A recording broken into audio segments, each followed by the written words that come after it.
Chapter 1. Inciting Luffy. Little 4, this doesn't seem quite right. If we get caught, I fear we shall be buried alive by Grandpa.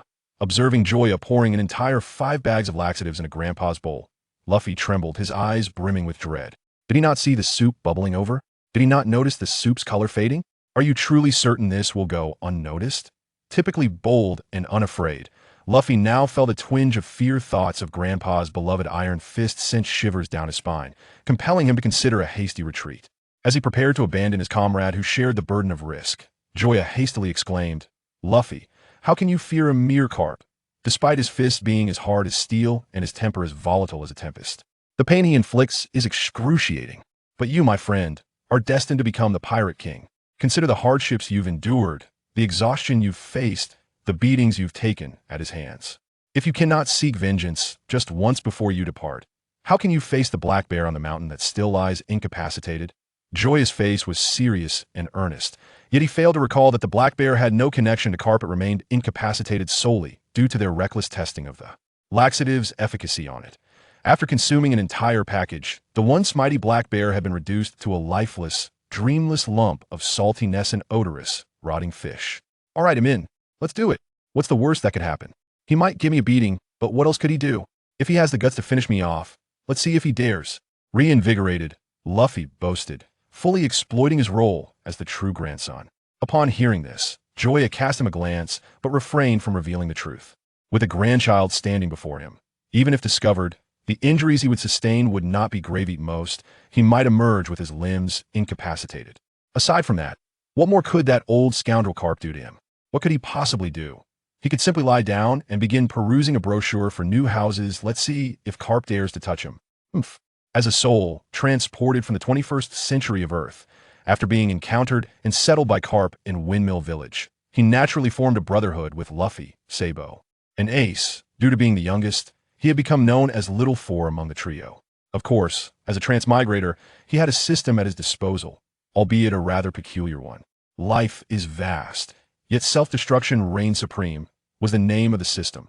Upon arrival, there was no novice gift pack, nor were there system rewards, only the accompanying gift of immortality. Moreover, each act of self-destruction granted a chance at a lottery, with prizes ranging from divine powers to inconsequential fly droppings. The laxatives in Joy's possession were a product of such a lottery. Due to the randomness of the system's lottery, he found himself no stronger than the average individual. Aside from his ability to survive any foolish act, his personal combat prowess was exceedingly lacking.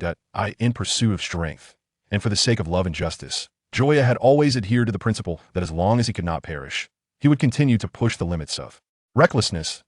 As long as life endures, self-destruction shall not cease. This was his guiding ethos. Gazing at the table laden with a bounty of food, Joya beckoned, "Luffy, go summon that old man to dine with us. Just tell him it's a meal we prepared ourselves." "Why don't you go?" Luffy retorted. Although lacking evidence, he harbored an instinctive sense that this was a trap, and a substantial one at that. In response, Joya's remained unfazed, her demeanor serene as she remarked, "Nonsense. After all these years, has the old man ever believed a single word I've said? Suddenly treating him with such kindness, do you truly think he would come over?" Upon hearing this, Luffy nodded earnestly before turning to depart. Just before stepping out the door, he suddenly inquired, "Does that include the phrase 'I am human' as well?" The unexpected question left Joya's momentarily bewildered, and by the time she gathered her thoughts, Luffy had vanished. After a surge of anger, Joya's began to ponder. Wait, is this still the same Luffy who believed everything he was told? How could his mind have become so astute?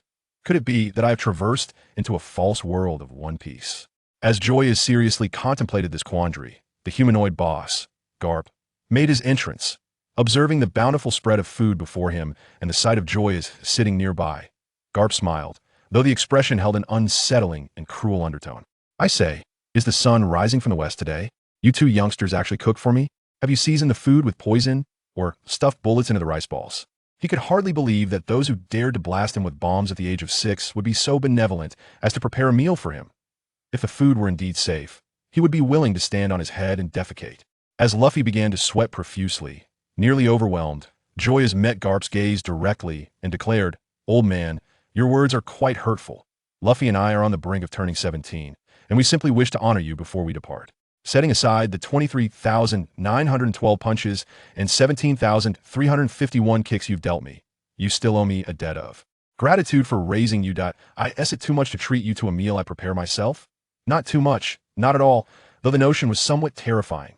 Upon hearing her explanation, even Garp felt a chill run down his spine, realizing that all those years of beating her had been meticulously recorded.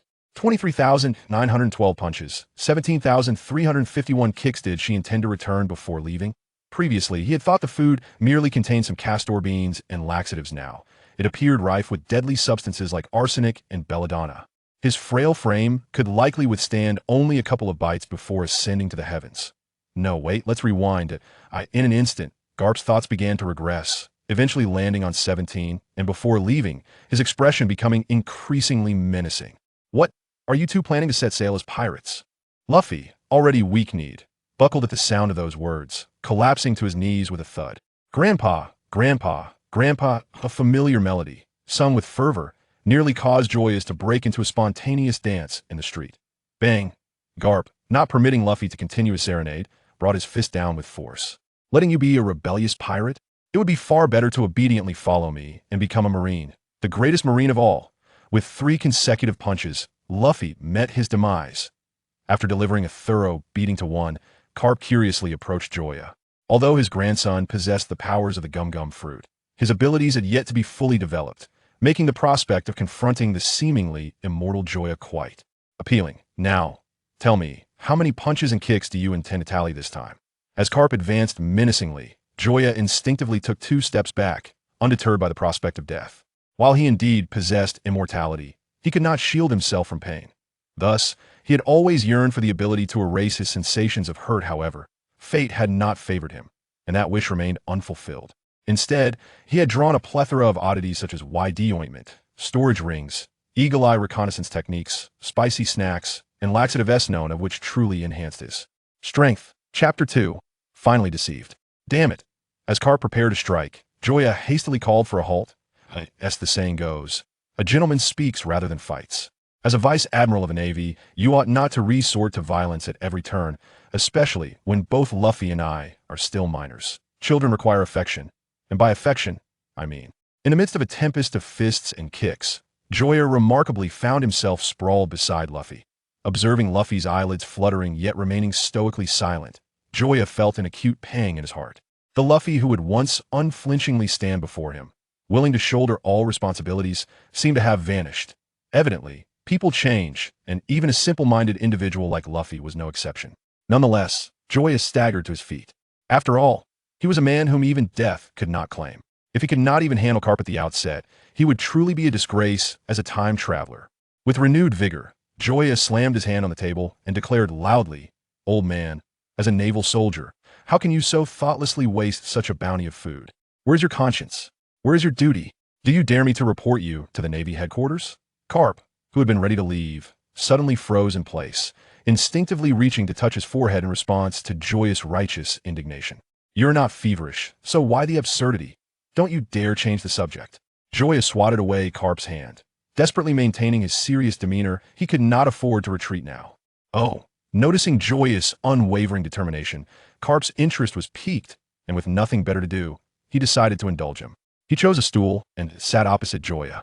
"You make a valid point. As a member of the Navy, one should not waste food. However, the prerequisite is that the food must be safe. Eating something you know is problematic would be foolish, wouldn't it?" Garp chuckled inwardly, thinking that with Joya's meager skills, he could not possibly pressure him with moral righteousness. It was laughable. So if I can prove that this food is safe, that would be sufficient, correct? While your assertion is technically accurate, you. Before he could finish a sentence, he was silenced as Joya began to devour the food voraciously. Tomato and egg, spicy beef, shrimp fish cakes, chicken stew with mushrooms, braised pork ribs. Burped for a mere half a minute. He indulged himself to the point of satiation, leaving over a third of the food on the table, with nearly every portion bearing the marks of his ravenous consumption. How is it now? Is it no problem? Observing the nearly retching Joya, Garp was utterly bewildered. He was well aware of the secret of immortality. Otherwise, the grass on this fellow's grave would have become sentient by now. Though immortality provides some resistance to toxins, it does not grant immunity to the pain and paralysis they inflict. Yet here was this man, aside from being a tad overindulged, showing no signs of poisoning whatsoever. Could it be that he had misjudged him? Faced with the reality, Garp began to question whether his initial decision had been overly hasty. Perhaps this individual had truly turned over a new leaf. Feeling slightly parched, he instinctively reached for the soup bowl beside him.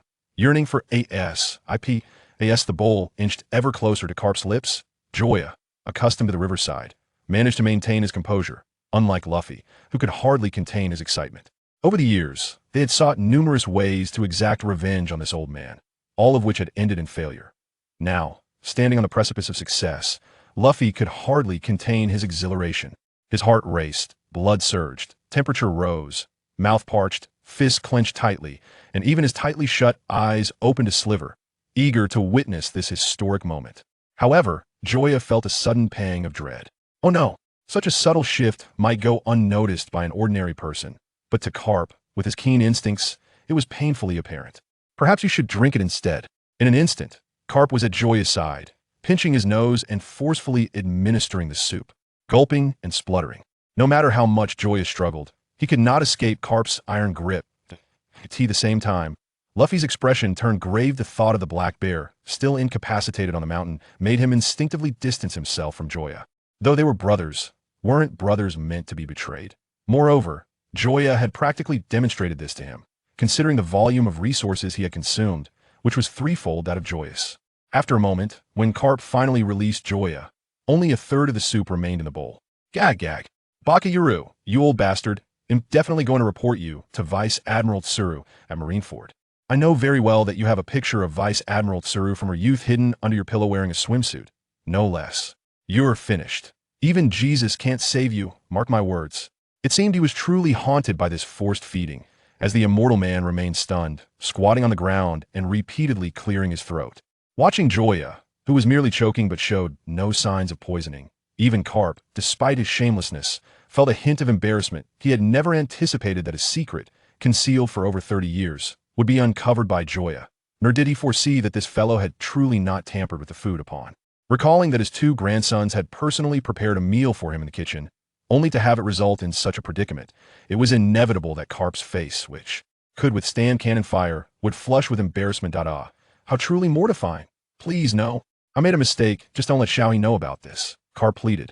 In response to Garp's desperate entreaty, Joya turned her head, closed her eyes, and resolutely ignored him. How audacious. To expect my forgiveness without even having a bite to eat? Preposterous. Seeing that Joya remained unmoved, a flustered Garp scratched his head, at a loss for what to do next. I could see that moment. Seizing the opportunity, Luffy exclaimed, Grandpa, if you finish the meal we prepared, perhaps Xiaohe will forgive you. At these words, Garp's eyes brightened. Yes, yes. Eating, you'll definitely finish this small portion. He then plopped down, grabbed his bowl and chopsticks, and began devouring the food. Tomato and egg, spicy beef, fresh shrimp, and fish cakes, chicken stew with mushrooms, braised pork ribs all vanished one by one. As he finished the last bite, feeling slightly choked, Garp lifted the soup bowl nearby. Gulp, gulp. In just a few mouthfuls, the bowl was emptied. It was not until that moment that a significant smile graced Joya's previously furious face, her eyes sparkling as if they had discovered a delightful new toy. Burp. Joya, next time, please don't cook so many noodles. Although they were quite tasty, consuming so much at once is bound to be a bit overwhelming. In response to this request, Joya, in a cheerful tone, readily agreed, of course, no problem. Chapter 3. Simplified Saiyan Physique. Gurgle, gurgle. A strange sound suddenly emerged, drawing the attention of the three towards Garp's belly. Gurgle, gurgle. In an instant, Garp's complexion transformed, shifting from a slight tan to a vivid red, then to purple, green, and finally blue, as a rainbow of colors flashed across his face. Within mere seconds, WHWHY, the words squeezed through his clenched teeth, and despite the impending eruption, he needed to comprehend the situation before he could find peace. Without further ado, Joya opened her mouth slightly, and the next moment, the soup he had just consumed gushed forth. You scoundrel! With those two words left behind, Garp had already vanished, and his destination was self-evident. Although he was curious about how Joya had managed to expel everything she had swallowed, the constraints of his lower bodily functions did not permit him to linger on such thoughts. Once Garp's departure was confirmed, Luffy could not help but ask, tell me how you did that. He had clearly seen Joya swallow the soup, and had even prepared himself for a fortnight of avoiding her. yet it ended up like Tishi had been deceived. Hee hee, a wise person has their secrets it is not for me to divulge that of course. It was all thanks to the storage ring. She had transferred all the soup into it and could retrieve it later without any issues, listening to the distant wails and curses. Joya smiled indifferently. See, eliminating Garp at the outset is hardly a matter that requires more than just having hands, is it? Simultaneously, within the realm of Joya's consciousness, an enormous wheel began to spin. Yet, he remained unfazed. How could someone of his unfortunate background possibly draw anything of value? If he did, he would dare to consume it upside down. Congratulations, host. You have acquired a simplified version of the Saiyan physique. In that moment, Joya, seasoned by the tempests of life and unafraid of any threat of death, found himself momentarily stunned. The Saiyan physique? Pirates, ninjas, Dragon Ball demons, chakra, Saiyans. After more than a decade of misfortune, Joya had never imagined that a day would come when he could ascend to the ranks of the fortunate. The Saiyan physique, a power formidable enough to dominate the universe, capable of obliterating a planet with a mere punch, is hardly a feat requiring more than just hands. Moreover, the Saiyans possess an extraordinarily unique ability. After nearing death and subsequently recovering, their strength can be enhanced to a certain degree, compounded by their immortal nature. From this day forth, this world shall belong to me, Joya, regardless of whether they are the 4 emperors, the 5 elder stars, or the 3 admirals of the 7 warlords, or even Imlocks, if they comply, all is well. But woe betide anyone who dares to rebel. I shall deliver a sound thrashing and swiftly teach them a lesson. Clearly, the term simplified version has been conveniently disregarded by him. As for the previous wager, how could he possibly forget? Suddenly, an idea struck Joya, prompting him to glance behind. Upon confirming that no monkey tail sprouted from his rear, he sighed in relief, patting his chest. Thank goodness, appearances suggest he remains an ordinary human. Though, even if he were to sprout a tail, in the bizarre pirate world, it would hardly be remarkable. Yet, Joya, who prided himself on his looks, felt it prudent to continue feigning normalcy. Opening his personal panel, Joya mused quietly. At that moment, a panel visible only to him materialized before his eyes. Name, Joya. Age, 17 years and 2 days. Power level, 251. The average Navy soldier is 10. Charm level, 11. Normally 10. Personal abilities, immortal, simplified Saiyan physique. Eagle eye reconnaissance technique, able to perceive information of others with power levels not exceeding 3 times his own. Instinctively, Joya activated the eagle eye technique on the side of Luffy. Previously invisible, it was likely visible now. In the next instant, Luffy's panel emerged. Name, Luffy. Age, 17 years and 1 month. Power level, 381. Charm level, 21. Personal abilities, user of the rubber devil fruit, rubber pistol, rubber machine gun, rubber. In that moment, Joya felt an intense pain in his heart. Their power levels were 251 and 381, a near transformation into the absurdly low numbers of 250 and 380, leading him to question the viability of their impending voyage. Could this duo truly embark on a successful journey without steering the ship directly into Marineford?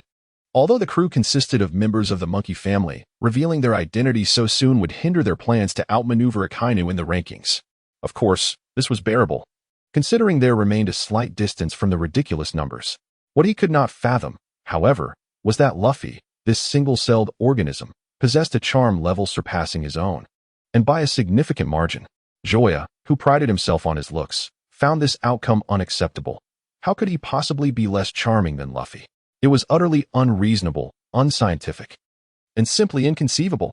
Observing the rapid shifts and expression on Joya's face, Luffy ventured, "Little Four, are you all right? Perhaps we should postpone our departure?" Meeting Luffy's gaze, Joya inexplicably felt a wave of affection wash over him. "Fool, I'm perfectly fine. Moreover, we must leave today. Do you honestly believe we can survive until tomorrow morning here?" After casting a final glance at the humble abode he had inhabited for over a decade, Joya resolutely stepped outside. Given how deeply Garp had been ensnared, waiting for the other party to emerge from the restroom would surely cost him more than half his life, even if he were invulnerable. Today, they simply had to depart, no exceptions, not even for Jesus. Upon witnessing this, Luffy retrieved a large bundle of provisions he had prepared earlier and promptly followed suit. This day had been long anticipated and meticulously prepared for, so there was no reason for sentimentality. On the street, noticing the pack slung over Luffy's back, Uncle Sam inquired with curiosity, "Luffy, where are you headed?" To this, Luffy cheerfully replied, "Goodbye. Uncle Sam. We are setting sail to become pirates." At this statement, Sam paused momentarily before a tremor of joy coursed through him, though it was swiftly concealed. I will inform everyone." With that, he dashed away with such speed that he left a blur in his wake. This. 6 crows flew overhead, and at that moment, Luffy found it utterly perplexing how Uncle Sam, usually winded after descending the stairs, could exhibit such extraordinary speed. Beside him, Joya, realizing the implications, instinctively rubbed his nose. If his guess was correct, the reason lay with him. Of course, he had no intention of disclosing this to Luffy, nor would he ever admit it. "Stop dawdling. We must leave quickly. Once your grandfather finishes, we may not be able to depart." Chapter 4. Setting sail beneath the sun, by the beach. The entire population of the quaint windmill village, from the elderly to the children, had gathered in unison. Observing the 2 youths standing on the small boat, the old village chief stepped forward with a measured gait. As the leader of Windmill Village, on this special and significant day, I felt compelled to utter a few words. Just as a lengthy treatise was nearing completion, a panicked Joya interjected, "I can't shake the feeling that today's weather is ill-suited for setting sail. Luffy, shall we postpone our journey?" With that, he raised his leg, intending to return to shore. Goodness gracious! Amid the villagers' almost predatory gazes, the old chief swiftly halted Joya's retreat, then promptly untied the rope securing the small vessel. With a vigorous push at the boat stern, he declared, "Away we go." In an instant, propelled by the chief's unwavering enthusiasm, the small boat surged toward the sea at a remarkable speed of 10 meters per second, sending sprays of water into the air. "Luffy, you must fulfill your dream and return as the Pirate King. And Joya, do not falter. Accompany Luffy until the very end. Do not return unless you have become the Pirate King." Listening to the villagers' heartfelt blessings, Luffy's eyes glistened with emotion as he raised his fist and proclaimed, "Rest assured, everyone. I will become the Pirate King." To this, Joya could only shake his head with a deep sigh. Luffy, in his youth, remained oblivious to the allure of language and literature. To return as the Pirate King was tantamount to do not return unless you have become the Pirate King. Do not give up halfway. Stay with Luffy until the end was equivalent to do not turn back midway, but follow Luffy to the very end. It was clear that they had been abandoned by all. Contemplating this, Joya couldn't help but lament the pettiness of these people. Over the years, he had merely blown up 25 toilets, spied on Machino bathing 109 times, stolen 395 lollipops, and dined and dashed 1,290 times. Meanwhile, in a restroom filled with vexation and fury, Garp grinned and said, "You little rascal, after swindling people, you think you can just run away? How naive." With that, he picked up an object and hurled it with all his might. With Garp's immense strength behind it, the unidentified projectile pierced through the restroom ceiling, soaring across the sky for hundreds of meters, aimed directly at Joya. With a thunderous crash, the serene surface of the sea erupted, sending colossal waves soaring over 10 meters high. As the sudden surge of waves rose, someone could not help but exclaim, "Is this what they call an ill-fated expedition?" At this, the crowd instinctively nodded in agreement, yet none considered jumping into the sea to rescue anyone. After a full half-minute, 2 heads finally emerged from the water. I can't go on any longer. I have no strength left," murmured Luffy, the wielder of a devil fruit, helplessly. For he had no means to cope in the sea. "What should we do, Shao-Si? Our ship and provisions are gone," he lamented. Observing the utter destruction of their seafaring equipment, Luffy, once brimming with spirit, now seemed somewhat distracted. Not only was the ship lost, but even the 2 empty barrels of wine he had prudently prepared as a precaution had been reduced to splinters. However, Joya's face bore no trace of worry. On the contrary, there was a hint of amusement in her eyes. Glancing at the toilet paper drifting on the sea, Joya smiled and said, "No worries, just watch me." With that, her consciousness delved into her storage ring, retrieving one of the 5 small boats she had prepared. In the blink of an eye, a brand new vessel floated upon the water's surface. This display of skill left Luffy in awe, his eyes sparkling like electrified bulbs. "How did you do that?" he exclaimed. "Enough chatter, hop on board. If something else comes flying our way, I won't be responsible." The reason behind this was her 10x10x10M storage ring, already brimming with various supplies for their maritime journey. It is no exaggeration to say that even adrift for half a month, they would encounter no issues. Of course, this was merely Joya's personal conjecture as a novice sailor. The reality remained to be seen. Gazing at the horizon where the sea met the sky, Luffy excitedly spread his arms wide, attempting to embrace the vast ocean. I'm coming, Pirate King. Similarly, Joya felt a surge of emotion after waiting so many years. Their adventure was finally beginning. However, in such a harmonious scene, how could there not be an unexpected twist? The once tranquil sea suddenly surged, and a brown head the size of a house emerged in their path. As Luffy gazed upon the formidable Sea King before him, he spoke in a low voice. So it is you, the King of the Near Seas. This creature was no stranger to Luffy. He had encountered it years prior during a pirate incident, where he had nearly been devoured as a snack. Although he had ultimately survived, red-haired Shanks had lost an arm in the process. Now, as Luffy set sail once more, fate had conspired to bring them together again, a destined encounter indeed. Rubber pistol.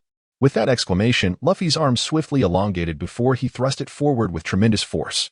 A resounding crash echoed as the enormous head of the Sea King was sent tumbling backward, its massive body following suit, propelled away into the depths of the ocean, ultimately succumbing to unconsciousness amidst a colossal wave. Heh, this time I have one. On the shore, the villagers gazed in astonishment at Luffy's display of might, utterly surprised that such power could reside within his seemingly frail physique. However, by the time they processed the events, the two figures had vanished from sight. That night, the villagers of Windmill Village, their emotions tumultuous, retired early to bed, utterly exhausted from the day's events. Yet one individual found sleep to be elusive. In the dim light of the restroom, a frustrated Garp muttered, "Damn you, Joya. I swear if I catch you." He was desperate to ascertain how many laxatives that rascal had administered to him, for even with his extraordinary resilience, he had been forced to endure more than 10 hours squatting. Hours later, feeling it was about time, Garp reached for the tissue box beside him. To his dismay, he found it empty. Where's the toilet paper? Panic surged within him as a memory flickered to life. It dawned upon him that the unidentified projectile he had flung at Joya was indeed the tissue box, containing all the toilet paper. How could this happen? This is utterly illogical. With this realization, Garp felt a wave of despair wash over him. It was the middle of the night, and clearly, no one would come to his aid. The thought of waking someone was unappealing, and the embarrassment of being seen in such a predicament only added to his distress. Chapter 5. Battle the dream of collecting everything to seek that which is desired. One Piece. The compass stands still, steering forward against the blazing sun. Bored, Luffy hummed a tune, but before he could finish, he couldn't help but glance at Joya. Hey, do we have any food left? I'm hungry again. Hearing the same question for the umpteenth time, Joya's forehead throbbed with veins, struggling to suppress the urge to stab him with a knife as he continued steering the ship. Feeling ignored, a famished Luffy crawled over to Joya, his face a picture of despair. I'm really hungry. If you have food, just give it to me. You insolent fool. It is only the third day, and already half of the provisions I prepared have been devoured by you. Heaven knows when we shall encounter a ship or an island. Until that time, whatever I consume, you shall consume as well, if you truly desire to eat. Catch your own fish. Once you do, I shall prepare for you a delightful grilled feast. This was your promise. Upon hearing the prospect of grilled fish, the ailing Luffy was instantly revitalized, seizing a fishing rod with determination. As for the bait, it was naturally the remnants of their previous meals. While Luffy's dilemma was resolved, a new predicament swiftly emerged. Despite their fervent yearning for the vast and majestic ocean, neither Luffy nor I possessed even a modicum of navigational skills, leaving us utterly oblivious to our current whereabouts, even struggling to discern the cardinal directions. Comparing the map of the East Blue, which I had cunningly obtained from Garp, my face was adorned with a myriad of question marks. What, pray tell, do these symbols resembling an ancient script signify? In this large expanse in the center, could it all be ocean? Why do some areas appear darker while others are lighter? Are we simply idling about? Or perhaps the pigments have run low? Before I could locate our present position on the map, an unexpected turn of events occurred. Oh ho ho, I've got one. Look at me reel it in. Just as Luffy exerted his utmost strength to draw the fish from the depths, a tremendous force surged from the ocean. The slack line abruptly tightened, and the reasonably sturdy fishing rod bent into a graceful arc. Both Joya and the small boat were catapulted forward, slicing through the water like a bullet. You fool, let go. Clearly, what Luffy had caught was no ordinary fish. A careless mistake could spell disaster for both him and the vessel. This is my grilled fish. I shan't let go. Joya had evidently misjudged Luffy's obsession with food, particularly his fervor for meat. At this moment, in Luffy's eyes, the mysterious creature on the other end of the line had transformed into a perfectly grilled fish, rather than a perilous wild beast. Without further ado, Joya sprang into action, attempting to seize the fishing rod from Luffy's grasp. However, It was evident that the somewhat dim-witted Joya was no match for Luffy. Before a victor could be determined, the small vessel, which was ill-equipped to bear such a burden, began to falter. With a thunderous crash, the second small boat met its demise. Gulping down several mouthfuls of seawater, Luffy finally relinquished his hold on the fishing rod. Yet, the creature on the other end of the line grew increasingly aggressive, turning in the water and charging straight at the duo. At that moment, Joya finally discerned the adversary, a sea king of considerable length, rivaling the one Luffy had dispatched with a single punch. Upon this realization, Joya was suddenly filled with the desire to test his strength. Having acquired a rudimentary version of Saiyan physiology, he had yet to engage in battle. Only aware that his power level stood at 251, devoid of precise understanding. Furthermore, this power level merely reflected physical prowess, excluding the effects of devil fruits and other unique abilities. However, before anything else, he needed to secure Luffy, whom he deemed a liability. In an instant, Joya retrieved a small boat from his storage ring as he surfaced. He promptly placed Luffy inside, but the enemy was hot on their heels. With a swift shove, Joya propelled the small vessel away, using the recoil to evade the first strike from the Sea King. "Leave it to me. Do not intervene." Upon hearing this, Luffy, who was ready to fight, halted abruptly, confusion etched across his face.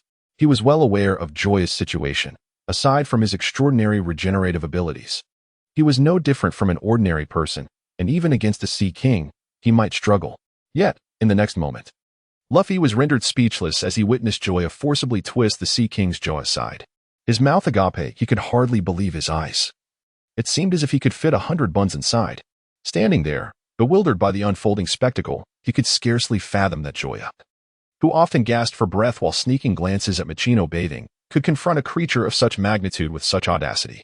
One might think he had consumed a potent energy drink or ingested hormone-laden spinach. Again, fueled by adrenaline, Joya seemed to disregard the creature's ferocity and the stark difference in size. As he repelled the enemy, he adeptly climbed onto its body. "Take this." With a wide swing of his arm, he aimed a punch at the Sea King's head. The creature roared in pain, instinctively rolling over in an attempt to dislodge the pest clinging to it. However, despite the undulating and slippery surface, Joya maintained his footing with unwavering stability. He leapt gracefully upon the back of the Sea King, resembling an athlete performing acrobatics on a balance beam. Although Joya's combat prowess had not significantly advanced over time, his wealth of battle experience was considerable, having frequently sparred with Garp. Has one never witnessed a pig run after having eaten one? In a fervor, Joya unleashed a rapid succession of punches upon the Sea King's formidable shell. Despite the shell's formidable hardness, it soon succumbed to the assault of Joya's strength, which was more than 20 times that of an ordinary person. Crimson blood gushed forth, transforming Joya into a figure drenched in the essence of battle. At that moment, the Sea King's roar lost its might and grandeur, revealing a sense of weakness and helplessness.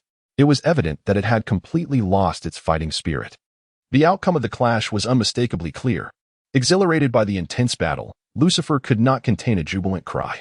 Though he had traversed through time for over a decade, engaging in numerous skirmishes and shedding blood, this encounter marked his true initiation into combat.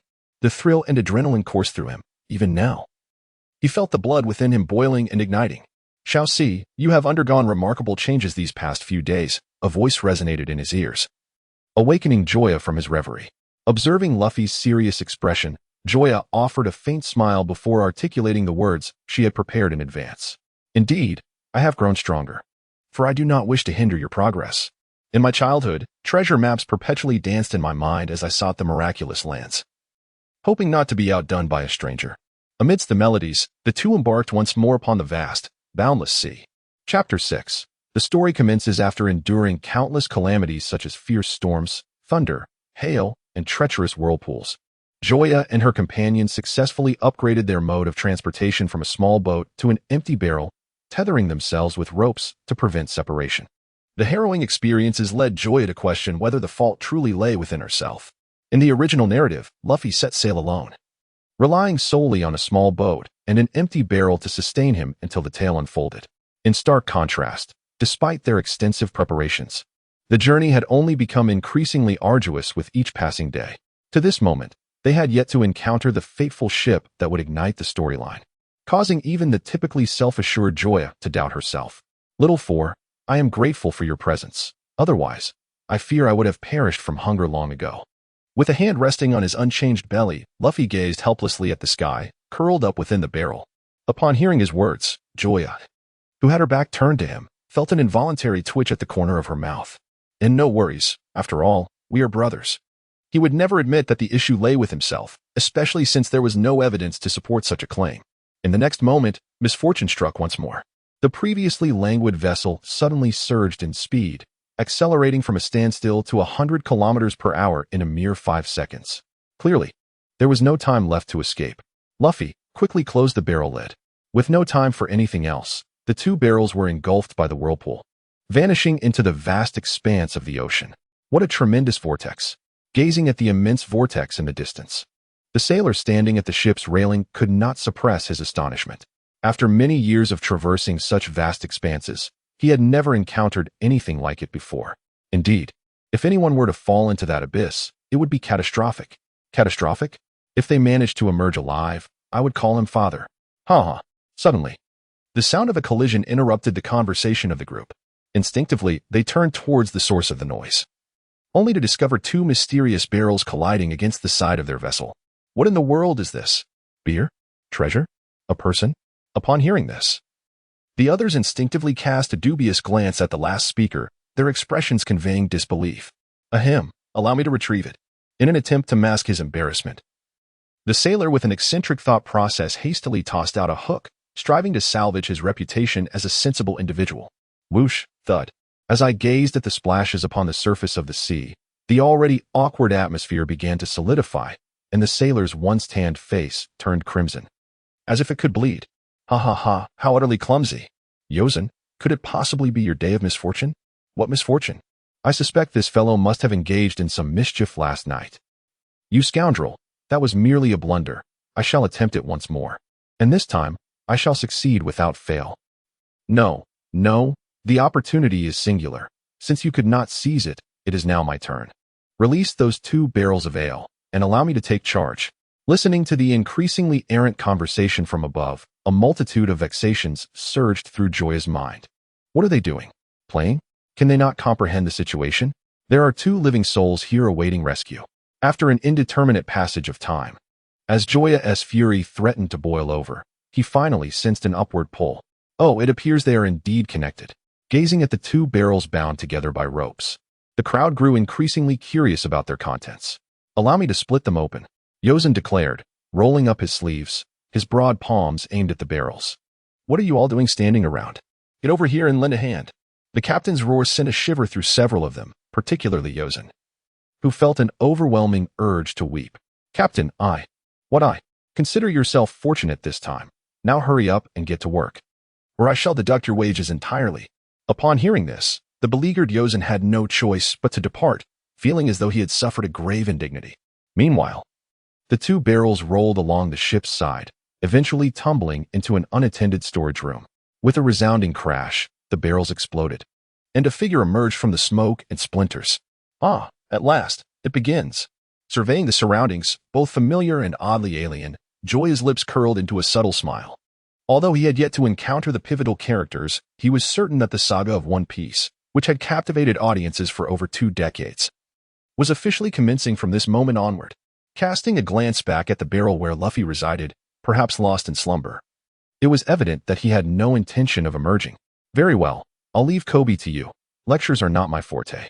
In contrast to the still maturing Koby, the alluring Nami undoubtedly commanded greater attention, though he had first experienced One Piece in middle school. The image of Nami's debut in the initial episode remained vivid in his memory, albeit her role was relatively minor. She even reappeared during Luffy's confrontation with Captain Morgan.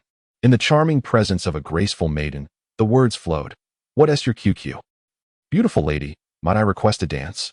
His gaze fell upon the man extending a hand before her, and a comprehensive plan swiftly took shape in her mind.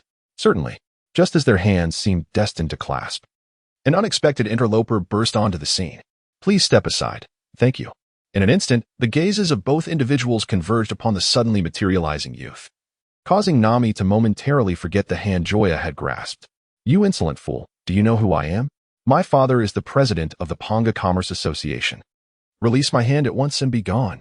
Are you certain? Joya replied with a smirk. You ought to know that my father is a rear admiral in the Navy. Do you doubt my ability to make a call and have your so-called Ponga Commerce Association, implicated in collusion with pirates, shut down? Unlike Luffy, Joya was quite adept at leveraging the identity of a rear admiral in the Navy. In this ruthless world, strength often dictated fate. For the majority, a rear admiral represented an immense figure, especially one from the headquarters. Generally speaking, ranks from the headquarters are a tier above those from branches of the same level, signifying greater authority and personal prowess. What nonsense are you spouting? How could our Ponga Commerce Association possibly collude with pirates? You imbecile, you lunatic. Amidst his ramblings, the man vanished. Regarding the man's reaction, a knowing smile graced Joya's face as he retrieved a telephone snail with gray-white hair from his pocket and dialed. Damn you, Joya. How dare you call me? A thunderous roar erupted from the telephone snail, and had Joya not placed it at a distance, he might have suffered from deafening ringing in his ears. Ah, come now, it was merely a matter of clearing your bowels. Is such fury truly warranted? I nearly forgot. Yet you remembered. How stingy of you. Chapter 7.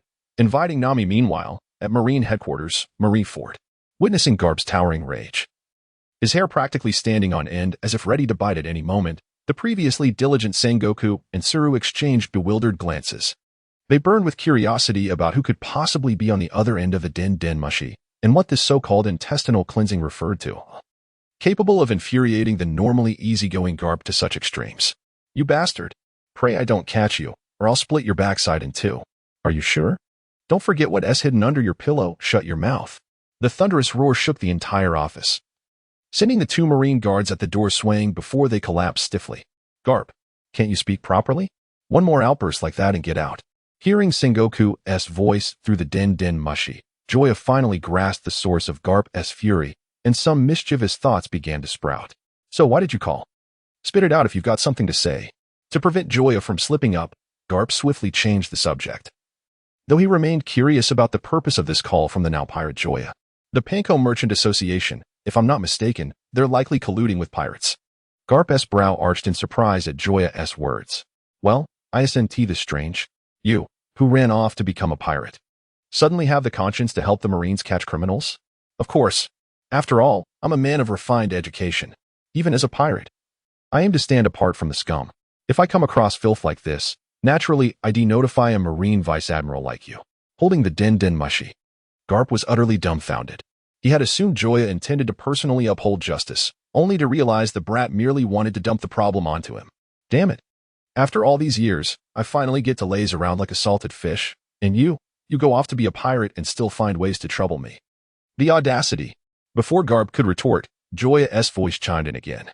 Oh, by the way, that photo hidden under your pillow, quite the masterpiece. When can I get one taken too? The moment the last word left his lips, Joya swiftly hung up, leaving even the formidable Garp momentarily stunned. Compared to Nami's bewildered expression, Zoro and Sengoku in the same office remained far more composed. Each retrieved a peculiar little notebook and inscribed 8 fresh characters on a new page. Sheltering pirates, concealing photographs. Glancing at the nearly depleted notebook, the warrior of the Warring States period couldn't help but exclaim, "It is time to purchase a new one." Beside him, Crane nodded in agreement. At that moment, Chiama, standing at the doorway, felt an unexpected tension coursing through him.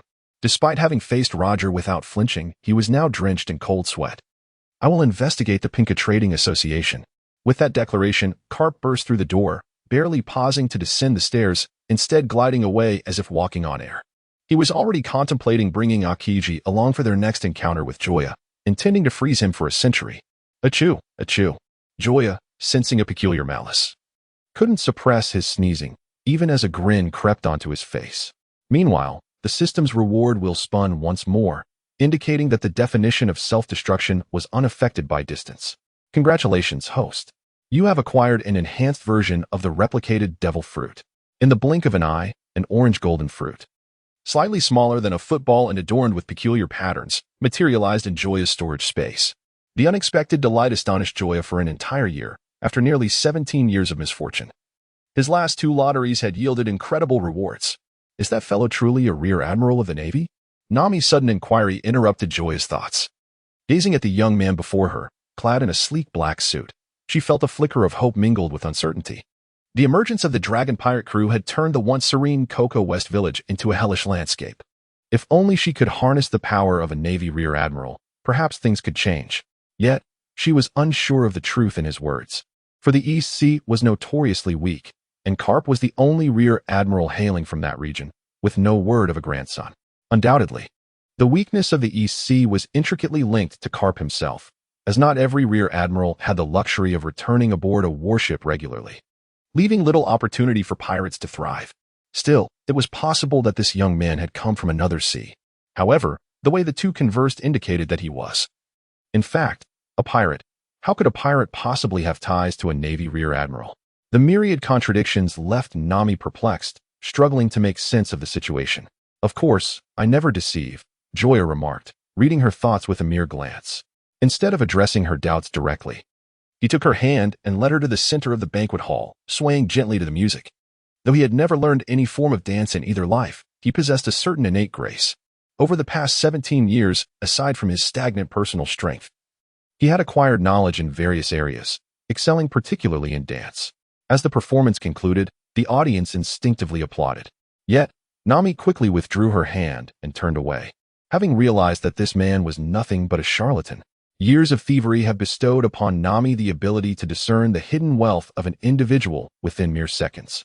Her keen observation revealed that this particular man was devoid of even a single cent, and the ring adorning his right hand was nothing more than a trinket from a street vendor. Given that he was a family member of a vice admiral in the Navy, and from the main headquarters no less, how could he possibly be so impoverished? Suddenly, a resounding explosion jolted the passenger ship, threatening to unbalance Nami, but her companion, Joya, swiftly steadied her. Is it true or false? Just look at the newspapers from the past couple of days, and you'll find your answer. There is no need for me to deceive you. At these words, Nami paused in her departure. Indeed, if what he said were accurate, the forthcoming newspapers would surely feature reports on the matter. Given the substantial influence of the Punka Chamber of Commerce in the East Sea, a conglomerate of such magnitude entangled with pirates, and with an investigation led by a vice admiral from the Navy, this sensational story would undoubtedly attract the attention of major news outlets. Seeing Nami regain her composure, Joya continued. I am Joya, a pirate. As for my connection to the old man, I will disclose the details if you choose to join us. In that moment, Joya formally extended an invitation to Nami. After all, she would inevitably join the Straw Hat Pirates, and it would be prudent to invite her sooner rather than later, especially since they were in dire need of a navigator. Otherwise, he feared they might inadvertently arrive at Marineford Bay or impel down before reaching the destination. Though Luffy had yet to meet Nami, Joya was confident that he would not refuse her. Chapter 8. The invitation, the unexpected proposition, left Nami momentarily taken aback.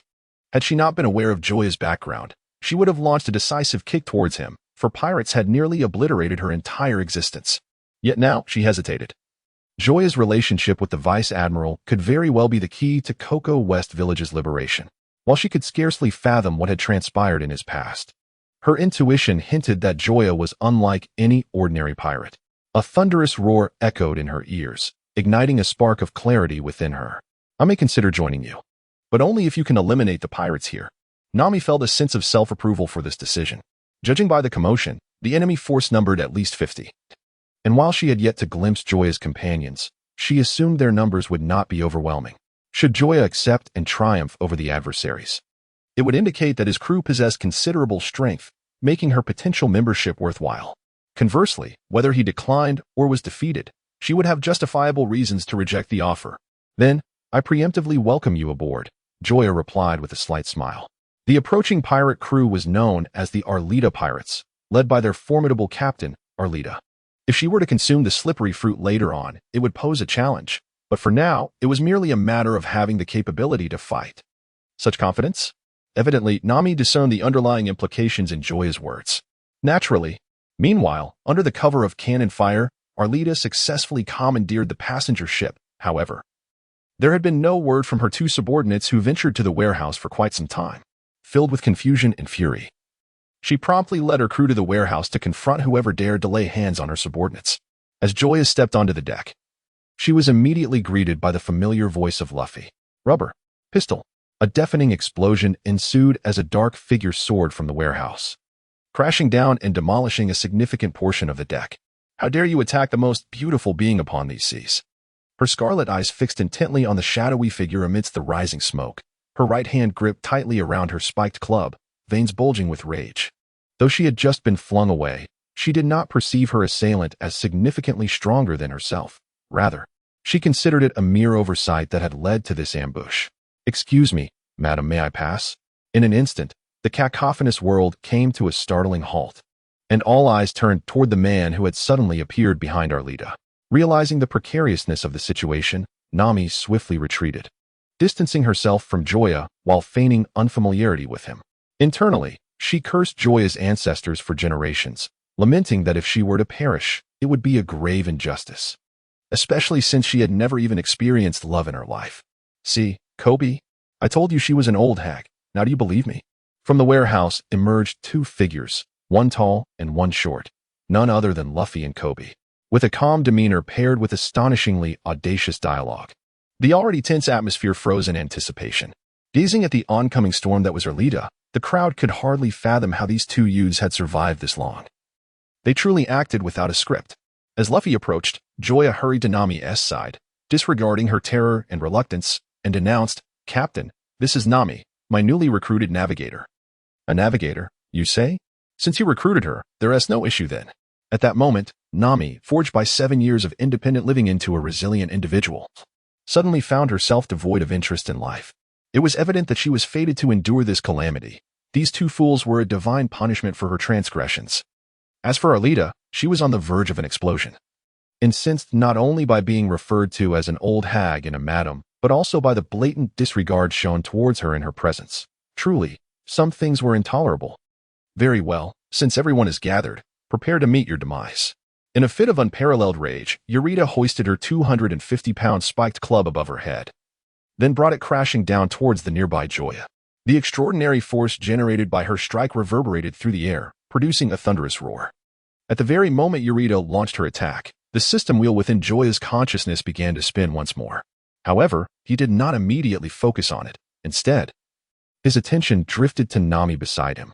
She had her eyes tightly shut, presenting a visage of resignation, murmuring, "It's over, it's over. This life is finished.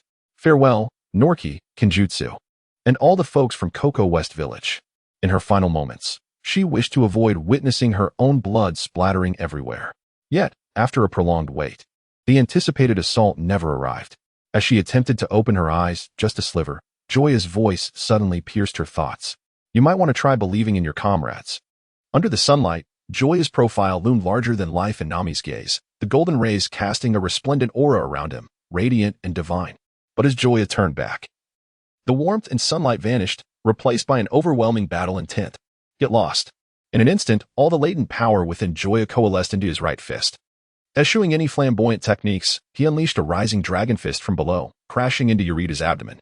The tremendous force erupted against Eureka, whose already massive frame, over 5 times that of an ordinary person, was sent hurtling backward. From the moment Joya laid eyes on Eureka, he had employed his eagle-eye reconnaissance technique. With a mere 60 points of power, she was formidable among the average populace, but she paled in comparison to Joya, who was nearly 250 points stronger. The revolutionary scene astonished all present. Gazing at her slightly more slender figure, they were baffled as to how Joya could unleash such terrifying strength. Clutching her painfully throbbing abdomen with one hand and struggling to rise with the other while leaning on her spiked club, Eureka, still seething with anger, began to grasp that she had likely bitten off more than she could chew. Just as she contemplated retreat and was about to issue the order, Joya closed the distance of 10 meters in mere strides, his not particularly robust arms bulging with veins. "Farewell," with a powerful punch. A thunderous roar erupted in the air as Yalada's massive form transformed into a cannonball, hurtling towards the sea and vanishing from sight. He showed no mercy to his adversaries. After all, his primary focus was on the treasure aboard their ship. As a pirate, there was no expectation of mercy simply because one declared surrender. Unlike Luffy, who aspired to be the Pirate King, or Zoro, who sought to become the world's greatest swordsman, Joya's dream was to savor life itself. Beyond combat, the breathtaking vistas of the pirate world, along with its exquisite cuisine and wondrous sights, were his ambitions. Furthermore, witnessing various events from the original narrative firsthand was an irresistible allure. compelling him to join Luffy on his piratical journey. Otherwise, becoming a food blogger or a backpacker would have been a delightful alternative. Chapter 9. Harvest. Let us go forth in search of treasure. With a resounding cry, Joya took the lead towards the enemy pirate ship after the battle concluded. Wait, the treasure is mine. Nami followed closely, boarding the ship second. Although she could not comprehend the extent of Joya's formidable strength, it did not hinder her relentless pursuit of wealth. Ha! Amidst their joyous laughter, Luffy and Koby departed in succession. The addition of a navigator elevated Luffy's spirits as captain. Even without exchanging a word, he trusted Joya's keen gaze, feeling himself draw closer to his dream of becoming the Pirate King. Half an hour later, en route to Shell's town. Do you know the value of these treasures? Akin to my gun? Nami stated earnestly, gesturing toward a nearby sack brimming with riches. Despite having witnessed Joya's ferocity, she never compromised on matters of principle. And all issues pertaining to money were, for her, principles to uphold. Coincidentally, I do know a thing or two. Casually extracting a golden necklace. He examined it briefly before declaring, this necklace, while dark in hue and light in weight, with ordinary craftsmanship and design, would fetch roughly 50,000 berries in the market. After setting it down, he retrieved another necklace. Look, this one is different. Its color is pure, its weight exceeds that of the previous piece. And its design is both elegant and grand. It must be valued at around 100,000. Faced with Joya's articulate appraisal, Nami's prepared retorts fell flat. She could not fathom that someone so adept in battle could also possess an understanding of treasure appraisal. I am a woman, you ought to yield to me. I'm afraid. The principle of gender equality has prevailed for many years now. You scoundrel. Consumed by her utmost fury, Nami could no longer restrain herself. She retrieved 2 short sticks, swiftly locking them together to form a long pole, which she then swung towards Joya. The impact, though sudden, was deftly caught by Lingyi. In that fleeting moment of contact, a hint of warmth emanated from the pole. Raising an eyebrow, Joya remarked with a knowing tone. If you could divulge the secret of where you concealed this pole, not only would this treasure be entrusted to you, but all future spoils shall also be yours to safeguard. Why don't you just perish? Nami, her face flushed crimson, brandished the long pole, aiming directly for Joya's vital points. I will evade. I shall evade again. Amidst their commotion, the small vessel, scarcely the size of a palm, pitched and rolled violently, allowing seawater to surge in, nearly inundating half the boat. Startled, Koby huddled in a corner, trembling and seeking Luffy's assistance, only to discover him grinning as if he had just savored a delightful treat, with no intention of intervening. After what felt like an eternity, the altercation between Joya and Nami finally reached a resolution. Though you have not revealed the secret of the pole, I shall still entrust you with the treasures we gather henceforth. Upon hearing the word pole, Nami, her emotions heightened, initially contemplated a retaliatory strike, but was momentarily taken aback by Joya's subsequent words. What did you just say? Stunned by this unexpected boon, she found herself at a loss. If you are unwilling, then so be it. No, I am willing. Fearing Joya might retract his offer, Nami dashed forward and seized his hand. We have an agreement. You must not go back on your word. Rest assured, I am a man of my word, Joya replied. His intentions not rooted in avarice, but rather a desire to refresh the system's lottery. In the days of his time in Windmill Village, he could refresh the lottery at least 5 or 6 times a day. Sadly, the current conditions were less than favorable, and having encountered the money-loving Nami, he could not let this opportunity slip away. To refrain from a bit of mischief would be a disservice to his own motto. Worry not. Your allowance will surely surpass that of the others. With this promise secured, Nami's spirits soared, and she even sought to bribe Joya a little. As the division of spoils concluded, Luffy finally realized that he seemed to have obtained nothing at all. Hey, what about mine? I'm the captain. Shouldn't I receive the largest share? You captain? To be a captain, one must first possess a ship. May I ask where our ship is? Isn't this it? Luffy pointed beneath him. This barely qualifies as a little boat. It is not a ship. Understand? Facing Luffy, Nami reverted to her original miserly demeanor. I have already promised to give Joya a larger allowance. Do you expect me to part with more? Unless I were to die, that would be utterly impossible. Simultaneously, she found herself intrigued as to why, in a pirate crew consisting of merely 3 members, Joya was not the captain, despite their brief acquaintance. She sensed that Joya was perhaps more suited to the role. Though she harbored doubts, she would refrain from voicing them, opting instead to observe in due course. All right then, let us devise a way to construct a ship that belongs to us. Stimulated, Luffy resolutely declared his convictions. Regarding the pirate ship, he held his own principles. He had no desire for others' vessels, or he would have long since seized the ship of the Arleta pirate crew. He yearned for a ship that truly belonged to him. Come on, constructing a decent ship would require at least 50 million. With the little money we currently possess, we can't even afford a good keel. No worries. Money will come in time, and I have a premonition that before long, we shall possess our very own ship. Listening to their exchange, Joya leaned against the ship's side, lost in contemplation. Luffy's intuition was not misguided. Once they reached Syrup Village and assisted Usopp in dealing with Captain Kuro, who sought to harm Kaya, she would grant them the ship, the Going Merry.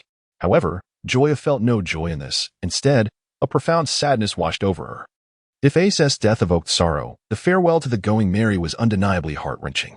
At least Ace had perished valiantly in battle, whereas the Going Merry would embark on its journey alone after having saved everyone. The thought of its silhouette vanishing in flames brought a mist to Joya's eyes. This time, I will undoubtedly save you. Though she had yet to devise a plan, with the system at her disposal, Joya firmly believed she could alter the fate of the Going Merry. With this thought, her consciousness delved into her storage space, her gaze falling successively upon a devil fruit the size of a soccer ball and a pitch-black katana. Her mind flooded with information about them. This devil fruit, known as the enhanced copy fruit, was previously drawn by someone who had provoked Garp and possessed the ability to replicate the powers of other users, contingent upon physical contact with the individual. Moreover, the replication effect was limited to the most recent touch. In essence, whoever was touched could have their abilities utilized. But upon touching another, the power would change and the previous ability would become inaccessible. What pleased Joya most was that this fruit was not cursed by the sea. The individual who consumed it would not be restrained by the ocean or sea stone, nor would there be any conflict of abilities. This meant that as long as she consumed it, she would have the potential to become a dual fruit user. As for the katana nearby, it was drawn by someone who had provoked Arleta, named Night Slayer, symbolizing the shattering of darkness to welcome the light, measuring 1 meter and 30 centimeters. It was forged from meteorite iron and was exceptionally sharp. Upon first glance, Joya instantly recognized the treasure she had stumbled upon. Though not well versed in the art of blades, she understood that this was indeed a fine sword. Chapter 10. The arrival of Zoro at last, with a playful jab at Nami. She acquired the iron block from the 6 powers, elevating her combat prowess from 251 to 289, thereby enhancing her physical capabilities. A slight clenching of her fist revealed the distinct increase in strength, prompting a satisfied smile from Joya. With the devil fruit, the sword, and the iron block, within merely half an hour, she, who had previously lacked fighting methods, was bestowed with 3 choices by the system. Under normal circumstances, due to limited energy, one could selectively master only 1 or 2 powers. However, Joya proclaimed that only children make choices. She desired them all. With the system at her side, she felt no trepidation that overindulgence would lead to failure. After all, as a formidable player, she believed in her invincibility. They had finally arrived. As the small vessel docked, the ever-restless Luffy immediately disembarked onto the island. Without the need for reminders, Joya and the others, being newcomers to this place, quickly discerned that the true rulers of the island were the Navy. In the center of their vision stood a towering edifice, resplendent with naval insignia, its scale and height far surpassing that of any other structure. What an exhilarating prospect! At that moment, Luffy's eyes sparkled with curiosity, particularly regarding the swordsman Zoro, whom Koby had described as a fearsome devil incarnate. He was immensely intrigued and eager to discover what sort of person Zoro truly was. If he found him appealing, he would not hesitate to invite him aboard. Joya, what do you think Zoro will be like? Before Joya could respond, the once lively street fell into an abrupt hush, with every face mirroring a singular expression of shock, fear, and uncertainty. Observing the terror-stricken expressions of the crowd, the 4 companions fell silent and hastily withdrew. After traversing a considerable distance, Koby finally summoned the courage to speak. I have heard that the highest-ranking officer at this naval base is a colonel named Monka. I wonder if he would permit my enlistment in the Navy. Just as Koby became engrossed in his daydreams, the surrounding populace once again exhibited the same fearful demeanor, hastily retreating in a frenzy. Ha ha ha, these people are truly amusing. Luffy found their reactions entertaining. However, Koby sensed an underlying strangeness. It was one thing for the crowd to fear the infamous Zoro, but why did they exhibit similar trepidation towards Colonel Monka? Joya understood the reasons behind this, yet he could not elucidate them without revealing his own knowledge. Likewise, Joya eagerly anticipated the forthcoming encounter, as a fervent admirer of pirates. Being able to witness the inaugural meeting between Luffy and Zoro was an unparalleled privilege. Shell's town was not particularly large, and thus their journey to the naval base did not consume much of their time. Gazing at the towering 3-meter wall, Luffy fetched several ladders. How could a prisoner like Zoro possibly be confined here? As he ascended, Koby voiced his skepticism, convinced that Zoro would not be found in such a place. However, fate had other plans, and soon enough, he would be proven wrong. Found him. Following Luffy's pointing finger, Joya spotted a man exposed to the sunlight, yet exuding an unsettling chill. Roronoa Zoro was indeed as formidable as his reputation suggested, Joya mused inwardly. This was no mere flattery, but a genuine reflection. For he had already employed Hawkeye's reconnaissance technique on Zoro. Name: Zoro. Age: 19 years and 3 months. Combat power: 305 charm level. 20 personal ability. Master Swordsman. Zoro's age was unsurprising. After all, he was notorious for his fondness for alcohol, and in the manga from Sakura country, one must be at least 18 to indulge in such libations. Moreover, the staggering combat power of 305 left Joya astounded. In his recollection, Zoro bled profusely, 2 to 3 liters, during every fight, which led him to underestimate Zoro's physical prowess. Yet now, it appeared his perceptions were misguided. Each battle, marked by such bloodshed and the occasional torment inflicted by Luffy, only underscored Zoro's remarkable resilience. One could scarcely imagine another enduring Luffy's relentless antics. 100 lives would scarcely suffice. As for the title of Master Swordsman, Joya, lacking expertise in swordsmanship, was unaware of the gravity of those 5 words. However, the ability to cleave through steel implied that dispatching foes would be as effortless as a single stroke, suggesting that Zoro's strength was formidable indeed. At that moment, another ladder materialized. A girl, appearing no older than 7 or 8, swiftly ascended the ladder and vaulted over the wall, racing towards Zoro, who was bound in the center of the playground. Upon reaching this point, Joya found himself devoid of interest, for he was acutely aware of the impending events. It was merely a matter of the young girl being cast aside at the behest of Colonel Monka's foolish son, Baroque, only to be rescued by Luffy, who stood nearby. Subsequently, Luffy would glean from the girl what manner of person Zoro truly was, and resolved to bring Zoro aboard his vessel without fail. Would you care to join me in witnessing this unfold? Noticing the boredom in Joya, Nami pointed with her index finger towards the base behind the playground, her eyes sparkling like a cat catching a whiff of fish. Let's go? After exchanging greetings with Luffy, the duo turned and stealthily slipped through the back door. Ascending the stairs, they climbed directly to the top floor. The moment they emerged from the stairwell, they were greeted by the clear inscription on the door, Colonel's office. It was evident that this was Nami's intended destination. Joya, who had followed her all the way, was filled with curiosity and couldn't help but inquire. How did you know the Colonel's office was here? Have you been here before? It's quite simple. This person has constructed the naval base to such heights. Clearly a devotee of formalism. Individuals of his ilk yearn to elevate themselves, hence the office must be situated on the top floor to satisfy his shameful yet pitiable vanity. Upon hearing this, Joya couldn't help but regard Nami with newfound respect. This little thief, driven by greed, possessed more than just a fixation on wealth. She had many other remarkable qualities as well. Just as Nami was about to lock the door with her hairpin, 3 naval soldiers unexpectedly approached from the end of the street. Just as Joya was preparing to unleash his power, one soldier spoke up. Here to deliver tributes, are you? Didn't see anyone inform you that the items should be placed in the warehouse, not the Colonel's office? Upon hearing this, Joya and Nami exchanged a glance, instantly grasping each other's thoughts and reaching a consensus. Joya, with a face full of apology, replied, "Indeed, the person delivering the tributes fell ill, and we are here in their stead. We are somewhat unfamiliar with the protocols." "I see. Then follow me. I will escort you." The soldier expressed no suspicion, for all the inhabitants of this island lived in fear of Colonel Monka. Those who dared to oppose him had long since perished, leaving behind only those who had succumbed to his might. It had been many years since any voice of rebellion had been heard. Chapter 11. Zoro boards the ship under the soldiers' guidance. Joya and Nami strode confidently through the naval base, making their way towards the warehouse where Monka stored the tributes.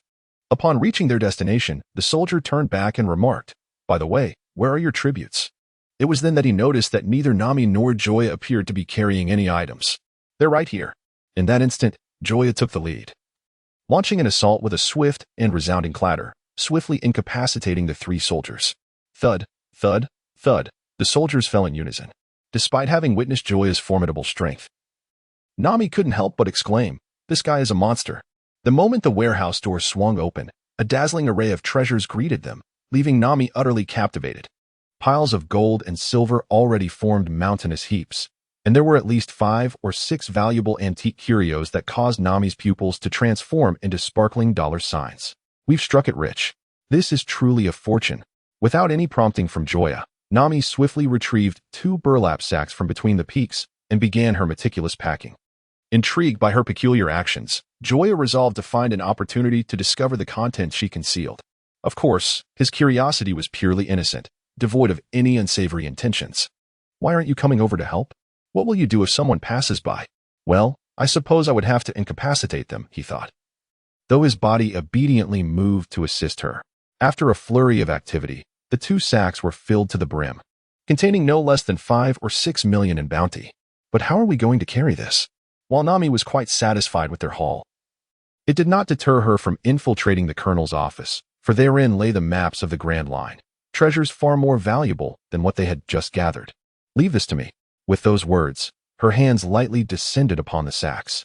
In the next instant, the 2 sacks vanished before her eyes. "What? Where are my treasures? What have you done with them?" In shock, Nami grasped Joya's collar, her expression resembling that of an enraged tigress, ready to devour him whole. This. Only when Joya retrieved the sacks from his storage ring did Nami finally regain her composure. Upon confirming that her treasures were intact, her gaze towards Joya transformed entirely. "What do you intend to do?" Under Nami's intense scrutiny, Joya felt a shiver run down his spine and quickly covered the ring on his right hand. Yet, this action only served to incriminate him further, intensifying Nami's piercing glare. Though internally she lamented the missed opportunity. She had noticed the ring during their dance on the passenger ship. Its plain appearance had led her to dismiss it. But she now recognized her folly. That ring was indeed a priceless gem. "Relax, I'm not stealing from you. Hurry and put these away so we can procure more." At that moment, reassured by Nami's promise, Joya reluctantly felt at ease. With a flick of his wrist, the 2 sacks vanished once more. "Let us proceed." As they turned to leave, he made sure to drag the unconscious soldier into the room to avoid detection. Soon, they found themselves at the entrance of Monka's office once again. This time, they successfully infiltrated the room without incident. In a glance, Nami spotted her target and dashed towards the safe nestled in the corner. However, upon opening it, the sight of the pirate flag caused her previously elated expression to darken at an alarming rate. "Damn it, someone has beaten us to it." Upon hearing a commotion, Joya instinctively glanced at the pirate flag clutched in Nami's hands. It was a banner that artfully combined elements of a jester and a skull. The moment she laid eyes upon it, an uncontrollable figure materialized before her. Buggy the Clown, a man of considerable controversy. He had sailed alongside Shanks during their time as apprentices on the ship of the Pirate King, Gold. Roger, yet his displayed prowess was surprisingly feeble. Nevertheless, this very individual not only ascended to the rank of a warlord of the sea, but also made a grand appearance during the Marineford War. Broadcasting himself to the entire world, he could be regarded as the sole man whose fortune could rival that of Luffy. Joya was intensely curious about him. With the prowess of the legendary swordsman Mihawk, she could ascertain at a glance whether he was merely a wolf in sheep's clothing or genuinely a fool. Rest assured, he would not escape. However, they were dealing with the Buggy pirates, and she had heard that this Buggy, much like their captain, was also a devil fruit user. Despite Joya's reassurance, Nami remained apprehensive. "So, should we abandon our pursuit?" "Impossible. What I have set my sights on is mine. Why should I relinquish it?" As Nami made her assertive declaration, Joya smiled lightly. The reasoning was indeed unreasonable, yet they were already pirates. Why should they adhere to logic? As if engaging in a child's play? Let us proceed and see if Luffy and the others have resolved their situation. Although Joya had been accompanying Nami in pilfering treasures, she was also attentive to all that transpired on the playground. At this moment, Luffy, armed with a sword, had freed Zoro from his bindings and stood face to face with Colonel Monka. "Since bullets are ineffective, then let us slay them with our blades." With that command, over a dozen naval soldiers brandished their swords and charged at Luffy and his companions, their formidable presence causing Koby's legs to weaken, compelling him to kneel. However, Luffy and Zoro, standing at the forefront, remained unfazed, their expressions calm as if they were oblivious to their adversaries. "Allow me." Zoro stepped forward. his hands resting on the unsheathed hilt of his sword. With a swift motion, the sound of the blade slicing through the sheath echoed. In an instant, he lunged forward, his sword tracing 2 perilous arcs in the air, deflecting all incoming weapons. Move and die. The demonic tone of his voice sent shivers down the spines of the naval soldiers, who felt as though the scythe of death was poised at their throats, leaving them paralyzed with fear. I promise to be a pirate, and since a clash with the Navy is inevitable, I shall embrace my role as a villain. However, let it be known from the outset, I will pursue my ambitions to the fullest. Ambition? Luffy asked, somewhat bewildered. I aspire to be the world's greatest swordsman. Though his voice was not loud, every word Zoro enunciated was resolute and clear. This was a goal he was determined to achieve, even at the cost of his life. If you obstruct my ambition, then you shall have to atone by taking your own life. World's greatest swordsman, quite impressive. A companion of the Pirate King must at least aspire to such heights. How audacious. Luffy's response elicited an involuntary chuckle from Zoro. Yet upon reflection, it seemed all the more amusing. In that case, I shall join. Thus, the Straw Hat Pirates welcomed a new member. Swordsman Zoro, in position. Chapter 12. Farewell to Koby Gum Gum Whip. A 10-meter-long leg emerged, sending a throng of soldiers flying, swiftly clearing the area. Monka, already scowling at his subordinate's foolishness, transformed into a picture of rage. A pack of useless fools, forcing me to intervene myself. With a roar, the burly Monka swung a massive hand axe toward Luffy. A thunderous crash echoed as the axe struck the ground, cleaving a fissure over 10 meters long, showcasing his terrifying strength. Had it been an ordinary person, they would have been reduced to pulp, but he was facing Luffy, whose power level soared to 381. Jet pistol.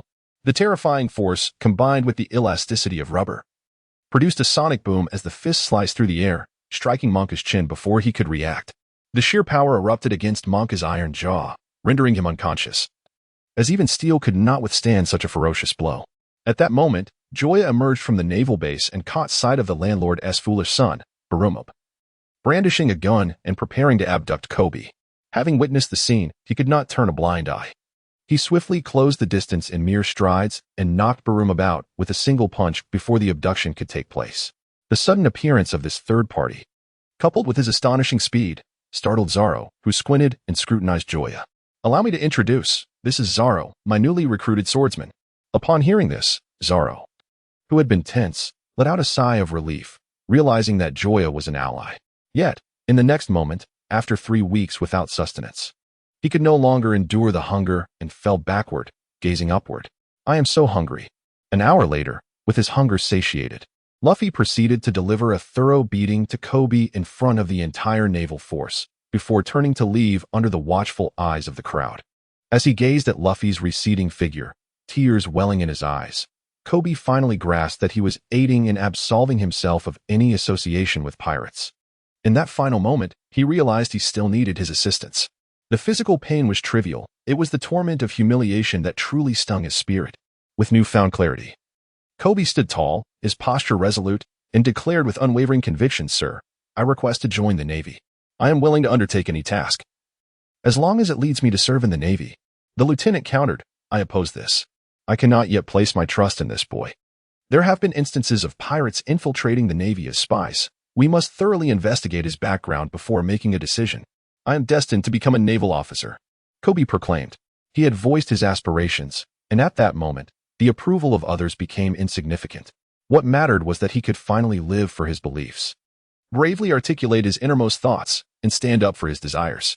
No longer was he the timid, weak boy who feared to resist. The bystanders were rendered speechless in astonishment. After a prolonged silence, the lieutenant said, "In that case, the sanitation of the Navy base shall be entrusted to you, young man." Yes. Although Koby endeavored to suppress his emotions, tears streamed down his cheeks uncontrollably. The journey toward realizing his dreams was still fraught with challenges. Yet he had taken a pivotal step forward. While he had not yet attained the rank of naval officer, he was now a soldier of the Navy. Ah, wait. Suddenly reminded of something, Koby hurriedly left the restaurant, making his way to the port. "By the way, where are we headed next?" Luffy inquired eagerly, unable to contain his curiosity after the adventures with Alvida and Morgan had heightened his interest in their forthcoming escapades.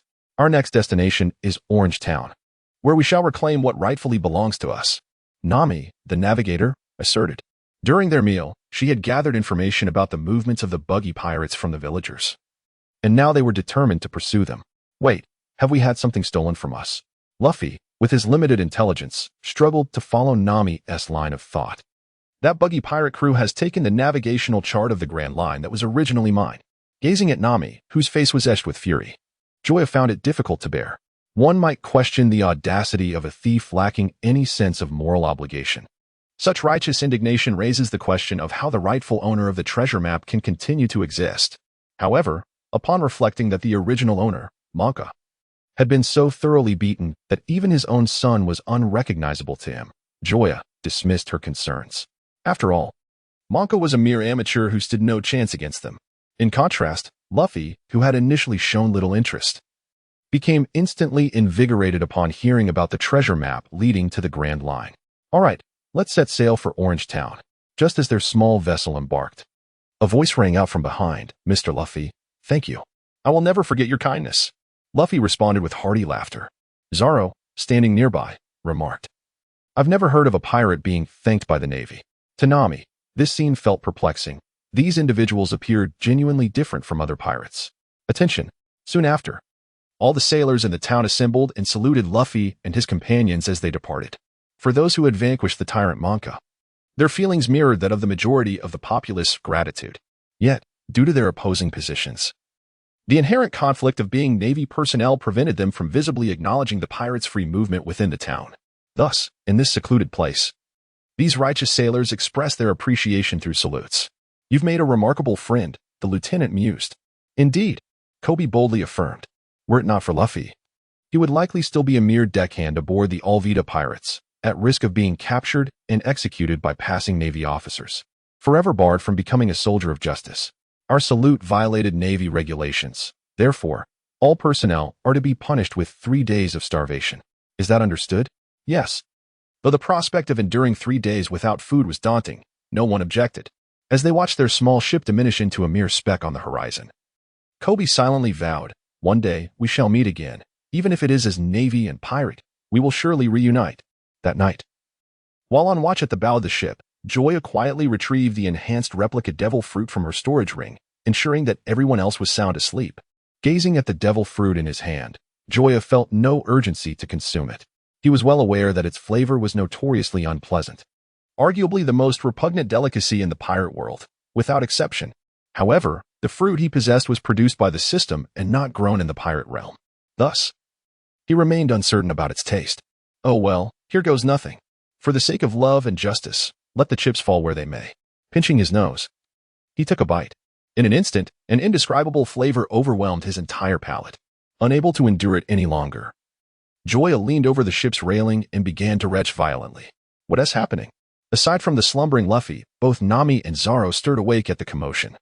Realizing that the fruit in his hand was on the verge of being exposed, Joya hastily tossed it into the sea. No, it's nothing, Luffy just let out a fart. Upon hearing this, a dark cloud of frustration loomed over Nami and Zoro, who silently distanced themselves from Luffy. Thus, a new unwritten rule emerged among the Straw Hat Pirates. One must maintain a safe distance from Luffy while sleeping. Yet, unbeknownst to them, a colossal shadow flickered across the sea beneath the cover of night. Chapter 13. Arrival at Orange Town. How much longer until we arrive? Nami, her ears nearly calloused from hearing Luffy repeat this question 200 times, finally erupted. Grasping Luffy by the neck, she relentlessly shoved his head toward the water. Are you in such a hurry to be reborn? If you're so eager, why not just die already? It's always eating or drinking, or asking if we've arrived. Can't you focus on anything else? Once Nami had vented her frustration, a half-dead Luffy gasped for fresh air at the ship's edge, genuinely believing he was on the brink of death. Instinctively, he shrank back, attempting to distance himself from Nami as much as possible. From that moment on, Nami's danger level in Luffy's mind skyrocketed, landing her firmly in the third position, just behind Garp and Joya. Upon witnessing Luffy's woeful demeanor, Joya instinctively swallowed hard. It was only at that moment that he realized how fortunate he was not to have been slain by Nami during their earlier contention over the rightful ownership of treasure. Half an hour later, Joya and his companions successfully made landfall. Unbeknownst to them, as they departed, the previously tranquil sea behind them erupted into tumult, as if something extraordinary were about to emerge. In stark contrast to the bustling town of Shells, Orange Town was markedly desolate. The expansive harbor was devoid of any human presence, and not a single creature was visible within their line of sight. Puzzled, Luffy idly kicked at the pebbles lining the roadside, musing aloud, what could have happened? Where has everyone gone? Nami, who had experienced a similar situation, replied somberly, her expression revealing her displeasure. It was undeniable that Luffy and Joya differed from the majority of pirates, yet this did not alter Nami's perception of them. The truth remained that most pirates were indeed heartless scoundrels. For a moment, the atmosphere grew heavy, leaving the four companions at a loss for words. While Nami's assessment was accurate, Luffy felt no remorse in being a pirate. Thus far, he had paid for his meals and settled his debts, never engaging in acts of murder or arson. It was not until a thunderous cannon blast shattered the awkward silence that the tension finally dissipated. As they gazed at the rising plume of smoke in the distance, the four exchanged knowing glances and hurried forth. It was evident that the Buggy pirates were most likely stationed there. Who was the greatest person in this world? Captain Buggy. Who does all the world's treasures belong to? Captain Buggy. Who is the most handsome and charming man in the world? Captain Buggy. Ha ha ha. Even from an entire street away, Joya and her companions could hear Buggy's boisterous laughter echoing with audacity. How outrageous. To proclaim himself the greatest is one thing, but to covet the treasures? Does he not realize that all the world's treasures have been reserved by me, Nami? Listening to Nami's fierce declaration, both Luffy and Zoro were momentarily bewildered. What kind of logic was this? Could she possibly be any more audacious? Indeed, as if he has the right to call himself the most handsome and charming. Does he not know that I, Joya, am the most handsome man in the world? With a resounding clap, Zoro and Luffy could only facepalm, realizing that there was indeed someone even more audacious than themselves, and she was right beside them. In contrast, Nami and Joya exchanged looks filled with mutual support and affirmation. I say, have you both lost your senses? Have you forgotten our purpose? The maps of the Grand Line? Do you understand? Can we not prioritize and focus on the task at hand? At that moment, Luffy, who was typically disinclined to engage in serious matters, could no longer contain himself. He had always been unreliable, yet now he realized that both Joya and Nami were even more so, leaving him at a loss for words. Oh right, the map. The map. Coming to her senses, Nami quickly directed her attention towards the heavily guarded Buggy pirates at the other end of the street, searching for a potential entry point. After a careful observation, she reluctantly concluded that although these pirates appeared disorganized, they had inadvertently surrounded the three tents with strict vigilance. It was utterly impossible to infiltrate without raising an alarm. Since that is the case, we shall divide our forces, Joya proposed, being the first to devise a plan. In terms of numbers, we are clearly at a disadvantage, so we need 2 individuals to draw their attention while the other 2 slip in and secure the map. Let it be so. Moments later, Nami and Joya set off, and before departing, Joya subtly patted Luffy. 10 minutes later, Luffy and Zoro, remaining in place, strode towards the Buggy pirates with an air of recklessness. Buggy, you scoundrel, come out and face your demise. A thunderous roar erupted, resonating throughout half the town, and the Buggy pirates heard it loud and clear. After a brief silence, several hot-headed pirates could no longer contain themselves. Before Buggy could utter a word, they brandished their swords and charged forth. You fools! To challenge the name of Captain Buggy in such a manner, you truly do not know the meaning of courting death. In the next moment, chaos erupted. Amidst the glimmering blades and flurry of fists, several pirates fell to the ground in various postures. This outcome utterly astonished the remaining pirates, who had not anticipated such a swift resolution to the conflict. Even if they were to be defeated, it seemed improbable that it would happen so quickly. However, as they noticed the 3 swords strapped to Zoro's waist, they trembled and retreated in fear. 3-sword style Zoro, though he had not intentionally sought recognition. The bounty hunters he had dispatched numbered over a dozen, granting him a modest reputation in the East Blue. His distinctive 3-sword technique made him easily identifiable. Murmurs spread among the crowd, revealing his identity as the bounty hunter Zoro. Amidst the throng of pirates, a figure emerged prominently, a man with a conspicuous red nose. Adorned in a clown-like visage, the captain of the Buggy pirates, Buggy himself. What, are you interested in my head? Initially, his gaze, like that of many others, fixated solely on Zoro, for Luffy stood nearby, blending into the crowd, utterly inconspicuous. However, when his peripheral vision caught sight of Luffy's straw hat, a fleeting glimmer of intrigue sparkled in his eyes. If possible, I wouldn't mind acquiring that. Zoro, with an air of confidence, responded. Our mission is to provoke and draw attention, so we shall speak as infuriatingly as we please. Oh, so you are quite confident? Indeed. As they spoke, both advanced. Zoro slowly drew the 3 swords from his side, while Buggy brandished a dagger between each of his fingers. Tiger Hunt. Zoro initiated the assault. The three swords dancing in the air. The two blades he wielded descended like the fangs of a tiger, sharp and menacing, while the third traced a quarter arc in the air, slashing horizontally towards his foe, further constricting Buggy's range of movement. Chapter 14. The Map in Hand Slash. With a fierce cry, the icy blade swiftly cleaved through Buggy's form, severing him into numerous segments. Casting a glance at the scattered remains, Zoro could not help but murmur. Is he truly this weak? Although he had never doubted his victory, the ease with which it was attained was beyond his expectations. Having spent a year and a half as a bounty hunter, he was well acquainted with the notorious pirates of the East Blue, including Buggy, who held a bounty of 15 million berries. After all, the East Blue was infamous for its weakness. There were no more than 5 pirates with bounties exceeding 10 million combined. However, what Zoro failed to notice was that Buggy, though severed, had not spilled a single drop of blood. Just as he believed the battle concluded and prepared to sheath his swords, the scattered remains unexpectedly floated into the air. The gleaming tips of the blades now aimed directly at his heart. Watch out. At the moment he heard the warning, Zoro instinctively veered to the side. A sharp dagger sliced through his abdomen, and warm blood stained a large portion of his clothing. The unbearable agony compelled Zoro to kneel on the ground. Despite Luffy's timely alert, he was a moment too late to evade the attack entirely. However, he managed to avoid a fatal blow and preserve his life. As he gazed at the floating, slowly converging figure of Buggy, beads of cold sweat adorned his forehead. Having previously encountered the existence of devil fruits through Luffy, he found the events unfolding around Buggy to be unsurprising, yet he could not forgive his own negligence. Had he been more cautious, even if he could not have detected the threat in advance, he would not have succumbed to such a treacherous ambush. Rubber pistol. Just as Buggy prepared to deliver the finishing blow, Luffy intervened with impeccable timing.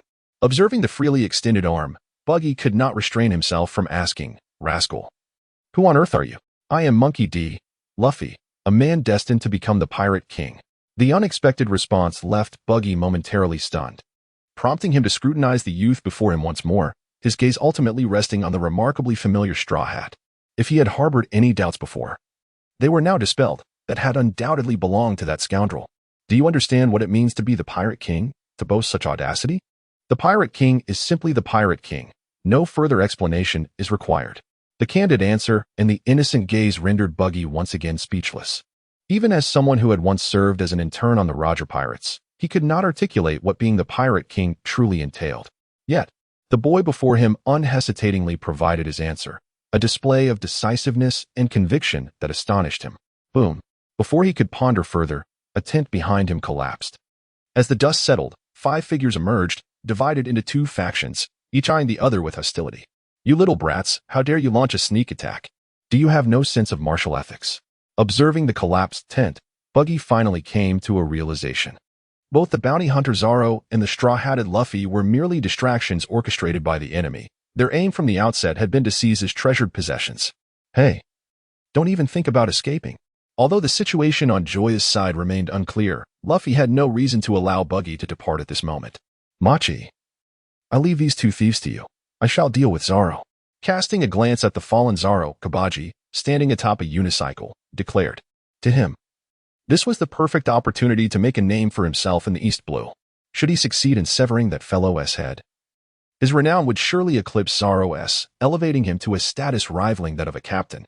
As for Zoro's condition, he was indifferent. "All right, I shall handle this," Machi said nonchalantly, patting the large lion beside him. Although the unexpected intrusion of the enemy had caught him off guard, he did not perceive the young man before him as particularly formidable. His spindly limbs seemed inadequate even for feeding the lion. As for Joya, he merely glanced at the clash between Zoro and Koby before retracting his gaze. Despite Zoro's current dire straits, he had no intention of intervening, for he firmly believed that Zoro would not succumb to such an adversary. "Nami, count to 10 for me." The sudden request left both Nami and Machi, who considered himself assured of victory, momentarily stunned. In the next instant, Nami was the first to regain her composure, feeling exasperated by Joya's morbid sense of humor. Yet she complied and began to count down. 10, 9, 8. "Damn it, you are truly insufferable." Machi, having also regained his wits, could no longer contain himself, gesturing for the large lion to attack. With a thunderous roar, the enraged lion lunged at Joya, its massive jaws agape. As it charged, The hardened ground trembled slightly beneath its weight, and a gust of wind, laden with the scent of blood, swept toward him. Ultimate technique. Serious punch. In that instant, Joya, with his flowing black hair, transformed into a guardian of the earth. He retracted his right foot, bent his left leg, and concentrated all his strength into his right fist. When his power peaked, he unleashed a devastating blow that struck the lion squarely on its snout. With a pitiful cry, the once mighty lion was reduced to a mewling kitten, tears and snot streaming down its face. 5. Nami, who had been counting down, suddenly halted.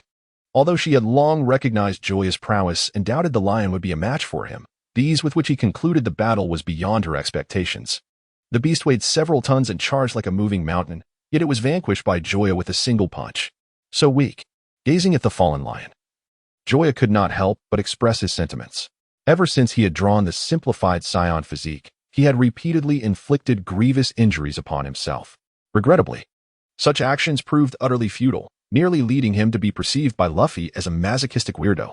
Thus, Joya speculated that only by being severely wounded by an adversary could the Scion's near-death power-up trait be triggered. Alas, the foes he had encountered during this period, be it Alabasta, the Navy's Monka, or the imposing lion before him, were all woefully weak. They were easily dispatched with a single punch, let alone inflicting serious harm upon himself. However, this statement fell upon Machi's ears as a blatant affront. "You insolent brat, just wait until I eliminate you." With a roar of fury, Machi's figure gradually receded, vanishing from Joya's line of sight. The originally solemn atmosphere was completely shattered by this, prompting Nami to burst into laughter. Ahem. Realizing that her reaction might be inappropriate, Nami quickly cleared her throat to mask her embarrassment.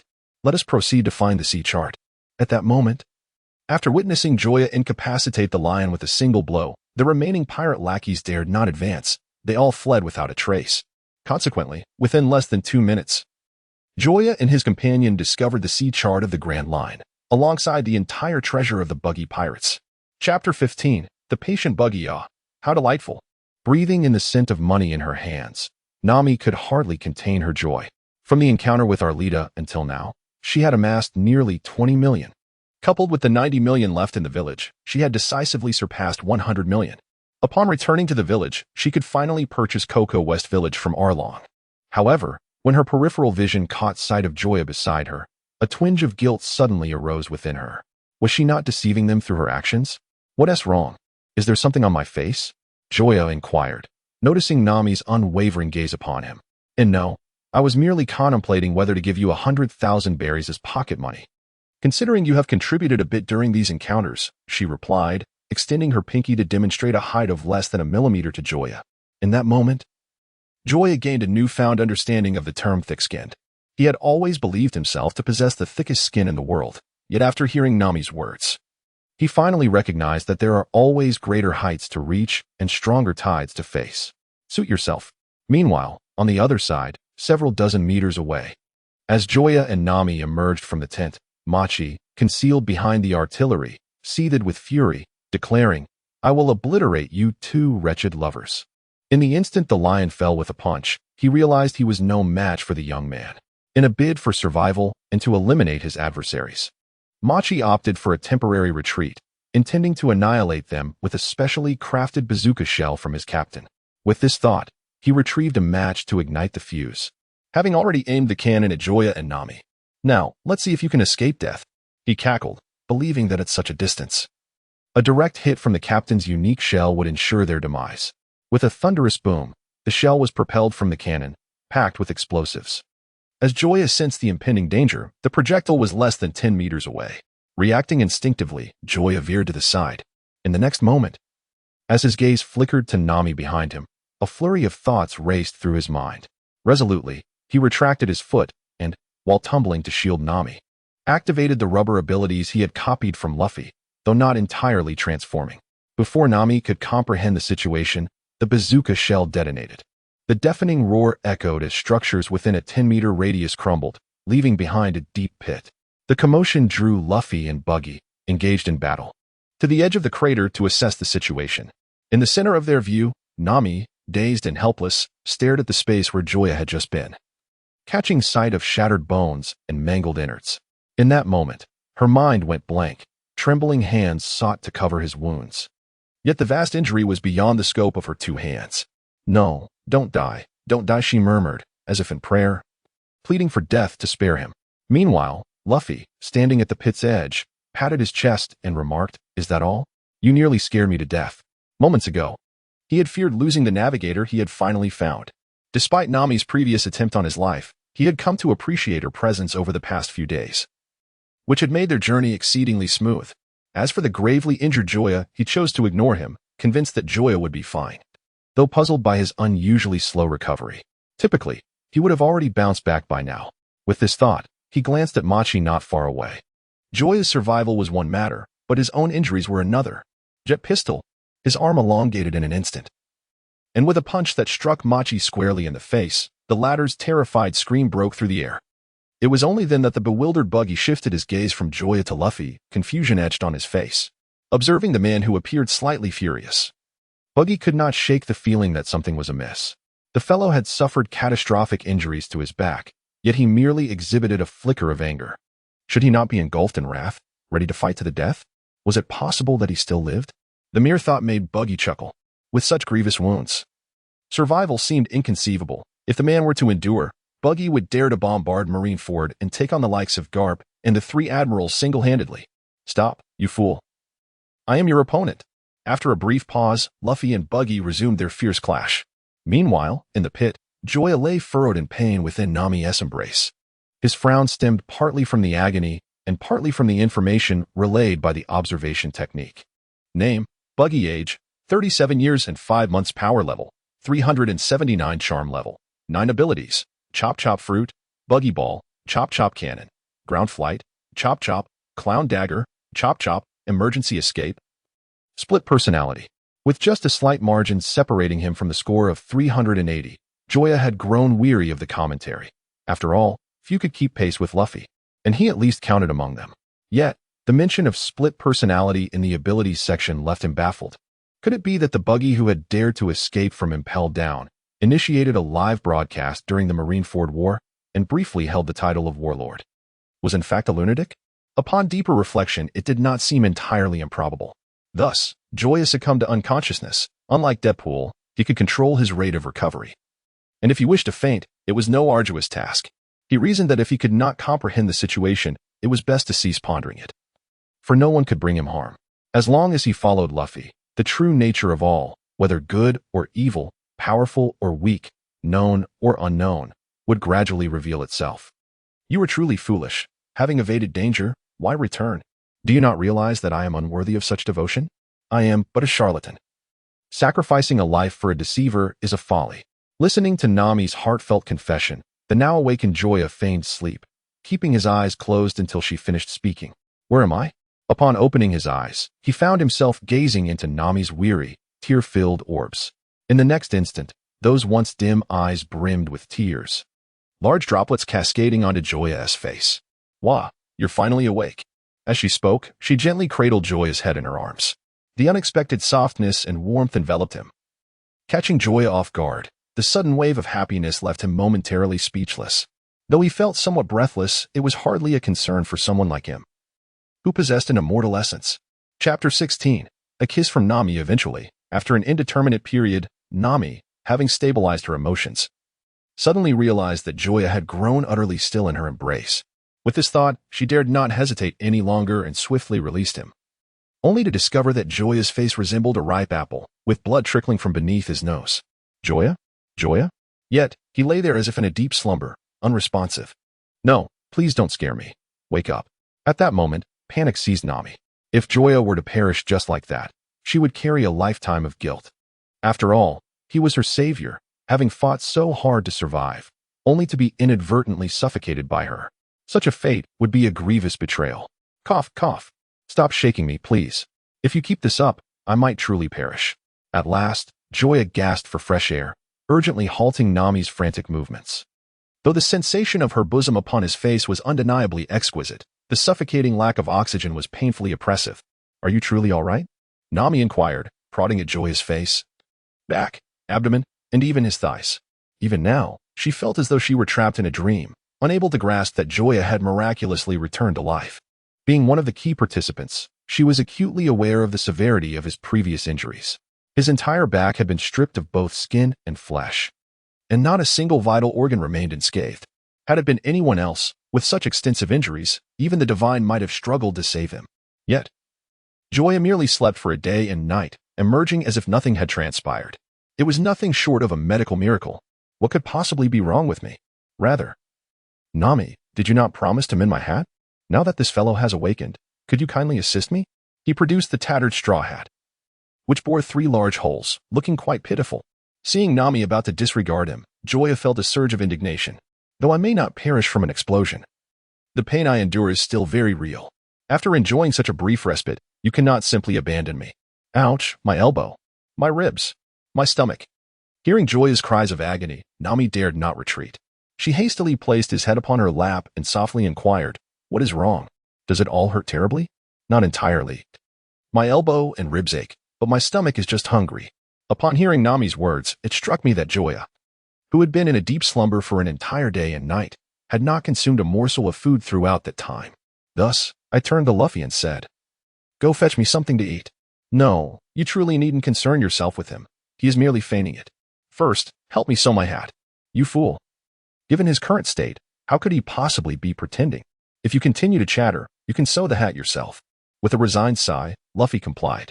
However, upon witnessing Joya's gleeful expression, he was so incensed that he stuffed a fist-sized rice ball into Joya's mouth. "How dare you?" Amidst the commotion, Joya, whose condition was worsening, lay peacefully in Nami's embrace, savoring the delectable food while basking in the afternoon sun. In stark contrast, Luffy sat crouched at the stern of the ship, cradling his head in his hands, showing no urgency for Nami to assist him with his hat. His lack of urgency stemmed from the sizable bump on his head caused by Nami's punch, which rendered him tearful at the slightest touch, making the thought of wearing his straw hat seem trivial. What a pair of monsters, Zoro lamented while drinking. When he first heard the explosion, he believed Joya was doomed. Observing the multitude of grievous wounds on him only deepened his conviction that this fellow was beyond saving. He even contemplated digging a grave on the spot. Yet Luffy remained resolute, convinced that Joya was alive and determined to bring him aboard the ship. Though Zoro found this endeavor futile, as a crew member, he had no choice but to obey Luffy's command to carry Joya onto the vessel. The following day, upon awakening, he was astonished to discover that all of Joya's injuries had miraculously healed, his smooth back resembling that of a newly born infant, devoid of any scars. Although he could not fathom the reasons behind this phenomenon, he felt no inclination to question it. After all, he aspired to become the world's greatest swordsman. If his companions were too weak, it would cause him concern. Moreover, their captain aimed to be the pirate king, so naturally, the crew could not be feeble. "Thank you," Nami whispered. Joya was momentarily taken aback, then casually replied, "It's nothing. I'm not going to die anyway." However, Nami shook her head. "I learned your secret from Luffy. To you, who possesses an immortal body, these injuries may seem trivial. Yet for me, they signify everything. Were it not for your desperate efforts to save me, I would have long since descended into the abyss, missing the chance to converse with you here. Therefore, I am truly grateful." At this moment, Nami's eyes were a fiery red.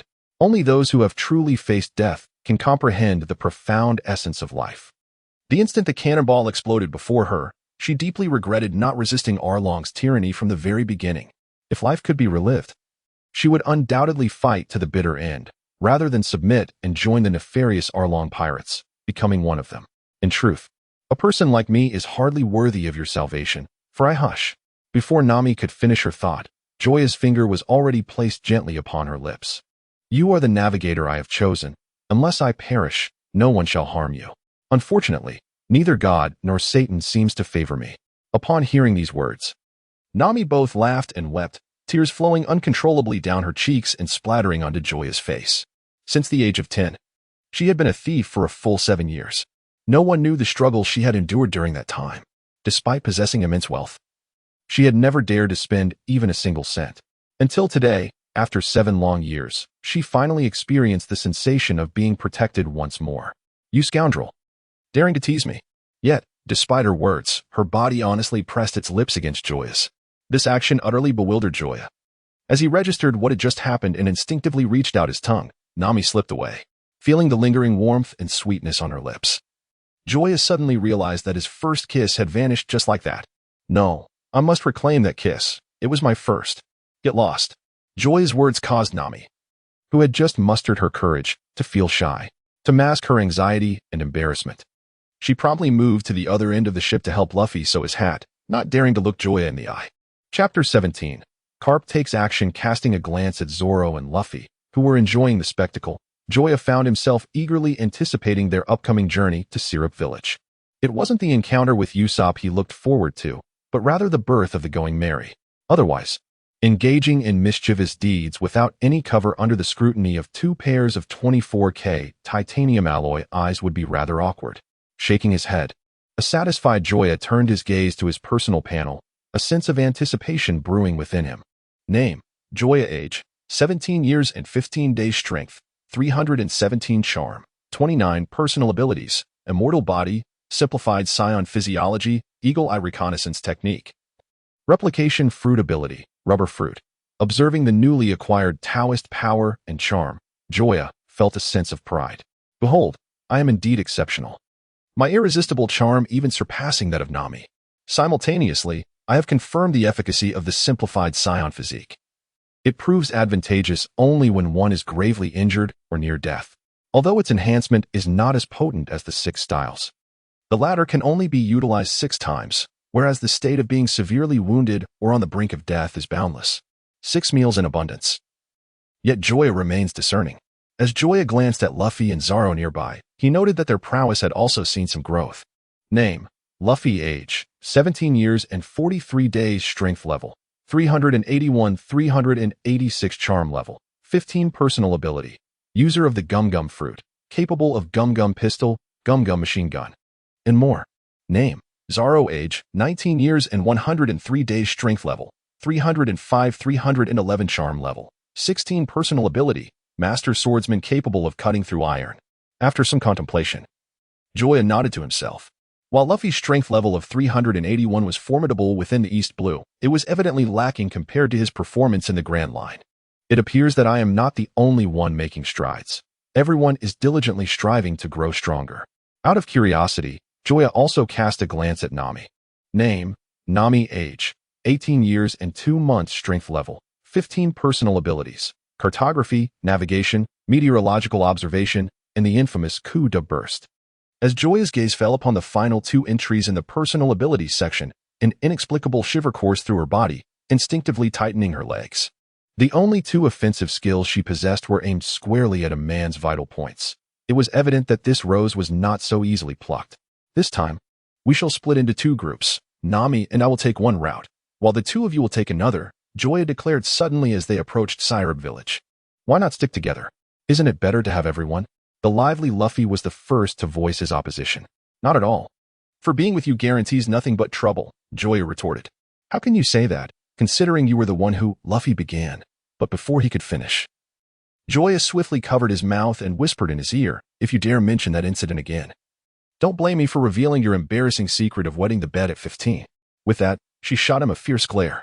Faced with such a threat, Luffy had no choice but to concede, though he felt a sense of injustice. This was a revelation he was determined to keep hidden. Unbeknownst to him, the truth was not that he had wet the bed, but rather that Joya had accidentally spilled water while drinking. By the way, what exactly did you see? Joya heard Nami's voice and silently thought, that was close. If Luffy had mentioned his peeking at Makino while she bathed, Nami, with her thorns, could very well turn against her. What else could I possibly have seen? Naturally, it was the password to my father's safe. You see, that old miser is incredibly stingy. Giving us only 10 berries a week is pocket money. What can one do with such a meager sum? Hence, I resorted to eavesdropping on his safe's code. Observing Joya's earnest demeanor, Nami chose not to delve deeper, trusting that he would not dare to fabricate a lie. Luffy, on the other hand, wore an expression of disdain, openly scornful of Joya's unpremeditated deceit. While others might question whether the old man possessed a safe, surely he would know. As for the notion of receiving a meager 10 berries as pocket money for an entire week, it was utterly preposterous. He had never received a single coin from the old man throughout his life. Meanwhile, in a certain location within the East Blue, Kapu sneezed repeatedly, his nose tickled. Who was the scoundrel speaking ill of me again, wishing for my demise? As he spoke, he slammed his fist onto the adjacent desk, which was crafted from precious wood and worth thousands of berries, splitting it in 2 with a resounding crack. The commotion startled the elderly man seated at the desk, who, already on edge, collapsed to his knees in fright. Vice Admiral Kapu, what brings you here? You might have given us a heads up so we could prepare to receive you. He stammered, slowly rising and approaching Kapu, discreetly slipping a check from his pocket into Kapu's hand. However, Kapu was not fooled. He seized the outstretched hand and, turning to the cameraman Bogart behind him, commanded, "Record everything. This will serve as evidence." Yes. Upon hearing this, the old man could muster no more strength and crumpled to the ground. Why is it that you target me among so many pirates? Even now, he could not comprehend why the usually indifferent Kapu would suddenly take action to seal off his trading company without a hint of negotiation, as if harboring a personal vendetta. "Ask your son," was Kapu's terse reply as he turned to leave. He had no patience to waste on such scum. Outside, a large crowd had gathered before the towering building emblazoned with the name of the Monka Trading Company, watching as staff members were escorted out.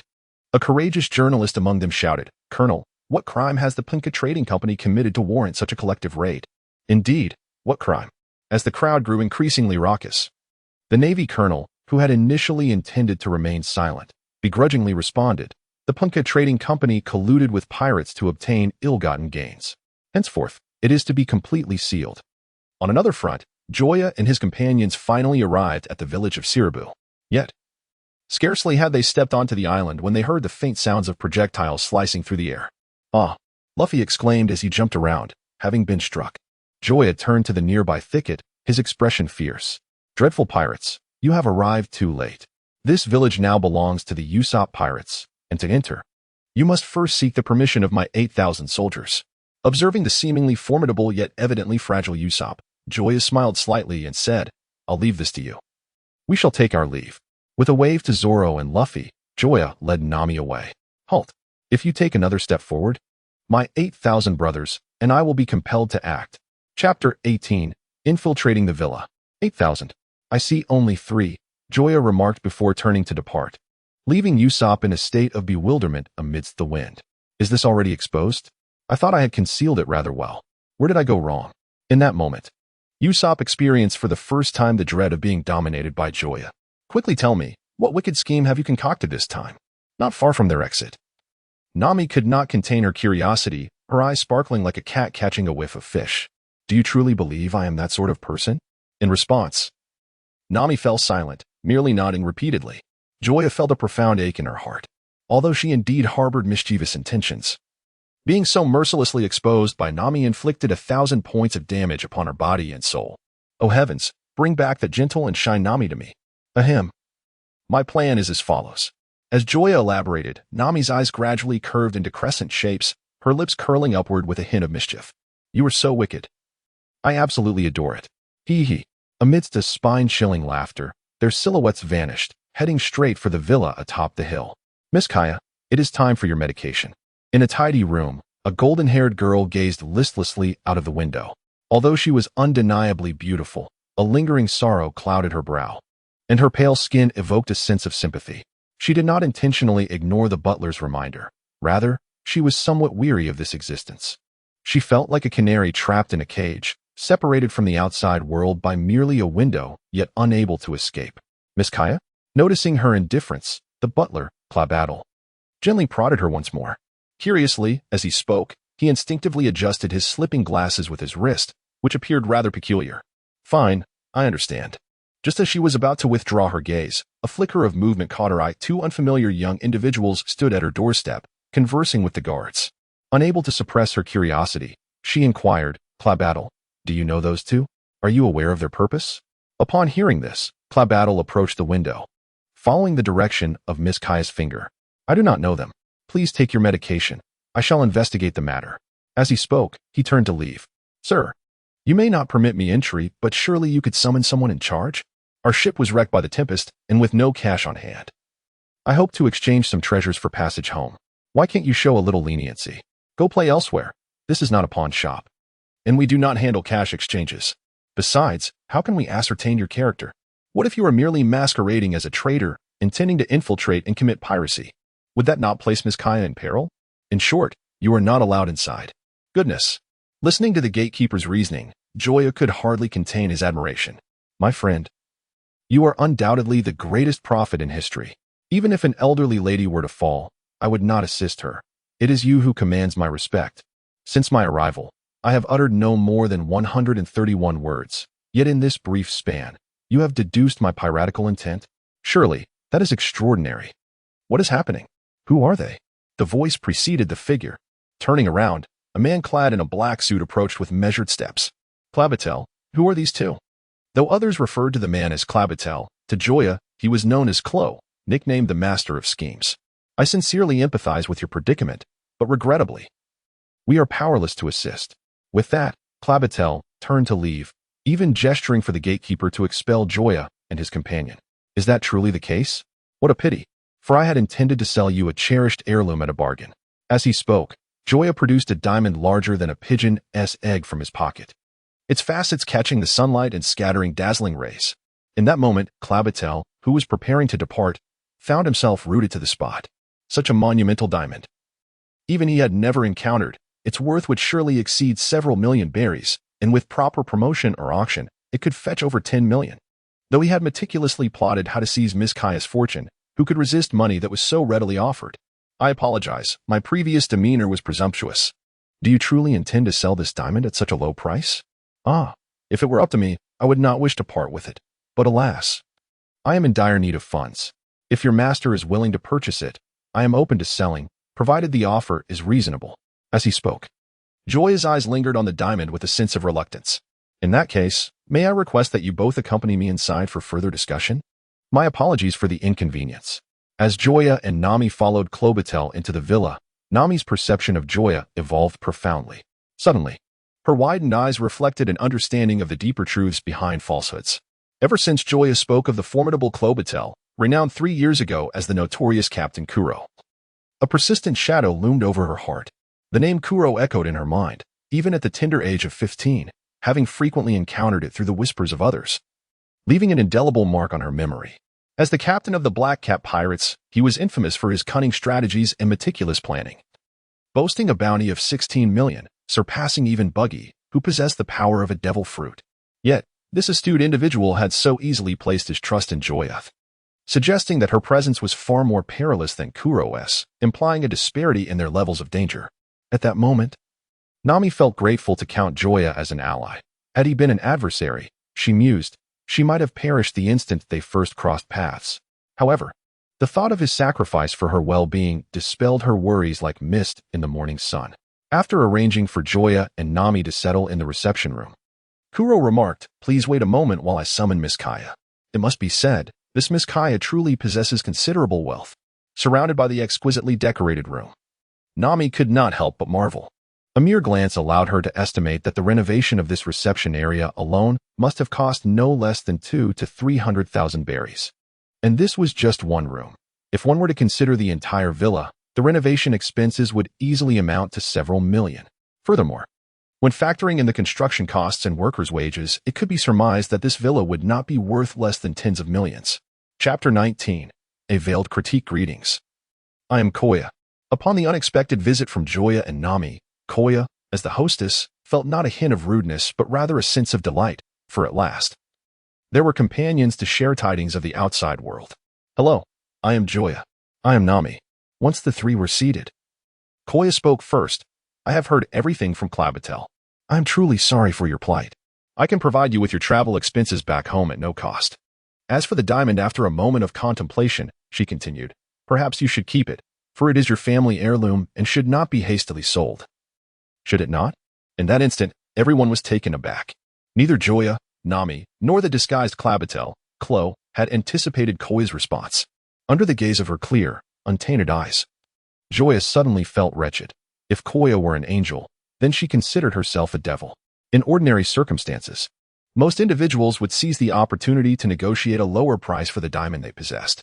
Such a substantial gem, if retained, would enhance one's collection, while selling it could effortlessly yield a profit of several million. Faced with such immense temptation, Joya assumed that no one would refuse. However, Koya before her declined the offer. It was important to note that they had never met prior to this encounter, thus lacking any established rapport. Did she not fear that Joya might be a swindler? Miss Koya, I believe this course of action is misguided. If everyone were to adopt such reasoning in the future, how would we respond?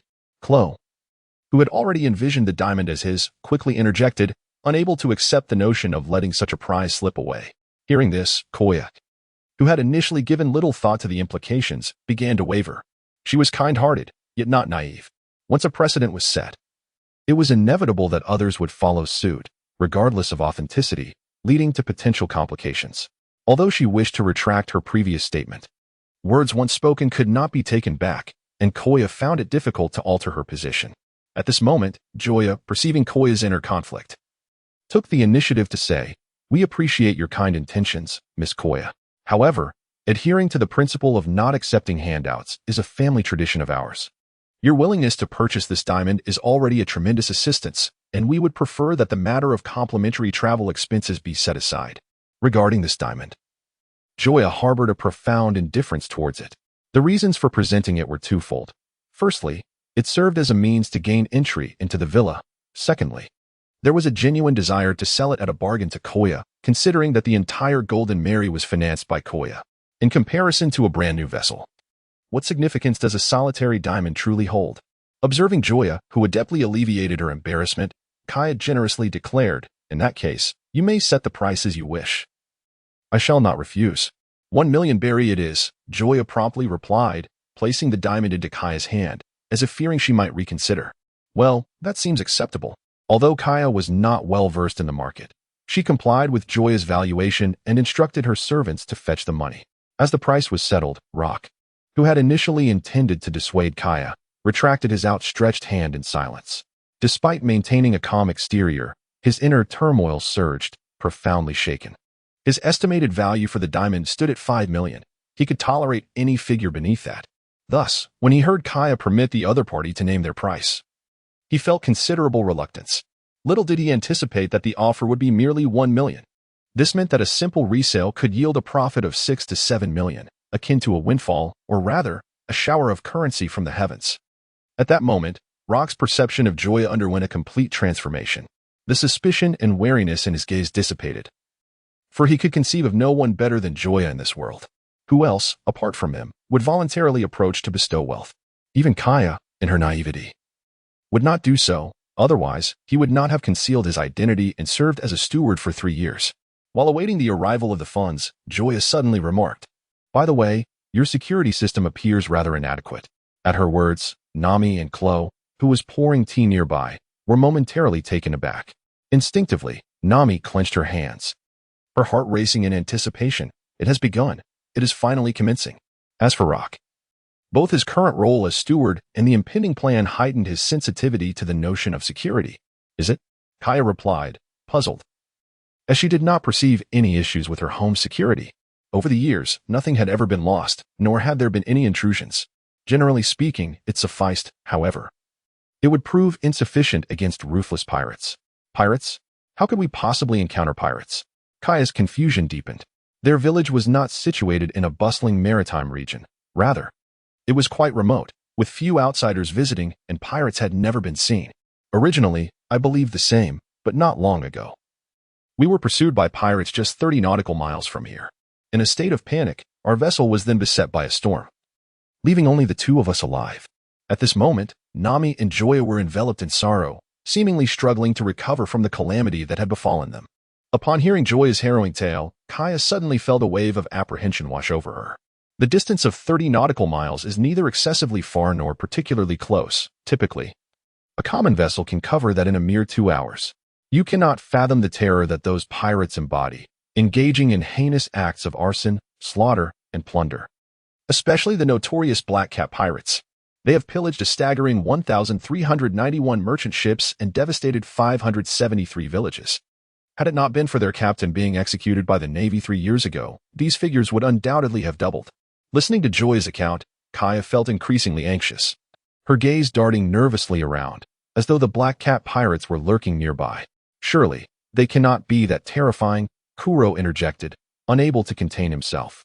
If Joya claimed to embody cruelty and brutality, he would not contest it, for he indeed reflected such a nature. However, where did the figures of 1,391 merchant ships and 573 villages originate?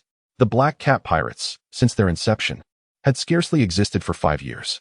This implies that they would have to rob at least 2 merchant ships and a village every 3 days. If that were the case, he would undeniably be regarded as a model pirate, the epitome of criminality, eclipsing even the most dedicated employee of the year. One might mistakenly think he was one of the 4 emperors, daring to act so brazenly in the East Sea, unafraid of encountering the formidable Garp on his way home. Chapter 20. The Shadow Fruit. I have barely scratched the surface. It is said that a certain individual named Rock stands an imposing 3 meters and 8 centimeters tall, weighs 250 kilograms, and possesses 6 arms. He treads upon the inky darkness of the night, leaving no trace of life in his wake. Gazing at the vibrant scene, reminiscent of the vivid memories of Joya, Locke, who typically possessed commendable self-control, found it nearly impossible to suppress his burgeoning fury. He continually reminded himself that only one day remained, just one final day. Once tomorrow passed, he would inherit all of Koya's wealth and would be free to pursue his desires without regard for others' opinions, no longer needing to disguise his true self. A fleeting glance at the trembling yet resolute close surprised Joya. Despite the harsh words hurled at him, this individual had yet to entertain thoughts of taking his life. Observing the stillness of the lottery wheel within the system, Joya steeled himself and continued, "Moreover, Klo possesses peculiar tastes. The first activity upon waking is not to wash his face or brush his teeth, but rather to savor a large piece of stinky tofu to invigorate himself." He gestured with his hands, tracing a grand circle in the air. At noon, he relishes fresh pig intestines paired with salted fish, and before retiring for the night, he indulges in a cup of dog feces coffee. More importantly, suddenly, the sound of an explosion interrupted Joya's narration, drawing the attention of his companions to the shattered glasses lying on the ground. "My apologies, I was so engrossed in Mr. Joya's tale that I didn't even notice my glasses had fallen," Klo remarked, bending to retrieve a new pair before departing. He straightened only after turning away, ensuring his eyes remained concealed from view. At that very moment, a meaningful smile graced Joya's face. Although he did not witness Klo's expression as he left, he was certain that the man's eyes brimmed with murderous intent, for the lottery wheel within the system had once more begun to spin. As he gazed at the incessantly spinning needle, Joya felt a twinge of anxiety, uncertain of what he might draw this time. "Congratulations, host. You have obtained a shadow demon fruit." Simultaneously, information related to the shadow fruit flooded Joya's mind. The shadow fruit, a paramecia-type devil fruit, grants the user the ability to meld into the shadows of any object during the day. At night, when not exposed to bright light, the user can become one with the darkness. Furthermore, while inhabiting the realm of shadows, no attack can inflict damage. At that moment, as he beheld the deep purple-black fruit within his storage ring, Joya's excitement surged, almost compelling him to leap with joy. Although the shadow fruit does not directly enhance the user's combat prowess, the advantages it offers are immensely substantial, akin to the capabilities of Obito from Naruto. As long as he refrains from initiating an attack, no one can harm him. Imagine the terror of a person who can cloak themselves in shadows. They could linger beside you for 24 hours, entirely undetected. Should they wish to eliminate you, the task would be astonishingly effortless for them. It is no exaggeration to assert that in the first half of the Grand Line, a person who consumed this fruit could traverse with impunity, capable of escaping even encounters with formidable foes like Crocodile or Smoker. However, should he cross paths with seasoned veterans such as Rayleigh or Garp, it would be prudent to keep a safe distance, as these cunning old-timers are both devious and powerful, and one misstep could lead to dire consequences. Yet, the question of the fruit's ownership perplexed Joya. Firstly, he had no intention of consuming it, although the enhanced replica devil fruit allows him to do so. Having already partaken of the upgraded version, he found the ordinary variant lacking in appeal and considered the possibility of drawing something superior in the future. Moreover, he could easily let someone close to him consume the fruit, thereby allowing him to replicate its effects at will and simultaneously bolster the strength of his companions. Truly a twofold advantage. However, he was uncertain about whom to bestow it. Luffy was certainly out of the question. Giving it to him would be tantamount to a death sentence. Usopp, that would be a waste. Nami was also unsuitable, as her future combat style leaned towards magic, which was entirely incompatible with the fruit. After considerable contemplation, the most fitting candidate appeared to be Zoro. This fellow already possessed formidable swordsmanship, and with the abilities granted by the fruit, his combat power would undoubtedly soar in a short time. Yet, Zoro seemed rather indifferent to devil fruits. Joya vaguely recalled that during the Dressrosa arc, the Mera Nomi was offered as a reward in the Colosseum. Luffy, eager to claim the fruit, had once inquired if Zoro desired it, to which Zoro's response had been a firm refusal. Suddenly, the commotion from outside irritated Kaya slightly, prompting her to rise and investigate. Could we perhaps be assigned a room? We've been utterly exhausted these past few days and would like to rest. As Koya approached the door, her footsteps momentarily faltered. She turned to the maid beside her and instructed, "Please find them a room. I shall investigate what is transpiring outside." "Yes, this way, please," the maid replied. Observing this, Joya swiftly followed the maid out. If his conjecture was correct, the commotion outside was likely caused by Luffy and his companions. Although the reckless objective had already been achieved, he was not yet inclined to join forces with Luffy. Just as he was departing the first floor for the second, a figure flashed before Joya's eyes. As she gazed at his retreating figure, a multitude of thoughts erupted in Joya's mind. Perhaps it was indeed most fitting for the shadow fruit to be entrusted to him. That night, Joya sat by the window, peering into the distance. The fleeting notion that had arisen during the day lingered in her heart, refusing to dissipate. It was only when the bathroom door was opened from within that Joya withdrew her gaze. As he gazed at Nami, clad in her pajamas with damp hair, his attention was irresistibly drawn to the profound chasm before him. Aware of Joya's gaze, Nami, feeling a peculiar flutter in her heart, hastily covered her chest and feigned ferocity, exclaiming, "What are you staring at? Aren't you ashamed of your lecherous eyes? If it grows too long, I'll simply take a knife to it." Joya's response left Nami exasperated. After all, he possessed an immortal body, and a penchant for mild self-harm was hardly detrimental. "Tonight, I shall sleep in the bed, while you can take the sofa. Move carelessly, and I swear I'll castrate you." "Why should that be the case? Who told you to forego 2 rooms? You brought this upon yourself. Do you not understand why I need a room to myself? You fool, how could I possibly know what is in your mind?" Eventually, after a heated exchange, an exhausted Nami succumbed to slumber. However, Joya remained vigilant at the door, showing no inclination to rest. He recalled that Chloe intended to make his move tonight. Although he had not directly killed Kaya, he had injured another of her retainers. Thus, it was highly probable that Chloe would attempt a surprise attack. If it were only himself at risk, it would matter little, but with Nami present, he could not afford to be careless. Chapter 21. The chaotic battle. The early morning sun streamed in, rousing the slumbering Nami. "Oh, you're awake?" The sudden voice startled her, prompting her to hastily cover herself with the blanket, only to relax upon recognizing Joya. "Do you realize how frightening that is? I was unaware before, but I shall be more cautious in the future." "More cautious? You're hoping for a next time?" It seemed that this jest was applicable to all women. Had it not been for a sleepless night, Joya would have certainly retorted. To ensure Nami's safety, he had remained awake throughout the night. Although he detected some commotion downstairs, Chloe had not approached him. "Quickly, we must prepare. Today is crucial."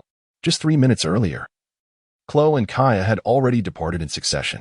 If his suspicions were correct, a confrontation was likely unfolding at the port. "Oh, right." Nami suddenly recalled something and dashed out of bed, racing into the bathroom to freshen up. "Do not peek." Hearing Nami's admonition, Joya couldn't help but chuckle. What a joke. "Do you think I am the kind of person?" With that thought, he tiptoed closer to the bathroom. 10 minutes later, Joya emerged from the villa, a pained expression on his face as he clutched his forehead. "I merely sought a razor. Why the excessive reaction?" Behind him, a blushing Nami retorted indignantly, "You scoundrel. Could you not find a more plausible excuse? Since when do you need a razor? Do you have a beard? The issue is, no one has decreed that a razor is exclusively for beards. I might wish to use it elsewhere. Rogue, pervert, scoundrel, may you perish." With that, Nami turned on her heel and departed, her cheeks reddening, resembling a ripe apple. "No, where did your thoughts wander? I sought a razor merely to groom my eyebrows. Depart." Amidst the clamor, the harbor loomed into view. A confrontation was indeed unfolding. The sounds of battle resonated in the air, leaving Nami somewhat astonished. "By the way, how did you ascertain that Clabatel was indeed crows?" At this moment, curiosity compelled Nami to inquire. Earlier, on their way to the villa, Joya had divulged this secret to her, even predicting that a skirmish would erupt at the harbor that very morning. What lay before her was the most compelling evidence of that prophecy. The wise man has his strategies, which should not be spoken of lightly. Observing the feigned air of mystery surrounding Joya, Nami chose not to inquire further. She was acutely aware that every individual harbors their own secrets, just as she herself had numerous matters she kept concealed. As per their usual arrangement, the battle was yours, while the treasure was mine. "No problem. Hurry and escape, Kaya. Swiftly depart from this place." As the hypnotist approached slowly, the severely injured Usopp shouted for Kaya to flee. However, Kaya, having never encountered such a scene, found her legs paralyzed, curled up on the ground, unable to rise. As the imminent danger loomed closer, the helpless Usopp turned his gaze toward the three boys at the edge of the battlefield. Usopp pirates.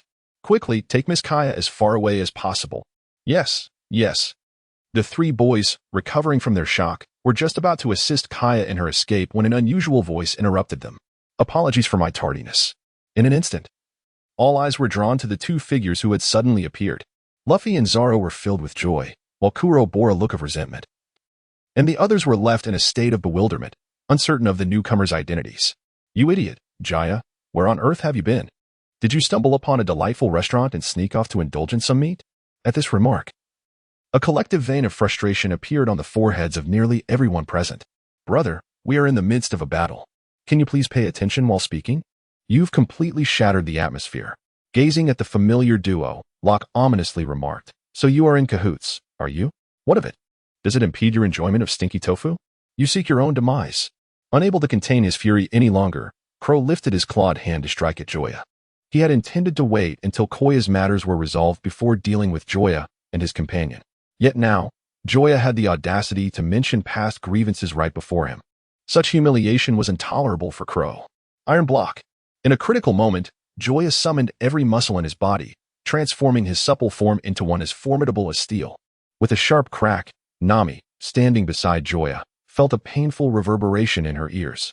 Yet she was too preoccupied to dwell on it and quickly turned her gaze towards Joya. How is this possible?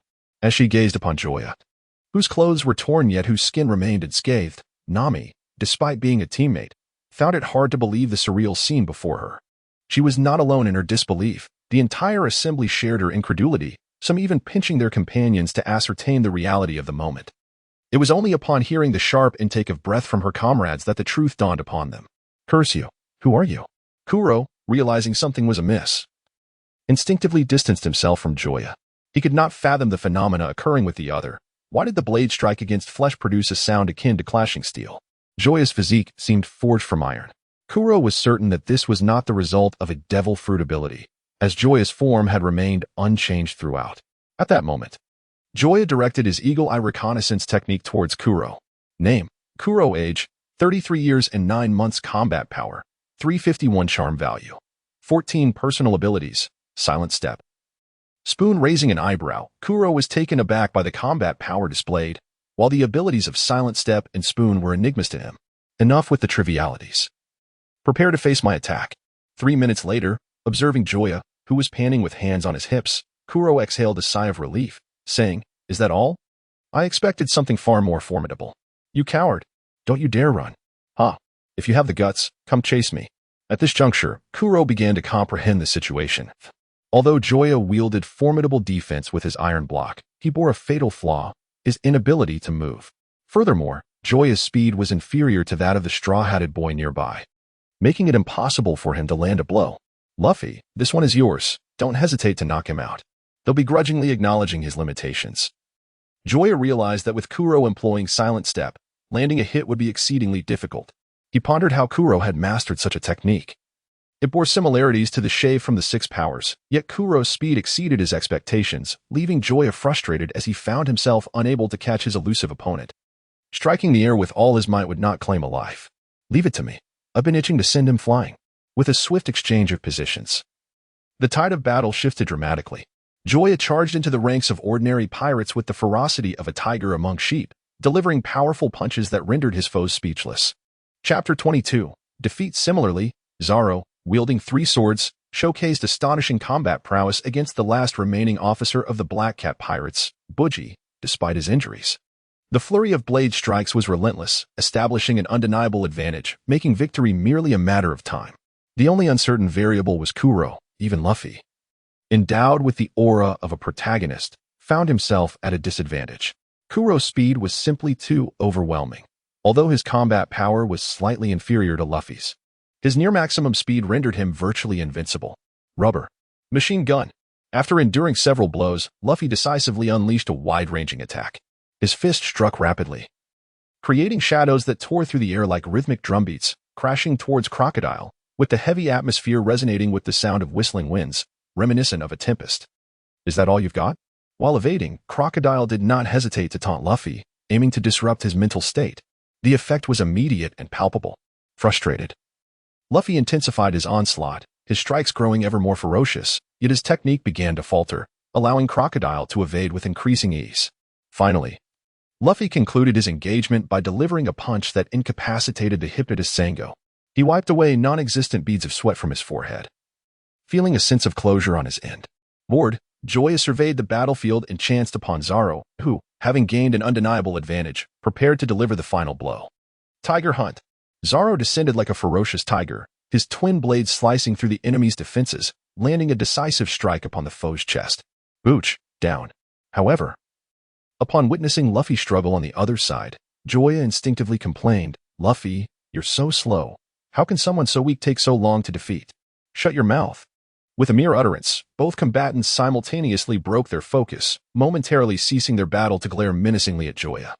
It seemed that another word from him might provoke them into a joint assault. "TCH, so petty," he muttered, before finding a stone to sit upon. Eagerly watching the spinning prize wheel, he could hardly fathom that Crocodile, who had withstood so much the previous day, was now so easily rattled by a single remark. He had even prepared his 36 strategies for self-destruction in advance, yet not a single one was utilized. "Congratulations, host, you have acquired the skill away 18 styles."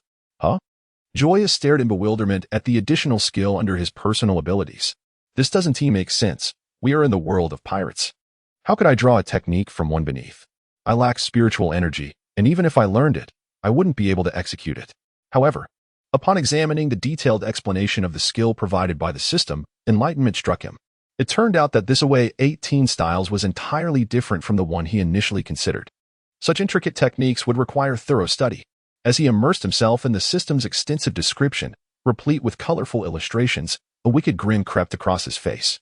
His occasional sinister chuckles caused Zoro, who had intended to approach, to halt abruptly and instinctively retreat a few steps, sensing that Joya seemed to harbor some peculiar affliction. As Joya gazed with almost drooling anticipation, Nami returned from her treasure hunt and landed a punch on him. "What are you thinking?" she exclaimed. "In nothing." Joya hastily wiped away the drool that was about to escape his lips, then, with a serious expression, remarked, "Luffy is utterly disappointing. It has been so long. And he still hasn't dealt with the enemy." Of course, as he uttered this, Joya carefully controlled his volume, ensuring that only Nami could hear. "Then why don't you go lend a hand?" she urged. "Very well," Joya replied, rising to charge towards Kuro. The battle had dragged on long enough. It was time to bring it to a close. If it continued, the villagers might discover something amiss. In Joya's strategy, it was preferable for him or anyone else to remain hidden for as long as possible. The longer they concealed themselves, the more unexpectedly useful they could be in a critical moment.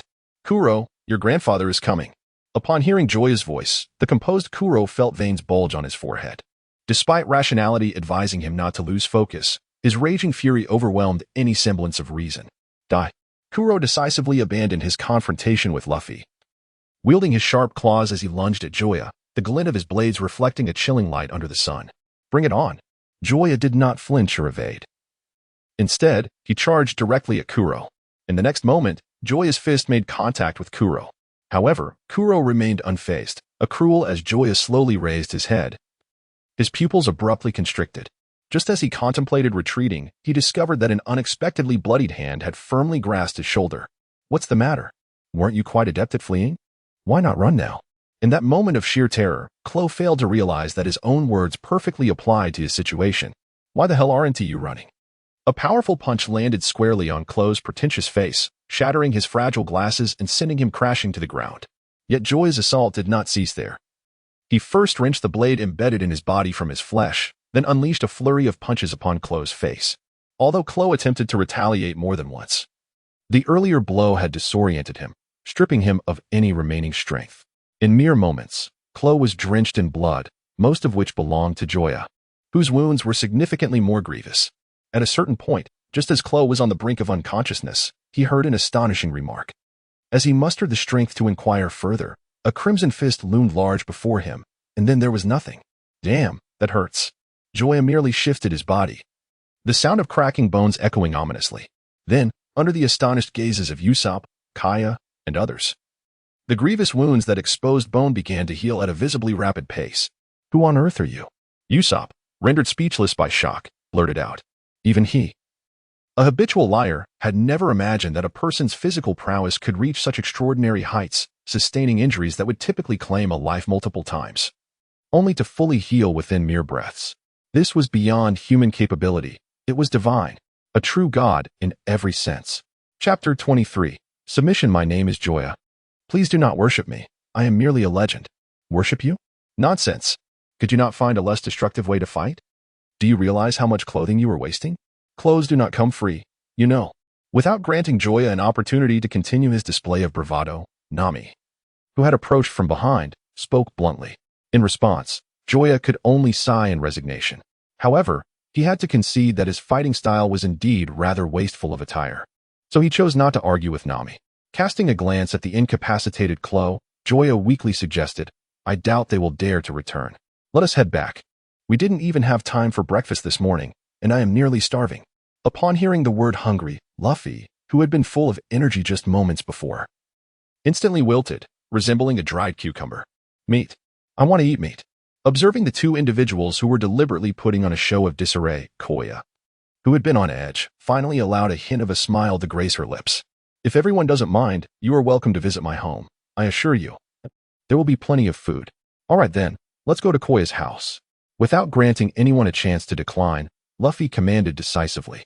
At that moment, his sole focus was on the prospect of food. Nothing could deter him from his quest for sustenance. Soon, the group turned and departed. Almost simultaneously, Kuro, lying motionless on the ground, suddenly opened his eyes. His deep gaze fixated intently on the direction of the villa, his face a canvas of confusion and bewilderment. Captain, what shall we do? A trembling Zango cautiously approached Kuro, fearful that any displeasure from him might lead to his demise. Despite not having seen Kuro for 3 years, his apprehension had not diminished. Rather, it had intensified. The reason for their failure lay not in their own shortcomings, but in the grotesque nature of their adversaries. One was a user of a devil fruit, while the other was a being akin to a demonic god, impervious to both attack and death. Even the weakest swordsman wielding 3 swords was extraordinarily formidable. Such a combination, it was safe to say, would dominate not only the East Sea but also the other 3 seas, rendering them utterly unmatched. Have the ship repaired and take it out to sea to wait. Ensure no one discovers our presence. Understood. After a quick affirmation, Zango swiftly turned to leave. Harboring a nagging feeling that the captain was concealing something from him, yet he lacked the courage to inquire further. Intriguing, truly intriguing. Gazing towards the villa, Kuro smiled faintly, instinctively reaching to adjust his glasses, only to realize they had been damaged in the battle. That night, after everyone had fallen asleep, Joya quietly slipped out of the villa.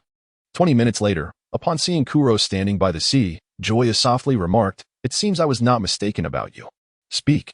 What is it that you truly desire?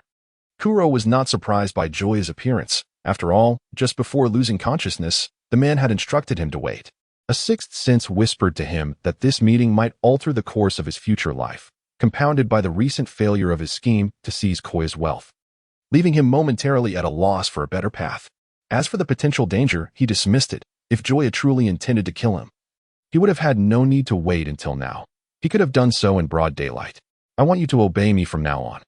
With a derisive smile, Kuro scoffed. Why should I? Although I was defeated by you in the daylight, what of it? You cannot naively believe that having bested me gives you dominion over me. It's precisely because I can make you stronger, elevate you to a grander stage, a larger world. I can grant you a life more splendid than you can imagine. As he spoke, Joya produced a dark purple devil fruit. In the moonlight, the fruit, no larger than a coconut, emitted an eerie glow. Upon the moment he beheld it, Kuro instinctively swallowed hard. Prior to his encounter with Luffy, he had paid little heed to such a thing. Yet now, having witnessed its uniqueness and formidable power, he yearned for that strength. He firmly believed that if he too were a wielder of such abilities, even if he could not vanquish Joya, he could effortlessly defeat that straw-hatted boy. Would you grant it to me? Just a moment ago, Kuro had been indifferent, but now he was evidently shaken, barely aware that his voice trembled as he spoke. Of course. As he spoke, his right hand flicked, and the devil fruit traced a graceful parabola through the air before landing steadily in Kuro's grasp. Gazing at the devil fruit in his hand and then at the indifferent Joya not far away, Klo, nearly overwhelmed by happiness, suppressed his desire to consume it and spoke. Are you not afraid that I might eat the fruit and refuse to comply? Hearing Klo's inquiry, Joya couldn't help but chuckle. I apologize. but I have never known fear in my life. You may decline and return my possession, but if you take my belongings and attempt to renege, I regret to inform you that I shall send you to hell." Upon hearing this, Klo felt an intense chill and an overwhelming confidence emanating from Joya.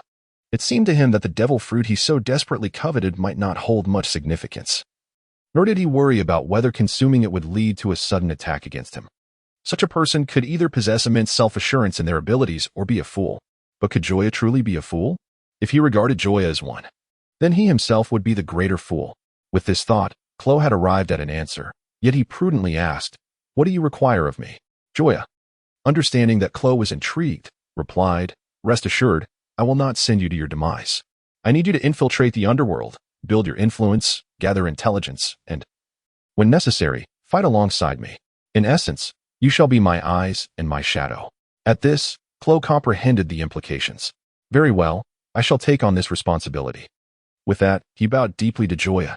Seeing the plan come to fruition, Joya felt a surge of joy. Although Klo's current combat prowess was lacking, he believed that with the aid of the shadow fruit, Klo would eventually become a figure akin to Doflamingo. After all, he was more inclined to use his intellect than the average pirate, as long as his strength kept pace. Ascending to a position of dominance would not be a daunting task, and the shadow fruit would perfectly complement his shortcomings in combat. Rest assured, you shall not regret your decision today. Shall we not give it a try? Joya said, pointing at the shadow fruit in Klo's hand. Of course. Klo, already eager, took a bite of the fruit. Although he was unaware of the powers contained within it, he trusted that since Joya sought his assistance, he would not bestow upon him an inadequate ability. In the next moment, an indescribable flavor erupted in his mouth. Initially, in an effort to maintain his image in Joya's eyes, he suppressed the urge to vomit. However, once the taste fully unfolded, he could no longer concern himself with appearances. He doubled over by the seaside, retching, wishing he could expel every morsel he had consumed the previous night. Chapter 24. The Golden Mary. Observing the disheveled state of Kuro, Joya stifled a laugh with her hand over her mouth. She realized that in the realm of piracy, the devil fruit possessed a remarkable ability that rendered all beings equal. Regardless of whether one was a formidable emperor of the sea or a mere ordinary individual, consuming such a fruit guaranteed an inevitable bout of nausea. After a brief moment, Kuro, regaining his composure, could only manage to stand with the aid of the wall. Nevertheless, his heart burned with fervor, for he had come to understand the extraordinary power of the devil fruit he had consumed. With this thought in mind, Kuro summoned his newly acquired ability, Shadow. As the words left his lips, Kuro vanished before Joya's eyes, as if he had never existed. In the next instant, sensing something amiss, Joya glanced over her right shoulder and then slowly returned her gaze forward. When her eyes shifted back, Kuro had reappeared, albeit in a half-kneeling position. "Thank you for your generous gift, my lord. I shall exert my utmost effort. I shall await your performance with great anticipation." Joya patted Kuro on the shoulder before turning to leave. Just as Kuro prepared to rise, a voice drifted through the air. "By the way, you are not to disturb Koya again, understood?" "Understood," Kuro replied, lowering his body as much as possible, daring not to raise his gaze to where Joya stood. After a full 10 minutes, with his knees aching from kneeling, Kuro finally rose slowly. The cold sweat on his forehead glistened under the moonlight. No one knew the extent of his prior terror. Even after Joya had departed, his right hand continued to tremble uncontrollably. Earlier, upon realizing the potency of the devil fruit he had consumed, he had unintentionally utilized his ability to appear behind Joya. At that moment, he himself was unaware of the reason behind his actions, nor did he intend to test Joya. However, when confronted by her icy, indifferent eyes devoid of any emotion, he was nearly unmasked by fear, suppressing his terror as he promptly appeared before her, kneeling on one knee in hope of receiving her forgiveness. From that moment onward, Kuro's loyalty became genuine, and the remnants of his rebellious spirit vanished entirely. Joya remained oblivious to this transformation, yet she had anticipated it. Her glance over her shoulder had been inspired solely by the tropes of television dramas. Whenever an adversary vanished, they were most likely to reappear behind you. Whether left or right was merely a matter of chance, and with a 50% probability, one could easily find a target unless fortune was particularly unkind. The following day, as Luffy contemplated his departure, Koya intercepted him, announcing that she intended to gift them a ship. "Really? Is it true? You truly wish to give us a ship?" With boundless excitement, Luffy could not resist reconfirming his eagerness. He had long anticipated the prospect of a pirate ship, yet lamentably, he lacked sufficient funds. Upon their arrival on the island, they had contemplated inquiring whether Kaya would be willing to sponsor the construction of a vessel. However, before they could pose the question, their adversaries unexpectedly made their appearance, leading to a series of events that rendered them hesitant to ask.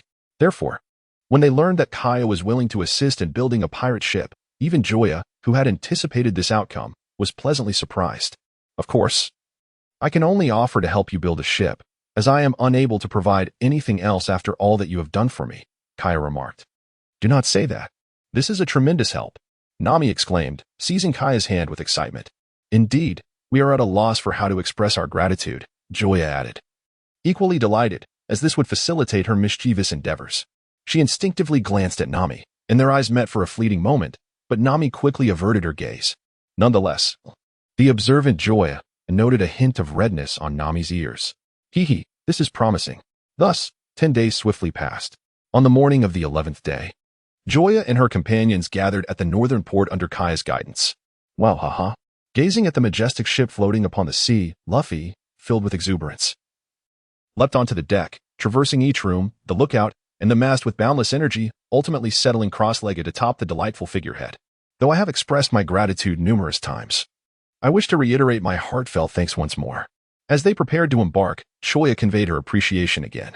This vessel, far more significant than the diamonds she had sold at a low price, held immense importance not only for him, but for the entire Straw Hat Pirates crew. Even Zoro, typically reticent, nodded in acknowledgement. No, truly unnecessary. I am simply delighted to assist you, Usopp replied, entrusting the ship to them. Over the past few days, at Luffy's invitation, Usopp had made the decision to join him in his piratical endeavors. However, as the moment of parting drew near, Usopp, who had never ventured far from home, felt his eyes welling with tears, his heart heavy with melancholy, gazing at the gentle and graceful Koya.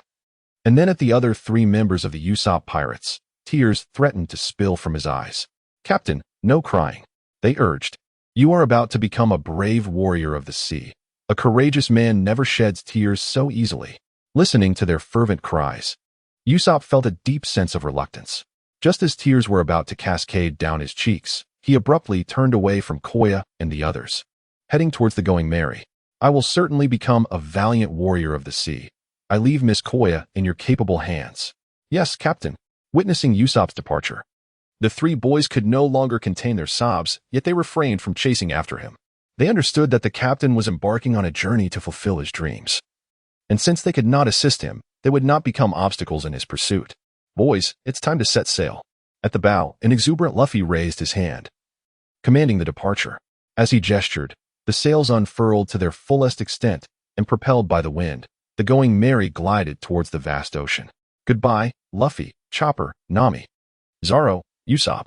On the shore, Koya waved her arms with all her strength, while Usopp aboard the ship could no longer hold back the tears of farewell. Observing the sorrowful Usopp, no words were exchanged, for this was his choice. In this world, every individual possesses the right to make their own decisions. Yet they must equally bear the consequences that arise from those choices. As comrades, their role is not to make decisions for Usopp, but rather to assist him in achieving success following his choice.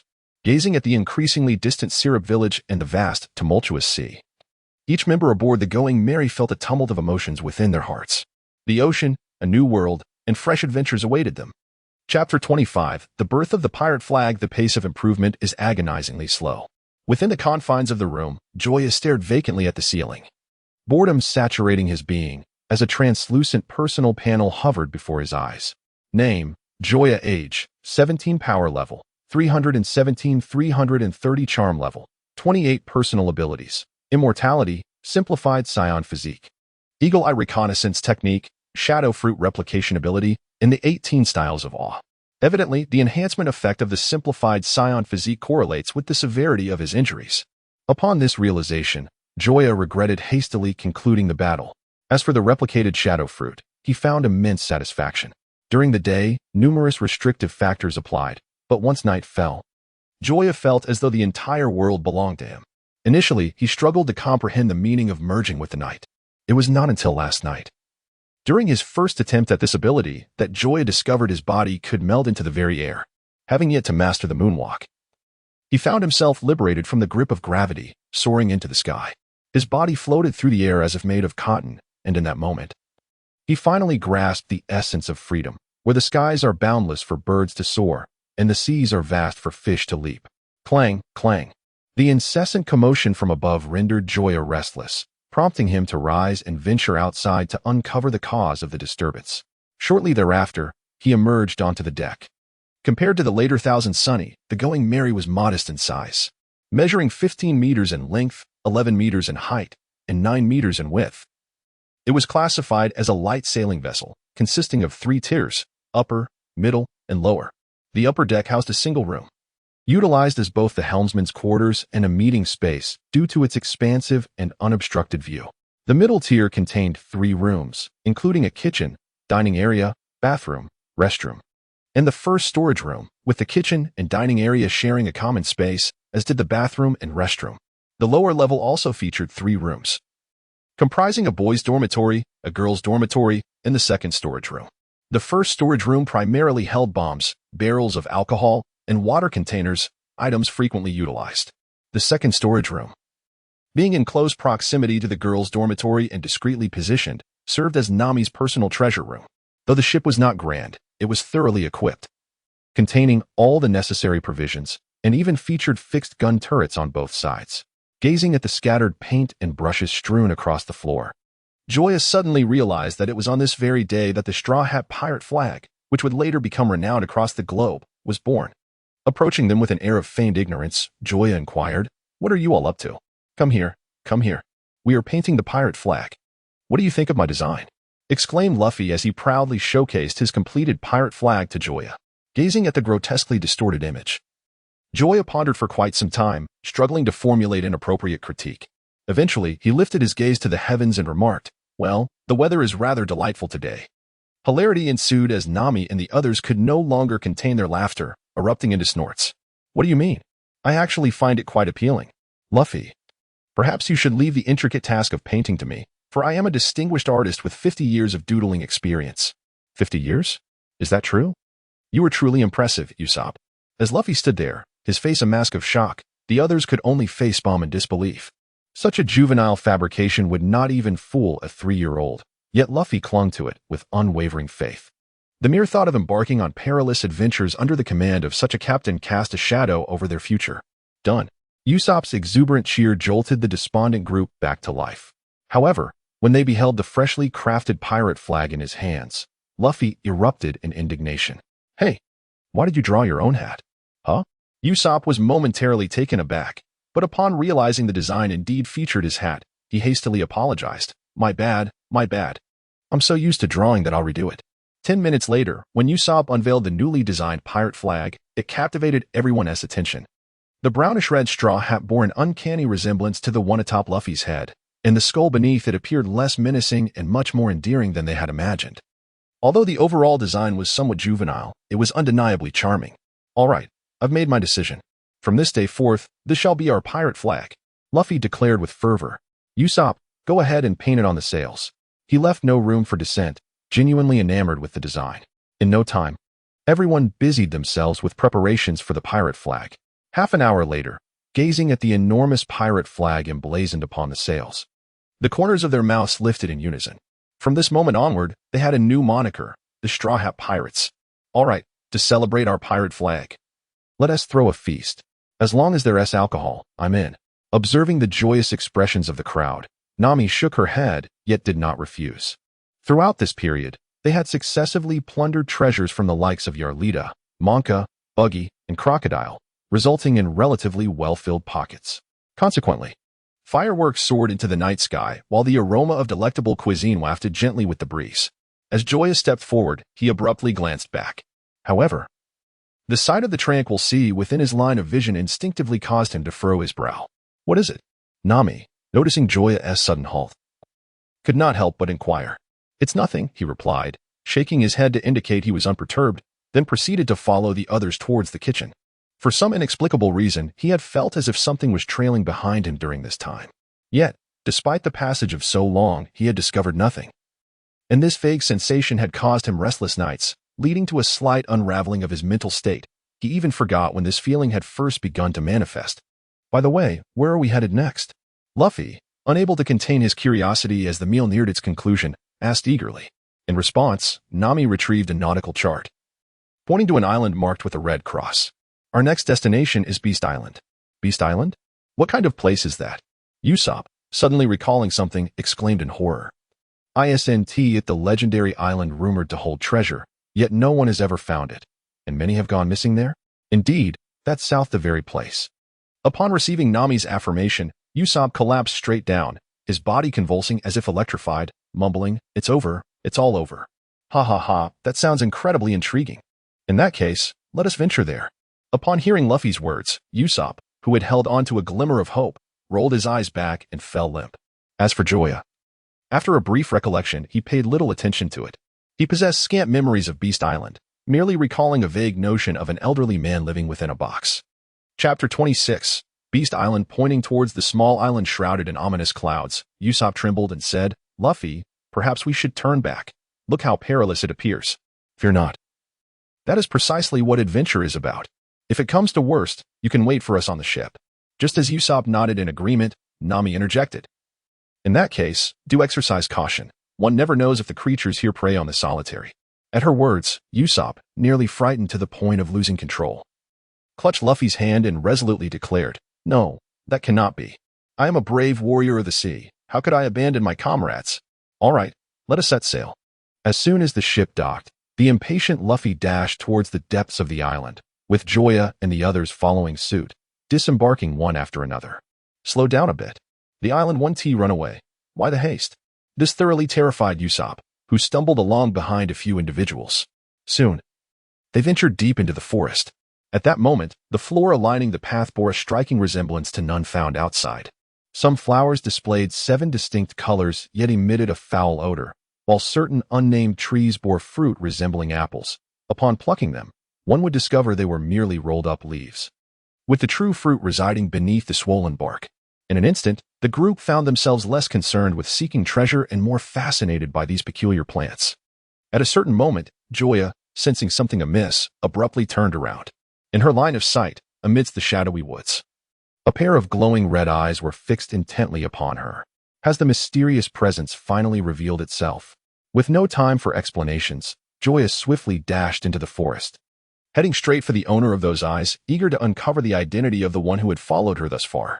Meanwhile, Luffy and the others attempted to give chase, only to be surprised to find themselves surrounded. Dozens of eyes stared at them from all directions, and the vast forest fell into an eerie silence, the atmosphere becoming palpably strange. Who are you to dare trespass in the forbidden realm of the divine? Are you not afraid of death? Upon hearing the mention of the divine's forbidden domain, Usopp clung tightly to Luffy's arm. The others anxiously scanned their surroundings, attempting to locate the source of the voice or any sign of an adversary. "We are the Straw Hat Pirates. Who might you be?" "Pirates, you say? It has been an age since I last heard that term. You see, 20 years ago, I too was a pirate. Oh wait, how detestable. A wretched pirate has tricked me into revealing my past. You are not welcome here. Have you seen those creatures? If you do not depart, I shall transform you into something akin to them." At that moment, the hidden denizens of the forest revealed themselves to the group. Pigs with lion heads, rhinos with elephantine trunks, bears with the necks of giraffes, snakes with rabbit heads, and so on. "Who exactly are you? I just heard you claim to be a pirate. Do not attempt to deceive me." Meanwhile, as Luffy and the mysterious figure exchanged words, Joya finally managed to seize the owner of those red eyes. Meow.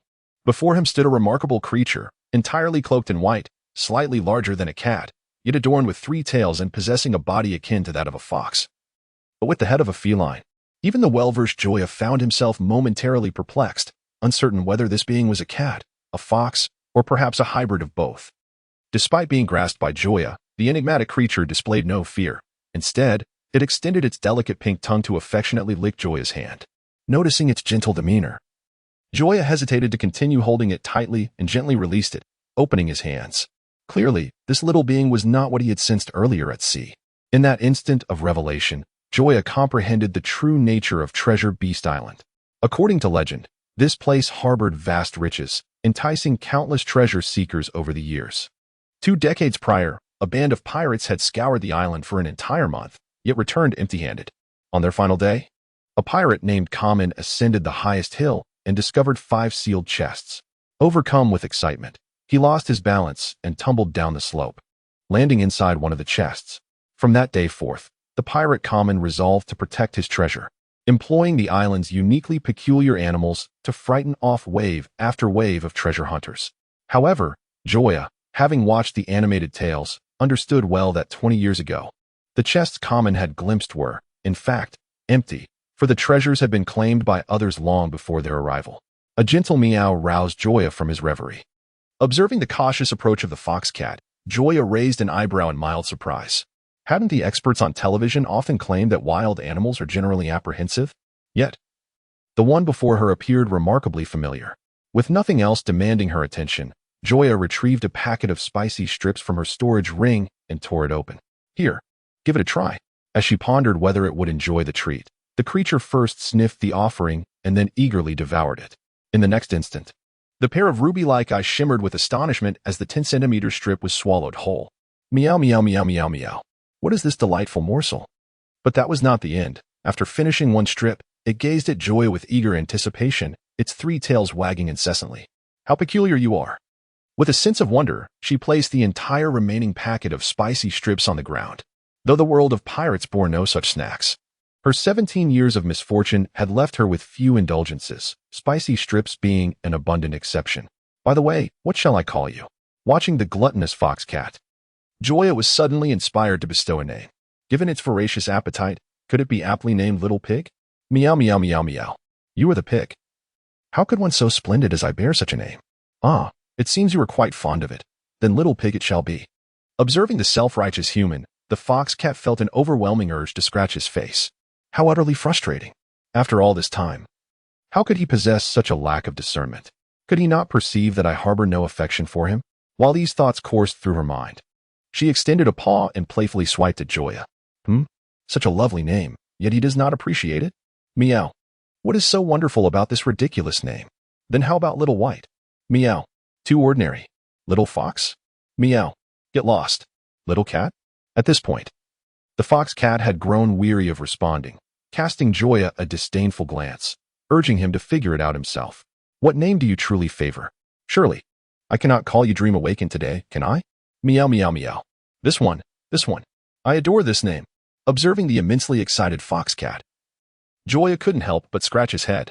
Is the name truly so unappealing that your reaction is this exaggerated?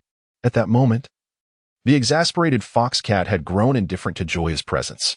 You handle it yourself. I shall not resist any longer. Chapter 27. The Sword God and the Sword Saint, where have you been? Why did you arrive only now? What is that in your arms? It's so adorable. Before Joya could respond to the previous inquiry, Nami swiftly snatched the fox cat from his embrace. As she caressed its soft fur, she couldn't help but exclaim, wow, this feels wonderful. It's called Xiaoxian, a rather gluttonous little creature. Xiaoxian, is that the name you bestowed upon it? I must say, Little White would have been a better choice. Usopp chimed in. However, he failed to notice that, at that moment, both Xiaoxian and Joya shared a remarkably similar gaze directed at him. For the intent to harm cannot be concealed. By the way, who might you be? Not wishing to linger on the matter of names, Joya decisively shifted the topic. Greetings. I am Kamen. I never expected it to take such a liking to you. Even I find it challenging to approach it most of the time. Upon hearing this, Joya raised an eyebrow. Had Kamen not mentioned this, he might have assumed Xiaoxian behaved this way with everyone. Now, a new question arose in his mind. What was it about him that captivated it? By the way, sir, do you truly not intend to join us? As the events here seemed to conclude, Luffy once again extended an invitation upon parting. No, while there may be no treasure, I have other things I wish to protect. Observing the animals gathered around him, Kamen spoke earnestly. I have shared both joy and hardship with them for 2 decades. I cannot part from them. Upon hearing this, Luffy, realizing Kamen's reluctance to leave, decided not to press further. 10 minutes later, as Kamen watched, Luffy and his companions began boarding the ship one by one. Luffy, I have faith that you will discover the legendary treasure, One Piece.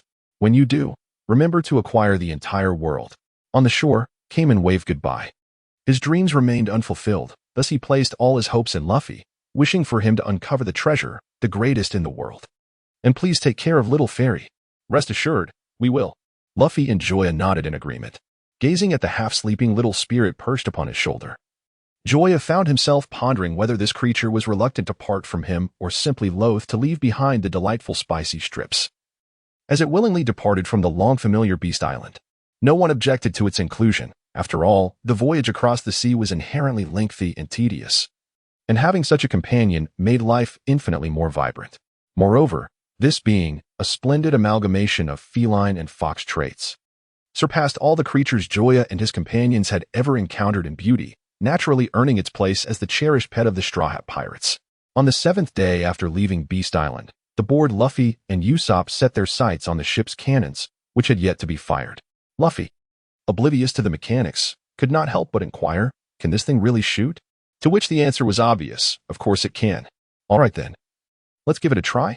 Just as Luffy was about to load a cannonball for firing, Nami, standing nearby, suggested, "I recall there's a reef to the south. We should head there for our experiment." "Is that true?" "That sounds fantastic." And so, the Going Merry turned around, steering towards the south, gazing at the peacefully slumbering Zoro, and then casting a glance at the exuberant expressions of Luffy and Usopp by the cannon. Joya shook his head, silently offering a prayer for Zoro's two younger companions. It appears that those two individuals are destined to face criticism. However, it is precisely due to the bombardment that the ailing Joseph finds salvation. Therefore, there is no need to intervene. "Come, let me hold the little fairy." Observing the motionless little spirit resting on Joya's shoulder, Nami could not suppress her envy and resentment. It was perplexing. Since boarding the ship, this creature had spent the vast majority of its time nestled beside Joya, even during moments of slumber. Only when Nami and the others tempted it with spicy strips could they hold it for a brief while. Yet once the treats were consumed, the little spirit would promptly turn away. Joya himself was baffled by this phenomenon, merely reflecting on the undeniable allure he seemed to possess, which even a creature of the animal kingdom could not resist. Half an hour later, the Merry slowly came to a halt, unable to contain his excitement. Luffy rushed to load a cannonball into the cannon, squinting one eye as he began to adjust its aim. With a resounding bang, the cannonball erupted from the barrel, soaring into the ocean, landing 100 meters away from the treacherous reef. Observing the ascending sea column, Usopp could not help but chuckle, exclaiming, "Ha ha ha. You truly are lacking in skill. If you think you can do better, then go ahead." Angered, Luffy rose and stepped aside, eager to see if Usopp could indeed hit the target. "I shall do it," Usopp declared. While he may not boast confidence in many areas, he was certain of his marksmanship. Although hitting the target was not guaranteed, he was undoubtedly more accurate than Luffy. With a resounding bang, the cannonball erupted from the barrel, tracing a parabolic arc through the air before striking the reef squarely.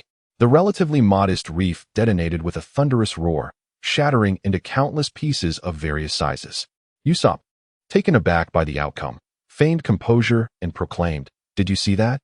This is the prowess of a genius sniper. From now on, I declare you our official sniper," exclaimed Stalk. "Quick, teach me how you managed to hit it." As Luffy prepared to continue, Joya hastily interjected, "Luffy, we will soon be entering the Grand Line. Shouldn't we discuss what we need to prepare?" "Indeed, we cannot afford to be frivolous any longer," Luffy replied, beckoning everyone to the conference room. Gazing at the distant, still smoldering reef, Joya mused inwardly, "My dear friends, I can assist you only to this point. Esteemed comrades, though we have yet to traverse the Grand Line, its perils are well acknowledged. Thus, we must adequately prepare ourselves before embarking. Let us consider what we are still lacking. Fresh water, provisions, a musician." In an instant, everyone's gaze turned towards Luffy.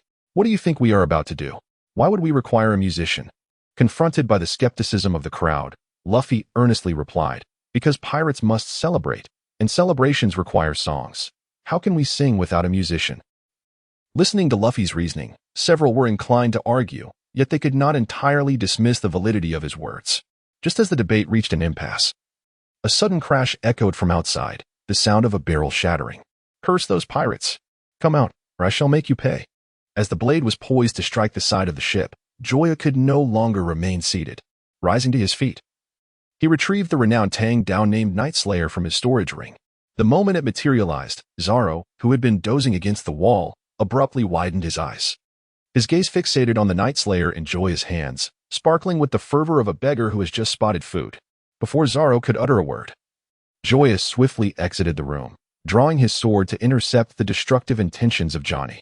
Meanwhile, Zoro, upon witnessing the blade, lost all desire for slumber, and promptly followed suit. Chapter 28. The astonished Zoro with a resounding clash, Joya, for the first time drawing his sword, engaged in fierce combat with the sword master Johnny.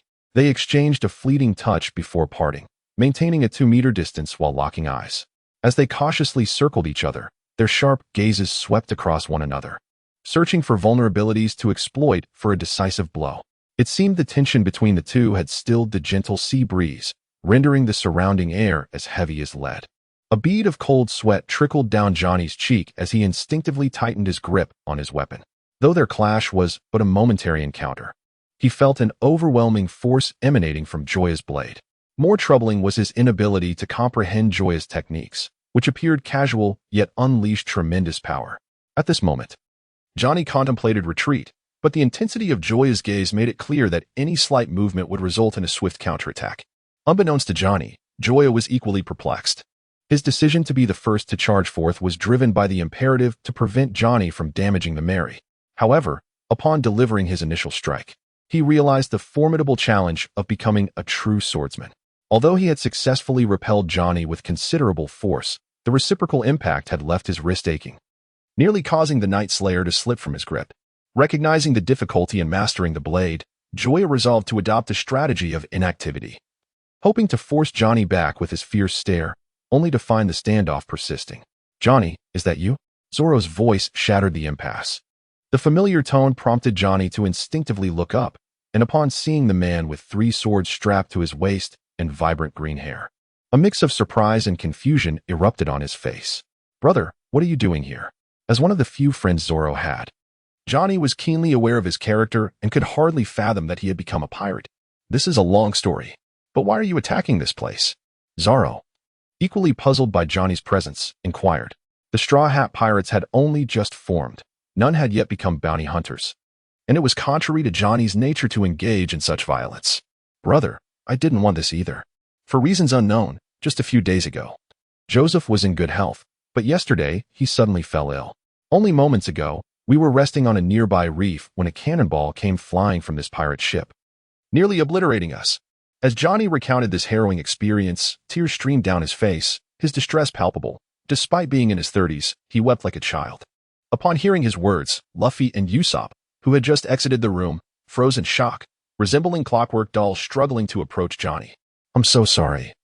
I'm so sorry," they repeated, bowing profusely. Had Johnny been struck by an enemy's bombardment, it might have been easier to dismiss. However, the fact that the assailants were Zoro's friends made it impossible to turn a blind eye. "Where's Joseph?" they inquired. Right here," came the response. Without pausing to ponder right or wrong, Zoro quickly grasped Johnny's arm and hoisted the ailing Joseph from the small boat, whose condition was dire. Seeing Joseph's pallid complexion and the blood seeping from his chest, the expressions of those gathered were far from pleasant. In the desolate expanse of the sea, falling ill was evidently more terrifying than encountering pirates. With Joseph on the brink of demise, Joya stepped forward, ready to speak, when her peripheral vision caught Nami approaching. Silently, she retreated a step, yielding the stage to Nami. Nami gently lifted Joseph's eyelid, extracted his tongue for inspection, and then commanded, "You two, fetch the limes from the storage." Upon hearing this, Usopp and Luffy dashed away at lightning speed. In the blink of an eye, they returned with a large basket of vibrant green limes. They halved the limes and squeezed the juice into Joseph's mouth. "I'll fetch a knife." Luffy began to rise, but Joya interjected swiftly, "No need for that. Use mine." At her words, Zoro erupted in indignation. "How can you treat it like this? Let me provide mine." He unsheathed 2 blades from his waist and promptly handed them to Luffy and Usopp, deliberately excluding the one that bore the name Wadakamanji. As they observed Zoro's actions, the crowd was left utterly bewildered. "Goodness, I never anticipated that you were this kind of person, Zoro." Only Johnny and Joya seemed to catch a hint of what was unfolding, their gazes fixated on the pitch-black sword, the Tang Dao Zhan Yi, devoid of any blemish. "Shall we have a chat?" After confirming Joseph's safety, Zoro, visibly relieved, took the initiative to invite Joya for the first time. "All right then." With that, the two stepped aside. Although Joya could somewhat surmise what Zoro intended to discuss, he did not decline, as he too was eager to converse with a true swordsman about the intricacies of blades. "May I see that sword?" Zoro asked directly, cutting to the chase. Of course. To Joya's surprise, Zoro accepted the sword with both hands. While it is courteous to receive items with both hands, Zoro's pride suggested that not everyone or everything warranted such deference. Clearly, he had underestimated the quality of this blade. Upon taking hold of the sword, Zoro did not hasten to draw its blade. Instead, he meticulously scrutinized the hilt and scabbard, repeatedly murmuring, "A fine sword, indeed." After a considerable while of examination, Zoro tightened his grip on the hilt while his left hand gradually applied pressure on the scabbard. With a resonant metallic sound that sent shivers through the heart, a flash of brilliance flickered before their eyes. Ultimately, as Zoro fully drew Zhang Yi, the admiration and regret in his gaze reached their zenith. The blade's silver-white surface contrasted starkly with the scabbard's absolute blackness. Silver-white represents the purest metal. And though metals of such high purity are typically unsuitable for sword forging due to their excessive hardness, Zoro felt no concern that this sword would present such an issue. Evidently, the materials used to forge this blade were extraordinary, perhaps even undocumented. While he was uncertain if this sword could be classified as a supreme blade, having never encountered such a weapon, he deemed it at least a formidable sword, as it exuded a sensation far more intense than that of the dowie he had previously wielded. After casting one last lingering glance, he slowly sheathed the sword. Though his reluctance was nearly palpable, he resolutely returned the blade to Joya. Such a fine sword deserves better treatment than that. Joya initially appeared taken aback before realizing Zoro was referencing the incident where he had lent the sword to Luffy to slice a lime. Honestly, I believe it matters little. The purpose of a sword's creation is to cut, is it not? While maintenance is essential, excessive reverence is unnecessary. If one fears damaging it to the point of neglecting its use, that would be a true insult to the sword. Now it was Zoro's turn to be momentarily speechless. After a lengthy pause, he regarded Joya with earnestness. "It seems I have underestimated you. When the time is right, we must engage in a proper duel."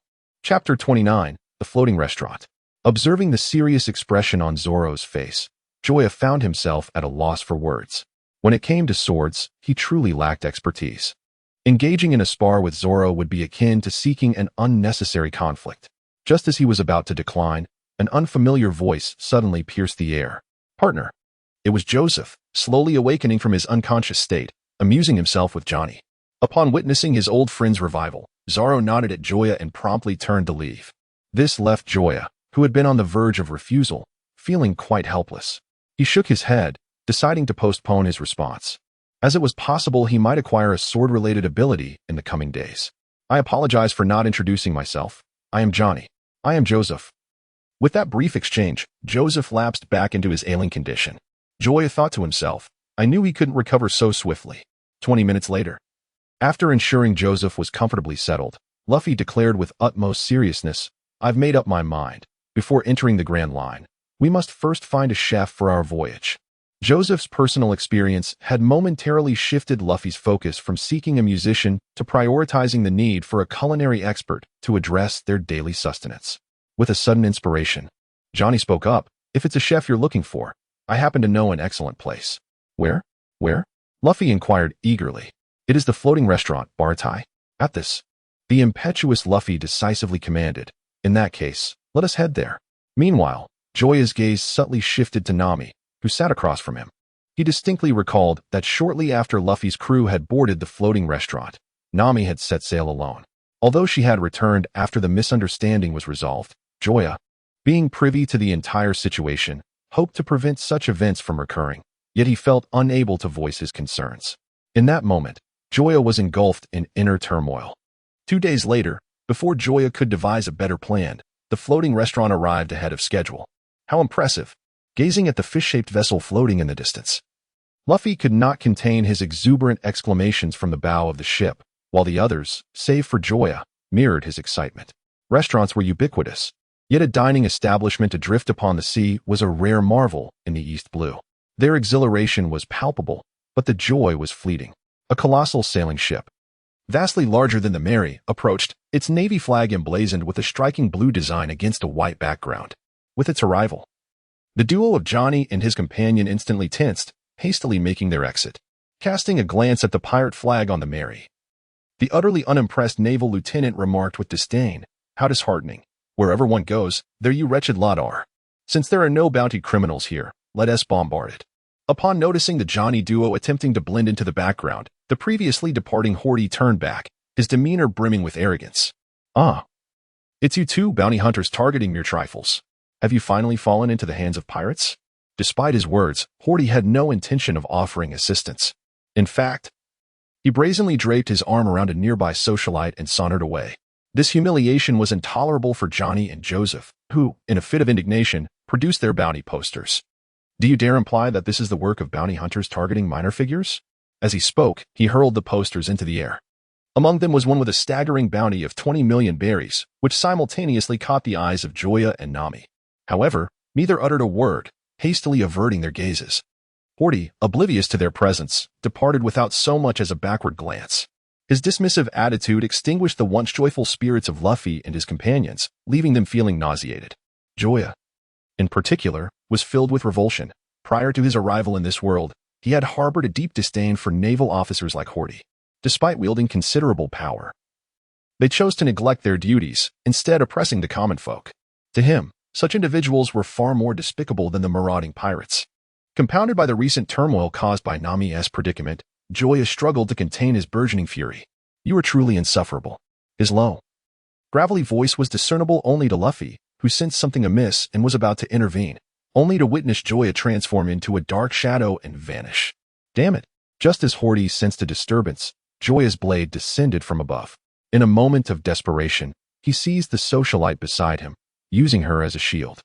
The unexpected turn of events caused Joya to raise an eyebrow, compelling him to momentarily halt his assault.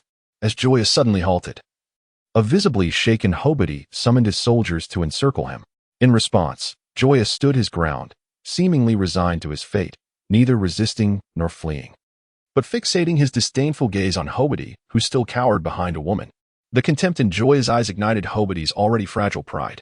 Yet, recalling Joya's earlier reckless behavior, fear gripped him, rendering him immobile behind the woman until his soldiers had fully surrounded Joya, at which point he reluctantly stepped out from behind her.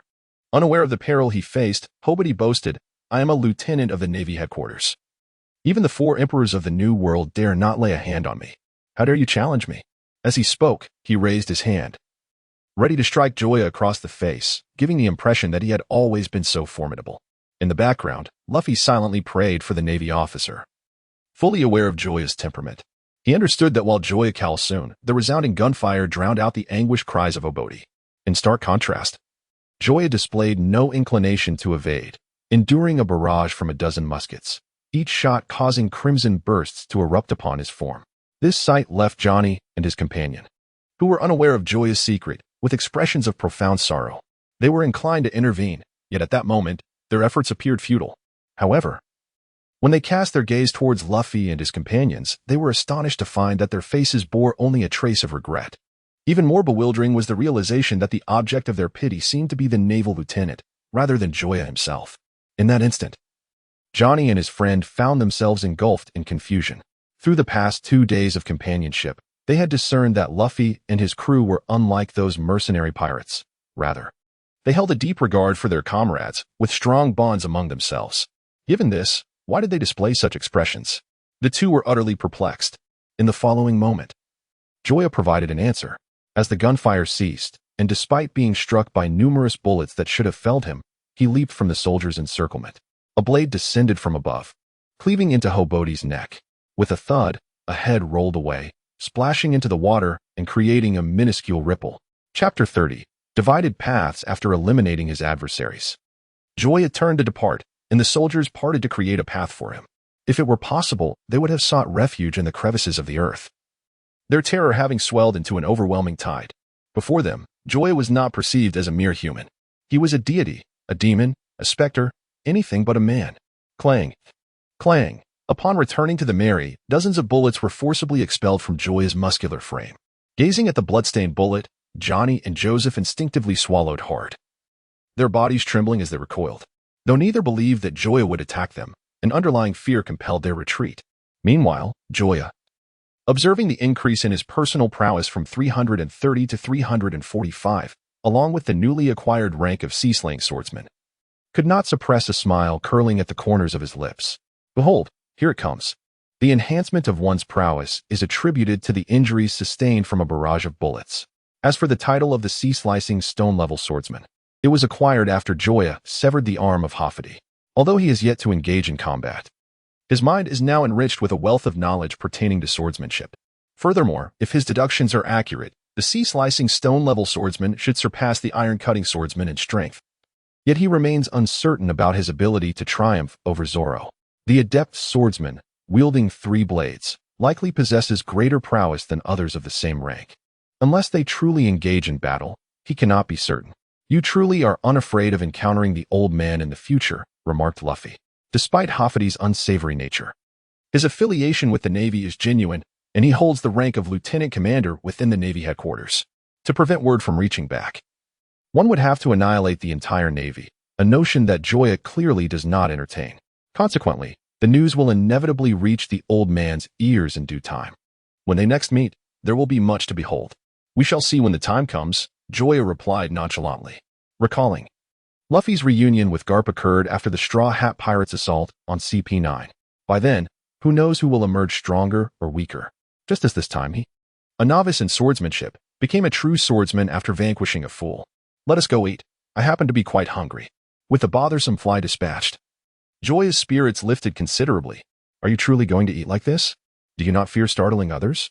Upon Nami's reminder, Joya realized that he was covered in blood, rendering him ill-suited for public appearances. Wait a moment, I shall wash up. 20 minutes later, having hastily cleansed himself and changed into fresh attire, Joya emerged with a measured gait. In Luffy's words, he had finally disguised himself as a normal person. As he pushed open the door, a melodious symphony and the tantalizing aroma of food enveloped him. Gazing at the immaculate and radiant restaurant before them, the group felt an irresistible urge to indulge. Seizing an available table, Luffy exclaimed, "Waiter, we would like to place our order." Upon hearing this, a man with flowing golden hair, clad in a sleek black suit, strode towards them. Initially indifferent, his attention was suddenly captivated by Nami among the group, a flicker of intrigue dancing in his eyes. Joya, noticing Sanji's reaction, couldn't help but smirk, feeling a twinge of annoyance. As a devoted pirate fan and a man, it would be disingenuous to claim he harbored no feelings for Nami. However, their acquaintance was still fresh, leaving him at a loss for words. Aside from that fleeting kiss Nami had stolen from him, their relationship had yet to progress further. Previously, he had been patient, but the moment Sanji arrived, he felt a pressing urgency to act. "Nami, let us switch seats," he proposed. "Why?" Nami replied, taken aback by Joya's sudden request. "I wish to speak with Zoro." "Very well," she conceded. Thus, just as Sanji was about to engage Nami, Joya plopped down into her vacated seat. What on earth is happening? Why did the lovely lady transform into a man? Sanji, taking a deep breath, ignored Joya's reach for the menu and made his way directly to Nami. Before he could turn away, Joya seized the moment. "Hello, I would like to order," he stated, his hand landing firmly on the menu that Sanji held. The force transmitted through the menu made Sanji arch an eyebrow. This strength clearly exceeded that of an ordinary person. And had it been anyone else, they might have truly wrested the menu away. But who was he to be intimidated? Resolving to match Joya's force, Sanji replied, "Sir, I believe it is more fitting for a lady to place the order." Joya, simultaneously increasing his grip, smiled and remarked, "Under normal circumstances, that would indeed be the case. But I know exactly what she enjoys, so leave it to me." At that moment, he had employed his eagle-eye reconnaissance technique on Sanji, yielding the following results. Name, Vinsmoke Sanji, age, 19, combat power, 309, charm level, 14, personal skills, exceptional culinary arts, masterful kicking technique. While the data indicated that Sanji was on par with Zoro, he paled in comparison to Joya's combat power, which soared to 345. Yet, the flimsy menu was clearly bearing a weight it was not meant to endure. Before a victor could be determined, the menu tore asunder. Meanwhile, sensing the escalating tension, Nami stood and declared, "I am going to the restroom." After speaking, she left without hesitation. With the menu now torn and the young woman gone, Sanji lost his desire to stay and excused himself under the pretense of retrieving the menu. Standing there, watching Nami's departing figure, Joya's intuition urged him to chase after her. "I shall also visit the restroom." Just before leaving, Joya leaned in and whispered a brief message into Zoro's ear. With narrowed eyes, Zoro, taken aback, chose not to inquire further, adopting a demeanor as though nothing had transpired. Meanwhile, Joya casually settled into a seat in a discreet area near the restroom. Half a minute later, Nami emerged back into his line of sight. However, she did not approach Luffy and the others. Instead, she stood still, gazing deeply in their direction. her expression a complex tapestry of hesitation, longing, and wistfulness. Ultimately, she opted to depart. Yet, in the fleeting moment of her turning away, Joya witnessed 2 tears cascade down her cheeks. With a heavy sigh, he too vanished, unnoticed by anyone. At the dining table as the food began to arrive, Nami and Joya remained absent. Luffy, nearly unable to contain his hunger, voiced his impatience. What has taken them so long? Glancing out at the ocean, Zoro replied, "We needn't wait for them any longer. Let us eat first and seek them afterward." Chapter 31. Nami's return to the village. In the delayed appearance of Hawkeye gazing at the now tiny speck of the ocean restaurant, Nami stood alone against the ship's railing. Her expression a tumultuous blend of emotions. "I'm sorry, I am unworthy." Her bitter, self-deprecating words were swept away by the wind.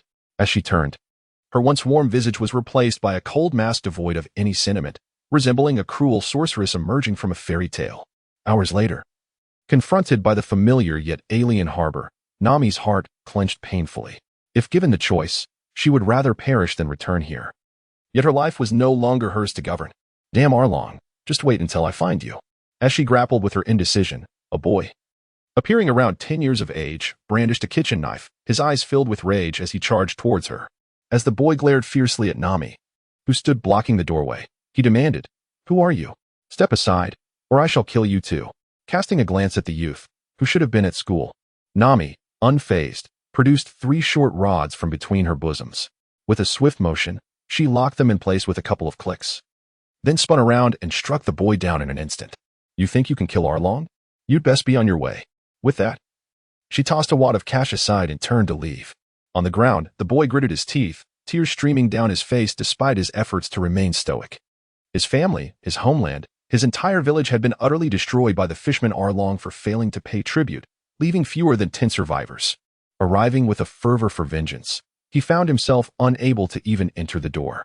The overwhelming disparity of his situation was too great for him to bear.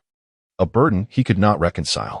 He picked up the dusty bills beside him, filled with rage, and raised his hand to cast them aside. Yet, that hand halted abruptly in midair. In that moment, the 10-year-old boy's face bore an unwarranted expression of turmoil and maturity beyond his years. Curse it! He slapped his own face in frustration, and ultimately he could not discard the money he held. Though soiled, these bills might serve as a lifeline for his mother and the injured villagers. Enduring a bit of hardship for their sake seemed a small price to pay. "I shall return," he vowed, turning to leave with the intention of delivering the money home before confronting Arlong. Meanwhile, Nami made her way through a throng of fishmen, heading straight toward Arlong at the end of the path. As the long-lost Nami approached, Arlong expressed his surprise. "Ah, it is Nami who has returned. However, your absence this time has indeed been quite lengthy. By the way, how is your harvest?" "Not too shabby," Nami replied. "I encountered a few fools, and combined with my previous savings, I've managed to amass 100 million berries." At her words, the previously lively atmosphere fell into an immediate hush, with all the mermen's gazes fixated solely on Nami. Even Arlong and his few subordinates wore expressions of astonishment. They could scarcely fathom that Nami, all on her own, had managed to gather such a fortune in a mere 8 years.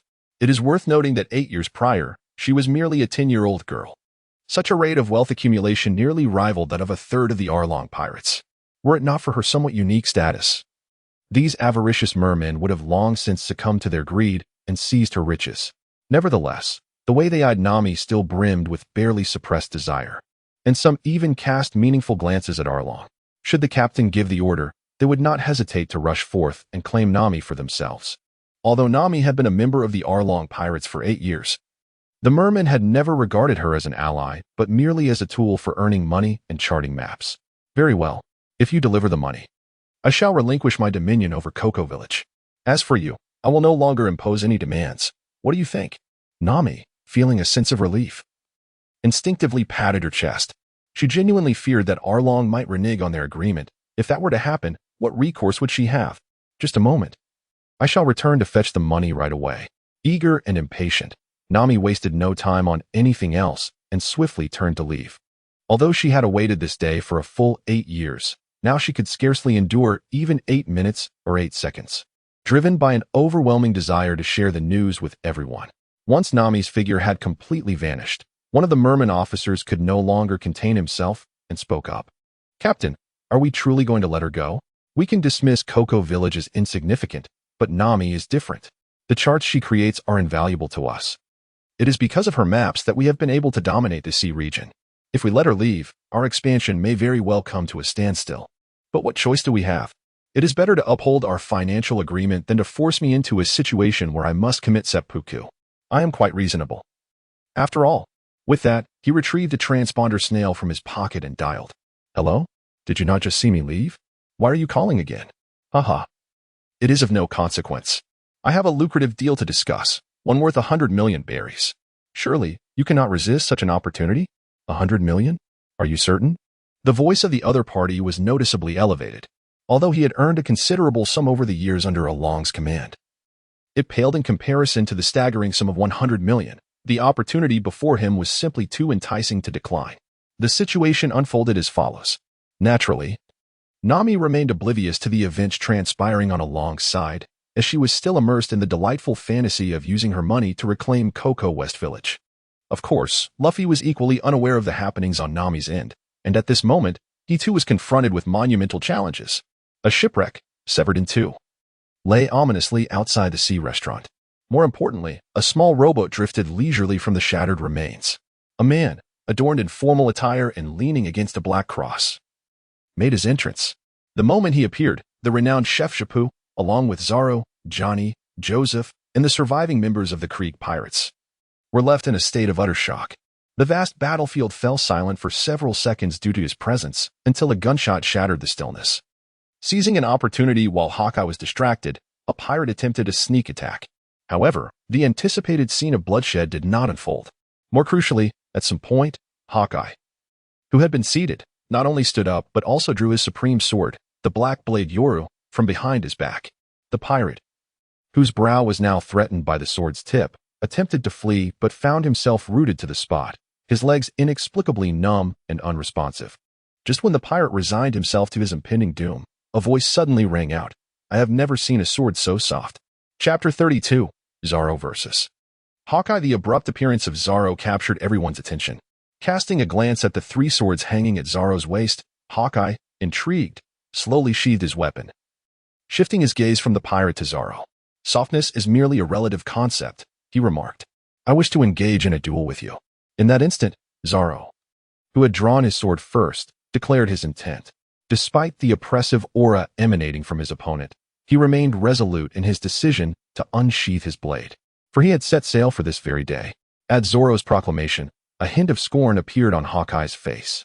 Ever since he had ascended to the status of the world's greatest swordsman, he had been constantly challenged by those who underestimated themselves, regardless of their gender, strength, or ignorance. Thus, Zoro's challenge elicited no surprise. While he might possess some renown in East Blue, it did little to alter Hawkeye's condescension. Setting aside the fact that East Blue is considered the weakest of the four seas, this man had yet to even set foot on the Grand Line. Perhaps it was precisely because he had never ventured into the Grand Line that he dared to draw his sword against him.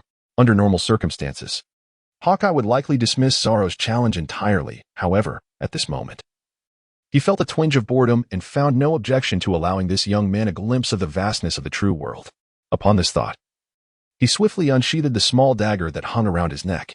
My apologies, but this shall have to suffice. I possess nothing smaller. The mocking taunts from Hawkeye nearly drove Zoro to madness as he beheld the mere 20-centimeter fruit knife in his adversary's hand. His blood surging through his veins towards his brain in a fiery rush. Damn it, if I kill you, do not blame me. Consumed by rage, Zoro instantly drew his blade, and three swords danced through the air, shifting with dazzling speed. Three-sword style, demon slash. The crisp sound of metal clashing exploded in the air. Gazing at the small blade pressed against the sword's edge, Zoro found himself momentarily engulfed in fury and confusion. How could this be? What had been the purpose of his years of relentless effort? How could that man, wielding merely a fruit knife, counter his assault so effortlessly? Why did he sense an unparalleled power emanating from that seemingly insignificant knife? Why did he feel so feeble? In a fit of rage, Zoro launched another attack, adopting a completely different strategy from before. Yet, before his move could fully materialize, the fruit knife surged forth in an unpredictable manner, disrupting his offensive and forcing him to expose his defenses. Such a prime opportunity could not be overlooked by Mihawk, who quickly thrust the blade towards Zoro's heart in an attempt to repel him. However, The young man appeared oblivious to the knife in Mihawk's hand, advancing relentlessly. In a mere 0.01 seconds, just as the blade was about to pierce Zoro's heart, the well-meaning Mihawk swiftly altered his strike. The blade, originally aimed at the heart, redirected towards Zoro's shoulder. With a soft thud, the entire dagger embedded itself into Zoro's flesh, crimson blood saturating his garments. Yet, despite enduring such excruciating pain, Zoro did not so much as furrow his brow. Why did he not evade? He himself did not know, only feeling that to avoid the blow would signify defeat. Should he retreat, all the vows and promises he had steadfastly upheld would vanish, and he would never return to this moment. Listening to Zoro's response, Mihawk finally cast aside his initial disdain. Among countless adversaries he had faced, this young man's prowess was not remarkable. One could even call it pitiable. However, his determination was among the rarest he had encountered. Better to perish than to concede defeat. Drawing back the dagger and taking a couple of steps away, Mihawk retrieved the supreme black sword strapped to his back. Young man, tell me your name. It was only at this moment that he expressed an interest in knowing his opponent's identity. Roronoa Zoro. I shall remember it, long-lost warrior. To honor the code of a swordsman, I shall use this world's strongest black blade to send you to the depths of the sea. I would be immensely grateful for that. Even at this juncture, there was not a trace of fear in Zoro's eyes. Ignoring the concerned shouts of his companions behind him, he twirled the two swords in his hands like a windmill. As the speed reached its zenith, Zoro proclaimed, "Three-sword style secret technique, great thousand worlds." Meanwhile, Hawkeye made his move as well. Without any unnecessary gestures or words, the two swordsmen flashed past each other. After a brief silence, the two samurai swords shattered in an instant, alongside Zoro's chest. A torrent of crimson blood erupted into the air. In that moment, Zoro realized he had lost, and he finally comprehended just how far he was from becoming the strongest in the world. Carefully sheathing the wad ikemanji, Zoro stood up, opening his arms wide and exposing his chest unreservedly before Hawkeye. What is he doing? Hawkeye was taken aback by Zoro's actions. The scars on his back were a swordsman's disgrace. Remarkable. This time, Hawkeye did not hold back his praise.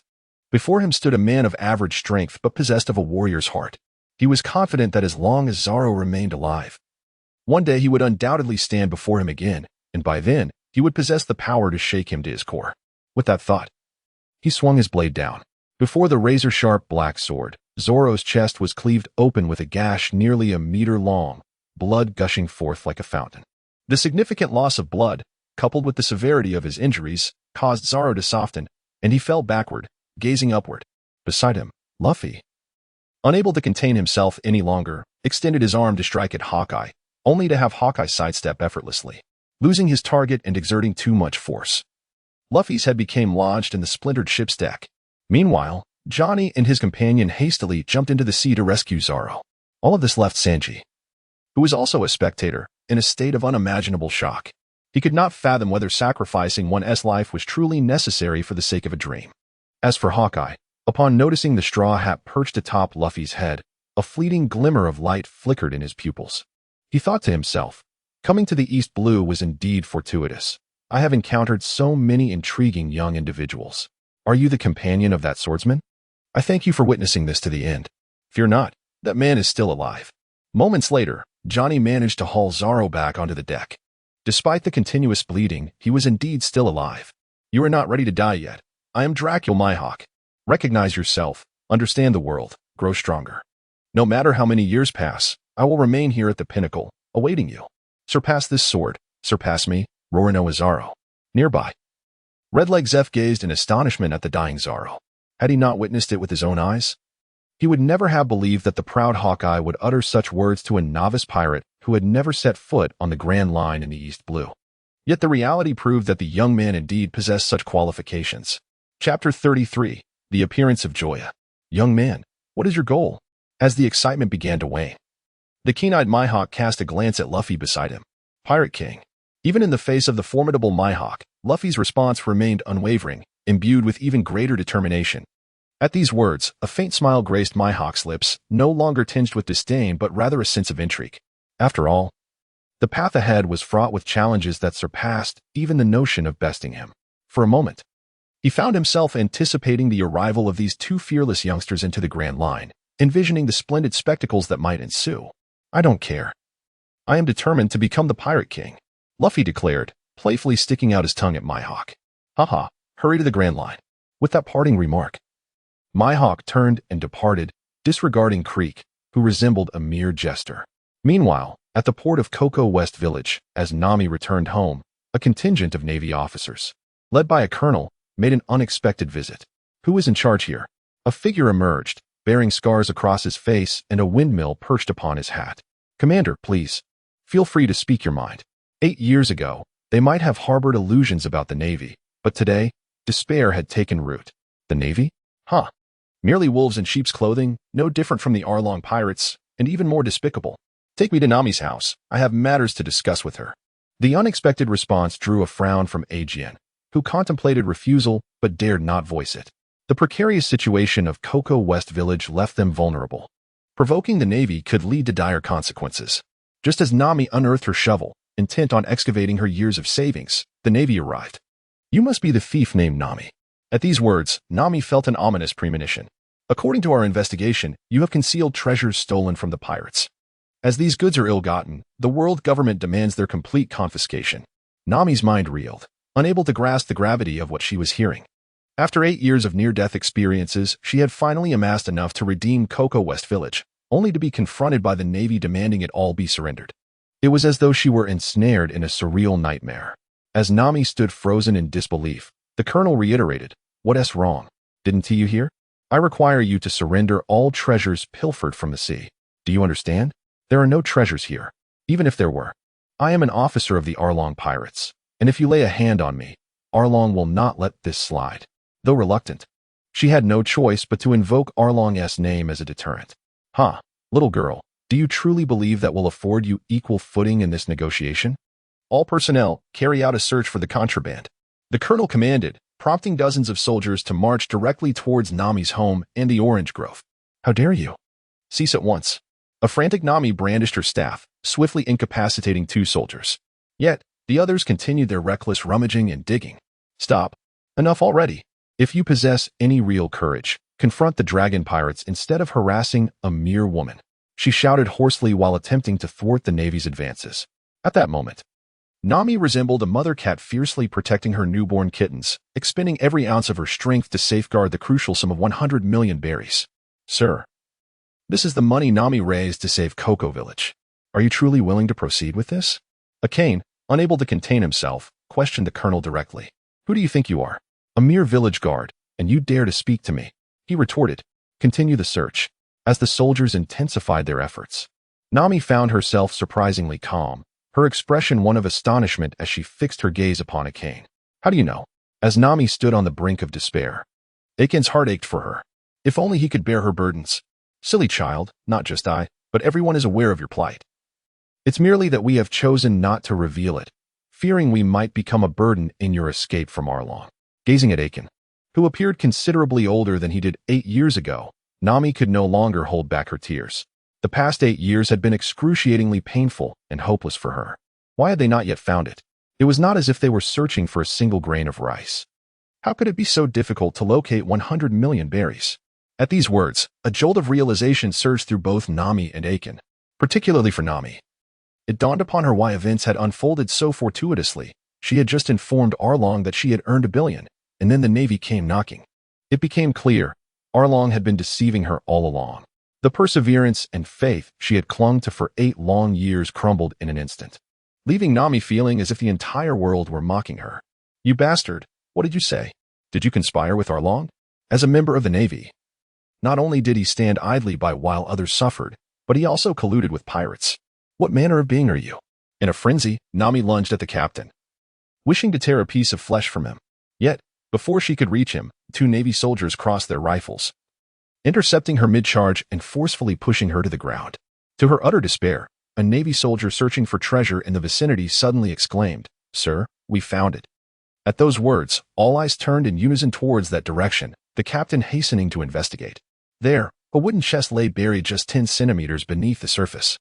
As the lid was lifted, hundreds of stacks of bills and countless ancient artifacts were revealed to all present. "Sir, there is more here." Meanwhile, 2 soldiers rummaging through Nami's room discovered 3 bags brimming with treasure. Upon catching sight of the parcel, a figure, embodying a mischievous charm, flickered before her eyes. In that moment, Nami, engulfed in the abyss of despair, was overwhelmed with regret. If only she had not departed from the Straw Hat Pirates. If only she had revealed the truth to Joya, to Luffy, and the others. Would the outcome have been different? I am so sorry, truly sorry. Joya, helplessly. Nami called out to Joya from the depths of her heart, yearning for his presence beside her. The unforgettable meow of a cat sent a shiver through Nami's body, compelling her to gaze incredulously ahead. As her line of sight ascended, that familiar face reemerged. With tousled black hair grazing his brow, a devil-may-care grin, and a little fairy lingering on his shoulder, he stood before her. Staring intently at the man who had suddenly appeared, Nami found herself paralyzed with fear. She feared that even the slightest movement would cause Joya to vanish. Am I not dreaming? Gazing at Nami kneeling on the ground, her body covered in mud. Joya knelt down on one knee and gently pulled her into his embrace. Then, he whispered softly into her ear, "Silly girl, just consider this a dream. When you wake up, everything will be over." Chapter 34. No mercy. However, how could Nami possibly fall asleep at this moment? Without a care for embarrassment, she clung to Joya with all her strength, terrified that he might vanish. Who are you?" "I am Marine Captain Jack. If you dare lay a hand on me, the entire Marine force will hunt you down." The sudden appearance of Joya filled Jack with an overwhelming sense of danger, prompting him to instinctively invoke the Marine's name in a desperate attempt to intimidate. Hearing Jack's brazen words, Joya curled his lips dismissively. "You? Worthy of the entire Marine force fighting for you? Don't flatter yourself too much. Bastard. Shoot him dead." Whether it was the fear Joya instilled in him or his arrogant demeanor, Jack was consumed by murderous intent. Rat-tat-tat, rat-tat-tat. A relentless barrage of gunfire erupted, sending shattered stones and soil flying in all directions. Yet, Joya was no longer there, vanished without a trace. Not just him, but Nami had disappeared as well, as if they had never existed. Where did they go? Overcome with terror, Jack collapsed onto the ground, immediately calling his subordinates to form a protective circle around him. Peering through the gaps between his men, Jack frantically scanned his surroundings, desperate to locate the man-ass figure. "Were you looking for me?" A chilling voice spoke from behind. Realizing the imminent threat, Jack barely had time to react before he felt the cold edge of a blade pressing against his neck. "Don't move a muscle, or your captain's head will roll." Stop. Everyone freeze. Under the threat of death, Jack hurriedly restrained his soldiers, fearful that they might act foolishly and endanger him. Thus, merely 10 seconds after Joya made her entrance, the Navy, which held an overwhelming numerical advantage, found themselves in a position of utter disadvantage. However, witnessing Joya and Nami emerging from behind a Navy soldier, Ajian felt a chill run down his spine. Having encountered some formidable situations before, he quickly regained his composure after the initial shock. Perhaps, this was the legendary power of a devil fruit user. Suddenly, he felt a sense of relief, yet his astonishment deepened. He could not comprehend when Nami had befriended such a formidable ally. Nor could he fathom why she had chosen not to reveal this card sooner. As for the Navy, since Jack had instructed them to encircle him from the outset, while they could hear Joya's voice, they were unable to see her. Meanwhile, Jack himself was paralyzed by the blade resting on his shoulder. It was a feat that he had not fainted, let alone muster the courage to look back. As he observed the stillness of the lottery wheel within the system, Joya could not help but inquire, "Do you understand your mistakes now?" "Yes, I understand," he stammered. "What were your errors?" "I should not have colluded with Arlong. I should not have been greedy for wealth, nor should I have come to steal." Observing Jack, who was articulate and sincere in his demeanor, Joya found himself at a loss for words. His inquiry was not born out of a desire for the other party to admit fault, but rather to secure an opportunity for a lottery. The essence of self-sabotage encompasses not only the use of cunning to deceive others, akin to his previous dealings with Garp, but also extends to mocking and provoking individuals like Chloe in a sardonic manner and inflicting profound suffering, reminiscent of his encounters with Hobbity. Under normal circumstances, a naval officer would hardly tolerate such relentless questioning. Yet, Jack before him was evidently no ordinary individual. Despite being a pirate, he responded fluently and harbored no resentment within. This left Joya, who considered himself quite adept at self-sabotage, with an uncomfortable feeling akin to striking air with a punch. Thus, he pondered the purpose of Jack's existence in his presence. Before Jack could grasp the weight of this statement, he suddenly felt an object pierce his neck, followed by warmth soaking through the fabric of his shoulder. "No, please, I don't want to die. His words remained unspoken as an overwhelming heaviness enveloped his body, rendering him unable to lift his eyelids. which felt as though they bore the weight of 1,000 pounds. Thud. The colonel of the 16th Division of the Navy had perished. Other soldiers were yet to comprehend their commander's demise, but Nami and Ajian, who witnessed the scene, were gripped by a chilling sensation.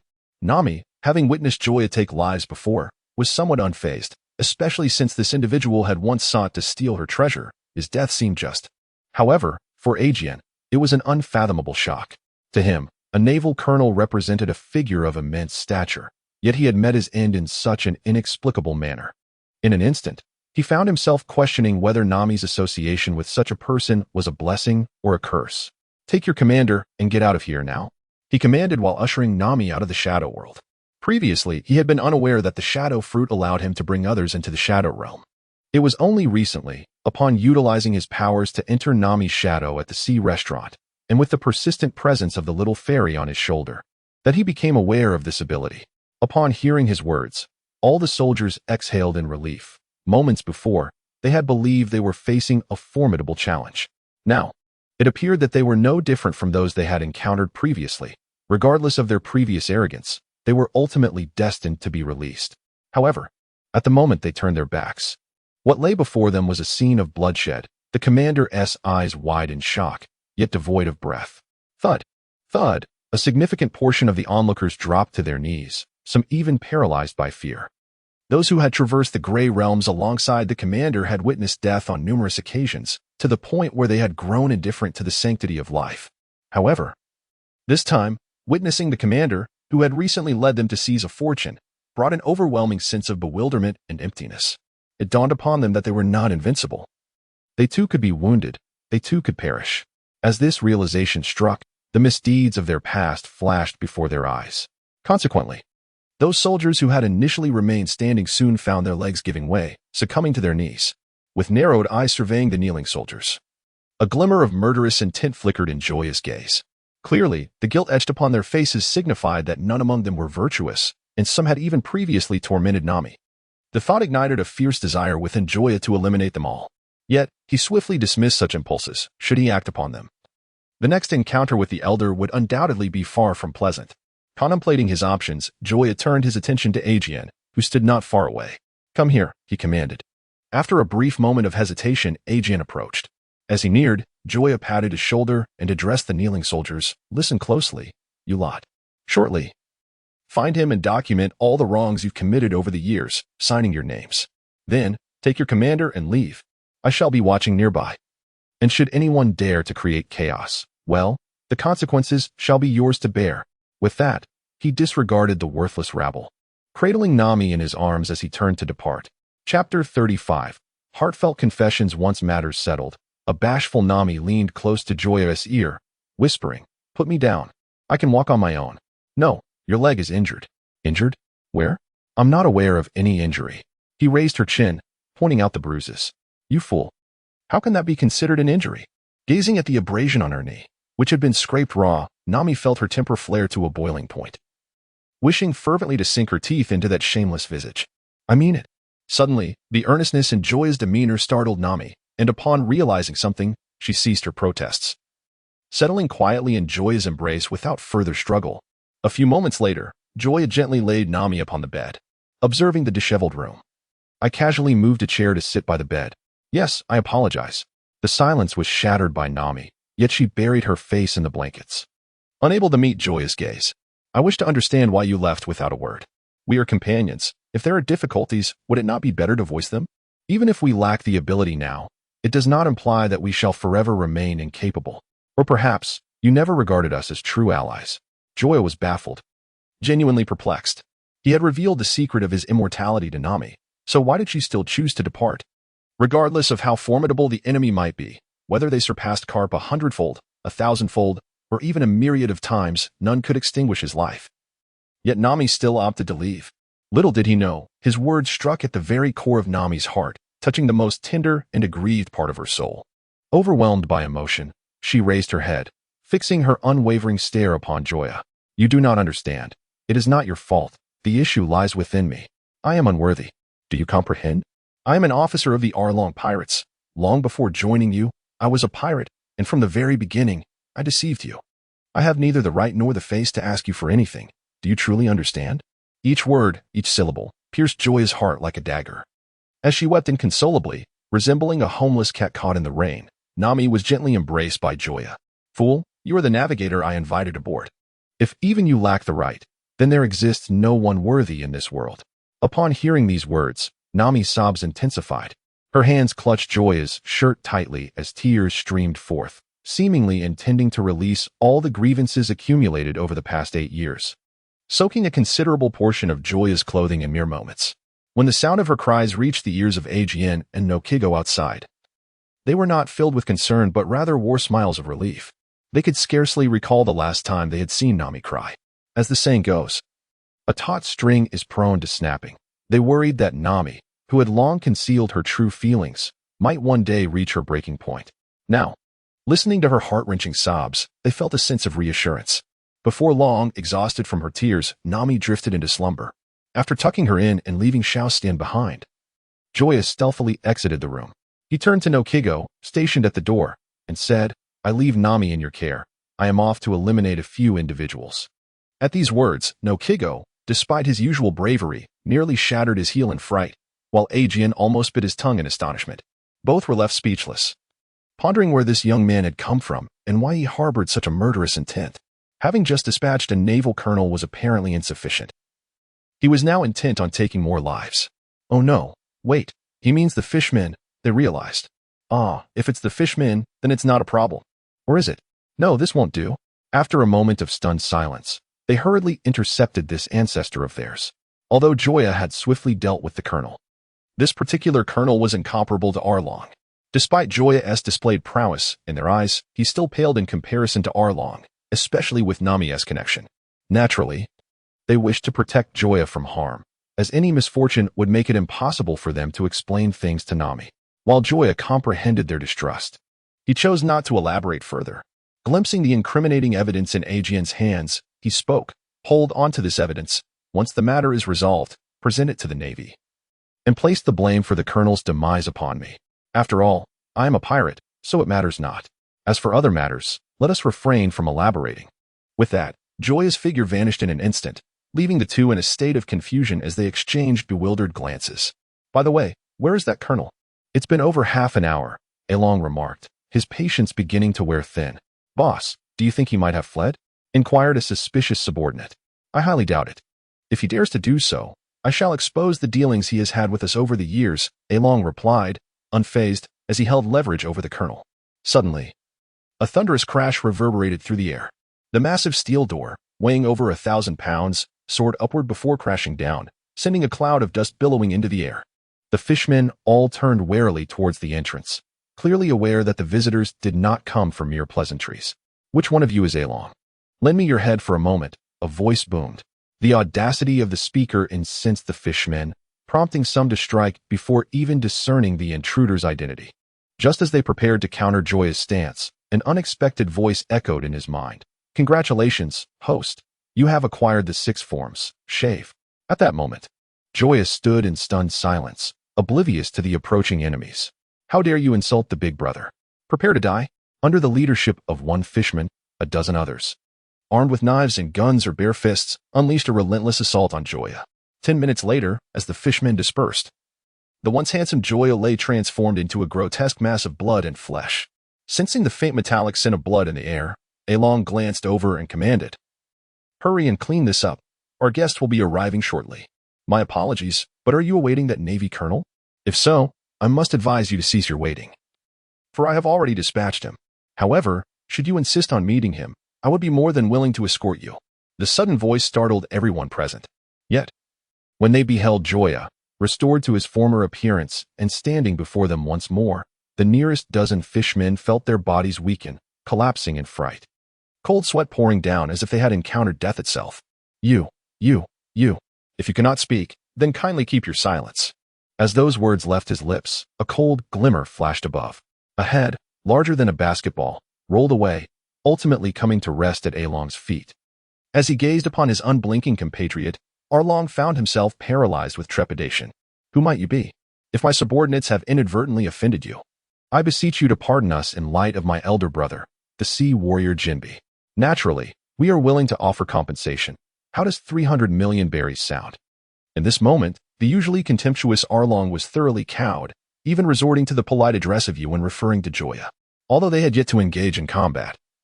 Arlong, having spent some time with Jinbe in the New World, discerned at a glance that the newcomer was undoubtedly a formidable and extraordinary user of a devil fruit. Otherwise, the recent events would be utterly inexplicable. What Arlong did not realize was that his assumption was only partially correct. Joya indeed possessed a devil fruit ability. Yet his immortality stemmed from a system, rather than a devil fruit. With a disdainful smirk, Joya found no urgency in dispatching Arlong. To end his life so swiftly would be far too merciful.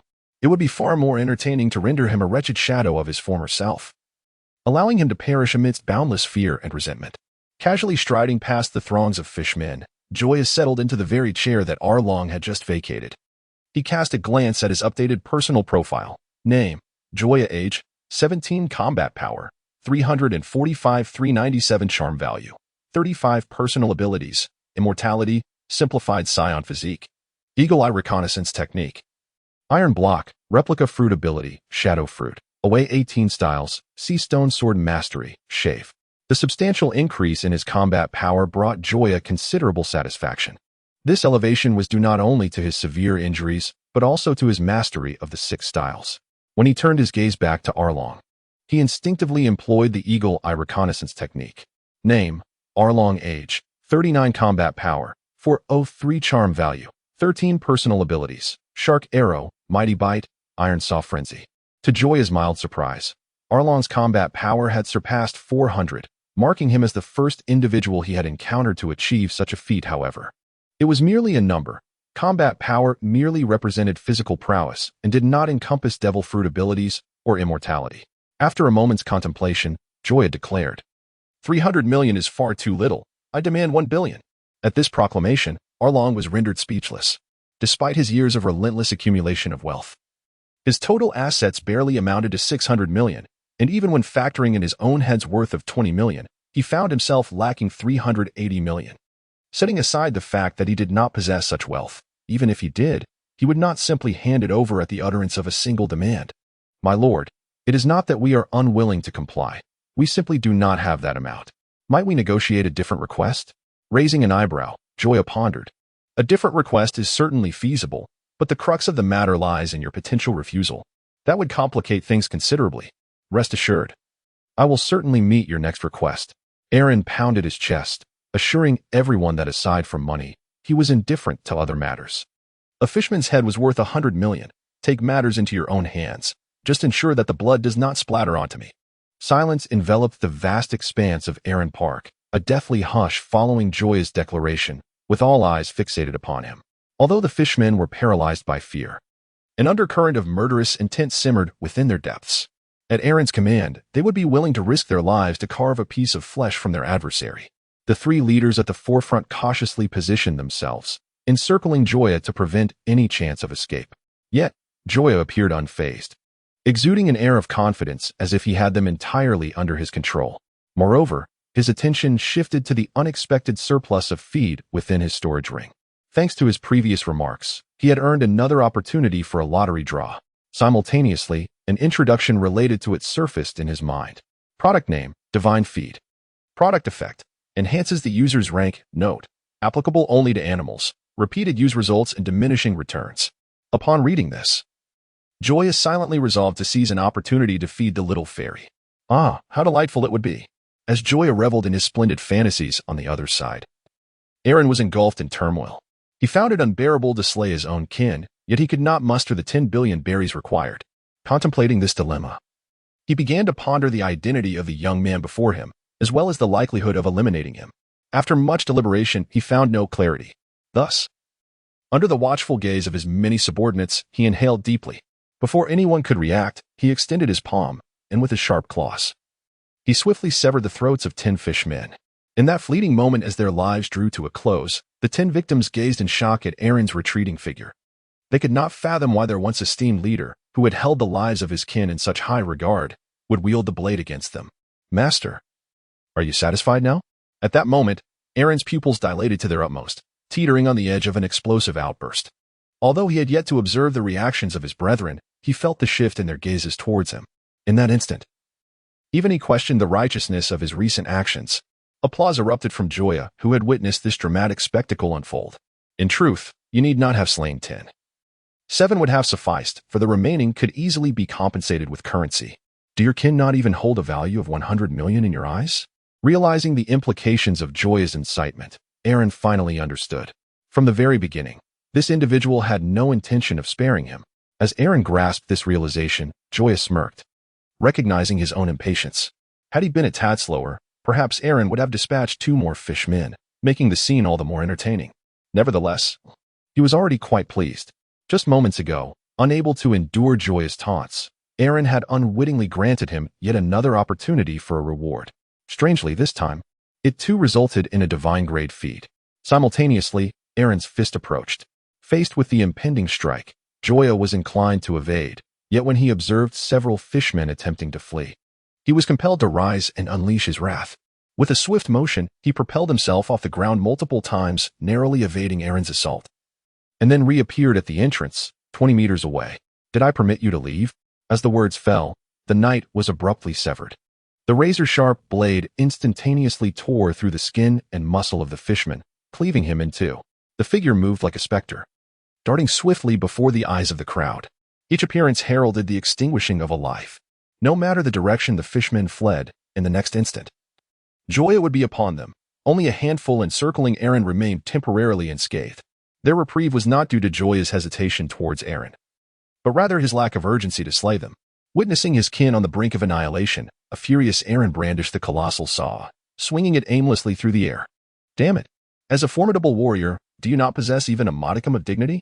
Why must you strike down these defenseless innocents? Chapter 37. The Unexpected Sea King. How dare you utter such words, Eren? Upon dispatching the last fleeing fishman, Joya materialized 10 meters in front of Eren, his gaze rife with disdain. In comparison to the innocents you have slain, my transgressions pale in insignificance. Damn it! What have I done to provoke you into this massacre of my kin? Even at this moment, Eren remained oblivious to the origins of their enmity, which compelled Joya to act with such ferocity. Nami, you should not bully Nami. At this remark, Eren froze in place. He had contemplated countless answers, yet he never anticipated that the root of the issue lay with that woman. Nami, ha ha ha. Eren's laughter erupted, laced with mockery and rage. I once believed you to be formidable, yet you are merely a fool betrayed. Do you genuinely think that by doing all this for her, she will faithfully follow you? 8 years ago, she betrayed her village, her family, her friends. Today she could betray me, and tomorrow she shall betray you. Ha ha ha.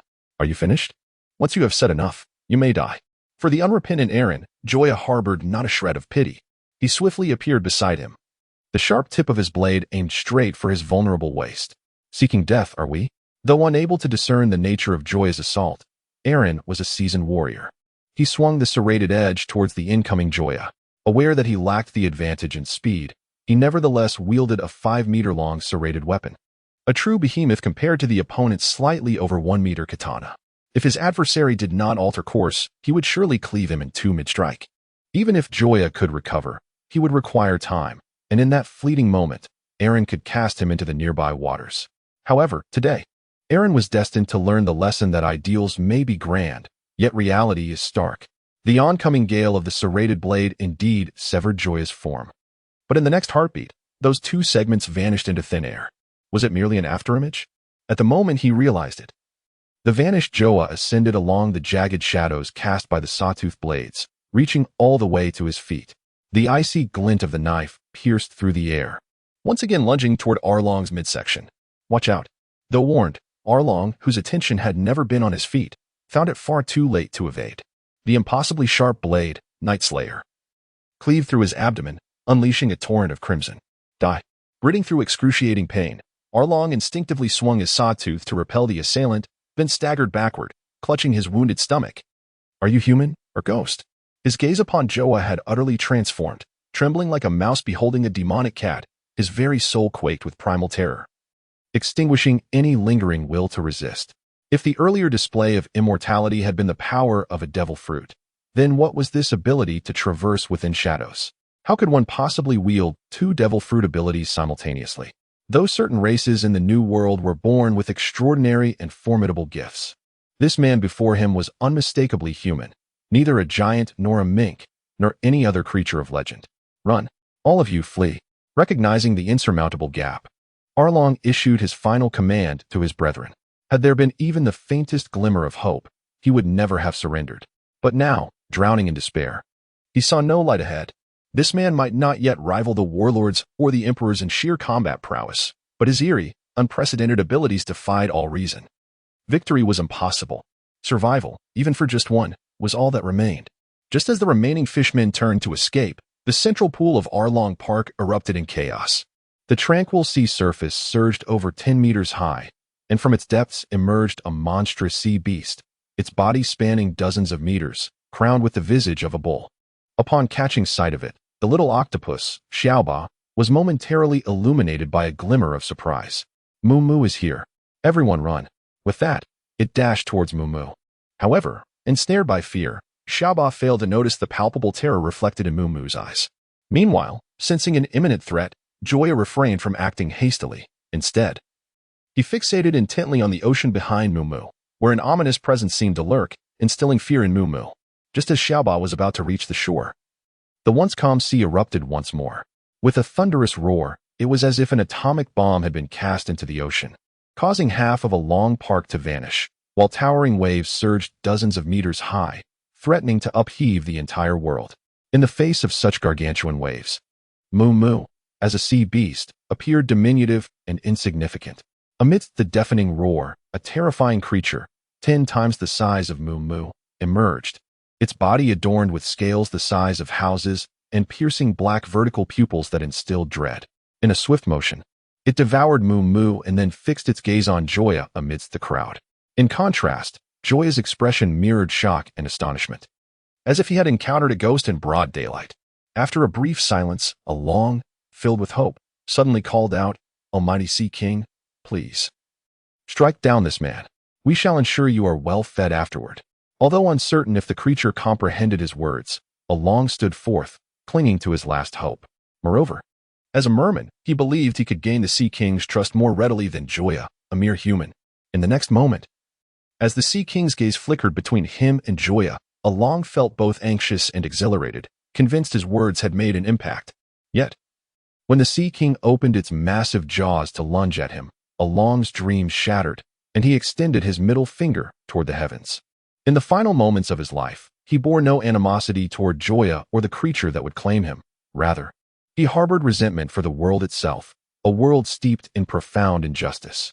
After witnessing Along being wholly consumed, Joya, for reasons unknown, suddenly lost the desire to slay the remaining mermen he had initially intended to eradicate. Casting a glance at the 20 or so remaining mermen, he declared, "Leave at once. I do not wish to see you again." Yet, despite his command, the mermen hesitated to depart. "Did you not hear me? If you linger here, I shall end you all." This time, panic ensued, and the remaining mermen fled in haste, leaving behind only the serpentine Sea King and Joya in the entirety of Along Park. As he gazed at the Sea King before him, a personal profile materialized in the upper right corner of his vision. Name, none age, 28 power level, 699 charm, 9 personal ability, replication fruit at that moment. Joya's attention fixated entirely on the final entry, perplexed as to why the Sea King possessed the same fruit ability as he did. Chapter 38. The potent divine feed. The only explanation that came to mind was that this Sea King had consumed the devil fruit he had discarded into the sea. This would also clarify why he had always felt as though something was watching him. The replication fruit, fully known as the enhanced replication devil fruit, was a prize he had drawn from the system's lottery. Unlike the native devil fruits of the pirate world, that particular fruit bore no flaws. Neither sea prism stone nor seawater could affect its consumer. To Joya's knowledge, no replication fruit had ever appeared in the pirate world. And even if this Sea King had consumed a native replication fruit, it would not be able to confront him directly. The seawater would render it powerless, causing it to sink to the ocean floor, ultimately leading to starvation or predation by other creatures. Coming to this conclusion left Joya filled with regret. He had assumed the enhanced replication devil fruit was merely immune to the effects of seawater and sea prism stone, with no significant differences otherwise. It now appeared that the distinction was profound. This fruit did not merely affect the first individual to consume it, it influenced all who partook of it. This meant he could potentially create an army of ability users akin to sentinels.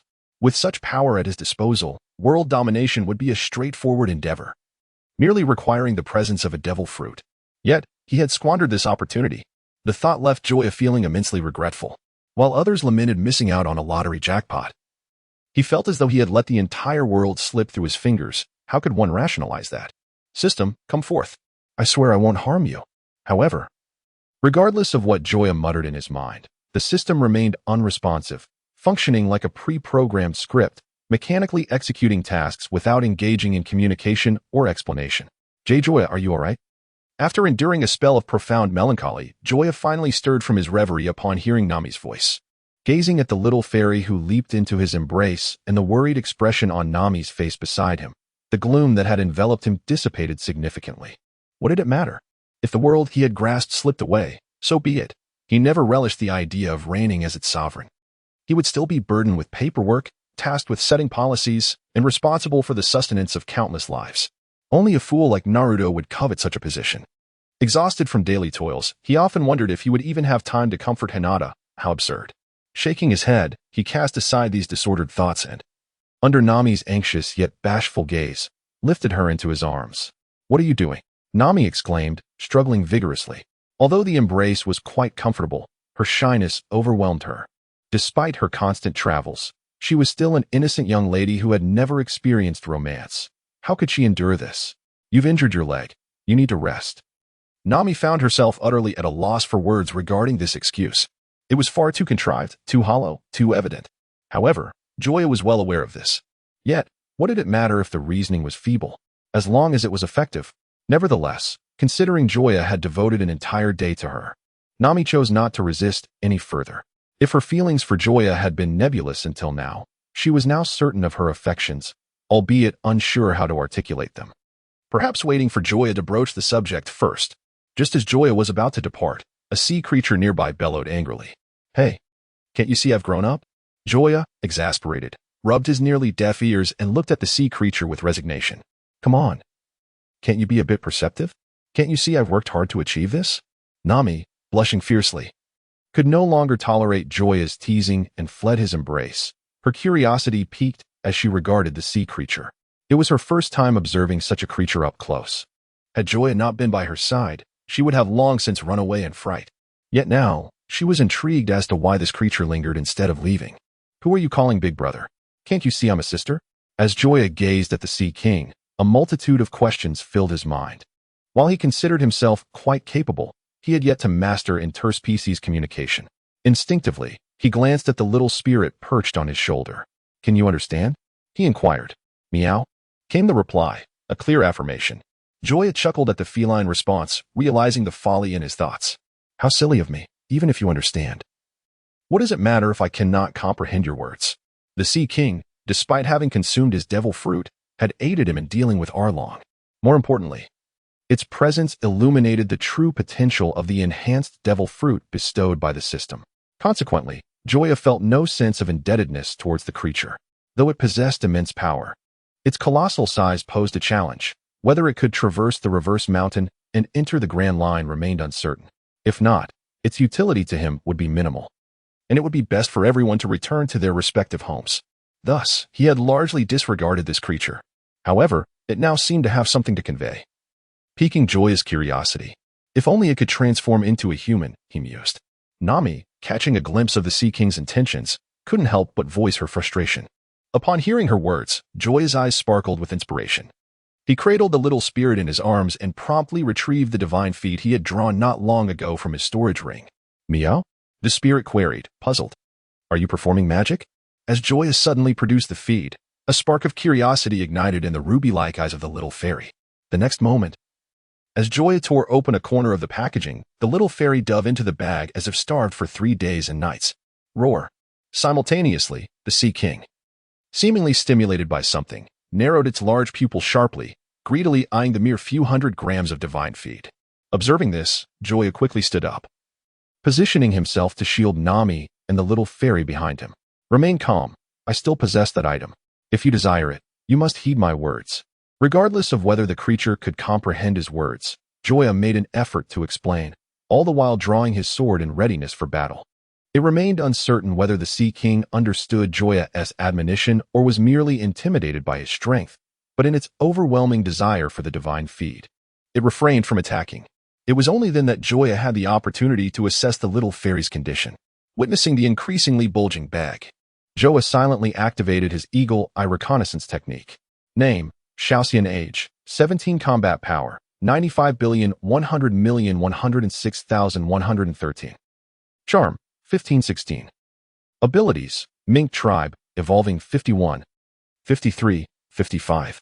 Chapter 39. Xiaoxian's transformation. The continuously updating personal profile left Joya utterly astounded, all because of a single pack of divine-grade feed. Xiaoxian, originally an ordinary creature, now had the potential to evolve into a mink. The Mink Tribe, an ancient race residing in the land of Zoro, wielded combat abilities reliant on the static electricity generated by their bodies. Under the full moon, they could gaze upon its glow to transform into their Sulong form, granting them a tremendous surge in power. Of course, mastering this ability required rigorous training, otherwise they would lose control, fighting endlessly until exhaustion claimed them.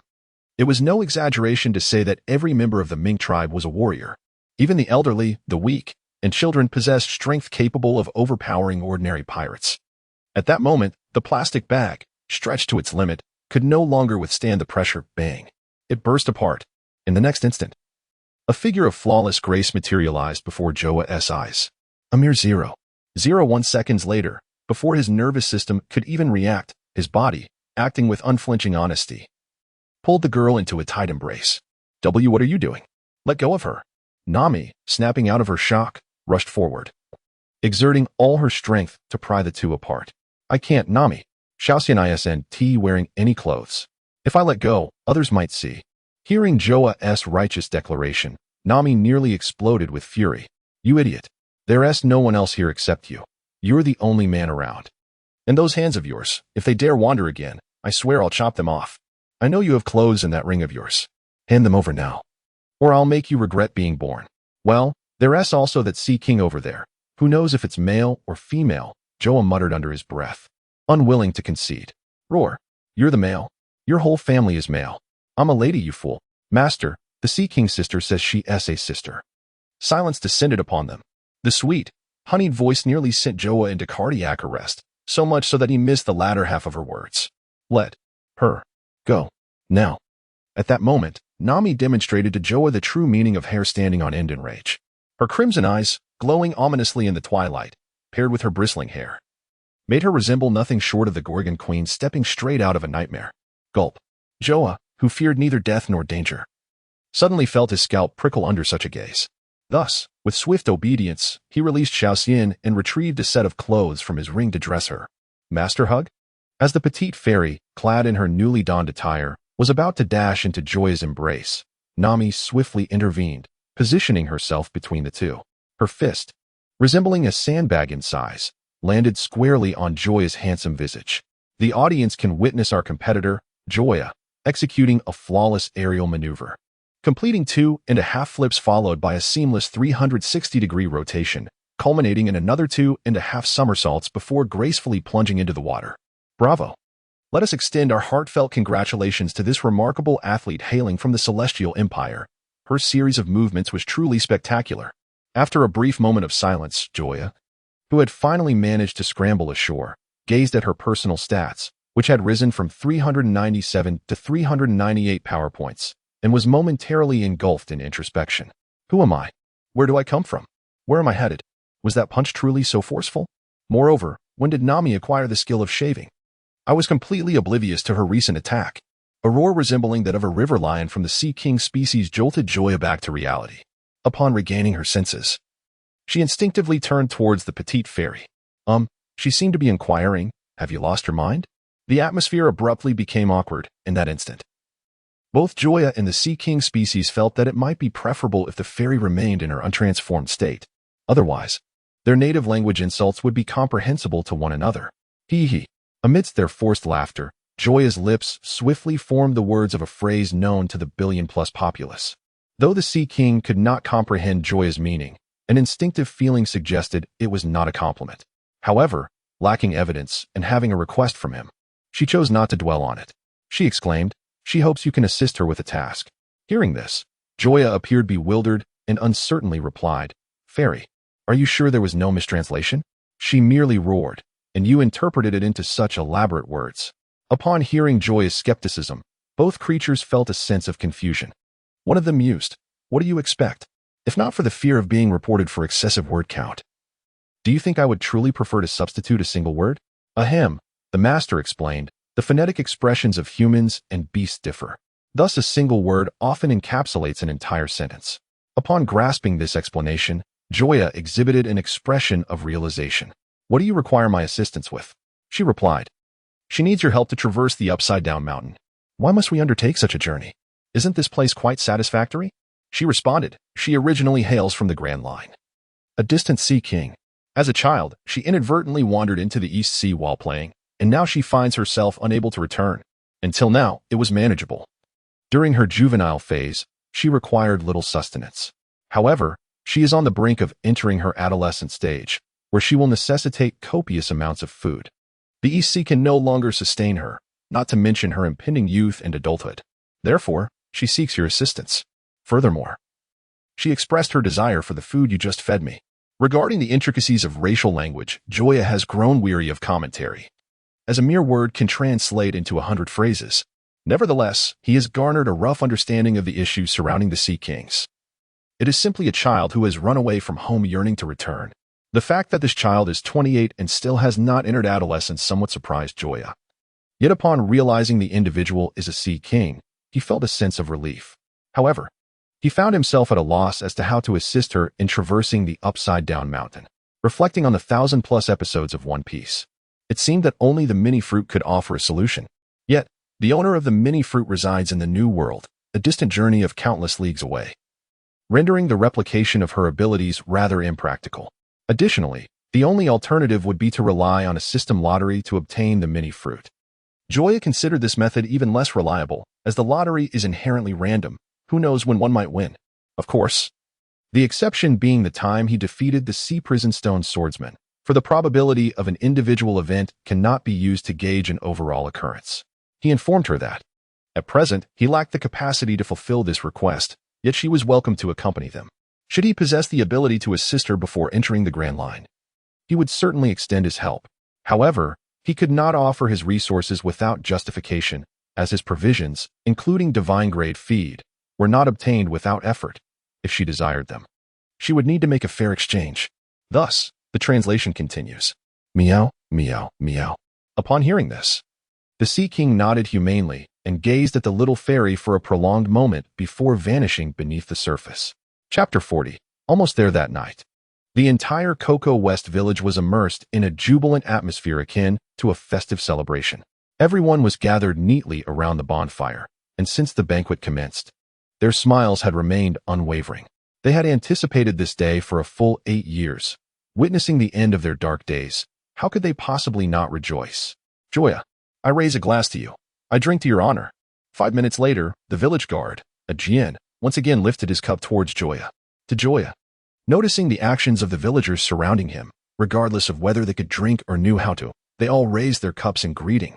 Although they had not witnessed the battle at a long park, this did not hinder their imaginations, especially when Joya returned, his body smeared with blood.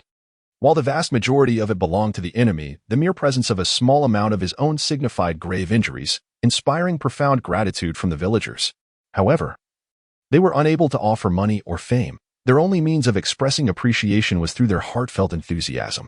Upon witnessing this, the surprised Joya, forgetting about his own age, quickly lifted a cup to toast with the crowd, then tilted his head back to drink. Shaking his slightly dizzy head, he realized that if he continued to indulge, he would soon succumb to intoxication.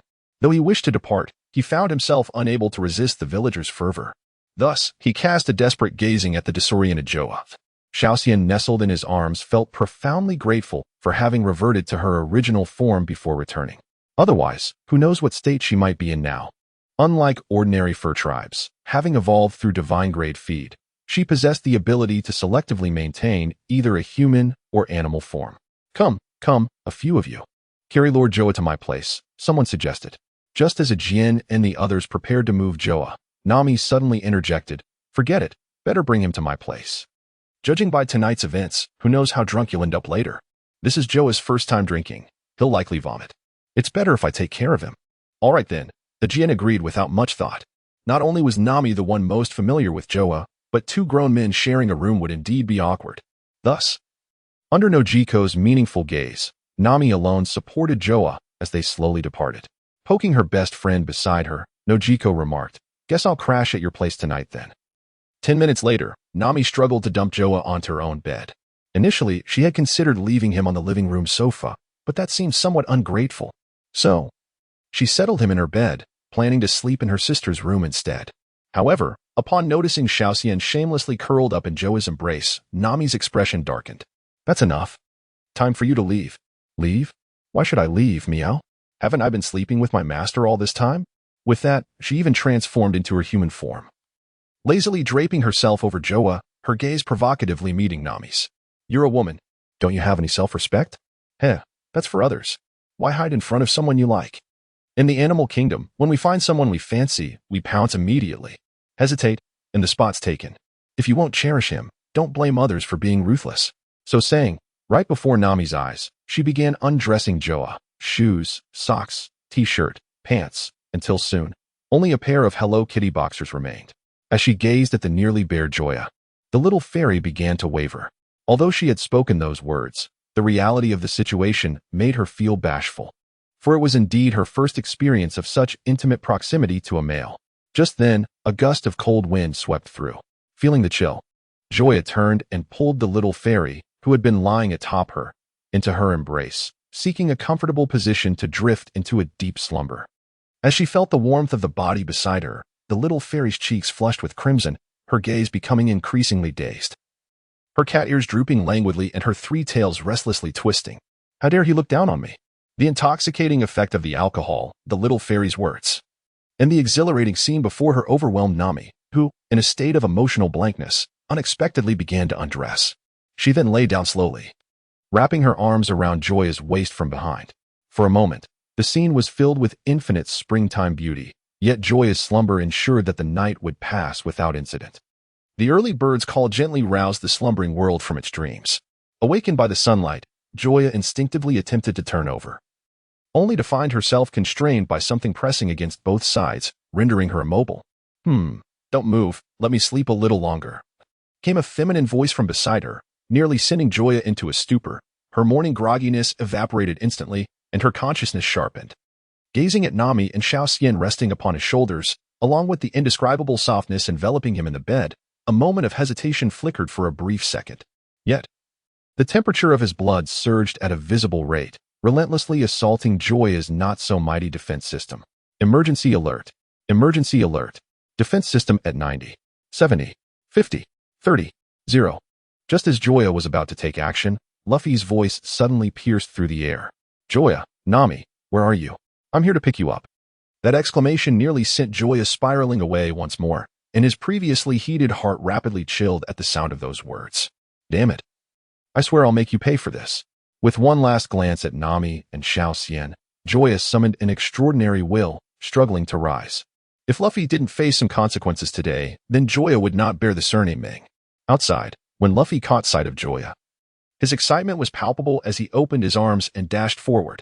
However, Zoro, Sanji, and Usopp, sensing something amiss, instinctively halted in their tracks. In the next moment, a fist the size of a sandbag rapidly enlarged before Luffy's eyes. With a resounding thud, Luffy was sent hurtling back at an even greater speed than before, colliding against a sturdy tree. With a crack, the tree split in two. Observing Joya's furious demeanor, the others appeared bewildered, uncertain as to the cause of his anger. "Why do you insist on arriving at the last moment, as if to assert your superiority?" Chapter 41, Departure to the Next Destination. Half an hour later, as Nami and Xiaoxian emerged from their quarters, they were greeted by the sight of Luffy, whose head had swollen to the size of a pig's. A hint of unnatural crimson flashed across their faces. Regarding the imminent events, they were at a loss for their emotions, simultaneously anxious and expectant, yet also filled with a sense of trepidation and uncertainty. At present, while they exhaled a sigh of relief, a twinge of regret lingered.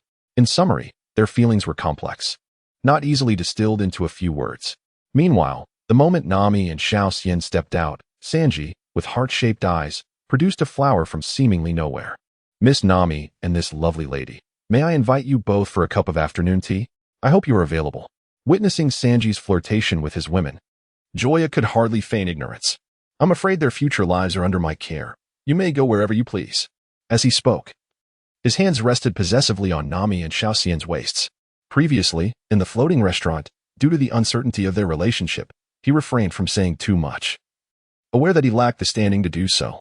However, the circumstances had changed. The fact that neither had rejected his advances that morning granted him the right to assert himself. Thus, even though Sanji was the chef brought in by Luffy, Joya would not hold back. He had offered Sanji a fair chance to compete, and if he failed to seize it, he had no one to blame but himself. Upon hearing Joya's words, Sanji gazed at Nami and Xiaoxian in disbelief, hoping for a denial. Yet, the shy pair, while not nodding in affirmation, tacitly accepted Joya's hands resting on their waists. Struggling to acclimate to the atmosphere, Xiaoxian transformed back into her foxcat form, curling up on Joya's shoulder, avoiding eye contact with the others. Upon witnessing such a scene, Sanji clutched his chest and retreated. Prior to the transformation of the little fairy, he had always believed that the cat ears and tail were mere adornments, only to realize now that they were indeed genuine. A beast girl, he had inadvertently overlooked the existence of a beast girl.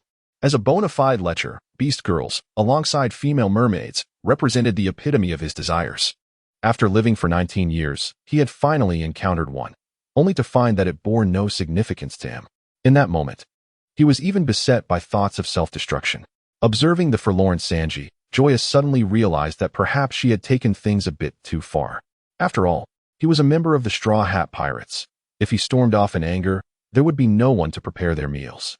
With this thought in mind, Joya leaned in and whispered something into Sanji's ear. Is what you said true? In an instant, the seemingly lifeless Sanji was revitalized, his eyes sparkling with fervor as he gazed at Joya. Of course I never lie, Joya declared, thumping her chest in assurance. What did you tell him? Nami inquired, pinching Joya's side with curiosity. It was evident that whatever had thrilled the lecherous Sanji could not be anything wholesome. I promised him that within a year, I would help him find an island entirely populated by women, where he could indulge himself. A sharp gasp escaped her lips as Nami's grip tightened, sending an unprecedented wave of pain coursing through Joya's nervous system, leaving her feeling utterly exposed.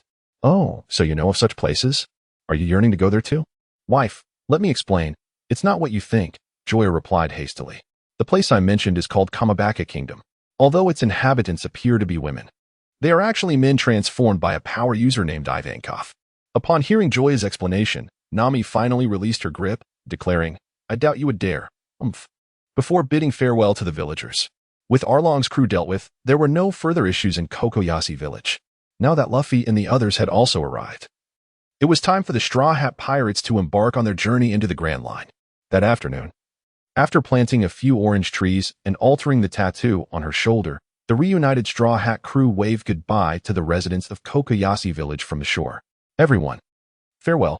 This time, Nami did not depart silently as in the original tale. Instead, she stood at the ship's stern, waving fervently, though filled with reluctance. She was even more excited for the unknown future ahead. From this day forward, she could finally live for herself and pursue her dreams. Joya, I entrust Nami to you. On the shore, Aiken called out like a concerned father, his gaze towards Nami filled with reluctance, tears glistening in the corners of his eyes. Rest assured, I will take good care of Nami, Joya affirmed, knowing that even without Aiken's reminder, she would uphold that promise. Set sail, everyone, guided by the sea breeze. The Going Merry embarked on a new adventure. Suddenly, a serpentine sea king leapt from the depths, its massive form astonishing everyone. She says she wishes to accompany us. Hearing this, Joya halted Luffy, who was ready to act, and clarified, she is one of us. You can call her Big Snake. She says she dislikes that name. Then how about Little Snake? Upon hearing this, the Sea King remained silent for a considerable time, suddenly feeling a pang of regret for the decision made earlier. One might wonder if sinking this ship would still be timely. After much commotion, the Sea King ultimately decided to name the vessel Djinn. No one could fathom why Joya chose this name, as neither the hue nor the species of the Sea King seemed to correlate with the notion of gold. Nevertheless, Djinn was the most melodious among all potential names, and thus it had no choice but to accept it with a resigned sigh. Meanwhile, at the nearest naval base, the 16th Division, a report was being relayed. Sir, the enemy has departed. Yoshi, transmit this individual S photograph along with all details of the incident back to headquarters. They must issue a bounty for this person. Yes. Grasping the photograph and documents, a soldier dashed away. Soon, the events that transpired in Cocoa West Village, along with Joya's name, began to circulate swiftly through the naval headquarters at Marineford. Coincidentally, within 10 minutes, news of Hoppity's demise also reached them. As a result, the long-overlooked East Sea once again became a topic of conversation among the soldiers. Hey, have you heard? It seems a formidable young rogue has emerged from the East Sea. No kidding. I heard it from the gatekeeper while I was having breakfast this morning. This kid is ruthless. He has taken down a lieutenant commander and a colonel. Both of them. But I've heard those two Navy men weren't exactly virtuous. Before the soldier could finish, another quickly covered his mouth. Brother, you must be new here. If you want to court danger, that's on you. But don't drag me into it. Right now, who cares if those two were good or bad? The key is to eliminate the opponent. Otherwise, where will the Navy's prestige go? Chapter 42. Sengoku and Garp. While ordinary soldiers were abuzz with chatter, high-ranking naval officers convened to discuss the matter. Straw Hat Pirates, Captain, Luffy, crew, Joya, Nami, Bounty Hunter Zoro, Usopp, Sanji, a total of 6 individuals. Among these 6, we must focus on 2. As he spoke, Rear Admiral Branu, who was leading the meeting, produced 2 photographs and affixed them to a board. Captain Luffy and crew member Joya. Upon hearing this, the assembled officers lifted their gazes. Their keen eyes fixated intensely on the youthful figures in the photographs, as if they sought to imprint their likenesses into memory. Even Branu felt a twinge of unease under their scrutinizing gazes. It was not merely their ranks that unnerved him, but the palpable aura of danger they exuded. Unlike himself, they were commanders specifically trained for combat, their hands stained with the blood of foes. It is no exaggeration to say that prior to joining the headquarters, each of them had been at the pinnacle of their respective forces, elite among elites, kings among warriors. Swallowing hard, Branu continued. In the past 20 days, Monkey D. Luffy, the captain of the Straw Hat Pirates, has successively defeated Colonel Monka of the 153rd Division, the bounty of 15 million berries on Buggy, and the 17 million berries bounty on Creek. This individual is also the possessor of the Gum Gum fruit, a paramecia-type devil fruit, with an estimated combat strength around 30 million. As for Joya, due to his limited engagements, it is currently impossible to ascertain his true combat power. However, it is noteworthy that he appears to be an unknown devil fruit user. Upon hearing this, the previously indifferent crowd narrowed their eyes, a hint of gravitas flickering in their gazes. Although the categories of devil fruits are numerous, the Navy has amassed a considerable amount of intelligence over the years, and it has been quite some time since an unknown ability has emerged. Merely identifying the capabilities of this fruit would warrant their attention. Is there anything peculiar about this Joya? A colonel inquired. From his perspective, based on the other party's displayed peculiarities, he could roughly categorize the type, facilitating their preparations for any impending confrontation. Indeed, Brandon nodded. Our intelligence records 2 encounters involving him. In his skirmish with Captain Hoppity, Joya, having sustained numerous bullet wounds, not only healed rapidly, but also swiftly dispatched Hoppity. Moreover, during his conflict with Jack, Joya exhibited a sudden disappearance followed by an abrupt reappearance behind others. His movements decidedly enigmatic. At this, the expressions of the crowd turned quite serious. Had they not known better, they might have believed these to be 2 entirely different individuals. Exceptional physical prowess coupled with bizarre speed presented no discernible commonality. By the way, did Joya bleed when hit by the bullets? Yes, Brando affirmed once more. Hearing this, the brigadier general who had spoken earlier slowly shook his head, retracting his previous assertion. He had initially surmised it was a clone fruit. But the fact that Joya bled when shot, yet could still self-heal suggested capabilities beyond mere duplication. Is Joya definitively human? This question prompted curious glances from the others. If he belonged to a unique race akin to the Fur tribe, it would indeed provide an explanation. Clearly, at this moment, they were converging on the same thoughts as the deceased Arlong. Confirmed.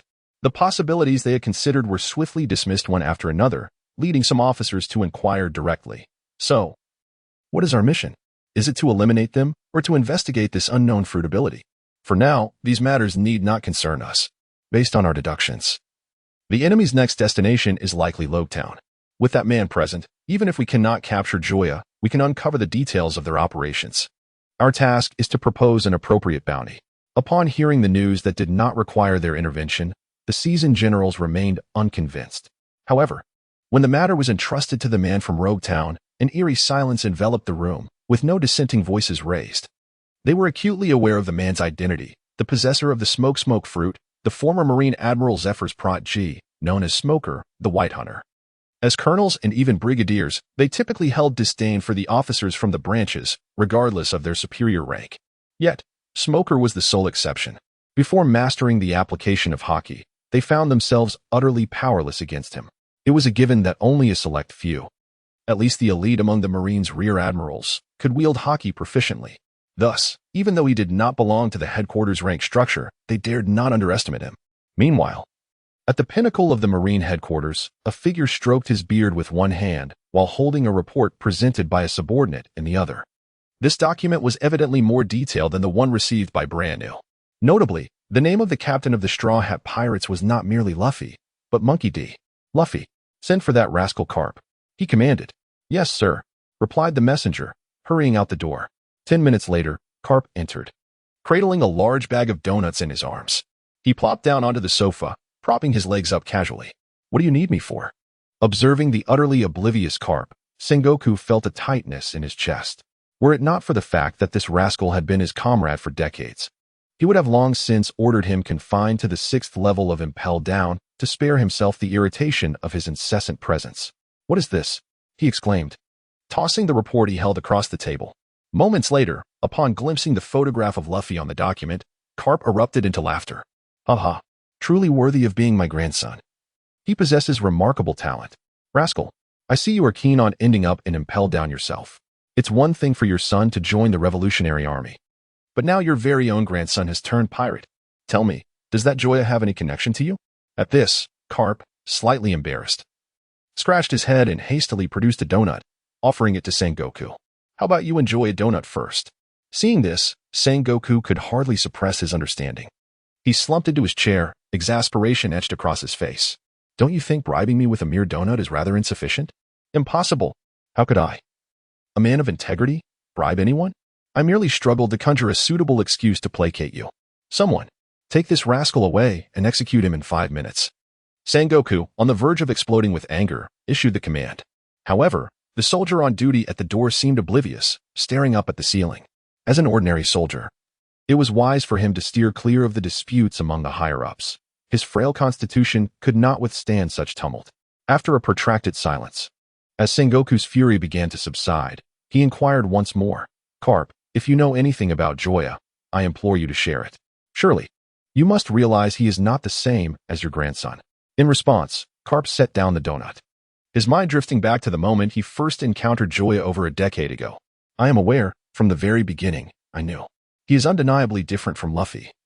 When I first met him, I contemplated whether I should take his life. A chill ran through Sengoku at Garp's earnest expression, an ominous premonition creeping upon him. What do you mean? Immortal. He possesses true immortality. Throughout these years, I have employed every conceivable method, poisons, firearms, fists, daggers, and all manner of lethal implements, yet I have failed to leave even a scratch upon him. At this revelation, Sengoku could no longer remain seated. He pulled up a chair beside Garp and whispered fervently, if that is the case, why then did you allow him to roam free? You must understand the panic his existence will incite. Garp countered with a question of his own, do you not believe the world needs him? Consider those like Horty and Jack, who would continue to exploit the populace under the guise of the Navy's authority. When they act unjustly, where then are your so-called rules and order? You scoundrel, do not engage in sophistry. Rules and order are constructs of humanity. Consequently, they are bound to contain various loopholes. And our duty is to rectify these gaps. The reckless act of murder, as exhibited by him, only breeds societal panic and should not be tolerated. Just as Garp was about to speak, the office door was abruptly flung open from the outside. I say to both of you, decades have passed. Yet you continue to bicker over this matter? Although your philosophies diverge, your objectives remain aligned. Have you forgotten what the Grand Marshal conveyed to you in the past? At this moment, the only individual capable of interjecting and persuading both parties is none other than Admiral Crane. Humph, I have no desire to engage with him. Come, little Crane, have a donut. Ignoring the donut that Garp offered, Admiral Crane found a seat and sat down directly. The discussions regarding the bounties on Luffy and Joya had progressed sufficiently, and the consensus suggested a bounty of 30 million berries for Monkey D. Luffy. However, opinions on Joya varied significantly. Some argued that due to Joya's killing of Horty and Jack, the bounty should be set around 40 million to demonstrate the Navy's resolve in eradicating evil. Conversely, others contended that despite Joya's actions against Navy personnel, his displayed strength did not warrant such a high bounty, suggesting a maximum of 20 million instead. Since you seem to have nothing but time on your hands, why not make the decision yourselves? 40 million, 20 million. Just as Admiral Crane raised his teacup, still unquenched by a sip, he gazed in astonishment at the two elderly gentlemen who were on the verge of another quarrel.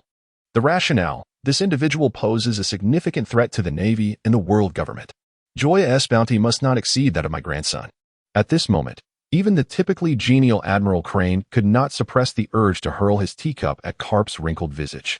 Thus, it was settled at 40 million. Ultimately, it was Admiral Crane who made the final decision with a firm thud. As the matter seemed to reach a conclusion, a restless Garp rose to leave. Speaking of which, aside from Luffy and Joya, do you have any other prot-gs or grandchildren, Garp? Upon hearing this, Garp inwardly lamented his misfortune, truly fearing the very things he wished to avoid. No, I do not believe so. However, his evasive gaze and fidgeting hands were hardly convincing. At that instant, Sengoku was struck by a thought so astonishing that he himself could scarcely believe it. If Garp were to be eliminated, would it imply that over half of the world's criminals would be left without a leader? Certainly, this notion was swiftly dismissed by him. Although Garp is quite the rascal, he should not stoop to such depths. One would hope. Upon contemplating this, Sengoku pressed further. Garp, we shall not force you. But could you kindly show me your family tree? Family tree? How could my family possess such a thing? Garp laughed. Ah, I just remembered. There's a document on my desk awaiting my signature. You all carry on. I'll take my leave. With that, Garp departed without a backward glance. My dear brother, withholding it is for your own good. Otherwise, you might question your very existence. Watching Garp's retreating figure, Sengoku couldn't help but grumble. Xiaohe, how could you have been attracted to? Before Sengoku could finish his thought, a sharp glare from Xiaohe silenced him immediately. Do not misunderstand me. I meant to say, it's all Garp's fault. He appears so honest and straightforward, yet he is quite the rogue. In his youth, he deliberately damaged his own ship to board yours under that pretense. How was I so blind to such shamelessness back then? Thus, I have resolved that when I retire, I shall not seek another place, but rather serve as a logistics officer on your ship. You might as well not refuse, on the eve of my retirement. I shall issue such an order in my capacity as Fleet Admiral. At that time, you will have no choice but to comply. Suit yourself. Disregarding Sengoku, Vice Admiral, he turned away, feeling that at their age, engaging in such antics was rather undignified. Consequently, with Vice Admiral He's confirmation, the Navy's intelligence department began to print a substantial number of bounty notices for Luffy and Joya, which would be dispatched worldwide alongside tomorrow's newspapers. It is anticipated that their emergence will incite a new wave of upheaval across the globe. Although the bounty amounts are not excessively high, the two individuals depicted are being issued bounties for the very first time. Achieving a bounty of 30 to 40 million at their inaugural issuance has already eclipsed the Navy's official records, making a stir inevitable. However, the protagonists, Joya and Luffy, remain blissfully unaware of these developments. At this moment, they are deliberating their next destination. The supplies on board will suffice for over a month. And we are approximately 20 days away from Reverse Mountain, the entrance to the Grand Line. Therefore, we can proceed directly to Reverse Mountain without pause. However, at this point, Nami, the navigator, paused briefly before addressing Luffy. Yet, on our journey, we shall pass through a place known as Logue Town. Everyone, except Joya, was momentarily taken aback. What is so special about that town? Luffy inquired, puzzled.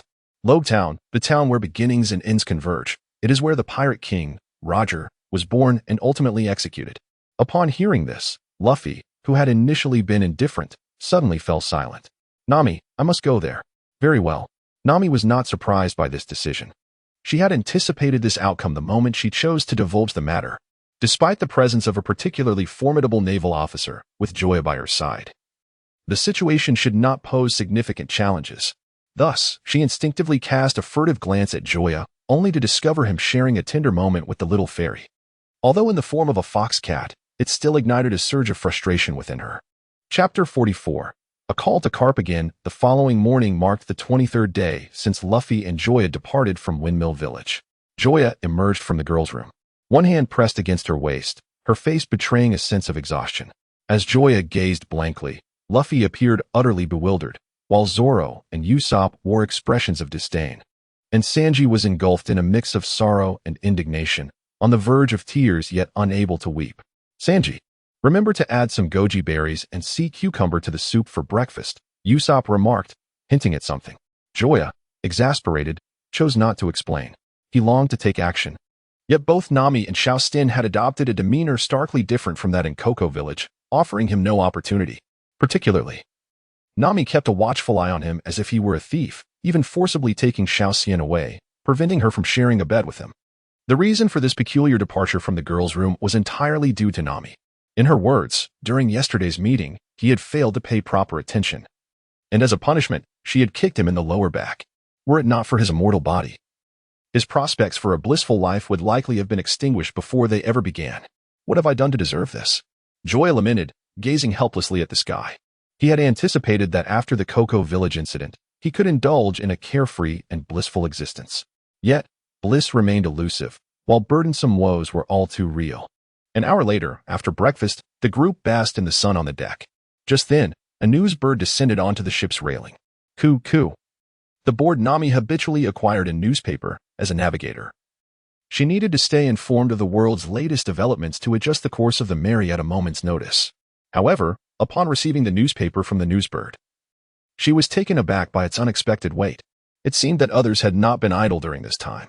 As she unfolded the paper, 2 brand new bounty notices fell out. Instantly, all eyes were drawn to the 2 sheets of paper. Is that Luffy's bounty notice? Despite the unmistakable likeness of Luffy in the photograph, disbelief lingered among them. Since their encounter with Arlita, they had been at sea for a total of 17 days. Even counting from the official establishment of the Straw Hat Pirates, it had been less than 10 days. In any profession, a span of 10 or 20 days hardly qualifies anyone as a newcomer. Yet, the evidence before them compelled them to accept the truth. Who was the one below? Usopp inquired curiously, bending down to pick it up. However, upon glimpsing the photograph on the second bounty notice, his eyes widened to the size of cowbells. Joya, you've also been issued a bounty. At this, Nami snatched the 2 bounty notices, and the others hurriedly gathered around. Monkey D, Luffy, bounty of 30 million berries. The demon Joya, bounty of 40 million berries. What? Why is Joya's bounty higher than mine? And why has the Navy dubbed Joya the demon? In a moment, all attention was drawn to the 2 suddenly revealed bounty notices. The observant Usopp noticed that his silhouette appeared on Luffy's bounty poster. Although it was merely the back of his head, it stirred within him a thrill that lasted for quite some time. I'm on camera too. And in the company of my master, interjected the small foxcat spirit. Where? Upon seeing the image of the little spirit perched on Joya's shoulder, Nami remarked with a wry smile, is this it? Others might mistake it for a mere fur coat. What is there to be proud of? Huh. A fur coat is still a fur coat. At least it's better than not being on the poster at all. You scoundrel. You fool. Just as a quarrel was about to erupt, Joya hurriedly stepped in to separate them. All right. It's just a bounty notice. If there's a chance later, I can find someone to alter the photo and include all of you. Usopp, the self-proclaimed king of lies, couldn't he help but scoff. Joya, that has quite a tall tale. The Navy is in charge of printing those notices. As a pirate, how could they possibly heed your words? However, Luffy suddenly remarked, others might not be able to, but he just might. Usopp, taken aback, nearly bit his tongue in disbelief, looking at Luffy with a face that seemed to say, are you joking with me? Believe it or not. As Luffy, who had grown up alongside Joya, was well aware of the leverage Joya held over his grandfather, he speculated that if used as a threat, his grandfather might very well find a way to rectify the photo for Joya. Yet, such actions could lead to a severe beating upon their next encounter. Oh no, it would likely be 10 beatings. In that case, when you manage to get me on there, I'll agree to one request of yours. He cast a provocative glance at the little spirit, though uncertain when that day might come. It was imperative to maintain a strong front at that moment. Master, I want to be included too. I wish to appear in my human form. And when that day comes, I'll agree to one request of yours. You lot, just wait. For the sake of future happiness, Joya turned and entered the conference room, locking the door behind him before decisively dialing Garp's snail phone. After a lengthy wait, the call finally connected. Before Joya could utter a greeting, Garp erupted on the other end. You rascal, have your wings grown too strong? Just a few days away from Windmill Village, and you dare to kill. Especially a Navy man. Rubbing his somewhat dazed ears, Joya replied helplessly, I don't deny the killing, but it was my fault. Setting aside the fact that those two weren't exactly virtuous, who told them to seek attention at my expense? Take Horty, for instance, upon our first meeting. He unleashed a torrent of insults, even including you. I could tolerate insults directed at me, but when it came to you, I simply couldn't stand it. So I gave him a blade, sending him back for a fresh start. Upon hearing such an explanation, Garp on the other end of the line was both infuriated and amused. What do you expect me to do? Thank you. There's no need for that. We're not strangers. Just help me revise the photo on the bounty notice when you can. I'll send you the new picture later. I must say, your Navy's clandestine photography skills leave much to be desired. A striking figure like mine has been captured in such an unflattering way. If there were a place to lodge a complaint, I would certainly take action. Why don't you just go die? Garp, his fury at its zenith, could no longer contain himself, shattering the glass in the conference room. Outside, Zoro and the others listened in bewilderment to the echoes of rage resonating in the air. They were curious about the identity of the person on the other end, but even more so about what Joya had said to provoke such ire. Only Luffy trembled uncontrollably, as if haunted by a past he wished to forget. Chapter 45. Red-haired falls from his seat a moment later, just before exiting the conference room. Joya forcibly suppressed the gravity weighing on him. Before concluding the call, Garp informed him that he was under the watchful eye of Sengoku. Though it was but a few words, from that moment forth, a persistent unease lingered in the depths of Joya's heart. This disquiet did not stem from Sengoku himself, but rather from one of his three formidable admirals, Kazan, the Ice Admiral. In the vast expanse of the pirate world, among all the characters encountered, the only one Joya needed to approach with caution was this individual. The user of the ice fruit, while unable to kill him, possessed the power to encase him in ice, effectively sealing him away. According to the original narrative, the Straw Hat Pirates' first encounter with Kazan would occur after their adventure in Skypiea. Had that been the case, he would have had ample time to develop his abilities in the interim. However, now, with Sengoku's astuteness and knowledge of his immortality, it was highly likely that Kazan would be dispatched directly to intercept him. Should he find himself cornered, even with the shadow fruit at his disposal, the odds of escaping being frozen would remain lamentably slim. All right, I was merely jesting. The photo is of no consequence. Although Joya concealed his distress well, Nami discerned something amiss and approached to offer comfort. Look at this, she said, pointing to an article in the newspaper for Joya to see. Upon a fleeting glance, Joya discovered that it was a report concerning the seizure of the Punka Chamber of Commerce. It appeared that you truly had not deceived me, and thus I have decided to reward you. Before Joya could fully comprehend the situation, Nami, on her tiptoes, gently placed a kiss on his cheek and then swiftly turned to flee. The lingering warmth upon his face and the faint scent at the tip of his nose rendered Joya momentarily speechless as he gazed at Nami's retreating figure. His hands clenched into fists. In that instant, the unease that resided deep within him dissipated with that kiss. What of Admiral Akiji? What have I to fear? It would be one thing if he did not appear, but if we were to cross paths, let him witness my resolve. Simultaneously, the bounty notices for Joya and Luffy began to circulate widely across the globe. In Windmill Village, at the Makino Tavern, who could have anticipated that Luffy and Joya would be issued bounties so soon after setting sail? It seems our village has given rise to two formidable pirates. Evidently, it is not just us who find Joya intolerable. Even the world government and the Navy are being thoroughly vexed by this young rascal. Who could argue otherwise? Ha ha. Cheers. Observing the excited crowd, the former village chief sighed deeply and lamented, what a misfortune it is that our village has produced such two notorious rascals. But isn't it Luffy's dream to become the Pirate King? Remarked Makino with a smile as she pushed a cup of wine towards him. Ah, let them be.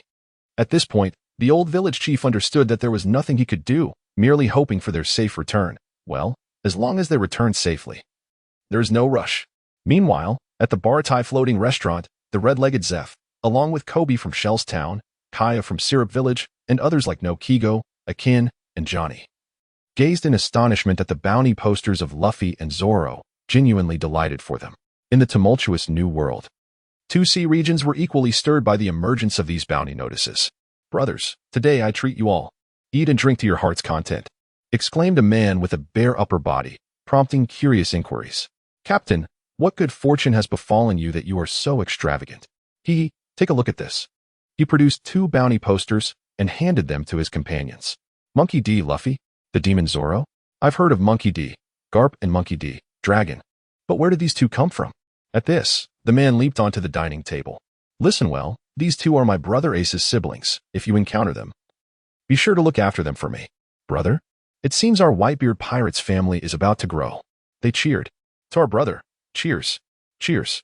However, in a corner overlooked by many, a portly man gazed thoughtfully at the two bounty posters in Ace's hands, his eyes gleaming with unspoken thoughts. Elsewhere, on a certain red soul continent within the New World, a sense of boredom prevailed. The captain isn't hosting a banquet, and we have nothing to do, one pirate complained. I know, right? I only ate 20 buns today, half of what I had yesterday. Wait, look over there. Is that someone? Exclaimed a sharp-eyed pirate, pointing at a small black dot on the sea. Let me see.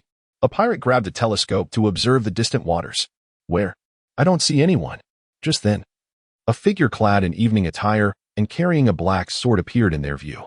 You all stay here. I will go inside to report. Upon finishing his words, the pirate fled in a state of panic towards the depths of the island. The ship, the captain, and Hawkeye, before he could utter another word. The pirate instinctively turned back, sensing something amiss, only to behold a scene that made his pupils constrict in terror. Hawkeye, with his sword slung over his shoulder, had inexplicably appeared behind him. Overcome with fright, he scrambled away, distancing himself from that man. Ah, Hawkeye, what an unexpected visitor. If you have come to challenge me to a duel, I must apologize. I am not feeling quite well at the moment, said the man with fiery red hair. You are mistaken. I have no intention of dueling with someone who has lost his left arm, Hawkeye replied. Not long ago, I encountered a rather intriguing pirate and was reminded of something you once told me about an amusing little rascal from a certain village. With that, he produced two bounty posters from within his coat.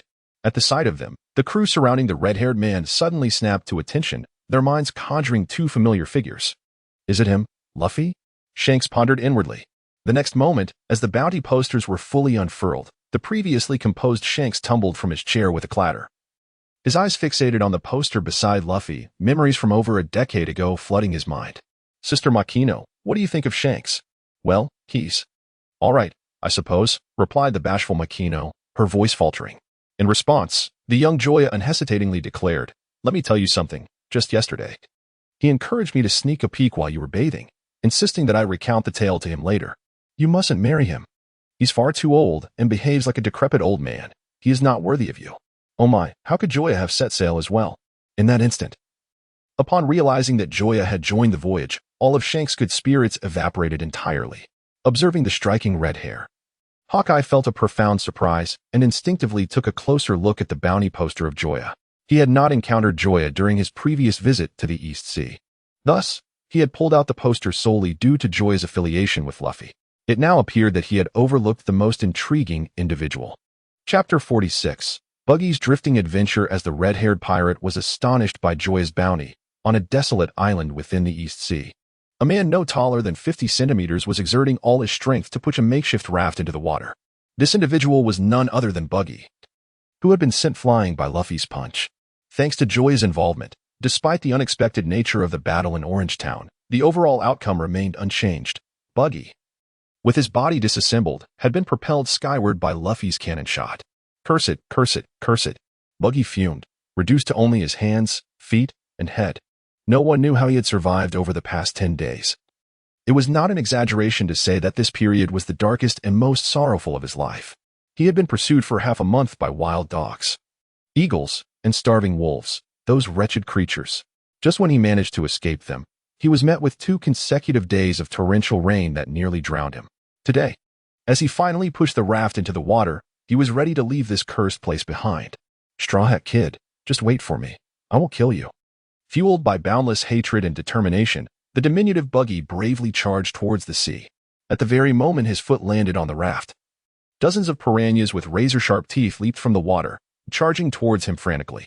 To make matters worse, dark shadows loomed rapidly in the sea behind him. No, no, no.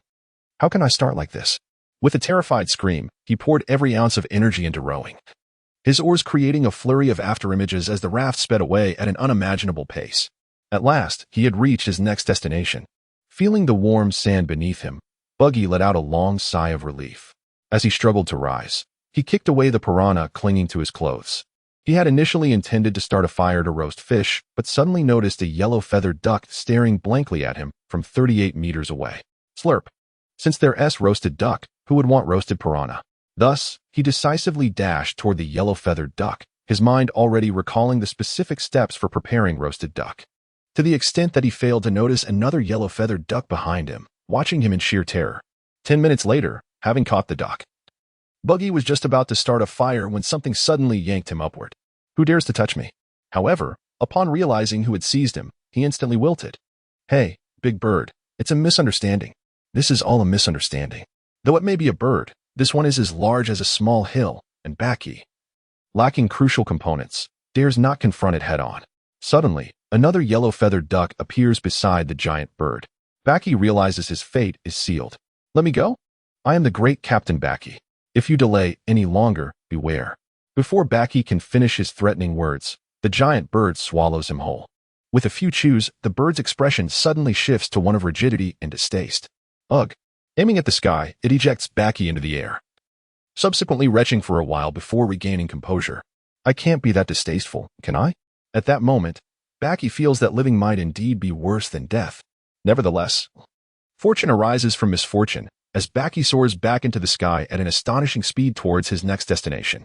With a loud thud, Buggy successfully lands on Treasure Island. Before he can collect his thoughts, an imposing voice reverberates in his ears.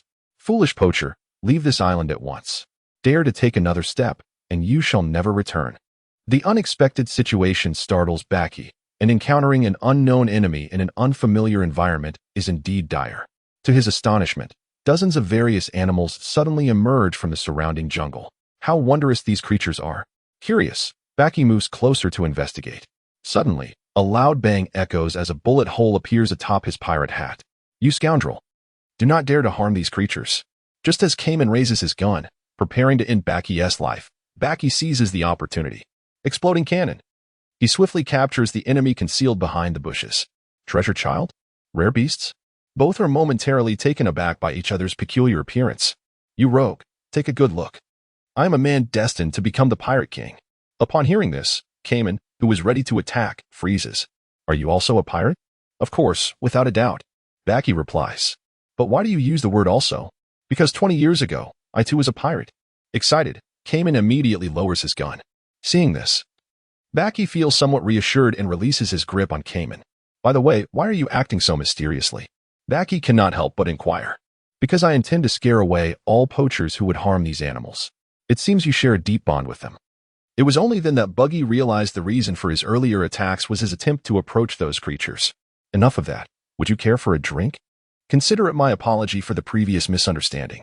Naturally, after so many days of hunger, Buggy had no reason to refuse.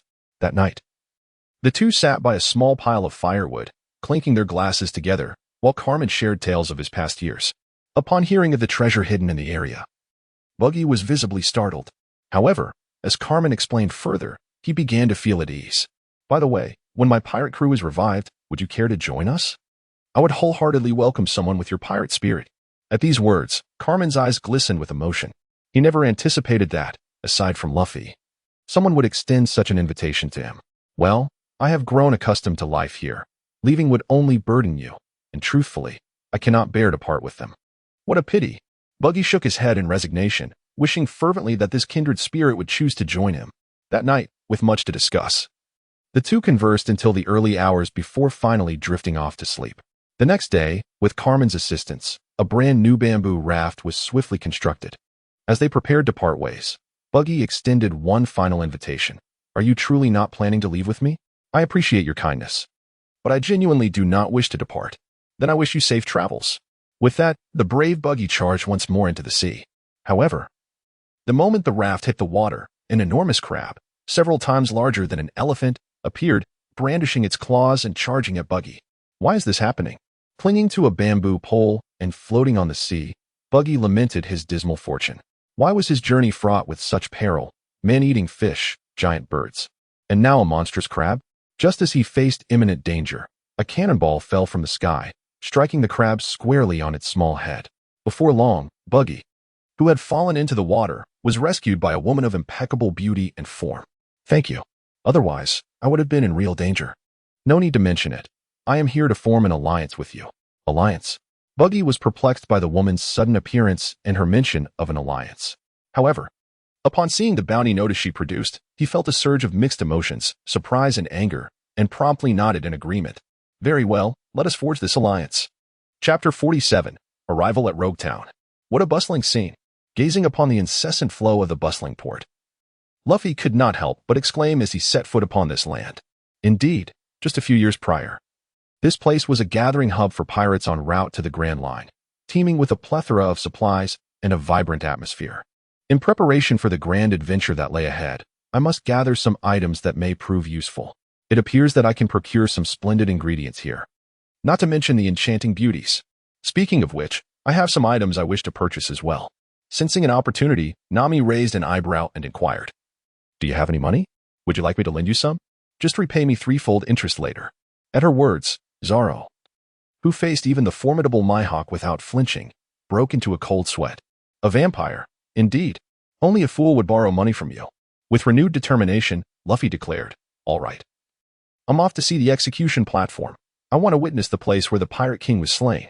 With that, he dashed away. Thus, everyone went about their own business. Soon, the group dispersed, but Chopper remained alongside Nami, as he intended to buy some clothes for the little fairy, for it would not do for her to always wear Nami's attire. Meanwhile, at the Navy base in Rogue Town, upon receiving the latest orders from headquarters, the naval soldier responsible for conveying the message promptly rose and made his way to the colonel's office. Report. The latest intelligence from headquarters indicates that the notorious demon, Joya, with a bounty of 40 million berries, and Monkey D. Luffy, with a bounty of 30 million berries, are likely to arrive in Logtown today. Headquarters requests that you prioritize dealing with the pirate Joya. Even if capture proves impossible, it is imperative to ascertain his abilities and true strength. Furthermore, Headquarters has warned of the potential arrival of significant figures, advising us to prepare for defense. "Oh, this order carries some weight," remarked a man shrouded in smoke. His features obscured, yet the vague outline of his form testified to his formidable presence. "Show me the information on Joya." He understood that the uniqueness of this order was intrinsically linked to Joya. After a brief moment, having perused the report, Smoker commanded, "Show Joya's photograph to the men. Instruct them to search the entire town for this individual, but do so discreetly. Notify me immediately upon discovery." Yes, the messenger hurriedly departed. Both the orders from headquarters and the colonel's demeanor underscored the gravity and difficulty of this mission, leaving no room for delay. As the soldiers mobilized urgently, Smoker, well prepared, departed the base ahead of them. While the odds of encountering Joya on the streets were slimmer than winning the lottery, the threat he posed compelled Smoker not to wait idly. With extraordinary regenerative abilities and peculiar speed, few could achieve such feats even in the Grand Line or the New World. More critically, this information merely reflected what the Navy had gathered. How much remained unknown? Faced with such an adversary, even as a natural-type devil fruit user, he dared not claim victory as a certainty. As for the mention of significant individuals in the report, he paid it little mind. Although not stationed at headquarters, his training under Zifa made him familiar with several renowned rear admirals and vice admirals. Alas, lost in thought, Smoker failed to notice the approaching presence beside him. Consequently, he collided with a little girl holding an ice cream cone, causing the three-layered treat to splatter across his trousers. The girl, with her braided hair, instinctively looked up, locking eyes with Smoker's fearsome gaze. At merely 4 or 5 years old, she had never encountered such a sight. Her wide, tear-filled eyes were on the verge of crying, while her father frantically offered apologies. In the next moment, amidst the frightened expressions of the father and daughter, Smoker slowly crouched down. He gently patted the girl's head, retrieved a gold coin from his pocket, placed it into her hand, and said, "I apologize. My trousers have claimed your ice cream. Perhaps next time, opt for a 5-layered one." Having spoken, she turned and walked away. Behind her, the little girl gazed at the coins in her hand, her face alight with joy as she exclaimed, "Goodbye, Navy Uncle." The eager Smoker, intent on finding someone, did not look back. He simply waved his hand and departed. Meanwhile, on the other side of Logtown, Buggy and his companions arrived almost simultaneously with Luffy. After donning their cloaks to conceal their identities, they entered in groups. As he gazed upon the streets that had undergone numerous renovations, Buggy couldn't help but sigh, reflecting on how much time had elapsed. "Have you been here before?" inquired Yolita, her curiosity piqued. "Indeed, I visited once, though that was over 20 years ago," Buggy replied, lifting his gaze to the distant horizon. It seemed as if he could glimpse the execution platform standing prominently in the town square, his eyes, concealed beneath the jester's makeup, becoming weary and lost in thought. Over 20 years? How old were you then? Yarlita found Buggy's words increasingly perplexing. The man before her seemed quite different from her preconceived notions. Let us not dwell on such details. We should focus on our next course of action. You have your sights set on Joya, while I am after the Straw Hat Kid. Tackling both of them simultaneously in the territory of that white hunter is no trivial task. Rubbing her smooth belly nonchalantly, Yarlita reassured him. Don't worry, I'll handle Joya. Just help me locate him. Are you certain? Don't say I didn't warn you. That kid has a bit of a demonic streak. The first time Buggy laid eyes on Joya's bounty poster, he felt as if he had yet to fully awaken. Back in Orangetown, he had witnessed the boy's back vanish entirely under the bombardment of cannon fire, his internal organs severely damaged. Surviving such an ordeal was nothing short of extraordinary. Rest assured, I am not the same person I once was. That is good to hear. Buggy offered no further explanations. He had given his warnings. And what transpired next was no longer his concern. Though they had formed an alliance, it remained just that, an alliance. He bore no responsibility for her actions. Let us depart. Joya, do you think this looks good? It looks nice. And what about me, master? You look lovely as well. Humph. The two women exchanged glances before departing simultaneously to select new garments, clearly dissatisfied with Joya's previous answer. Wiping the cold sweat from his brow, Joya suddenly regretted following them. In the brief span of an hour, he had accompanied them through no fewer than 5 stores, filling 1,000 cubic meters of storage rings with their newly acquired outfits. To make matters worse, each time they changed clothes, they would pose the same question to him. Faced with such a perilous inquiry, how could Joya respond honestly? Avoiding offense was the only prudent course of action. Chapter 47. Enhancement of power. Before long, a commotion erupted at the entrance of a shop. Where are they? Over here. This way. Joya then heard a cacophony of hurried footsteps. In mere moments, under the guidance of a sycophant, a throng of individuals nearly filled his field of vision. My lady, I have arrived. A man, whose appearance could only be described as unfortunate and whose dark circles were more pronounced than those of a panda, strode briskly forward. Ignoring Joya, he reached out to pull aside the curtain of the changing room. Are you courting death? A voice devoid of emotion suddenly resonated, and in the next moment, a flash of steel illuminated the air. Dozens of blood droplets soared upward, only to descend and splatter upon the ground, forming exquisite plum blossoms of crimson. For a fleeting moment, the world fell into silence, with every gaze fixated upon the right hand that bled profusely, due to its recent severance. The index and middle fingers still trembled slightly. Ah, my hand. You dared to sever my hand. The man bellowed, his voice frenzied, resembling a rabid dog. What are you all standing there for? Retrieve my hand and then kill him. Yet, his subordinates remained unmoved, or perhaps lacked the courage to confront the unsmiling Joya.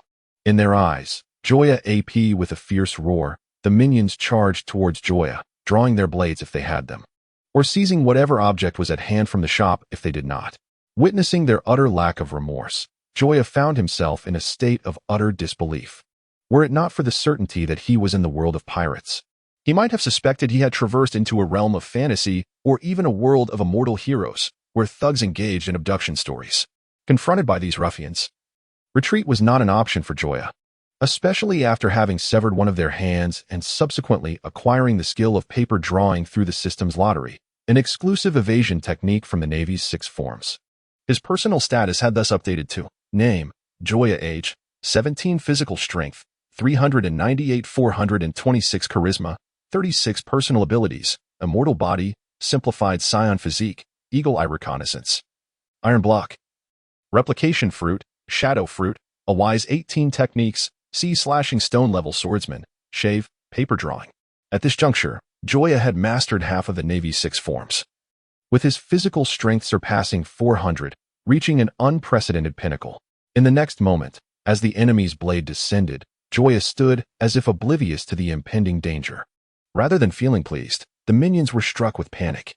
In stories, those who dared such audacity were invariably formidable protagonists, mocking their foes and thus achieving an effect of bravado. Having envisioned this scenario countless times, he had never anticipated it would unfold so swiftly within his own life. Though he longed to retreat, the arrow was already nocked, and he could not refrain from its release. Just before the blade was to strike, he instinctively closed his eyes, unwilling to witness his own foolish demise.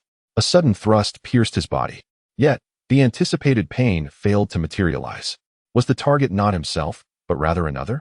In that moment, he could only entertain such thoughts, though the eerie silence surrounding him filled him with confusion. Thus, he trembled and cautiously opened his eyes. Upon discerning the scene before him, he felt an immediate wave of relief. I had expected something formidable, yet it turns out you were merely this. In their field of vision, the young man before them, who had severed their master's right hand, was impaled by 5 or 6 blades, one of which belonged to himself, causing blood to splatter onto his face. No one anticipated such a conclusion, not even the man who had retreated, now missing a hand. The earlier brutality exhibited by Joya had led them to mistakenly perceive him as a formidable adversary. In hindsight, he was nothing more than an ineffectual fool, who had only startled them momentarily before being dispatched. Although he still clung to life, no one believed he would survive. Under normal circumstances, this would indeed be the case. But fate had dealt them a curious hand in the form of Joya, a man untouched by the clutches of death. Just as they considered the outcome settled and turned to pursue their next course of action, an unexpected voice broke through the air. I ask you, have you not eaten? Your strikes are so feeble. Are you merely tickling me? As Joya gazed at his own body, still profusely bleeding, yet with eyes ablaze with clarity, the expressions of those around him were universally one of sheer horror. Several even sank to their knees. Who on earth are you? My father is Ross, the president of the UC Chamber of Commerce, a man who navigates both the light and dark realms.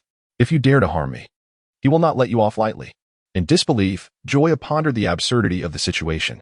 Just recently, he had dismantled an organization known as the Pinka Chamber of Commerce. And now he found himself facing the UC Chamber.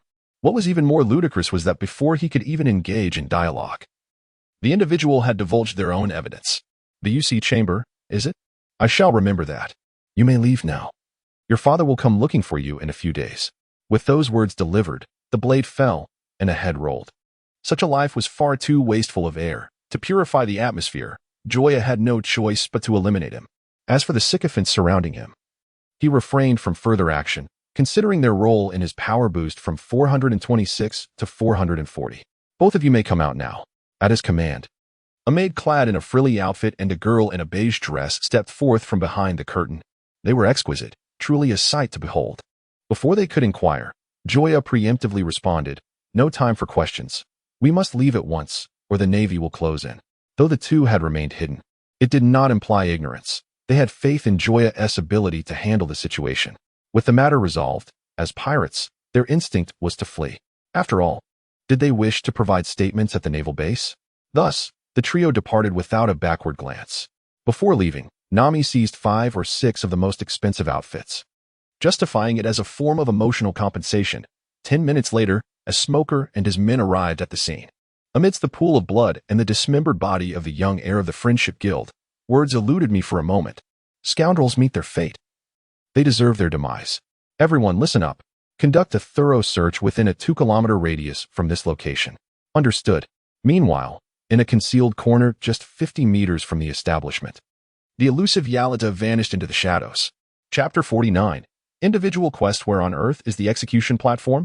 Luffy exclaimed, drenched in sweat as he surveyed the unfamiliar surroundings. This bustling town seemed overwhelmingly vast, and after an hour, he still had not located the platform.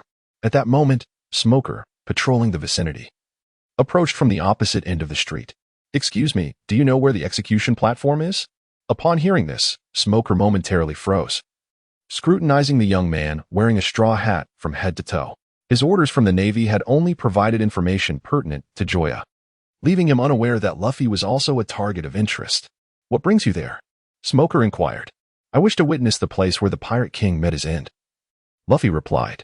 At that instant, Smoker's heart skipped a beat. Although this reason could apply to anyone seeking the sight, he sensed something distinctly unusual about this man. They say the eyes are the windows to the soul. Luffy's eyes shone with an extraordinary brightness, evoking an indescribable feeling in Smoker. Follow the direction of the smoke. The execution platform is over there. Ultimately, Smoker indicated the way for Luffy. Although he harbored suspicions about Luffy's identity, he was too preoccupied with pursuing Joya to investigate further. So it's that way. Thank you, Luffy expressed as he turned to depart. Meanwhile, with his pockets emptier than his own face, Zoro found himself wandering aimlessly down the street. Little lady, do you really think you can apprehend us? You should lay down your weapons and surrender. I can be quite gentle. Initially reluctant to intervene, Zoro felt compelled to approach upon hearing the mention of a knife. In his line of sight, two burly men brandishing knives charged toward a woman. In a moment of urgency, Zoro instinctively reached for his sword to assist. However, he witnessed the woman execute a stunning draw-and slice, dispatching one assailant while deftly evading the other with her blade slicing upward to claim a second victim. In mere moments, she had vanquished her attackers with a speed so extraordinary that the average onlooker could scarcely comprehend, leaving only Zoro aware of the entire sequence. Impressive, he mused. Just as he prepared to leave, the woman's glasses fell, landing right at Zoro's feet. Where are my glasses? Where are they? Noticing her distress, Zoro reluctantly picked them up. Your glasses are right here. In the next moment, their gazes met. A surge of electricity coursed through his mind, as the face concealed deep within his memories perfectly aligned with that of the woman before him. As Zoro gazed at that familiar visage, he was suddenly enveloped by an illusion of traversing time back to the past. My glasses. Startled awake, Zoro stared in bewilderment at the shards of his spectacles, now crushed in his grasp. You owe me. This incident further exacerbated Zoro's already precarious financial situation. Reluctantly, he was compelled by Dashki to accompany her to the naval base, where he began his duties as a cleaner. Meanwhile, shifting focus back to Joya, the trio who had exited the shop concealed themselves momentarily in a nondescript alley. Casting a wary glance at the unexpectedly increased presence of naval soldiers outside, Joya spoke in a hushed tone. Nami, Xiaoxian, Rogue Town is no longer safe. You should return to the Mary. I will go find the others. Let me accompany you. I am now capable of assisting you. After the extraordinary enhancement from divine fodder, Xiaoxian had evolved into a member of the Mink tribe. Her combat prowess now elevated to a commendable 309, complemented by the Mink tribe's ability to generate static electricity. Gently ruffling Xiaoxian's hair, Joya reassured her, do not fret for me. Moreover, if my intuition serves me right, the Mary may also be in peril. I cannot bear to let Nami go alone. Upon hearing this, Nami, who had previously been oblivious, suddenly realized she might have become a burden to Joya. In the past, during their escapades in Shell's Town and Orange Town, he had welcomed her companionship, yet now he insisted she depart ahead of him. Though Joya said nothing, Nami sensed that she had become ineffectual, perhaps even a hindrance. Then we shall take our leave. Although a sense of discontent lingered, Nami refrained from expressing her displeasure at that moment. Do not overthink it. You are a woman I hold dear. After placing a gentle kiss on Nami's forehead, Joya turned and departed. Observing Nami, who appeared utterly lost, the disdainful fairy could not help but exclaim, is it merely a kiss that has you so elated? Heh. Someone is still yearning for more. You scoundrel. You fool. Amidst their clamor, the two hastened toward the port, heading in a direction entirely opposite to that of Joya. Meanwhile, as Joya turned the corner and entered a different alley, she unexpectedly encountered an unforeseen individual. Demon Joya, it has been quite some time, hasn't it? Before her stood a woman whose figure and beauty were unparalleled, and the name Yerlita instinctively surfaced in Joya's mind. Of course, the current Yerlita. A user of the superhuman type Sara no Mi, bore no resemblance to the plump figure she once was. You are looking for Luffy, aren't you? He should be over by the execution platform. I have matters to attend to, so I shall not linger. Joya decisively betrayed Luffy, acknowledging that even without her assistance, they would inevitably uncover his whereabouts. At that moment, a squad of Marines unexpectedly approached from the end of the street. Before Joya could utilize her abilities to meld into the Shadow Realm, Yerlita suddenly extended her hand. Madam, have you seen this individual? A soldier inquired, presenting Joya's bounty notice. I'm sorry, but I have not encountered him, she replied. Gazing at the dimly lit alley and the voluminous cloak of Yerlita, the soldier, filled with doubt, was about to speak when he heard Yerlita's voice laced with grievance. Commander, may I take my leave? Yes, of course. With his eyes transformed into hearts, the soldier could not resist Yerlita's allure and allowed her to depart. Moments later, having escaped peril, Yerlita released her grip. Joya, who had been cradled against her chest, slid down from her. Despite his efforts to restrain himself, his gaze could not help but linger upon her two prominent features. Undoubtedly, as a user of the slippery fruit's abilities, Yerlita surpassed Nami and even the fairy in certain respects. Are you hurt? No, not at all. Then why is your nose bleeding? Ahaha, I've indulged in spicy food a bit too much these past few days. It has stirred my temper. By the way, why did you assist me? Joya was thoroughly perplexed. Though there was no deep-seated enmity between them, he had not only insulted her but had also sent her flying. Under normal circumstances, Yerlita should harbor animosity towards him, yet she had come to his aid. Because you are the man I have chosen. Chapter 50. Zoro buys a sword nanny? At that moment, even someone as formidable as Joya found his brain struggling to process the situation. How did things come to this? Just because he had given her a thorough beating, she had fallen in love with him? Could the narrative be any more outrageous or melodramatic? Furthermore, he was not the only one who had struck her. Luffy had also intervened. Why was it he who had captured her affection? No, no. What merit do I possess that would warrant your admiration? What do you find appealing about me? I could change if you tell me. Yalada was momentarily at a loss for words. Although her response could be interpreted as a compliment, upon closer examination, it seemed to carry an undertone of insult, though she could not pinpoint precisely how. So, did you come to Rogue Town to find me or Luffy? Of course, it was to find you. Why? Because you were the first man to defeat me. With a serious expression, she touched her smooth abdomen and declared, "You are the first to conquer me. And your powerful fists still resonate with me even now. No man on this earth can resist my beauty, and I am drawn to strong men. I wish for you to be my man, Joya." Observing her talk to herself, Joya felt an unsettling chill run down her spine. A Yandere, indeed. This woman was a Yandere. It is often said that one may admire a Yandere, but one should never become the object of their affection.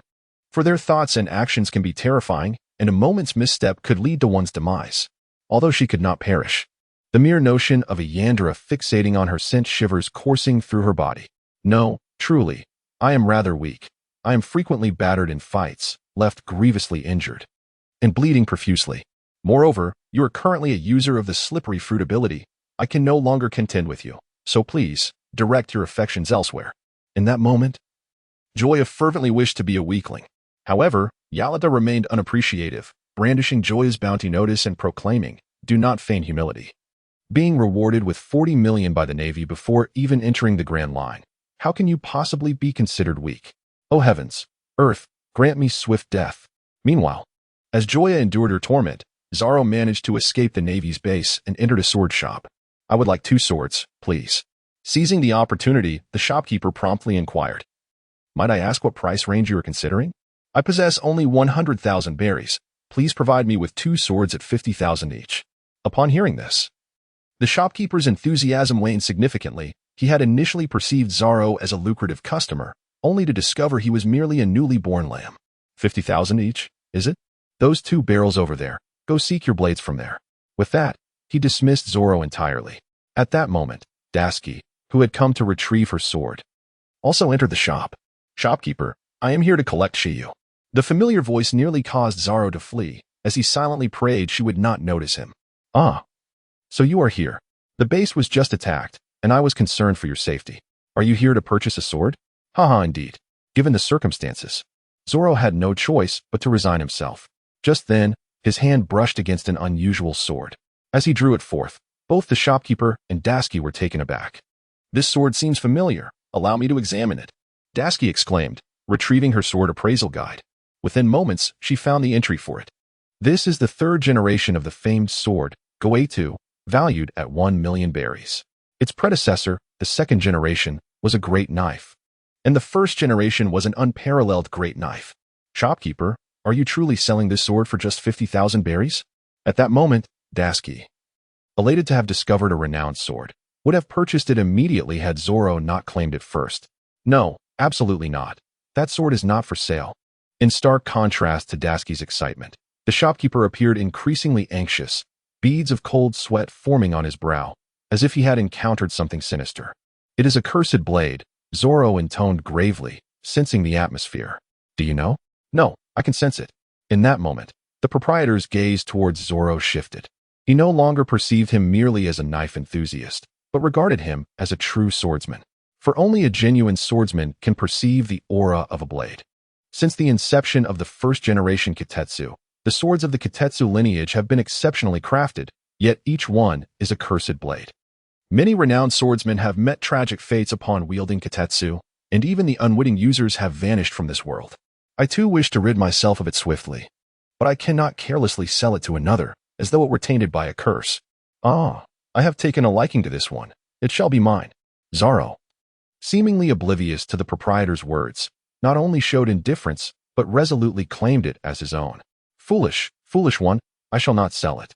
If you perish as a result, it would be tantamount to my own hand in your demise." Despite the proprietor's eagerness to sell, in this moment. He chose to refuse. It had been long since he had encountered such a young swordsman, and he did not wish to witness his life extinguished by a cursed blade. Very well then. Let us test my fortune against its curse and see which prevails. Before anyone could react, Zoro tossed the sword with one hand. The razor-sharp, third-generation Kitetsu spun like a windmill. Then he extended his left arm, placing it in the path of the descending blade. Stop. It is exceedingly sharp. Your hand will be severed. The proprietor screamed in desperation. Yet Zoro acted as if he had not heard, not only persisting but also closing his eyes, surrendering everything to fate. In that moment, the atmosphere within the small shop grew unbearably tense, all eyes fixated on the third-generation Kitetsu plummeting from above. Daisuke covered her mouth and nose with her hand, fearing that even her breath might disturb the blade in the air. In the next instant, the tip of the third-generation Kitetsu grazed Zoro's arm, then plunged directly into the floor. As the entire blade of the third-generation Kitetsu sank almost entirely below the floor, Daisuke could no longer maintain his composure and collapsed to the ground. The expression on the shopkeeper's face was exceedingly complex. It had been far too long since he had encountered a young man and a swordsman of such caliber. With this thought in mind, he hurried to the storeroom. Upon his return, he cradled a beautifully crafted sword in his hands. The blade was a lacquered black katana, featuring a jagged edge. A swift blade, snow moose, he exclaimed. Though my establishment may not be famous, this is the finest sword I possess. I cannot accept any payment, while you may desire it. Zoro was acutely aware of his financial limitations. No payment required, the shopkeeper insisted, for I have not seen the eyes of a true swordsman in a long time. It is said that a sword chooses its master. I wish you good fortune. Thank you very much. Zoro gratefully accepted the shopkeeper's endorsement. Chapter 51. The gathering at the execution platform. Is this truly the final view of the Pirate King? Luffy, now standing on the execution platform, could not help but reflect. Gazing at the crowd below and the surrounding buildings, he felt an indescribable emotion welling up within him. However, his presence was strikingly conspicuous to others. For 22 long years, that execution platform had stood unyielding. During that time, no one had ever ascended it, neither the wealthy, the powerful, nor naval commanders. Even maintenance personnel were forbidden from stepping upon it. Yet now, a youth who appeared to be under 20 had appeared atop it, evoking astonishment among the onlookers. Hey, you up there. Get down from there immediately. Within half a minute, a squad of patrol officers arrived, the leader brandishing a loudspeaker to address Luffy. Why should I? Luffy retorted. That is a special execution platform under the jurisdiction of the world government. If you do not descend, prepare to be arrested. Just as the officers moved to apprehend Luffy, a group of cloaked figures suddenly emerged from the shadows. Get lost, you nuisances. With a single kick, an officer was sent sprawling to the ground. Straw Hat Kid, I've searched high and low for you. The unexpected third party captured the attention of the majority. Ahahaha. The ultimate finale performer has finally made a grand entrance. Monkey D, Luffy, ever since you sent me flying that day, I have returned to my comrades fueled by the desire for vengeance. Next year's this day will mark your demise. Luffy pondered for a moment and exclaimed, Wait. What was your name again? Buggy, Bucky, Bessie? Suddenly realizing, he clapped his hands. Got it. It's horse manure. After a brief silence, Buggy, now seething with rage, could no longer contain himself. What a joke. You idiot. I am Buggy, the captain of the Buggy Pirates. They are pirates. Run for your lives. As Luffy reminisced about who Buggy was, the panicked crowd scattered in terror. Stop right there. Buggy bellowed as his subordinates drew their guns. Faced with the ominous barrels, the ordinary people dared not move. In an instant, the vast square fell completely under Buggy's control. Now, let me show you just how terrifying I can be. No sooner had he spoken than a shadow descended from the heavens, swiftly encasing Luffy, who stood on the execution platform, in a prepared box with holes, leaving only his head and hands exposed. Well done, Kabeji. Feel honored, Straw Hat Kid, to perish in the same place as the Pirate King, Roger. With that, Buggy ascended the execution platform and seized a knife from Kabeji, its sharp tip aimed directly at Luffy's head. Yet, he failed to notice that the once clear sky above was rapidly darkening to a foreboding shade. So, in this moment, do you have anything to say? Don't blame me for not giving you a chance. Go ahead and deliver your last words. At that moment, Luffy's expression grew grim. His dreams remained unfulfilled. He had yet to enter the Grand Line, had not discovered the legendary treasure, One Piece, nor had he become the Pirate King. Thus, in this final moment, he proclaimed, I am going to be the Pirate King. The world fell silent as all eyes turned to the men immobilized beneath the box on the execution platform, each person at a loss for words to express their current sentiments. It was a peculiar coincidence that on this very island, 22 years later, on this execution platform, he would utter such words just before his impending execution. If it was a coincidence, it was indeed a remarkable one. Everything seemed orchestrated, as if prearranged. Not far away, on a high building, Smoker, witnessing the entire scene from his window, found his tumultuous emotions difficult to quell. Over the years, he had captured or slain hundreds of pirates. Yet he had never encountered anyone like Luffy, who could assert such confidence in his declaration. Having witnessed Roger's demise firsthand, he discerned a shadow of Roger within Luffy at that moment, though the resemblance was quite vague. It was the first time in 22 years. Simultaneously, Zoro and Sanji, realizing something was amiss, finally arrived on the scene. Who dares to harm our captain? The two exuded an alluring aura that overshadowed the grim implications of Luffy's earlier statement. Meanwhile, glancing at Joya beside her, Arlita couldn't help but inquire, "Aren't you going to join them?" They had been waiting here long before anyone else arrived, yet even now, Joya showed no intention of moving. Rest assured, Luffy won't die so easily. Instinctively glancing up at the heavily overcast sky, he had yet to catch sight of the man, but he was certain the individual would arrive. Given this certainty, there was no need for him to take action. "Ah, Zoro, you finally arrived, albeit a moment too late." With that, he swung his blade, aiming to sever Luffy's head. With a sharp gaze, Zoro and Sanji raced towards the execution platform with utmost speed. At that moment, a singular thought consumed their minds: to obliterate that execution platform, block their path. With a commanding shout, Koby rallied the entire Buggy Pirates crew, who surged en masse towards Zoro and Sanji. "Do not obstruct our way." The chaos of battle was imminent for both Zoro and Sanji in this fleeting moment. Their objective was not to tally the number of foes vanquished, but rather to advance as far as possible. Nevertheless, the nearly 100-meter gap was not something they could disregard. Thus, under the watchful eyes of Zoro and Sanji, the blade drew perilously close to Luffy's head, a mere centimeter away. At that instant, Smoker, standing by the window, raised his right hand high. Should Luffy's head fall, he would command his soldiers to launch a final assault. In his view, the ultimate victor would undoubtedly be the Navy. Zoro, Sanji, Usopp, Nami, and even Chopper. "Forgive me, I must depart this world," he said, a radiant smile gracing his face. At that moment, Smoker, whose attention had been fixated on Luffy, was taken aback, to the extent that the cigar he held slipped from his mouth unnoticed. He smiled. He was certain he had not misperceived. In that final moment, as Luffy believed his life was drawing to a close, he did not plead for mercy. Nor did he succumb to fear or tears. Instead, he bore a brilliant smile. In the next instant, a bolt of lightning descended from the heavens, striking the execution platform with unerring precision. Amidst the azure electric brilliance, the dilapidated execution platform emitted a series of agonizing creaks before collapsing with a thunderous crash. Silence enveloped the scene, broken only by the sight of a straw hat swirling gracefully through the air. Before the incident, none could have anticipated such an outcome. Picking up the straw hat and brushing off the dust, Luffy exclaimed with delight, "Yah!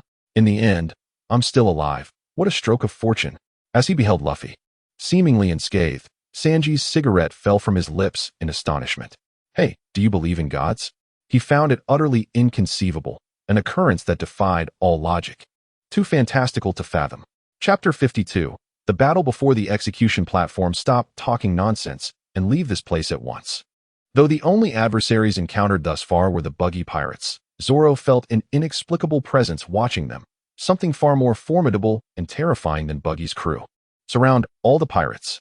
On the platform, despite being shocked by Luffy's nonchalance in the face of death, Smoker, a naval colonel, issued the command to attack. Kill. In an instant, hundreds of Navy soldiers surged in from every direction, encircling the entire square. "Damn it, they're here after all," Sanji muttered. He had sensed something amiss long before the battle began.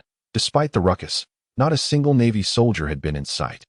It became evident that they had been lurking in the shadows, waiting for a moment when the pirates and Buggy's crew would be locked in a deadly struggle, only to swoop in and reap the rewards. What a spectacle, how impressive. In the midst of the perilous tension, Luffy felt an exhilarating thrill, eager to charge into battle against the Navy. Stop fooling around. If we don't hurry back to the ship, we might never leave this island. And then we won't be able to reach the Grand Line. The mere thought of being unable to reach the Grand Line instantly sobered Luffy, who wasted no time and dashed towards the port. Just as they broke through the encirclement of soldiers and were about to escape the square, a figure swiftly approached, propelled by a plume of smoke. Planning to leave without consulting me? Do you hold me in such low regard? In the midst of his words, a long pole descended from above, aimed directly at Luffy's spine. The speed was so swift that neither Luffy nor Zoro and Sanji had time to react. At the critical moment, a shadow rushed in with even greater velocity. With a sudden clang, a katana materialized, intercepting the descending pole. Joya! Luffy exclaimed in joyous surprise at the unexpected arrival. However, Joya showed no inclination to engage in conversation, his eyes fixed intently on Smoker. Without turning back, he commanded, "You all go ahead. I will hold them off." Luffy stood frozen at those words. His perception of Joya remained tethered to the time they left Windmill Village. While his abilities were extraordinary, his combat prowess had been severely lacking. Yet, observing the now self-assured Joya, Luffy realized that this was no longer the Joya he once knew. "Be careful. We will wait for you." With that, Luffy turned and departed with Zoro and Sanji. Smoker, however, paid little mind to Luffy's escape. For his objective had always been Joya. "The demon Joya, you have finally chosen to reveal yourself. Since you are all in search of me, I might as well indulge you in joining your game." As he gazed upon Smoker, who appeared exactly as he remembered, Joya's lips curled into a slight smile. Before him materialized a personal profile. Name, Smoker, age, 34, combat power, 672, charm, 25, personal abilities, smoke fruit, mastery of 6 styles, Sara. Faced with such formidable data, even the typically confident Joya felt a weight settle upon his heart. For the impending battle, he resolved not to rely on the system, but to engage in a fair fight. As a Logia-type user, Smoker's individual strength, prior to mastering Haki, likely resided between the ranks of a commander and a captain. Engaging him in combat, regardless of the outcome, would provide a clear assessment of Joya's own capabilities. However, the figure of 672 in combat power seemed rather exaggerated, especially considering the smoke fruit's immunity to physical attacks. Though the battle had yet to commence, the level of difficulty was already apparent. The mastery of 6 styles in Sara was self-evident. The former referred to the long staff in Smoker's hand, while the latter was to be expected.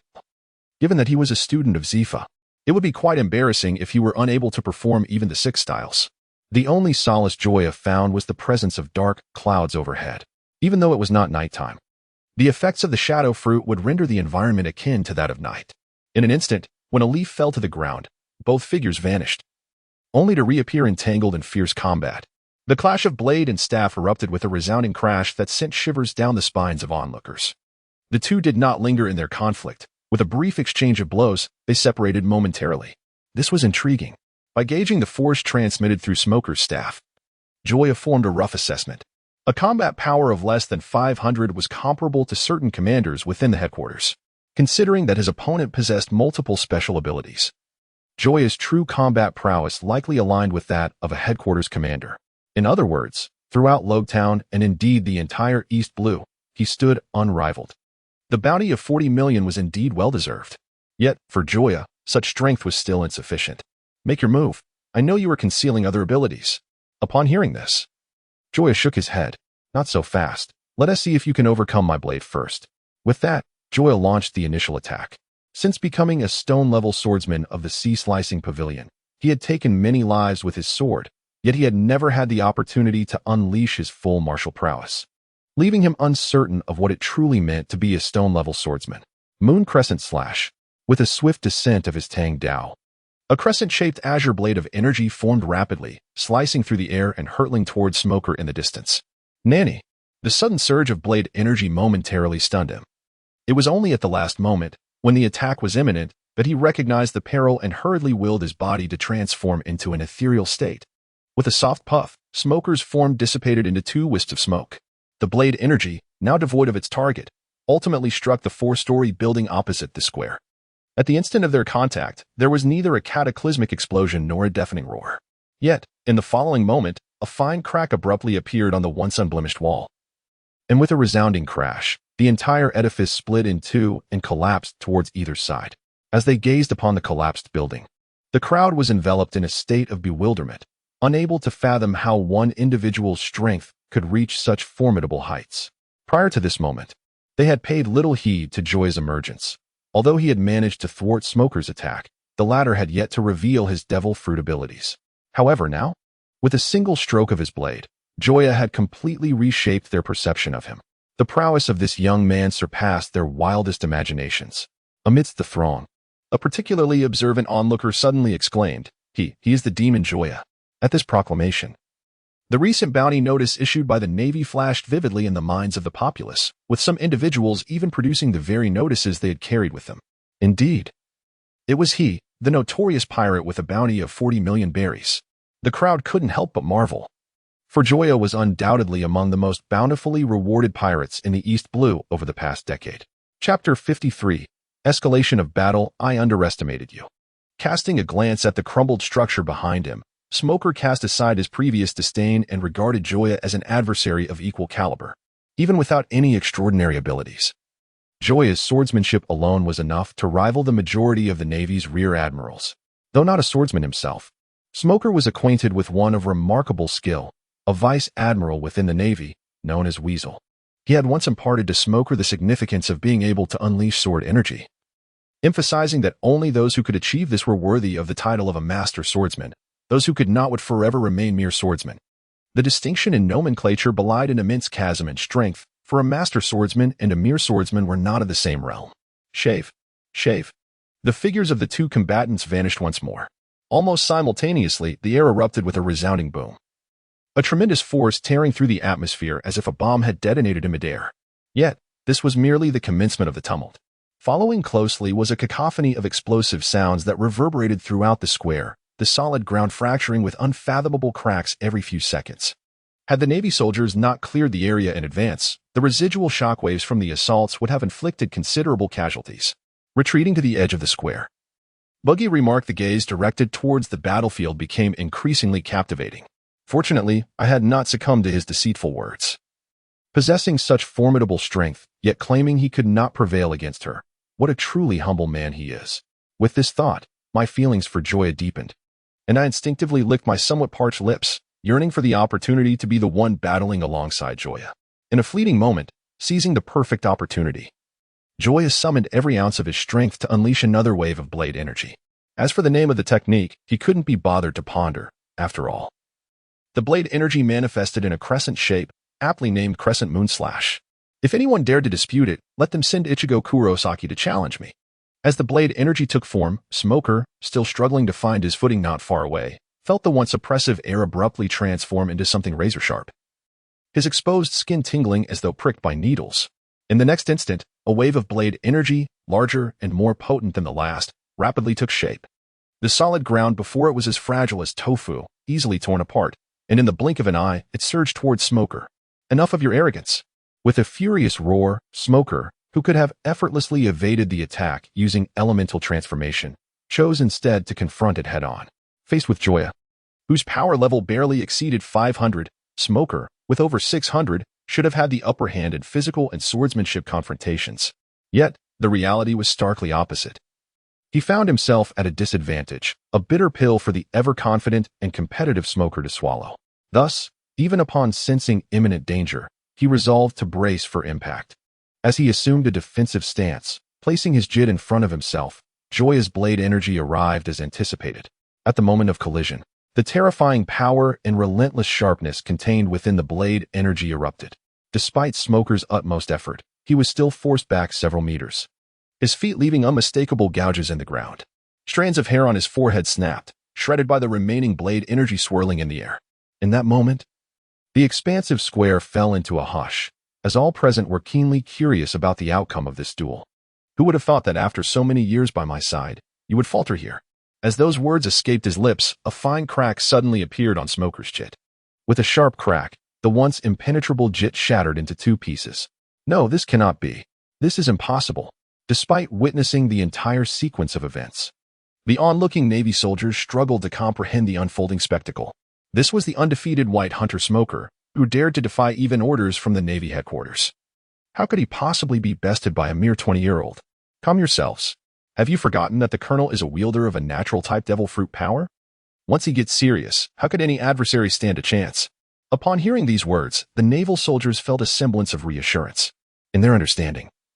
A natural-type devil fruit that could render one immune to physical harm was synonymous with invincibility, as long as the Colonel unleashed his powers. No matter who the adversary might be, they would find themselves utterly subdued. However, what went unnoticed was the unease etched on the face of the speaking lieutenant, who held a rank just below Smoker. He too had encountered intelligence regarding Joya, and thus was acutely aware that Joya still possessed a hidden trump card. Until the culmination of this conflict, the ultimate victor remained shrouded in uncertainty. I must concede, you are indeed formidable, but I have no time to indulge you. Reveal your true prowess, or you shall find yourself bereft of opportunity. With that, Smoker cast aside the half-diminished jit in his grasp and transformed into smoke, hurtling towards Joya with explosive speed. In a mere blink, he covered a distance of 100 meters while flying at a low altitude. The velocity he unleashed in a straight line surpassed even that of the shave, more rapid and ferocious. Shadow Knight. With those words, just as Smoker's fist was about to strike, Joya's figure vanished in an instant. Before him lay an emptiness that shocked Smoker to the core. Was this the extent of Joya's abilities? Indeed, it was bizarre. Even with his own eyes witnessing the phenomenon, he could not comprehend how Joya achieved such a feat.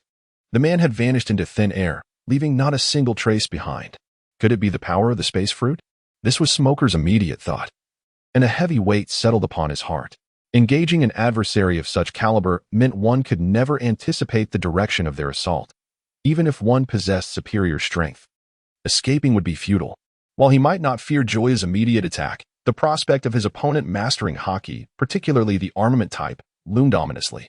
The natural immunity to damage that he had relied upon would be significantly undermined. He could not remain in his elemental form indefinitely, nor did he possess the stamina for such a prolonged state. Contemplating this, he felt an urgent desire to alert the Navy headquarters, imploring them to dispatch the 3 admirals. Otherwise, should Joya manage to escape, it would undoubtedly lead to an immense predicament. He considered notifying his subordinates but feared that such an action might startle Joya into fleeing prematurely. Before Smoker could devise a course of action, a blade suddenly materialized behind him. "Colonel, be careful," his aide shouted, having witnessed the perilous scene unfold. At the sound of the warning, Smoker instinctively transformed into his elemental state. Almost simultaneously, the sharp tip of the blade cut through the dense smoke. Having narrowly evaded disaster, Smoker stared in trepidation at a hand and a knife exposed to the air. Yet, they did not linger for long. The next moment, they vanished once again. Chapter 54. The emergence of Aokiji. In that instant, silence enveloped the crowd. The vast plaza, save for the howling winds, torrential rain, and rumbling thunder, was devoid of any other sound. Time itself seemed to freeze. What was that? What had they just witnessed? They no longer wished to delve into how Joya had managed to disappear without a trace, but the sudden appearance of a knife-wielding hand, only to vanish again, struck them as decidedly surreal. Confronted with such a magical spectacle, even Buggy, who had once served as an intern aboard the Roger pirates, found his jaw agape. This ability bore an uncanny resemblance to the space fruit. Yet, the one most on edge was Smoker, thanks to his subordinate's timely warning. He had barely evaded a lethal strike, but who could guarantee that forthcoming attacks would be announced in time? For him, the investigation into Joya's powers had become secondary. Preserving his life beneath the blade was now of paramount importance. Smoke whirled. After a moment of contemplation, Smoker exerted all his energy to activate the powers of his fruit, unleashing a torrent of smoke that surged wildly from his being, gradually enveloping the entire square. At the cost of his rapidly depleting stamina, he completely elementalized his body, generating an immense volume of smoke. In this state, the distinction between his physical form and the smoke became irrelevant. He was smoke, and smoke was him. The primary motivation behind this transformation was not merely to evade Joya's attacks, but rather to significantly enhance his senses in an attempt to discern Joya's true form or uncover any vulnerabilities. However, after 3 minutes, the exhausted Smoker was compelled to reveal himself, barely managing to stand with one hand braced against the wall for support. Is this truly where his limits lie? Observing the feeble Smoker, Joya gradually materialized in an open space no more than 5 meters away. "Before you kill me, could you reveal the nature of your abilities?" Upon hearing this, Joya broke into a grin. "When did I ever claim I intended to kill you? As for my abilities, I shan't disclose them." With that, he turned to leave. Smoker, who had personally dispatched hundreds of pirates, found it utterly inconceivable that he would one day be let go by a pirate. "Why?" he inquired. "Because I admire your sense of justice," Joya replied candidly. Though the protagonists of the One Piece anime are pirates, he hailing from Earth. Genuinely held fondness for a select few in the Navy, such as Smoker, Fujitora, Sengoku, Vice Admiral Tsuru, Akiji, and even Kizaru. It was due to their presence that the world did not descend into utter chaos. Then why choose to be a pirate? The question escaped his lips instinctively. Because I cherish freedom. I must admit, the Navy's regulations are rather excessive. As a recruit, one must endure training, stand guard, and maintain cleanliness. As an officer like you, one either remains stationed for years or roams in pursuit of pirates. As for the admirals or vice admirals, each is a strategic asset, tasked with monitoring dangerous individuals threatening the world while formulating plans to command a warship or even an entire fleet. Just contemplating such a life gives me a headache, let alone living it. It is precisely because I cannot that I hold you in such high regard. Smoker opened his mouth to retort, yet found himself devoid of any arguments, instead feeling a strange sense of agreement with Joya's words. How can you know what you are incapable of unless you try? In that instant, Joya felt an immense hand gripping his throat, an overwhelming sensation of suffocation and dread washing over him like a tidal wave. Though he had yet to see the approaching figure, he sensed an unparalleled pressure, as if a colossal mountain bore down upon him. Without a moment's hesitation, he activated his shadow ability, merging with the air. It was only at that moment that he finally discerned the identity of the newcomer, standing approximately 3 meters tall. The robust Smoker appeared as diminutive as an infant in comparison. His hairstyle was peculiar, with an abundance of hair on the sides but merely a scant layer atop his head. A green eye bag stretched across his forehead, and he donned a specially tailored naval uniform. This individual was none other than Kazan, one of the 3 greatest powers of the Navy headquarters, codenamed Akiji. What a curious ability, he mused. Is it space? With a graceful gesture of his hand, a square ice house suddenly emerged from the ground. Inside this icy abode, Joya gazed in astonishment at the surrounding ice walls, unable to believe the reality of his situation. The opponent could effortlessly discern his true form, to him. The shadow fruit appeared to be a mere jest, rendering him akin to the emperor in a fairy tale, oblivious to his own vulnerability, despite his perceived prowess. Under Akiji's penetrating gaze, all secrets ceased to remain concealed. Without a moment's hesitation, he swiftly slashed through the ice wall before him, fearing that any delay would result in his complete entrapment in ice. As Joya burst forth, Akiji slowly shook his head, realizing that this was not a matter of spatial manipulation. Joya did not contest this notion. If it were merely Smoker, he might have been able to deceive him. But facing Akiji was an entirely different matter. The effects of the shadow fruit, under the cloak of night or amidst the dense clouds, indeed bore a resemblance to those of the space fruit. However, having been completely sealed within the ice house, he could navigate freely in the dim environment inside. Yet to escape, he could only shatter the icy walls. The layer of ice did not connect the shadowy realm within to the outside world. Thus the shadow fruit did not permit him to traverse through the ice walls with ease. By the way, could you enlighten me on the nature of your abilities? Upon hearing this, Joya instinctively clamped his mouth shut, which had been poised to retort. Although Akiji's temperament was relatively mild, he was nonetheless a Marine, one of the 3 admirals renowned for their supreme combat prowess, while Joya was but a pirate. Should he inadvertently provoke Akiji with a careless remark and receive a counterattack of the Ice Age, it would be disastrous. While he would not perish, who could fathom how many years he might be encased in ice? Such a fate would be unbearable. What could it possibly be? Akiji stood still, lost in contemplation. The others, be they the pirate Joya, Buggy, or Arlita, or the Marine Smoker, Tashigi, or even ordinary onlookers, remained motionless, not daring to utter a word. Some even refrained from moving their eyes.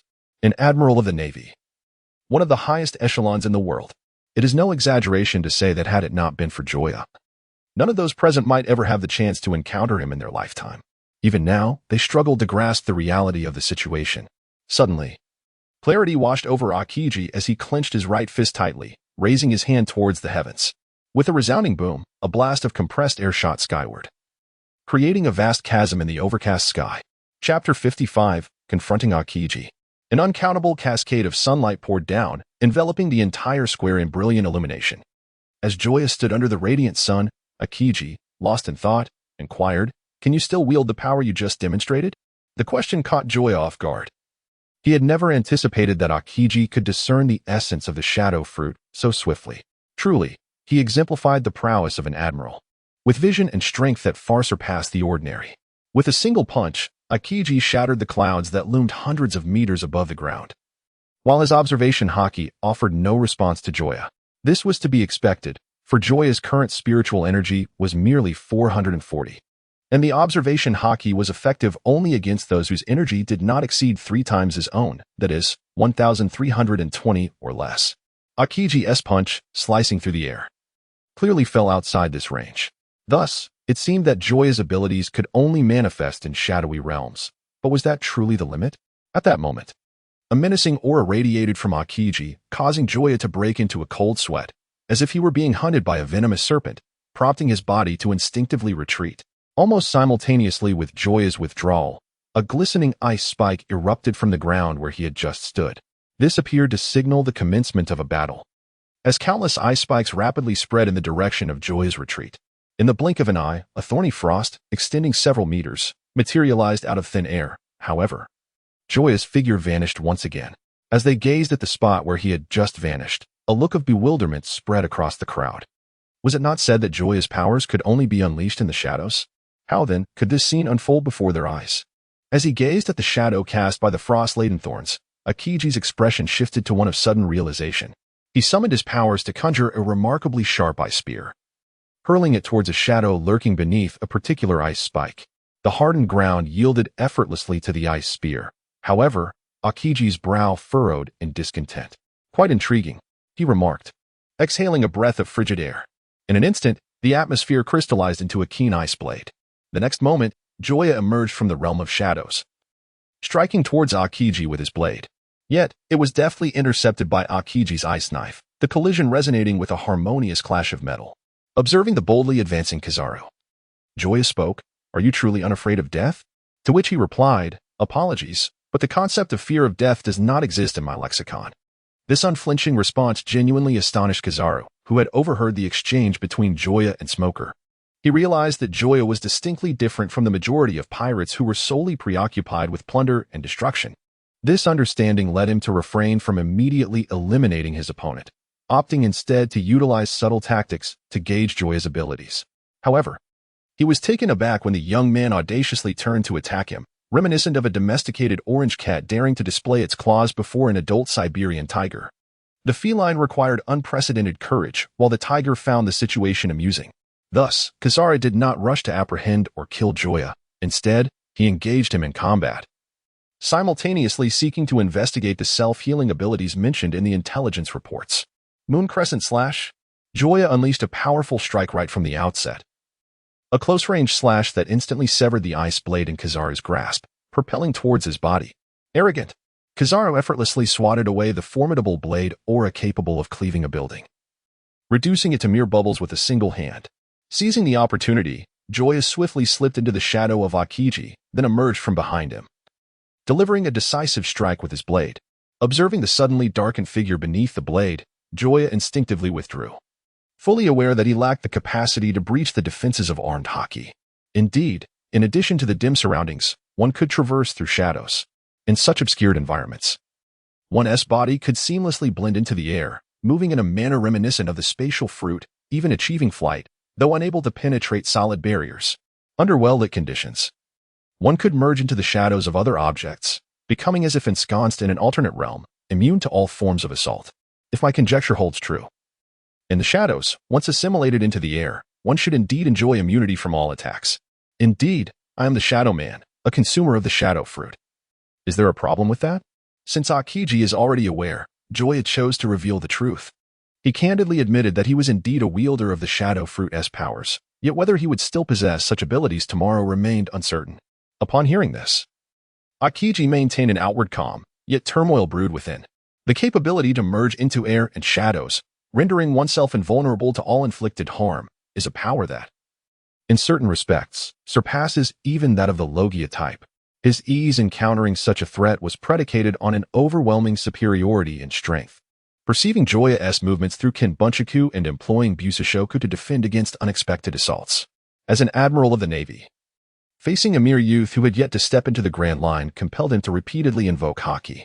Were it another individual, say, Smoker nearby, even as a Logia user, he would find himself utterly at a loss against Joya. This implied that to pose a genuine threat to Joya, one must at least be adept in the use of haki, a skill possessed by no more than 100 within the Navy. At that moment, Despite knowing of the boy-esque connection to Vice Admiral Garp, he felt a surge of lethal intent. Should Joya be allowed to mature, he might well become a criminal of the warlord caliber. Faced with such a potential threat, even with a flicker of justice lingering in his heart, he dared not take risks. Just as Aokiji prepared to unleash his powers to eternally encase Joya in ice, a voice drifted through the wind. "Oh dear, Aokiji. How can you prevent the youth from pursuing the sea?" The ominous clouds, shattered by Aokiji's punch, began to coalesce once more, shrouding the plaza in darkness anew. A few sharp-eyed individuals swiftly turned their gazes toward the pinnacle of a nearby tower. There stood a man cloaked in green, his features obscured by the dimness of the environment. Yet, as an admiral of the Navy, Aokiji was well aware of the identity of the newcomer. "You truly dare to show yourself." He had long sensed that the weather on this island was rather peculiar, and coupled with the relationship between Monkey D., Luffy, and Garp, the likelihood of someone's appearance here was exceedingly high. Joya, who also took note of the man in the green cloak, felt a surge of excitement. Although Aokiji's presence was brief, the pressure he exerted was unparalleled. His mind remained in a state of heightened tension, fearful of making even the slightest mistake, lest a moment's negligence result in being frozen into a permanent ice sculpture. Why should I feel apprehensive? The world is vast, and I can roam wherever I please. Ahem, ahem, ahem, ahem. As the two seemed poised to engage in conversation, Joya, desperate to assert his presence, resorted to an exaggerated fit of coughing, as if to expel his very lungs. He did not wish to interrupt their dialogue, but could they not first conclude their discussion before proceeding? Such a situation left him feeling quite anxious. Chapter 56. Individual strengths. Observing the incessantly coughing Joya, both Aokiji and Dragon, intrigued, exchanged knowing glances, remaining silent and still, as if watching a theatrical performance. Cough, cough, cough. Joya awkwardly scratched his head, resembling a chastised schoolboy. With his arms crossed in front of him and his head drooping in defeat, his demeanor rendered the initially serious atmosphere somewhat comical, prompting even the two formidable figures to suppress smiles, while Aokiji's murderous intent toward Joya notably softened. "Go forth, pursue your individual dreams." Without further ado, Dragon waved his hand, summoning a gust of wind that propelled Joya along with Buggy, Yarlita, and others into the sky in opposite directions. Aokiji, remaining grounded, had no intention of intervening. He understood that if he forcibly retained Joya, Dragon would likely intervene, and should a confrontation ensue, it would undoubtedly spell disaster for the town of Rogue Town. Moreover, it was not the time for a direct clash between the Navy and the Revolutionary Army, as representatives of their respective strengths. They could not afford to engage in battle at this juncture. Additionally, as former comrades, he was reluctant to engage in a life-and-death struggle with his counterpart. Dragon harbored similar sentiments. Thus, while assisting Joya, he also ensured that Buggy and his group were distanced, sparing Aokiji from potential scrutiny upon his return. Questioning why so many pirates were permitted to escape while Joya alone was spared. Consequently, for various reasons, Joya soared toward the harbor, relatively unscathed. However, just before slipping from Dragon and Aokiji's sight, Joya suddenly exclaimed, "By the way, I formally report the Yoshi Commerce Association. They have brazenly abducted women in broad daylight. Although their leader has been slain by my hand, I strongly suspect they have committed such acts more than once. Furthermore, I assure you, the Yoshi Commerce Association has engaged in numerous nefarious activities behind the scenes. You must conduct a thorough investigation." The echo of his words lingered in the air, leaving Aokiji and Dragon momentarily exasperated. Yet, as Dragon regained his composure, he realized this presented a remarkable opportunity for the Revolutionary Army. Given Aokiji's presence, the events occurring here would undoubtedly be fervently reported by various newspapers. As the central figure of the incident, Joya would attract significant attention, and his departing remarks would be fervently disseminated by reporters eager for a scoop. Curiosity would naturally arise regarding the Yoshi Commerce Association and whether their reputation was indeed as tarnished as Joya suggested. Should the Revolutionary Army manage to unearth evidence to substantiate these claims, they could leverage the incident's momentum to propagate their ideals, expand their influence, and potentially reshape public perception of their cause. With this thought in mind, an exhilarated Dragon could no longer remain, promptly turning to depart. Observing the hurried demeanor of Long, Shinji could not help but feel that he deserved it.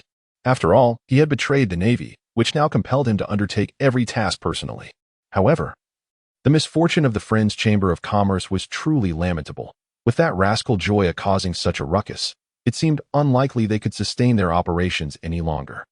With this thought in mind, Shinji abruptly halted his steps toward the Navy base in Rogue Town, his mind echoing the very same sentiment as Long Damn It.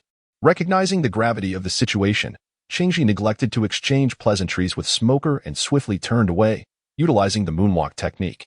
Meanwhile, at the Rogue Town dock, he pondered. Where on earth is Joya? Gazing at the desolate port, Nami's face was etched with concern. Suddenly, at a certain moment, a familiar voice echoed from the sky, prompting everyone aboard the Mary to look up in unison. At the horizon, amidst the dense, darkened sky, a pinpoint-sized black dot abruptly emerged. As the dot enlarged, the familiar visage of Joya materialized before all eyes. Gazing at that familiar face, Nami couldn't contain her emotions as twin streams of crystalline tears traced down her cheeks. Moments ago, Admiral Akiji's devastating strike towards the heavens had been visible even from kilometers away. They couldn't fathom what manner of formidable being could unleash such an attack, one powerful enough to rend the very sky asunder. That direction pointed unmistakably towards the execution platform, giving them every reason to fear that Joya might be locked in combat with such a terrifying opponent. Filling their hearts with unbearable tension, no sooner had Joya stepped aboard than Nami threw herself into his embrace, her trembling form evoking both heartache and profound satisfaction in Joya's chest. In this fleeting existence, beyond one's parents, to have even one or two souls who genuinely care for you, is that not the most gratifying blessing life can offer? There now. Haven't I returned safe and sound? Joya murmured soothingly. Worry not, my dear wife. While your husband may lack many talents, his ability to make a strategic retreat is absolutely peerless. Fa, who's your wife? Flustered by Joya's teasing, Nami hastily extricated herself from his arms, shooting him a glare sharp enough to flay skin. The unspoken truth hung between them. She was indeed his wife. Seizing the opportunity, the little fairy swiftly embraced one of Joya's arms the moment Nami withdrew. After inadvertently being outpaced by Nami earlier, this time, she was determined not to let the chance slip away.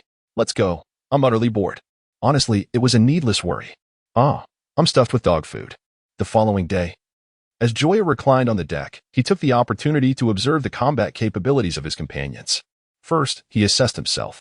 Name, Joya. Age, 17. Power level, 440 charisma, 36 personal abilities, immortal body, simplified Saiyan physique, eagle eye reconnaissance, iron block, replication fruit, shadow fruit, away 18 styles. Sea stone level swordsman, shave, paper drawing. His journey to Rogue Town had enhanced his power level by over 40 points, and he had acquired a new skill, paper drawing. Compared to previous experiences, this time's gain seemed rather modest, even slightly lacking. However, Joya did not feel regret, for he was acutely aware of his true combat strength. Those with a power level below Rear Admiral or lacking mastery of hockey were no match for him. Of course, natural-type users like Smoker, if intent on fleeing, would be beyond his reach. He then turned his gaze to others. Name, Luffy. Age, 17. Power level, 410 charisma, 16 personal abilities, rubber devil fruit user, rubber pistol, rubber machine gun, rubber. Name, Zoro. Age, 19. Power level, 339 charisma, 15 personal abilities, half-step sea stone level swordsman. Name, Vinsmoke Sanji. Age, 19. Power level, 323 charisma, 14 personal abilities, exceptional culinary skills, masterful kicking techniques. Clearly, the battle at the floating restaurant with Krieg had elevated the trio's strengths to some extent. Notably, Zoro had progressed from a steel-cutting swordsman to a half-step sea stone level swordsman, and it seemed he would soon attain the status of a true sea stone level swordsman. Next, he considered his other comrades. Name, Chopper. Age, 17. Power level, 309 charisma, 19 personal abilities, reindeer tribe, electromagnetic control. Full moon evolution. Name, Nami. Age, 18. Power level, 17 charisma, 19 personal abilities, cartography, navigation, meteorological observation, Conqueror's strike. Seductive tactics. Name, Usopp. Age, 17. Power level, 20 charisma, 11 personal abilities, master storyteller, expert marksman. From the data alone, Chopper's combat capabilities were nearing those of Sanji and Zoro. However, considering Chopper's limited combat experience, his true power could not compare to theirs. As for Nami, while her initial combat strength as a navigator was indeed low, her capabilities would significantly improve once she acquired the weather stick. Although Joya wished to assist her in enhancing her strength, the resources he possessed were of no use to her, leaving him powerless to help. Regarding Usopp, Joya could not devise a suitable strategy as his unique combat style rendered conventional aids, such as the shadow fruit, rather futile. Unless the system granted him a Barrett sniper rifle with infinite ammo, or a weapon fruit, Joya found it challenging to offer assistance. Ironically, Usopp, seemingly the least useful member of the Straw Hat crew, occasionally possessed advantages that others lacked. During the assault on CP9's headquarters, it was his slingshot shot that ignited the world government's flag, declaring war between the Straw Hat pirates and the world government. In the Dressrosa arc, had he not frightened Sugar, the tale of the Pirate King might have concluded prematurely. In summary, it was best to allow him the freedom to act, as he might unexpectedly prove invaluable at a crucial moment. In the following 2 days, aside from a significant storm, the Mary had not encountered any unwelcome adversaries. How peculiar it was that a multitude of seabirds had gathered over there on the ocean surface. Through the telescope, Usopp inquired with a hint of confusion. Could it be a fish? Sanji suggested. It is quite possible. Otherwise, what else in this vast ocean could attract so many seabirds? All right, let's catch it for food. Without waiting for others to voice their opinions, Luffy immediately activated his abilities, stretching his arm towards the fish on the surface of the sea. Although the provisions in the warehouse were sufficient for their needs, Luffy, in his boredom, found it necessary to stir up some excitement. I've got it. In the next moment, as he retracted his arm swiftly, Sanji hurriedly cautioned, "Why did you stop?"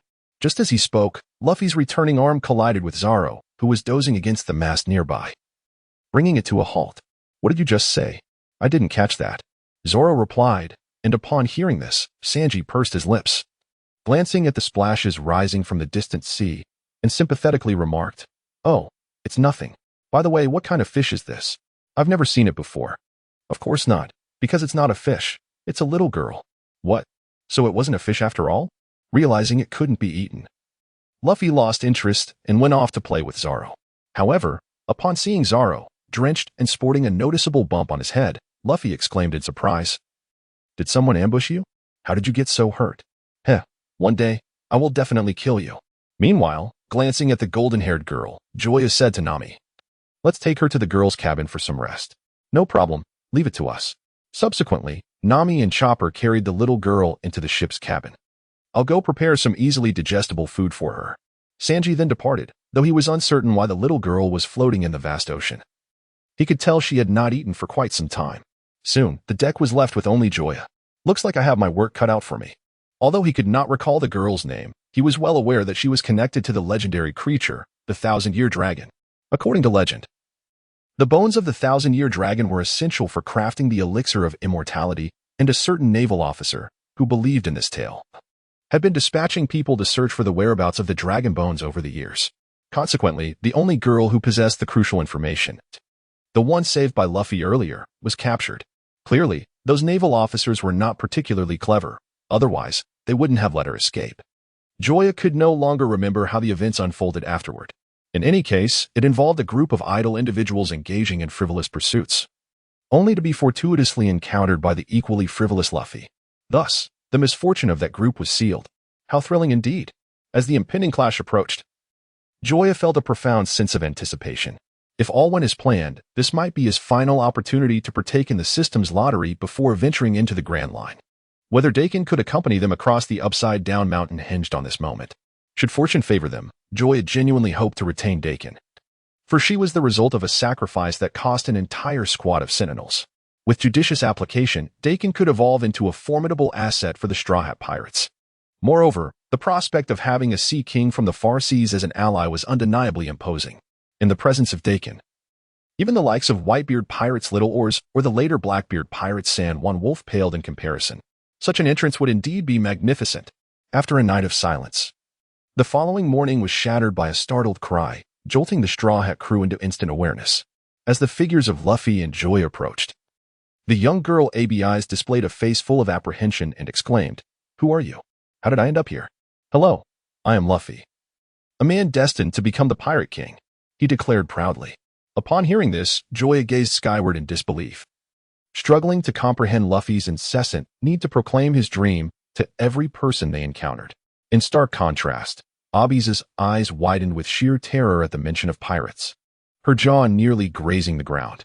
This is it. Everything is over. After narrowly escaping from the naval vessel, she had yet to accomplish anything before being captured by pirates.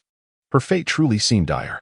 Do not worry, young girl. We are good people and will not harm you, Usopp reassured her, noticing her fear. Upon hearing his comforting words, Abi's spirits lifted slightly, only to be met with Usopp's exceedingly long nose. With a dramatic roll of her eyes, she promptly fainted. In that instant, silence enveloped the air. The shoulders of those present shook with barely contained laughter, their gazes toward Usopp filled with sympathy as they exerted every effort to stifle their amusement. Chapter 58, The Target. Naval Warship Island. Half an hour later, ABIs gradually regained consciousness. Rest assured, the long-nosed monster has been driven away, they assured her. Gazing at Joya, who sat at the edge of the bed, Abyss felt an inexplicable sense of comfort. Who are you? How did I end up here? Are you truly pirates? And that creature with the long nose, what on earth was that? Moreover, though it was rather impolite to interrupt, Joya could not help but interject. You certainly have a multitude of questions, but our chef has prepared a delightful meal. Are you sure you wouldn't like to sample it? Gurgle. Apologetically, Abyss intended to decline. Yet her stomach betrayed her, accepting the invitation with a resounding growl. Consequently, her face flushed a deep crimson at an observable pace. Come on. We won't be impoverished by your presence. There's no need for formality. All right, fine. Faced with the food, and having not eaten for nearly 3 days, Abyss had no choice but to muster her courage and follow Joya to the dining hall. Another bowl, please. Thank you. Oh. Seeing others enjoy the food he has prepared, Sanji enthusiastically serves more rice to ABIs. ABIs, your appetite is truly rivaling that of Luffy. Gazing at the stack of empty bowls atop the table, Nami was astounded, unable to fathom how such a frail frame could possibly accommodate such an abundance of food. All right. Enough chatter for now. Let us attend to matters after we have eaten our fill. Thus, apart from Usopp, the rest of the Straw Hat Pirates gathered around ABIs. Their faces illuminated with curiosity. They were intrigued by how she, appearing to be around 10 years old, could be adrift on the sea all alone. 20 minutes later, having satisfied her hunger and thirst, ABIs leaned back in her chair and let out a hearty belch reminiscent of Luffy's. As she tilted her head back, she inadvertently caught sight of Usopp, who was hiding behind the door. Ah, the long-nosed monster has returned. Startled, ABIs swiftly concealed herself behind Joya, her trembling hands clutching tightly to Joya's garment. Joya, how on earth did you explain this to her? Why does she react this way upon seeing me? Usopp, feeling a second wave of distress, glared at Joya, wishing fervently that he could demonstrate the might of his fists, were it not for the disparity in strength. Apologies. I was not. Congratulations, host, you have acquired a stretchable garment. Hearing this, Joya abruptly swallowed the latter part of her sentence. Casting a glance at Usopp as if he were an extraordinary curiosity. How dare you show your face again, you long-nosed monster? Brothers, seize him and deliver a beating. Before the others could react, Joya charged at Usopp, plunging them into a fray. Joya, you lunatic. I am Usopp. I care not whether you are Usopp or Raysop. Frightening me is unacceptable. Luffy, Zoro, don't just stand there. Hurry and pull Joya away. Usopp pleaded for rescue, though Joya had already shown restraint. He was still no match for her. Leave it to me.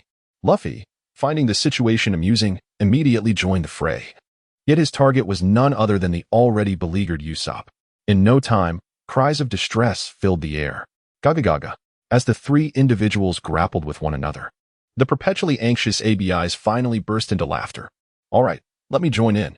Sanji, bewildered yet intrigued by the unfolding spectacle, eagerly entered the fray. 10 minutes later, as the chaos subsided, a bruised Usopp lay on the ground, questioning his very existence. Why? What could possibly be the reason? He lamented. I draw a circle of disdain around you all. Reflecting upon his earlier choices, he couldn't fathom why he had forsaken his homeland to venture out to sea, only to end up in such a predicament. Oh, how I long to return home, to find Kaya, gently patting Usopp's shoulder. Joya offered words of comfort. I apologize for the distress caused, but it was necessary to alleviate Abi's fears. I promise to reward you shortly. Besides the telescopic attire, Joya had also acquired another item well suited for Usopp during their scuffle. After all, he had provided the opportunity for both lottery draws, so gifting him something was hardly an issue. By the way, we still do not know your name. Would you be so kind as to share it with us? Meanwhile, Nami and the others finally had the chance to converse meaningfully with ABIs. I am ABIs. And why were you floating alone at sea? I escaped from a naval warship. Escaped? The mere mention of this word piqued everyone's curiosity about Abi's circumstances. I am from the battleship island. Due to certain reasons, I was captured by the Navy. A few days ago, seizing the opportunity during a storm, I managed to flee from the ship and then encountered you all. Why did the Navy capture you?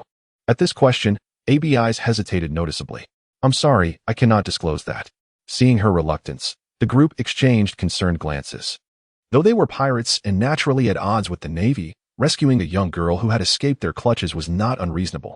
However, without Abi's cooperation, it would be challenging for them to assist her further. As the atmosphere grew heavy, Joya spoke up. It's all right. Everyone has their own secrets. Sometimes, not sharing is for our benefit. Wouldn't you agree? Meeting Joya's gaze, Abi's eyes turned red. Over the past year, she had been exceedingly cautious to protect the secret of the millennial-old dragon. For a mere 10-year-old, it had been a tremendous burden. Especially during the days she was held captive by the Navy, living in constant fear of what might become of her. It was only upon meeting these individuals that she felt a semblance of safety. With that thought, tears streamed down her cheeks, and she collapsed into Joya's embrace, sobbing uncontrollably. While the others expressed sympathy for Abi's plight, Nami regarded Joya with a hint of wariness. So, he possesses such comforting skills, does he? If ABI's were not a girl but a woman, would that mean he has gained yet another adversary? Thus, he resolved in his heart to keep a vigilant eye on Joya henceforth, lest the number of seductive temptresses around her multiply endlessly. In other words, you intend to return to Warship Island, correct? Then we shall escort you back. Without the slightest hesitation, Luffy took charge of the matter with characteristic enthusiasm. No need. Just lend me a small boat. Truly, nothing more is required. Nonsense. You're so young. How could we possibly stand idly by? Thank you. Yash. Set course for Warship Island. Usopp, now awake, dramatically waved his arm as if issuing a captain's command. You bastard, that's my line. Tee, too late. What can you do about it now? Damn it. Joya. Sanji, get him. Chapter 59. The calm belt. Just as Luffy and the others were amusing themselves with Apis on the deck, 5 marine warships suddenly appeared on the horizon. Attention. Pirates ahead. Hand over the little girl in your possession, or we will open fire. At the sound of the voice, Apis instinctively turned. The moment she spotted the numeral 8 emblazoned on the marine ship's secondary sails, her entire body tensed in panic. What do we do? What do we do? I escaped from their ship. Faced with the approaching enemy, an exhilarated Luffy cracked his knuckles and proposed, should we sink them? Let us not.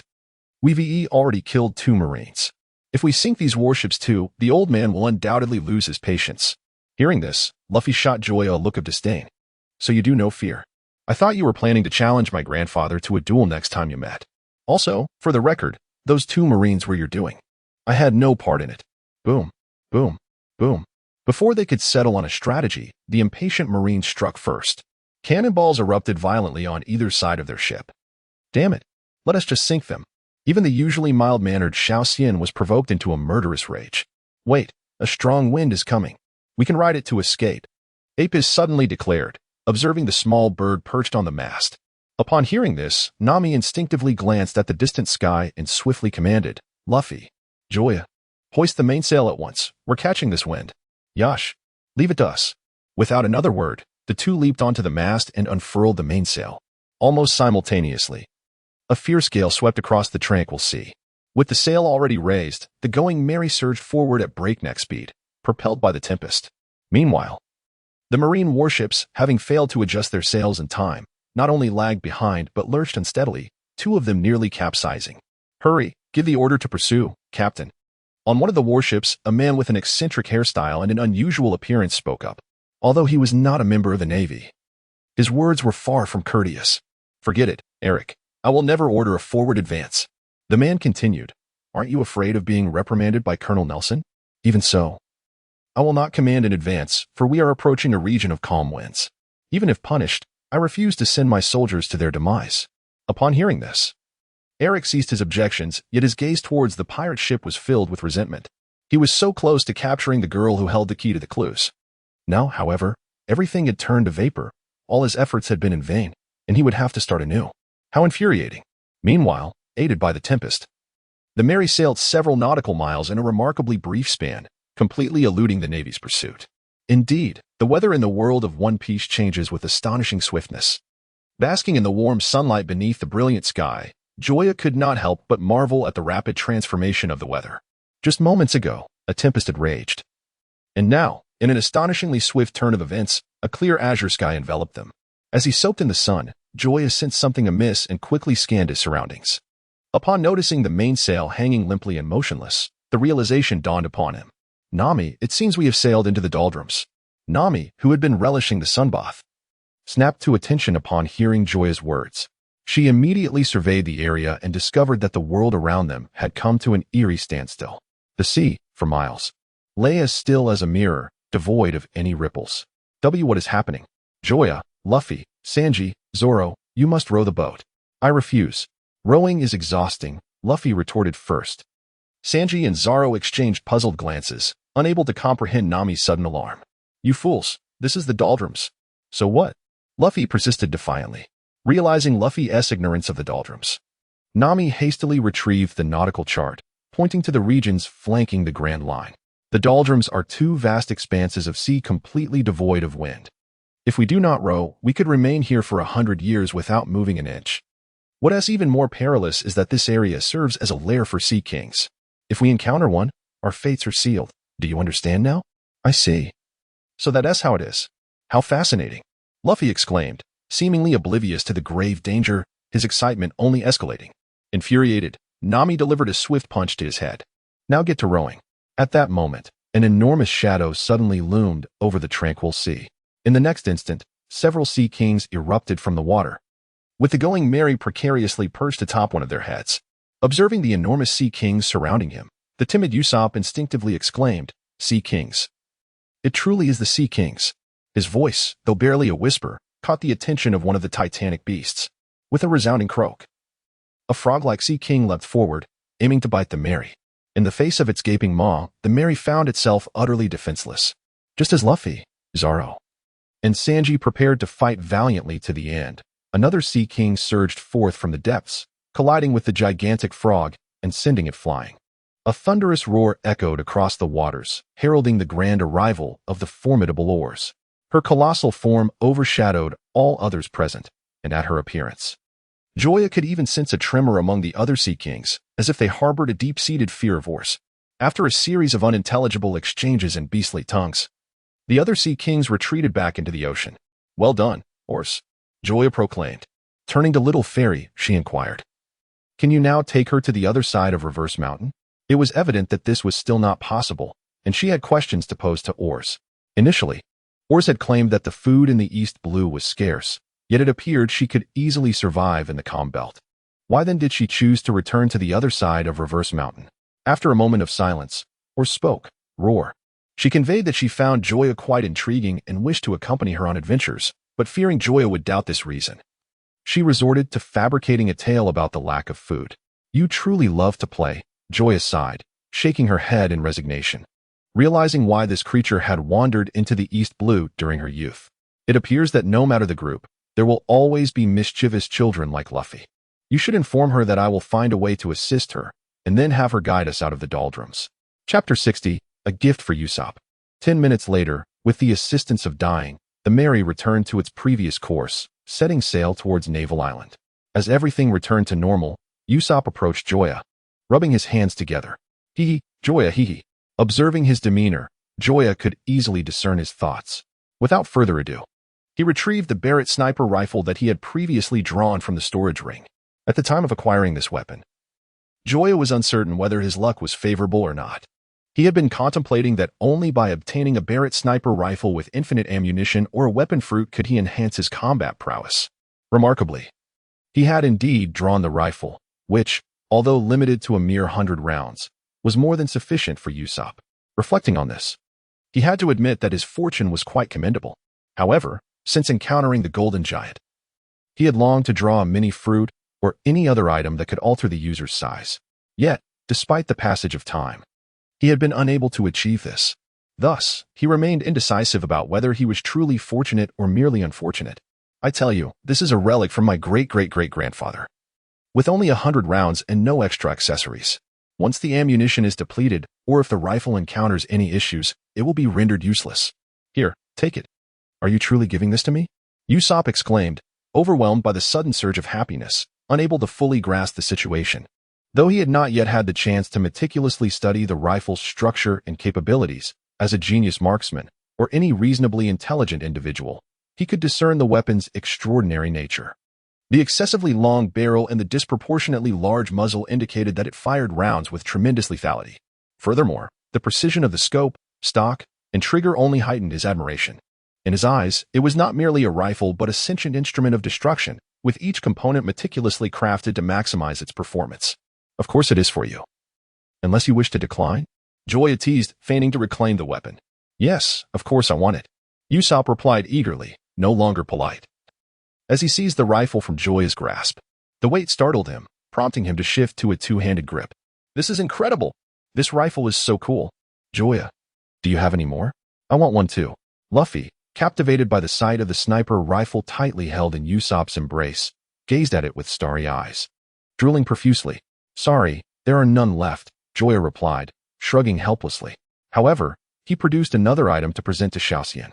This is a special garment I stumbled upon in Rogue Town. It can adapt to the user's size. I completely forgot about it earlier, but here it is now. I'll go try it on, Xiaoxian exclaimed, taking the clothing and turning away. At that moment, an inexplicable chill washed over Joya as he sensed a piercing gaze filled with frost. Instinctively, he glanced to the side, discovering Nami staring at him with a frosty glare. Oh no.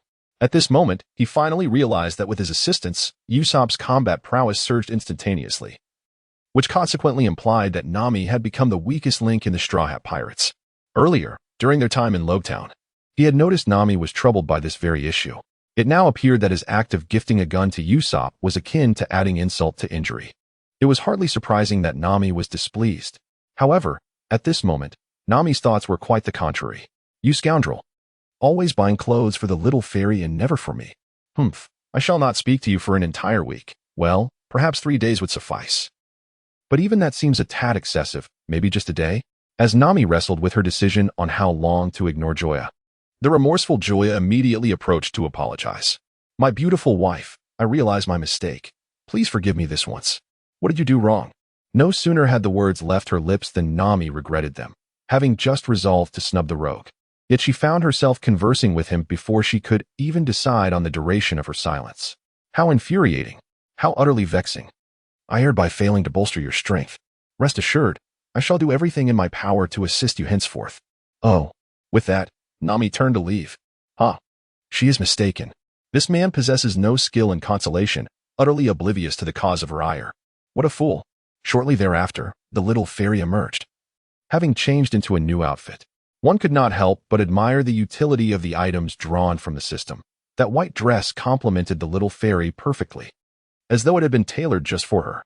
Even when transformed into an animal form, the attire would shrink accordingly, morphing into a delightful little skirt. Consequently, Nami's discontent deepened, wishing she could tear a piece of flesh from Joya's face in her frustration. Thus, a day passed. By 10 o'clock the following morning, Joya and the others finally reached the port of Marineford Island. The arrival of Luffy and his companions sent waves of anxiety through the island's villagers. Women and children cowered within their homes, while the adult men stood guard at the port with farming tools or kitchen knives in hand. What brings you here? You are not welcome. Stand down. We are good people. Good people? Don't make me laugh. Pirates cannot possibly be good.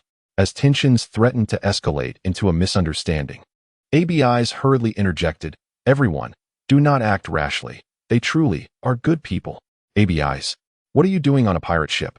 The wary villagers promptly pulled ABIs behind them, their gaze fixed warily on Luffy and his crew. Despite ABI's assurances, the villagers remained skeptical, as a mere child could easily be deceived. Just then, an elderly voice rang out. Enough. Everyone step aside. We cannot treat our guests in this manner. Grandpa Bogdan. Seeing the arrival of the newcomer, ABIs hurriedly dashed into the embrace of the elderly man, while others made way for their passage into the village. It was evident that this elder held considerable influence within the community. Thank you for bringing ABIs back. If you are not in a rush to leave, I kindly invite you to my home for a visit. Absolutely, absolutely. Upon hearing the mention of food, Luffy was no longer in a hurry to depart. Thus, under the guidance of Boguden, the group ventured into the village, unbeknownst to Joya and the others. 2 hours after their entrance, a naval warship made its appearance in the vicinity. Observing the merry docked at the harbor, Eric and the naval major accompanying him were taken aback, never expecting to emerge alive from the doldrums. Major, shall we sink their ship? After a moment of contemplation, the major commanded, Not yet. Since they have survived the doldrums, they might assist us in uncovering clues regarding the Millennium Dragon. Vessel 1 and Vessel 2 will stand guard here. The rest of you, follow me into the village to capture them. Chapter 61. A pitfall and then escape. The 1221st descendant of King Potts, young Harry Potter, received a most peculiar gift on his 11th birthday. As he listened to Bogudin's recounting of the legends, Joya, on the verge of slumber, was suddenly jolted awake. Harry Potter? 11 years old? How could his name resonate in the world of One Piece, conjuring images of a boy flying on a broom? Wait, Bogudin, could you repeat that name? Taken aback, the old man paused, his memory struggling to cooperate, and then, slightly embarrassed, replied, I'm sorry, but I can't recall it clearly. However, allow me to gather my thoughts. The first descendant of King Potts was Abadide and Urfo, the second was Haiji, the third was Limo, the fourth. As the narrative began anew, Luffy and the others regarded Joya with a mix of exasperation and amusement. This isn't fair. There should be limits to how one can mislead their companions. Such self-sabotage is rather excessive. I assure you, it was not intentional. Do you believe me? Joya attempted to clarify. In response, the others remained silent, merely raising their right middle fingers in unspoken agreement. The implication was unmistakable. Joya shrugged in resignation. In this day and age, even honesty was met with skepticism, leaving him at a loss. However, he had not anticipated that Bogudin's notion of gathering his thoughts would entail starting from scratch. He was tempted to inquire, Old man, did your language arts teacher teach history? Every question leads back centuries. Have you ever considered the concept of summarization? Even a contemporary author wouldn't dare to be as verbose as you. Having heard enough, ABIs took advantage of Bogudin's distraction to stealthily slip away. Not one to remain idle, Luffy followed suit. No way, I can't let ABIs wander off alone. I'll follow her, Nami asserted with determination. Without waiting for a response, she dashed out. By the time the others realized what was happening, they had already vanished without a trace. What's wrong? Don't you enjoy the stories I tell? Not at all. How could we possibly dislike them? Observing the despondent expression on Bogudin's face, which seemed to convey a sense of deep hurt, the others, despite their desire to depart, found themselves at a loss for words and reluctantly settled back into their seats. In a fleeting moment, seizing the opportunity while Bogudin stifled a yawn, Joya, cradling the little fairy, whispered sharply, "Shadow," and then stealthily slipped out of the room along the shadows cast by the walls. However, how infuriating, as Usopp, Sanji, and Zoro remained in place, watching their companions slip away one by one. Their faces were etched with a blend of resentment and fury. In this moment, the three of them finally comprehended the profound anguish experienced by protagonists betrayed in television dramas. For although this pain did not wound the body, it pierced the soul, rendering an indelible mark upon their memories. Congratulations, host, you have received a bag of QQ candy. Upon hearing this, Joya promptly retrieved a palm-sized snack. Adeptly tearing open the packaging to extract two pieces, one for himself and the other for the little fairy perched on his shoulder. How delightful it was. The familiar taste rekindled fond memories. He then began to ponder their next destination. Due to Nami's early departure, Luffy had slipped away as well, leaving him uncertain of the whereabouts of the other two. All right, then let us wander about, he decided. Thus, Joya ventured with the little fairy through the military ship island. Embracing the essence of nautical exploration, adventure intertwined with the discovery of diverse cultures and customs. Naturally, it would be splendid if they could uncover the fabled Lost Land. Though the intricate details of this narrative had largely faded from his memory, a few pivotal points remained vivid. For instance, the ultimate goal of this incident was to assist the lost Millennium Dragon in finding its homeland, the legendary Lost Land. However, the location of this lost land eluded him.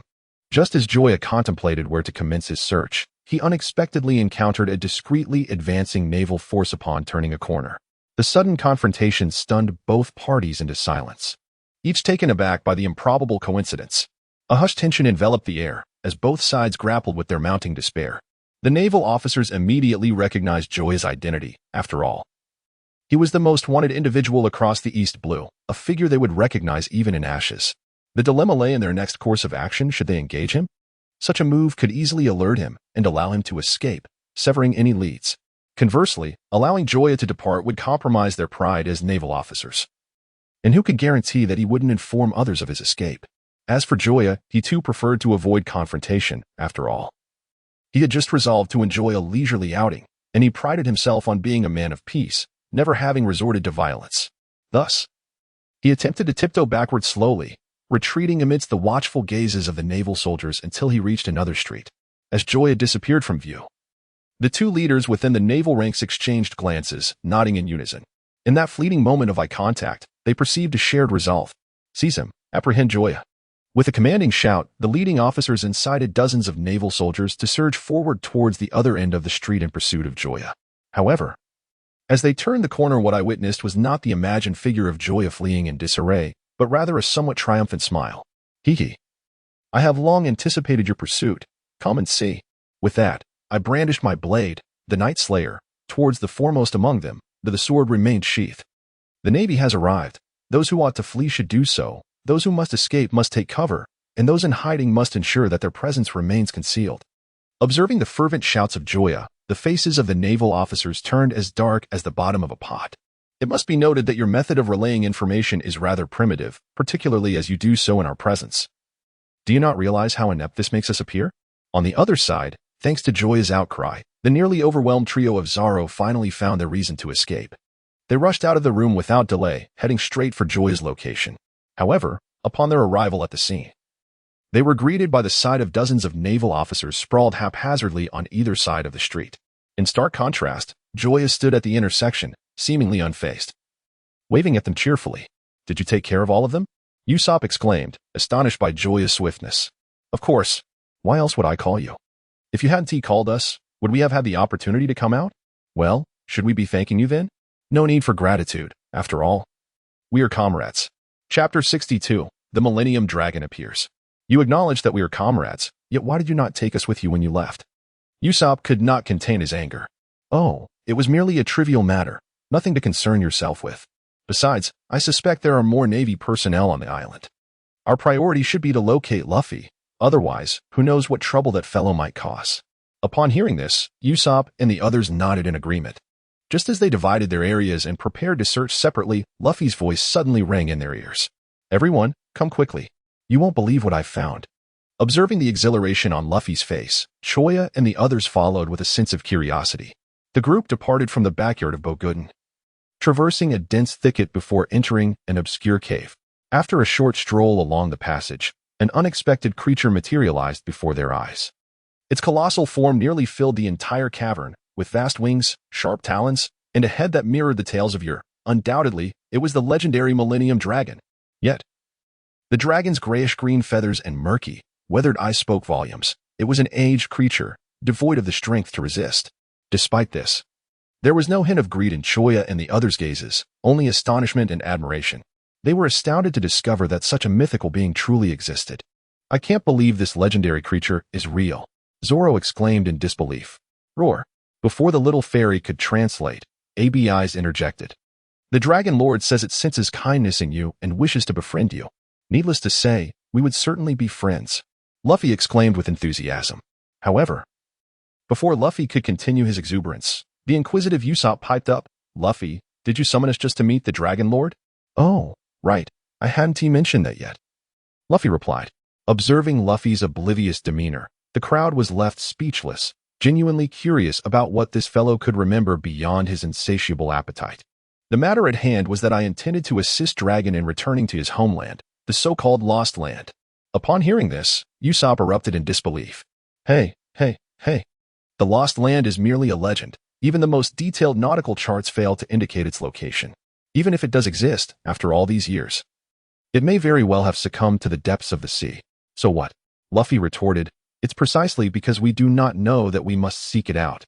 If he were aware, Dragon would have flown there long ago. Usopp trembled with frustration at Luffy's unreasonable logic. He wished to refuse, but found it challenging to articulate a valid reason for doing so. Fine, do as you wish, Usopp conceded, no longer pressing the issue.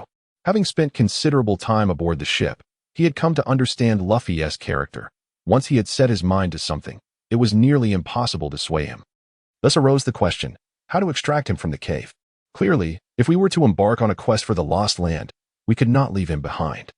Fear not, we have devised a solution, exclaimed one of the crew.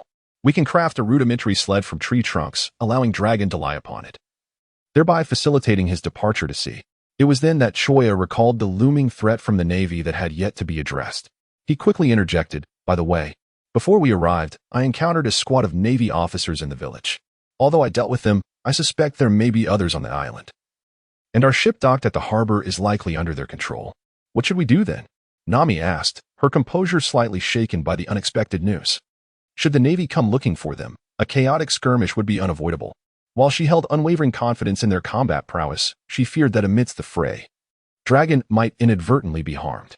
Given his current frail state, he could scarcely withstand any attack. A misstep could prove disastrous. Here is the plan. I will go with Xiaoxian to retrieve the ship. If the island's navy has found us, all will be well. If they do appear, then we will leave it to you. That was the only course of action available. Thus, the Straw Hat Pirates once again split into two groups. While Luffy and the others busied themselves with crafting the sled, Joya and Xiaoxian hurried towards the harbor. Within 10 minutes, the port came into view. Observing the naval soldiers stationed by the shore, Joya approached without a moment's hesitation.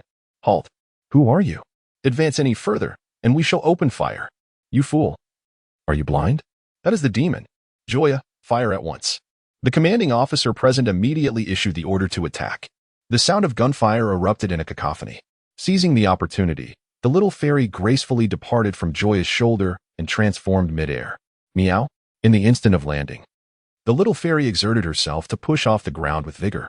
Her seemingly delicate legs unleashed unimaginable power, instantly cracking the earth and ground as Xiaoxian darted forth like a streak of white lightning towards her foes.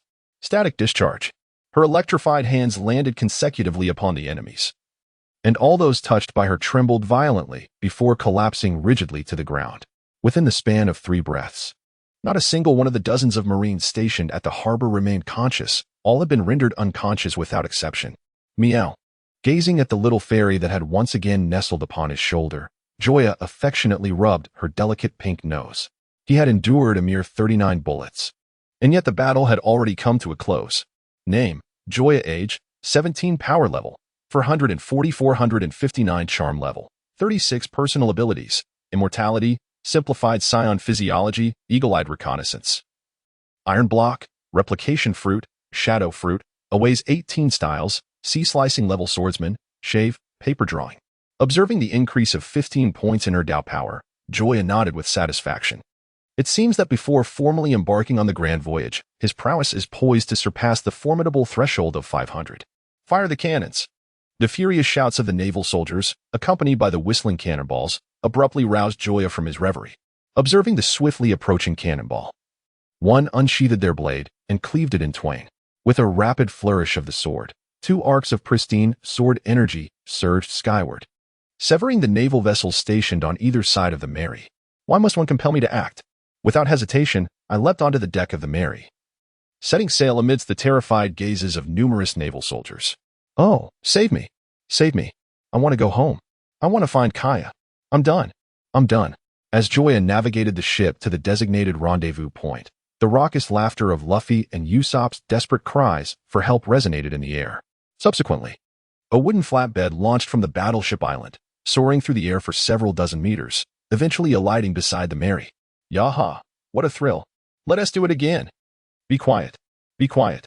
Chapter 63. The mysterious land. Once everything was in order, gazing at the tranquil sea surrounding us, we exchanged glances, uncertain of our next course of action. What shall we do now?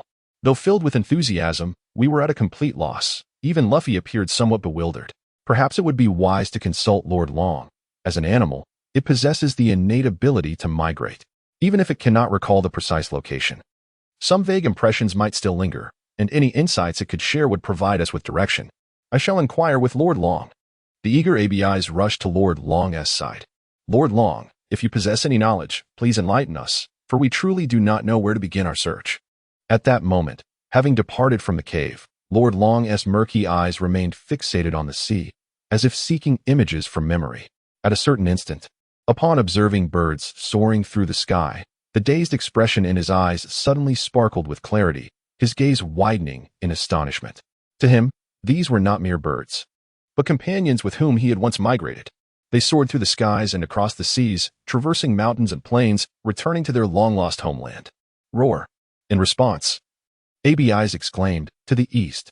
Lord Long indicated that the lost land lies to the east of the battleship island. Yoshi, let us set forth. With a newfound direction, The Mary promptly set sail, heading straight for the eastern expanse of the battleship. However, not long after their departure, 3 naval vessels materialized at their previous location. As they gazed in the direction of the departing Mary, Ehrlich suggested, "Major, shouldn't you give the order to pursue? Mind your own business. I do not require your reminders." Came the retort. All forces set sail and chased the pirate ship. An hour later, Luffy and his companions found themselves once again ensnared in confusion and bewilderment after sailing in circles around the eastern side of the warship island for the better part of 30 minutes. They had not discerned any differences between this place and others. Could it be that Dragon had erred? Such thoughts were all they could muster. However, Luffy, seated at the bow of the ship, experienced a new revelation. In a fleeting moment, a vague shadow flickered across the surface of the sea. Yet, when he scrutinized it closely, he found nothing amiss. Had he perhaps misjudged? Luffy muttered softly to himself. In the next instant, the ram's head before him vanished into thin air. Oddly, the air just half a meter ahead of him began to ripple as though disturbed by water. "Look," Luffy exclaimed, eager to share his discovery with the others. While Nami was still contemplating whether this was a mirage or an illusion, Luffy had already thrust half his body through the barrier-like phenomenon. Notably, Nami observed that Luffy could oscillate between both sides of the barrier, implying that even if he entered, he could exit at will. With this realization, she refrained from altering their course. Perhaps, beyond the barrier lay the fabled land they sought. 10 seconds later, the Mary abruptly vanished without a trace, as if it had never existed. Shortly thereafter, a naval colonel, commanding his 3 warships, anchored not far from the barrier. He then cast a stone tied with a line, watching intently as it passed through the barrier before pulling it back. As Eric gazed at the intact stones, he suggested, "Major, shouldn't you give the order to pursue?" The Major, maintaining a calm demeanor, replied, "I have told you. Just take care of your own matters. The situation inside cannot be ascertained by a mere stone. If you wish to go, you may do so alone. I will never allow my soldiers to accompany you into danger, understand?" All right. Just lower a small boat for me. I shall go by myself," Eric insisted. Thus, he rowed alone through the barrier, while the Major remained in place, reporting the occurrences of this period to Colonel Nelson. Meanwhile, upon crossing the barrier, Luffy and his companions encountered unforeseen trouble. One moment, the sky was clear and bright. The next, it was shrouded in dark clouds with thunder rumbling. A fierce wind swept across the sea, stirring tumultuous waves. Navigating in such conditions proved exceedingly challenging, even for the Mary, let alone the flatbed trailer trailing behind. The 2 ropes tied to the side of the ship appeared on the verge of snapping.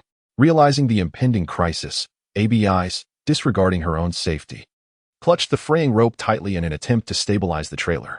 The moment she made contact, her tender palms were bloodied. Nevertheless, she had no intention of relinquishing her grip, holding on with all her might, unafraid of being dragged into the sea. At a critical moment, she suddenly felt a lightness, as Zoro, having freed his hands, came to assist. Yet, they could only secure one rope, while the other was perilously close to breaking. Rubber rope. In a moment of desperation, Luffy extended his arm, using his own right limb as a makeshift rope to ensure the trailer's stability. 20 minutes later, having finally navigated beyond the storm's reach, Luffy and his companions could not help but exhale in relief. "Look over there," ABI's exclaimed, her eyes sparkling with excitement as she pointed to a distant island. It dawned on them that the lost land was ensconced within a tempest, explaining why it had eluded discovery for so many years. In their visible range, the island was entirely surrounded by stormy weather, further compounded by an imperceptible barrier, rendering the likelihood of being found woefully slim. "All right, let's set off." With the legendary destination in sight, an exhilarated Luffy could hardly contain his eagerness to land on the island. "Hold on, Dragon. We are almost there." ABI's eagerly dashed to Dragon-S side to share the thrilling news. Roar. However, when the group officially reached the island, they, observing the unchanged state of Lord Long, Abi's previously excited expression swiftly transformed into one of dejection and despondency. This was due to Lord Long's assertion that upon returning to his homeland, the fabled lost land, his condition would improve. Yet now, with no sign of change in Lord Long, ABI's was consumed by worry. Could it be that this place is not the true lost land? Aside from this possibility, they could conceive of no other explanation. Rather than indulging in fruitless speculation, it would be more prudent to venture forth and see for themselves. With that, Luffy pointed towards the partially ruined palace at the island's center. Indeed, from there, they would be able to discern the entire island's visage, facilitating the determination of whether this truly was the Lost Land. Upon reaching the mountaintop and gazing at the dilapidated palace before them, a massive, closed door obstructed their path. From this vantage point, they beheld a landscape dominated by lush, untamed forests and the remnants of palatial ruins, devoid of anything particularly remarkable or resembling a lair. Should we venture inside? Usopp proposed. However, how do we gain entry? The imposing door bore no lock or handle, merely a triangular hole of sorts. Suddenly, an idea struck Abby's eyes, who swiftly retrieved the dragon scale pendant hanging from her neck, a gift from Lord Long. Its shape strikingly resembled the aperture on the door. Let us give it a try, it might actually unlock. Abby's exclaimed, stepping forward to align the pendant with the hole in an attempt to unseal the long-forgotten palace. In the next moment, just as the dragon scale was about to be inserted into the hole, the marble floor beneath them trembled violently, followed by a thunderous collapse. Caught unawares, the entire group plunged into the depths below.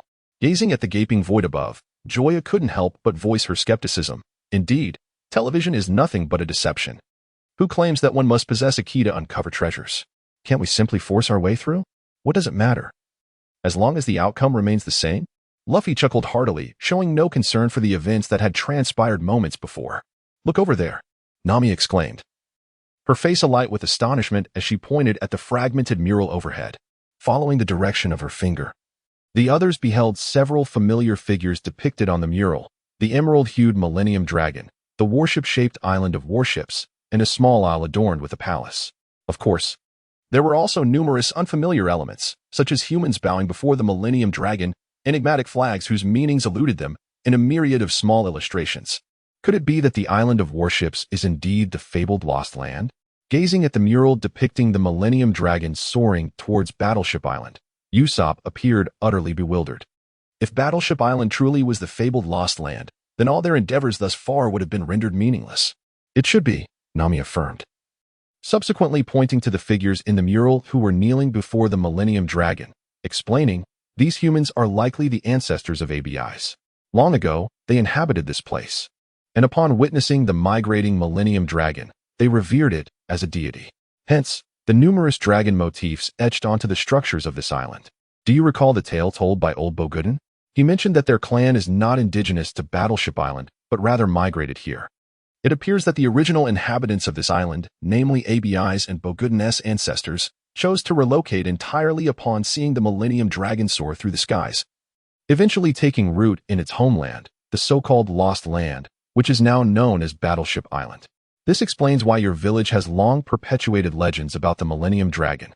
Upon hearing Nami's analysis, the group found her reasoning compelling. So, all our efforts have been in vain? Usopp, feeling utterly exhausted, plopped down onto the ground like a deflated balloon, his spirit visibly diminished. One must not say so, at the very least. You have helped me ascertain the location of the Lost Land. For that alone, I owe you my heartfelt gratitude. Suddenly, an unexpected voice startled the group, prompting them to instinctively look up, only to find a rather unattractive man with a peculiar hairstyle looming above them. Ah, it's you. The one with the transgender fruit ability. No, you fool, it's the scythe fruit user. In a fit of anger, Eric waved his arms, slicing through the air in front of him. Sensing the impending danger, Joya, Luffy, and the others hurriedly pulled the more vulnerable Nami and others to safety. In the next instant, the ground before them split open, resembling a gash inflicted by a sword, with two fissures extending over 3 meters. Anyone who does not wish to perish, get out of my way. This Millennium Dragon is mine. Despite recognizing the identities of Joya and Luffy, Eric felt no apprehension of defeat. His unwavering confidence in his scythe fruit was unshakable. Although this ability fell within the category of paramecia, it granted him formidable long-range offensive capabilities, with each strike delivering immense power. Even in the presence of a swordsman, he believed victory was assured. However, while he had discerned Joya's identity, he remained oblivious to her abilities. Had he known, he would never have chosen to reveal himself at this moment. Although Aokiji had grasped the nature of Joya's powers, the Navy headquarters had yet to disseminate this information throughout the fleet, as another pressing matter had captured their attention. Moreover, they were indecisive about whether to fully divulge such intelligence. By keeping it confidential, could Joya assist them in neutralizing a portion of the formidable pirates, unbeknownst to the majority? Leave this to me, Joya declared, stepping forward to shield her companions, her gaze fixed on Eric, akin to a predator eyeing a vulnerable prey. eager to consume him entirely. Witnessing this, the others regarded Eric with pity. To be the focus of Joya's intense stare foretold a grim fate. Not a chance of escape. As Luffy and the others attempted to flee with the ancient dragon, Eric's hands danced in the air, unleashing a flurry of whirlwind attacks. Body shield. Joya leaped forward, embracing the onslaught with her own body. As Joya observed his wound healing at an astonishingly visible rate, Eric was left in a state of utter disbelief. His expression a blend of shock and incredulity. I am your father. Oh, wait, that cannot be true. A person as handsome as I could never sire a son as unattractive as you. So, am I your godfather? No, that won't do either. Your character is evidently lacking. Even my most wayward offspring would never resemble you. Unable to conceive a response, Joya regarded Eric with evident disdain before stating, How is it that you have led such a dismal existence? Being unattractive is one thing, but to emerge and frighten others. Why do you not understand the importance of diligent study? Do you not realize that knowledge can alter one's fate? Chapter 65. Eric surrender you. You are courting death. Eric, who had never before endured such humiliation, momentarily set aside his curiosity about Joya's rapid recovery. With frenzied movements, he gesticulated wildly. Akin to the most formidable pianist, his 10 fingers creating a flurry of afterimages.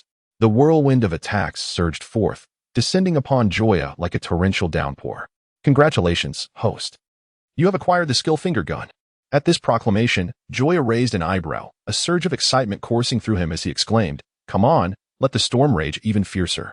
In the next instant, the whirlwind assault rained down upon him, mingling with the crimson spray of shattered bone. In but a heartbeat, his body resembled a porcelain doll shattered to pieces, covered in scars, with not a single patch of unblemished skin remaining. With a resounding crash, the ancient palace crumbled, entombing Joya's form deep within the earth. Gazing upon the ruins before him, Eric gasped for breath. In his fervent desire to utterly annihilate Joya, he had squandered an excessive amount of unnecessary skills, which weighed heavily upon him. Nonetheless, he remained tense, fixated on the debris, dreading that the man might emerge from within. After a moment of silence, convinced that no movement was afoot, Eric wiped the cold sweat from his brow with his sleeve and exhaled deeply, declaring, Ha ha ha. Go ahead and boast, but in the end, you shall still meet your demise at my hands. Ha ha ha. Just as he turned to pursue the Millennium Dragon, a voice emerged from behind, one he desperately wished to avoid. Allah la, do you truly believe you can kill me? The instant he heard that voice, Eric trembled as if struck by lightning, his very soul nearly escaping him in terror. With great difficulty, he turned to behold Joya standing unscathed amidst the ruins. Even a man seasoned in the art of slaughter like Eric found himself weak-kneed, collapsing onto the ground. Why you? Please don't come any closer. I can pay you 10 million. Is that sufficient? If not, grant me a little time. I will give you whatever you desire. Just spare my life. What need have I for money? I am not lacking in wealth. You should strike me instead, open me up, and perhaps I might show you mercy. Listening to Joya's words, Eric fell to his knees in surrender. At that moment, he dared not raise a hand against Joya. The futility of his first assault was one thing, as he had exerted little effort. However, the second attack had been a full-throttle endeavor, consuming more than half of his strength. He could have leveled a 10-story building with ease. Yet, the Joya who should have been reduced to mere fragments stood before him, as if entirely unharmed. The stark contrast between reality and illusion enveloped him in a surreal sense. If this were but a dream, he longed to awaken swiftly. Yet the approaching Joya and the frantic thumping of his heart served as reminders that this was no dream. It was reality. I was wrong. I truly acknowledge my errors. If you could spare me, I would acquiesce to any demand you make, even to serve as an undercover agent within the Navy. At this moment, the ancient dragon and all its grandeur had long been cast aside by him. His sole desire was to survive. For this, he was prepared to sacrifice everything. Upon hearing this, Joya felt a flicker of hesitation. Undoubtedly, both Eric and the fallen Hobody, much like Jack, were not virtuous souls. However, the distinction lay in the fact that he had not found Eric repulsive. Moreover, due to his assaults, his spiritual prowess had significantly increased, leaving Joya in a rather favorable mood. Consequently, his intent to eliminate Eric was not particularly fervent. The dilemma was that this individual, willing to betray the Navy for survival, would undoubtedly betray him as well when the opportunity arose. Joya harbored a strong aversion to those devoid of loyalty. Additionally, having consumed the scythe fruit, Eric's potential was merely mediocre, especially when compared to Crow, whose value was exponentially greater. In summary, Eric was a rather superfluous presence. Retaining him would yield little benefit, and the risk of betrayal loomed large. Yet, to dispose of him outright seemed a touch regrettable, as he was still a capable individual. A higher-tier pawn in the grand scheme. With this thought in mind, Joya retrieved a telephone bug equipped with round-framed glasses from his pocket and dialed. The phone rang only a few times before being answered, revealing a voice imbued with utmost respect. "Master, this is Crow." Indeed, it was Crow on the other end. The same individual with whom Joya had exchanged contact details during their parting in Silver Village. Although their communication had been sparse since then, Crow had diligently kept abreast of Joya's movements. Following the announcement of Joya's bounty, he was among the few who were not taken aback. In fact, he believed the sum of 40 million to be rather low. The more he comprehended the formidable nature of the shadow fruit, the more he perceived Joya as an enigma. Immune to harm and traversing the realm of shadows with ease, he was endowed with such immense power that it instilled in him a peculiar illusion, as if the world before him held no secrets. Of course, his rationality prevailed, and he did not genuinely believe himself to be invincible. He understood that this illusion stemmed from two factors: a significant short-term boost in strength and a limited worldview that had yet to encounter true powerhouses. Nevertheless, this did not hinder his fantasies about Joya. Possessing such a formidable fruit was a testament to Joya's capabilities, far surpassing even the shadow fruit in might and terror. All these considerations coalesced into the current situation. Even with his newfound prowess, Crow dared not entertain any rebellious thoughts. He could not fathom the depths of Joya's abilities. So how could he dare to defy him? "Crow, are you still in the East Blue? If not, it matters not. However, if you are, I have someone here who may be of interest to you." Upon hearing this, both Chloe on the other end of the phone and Eric here were somewhat taken aback. Chloe could not fathom the motive behind Joya's actions. Was he monitoring him? Unwilling to take action himself, leaving it to Chloe to settle matters? As for Eric, he was astonished to hear the name of someone who was presumed dead from Joya's lips. Having worked as a mercenary under Nelson for many years, he was privy to a wealth of intelligence. Thus, he distinctly recalled that Captain Chloe of the Black Cat Pirates had been publicly executed by the Navy 3 years prior. Why, then, was that name resurfacing from Joya now, with the evident implication that Joya held the reins of their relationship? Did this suggest that Chloe's demise was orchestrated by the very person before him? Chapter 66. Chloe's scheme. With this thought, Eric's gaze towards Joya underwent a profound transformation. If Joya had previously appeared to him merely as a formidable young man, he now emerged as a cunning elder, a strategist shrouded in the shadows, orchestrating events from behind the scenes.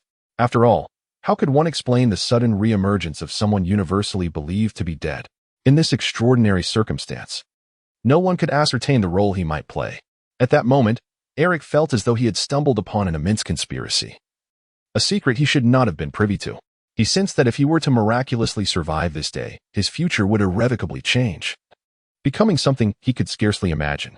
"My lord, I am still in the East Sea. Please provide me with a location, and I shall come to you." Despite the possibility that this individual might have been sent by Joya to monitor him, he accepted without hesitation. The situation unfolded as follows. Joya succinctly outlined the events that had transpired. Upon hearing this, Chloe grasped Joya's intent, and a myriad of thoughts began to blossom in his mind. One thing was certain: this individual was not sent to surveil him. Furthermore, there was the matter of this person's potential utility. He could be placed under Chloe's command, thereby augmenting his own power and accelerating the growth of the Black Cat Pirates. However, the dilemma lay in the fact that Eric's greatest asset would be squandered in the process. He recognized that both he and Eric served Joya primarily as intelligence gatherers rather than as sources of combat support. Therefore, positioning Eric within the Navy as a spy would enable him to fulfill his true value. Thus, the crux of the matter became ensuring the other party's loyalty. Having resolved this conundrum, Chloe felt a sense of ease. Controlling someone who fears death was, for him, a trivial endeavor. "My lord, I understand. Entrust him to me. I am confident I can secure his placement within the Navy's headquarters and ensure he would not dare betray us." Upon hearing this, Joya on the other end of the line nodded with evident satisfaction. Indeed, Chloe was one of the few individuals in the pirate circle who possessed a keen intellect. Although she had not explicitly articulated her thoughts, he had nonetheless grasped her intentions. In light of this, wait in the waters west of Battleship Island and ensure to take him away discreetly, being careful not to attract any unwanted attention. With that, she ended the call. Observing Eric still kneeling before him, Joya spoke. "You have heard my previous words. I have no desire to engage in unnecessary discourse. Before you lie two paths, either death or becoming my spy, infiltrating the Navy to gather intelligence for me. I grant you half a minute to ponder your decision. I expect a satisfactory answer thereafter. No need. I have already made my choice, Master. Upon hearing this, Joya's smile widened with satisfaction. Although Eric's abilities were rather lackluster, his potential as an informant within the Navy's ranks was promising. He might prove crucial at an opportune moment. After exchanging communication devices, Joya instructed, "The western waters of Battleship Island. You shall go there on your own." At this, Eric paused, momentarily taken aback. Was Joya truly releasing him? Did he not fear that Eric might flee? Observing Eric's expression, Joya discerned his thoughts with clarity.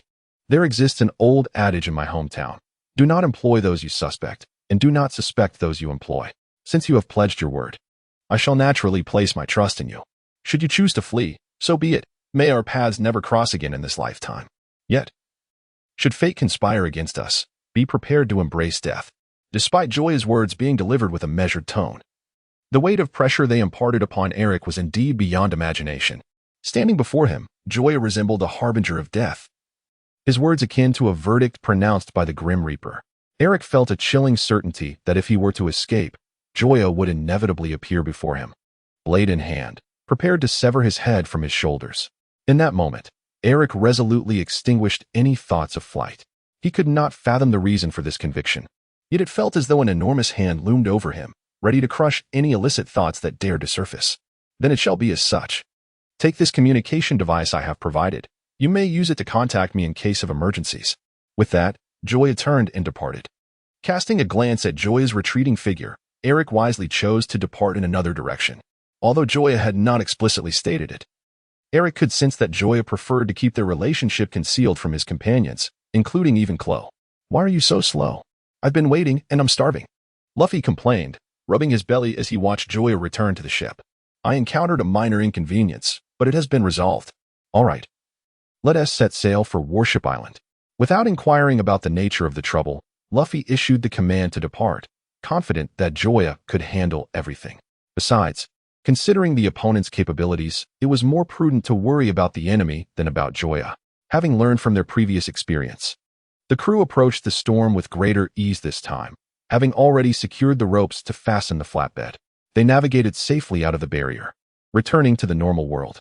Almost simultaneously with the Mary's emergence, the naval warship station nearby detected the situation. "Report, Major. The Straw Hat Pirates have surfaced. What about Eric?" "No, I haven't seen him." Raising an eyebrow, the Major was quite pleased with this news, though such satisfaction was destined to be short-lived. "What? Do you wish for my demise so fervently?" "Humph. Think what you will. I never said anything." Casting a glance at the silhouette of the Major, Eric remained silent. Were it not for his current position, which precluded him from engaging in bloodshed, he would have eagerly dismantled his adversary. "Did you uncover anything while you were inside?" Despite his disdain for the other man, the Major, prioritizing the greater good, inquired proactively. "There is nothing but an abandoned island that has lain desolate for years," Eric replied. "Additionally, I require a new small vessel. The previous one is broken." At these words, the Major stifled his urge to strike and signaled his subordinate to procure another boat.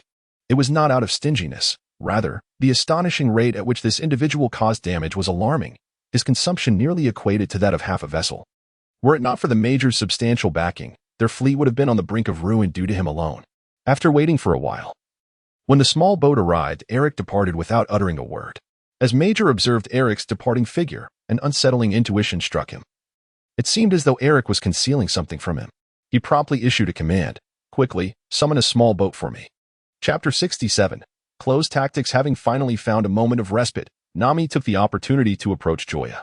Noticing the subtle curve of his lips, she curiously inquired, "What good fortune have you encountered that brings you such joy? Is there?" "Of course, your face practically radiates happiness, only you seem unaware of it." At her words, Joya instinctively rubbed his face. Could it be that his emotions were so transparent? "I am simply pleased for Lord Long. Since the Battleship Island is a lost realm, it signifies that Lord Long will soon return to his homeland, and that certainly brings me joy." Casting a glance at Joya's stiff expression, Nami chose not to challenge his statement. She could certainly discern that Joya was being disingenuous, yet what did it matter? Everyone harbors their own secrets. As long as they do not inflict harm upon themselves or others, it is of no consequence. Relieved that Nami refrained from further probing, Joya exhaled softly. Thankfully, it appeared his talent for deception remained as formidable as ever. Even Nami had not seen through it. Instinctively, he glanced towards the west, pondering whether Chloe and Eric had crossed paths. Meanwhile, on the western side of Battleship Island, Eric and Chloe finally came face to face. Before him stood a man clad in a tailored black suit, his hair meticulously styled and adorned with round spectacles. A strange tremor coursed through Eric's heart. Although this figure, Chloe, bore an uncanny resemblance to the image from naval intelligence reports, he exuded an aura that belied the mere 17 million berries bounty placed upon him. In this man, Eric perceived a shadow of Joya. He felt utterly exposed, as if he were not a living, breathing individual, but rather a transparent entity fashioned from glass. Ah, how careless of you to be unaware of your pursuers, Chloe sighed softly. Taken aback by his words, Eric found himself momentarily at a loss, unable to grasp their meaning. In the next instant, his vision blurred, and Chloe vanished before his eyes. Half a minute later, a figure Eric could scarcely have anticipated was thrust before him by Chloe, who had seized him by the throat. You were following me? As Eric gazed at the fallen naval major before him, he hastily implored, Chloe, you must believe me, I have no intention of betrayal. I have no idea why he was behind me, but I assure you, I am innocent. Having narrowly escaped death at the hands of Joya, he was unwilling to perish under such nebulous circumstances. If Chloe were still the Chloe of 3 years prior, Eric might have resorted to eliminating everyone present and fled the East Sea for an unknown destination. However, now he hesitated, for Chloe's recently displayed speed was beyond his capacity to respond. This implied that should the adversary wish to eliminate him, he would only realize his demise at the very moment his head met the ground.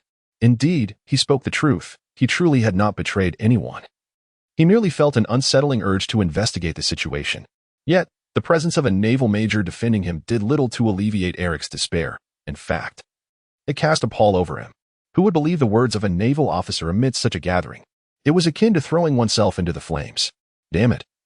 Stop speaking recklessly. Eric seethed, wishing he could silence the major, but he refrained from acting on that impulse.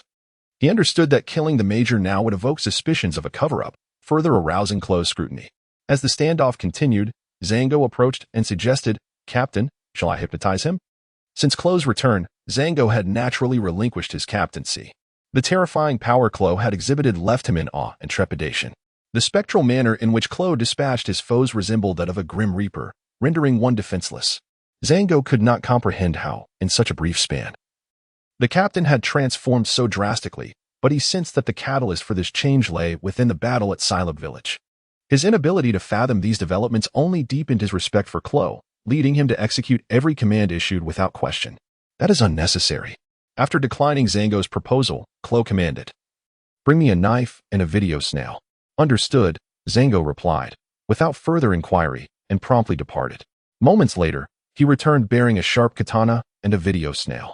Upon receiving the weapon, Chloe tossed the katana to Eric and declared, with this knife, dismember him for me. Should you succeed, I shall believe you. Fail? And I shall have you dismembered in turn. Chloe calmly uttered words that sent a chill down the spine of everyone present.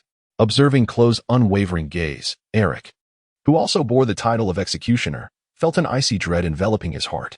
In that moment, the purpose of the videophone worm became abundantly clear. Even without Chloe's explanation, as this realization struck him, his complexion turned ashen, akin to a wall freshly coated in gray, and his hands trembled as they reached for the knife. The major, equally gripped by fear, had long accepted his fate the moment he was captured and brought aboard.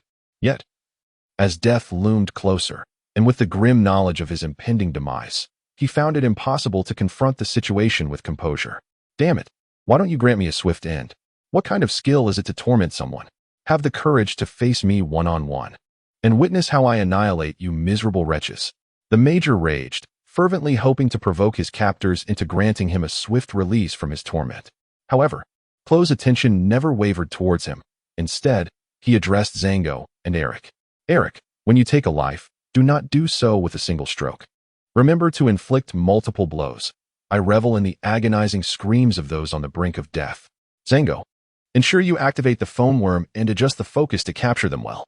This performance must not be missed. I shall wish to relive it during our meals henceforth. At this, Eric's right hand trembled dangerously, nearly losing grip on the knife. The Major, having witnessed some degree of chaos before, was now teetering on the brink of madness. Overwhelmed by fear, he lamented his decision to accompany them, wishing he could slap himself for his foolishness, yet recognizing that life afforded no remedy for regret. You are devoid of humanity. I curse you to a wretched fate. Even if I perish, I shall return as a vengeful spirit to hunt you down. Mark my words. In that moment, Eric viewed the traitorous Navy members as virtuous and noble. All his animosity was concentrated solely on Chloe. If given the chance, he would have savored the pleasure of consuming him piece by piece. Hurry and make your move. There are still numerous matters that await us, Chloe urged impatiently. With a steely resolve, Eric took action. A piercing scream echoed for a continuous half-minute. Chapter 68, The Naval Siege. Name, Joya. Age, 17 years. Strength, 459, 521 Charm, 36 Personal Abilities, Immortal Body, Simplified Saiyan Physiology, Eagle Eye Reconnaissance Technique. Replication Fruit, Shadow Fruit. Away 18 Styles, see Stone Level Swordsman, Shave, Paper Drawing, Iron Block, Finger Gun. Observing the remarkable surge of 62 points in his Dao power, Joya nodded in satisfaction.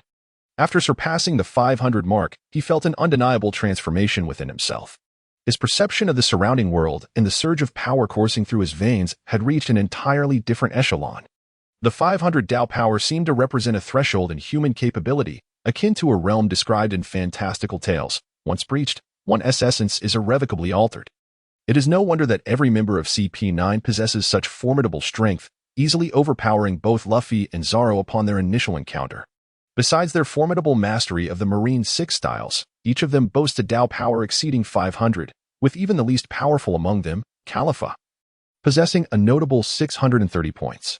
Of course, one must exclude Spandam, whose Dao power languishes at a mere 9 points. Furthermore, with the acquisition of the skill-pointing gun, Joya had already mastered 4 of the Marine 6 styles, although lacking concrete evidence. He harbored a strong intuition that upon complete mastery of these techniques, the subsequent rewards from the system would elevate to the formidable 3-color Haki. When that day arrives, should he encounter Akiji again, while defeat may be inevitable, he certainly would not allow himself to be dispatched so effortlessly. At that moment, Usopp interjected, "By the way, how is it that there is a Navy warship ahead?" The group's attention was instantly captured by his words. It was indeed troublesome to encounter such a vessel just as they were nearing the island of the warships. "Report, Colonel. We have identified the target ship. The Millennium Dragon is directly behind us." The colonel's plump visage quivered with excitement as the long-sought treasure drew near. He hastily commanded, "All right. Spread out to the sides and form a crane formation." Upon his command, dozens of warships trailing behind his flagship swiftly fanned out, enclosing the Mary in their midst. Moreover, 2 adjacent warships reinforced their formation by linking with thick iron chains, resembling an expansive fishing net. What to do? What to do? How can we escape this? Surrounded by numerous Navy warships, the timid Usopp was utterly panicked, running around with his hands clutching his head. "What are you panicking for? Charge forward and sever those chains," someone suggested. "By the way, why don't we summon Dying?" This remark left everyone momentarily stunned. Though dozens of Navy warships surrounded them, they paled in comparison to Dying, who could easily handle them all, perhaps even in a single meal. However, 2 among them had been raised by a Navy vice admiral.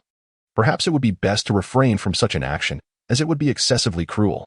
As he spoke, Luffy seemed to recall some unpleasant memories, causing his body to shudder.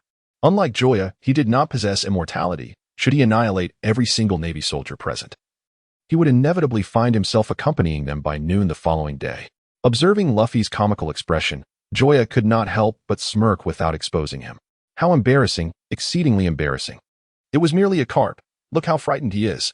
As for me, aside from feeling slightly unsteady, do I appear to be trembling? Boom, boom, boom. While speaking, the impatient Navy initiated their assault. Countless cannonballs soared from all directions, darkening the azure sky with an ever-growing swarm of small black dots. In this critical moment, Joya swiftly commanded, "Nami, take the helm. ABIs, Shao Xian, you are responsible for protecting Lord Long. Usopp, the cannon platform is in your hands. Seize the opportunity and unleash a fierce counterattack." The others were instructed to maintain their positions, ensuring the safety of the Mary. Not a single cannonball must land. With that, he unsheathed his sword, cleaving through the incoming cannonballs. In an instant, each person assumed their role. Despite the ferocity of the enemy's firepower, Under the valiant defense of Joya and his companions, the Mary continued to advance steadily towards the enemy flagship. Seeing the dire situation, Colonel Nelson hastily commanded, "Damn it. Fire the super cannon." "Yes." The messenger promptly relayed the order. Moments later, a massive cannon barrel, over half a meter in diameter, extended from the bow of the flagship. Although Nami had yet to witness its full power, she harbored no doubts regarding its terrifying potential. Should it strike the Mary head-on, the ship would be obliterated in an instant. Joya, under no circumstances, could allow that cannonball to descend. Rest assured, he assured her, without the need for Nami's warning. Joya had already prepared, gripping the hilt of his sword tightly. The moment that cannonball was fired, he would unleash a blade of energy to detonate it mid-air. If one strike was insufficient, then 2 strikes would suffice. Just as Joya raised his hand to attack, Usopp, who had been crouched by the cannon platform and aiming for quite some time, suddenly exclaimed, "Leave it to me," with a thunderous roar. The cannon that had remained dormant since accidentally injuring the sword god Joseph roared back to life. A cannonball the size of a soccer ball hurtled towards the enemy flagship at a speed of 60 meters per second, and, to everyone's astonishment, it plunged directly into the colossal cannon's barrel. Bang! Nelson's pride, the super cannon, had not even had the chance to unleash its might before being preemptively destroyed. He himself was left covered in soot, unable to regain his composure for a considerable time. Incredible! Truly worthy of our ship's sharpshooter. Hiki, of course. As the main ship was engulfed in flames, the firepower of the other dozens of warships immediately diminished, filled with concern for Nelson's safety, which granted the Mary a fleeting opportunity to break free. In a mere 10 seconds, with its full firepower unleashed, the Mary darted over 100 meters.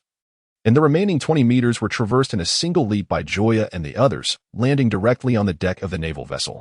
Confronted by the approaching naval soldiers, Luffy and Sanji stepped forward, effectively halting all adversaries. "Zoro, Joya, go destroy the chains. We will handle things here." Upon hearing this, Joya and the others wasted no time and swiftly drew their swords.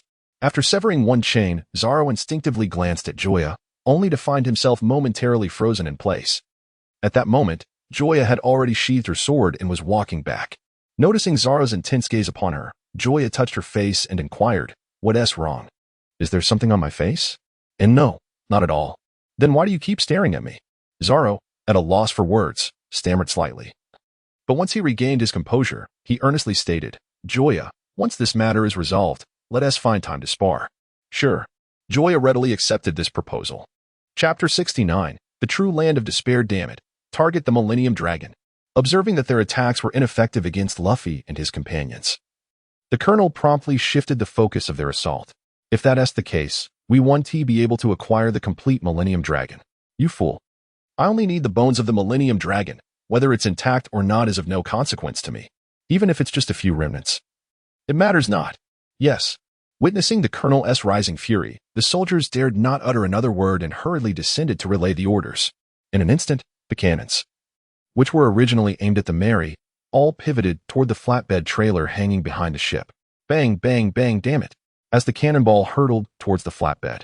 The 4 members of the crew, realizing the impending danger, rushed to provide assistance, but the suddenness of the event rendered them unable to intervene in time. In that critical moment, the little fairy transformed into human form, exerting every ounce of her strength to intercept the projectile. Alas, the sheer number of cannonballs was overwhelming, coupled with her limited combat experience, preventing her from parrying them all. In the final moments, the 10-year-old ABI spread her arms to shield Lord Long from harm. The next instant, thick black smoke and fiery orange flames engulfed ABI's small frame. No, ABI's, no. Her wide eyes fixated on the smoke behind the Mary, while Luffy, turning around, was consumed by nothing but rage and hatred. "You will pay for this." In that moment of despair and fury, Luffy could no longer concern himself with the identity of his enemies. With a powerful push against the deck, half of the warship erupted in an explosion. The tremendous recoil propelled Luffy like an arrow, soaring to a height of 100 meters. He summoned all his strength to activate his fruit powers, swinging his right leg into the air and then bringing it down with unparalleled force. Gum Gum Axe. His right foot, resembling a cleaving axe, was infused with all of Luffy's wrath and strength. With a single strike, a naval flagship, 10 times the size of the Mary, was split in two like tofu on a chopping board. Meanwhile, Joya and the others finally returned to the Mary. Without time to exchange pleasantries, Joya dashed towards the flatbed at the rear. Upon seeing ABI's trembling beneath Lord Long's wing, her heart finally settled. Luffy, ABI's is alive, protected by Lord Long.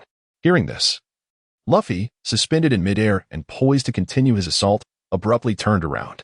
Upon seeing ABI's safe and sound, the heavy stone weighing on his chest finally lifted. It's all right. It's all right. In the next instant, an explosive gravitational force from the earth pulled Luffy back toward the sea. Joya, Zoro, come save me. No, gurgle.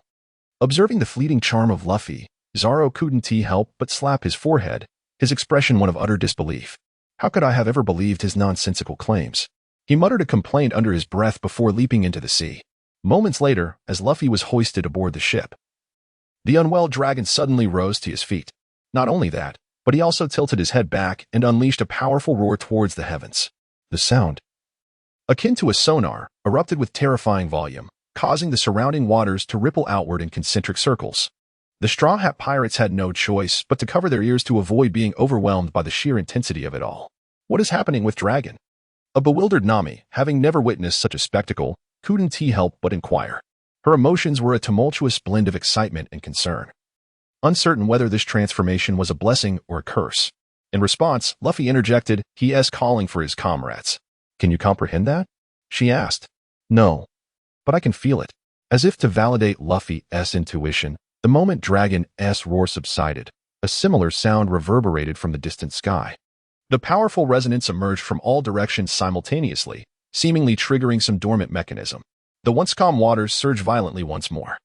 Waves crashing and tumbling as if the very ocean floor was quaking. Hold steady, everyone. Hold steady. What on earth is happening? I don't recall any underwater volcanoes in this region. The relentless series of unexpected events left the naval forces in disarray, and to make matters worse, they had to manage to release the iron chains binding their two adjacent ships. The tumultuous sea, combined with the mysterious disappearance of Commander Nelson, plunged them into a state of chaos, each officer scrambling to formulate their own plans. Capsizing and collisions became frequent occurrences, mere moments before. Dozens of warships had operated in perfect unison, only to devolve into a disorganized mess, like a scattered pile of sand. Meanwhile, the villagers residing along the shores of Naval Island were astonished to observe the coastline receding dramatically, the waters retreating at an unfathomable speed, revealing vast expanses of land. It became clear that this was indeed the legendary Lost Land. Evidently, Usopp's initial conjecture had not been mistaken. The Lost Land had truly been submerged beneath the waves. The only difference was that this sunken realm resurfaced once every millennium, perhaps explaining the origin of the name Thousand-Year Dragon. Dragon, I have finally brought you home. Observing the slightly improved condition of Lord Long, Abi's voice carried a hint of tears. This was not sorrow, but rather joy. It has been a year since their fateful encounter, a span that, while seemingly brief to an adult, represents a significant 1/10 of a 10-year-old girl's life. Over the past year, she has faced countless challenges, tirelessly seeking sustenance for Lord Long, evading the relentless pursuit of the Navy, escaping from naval ships amidst tempestuous weather, and embarking on various adventures alongside Luffy. Her experiences over this year have been far more exhilarating and perilous than the entirety of most people's lifetimes. Roar. Thank you. Without you, I fear I would not have endured until now. It is my pleasure. I am glad to be of assistance. As he gazed into Abyss's clear and transparent eyes, an image of their first encounter surfaced in Long Ye's mind. At that time, she was slightly shorter and a bit plumper, yet her eyes remained unchanged. Pure, kind, and innocent, they resembled two crystal-clear springs, capable of reflecting her very essence. Wait a moment, I must join my companions, he declared, before attempting to flap his wings. With an increasing amplitude, Long Ye's claws gradually lifted from the ground, until he ultimately soared into the sky. He flew, he soared. As she observed the revitalized Dragon Lord, Abi's heart brimmed with joy. Her unwavering dedication to assisting the Dragon Lord in his quest for the Lost Land stemmed not only from her ties to this place as his homeland, but also from his assurance that returning here would restore his vigor. It appears that the Dragon Lord had spoken the truth. The members of the Straw Hat Pirates shared in this happiness, feeling that their journey had not been in vain. Chapter 70. The Rebirth of the Millennium Dragon. 10 minutes later, as normalcy returned, the area of Naval Island had expanded more than tenfold, with hundreds of Millennium Dragons resting and nurturing themselves in this newfound haven. Weary, the Dragon Lord first circled the island a few times before gently descending, taking slow, deliberate steps upon this land that felt both familiar and foreign. For him, although this was his homeland, A millennium had passed since his last visit. Time had the power to blur all memories, and his recollections had long since faded. Having gazed long enough at the scenery, Lord Dragon turned to glance at ABI's, who was fervently waving at him from the Mary. In his increasingly murky eyes, a flicker of genuine joy emerged from the depths of his heart. To have met that little human girl was the greatest fortune of his life. The year spent in her company constituted the happiest and most blissful days of his millennia-long existence. The life of a dragon was indeed fulfilling, with no regrets. As this thought crossed his mind, his aged body could no longer bear the weight of time, and with a soft thud, he collapsed. His eyes slowly closing as they reflected Abis's visage. Dragon, Lord Dragon. Lord Dragon. After a brief silence, ABI's erupted with an overwhelming sorrow, her grief unfathomable, as she disregarded whether the Mary had docked and clung to the ship's edge, ready to leap into the depths. Sensing her distress, Joya swiftly intervened to restrain her. ABI's, please remain calm. Luffy, hurry up and steer the ship closer. Moments later, without waiting for the Mary to steady, ABI's leaped into the water, racing towards Lord Dragon with unprecedented speed. Emerging from the sunken realm, the terrain was not only treacherous but also perilously slippery. Even an adult would have to tread cautiously, yet ABI's ran heedlessly. When she finally reached Lord Dragon, she was covered in mud, her knees and palms bleeding profusely.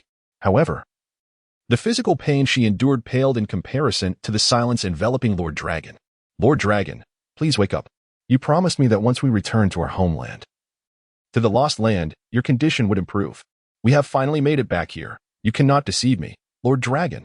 As they beheld ABI's weeping uncontrollably upon the head of Dragon Lord, the members of the Straw Hat Pirates found themselves at a loss for words. They had never anticipated that events would unfold in such a manner.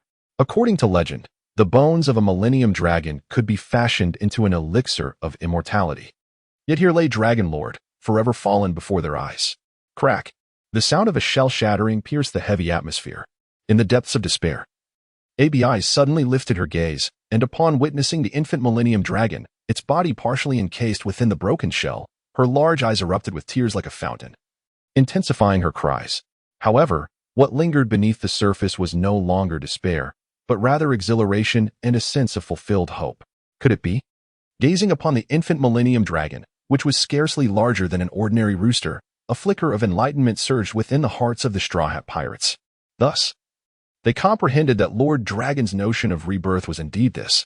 In that moment, the shadows that had lingered in their hearts dissipated, leaving them profoundly content with this outcome. Yet, the infuriated Colonel Nelson, having narrowly escaped the calamity due to the island's ascension, glared fiercely at the Straw Hat Pirates gathered at the island's center. The force of Luffy's descending kick had starkly illuminated the chasm that lay between them. The resentment brewed within him. He resolved to bide his time, waiting for the pirates to depart before he would turn back to confront these Millennium Dragons. Just as he pivoted to leave, three figures suddenly appeared before him, one of whom was the ever-familiar Eric. Observing his pallid complexion, Nelson instinctively surmised that he had been startled by Luffy's earlier kick, prompting him to offer a comforting remark. Fear not, Eric. Once those accursed pirates depart, these Millennium Dragons shall remain ours. Speaking of which, who are those two? Have you recruited new allies? At this, Eric trembled slightly, incredulous that this corpulent colonel was unfamiliar with his companion, Kuro. Despite having vanished from the public eye for 3 years, Kuro had once been renowned as one of the most formidable pirates in the East Sea. Ranked among the top 3, it was rather amusing that Nelson, the head of the 8th branch, had completely forgotten him. How intriguing that you do not recognize me, Kuro remarked with a subtle smile, instinctively raising his right hand to adjust his glasses that threatened to slip down his nose. This quintessential gesture resonated like a thunderclap in Nelson's mind. Gazing upon the impeccably dressed man before him, he was reminded of an individual who, under no circumstances, should be present in this moment. Clo, you are Clo. Yet, that cannot be. You perished 3 years ago. Why are you masquerading as him? Regardless of your intentions, Zhangao, handle this situation. With those words, Clo stepped aside. In response, the hypnotist Zhangao retrieved a circular prop he always carried and positioned himself before Nielsen. Behold this ring. When you awaken, your focus will no longer dwell upon the Millennial Dragon, and you shall forget our very existence. You will wholeheartedly support Eric, endeavoring to elevate him into the naval ranks, ultimately striving to facilitate his entrance into the naval headquarters. 1, 2, Zhangao. Who? Observing Zhangao, who had also succumbed, Even the composed Klo could not restrain the veins from bulging on his forehead. For many years, this individual had never rectified his flaws, hypnotizing others while simultaneously entrapping himself in the same illusion. Nevertheless, the efficacy of his hypnosis remained consistently remarkable. As he witnessed the task nearing completion, Klo grasped Zhang Yao's clothing with one hand and turned to depart. Yet, just as he was about to leave, he abruptly spoke to the back of Eric. "You need not worry about the video being exposed, for it is in my possession. Once you infiltrate the naval headquarters, this colonel can be eliminated. Preserving him would only heighten your risk of exposure. Furthermore, serving under Lord Joya is a blessing of a lifetime. Fulfill your obligations, and do not let me uncover any treacherous intentions. Otherwise, without the need for the Lord's intervention, I shall be capable of eliminating you, even within the confines of the naval headquarters. If you doubt my words, feel free to test me, but know that the opportunity is singular." Deliberate well before reaching a conclusion. With that, Klo departed without a backward glance, leaving Eric trembling in place. Once he confirmed that Klo had indeed left, Eric could no longer withstand the pressure and collapsed onto the ground. Since encountering Joya, the half-hour experience had instilled a profound fear in him as the executioner. Regardless of how others perceived it, in his eyes, those two were far from human. Joya, resembling a radiant boy, seemed like a demon incarnate, as if the concept of injury did not exist in his lexicon. As for the impeccably dressed Klo, he resembled a fallen angel, Lucifer himself, devoid of any glimmer of humanity, embodying only indifference and disdain for life. Contemplating this, he dared not linger any longer, carrying the colonel away as he departed in a small boat. Chapter 71. Zoro versus Joya. What is it? Is there something over there? Oh, no, nothing. Joya quickly diverted his gaze, while Nami, filled with curiosity, fixated on that direction for quite some time. Only after confirming that nothing particularly noteworthy was present did she reluctantly retract her gaze. Was that Klo just now? It appears that the shadow fruit truly suits him well. Although there is no concrete evidence, Joya's intuition suggested that someone had been present moments ago.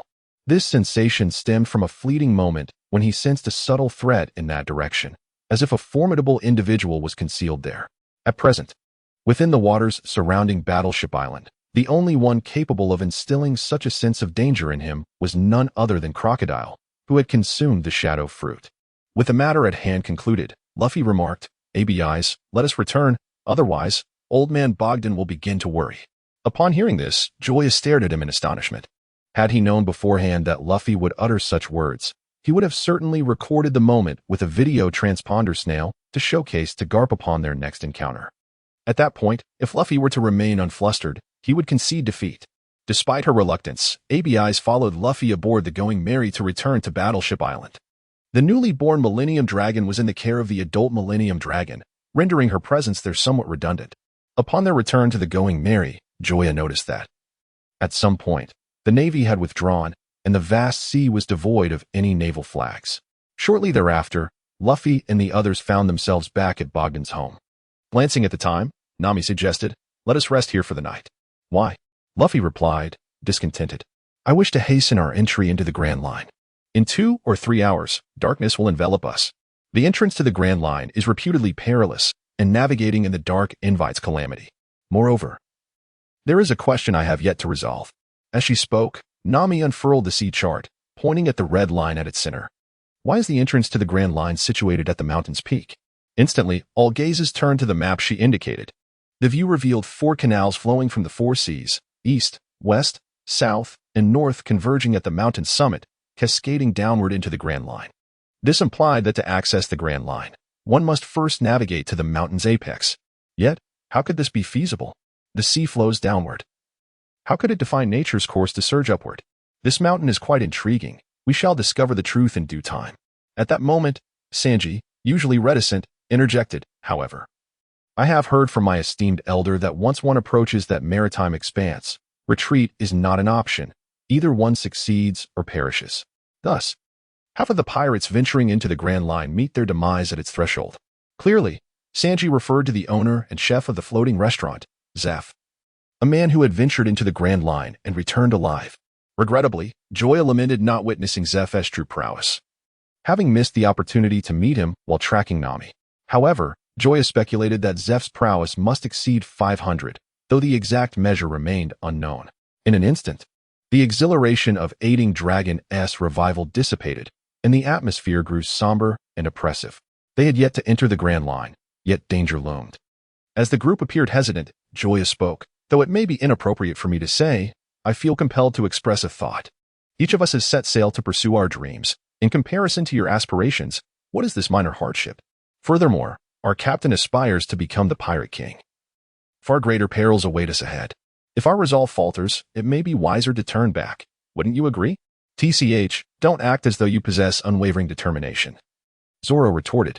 From the moment I departed my hometown, I vowed to become the world's greatest swordsman. Yet, as for you, I have yet to hear of any dream you hold. Zoro's words awakened the curiosity of the group, and all eyes turned to Joya, eager to learn of his aspirations.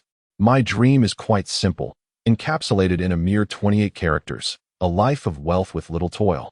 A position of power with minimal responsibility, waking naturally from slumber, and counting riches until my hands cramp. I am unable to process your request as it lacks content. Please provide a text for editing and translation. As they gazed at the smug expression on Joya's face, an overwhelming urge to strike him arose within the group. With such ambitions, how could he muster the audacity to inspire us? Before speaking, might he not set a slightly loftier goal for himself? It was only at this moment that they comprehended why he prefaced his statements with, although it may not be appropriate for me to say, revealing that he possessed a modicum of self-awareness. Disregarding Joya's playful remarks, Zoro abruptly interjected, "By the way, you haven't forgotten your promise to me, have you?" Upon hearing this, Joya glanced at his hand resting upon the hilt of his sword, a smirk creeping onto his lips. "Of course. Shall we do it now?" Noticing that there was still some time before their meal, Zoro immediately extended the invitation.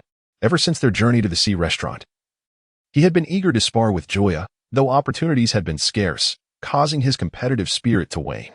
However, just moments ago, despite not witnessing how Joya severed the iron chains, the sheer speed he exhibited, several times greater than his own, reignited Zoro's fervor. "Let's go." Without elaborating further to the others, the two rose and made their way outside. Sensing something amiss, Luffy and the others hastily followed. Zoro, the renowned bounty hunter of the East Blue, was regarded as one of the top swordsmen in their eyes. As for Joya, they had not seen him wield his sword too often, and by all accounts, his swordsmanship should be on par with Luffy's. Yet, was Joya a man who played by the rules? If so, he would not harbor such peculiar dreams. Thus, their curiosity piqued, who among the two possessed superior swordsmanship. As they spoke, Joya and Zoro came to a halt at a spacious shoreline. 3 sword style, Zoro. 1 sword style, Joya. At that moment, even the boisterous sea breeze seemed to cease. The world grew exceptionally quiet due to the presence of these two combatants. And even Luffy and the others dared not utter a sound. In the next instant, as a leaf drifted gently to the ground, the two figures, separated by mere meters, surged towards each other with a speed that was imperceptible to the ordinary eye. With a resounding clash, the battle commenced in earnest. Chapter 72. The outcome. Joya is truly remarkable. Observing the evenly matched battle before him, Luffy could not help but express his admiration. "Hey, that's rather biased, isn't it? The two haven't distinguished themselves, so how can you only praise Joya?" Sanji remarked discontentedly from the side. "You don't understand. Long before we set sail, Joya was merely an ordinary person. Aside from possessing an extraordinary resilience that rendered him nearly invulnerable, his combat prowess was no different from that of an average individual.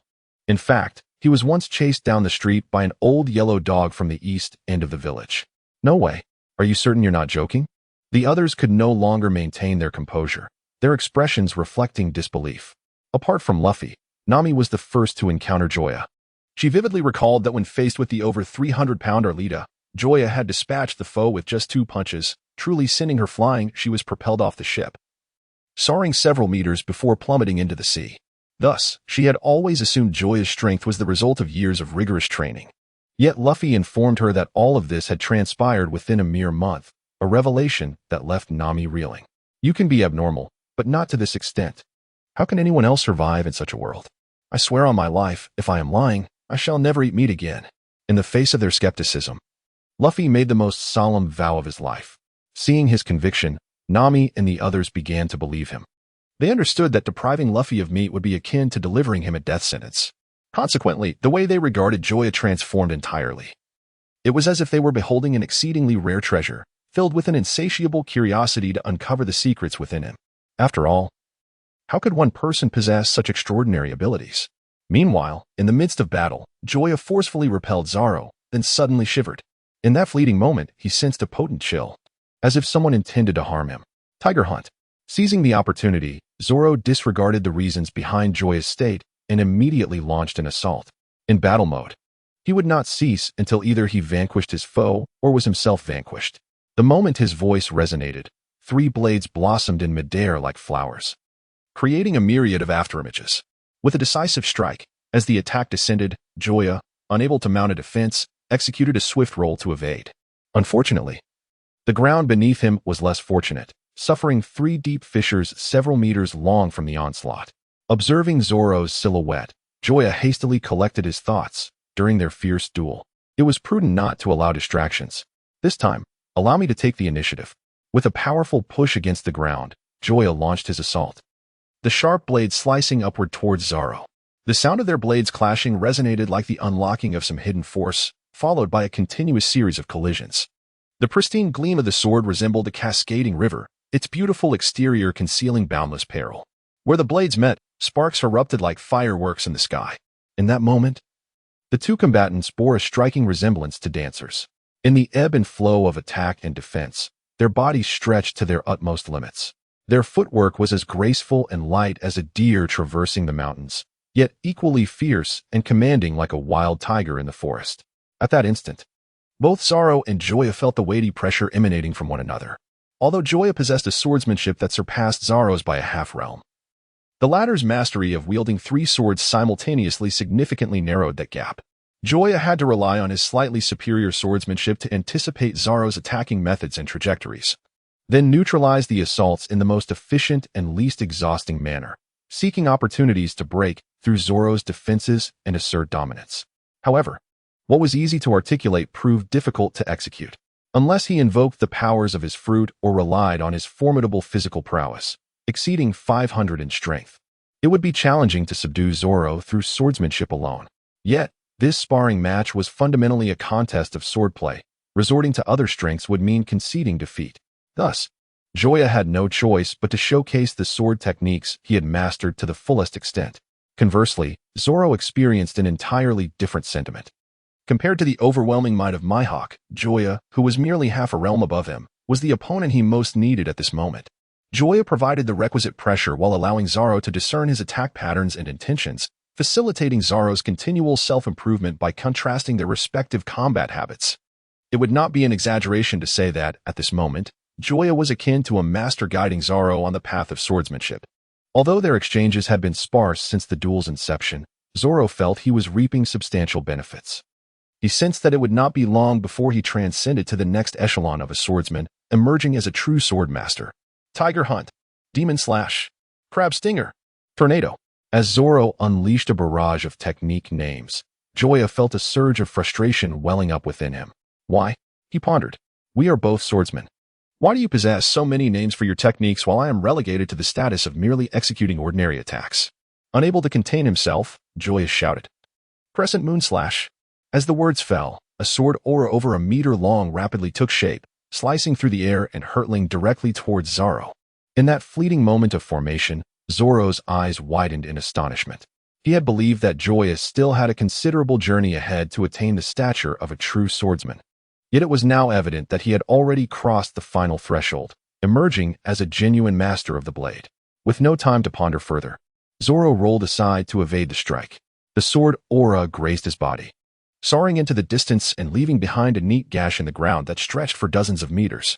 Seizing the opportunity, Joya pressed forward with unwavering resolve. His blade danced intricately in his hands, launching attacks from various unconventional angles. The previously balanced confrontation was swiftly shattered as Joya gradually gained the upper hand. Ultimately, a descending strike cleaved through Zoro's defenses, halting mere centimeters from his forehead. I have lost. In the face of victory and defeat, Zoro did not indulge in false bravado. He willingly acknowledged his defeat. His yearning for victory was undeniable, yet that did not preclude him from possessing the courage to admit failure. Throughout his life, he had faced numerous defeats, with the count against Kuina alone exceeding 1,000. In comparison, losing once to Joya was inconsequential. What truly mattered was how one grew stronger after failure, how one surpassed oneself, and how one would triumph over a foe in the next battle. Evidently, there was no shadow in his eyes, no trace of disappointment, nor a hint of desolation. Instead, they radiated an intense passion for the swordsmanship. His gaze resembled two fervent furnaces, emanating warmth that left Joya in awe. He had never encountered anyone so utterly obsessed, as if all else in the world was irrelevant. And only the blade in his hand occupied his thoughts. Truly, the reputation of Three-Sword Zoro was well-deserved. Chapter 73. Unexpected joy that night, while everyone else was fast asleep. Joya quietly rose, pushing open the door and stepping outside. The cool night breeze swept over him, yet it could not dispel the melancholy lingering in his heart. The distance from Boguden's home to the seaside was less than 1,000 meters, yet it took him over 10 minutes to traverse. Upon reaching the shore, a massive head emerged silently from the sea, and two pairs of vastly different eyes locked in a gaze across the water. The tranquil atmosphere perfectly embodied the adage that silence speaks louder than words. Witnessing the disappointment and desolation in Dejin's eyes, Joya felt a pang of sorrow in his heart, uncertain of what to say. Strictly speaking, since the night he consumed the enhanced replica fruit, Dejin had been following them, even arriving before Usopp boarded the ship. Although their interactions had been minimal, Joya was overwhelmed by a sense of reluctance to part ways. Once they ventured into the Grand Line, it would be impossible for them to reunite for the next 2 to 3 years. He would go to great lengths to bring Dejin along to the Grand Line if there was even the slightest chance, yet he found himself powerless in that regard. Just as Joya prepared to present the last pouch of divine feed as compensation to Dejin, a voice resonated in his mind, filling him with unexpected joy. Congratulations, host. You have obtained a pet ball. Simultaneously, information regarding the spirit beast ball emerged in his consciousness. Pet ball, under the condition of the recipient's willing consent. It can encapsulate a living non-human entity, creating a self-sustaining space within, ensuring the safety of the pet. The sheer magnitude of this unforeseen gift nearly rendered Joya faint. Following the initial astonishment was an overwhelming confusion and bewilderment. This was perplexing. He had not engaged in any heinous acts in the past few hours. So why had the system granted him a lottery opportunity? Was he now at a point where merely existing was considered a transgression in the eyes of others? Surely not. Compared to those he had wronged, far more individuals remained untouched by his actions. Moreover, this world teemed with formidable individuals and an abundance of eccentric pirates. The populace's psychological resilience should not be so feeble. As for the underlying reason, let us rewind half an hour and shift our focus to the island of UC in the East Sea. UC Island, aptly named after the UC Trading Company, is modest in size, roughly a third of the area of Rogue Town, yet boasts 3 times the number of docks.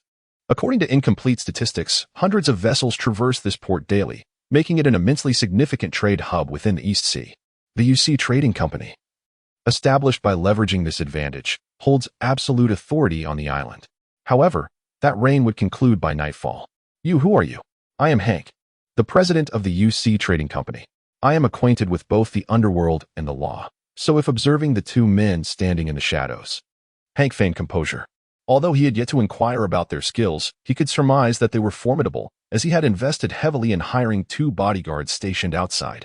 The ease with which these intruders had breached the premises spoke volumes of their prowess. One of the men chuckled softly, removing a metal pipe from his back and pressing it against Hank's body. Truth be told, I genuinely pity you. After painstakingly raising your only son, you find yourself entangled with that scourge, Shao Si. Not only has he taken your son's life, but in his final moments, he betrayed you. How tragic, truly tragic. Under the moonlight, Hank finally discerned the features of the newcomer.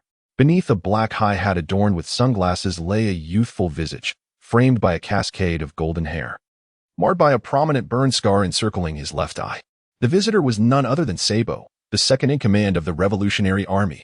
As in the original narrative, he had joined the Revolutionary Army after being saved by Dragon, but had only recently regained his memories upon seeing the bounty on Joya. Of course, none of this mattered to Hank, who was still grappling with the unbearable news of his son's demise. What have you done to my son? What have you done to him? Despite the metal pipe pressed against his chest, Hank summoned every ounce of strength to rise, attempting to lunge at the young man. Yet, no matter how he struggled, the pipe remained steadfast, akin to a mountain, immovable against his chest. Enough, Sabo. Our time is limited. Let us hasten to gather the evidence, came the instruction, and at that moment, Hank finally caught sight of the other man. Undoubtedly, he was a towering figure. over 2 meters tall, exuding an imposing presence. His chiseled chest and abs resembled a sculpted statue. Strangely, his mouth was adorned with something akin to a beak, rendering his voice deep and raspy. I know who you are. The Revolutionary Army. You are the Revolutionary Army, Hank exclaimed. But I have never provoked you. Why do you treat me this way? Compared to Sabo, the appearance of Kara's was less conspicuous, yet Hank recognized him with a single glance. Now, sleep. With that, Sabo struck Hank's neck with the pipe, rendering him unconscious. Together with Kara's, they commenced their search for the evidence they sought. 20 minutes later, having thoroughly scoured the room, each held a substantial stack of documents. This scoundrel deserves to be punished.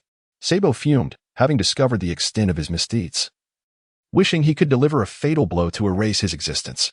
The materials in their possession merely scratched the surface of his serious offenses. Otherwise, they would not have been able to carry it all. It was no exaggeration to say that this man was perpetually engaged in criminal activities: extortion, malicious price undercutting, market manipulation, collusion with officials, and premeditated murder, amongst a litany of other transgressions. Trouble. The Navy is coming. Upon perceiving something, Karas immediately embraced Sabo, then unleashed his fruit ability, taking flight through the window amidst a flurry of crows, merging seamlessly into the inky darkness of the night. Almost simultaneously, the firmly closed door was kicked open from the outside. Led by the Rear Admiral Weasel, a contingent of naval forces surged in, swiftly occupying the entire room. Observing the disarray of the room, the Weasel furrowed his brow and swiftly made his way to the window. Yet, all that met his gaze was the encroaching night, filling him with a sense of helplessness. With a mere glance, he could discern that this room had been ransacked, and not too long ago. Despite General Chingji's prompt convening of a meeting regarding the UC Trading Association upon returning to headquarters, he had dispatched himself to search for evidence. Regrettably, they were still too late, and the identity of the perpetrators was all too clear to the Weasel. Chapter 74. Departure again. Wake him up. Casting a glance at the unconscious Hank, the Weasel said with irritation. Yes, a soldier, seemingly appearing from nowhere, brought a basin of water and splashed it onto Hank. Who dares to douse me with water? However, upon seeing the Weasel's exceedingly grim countenance, Hank instantly regained consciousness, hastily giving himself a resounding slap across the face, and with a mournful expression pleaded, "My lord, you must stand up for me. I was in the midst of a deep slumber when 2 individuals woke me, one of whom was General Karas of the Revolutionary Army. Not only did they knock me out, but they also left this place in disarray. Just look at the traces they left behind. You must avenge me." At that moment, Hank felt fortunate that the 2 revolutionaries had left the place in such a state. Otherwise, the Navy might have discovered something. Enough with the pretense. Our purpose here revolves around you. If you wish to avoid suffering, you must honestly recount all the misdeeds you have committed over the years. Otherwise, do not blame me for my lack of courtesy. Upon hearing this, the corpulent Hank trembled like waves upon the sea. He could not fathom what was transpiring in the world. Had he yet to awaken? Or was the world still in slumber? What earth-shattering events had he orchestrated to warrant the simultaneous attention of both the Navy and the Revolutionary Army? Should he feel fortunate? It seemed he was the first in a century to capture the focus of both factions, a title that could arguably rival that of the Pirate King. Can someone enlighten me as to the reason behind all this? Even in death, Hank wished to perish with clarity. Otherwise, the frustration would be insufferable. Just take a look for yourself. Without further explanation, the Weasel tossed a newspaper set to be published the following morning into Hank's hands. As he searched through the pages, upon reading a statement made by Joya before leaving Rogue Town, Hank felt blood surge to his throat, unable to contain himself any longer. PFF. A spray of old blood erupted from Hank's mouth. You despicable Joya, I shall not let you escape even in death. At this moment, he realized that all of this stemmed from a single utterance of that young man. He felt an overwhelming hatred, for not only had the adversary slain his only son, but he had also rendered the fruits of his decades of toil utterly futile. If it were possible, he would have relished the opportunity to flay Joya alive and consume his flesh. Yet, in that very instant, Joya, oblivious to the unfolding events, acquired a pet ball while on Battleship Island. Gazing at the small red sphere extracted from the storage ring, Joya exclaimed with fervor, "Dajin, I have finally found a way to take you with me." Roar? Is that truly the case? In that moment, Joya deeply regretted not having brought along the little fairy, although he endeavored to grasp Dajin's meaning. The vast chasm between their races rendered it nearly impossible for him to comprehend. He couldn't even see Dajin's face. How could he possibly decipher her thoughts? Never mind. I shall encapsulate you within this sphere. Just refrain from resisting when the time comes. Roar? Are you serious? That sphere wouldn't even suffice to fill the gaps in my teeth. Do you truly believe it can contain me? Hearing the identical roar once more, Joya felt utterly exasperated. Well, so be it. I cannot understand your words anyway, so let us assume you are in agreement. Roar. Agree? When did I ever consent? Paying no heed to Dajin's protests, Joya cast the pet ball towards her. Whoosh.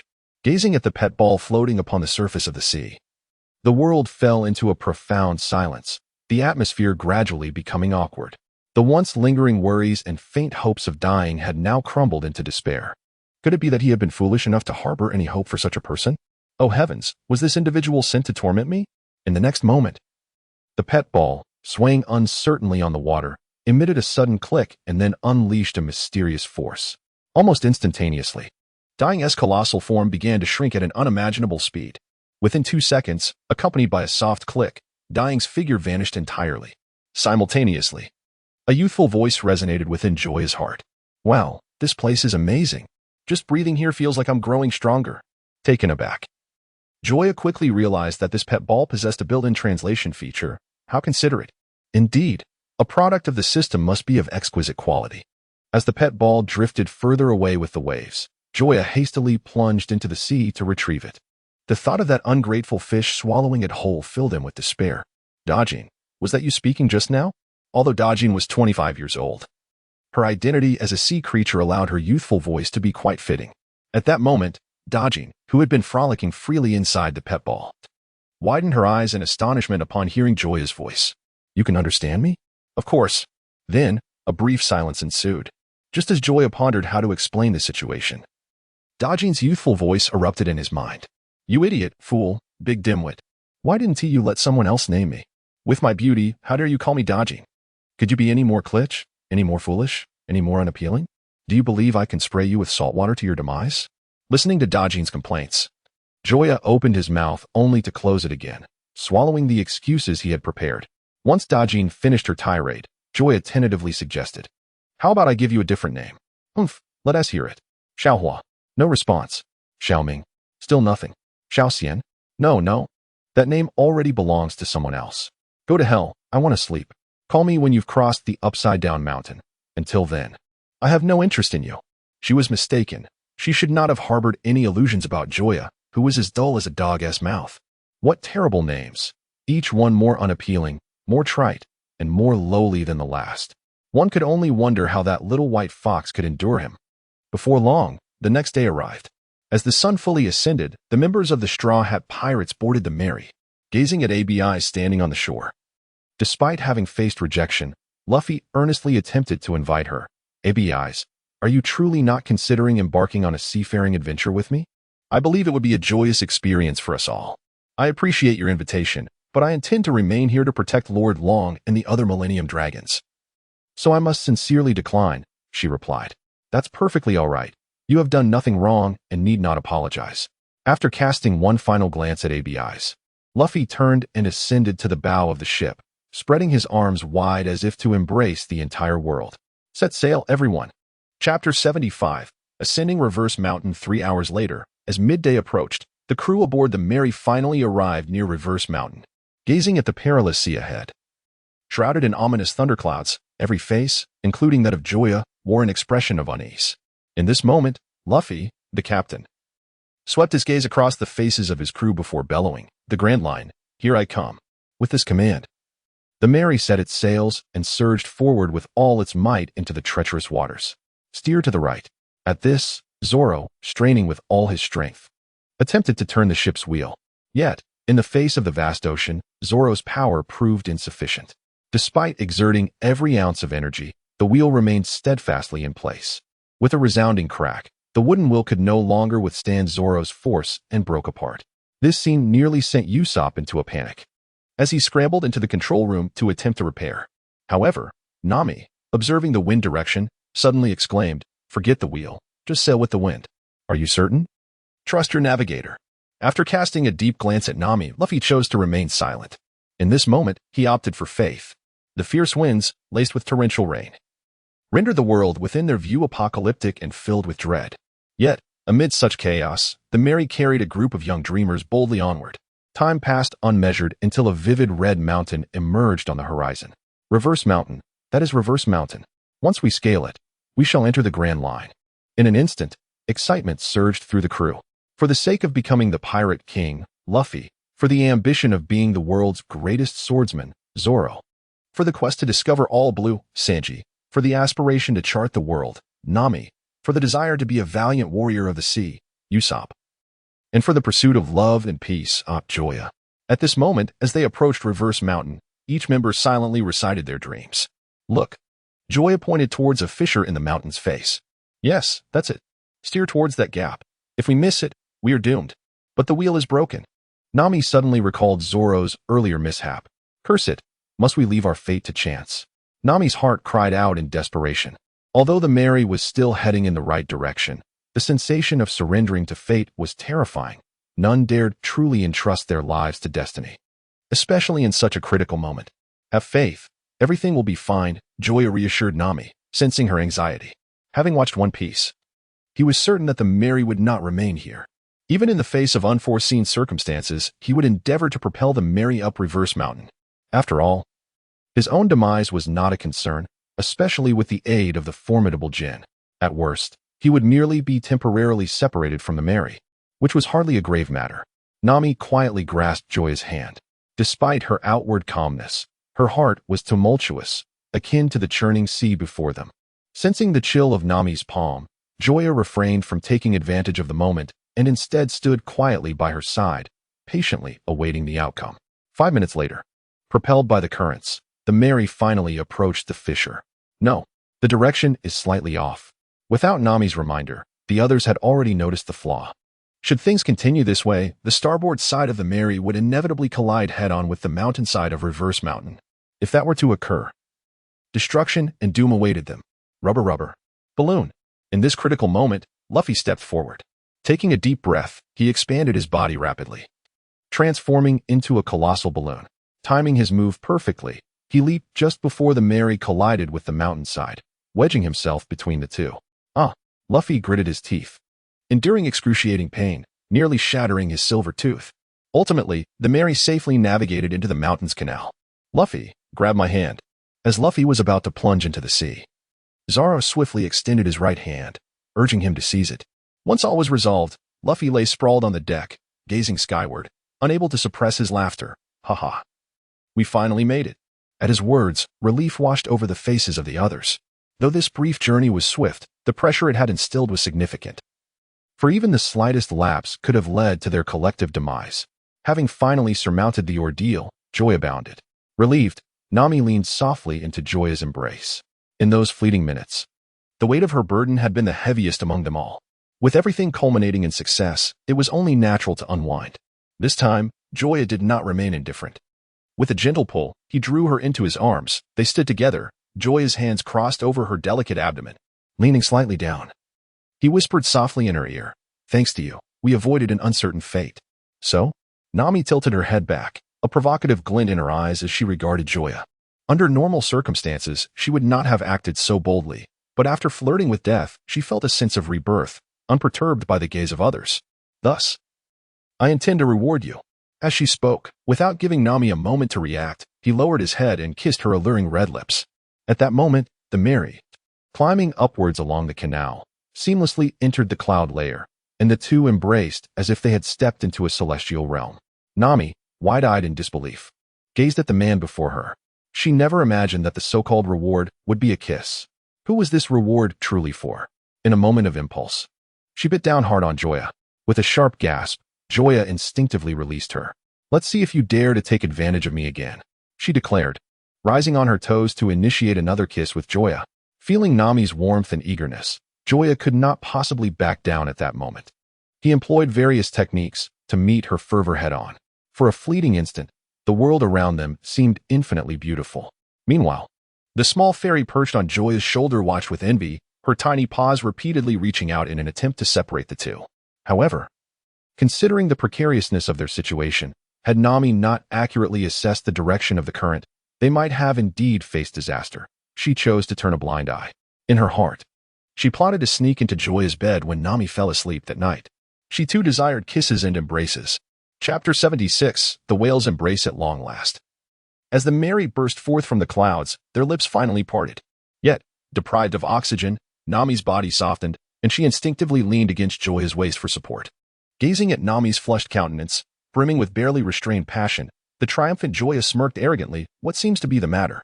Might you require my assistance to retire to your quarters?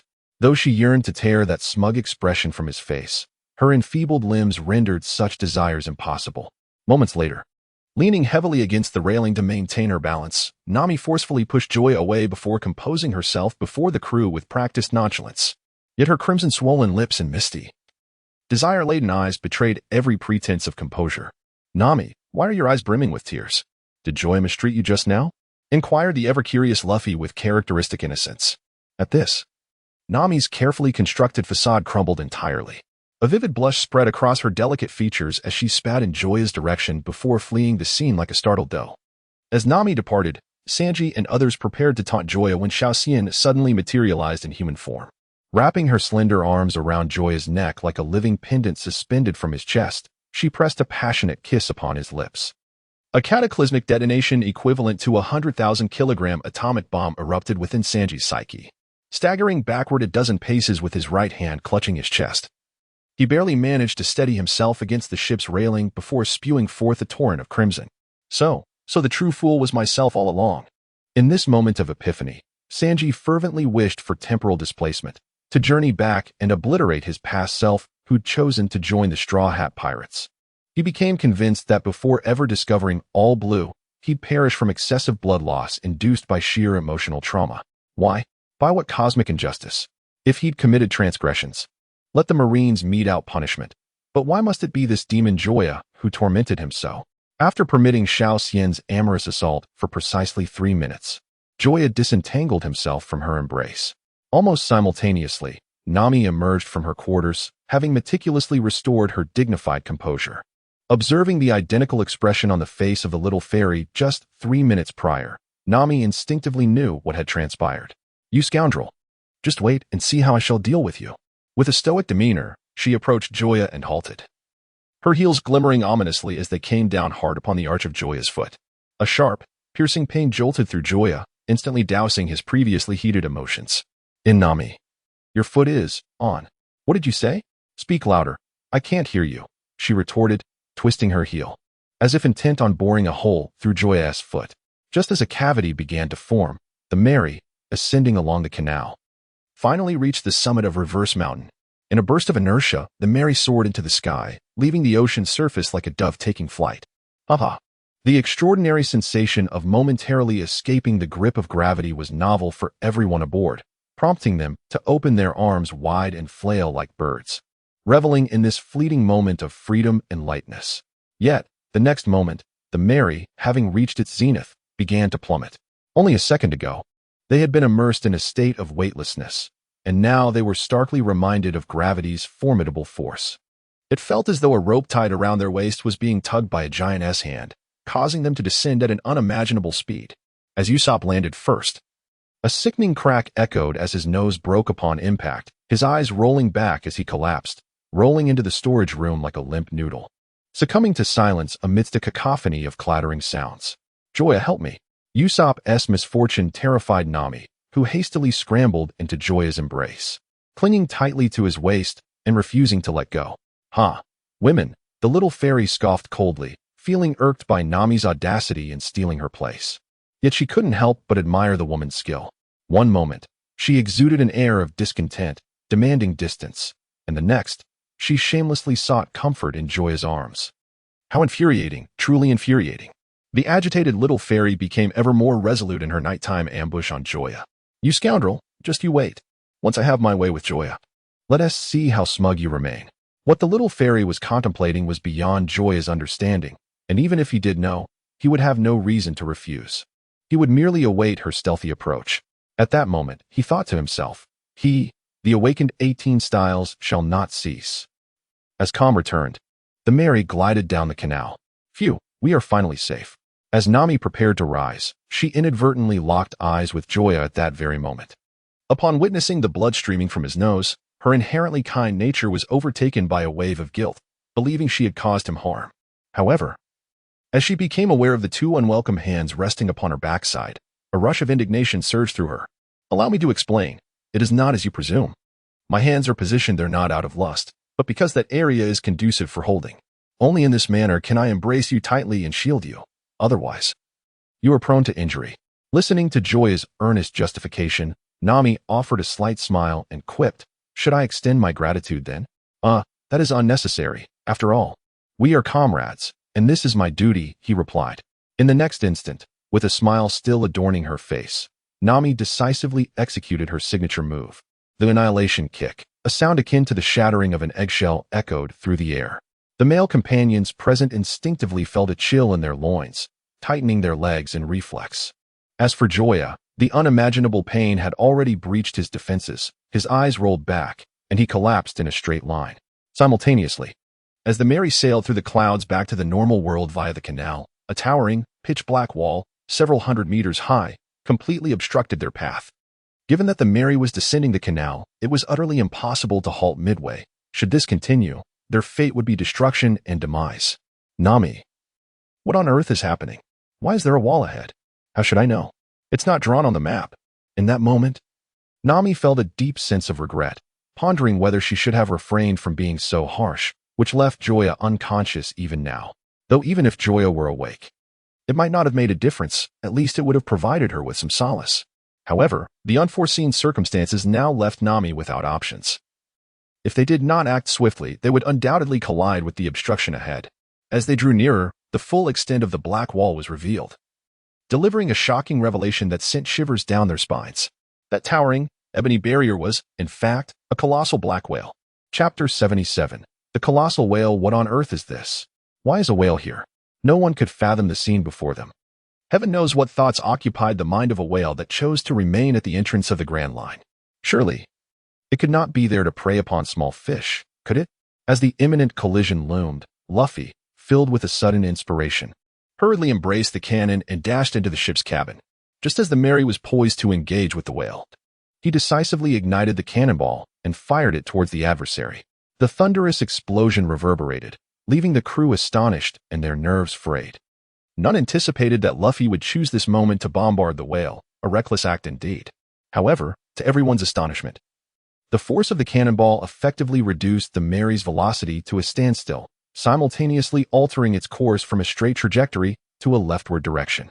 Serendipitously, to the left, the very path the Mary was now taking, lay a gap ample enough for the ship to glide through unscathed.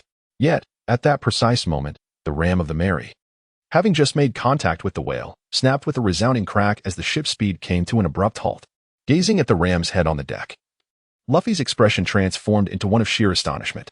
My special seat. At that moment, the Mary approached the eye of the whale.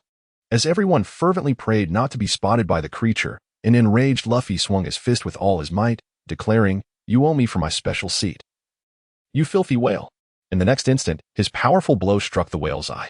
To showcase the force of Luffy's punch, the whale's eye filled with blood, causing its gaze to finally fall upon the Mary, which it had previously disregarded. With a pained roar, the whale opened its massive jaws, a motion that abruptly altered the flow of the river, forcing the Mary, which was meant to sail out, straight into the whale's mouth. Everyone, save for Luffy, who had used his abilities to escape, was swallowed by the whale, including the Mary. Witnessing his hard-won crew and vessel devoured, an enraged Luffy began to hammer at the whale's head. "You despicable whale, how could you be more unreasonable than Joya? Blocking the path is one thing, but why must you swallow my ship and everyone aboard? Spit them out, do you hear me?" Yet, against the whale's immensely thick layer of blubber, Luffy's attacks, while not entirely ineffective, amounted to little more than a tickle. Feeling the irritation, the whale, lacking arms, submerged into the depths of the sea, which posed a significant challenge for Luffy, as he was a user of abilities.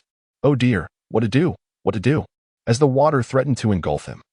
A panicked Luffy flailed about like a headless fly until, at the very last moment, he discovered a tightly shut door beneath his feet. Without a moment's hesitation, he flung it open and hurriedly slipped inside. Meanwhile, within the whale's belly, the Mary slid down the esophagus, ultimately coming to rest in a lake of greenish water. Gazing up at the azure sky, the vibrant orange sun, the soaring seagulls, and the pristine clouds, the crowd stood bewildered, utterly at a loss. If memory served correctly, they should have been devoured by a whale that obstructed their path. Yet, how could there be a sky, a sun, clouds, and seagulls within the belly of a whale? The presence of seagulls was one thing, but why were they still feathered? At that moment, on the opposite side of the Mary, a colossal giant squid suddenly materialized, thrashing its tentacles in an attempt to capsize the vessel. Tension mounting, Zoro and Sanji hurried to the ship's edge, although uncertain. In the absence of Luffy and with Joya still unconscious, they had no choice but to act. Just as a fierce battle loomed, 3 harpoons struck the giant squid, piercing its massive form, and black ink gushed from the wound, staining the lake's waters. However, neither Zoro nor Sanji relaxed their vigilance at the squid's demise. The ease with which their adversary dispatched the giant squid implied that they possessed formidable strength, and with the situation ambiguous and allies indistinguishable from foes, they dared not be careless. As the giant squid collapsed, an object that resembled a small island from a distance emerged, which, upon closer inspection, turned out to be an iron ship designed to mimic an island. The 3 harpoons had been fired from within the ship's quarters, with the sound of footsteps echoing. A bald old man clad in a floral shirt appeared before them. The instant he emerged, an oppressive background score permeated the air, an indistinct sound reminiscent of heavy metal clashing. This created immense pressure for Zoro and Sanji, while simultaneously rousing the slumbering Joya. So I am still alive.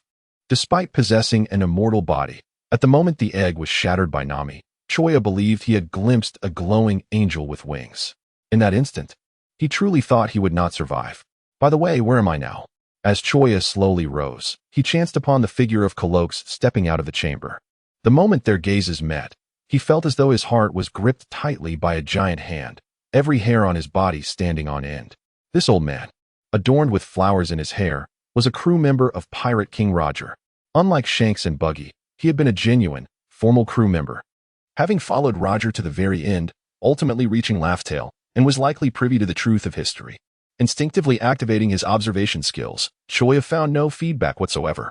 He was not surprised. Although Cloaks appeared to be in his 70s, and his combat prowess might not match his former self, he was still a member of the Pirate King's crew, and even in his twilight years, he was not someone Joya could easily assess. Who are you? And where is this place? Zoro was unable to contain his impatience and asked first, shouldn't you introduce yourself before inquiring about others' names? Oh, my name is Raro. Zoro had just begun to speak when he was abruptly interrupted by the other party. I am Cloaks, 71 years of age, the keeper of the Gemini Gorge Lighthouse. Who are you, and what brings you here?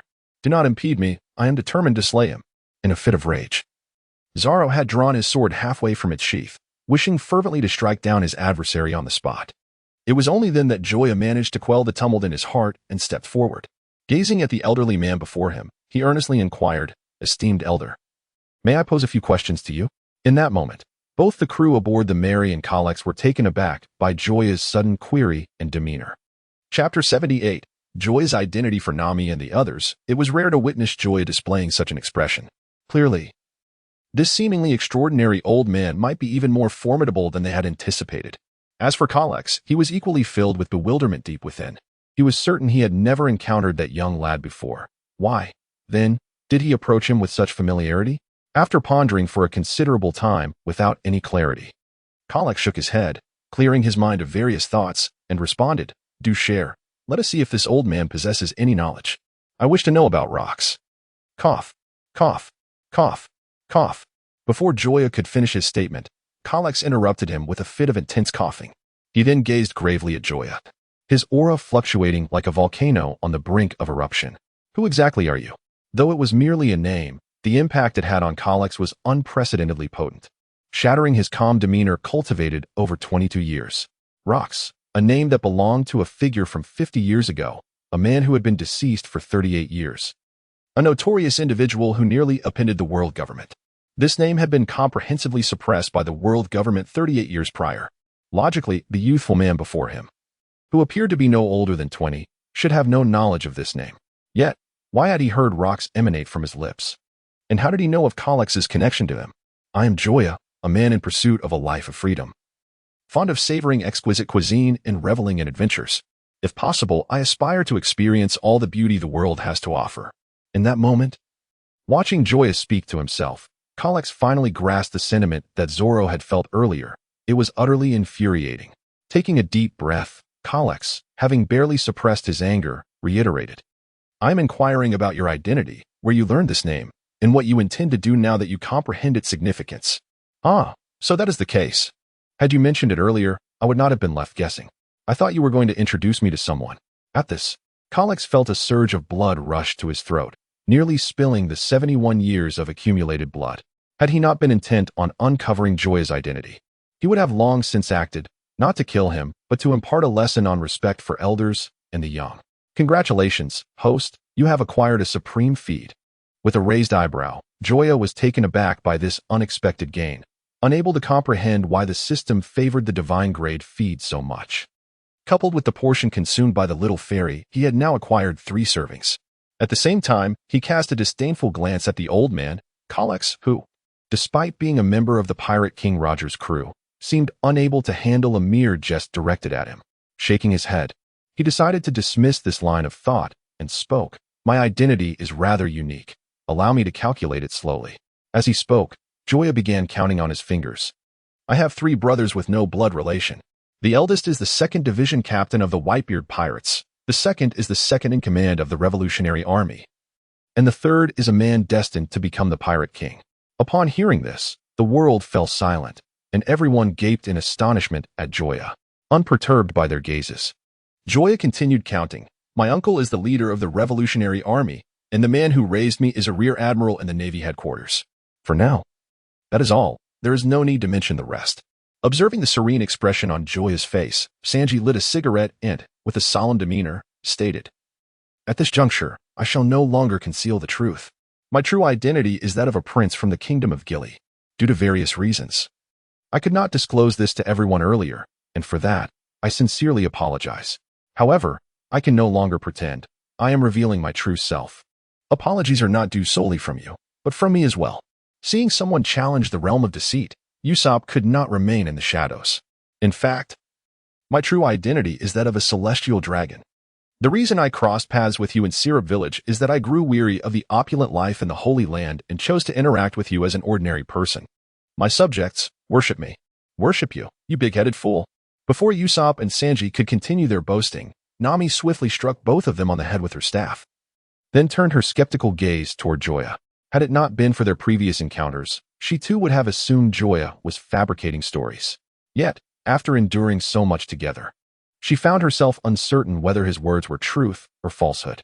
She vividly recalled that upon their first meeting, Joya had told her, "I never lie." Upon reflection, despite Joya's seemingly erratic behavior, he had indeed not told many lies.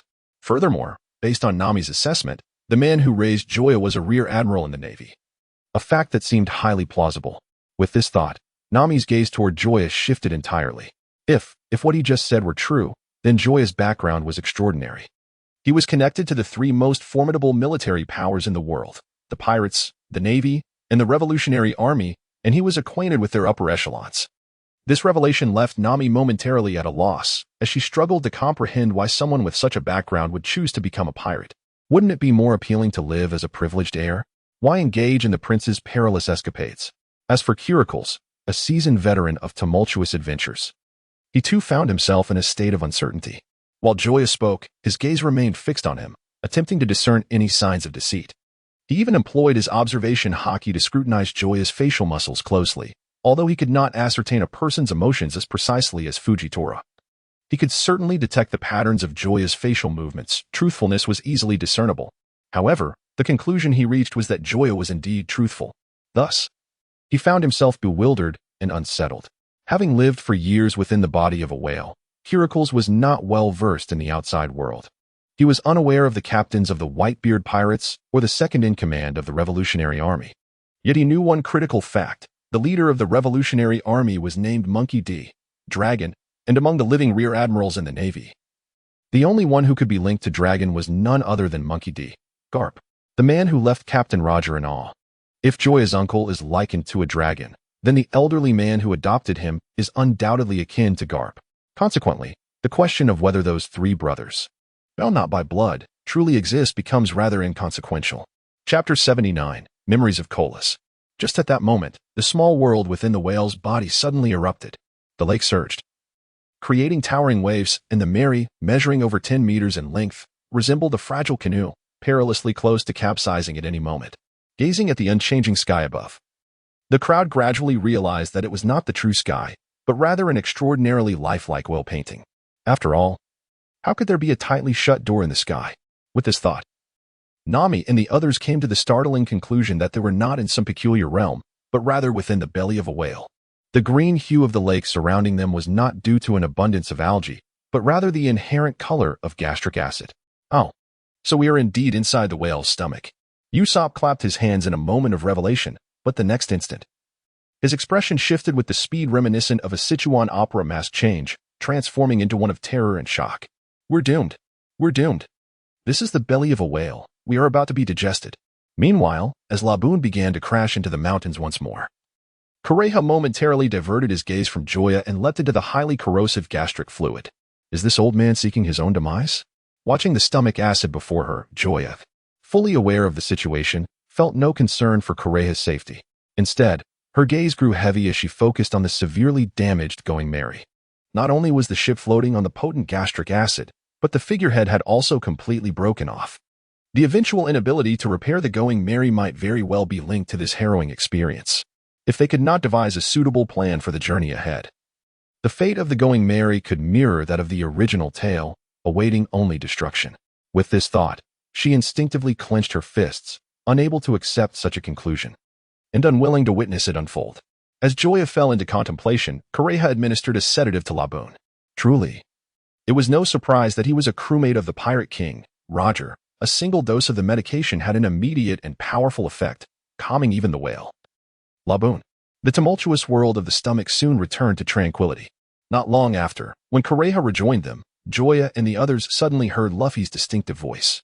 In the next moment, the tightly shut door swung open, and 3 figures rushed forth. Upon seeing the Going Merry floating in the gastric fluid, Luffy, who had been filled with anxiety, finally breathed a sigh of relief and shouted, "Joya, come save me." With that, he performed a full 720-degree somersault and plunged directly into the gastric fluid. Though reluctant to move, Joya nonetheless leapt into the world of gastric fluid. Simultaneously, the other 2 who had fallen alongside Luffy hoisted a shoulder-mounted cannon and aimed it at Laboon's stomach, firing a shot. With a tremendous boom, the cannonball exploded in midair. Gazing at the dark smoke swirling in the air, everyone wore an expression of bewilderment. The cannonball had failed to strike the whale's belly, as Kalesk had intervened midair to shield it with his own body. Although Zoro could not comprehend the old man's motives, he swiftly drew his sword, subduing the 2 assailants in an instant and escorting them back to the ship. Once the tumult had subsided, the Straw Hat Pirates, along with the 2 attackers, gathered aboard Kalesk's vessel. "So this is how you entered," Kalesk remarked with a resigned shake of his head after listening to Luffy's explanation. He could not help but lament his own aging, realizing that he could hardly keep pace with the thoughts of these spirited youngsters. Gazing at the straw hat atop Luffy's head, Kurex was entirely disabused of his suspicions regarding Joya, although it was merely a cheap and ordinary hat. The former ship's doctor of the Roger Pirates recognized its origins at a glance. Memories of his last encounter with Shanks over a decade ago flooded his mind. "Correct. I've discovered an intriguing little rascal in the East Blue. He might very well inherit the captain's will." "Oh, you hold him in such high regard?" "Naturally. I entrusted my own hat to him." At this juncture, Kurex recalled Shanks' expression, which began to shift subtly, revealing a mix of emotions, delicately nuanced, almost pitiful, and tinged with resignation. "However, I do worry that this little scamp might be led astray by another character." Raising an eyebrow in surprise, Kurex remarked, "Is there truly anyone more mischievous than you and Buggy? If my memory serves me right, you 2 once boasted about severing Whitebeard's head." Shanks chuckled awkwardly. "Indeed. Prior to encountering that fellow, I believed my own childhood antics were quite unruly. Yet in comparison, I now realize I was rather endearing. You have no idea how infuriating that little brat can be. I can only pray those 2 don't set sail together. Otherwise, they will wreak havoc upon the world." At this recollection, a smile involuntarily grazed Kurex's lips. Clearly, the troublesome little imp that caused Shanks such distress was none other than the Joya standing before him. Until confirming Joya's identity, he had been intensely curious about the mischievous child who could elicit such exasperation from Shanks. It is worth noting that the Shanks of yore was no longer a mere pirate apprentice, but one of the 4 emperors reigning over the New World. Despite holding such a prestigious position, he found himself utterly powerless against a child. Now, having personally experienced the challenges posed by Joya, Kurex finally comprehended the sentiments shared with Shanks. This little rascal was anything but ordinary. Henceforth, anyone who dared to provoke him would undoubtedly face dire consequences. In that moment, numerous powerful figures wandering the Grand Line were inexplicably seized by a sudden sneeze. Damn it, who dares to cast their gaze upon me? This shared sentiment echoed in the minds of many, leading to inexplicable skirmishes erupting across the globe. Of course, these events would not yet affect Joya and the others within the belly of the whale. After confirming Joya's identity, Kurex inquired, "Shall we step inside and converse?" "Absolutely," Joya replied eagerly, his eyes alight with anticipation. Subsequently, as Luffy, Zoro, and the others pressed Mr. Nine and Miss Wednesday, the Princess Vivi, for answers, Joya followed Kurex into the room. Observing the door locked from within, Nami could not help but furrow her brow, as even Zoro and Sanji sensed an undercurrent of unease. Was it possible that the name mentioned by Joya held significant importance?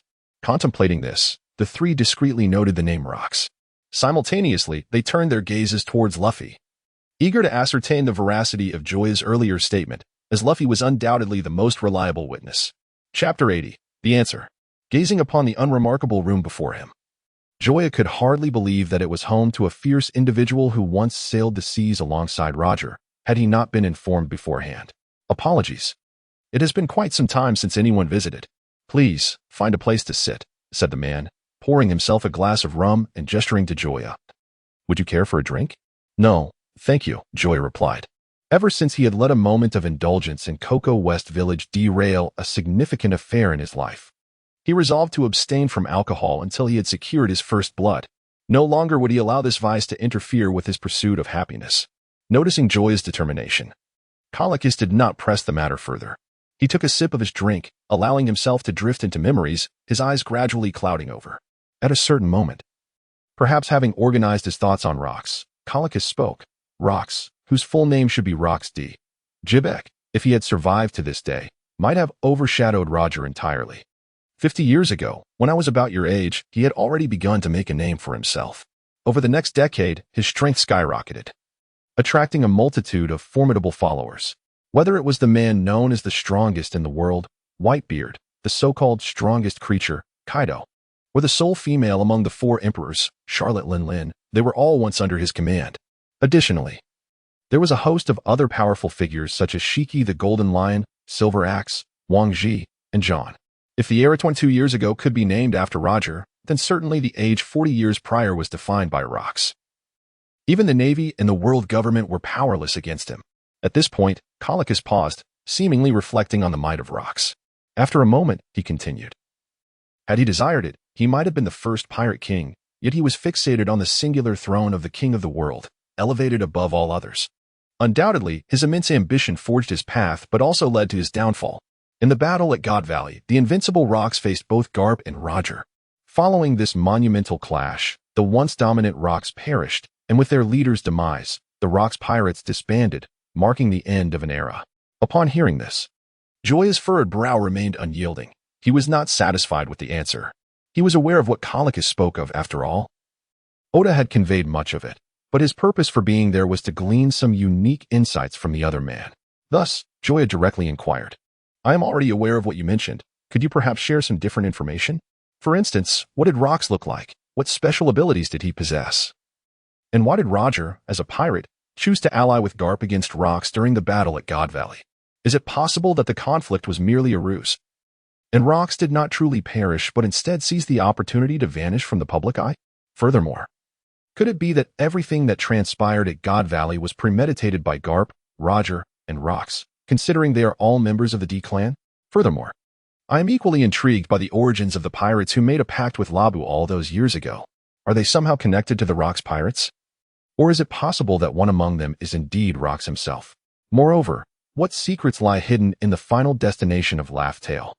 What is the true identity of the red-haired Shanks, and what is the genuine combat prowess of Buggy? Has Roger truly perished, or is there a possibility of his resurrection?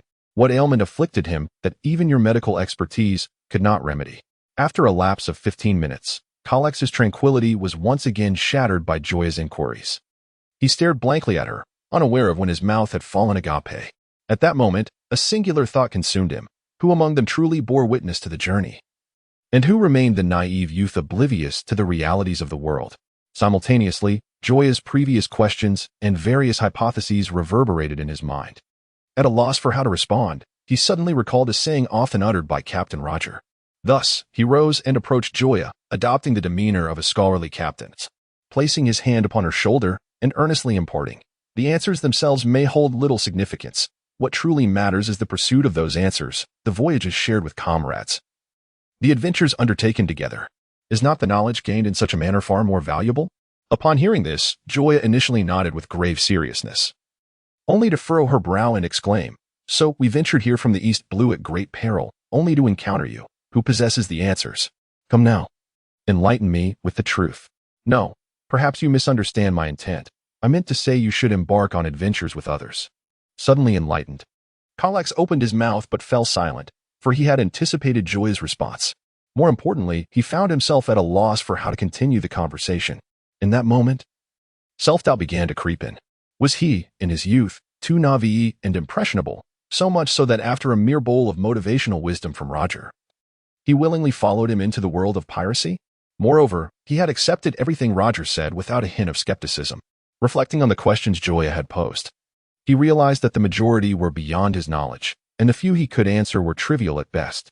The stark contrast between his ideals and the reality of the world nearly shattered the worldview he had maintained for decades. Memories of Roger grew hazy, distant, and even somewhat unfamiliar. He had once believed himself among the few privy to all of life's secrets. Yet now it seemed he had merely traversed a mere 50 steps further than the average person. Stepping back, Kalex slumped once more into his chair. His brow furrowed as he repeatedly pondered Joya's words. After a considerable time, having organized his thoughts, he spoke again. "I do not possess much knowledge regarding your inquiries. Firstly, Rox was a towering man with a flamboyant personality. If one were to pinpoint a defining characteristic, it would undoubtedly be his wild, unrestrained hair. As for any extraordinary abilities, I am not entirely certain. Although I was present during the Battle of God Valley, my role as the ship's doctor, with my limited combat prowess, kept me at a distance from the core of the conflict, thus obscuring my view. Furthermore, regarding Roger's ailment, strangely, I cannot ascertain the exact nature of his illness, which manifests as a rapid deterioration of his bodily organs. All I can do is administer medication to slow down the decline. Beyond that, I am powerless. Lastly, concerning the agreement made with Luffy regarding the Rumar pirates, I can assure you, with utmost certainty, that they bear no connection to Rox. As for the secrets concealed within Laugh-Tale, do not dwell on them. Unless you uncover them on your own, I am not at liberty to disclose anything." Chapter 81. Speculation. Upon hearing this, it was now Joya's turn to furrow his brow. The first two answers held little significance for him. They were merely better than nothing. He never anticipated that the ultimate secrets would be divulged so easily. If they could be obtained with such simplicity, then everyone would be the Pirate King. However, the conjecture regarding the Rumar pirates bore great importance for him, yet the answers he received diverged from his expectations. Before his arrival in this world, he had perused a fanfiction titled The Battle of Marineford, which posited a hypothesis that Brook was, in fact, Rox, supported by a reasonably compelling explanation. Yet, it seems that this is not the case. Nonetheless, this outcome was somewhat anticipated, for Oda is famously the king of plot twists. If such revelations could be easily guessed by a mere 20-something, he would hardly deserve that title. Although Kureha's answers may not be infallible, he is a venerable figure who has traversed that era and has witnessed Rox and the Rumar pirates, including Brook, firsthand. Unless he is deceiving himself, it is likely that there is indeed no connection between the two. Yet, does he have any reason to mislead himself? Probably not. Seeing that Kureha had disclosed all that he knew, Joya prepared to take his leave. However, Kureha suddenly interjected. "What I just shared are certainties to me. Would you care to hear my humble speculations?" Eagerly attentive, Joya listened. "Faith," Kureha uttered after taking a sip of his drink, a word that astonished Joya. "In my view, Garp, Roger, and Rox, all belonging to the D-Clan, erupted into conflict at God Valley due to their differing beliefs. While not everyone may share this sentiment, for the vast majority of people, there exists a personal belief and conviction that transcends status and even race. Perhaps the faith Roger clung to was akin to Garp's or bore significant resemblance, which ultimately led two supposed adversaries to stand united in that fateful battle. Thus, I surmise that there may exist some form of tacit understanding between Roger and Garp. However, their relationship with rocks should be one of absolute hostility. In other words, I do not believe that the battle at God Valley was a premeditated scheme among the three of them. As for the possibility of Roger's resurrection, I find it rather implausible, as I have never heard of anyone achieving such a feat. Even if he were the Pirate King, the likelihood remains exceedingly low, unless he had never truly perished from the outset. Yet, his public execution was witnessed by the entire world. How could he have escaped death? Regarding Shanks and Buggy. At this juncture, Coles found himself momentarily silent. To put it succinctly, in my initial impression, their current standings should be reversed, with Buggy reigning over the New World, while Shanks should be the one lurking in the East Blue, unnoticed. Why is that? At this point, Joya was genuinely perplexed. Did the young Buggy possess significantly superior martial talents compared to Shanks? For I can certainly sense that after Buggy consumed the chop-chop fruit, Roger's attention towards him was markedly greater than that directed at Shanks. Is it due to the chop-chop fruit? The astute Joya inquired. I cannot say for certain.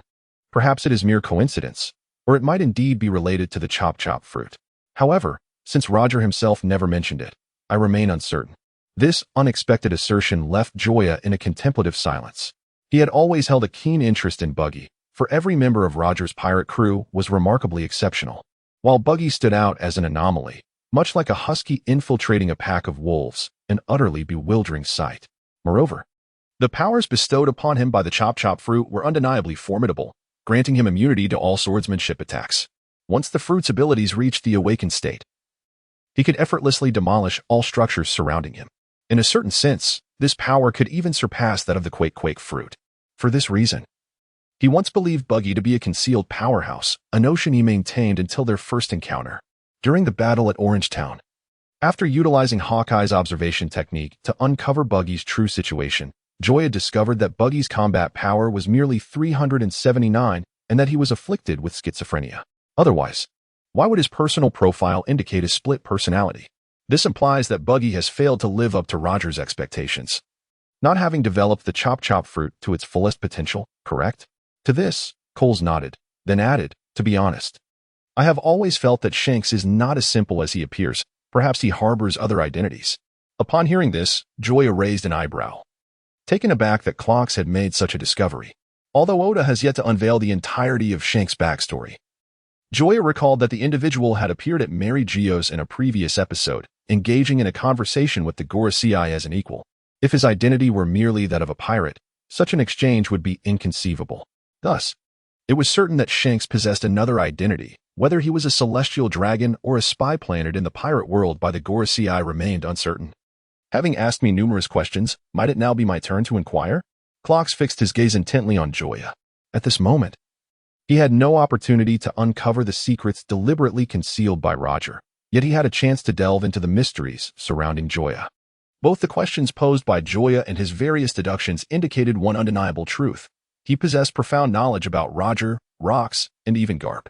While it was understandable that he might know about Garp, having been raised by him, the source of his information regarding Roger and rocks remained elusive.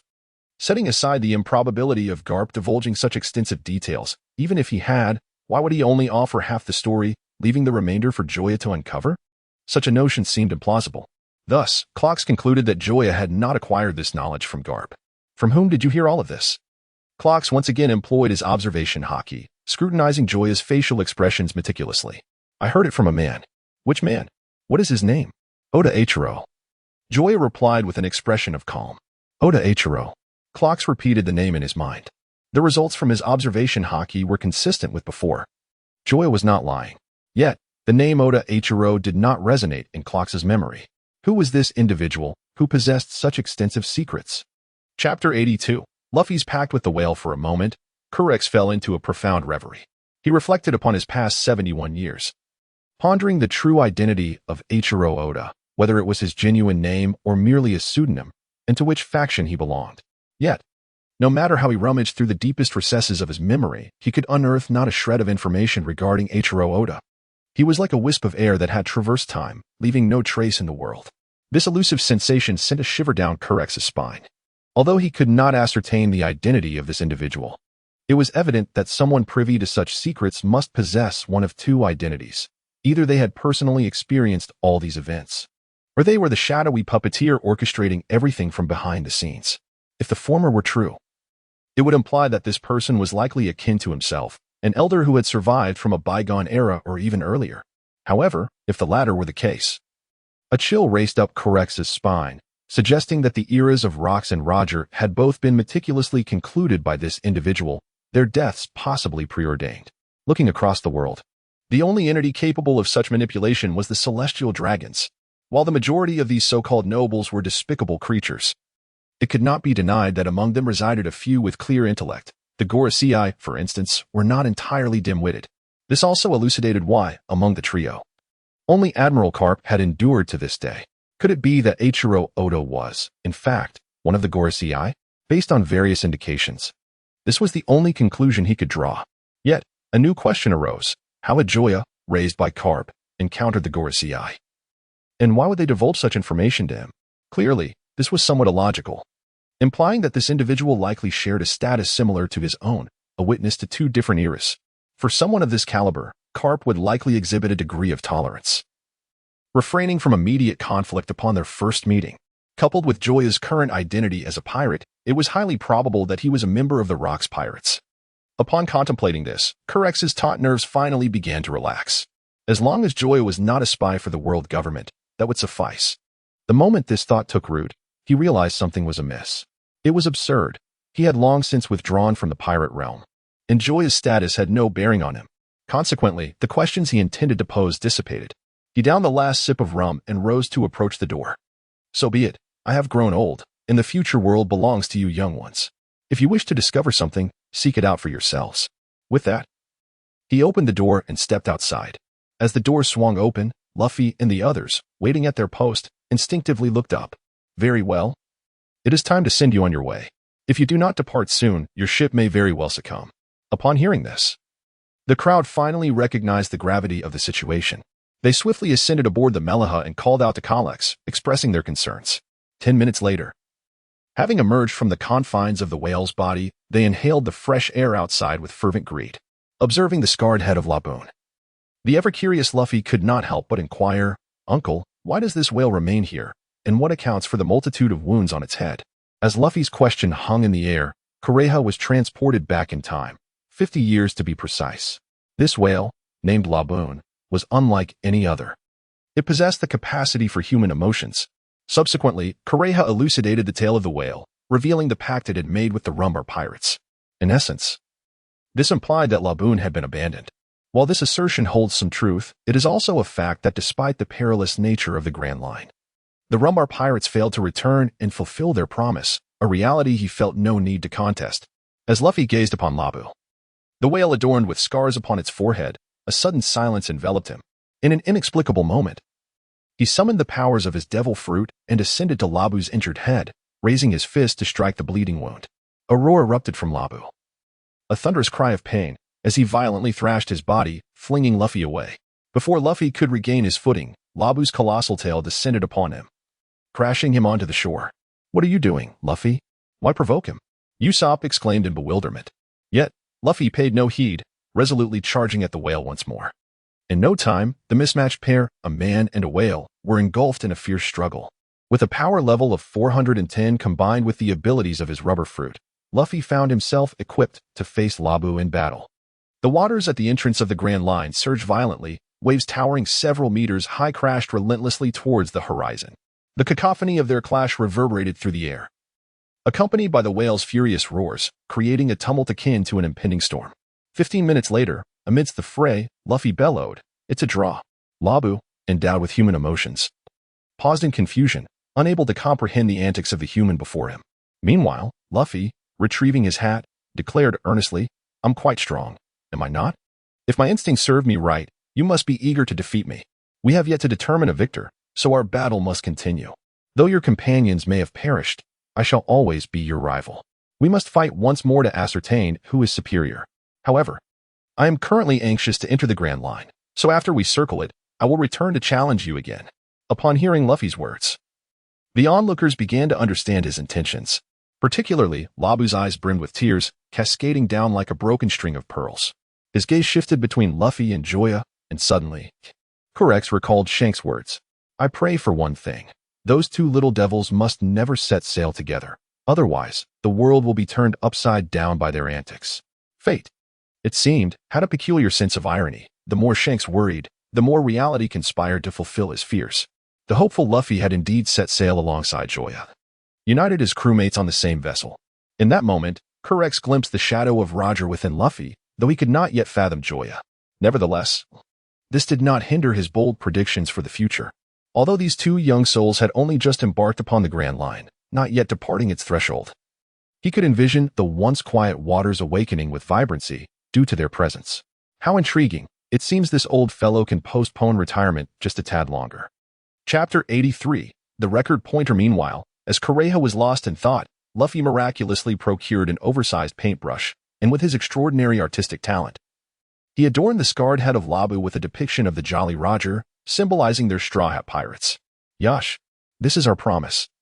You must not let this mark fade away before we return here, he asserted.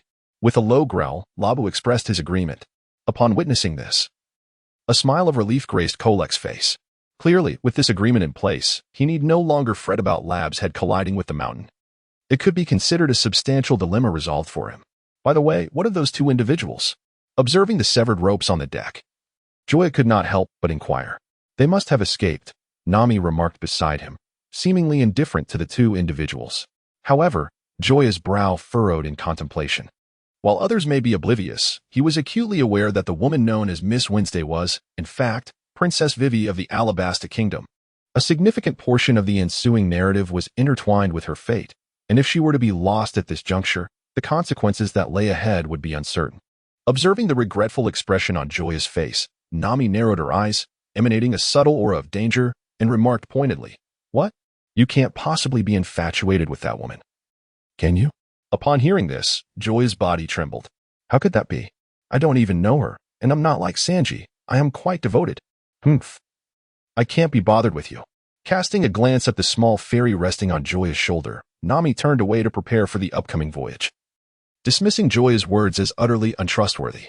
If Joya were truly devoted, even a sow could ascend a tree. However, given the current circumstances, it seemed unlikely that they would encounter those two individuals again, rendering Joya's thoughts irrelevant. After all, they would not meet.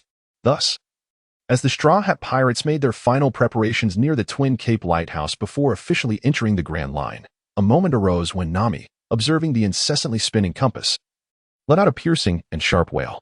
"Ah!" Hearing the commotion, the others hurried over, puzzled as they looked at Nami. "What happened? Is everything all right?" "The compass is malfunctioning. It can't indicate a direction." Upon hearing this, the group's hearts sank, and they promptly glanced at the compass. Indeed, it's spinning uncontrollably. Haha, how amusing. Joya, the only one aware of the situation, refrained from rushing to explain, as there were others more suited to clarify the matter. "It seems you all arrived here entirely unaware of the circumstances. I truly wonder how you managed to reach this point," Korakusa remarked. His gaze toward Luffy and the others filled with exasperation. He was at a loss for words when it came to evaluating these youngsters. Each appeared quite astute. Yet they were entirely oblivious to basic knowledge. He even began to question whether, after entering the Grand Line, these individuals might be sold off without realizing it, instead assisting others in counting their money. What do you mean? I should have mentioned that in this sea, all conventional attempts are futile, that compass is not broken. Suddenly, Nami seemed to realize something. Could it be the magnetic field? Noticing someone finally grasped the concept, Korakusa felt a sense of relief. It appeared there were some sensible individuals among them. Precisely. The islands within the Grand Line are rich in magnetic minerals, resulting in a highly anomalous magnetic field along the entire route, with currents and winds that are unpredictable. If you are a navigator, you should comprehend the perilous nature of this place. At his words, Nami swallowed hard. If the situation was indeed as this person described, then the Grand Line resembled a vast labyrinth, where a moment's inattention could lead one astray, trapping them indefinitely. Is there no other means to determine the direction? Of course, there is. To navigate the Grand Line, one must possess a log pose. Log pose? I've never heard of such a thing. Upon hearing Kurek's words, Nami felt even more perplexed. The peculiar compass capable of recording magnetic forces had a distinctly unique appearance. Upon hearing the term special, Luffy, who had been sneaking food nearby, suddenly produced a spherical compass. Is this it? Yes, indeed. Without it, one cannot traverse the Grand Line. Nami released a sigh of relief. Yet a flicker of doubt and anger crossed her face. If you have this, why didn't you bring it out sooner? With that, she delivered a punch to Luffy's head, sending him flying several meters away. Luffy, feeling quite aggrieved, rubbed his head while grumbling. That was left behind by that strange duo, just now. And you didn't even ask me. Upon hearing that it had been left by the two earlier, Nami's mind conjured the image of Joya's slightly regretful expression, which only fueled her anger further. Are you questioning my words? Seeing Luffy about to argue again, Joya swiftly covered his mouth from behind and shot him a look that implored him to remain silent. With Joya's subtle cue, Luffy reluctantly kept quiet. Though he couldn't fathom why he had been struck, nor could he shake the feeling of having taken the blame for Joya. After pondering for a moment, and as his head began to feel foggy, he decisively abandoned the thought. No, his brain cells had perished in such numbers. He needed to indulge in more delicious food to replenish them. Thus, he dashed off to steal the remaining half of the food. Meanwhile, gazing at the recording compass she had seized from Luffy, Nami questioned, "Is this the recording compass? There is nothing inscribed upon it." Kurek stepped forward once more to elucidate. What is currently understood is that the islands scattered throughout the Grand Line are magnetically interconnected according to a certain principle. In essence, you must record the magnetic forces that link the islands with the recording compass. This will reveal the route to the next island. In these waters, where precise locations elude mastery, the only reliance is on the magnetic forces documented by the compass. Initially, you must select one of the 7 magnetic lines extending from this inverted mountain. Of course, regardless of which island you embark from, the route will ultimately converge on a single line, leading you to the same island. This is the endpoint of the Grand Line, Raftel, a legendary island known to have been reached only by the Pirate King throughout history. Thus, is that where One Piece lies? Who knows? Yet, this theory possesses the most persuasive weight. While Joya was aware of her true identity, Kurex had no intention of revealing himself to everyone. He desired a measure of tranquility for a while. Chapter 84, Departure. Such matters can be resolved by simply going to sea for oneself. Seizing the opportunity, Luffy interjected. Despite Nami and Usopp's persistent emphasis on the perils of the Grand Line, he exhibited no trace of trepidation towards the challenges ahead. Rather, his eyes sparkled with anticipation and curiosity for the unknown adventures that lay in wait. Observing his demeanor, the corners of Usopp's mouth curled slightly. It had been a long time since he had encountered a pirate like Luffy. All right, the meal is finished. Let us prepare to set sail. At that moment, Sanji, gazing at the 3 empty colossal plates, was utterly aghast, his eyes nearly popping from their sockets, his mouth agape as if ready to swallow Luffy whole. You scoundrel! This was food I prepared for everyone, and you devoured it all by yourself. Not even a bone remains. Usopp exclaimed in horror, his heart filled with murderous intent towards Luffy. After investing so much time and effort to repair the Mary, he had envisioned a grand feast to replenish his strength, only to find that Luffy had left not even a morsel behind. You fool, this was not meant for you alone. In a fit of rage, Sanji executed a spinning kick, launching Luffy into the air. Just then, Nami, having just secured the log pose on her wrist, resolved to protect it diligently. However, Luffy soared past her, brushing against the log pose as he flew. With a resounding crash, the glass-encased log pose shattered spectacularly. Countless shards danced before her eyes, sparkling in the sunlight like a galaxy of stars. In that moment, Nami's gaze turned vacant and disbelieving. She could hardly comprehend the reality of the situation. Just as she had fastened the log pose to her wrist and vowed to safeguard it, it had exploded. Why, of all people, did she have to encounter Luffy? If she had committed a crime, let justice punish her. Why must she endure Luffy's torment? You two, calm yourselves at once, Nami shouted furiously, striking the pair and sending them tumbling into the sea. Just like that, her precious log pose was lost. Though mere seconds had passed, Nami remained unable to accept the calamity, her expression one of utter desolation. In response, Chopper felt helpless, unsure of how to console her. Don't worry. I'll give you mine as a token of gratitude for your help with Labone. Really? Thank you so much. Nami replied gratefully as she accepted the offer. Meanwhile, the whale Laboon managed to rescue both Luffy and Sanji from the sea, inadvertently saving 2 additional souls in the process. Observing the peculiar duo saved by Labu, Nami, having regained the recording pointer, was filled with displeasure. She felt an overwhelming urge to kick Laba several times. Are you foolish? They intended to kill you, yet you rushed to their aid. I've never encountered such a foolish whale. You deserve to wait here for 50 years. With this thought, she swiftly turned her gaze to Joya, only to find his eyes sparkling more than before. In a huff, she approached him and, wearing high-heeled shoes, stepped directly onto the top of Joya's foot, while her right hand pinched the soft flesh at his waist. In a good mood, are we? Am I? Indeed. Observing the evidently jealous Nami, Joya felt an overwhelming sense of injustice. With all sincerity, he harbored no ulterior motives. The mere fact that these two had returned alive signified that the unfolding events would remain within his familiar realm. This meant he could make preparations in advance, ensuring that calamities would always lag behind him. How fortunate it would be if that were the case. After giving Joya a sharp pinch out of irritation, Nami released her grip, contemplating what excuse she could use to send the two away. However, before she could devise a plan, the peculiar duo unexpectedly knelt before the crowd. If possible, we hope you can take us along to Whiskey Peak. Whiskey Peak. What a peculiar name. No, first and foremost, we are still unaware of your identities. Moreover, you recently attempted to slay the whale Labu. Lastly, we have yet to decide which of the 7 routes to Laugh Tale we shall embark upon. Why should we squander this invaluable opportunity merely to assist you? Without a moment's hesitation, Nami resolutely declined. It was undeniable that Nami's response was laced with personal grievances. Yet her words held truth. The 7 distinctly different routes warranted careful consideration from each pirate crew, allowing them to capitalize on their strengths and mitigate their weaknesses in selecting the most suitable path. Sacrificing this opportunity for 2 strangers was, for the vast majority, simply not worth it. Indeed, should one not clarify their identity before seeking assistance from others? Usopp interjected. I am a king, Mr. Nine stammered. Uttering words he scarcely believed himself. Do you take us for fools? Nami bluntly exposed his pretense. Upon hearing this, Mr. Nine found himself at a loss for a counterargument. When the others turned their gaze toward Miss Wednesday, her expression visibly faltered. I'm sorry, I cannot disclose that. Even at the risk of losing her chance to return home. She refused to reveal her identity. Observing this, Nami chose not to press further. In her view, the situation had reached a point of no return. Even if Luffy were a fool, he ought to recognize something amiss. Fine, let you aboard. Our next destination is Whiskey Peak. Did you hear that? Our captain has spoken. You may board. Huh. Luffy, what are you thinking? Can't you see these two are not good people? Why allow them on our ship?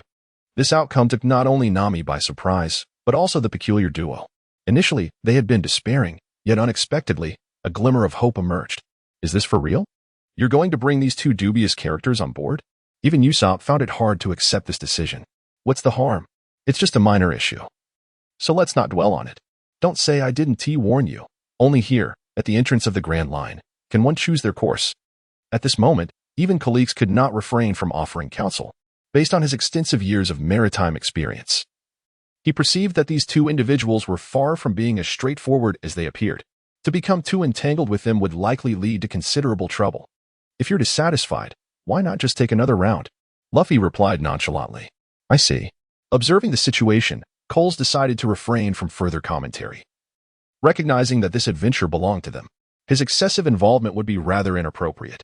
Furthermore, both Luffy, chosen by Shanks, and the relatively enigmatic yet seemingly unreliable Joya posed considerable challenges. It was already a rarity for these 2 not to instigate trouble. One could only imagine the misfortune of those who crossed their paths. Onward. At full speed towards Whiskey Peak. As the sun dipped below the horizon, the Straw Hat Pirates officially set sail into the Grand Line, with the whale Laboon and Coles bidding them farewell. As the Mary slowly glided along the water, the observer on the shore mused, what an extraordinary group of young individuals. Could the pirate crew we await be among them, Roger? Chapter 85, the first day entering the Grand Line, believing solely in the future, unfazed by ridicule. The fervor within you shines brilliantly. So dazzling, yet I yearn to gaze upon you endlessly. Amidst the melodies, the somewhat solitary silhouette of the Mary traversed the vast expanse of the Grand Line. After nearly 20 hours at sea, they had progressed over 100 kilometers. From the nautical charts, the destination, Whiskey Peak, was drawing near. Although near was relative, as they were still several kilometers away. It paled in comparison to the overall journey of hundreds of kilometers. However, reality often mirrors the dramas depicted on screen. Just as success seems within reach, unforeseen troubles arise. As if the author were playing a cruel joke. While Nami diligently studied the navigation charts, and Joya contemplated whether to release the vast treasure, and Little Fairy regretted missing a chance to ambush due to fatigue the previous night, the rest of the crew engaged in their own distractions. Unexpectedly, calamity arrived. The clear sky appeared to be stained with ink, transitioning from azure to deep blue, ultimately enveloped in darkness. The currents and winds, which had been steadily moving north, abruptly shifted, causing the Mary to turn around and retrace its path. A sudden chill infiltrated the cabin, making Nami, who was intently focused on her charts, shiver. Why has it turned so cold? Confused, she lifted her gaze only to find that, unbeknownst to her, the sky had become overcast and snowflakes, resembling feathers, cascaded down in abundance. On the deck, Zoro lay asleep in the snow, while Luffy, Usopp, and the peculiar duo engaged in a playful snowball fight. What on earth is happening? Nami gasped, nearly dropping her jaw in astonishment, her wide eyes fixed on the snowy sky outside. In that moment, her mind went blank. She had merely been sitting there studying the charts, and the world outside had transformed from summer to winter? Were they playing some sort of prank? Nearby, Joya, his ears ringing painfully, instinctively rubbed them and expressed his bewilderment at Nami's obsessive vigilance over him. Is it really necessary to be so guarded just because there's a woman aboard? I'm not the kind of man who becomes paralyzed at the sight of a beauty. Yet, as he gazed out at the bizarre, snow-laden weather, his expression mirrored that of Nami's. Suddenly, an epiphany struck Joya, and he exclaimed, "Did you see that? Even the heavens cannot bear to look away. September snow falls for my injustice, proclaiming my grievances are greater than those of Doi. Do you know what Doi represents? Doi is a figure from my homeland, a tale passed down." Silence. Before Joya could share his knowledge, Nami unleashed a fierce roar, silencing him completely. With a resigned shrug, he followed Nami out of the room. The moment he stepped through the door, even Joya couldn't help but shudder. Gazing at the eerie weather above, he could only remark that it was truly the Grand Line. On his very first day, he was met with the harshness of this environment as a stark initiation. Just a moment ago, the sun shone brilliantly, and in the blink of an eye, a flurry of snowflakes descended like feathers, as if an entire year had passed in an instant. No, wait, why are we heading back? As Nami gazed at the Mary, which was veering in a direction utterly contrary to their intended course, she suddenly felt as though she were ensnared in a dream. Who could elucidate the perplexing circumstances that had transpired? It seemed that merely a moment of inattention had transformed the entire world around her. While it was commonly acknowledged that the weather along the Grand Line was notoriously capricious, this was a level of peculiarity that seemed almost surreal. Without a moment's hesitation, Nami issued her command. "Everyone, halt. We have a serious issue with our current heading." The crew was taken aback, although they were uncertain of the specifics. Matters concerning their course were undeniably significant. Usopp, take the helm in the control room.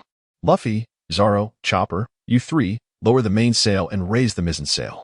Sanji, Robin, and the two of you, clear the snow from the deck.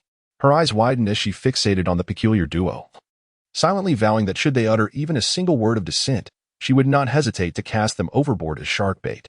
Thus, the previously light-hearted atmosphere swiftly morphed into one of frenzied activity. However, the situation proved far from simple. "There's a hole in the bottom of the ship," came the startled cry, compounding the already dire predicament. Consequently, Chopper, still occupied with snow removal, joined forces with Robin to patch the hole. Just as they completed one hole, another emerged nearby. For a solid half hour, the Straw Hat pirates flitted about like headless flies, engulfed in chaos. When the tumult finally subsided, the crew lay sprawled upon the deck, utterly spent, unable to muster the energy even to twitch a finger. After a prolonged silence, Nami, having regained her strength, stood and proclaimed, "Let us not lower our guard. We remain unaware of what may transpire next. I have come to fully appreciate the terrifying nature of this sea and finally grasp why it is dubbed the Grand Line. My navigational skills are rendered utterly ineffectual here." Observing Nami, who solemnly and unabashedly acknowledged her shortcomings, the weary crew suddenly felt an emotional fatigue as well. "Dear sister, are you truly admitting your faults? Might you not exhibit a modicum of humility in your acknowledgement? One might mistakenly assume that you were hosting a grand assembly of self-reflection here. Nevertheless, despite this, there will inevitably be a solution, for the evidence lies before us." With that, Nami pointed ahead. The first leg of their journey had concluded. As the crew followed the direction of Nami's finger, they beheld a remarkable island, unlike any they had previously encountered. From a distance, the island was adorned with dozens of towering cacti, each as large as a small mountain, the smallest of which dwarfed the Mary by more than tenfold. By the way, why is this place called Whiskey Peak? Shouldn't it be named Cactus Island? Joya, perplexed, could not help but inquire. Upon hearing this, Luffy and the others fell silent. They had not previously considered this detail, but when Joya raised the question, they realized that Cactus Island would indeed be a more fitting name than Whiskey Peak. Consequently, the bewildered crew turned their gazes toward the peculiar duo, eager to hear how the locals would elucidate this matter. Mr. 9, now that we have arrived, it is time for us to take our leave. Miss Wednesday, Princess Vivi, thank you for escorting us back, dears. Wishing you joy on the island. With that, the two leapt into the sea, as they watched the two converse among themselves and then vanish. The Straw Hat Pirates were left in a state of confusion. Even Joya, typically quick with a quip, found herself momentarily at a loss for words. Chapter 86. Welcome to the pirate town. Could it be that those two are fools? Joya remarked in a tone reminiscent of Colonel Rod, the holder of the War Knight title. No, they are not merely fools. They are utter simpletons, Nami retorted defiantly, delivering a final jab. Regardless, it is time to land. Though she believed those two to be more foolish than herself, at that moment, Luffy was evidently far more concerned about the island before them, curious about the amusing discoveries that awaited them. Upon hearing this, the crew shifted their focus back to the path ahead. Indeed, there lies a river directly in front, seemingly navigable by boat into the interior. This island is truly peculiar. Zoro, who had wandered for many years, could not help but muse. Coming from a background as a bounty hunter, he was among the most knowledgeable in the Straw Hat crew, second only to Nami. Yet he had never encountered an island quite like this one. Not only did it boast colossal cacti, but it also featured a river extending deep into the island, a most extraordinary sight. Surely, there are no monsters lurking about, are there? The timid Usopp trembled all over, especially his nose, which quivered like a spring being plucked, bouncing up and down. Observing this, the others exchanged knowing smiles, collectively conjuring a mischievous thought. What if there exists a giant black cat that devours children? Suggested Joya. Perhaps there are vampires as well, Sanji added. If vampires exist, then surely werewolves must too. Zoro chimed in. And there could even be enormous dinosaurs, teased Chopper. Well, I'll stay on the ship to keep watch. There might be a devil that preys on a single victim, he concluded. Before Usopp could finish his sentence, Nami delivered another cutting remark. In an instant, Usopp's face turned as pale as a sheet of paper. Speaking of which, I have something incredibly important left at home. Could you take me back for a moment? He stammered. Hee, you didn't leave your courage behind, did you? Of course not. I merely left my 100,000-ton hammer at home, with it in my grasp. No monster would dare approach me. But even Luffy found it hard to believe Usopp's words. Joya was exasperated. He had bestowed upon Usopp the fearsome Barrett sniper rifle. Yet this fellow remained so cowardly, it was utterly unreasonable. Suddenly, Zoro sensed something amiss and discreetly grasped the hilt of his sword. There's someone, he alerted. Following his cue, the others too became aware of the unease. Figures began to shift within their line of sight. If it were merely that, it would be inconsequential. Yet the gaze of these individuals was fixed squarely on the Mary and on them, indicating that their presence here was no mere coincidence, but rather a deliberate visit. Moreover, this island was the first they encountered upon entering the Grand Line, and the strange weather they had just experienced left a profound impression. Thus, they were naturally wary. Everyone be cautious. The atmosphere grew tense and oppressive. Ultimately, as the Mary approached the harbor, an overwhelming chorus of cheers and shouts enveloped them. Welcome to the Grand Line. Welcome to the hospitable town of Whiskey Peak. Not only are there no monsters, but we are also being welcomed, Usopp exclaimed. Strange things happen every year. But this here is particularly odd. Wow, there are so many lovely girls. Though they did not fully comprehend the situation unfolding before them. The warm reception from the crowd dispelled much of their tension. As the Mary finally came to a halt, Luffy and the others disembarked slowly. A man with notably curly hair approached them. Welcome to our town. I am Icarlum, the mayor of this little settlement. I am Luffy, destined to become the Pirate King. I look forward to your guidance. Upon hearing this, Icarlum opened his mouth, yet found himself at a loss for words, as all his prepared remarks proved utterly unnecessary. Joya and the others were already accustomed to this, for it was simply Luffy's standard greeting. Should he deviate from it, they would find it distinctly unsettling. After the initial surprise faded, Icarlum burst into laughter, exclaiming, "Ha ha ha, then I shall preemptively wish you success," although his heart did not truly harbor that sentiment. My, you are indeed a splendid fellow. Upon these words, Luffy's last vestiges of doubt vanished entirely, and he found Icarlum's curly-haired visage increasingly agreeable. Wishing to invite him aboard their ship. Ha ha ha ha, I share the same sentiment. This town is renowned for its fine wine and music, and we take great pride in hosting our guests. We have exquisite wines that we are proud of.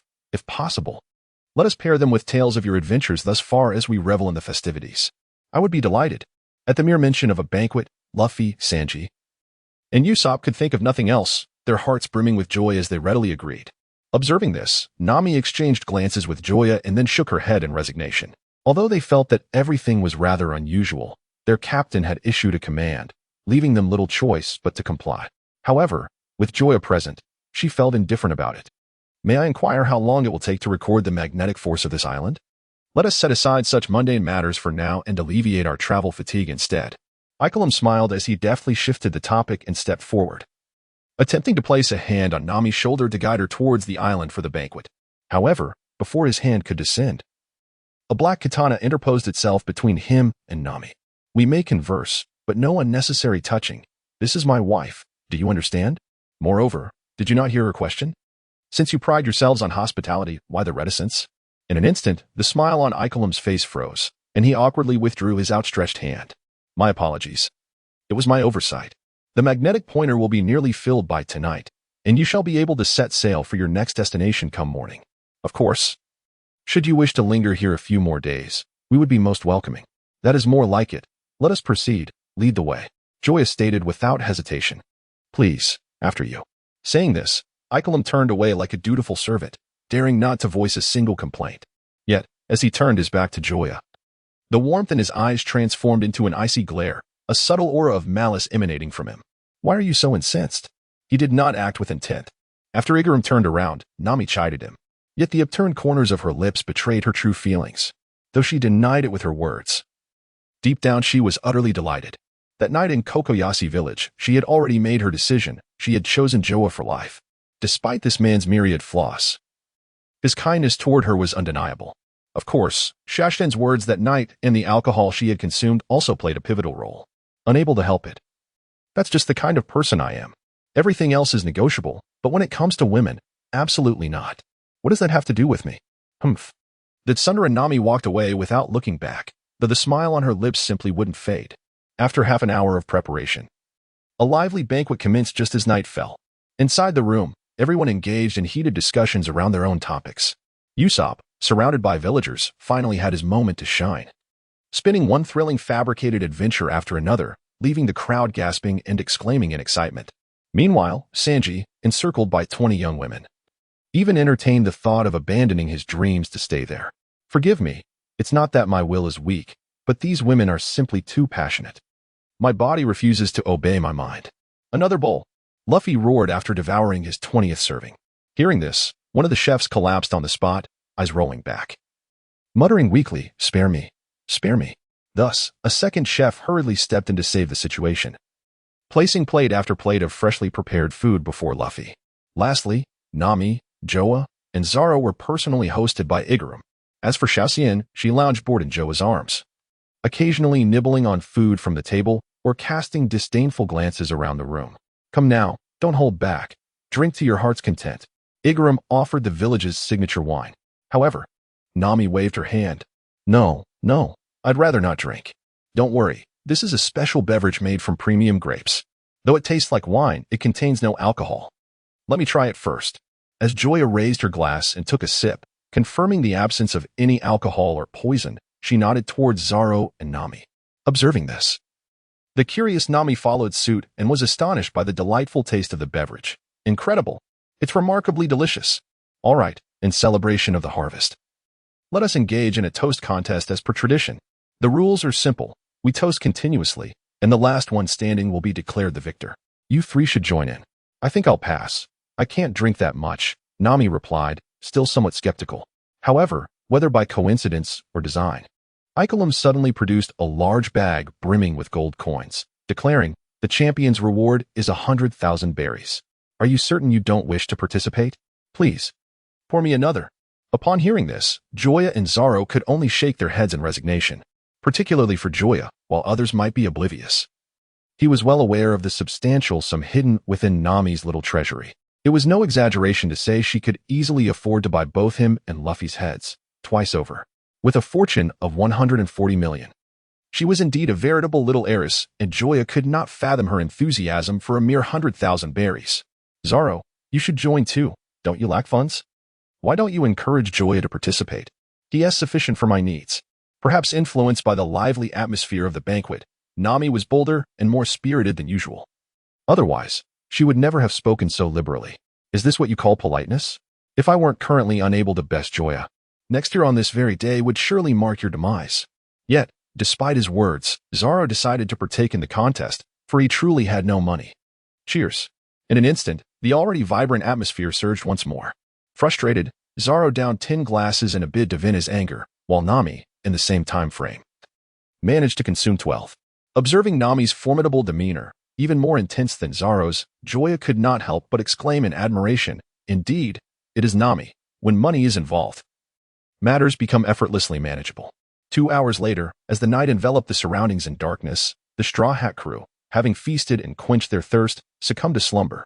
Outside, under the guidance of 4 shadowy figures, the townsfolk gathered in unison. Among them were Mr. Nine and Miss Wednesday, who had returned aboard the Mary, alongside their companions, Mr. 8 and Miss Monday, who possessed a physique reminiscent of a muscular Barbie.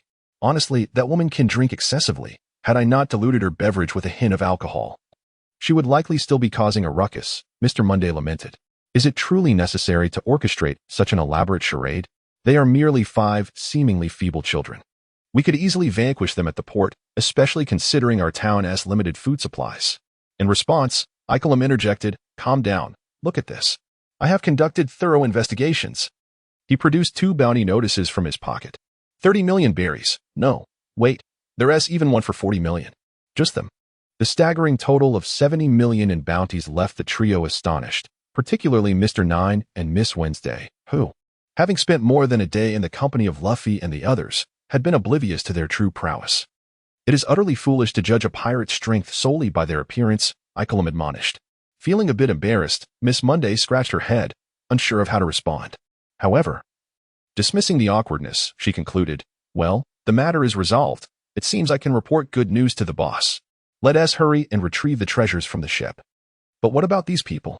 After a brief silence, a glint of malice flickered in Icolum's eyes. To prevent any prolonged complications, eliminate them on the spot. At his words, a chill ran through the group. They had long since lost count of the lives taken by their hands. Yet, it was their first time witnessing Icolum issue such a decisive kill order. Very well. Just as Miss Monday prepared to act, a voice suddenly interrupted. "I must apologize. But with me present, none of you will be able to carry out your intentions." Under the moonlight, a man wielding a long blade stood atop the rooftop. "You. How could you possibly be awake? As a swordsman, one must never be caught off guard by careless fools like you." Zoro grinned and continued. "So, this is the lair of bounty hunters.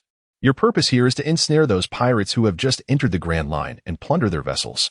There are roughly 100 bounty hunters here, correct? If that is the case, allow me to be your adversary. Baroque works." Upon hearing this, everyone was taken aback. Utterly astonished that the newcomer pirate, who had just arrived from the East Sea, possessed knowledge of their organization's name. "Why? How do you know the name of our company?" Icolum inquired, bewildered. "Because I was once a bounty hunter myself, and coincidentally, your organization sought to recruit me. Naturally, I declined," he replied, his gaze contemplative as it fixed on the individuals before him.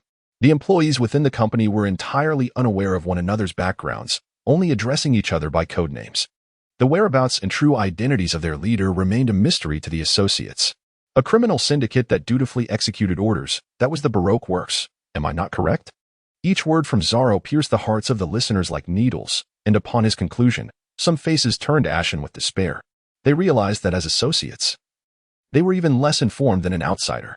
Just moments ago, they had felt in control, unaware that the true jester had always been themselves. Given this, you cannot be allowed to leave alive. Attack! Icolum bellowed, signaling the others to launch an assault. However, upon looking up, they found no trace of Zoro in their line of sight. The place where he had stood was now merely a void of air. As if he had never been there, or perhaps everything that had transpired was but a figment of their imagination. Where is he? The group frantically searched for his silhouette. But all they could see was the empty space around them. The atmosphere thickened with tension, and instinctively, everyone tightened their grips on their weapons. Beads of cold sweat trickling down their faces. As the sound echoed, they instinctively raised their guns and fired without thought. In an instant, gunfire and explosions erupted, collapsing the 2-story building that had served as the source of the commotion. When the chaos subsided, a few bounty hunters, stealing their resolve, cautiously approached to investigate. Just then, a voice resonated. "Are you looking for me?" In that moment, though the figure had yet to materialize, an overwhelming aura of malevolence enveloped them. To the bounty hunters, the voice seemed to emanate from the depths of hell, akin to that of a soul collector, bearing a token of death to claim their spirits. As the chilling metallic echo reached their ears, 3 cold flashes of light sliced through the crowd. In the next breath, dozens of crimson blossoms erupted in the air, appearing hauntingly beautiful yet tragically desolate beneath the dim moonlight. "Damn it, kill him." Akalem once again issued an order, grasping the horn hanging around his neck, directing it towards Zoro, and blowing with great force. In that instant, a flurry of bullets erupted, resembling a shotgun's discharge. With his lead, the other bounty hunters, previously paralyzed by fear, finally reacted, unleashing another round of gunfire at Zoro. The relentless barrage of bullets and even cannon fire met with Zoro's unwavering defense, as he skillfully wielded his 3 swords, blocking every incoming attack without fail. Moreover, having grown accustomed to the onslaught, he lifted his feet and advanced steadily. How could it be? How could this man possess such strength? Why was such a formidable individual not the captain, alone amidst the hail of gunfire? Zoro exerted immense pressure on all the bounty hunters present, leaving them baffled at how a swordsman could be so powerful. It was one thing to be strong, but why was he not the captain? Was that straw hat-wearing brat truly stronger than him? If that were the case, how could this battle possibly continue? While the subordinates were shaken to their core, the 4 leaders were even more perturbed, for they understood that the most powerful among them was not necessarily the captain. The young man known as Demon Joya had a bounty surpassing that of Captain Luffy by 10 million berries. With this thought, the 4 leaders began to waver in their resolve. If they were so unsettled, how could their soldiers possibly hold their ground? At the edge of the battlefield, a few bounty hunters exchanged glances before turning away without a backward glance. As Zoro had stated, their gathering was not out of camaraderie but rather for profit. When the situation appeared favorable, they were ferocious as wolves. Yet, once the tide turned against them, they had no qualms about abandoning their comrades, as they were all strangers to one another. Thus, it was only natural to prioritize self-preservation. Their departure not only created a gap in the encirclement, but also struck a chord of panic in the already tense hearts of the remaining bounty hunters. "Run, flee." Suddenly, a voice cried out, prompting a quarter of the bounty hunters to make a hasty retreat. "Hey, Tiger Hunt." Seizing the opportune moment, Zoro transformed into a ferocious starving tiger, pouncing into the fleeing crowd. With several flashes of his blade, a dozen or so bounty hunters fell in an instant. Yet this was merely the beginning. Once amidst the throng, Zoro became nothing short of an extraordinarily efficient killing machine. His 3 razor-sharp katana danced through the air with lethal grace, each descent heralding the extinguishing of another life. At this moment, Zoro was indistinguishable from the Grim Reaper himself, stalking the mortal realm. In mere minutes, the toll of lives claimed by his hand had already surpassed 30. As Zoro eliminated all the fleeing individuals, Ikalem felt a chill coursing through his body. He had come to a harrowing realization, one that he could hardly comprehend. Yet it was undeniably unfolding before his very eyes. This man, wielding 3 swords, sought to annihilate every bounty hunter gathered here without exception. Thus, he prioritized dealing with those escapees who posed no threat to him, aiming to prevent anyone from escaping. "Retreat, quickly retreat, as far as you can." At that moment, having recognized the vast disparity in strength, Ikalem decisively issued the order to withdraw. Nevertheless, his gaze remained fixated on Miss Wednesday, for it was only when he looked at her that a glimmer of resolve emerged within the depths of his despair. "Hey, isn't it a bit late to retreat now?" Zoro remarked, his bloodlust rising. At that moment, he had just dispatched the last bounty hunter attempting to flee and donned a dark green headband. His reason for wearing the headband was not due to the strength of his enemies, but rather an instinctive feeling. The swordsman's 6th sense informed him that if he continued to fight, he had a genuine chance of taking that final step to become a true sword master. "Miss Wednesday, you must leave." Without a moment's hesitation, Ikalem urgently signaled for Miss Wednesday to depart. Regret washed over him as he lamented why he had felt compelled to confront these individuals, leading the princess into such perilous circumstances. Just a single opponent had managed to encircle over 100 of them. What terror would ensue if they were all mobilized? Chapter 89. A new enemy. Why provoke anyone, let alone that ruthless killer? By the window, observing the one-sided battle, Joya shook his head in resignation, feeling sympathy for those oblivious to their impending doom. Like Zoro, he certainly had not been asleep. Although the details of this narrative had mostly faded from his memory, he still recalled whether the adversary was good or evil. "Let us go and plunder the treasures here." Nami, also wide awake, urged. "All right." Seeing that Zoro could handle everything on his own, Joya ceased to pay attention and, alongside Nami, stealthily slipped toward the enemy's warehouse, embodying the spirit of cunning thieves. "I'll have a go at you." Despite recognizing Zoro's formidable prowess, Miss Monday, brimming with arrogance and unwilling to retreat, seized a sturdy wooden post and charged at Zoro with all her might. "Hey, this should be interesting." Zoro flashed a charming smile, genuinely admiring the courage of his opponent. In the next instant, it was as if two tanks barreled towards each other at full speed, colliding with a thunderous crash. The sound reverberated through the air, and the immense force unleashed by the attack resembled the simultaneous detonation of numerous explosives. The air within a 10-meter radius expanded rapidly, and the hard rocky ground fractured with multiple cracks. The fleeing bounty hunters momentarily halted their frantic escape, turning to gaze at the two figures at the center of the chaos. Miss Monday possessed the most formidable power among them. With her involvement, there might yet be a glimmer of hope. However, the emotions coursing through Miss Monday at this moment mirrored those of a child experiencing a roller coaster for the first time. Her nerves jolted into submission. As she collided with the opponent, she felt as though she were facing not a mere human, but rather an adult rhinoceros. In the face of such overwhelming strength, her confidence shattered like a glass cup dropped to the ground.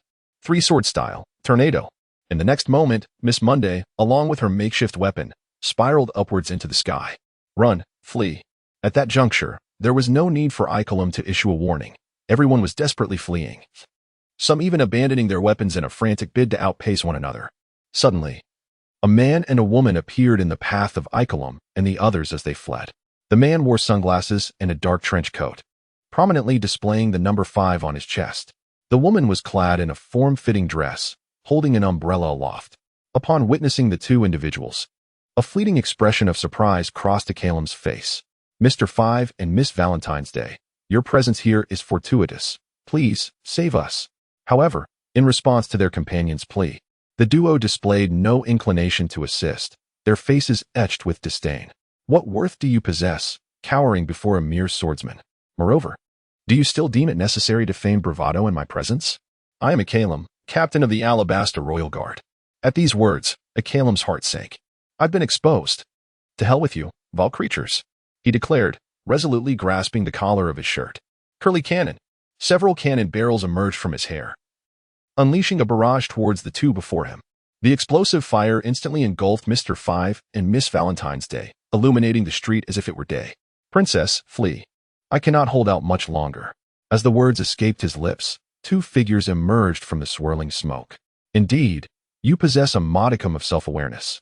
Given this, would you kindly remain stationary? I assure you a swift departure from this world, one devoid of pain," Mr. 5 remarked nonchalantly, brushing away non-existent dust from his attire. "What a jest. As long as I draw breath, you shall not lay a finger on even a single strand of the princess's hair." The resolute Icolum unleashed a relentless barrage, his cannonballs hurtling towards the adversaries. Meanwhile, Miss Wednesday, the Alabasta Kingdom's Princess Nefertari Vivi, stood frozen.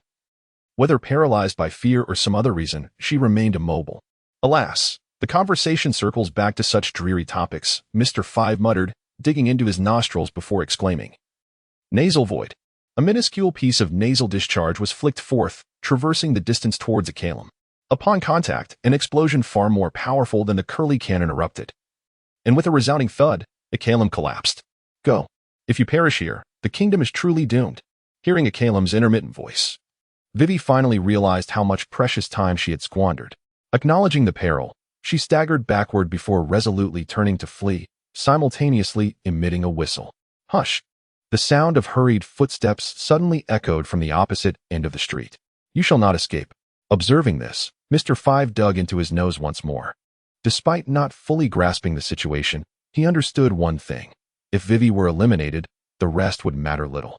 Though I am uncertain of the circumstances at hand, our years of camaraderie compel me to act. Hot-blooded number 9, backflip.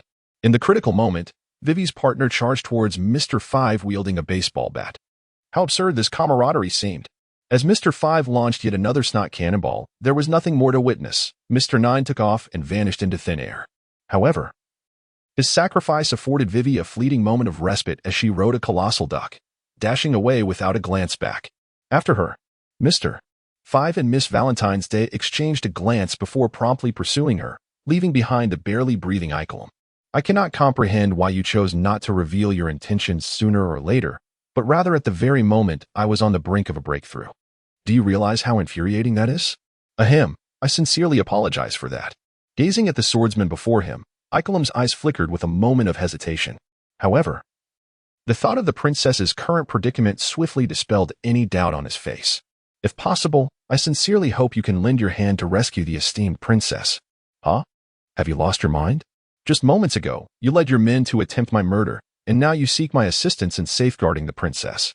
It seems you've indulged a bit too much at tonight's banquet. With that, Zoro turned to leave. Yet, upon hearing a voice behind him, he paused. If you agree to pay me 1 billion berries as compensation, I might consider aiding you in your rescue. At these words, Zoro's mouth twitched involuntarily. Although he had yet to see the speaker's face, he knew that only one woman in the entire world would dare to utter such a statement in this moment. Chapter 90, Zoro's powerlessness to resist turning back. Upon seeing Joya approaching alongside Nami, Zoro expressed his surprise. Did you notice too? Of course. How could someone as astute as I be deceived by such trivial tricks? Gazing at the smug expression on Joya's face, the already feeble Icarlum was so infuriated that he spat out blood. Had he possessed the strength, he would have lunged forward to tear a piece of flesh from him. Congratulations to the host for acquiring a set of Victoria's Secret lingerie. Gazing at the 2 pieces of fabric that had inexplicably appeared within her storage rings, Joya found herself momentarily lost in thought. She was astonished not only by Icolum's audacity to harbor murderous intentions against her despite the dire situation, but also by the revelation that the prize was, in fact, lingerie, specifically combat attire from the realm of undergarments. It seemed that the system shared a kinship with a certain friend of hers named Ming. With a scrutinizing gaze, her attention instinctively shifted to Nami, her mind conjuring images of how Nami would look adorned in such garments. Unbeknownst to Joya, Nami was vigorously bargaining with Icolum. Setting aside the fact that Icolum had previously contemplated robbing or even killing them, the 2 individuals pursuing the princess were formidable in their own right. If Joya's suspicions held true, they were both devil fruit users. In this context, a bounty of 1 billion berries hardly seemed exorbitant, especially considering their backing from the kingdom. Such a sum was trivial to them. Faced with Nami's exorbitant demands, treating 1 billion as if it were merely 10, Icolum felt a pang of despair. He was acutely aware that his kingdom, Alabasta, was engulfed in chaos and rebellion. Not even 10 million could be procured. Of course, he was not foolish enough to articulate this predicament. After a moment of contemplation, he rephrased his response. I am merely the captain of the guard. Such a significant matter cannot be decided solely by me. You must consult with our princess. If she consents, then there would be no issue. Upon hearing this, Nami furrowed her brow. As a seasoned veteran, she was all too familiar with such tactics. Moreover, she had executed similar schemes countless times before. The crux of the matter lay in the fact that Icolum spoke the truth. His position as captain did not grant him the authority to finalize a contract of such magnitude. Even if he were to sign it, it would bear little weight, should the kingdom refuse to honor the agreement. Their only recourse would be to eliminate Icolum in a fit of rage. After deliberation, Nami nodded and stated, Very well, we shall first assist you in rescuing the princess, and we can discuss the billion afterward. Turning to Zoro, she added, What are you still standing there for? Hurry and save her. Me? Zoro questioned, pointing at himself, his face a mask of confusion and bewilderment. Are you seriously expecting me to go? Of course, Nami replied matter-of-factly. Why don't you send Joya instead? Besides, you initiated the contract. I had no part in it. Why should I be the one to run errands for you? Because you still owe me 200,000 berries. At this revelation, Zoro was momentarily taken aback, unable to recall when he had incurred such a debt. Before he could voice his query, Nami interjected, Remember back in Logtown? You borrowed 100,000 berries from me. You haven't forgotten the terms I set, have you? With Nami's reminder, Zoro finally recalled the incident. But I didn't spend any money on the sword. I returned the 100,000 berries to you that very day. Where there is a way. At the moment you borrowed the money, your debt to me transformed from 100,000 to 300,000. After deducting the 100,000 you returned, you now owe me an additional 200,000. If you possess funds, repay me now. If not, go and rescue the person for me. Otherwise, by tomorrow, your debt will escalate to 600,000. Listening to Nami's ominous calculations, Zoro felt a chilling sensation coursing through him. far more intense than when he faced my hawk. You are being unreasonable. Such calculations are unfounded. Huh, very well. Let it be so. I see through you, a person who does not honor agreements. The moment the phrase not honoring agreements escaped her lips, Zoro fell utterly silent, his frustration compelling him to glance toward Joya. Are you not going to intervene with your wife? Joya shrugged in response. Don't look at me. When it comes to matters of money, she calls the shots. Just wait. One day, I shall surely slay you both. Emulating the villains, Zoro uttered a fierce threat, which also marked his final act of defiance. It appeared he would have to endure further exploitation. Noticing Zoro's audacity to issue threats, Nami brandished her tiny fist menacingly. Indeed, such a capable fighter should not be wasted. Meanwhile, Icolum, lying on the ground, endeavored to diminish his presence. He harbored a genuine fear of the two individuals beside him. The strength of their combat prowess was moot. Their ability to deceive was truly unparalleled. More significantly, they ensnared not only their adversaries, but also their own allies. That formidable swordsman was completely led by the nose in their presence. If they turned their gaze upon him, would he not risk losing even his initial stake? Let us go and see what unfolds. This place is dreadfully dull. Very well. With that, Nami and Joya strode forward, leaving Icolum shivering in the cold wind. Soon, once we exit this street, we can board a ship and depart. As she gazed toward the nearby intersection, Vivi, riding her swift steed, contemplated. Although the sacrifices of Mr. Nine and Icolum filled her with profound sorrow, she had no time to mourn for them. Her father, her kingdom awaited her return. Where in such haste are you heading, your highness? Observing the obstruction at the intersection, Vivi swiftly decided to make a U-turn. However, just as she turned her head, a figure descended from the heavens, crashing onto the hard rocky ground and creating a deep pit several square meters in size. Apologies, but passage is forbidden here, my dear. In an instant, the situation for Vivi, who was on the verge of escape, became dire. She found herself trapped, surrounded by formidable foes, with the only route to the right completely sealed off. Die, you fool. Mr. Five, unwilling to waste any more time, flicked a piece of nasal mucus at Vivi. In a moment of peril, a flash of steel sliced through the air, cleaving the airborne mucus in two. The resulting explosion on either side, though loud and chaotic, failed to harm Vivi. My blade has made contact with mucus. Zoro, belatedly realizing the absurdity, shouted in dismay, desperately wiping his sword with a cloth he had procured from nowhere. In a fit of exasperation, he pointed at Mr. Five and declared, You are doomed. Not even Jesus could save you, mark my words. Chapter 91. The uninvited Luffy, who are you? And why do you obstruct us from killing this woman? Do you even know who we are? Faced with the sudden onslaught from Zoro, Mr. Five did not hastily retaliate, but instead prioritized regrouping with Miss Valentine. A single slice to sever my mucus? This fellow is no ordinary adversary. He recognized Zoro as Roronoa Zoro, the man destined to become the world's greatest swordsman. Regrettably, Zoro instantly regretted his words. He should not have spent so much time with Luffy, allowing his introduction style to deviate. Ha, the world's greatest swordsman? You must be jesting. Miss Valentine laughed heartily, as though it were the funniest joke she had heard in a year. I knew it would turn out this way. Zoro chuckled bitterly. He was not surprised by the reaction. Unlike Luffy, who could brush off ridicule without a care, Zoro had grown weary of such mockery. He could not afford to disregard his dream, a promise he had made with Kuna, serving as both his motivation and support throughout his journey with the sword. Thus, he would not allow anyone to tarnish this dream. Die. In that moment, Zoro's fury reached its zenith as he drew his sword with great force. A purplish-black sword aura swiftly took form, targeting Miss Valentine with lethal intent. As the imminent assault drew near, Miss Valentine's eyes widened in terror, unable to evade the onslaught that approached with alarming swiftness. Just as she braced for the lethal strike, Mr. Five hastily reached out to pull her away. The blade's energy grazed her form, severing a few strands of hair and a portion of her sleeve, before it surged forth, obliterating a nearby building in its wake. In that moment, the murderous intent radiating from Zoro instilled a profound sense of dread in the two individuals, both of whom were capable of wielding the powers of devil fruits. Until now, only one person had ever evoked such a feeling in them, Mr. One, the unwaveringly loyal man to their master. The lightheartedness that had previously enveloped them swiftly turned into a palpable heaviness. Before their arrival, they had never anticipated that a seemingly straightforward task would entangle them with such an imposing figure, leaving them uncertain of their own safety.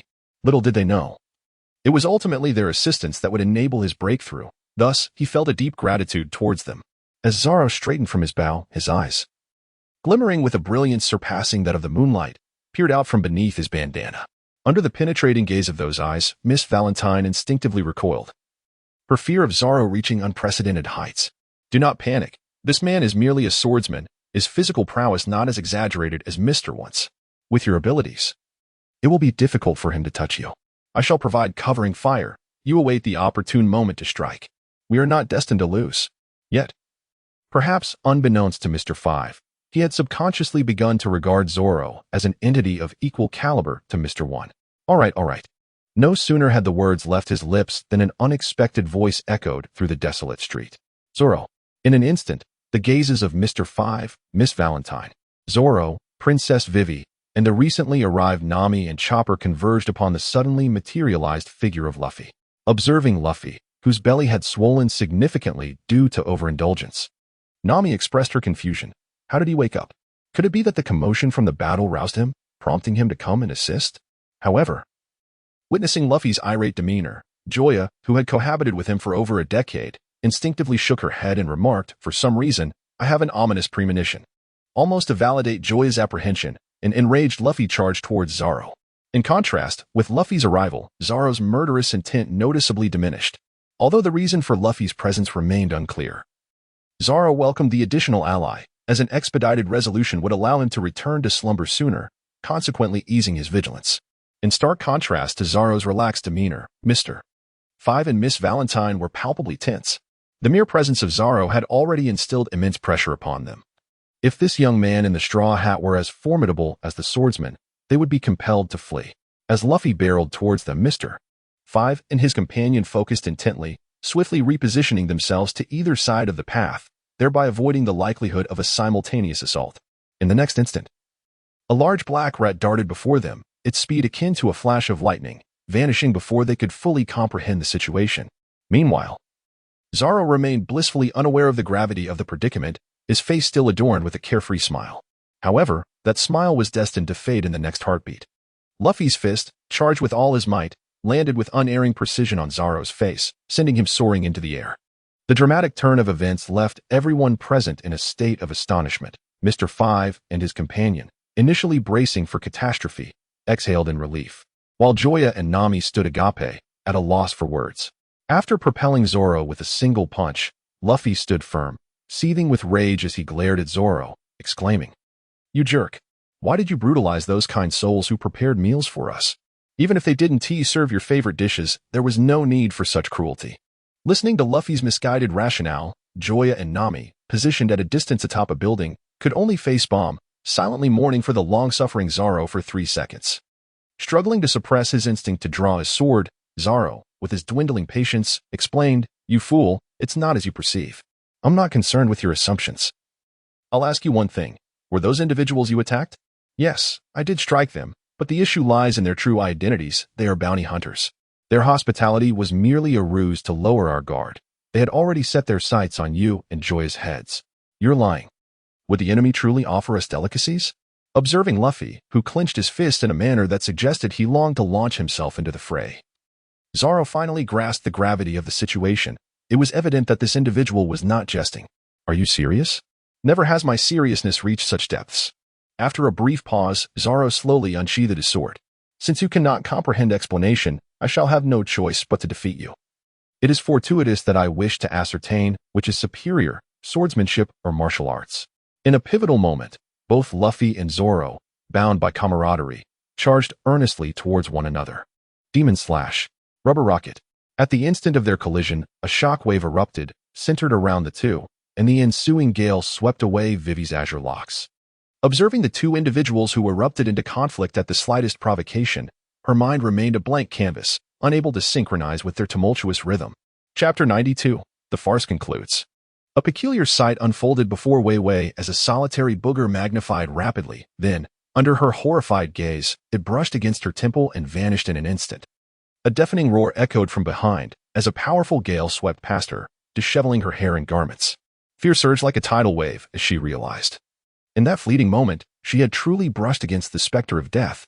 How unfortunate. The shot had gone awry. As Miss Valentine's Day and Mr. Five approached at a leisurely pace. A surge of terror coursed through Vivi as she realized she had not escaped from danger. Instinctively, she turned to flee, however. Upon actually looking back, she discovered that the street behind her had been completely sealed off by the recent explosion. Do you not understand? Everything you have done is futile. Relinquish your struggle, and I shall ensure you feel no pain. With this, Mr. Five resumed his idle nose-picking. I must ask, at your age, do you not possess the sense of hygiene? Reflexively, Miss Valentine's Day and Mr. Five shuddered, their eyes scanning the surroundings with heightened vigilance, yet, within their field of vision. Apart from the flowing air, they could discern no other suspicious figures. Who is speaking? It is I. Is there a problem? Almost simultaneously, both turned their gazes toward Vivi, for the source of the voice emanated from her. In the next instant, a leg materialized 3 meters in front of Vivi, followed by a thigh, an arm, a waist, half a face, and then the entirety of a figure. Good evening to you both. As the man before them waved and greeted, an exclamation of disbelief lodged in Mr. Five's throat, unsure whether to voice it. Had they not encountered a modicum of the world's intricacies, the night's relentless ups and downs would have shattered their composure. What was this all about? A game, perhaps? Could they not muster a modicum of respect? They, alongside Miss Valentine's, were here to kill. Did they not comprehend the gravity of that? This was not a reality show. They did not require convoluted plots or pre-prepared surprises. Would it not be more gratifying to confront their foes directly, to settle matters swiftly and return to their slumber, rather than engaging in this farcical standoff? Enough was enough. Unable to contain himself, Mr. Five unleashed a furious barrage aimed at Joya. A storm of projectiles resembling bullets from a machine gun erupting from him. Faced with the assault, Joya, who harbored a mild aversion to dirt, did not remain stationary. Grasping Vivi behind him, he hastily darted aside, all the while mocking, "Goodness, my friend, you've been a solo act for 2 decades. While I've been dealing with nasal debris for 38 years, what a vintage brew you've become. Die, die, die." Though Mr. Five could not fully grasp Joya's taunts, he sensed they were far from complimentary, thus he intensified his onslaught. Human cannonball. Suddenly, a voice resonated from above. Realizing something amiss, Joya released Vivi and was immediately struck to the ground by a descending figure. Ha ha ha. Turns out to be a mere decorative pillow, not formidable at all. Emerging from the cloud of dust was Miss Valentine's, who, upon sighting her, caused Mr. Five to exhale in relief. He had initially perceived her as a formidable adversary, but it now seemed he had overestimated her. He raised his hand to launch another projectile at the princess when he noticed an astonishing figure behind Miss Valentine's. Instantly, he froze, oblivious to the nasal debris slipping from his fingers. Miss Valentine's, flee. But in his fervor, the debris fell from his grip, resulting in a thunderous explosion that engulfed Mr. Five in orange flames. The scene before Miss Valentine's left her utterly astounded. After a brief silence, she cried out in anguish. Mr. Five. Yet, she had forgotten his last warning. Seeing your bond, I shall reluctantly grant you a farewell. Before Miss Valentine's could turn, a sharp, snow-white blade had pierced her abdomen. In that fleeting moment, her mind was overwhelmed with questions. Why had tonight's operation taken such a bizarre turn? Why had Mr. Five met his end in such a manner? Why is the man who should have been killed by his own hand still alive, drawing the blade of the night?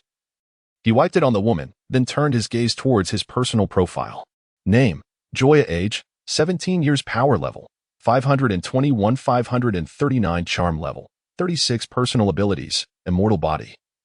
Simplified Saiyan physique, eagle eye reconnaissance technique, replication fruit, shadow fruit, awaken 18 styles, sea cutting stone level swordsman, shave, paper drawing, iron block, finger gun. Observing the increase of 18 points in his martial prowess, Joya shrugged indifferently. Such a modest enhancement could only be described as negligible, leaving him still far from the rank of Rear Admiral within the Navy headquarters. With this thought in mind, he turned to face Vivi. For the latter half of the night's battle had been fought primarily for her sake. If any misfortune were to befall her, it would render their efforts utterly futile. What do you intend to do? Vivi stammered, her body trembling as she instinctively retreated, her legs betraying her control. Although she had witnessed the entire battle unfold before her eyes, she remained utterly perplexed by the demise of Miss Valentine and Mr. Five. From Joya's appearance to the conclusion of the combat, the entire sequence had been steeped in an eerie and terrifying atmosphere. This man instilled far more dread than the swordsman named Zoro. Oh, my apologies, I neglected to introduce myself. I am Joya, sent by Icolum to ensure your protection. Protection? Why? Vivi was taken aback by this revelation, especially considering that just half an hour prior, they had intended to sever the heads of these very individuals. She found it hard to believe that they had not yet grasped the gravity of the situation, if that were the case. Why would they now choose to safeguard someone they had aimed to kill? Such matters are complex. Let us first regroup. Once we arrive, someone will elucidate the details. As he spoke, his gaze fell upon Luffy and Zoro, who were still engaged in their relentless skirmish. In his line of sight, the entire street had been nearly laid to waste by their antics. If this continued, it would not be long before this quaint town would be consigned to history. Shave. Seizing the opportune moment, Joya swiftly positioned herself between the two individuals and delivered a decisive blow to each of their heads with her fists. Silence, please. With those two strikes, the lively evening, which had persisted for quite some time, finally descended into tranquility. 10 minutes later, those who remained conscious returned to the entrance of the gathering house. Although the princess appeared somewhat disheveled, the fact that she remained unscathed and alive allowed Ikelem's anxious heart to finally find solace. Thank heavens, it is truly a relief that you are unharmed. Chapter 93. The truth when on Earth is happening? Without even pausing to assess Ikelem's condition, the bewildered Vivi inquired immediately. Princess, here's the situation. Ikelem began to elucidate the matter regarding the Billionberry agreement. Essentially, we are tasked with escorting you back to the kingdom, and in return, you must compensate me with a sum of 1 billion berries. You must have witnessed the prowess of these individuals. Engaging in a transaction with me is undoubtedly advantageous. Faced with Nami's proposition, Vivi's countenance reflected hesitation, and after a moment of inner turmoil, she earnestly replied, I am sincerely grateful for your assistance in rescuing me. But a sum of 1 billion berries is simply unattainable. At this juncture, Vivi cast a nervous glance towards Zoro, Luffy, and of course, Chopper, fearing that any displeasure from them might lead to dire consequences. Why not? You are a princess, Nami exclaimed, perplexed. For an individual, 1 billion may seem an exorbitant fortune. But for a kingdom, it is truly a trifling amount. After a brief silence, and once assured that these individuals would not resort to violence, Vivi spoke solemnly. Are you familiar with the nation of Alabasta? No, Nami replied candidly, as they had only just embarked on the Grand Line a day or two prior, and thus were unfamiliar with the political landscape of the region. Noticing their ignorance, Vivi began to explain. It is one of the few nations regarded as a civilized and peaceful country, though that was in the past. Upon hearing this, an unsettling premonition gripped the hearts of those present. The kingdom is currently engulfed in turmoil and rebellion, for reasons unknown. A revolution has been brewing over the past few years, with numerous uprisings erupting, plunging the nation further into chaos. As she spoke, Vivi clenched her fists, the whiteness of her knuckles starkly apparent, her wide eyes brimming with rage and indignation. One day, I learned from others that all of this turmoil was instigated by the Baroque works, in an attempt to uncover the truth and the shadowy puppeteers behind it. We dispatched more than 10 groups of individuals, yet those who ventured forth either did not return or came back utterly ignorant. Thus, I sought the aid of Ikelem, who has cared for me since childhood, hoping to find a way to infiltrate Baroque works. This would enable us to discern the identities and intentions of the masterminds behind this chaos. Upon hearing Vivi's account, even Zoro could not help but commend her. You are indeed a courageous princess. So, have you discovered their true intentions? In response, Vivi nodded, stating, according to my investigations, their purported aim is to establish an ideal kingdom, but this is merely a fade to deceive others. Their true intention is to seize Alabasta, my homeland. I have just received this news. Just as I was preparing to return, I was discovered by them. You have all witnessed the subsequent events, so there is no need for me to elaborate further. So it turns out to be this way. It seems that the billion berries are indeed out of reach. Nami's expression was one of resignation, as she had originally hoped that upon completing this venture, her savings would surpass 10 digits. Now, it appears to have been a futile endeavor. By the way, who is the mastermind behind all this? Luffy inquired with curiosity. However, upon hearing this question, Vivi shook her head vigorously, resembling a cat that had been startled. Please, do not ask me. I truly cannot divulge that information. But you must know, right? Indeed. I am aware, but I genuinely cannot say, for doing so would put your lives in peril. Then let us leave it at that. We have not signed any contracts. So this matter ends here. Nami, sensing something amiss, hastily intervened. Although she currently trusted Joya to resolve all troubles, it was best to avoid unnecessary complications to conserve Joya's strength. Indeed, no matter how formidable you are, you cannot contend with him. For he is one of the 7 warlords of the sea, the man known as Crocodile. At that moment, a profound silence enveloped the world, and all eyes turned toward Vivi. As a singular thought flashed through their minds, how has she survived thus far? It seemed the warlord Crocodile was not as astute as one would presume if such a clumsy spy had eluded his notice. Meanwhile, two peculiar creatures suddenly appeared atop the nearby building. What was that bird and that otter just now? Nami, feeling betrayed, grabbed Vivi by the collar and shook her incessantly. At that moment, she regretted her earlier decision to agree to Icolum's proposal. Not only had she failed to reap any benefits, but she had also found herself ensnared in this troublesome situation. Haha, does this mean we are now under the watchful eye of the warlords? It would seem so. Hee hee. How exhilarating. Just stepping into the Grand Line and already attracting the attention of the warlords. What a thrill. This is it. We are finished. Nami sighed in exasperation, feeling that her future was shrouded in darkness. Having just entered the Grand Line, her enemies had escalated to the level of the 7 warlords. What other terrifying foes awaited them further on? Do not worry. As long as I am here, no one can harm you, Joya reassured, wrapping his arm around Nami's waist. She did not resist, leaning against his shoulder, feeling utterly fatigued and desiring to think of nothing and do nothing. Rest assured, I have a plan. Icolum suddenly spoke after a long silence. Since we have been exposed, it will not be long before the enemy catches up with us. If we find ourselves cornered here, the situation will undoubtedly worsen. The utmost priority at this moment is to depart from this place, and we must split into 2 groups. Only in this manner can we minimize our target and evade detection by the adversary. I shall accompany you. Before Vivi could finish her sentence, Icolum raised his hand to silence her. No, I can manage alone. Why? Vivi was perplexed, unable to comprehend why Icolum, who had always taken care of her, would abandon her now. It is safer for you to stay with them. Given the current circumstances, I can no longer ensure your protection alone. Though reluctant to admit it, Icolum possessed a clear understanding of the present situation. It was too perilous to risk leaving with Vivi. Very well, prepare yourself promptly. I too must gather my things. With that, he turned away decisively, leaving no room for Vivi to question him further. As Vivi stood rooted to the spot, she found herself grappling with the vanishing silhouette of Icolum. Though she comprehended his decision, an ache lingered in her heart. Observing that Nami was preoccupied, Chopper swiftly interjected, Luffy, please awaken the others. Zoro, you may proceed ahead to raise the anchor. We shall join you shortly. He then turned to Vivi. Chapter 94. Robin arrives. Let us not squander the opportunity he has bestowed upon you. With her gaze fixed upon Icolum's retreating figure until it completely faded into the night's embrace, Vivi finally turned to depart. 20 minutes later, the Straw Hat Pirates, along with the prepared Icolum, gathered at the harbor dock. Gazing at Icolum, who had donned an outfit identical to Vivi's, tied his hair up, and cradled 4 dolls, the onlookers were momentarily taken aback. A few among them soon grasped the situation, their glances towards him subtly shifting. Your Highness, may I request the permanent log pose to Alabasta? Certainly. Without much deliberation, Vivi handed over the item to Icolum. What exactly is a permanent log pose? How does it differ from a regular log pose?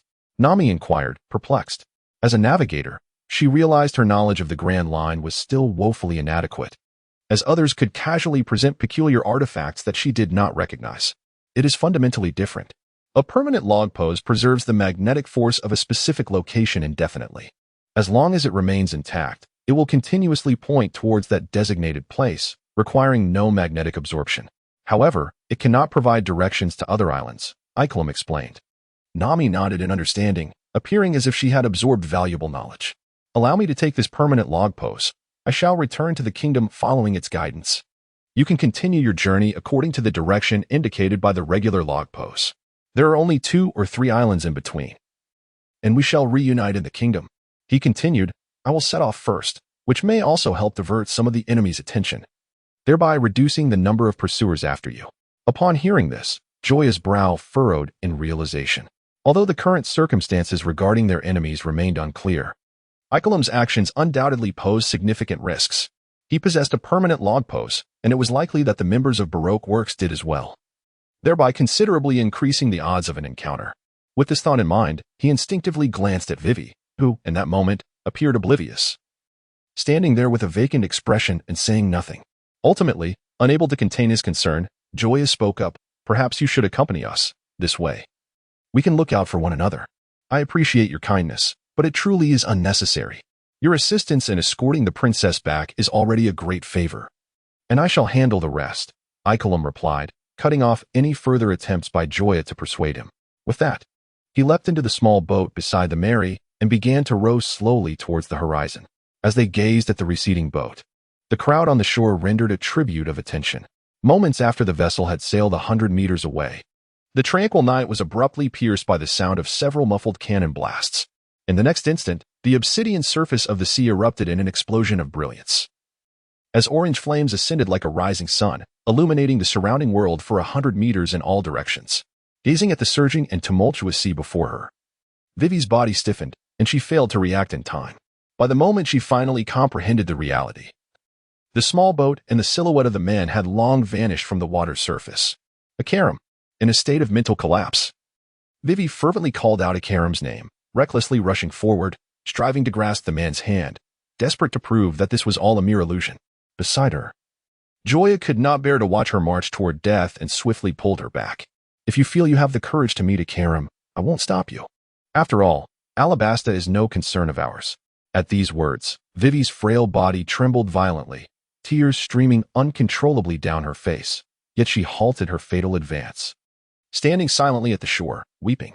Observing this, Nami stepped forward and enveloped her in a comforting embrace. "Fear not, Akaram will not perish in vain. We shall ensure your safe passage to Alabasta. Although Joya and the others may seem unreliable, each of them is trustworthy when it truly matters. Brothers, let us set forth." Under the cover of night, the Mary slowly sailed onward, and due to the events of that evening, 2 new guests had joined the ship, Princess Vivi of the Alabasta Kingdom and her steed, a remarkably swift duck. On the journey, as nothing extraordinary transpired for the moment, Zoro inquired, "By the way, how many pursuers are there?" In response, Vivi shook her head. "I am uncertain of the exact number of pursuers, but the Baroque works has around 2,000 employees, and there are several outposts nearby." 2,000. We're doomed. While I was asleep, what on earth did you all do?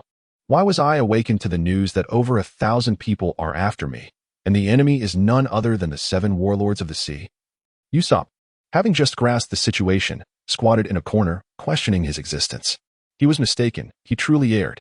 He should not have succumbed to slumber, for upon awakening, the world had transformed into something utterly unfamiliar. The 7 warlords of the sea, these were pirates officially recognized by the world government. This meant that as long as they did not actively attack the forces under the world government, such as the Marines, CP agencies, or the more than 170 kingdoms allied with the world government, they could freely assault other merchant vessels, villages, and towns. Consequently, each of the 7 warlords not only possessed remarkable combat prowess, but also commanded considerable financial and human resources. For years, none had replaced them. In the absence of marine pursuit, they could plunder at will, wielding power sufficient to rival some of the weaker kingdoms. What is there to fear? Isn't this all the more exhilarating? At this moment, Luffy's face bore no trace of dread. It was filled solely with anticipation and delight for the unknown adventure ahead. Is it truly so? Aren't you afraid of death? Not at all, for it shall not be I who meets my end, but that scoundrel named Crocodile. Luffy spoke with unwavering conviction. However, as soon as he finished his words, he sensed that something was amiss. Usopp, have you caught a cold? Your voice sounds rather peculiar. Me? Usopp replied, bewildered, pointing to his own nose. I haven't said anything. In an instant, the atmosphere fell into an eerie silence. The next moment, everyone's gaze shifted to the woman seated on the ship's railing. Good evening, everyone. Before Joya stood a striking figure, a black beauty adorned with a cowboy hat, clad in a snug leather armor, and wearing a pair of leather boots. The visitor was none other than Nico Robin, known as the Demon's Child. As one of the 2 women in the Straw Hat Pirates, Joya was certainly intrigued. He recalled that Robin had joined the crew only after Luffy's triumph over Crocodile, though he vaguely remembered their prior encounters, the specifics of which eluded him. Thus, this meeting was entirely unexpected. Chapter 95, The Next Stop, Little Garden Miss Sunday. What brings you here? Exclaimed Vivi, her eyes trembling with surprise. Whose partner are you? The similar title made Nami instantly realize that the newcomer belonged to that faction. Though they had yet to engage in battle, a sense of caution enveloped her, as she remained unaware of whether a multitude followed behind. She is the partner of Boss Mr. Zero, Vivi gravely articulated, heightening the tension among the group. Does that mean she is an antagonist? Luffy summarized succinctly. Before this, only Vivi was privy to the true identity of the boss, and it was through following her that she had uncovered this truth. Robin offered a gentle smile. To be precise, I intentionally left a trail for you to follow." Upon hearing this, Luffy seemed to grasp the situation. "Oh, so she is actually a good person." "You fool, I knew that all along. And it was you who informed the boss of his identity being exposed." Vivi interjected. "Indeed," Robin candidly admitted, showing no signs of concealment. "So, you are indeed a villain," Luffy scoffed, having pieced together the situation. His series of judgments left Zoro astonished. Was it not rather rash to label someone so simplistically? Furthermore, do you truly classify humanity solely as good and evil, with no other categories? What is your true objective?" Vivi shouted defiantly, unwilling to be toyed with like a mere monkey. She could not accept the reality. Being used was one thing, but the death of a Karam was a burden she could not bear, and it was highly probable that it was Miss Sunday before her that bore responsibility. True objective? A flicker of confusion crossed Robin's face. "Who knows? Perhaps I was simply bored, and inadvertently ended up assisting you. You scoundrel, do not look down upon me." In a fit of rage, Vivi brandished her fist, ready to strike Robin. She found it unbearable. If this were true, then everything she had done would be rendered meaningless. Even the death of Ikelam would lose its value. Sanji and Usopp, having come to terms with reality, aimed their firearms and slingshot directly at Robin's head, while Zoro stealthily drew his sword. "Must you point such dangerous objects at me?" With those words, Sanji and the others suddenly felt their bodies being manipulated by an uncanny force, as Sanji and Usopp, standing beside Robin, were abruptly lifted and then slammed onto the deck. Nami and Zoro were likewise disarmed in an instant as their wooden stick and sword were knocked from their hands. "Another devil fruit user, perhaps?" Zoro remarked, slightly vexed. In the East Blue, devil fruits were the stuff of legends. Encountering even a single user in a lifetime was a rarity. Yet here, shortly after entering the Grand Line, they had already encountered 3 users, 2 of whom had perished at the hands of Joya. The frequency of devil fruit appearances here was astonishingly high compared to the East Blue. This was particularly troubling for Zoro, a swordsman, as each user wielded some unique and formidable power. His previous encounter with Buggy in Orange Town had left a lasting impression, as all his offensive techniques had proven ineffective against him. Furthermore, the elusive Joya had also made a significant impact on him, although no one had inquired much. It was evident that Joya was a user, otherwise, the peculiar events surrounding him would be too bizarre to comprehend. Now, is there any need for such haste? I'm not here to fight." "Oh, then what are you here for?" At the moment the voice echoed, Robin swiftly vacated her position, glancing at the man who now occupied her former spot, cold sweat trickling down her cheek. Truly, the demon Joya was formidable, though they had yet to engage. It was rare for anyone to appear so suddenly behind her. In fact, had Joya launched a surprise attack, it was uncertain whether she could evade it. As a thought crossed her mind, Joya grinned and provocatively inquired, "So, how shall I be addressed? Daughter of the demon? Nico Robin?" Robin was momentarily taken aback, followed by a subtle flush of crimson gracing her brown cheeks.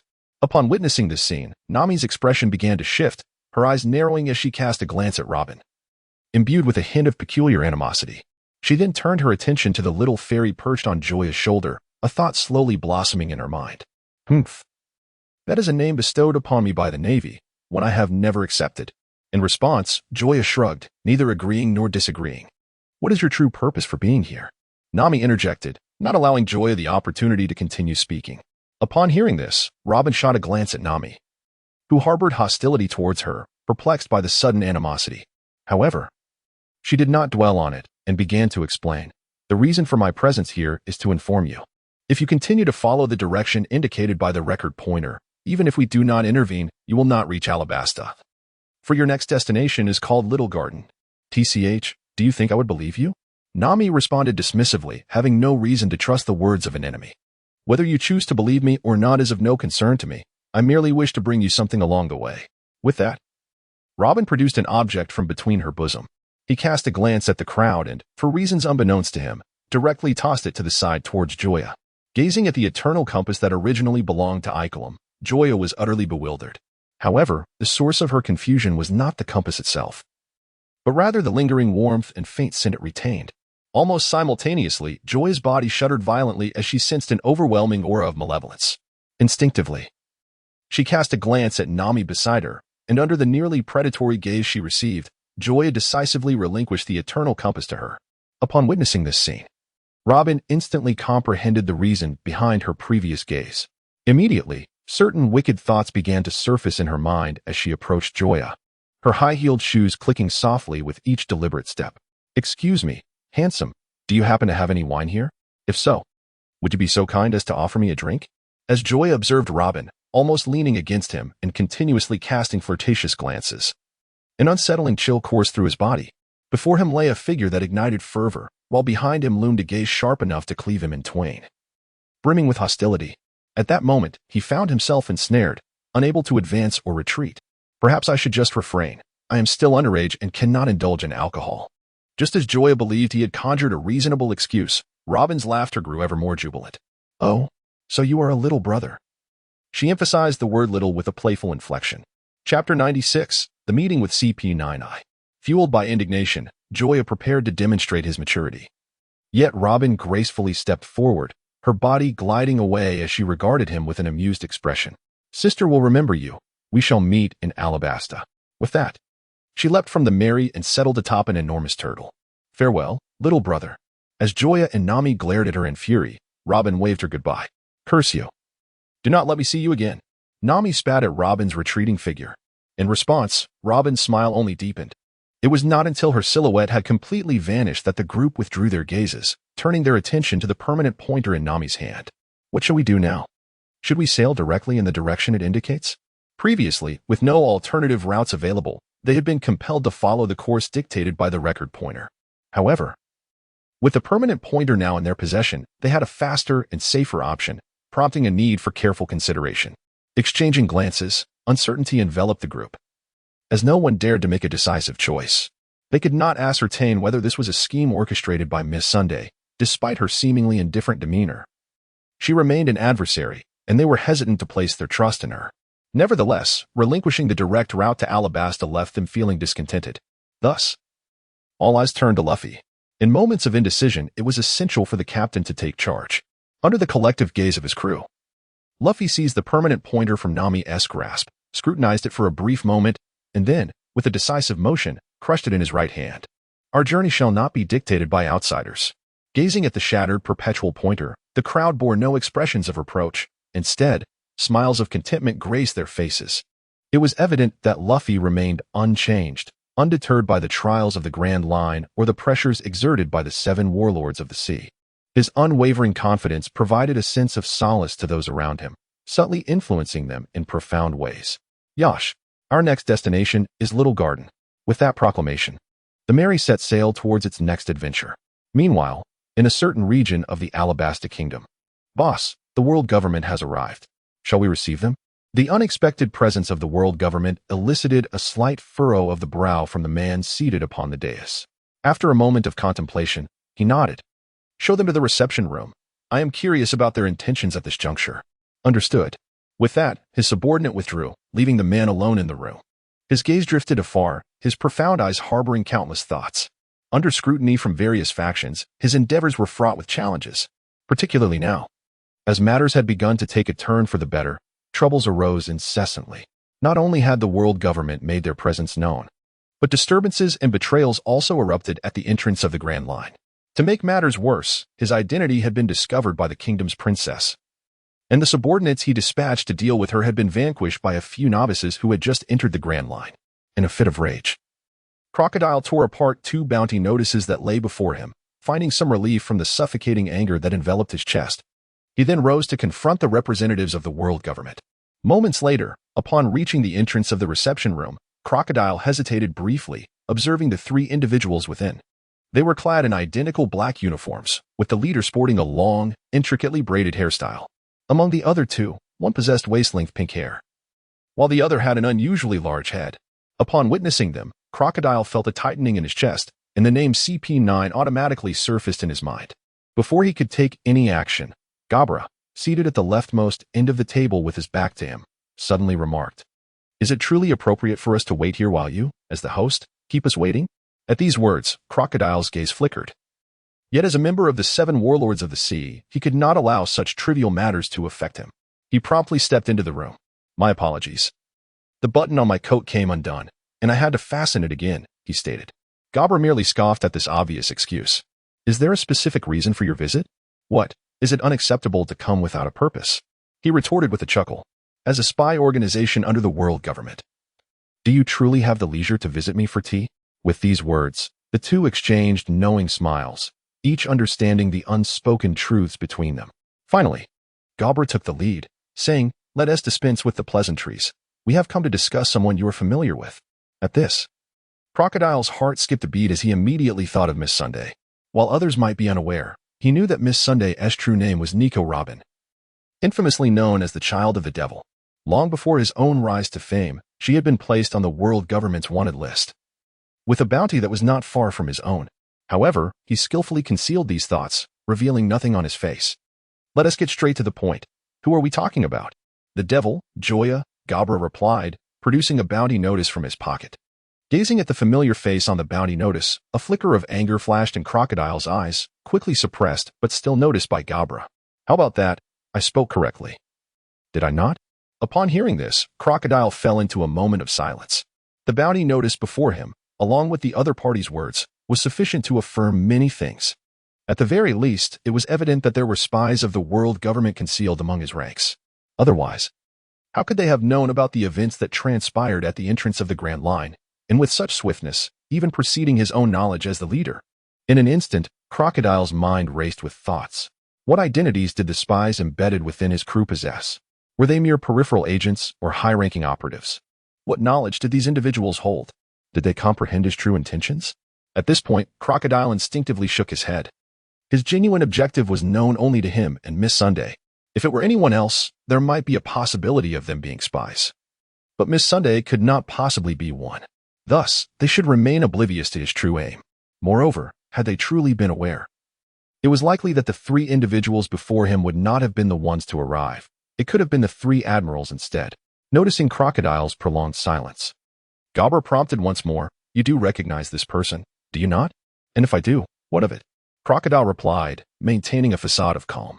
Observing the unyielding demeanor of his counterpart, Garp felt a throbbing headache, nearly overwhelmed by the impulse to confront him physically. Chapter 97. Negotiation. However, reason ultimately prevailed. Despite his anger, Garp refrained from resorting to violence. "I shan't indulge in idle chatter with you. Our purpose for coming here is to apprehend or eliminate this individual. Though the bounty on his head is merely 40 million berries, just a week ago, he managed to depart from Rogue Town alive, having evaded Admiral Aokiji." Crocodile raised an eyebrow. The mere fact that he had escaped from Aokiji suggested two possibilities. Either this man, named Joya, possessed strength comparable to his own, or Aokiji had intentionally allowed him to escape. In that moment, the fury within Crocodile began to dissipate. Although still irritated, he now regarded Joya as a worthy adversary. Regardless of the circumstances, anyone capable of surviving Aokiji's grasp was indeed formidable, and he never underestimated the capable.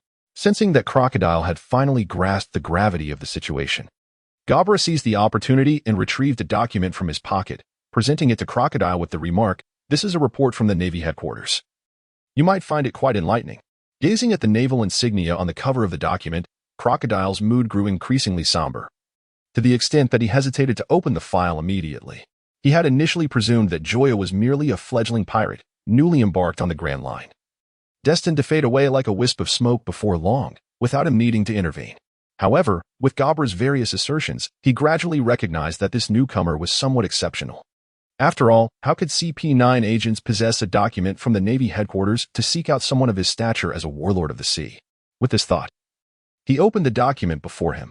10 minutes later, after scrutinizing the entire file, Crocodile's expression had turned exceedingly grave.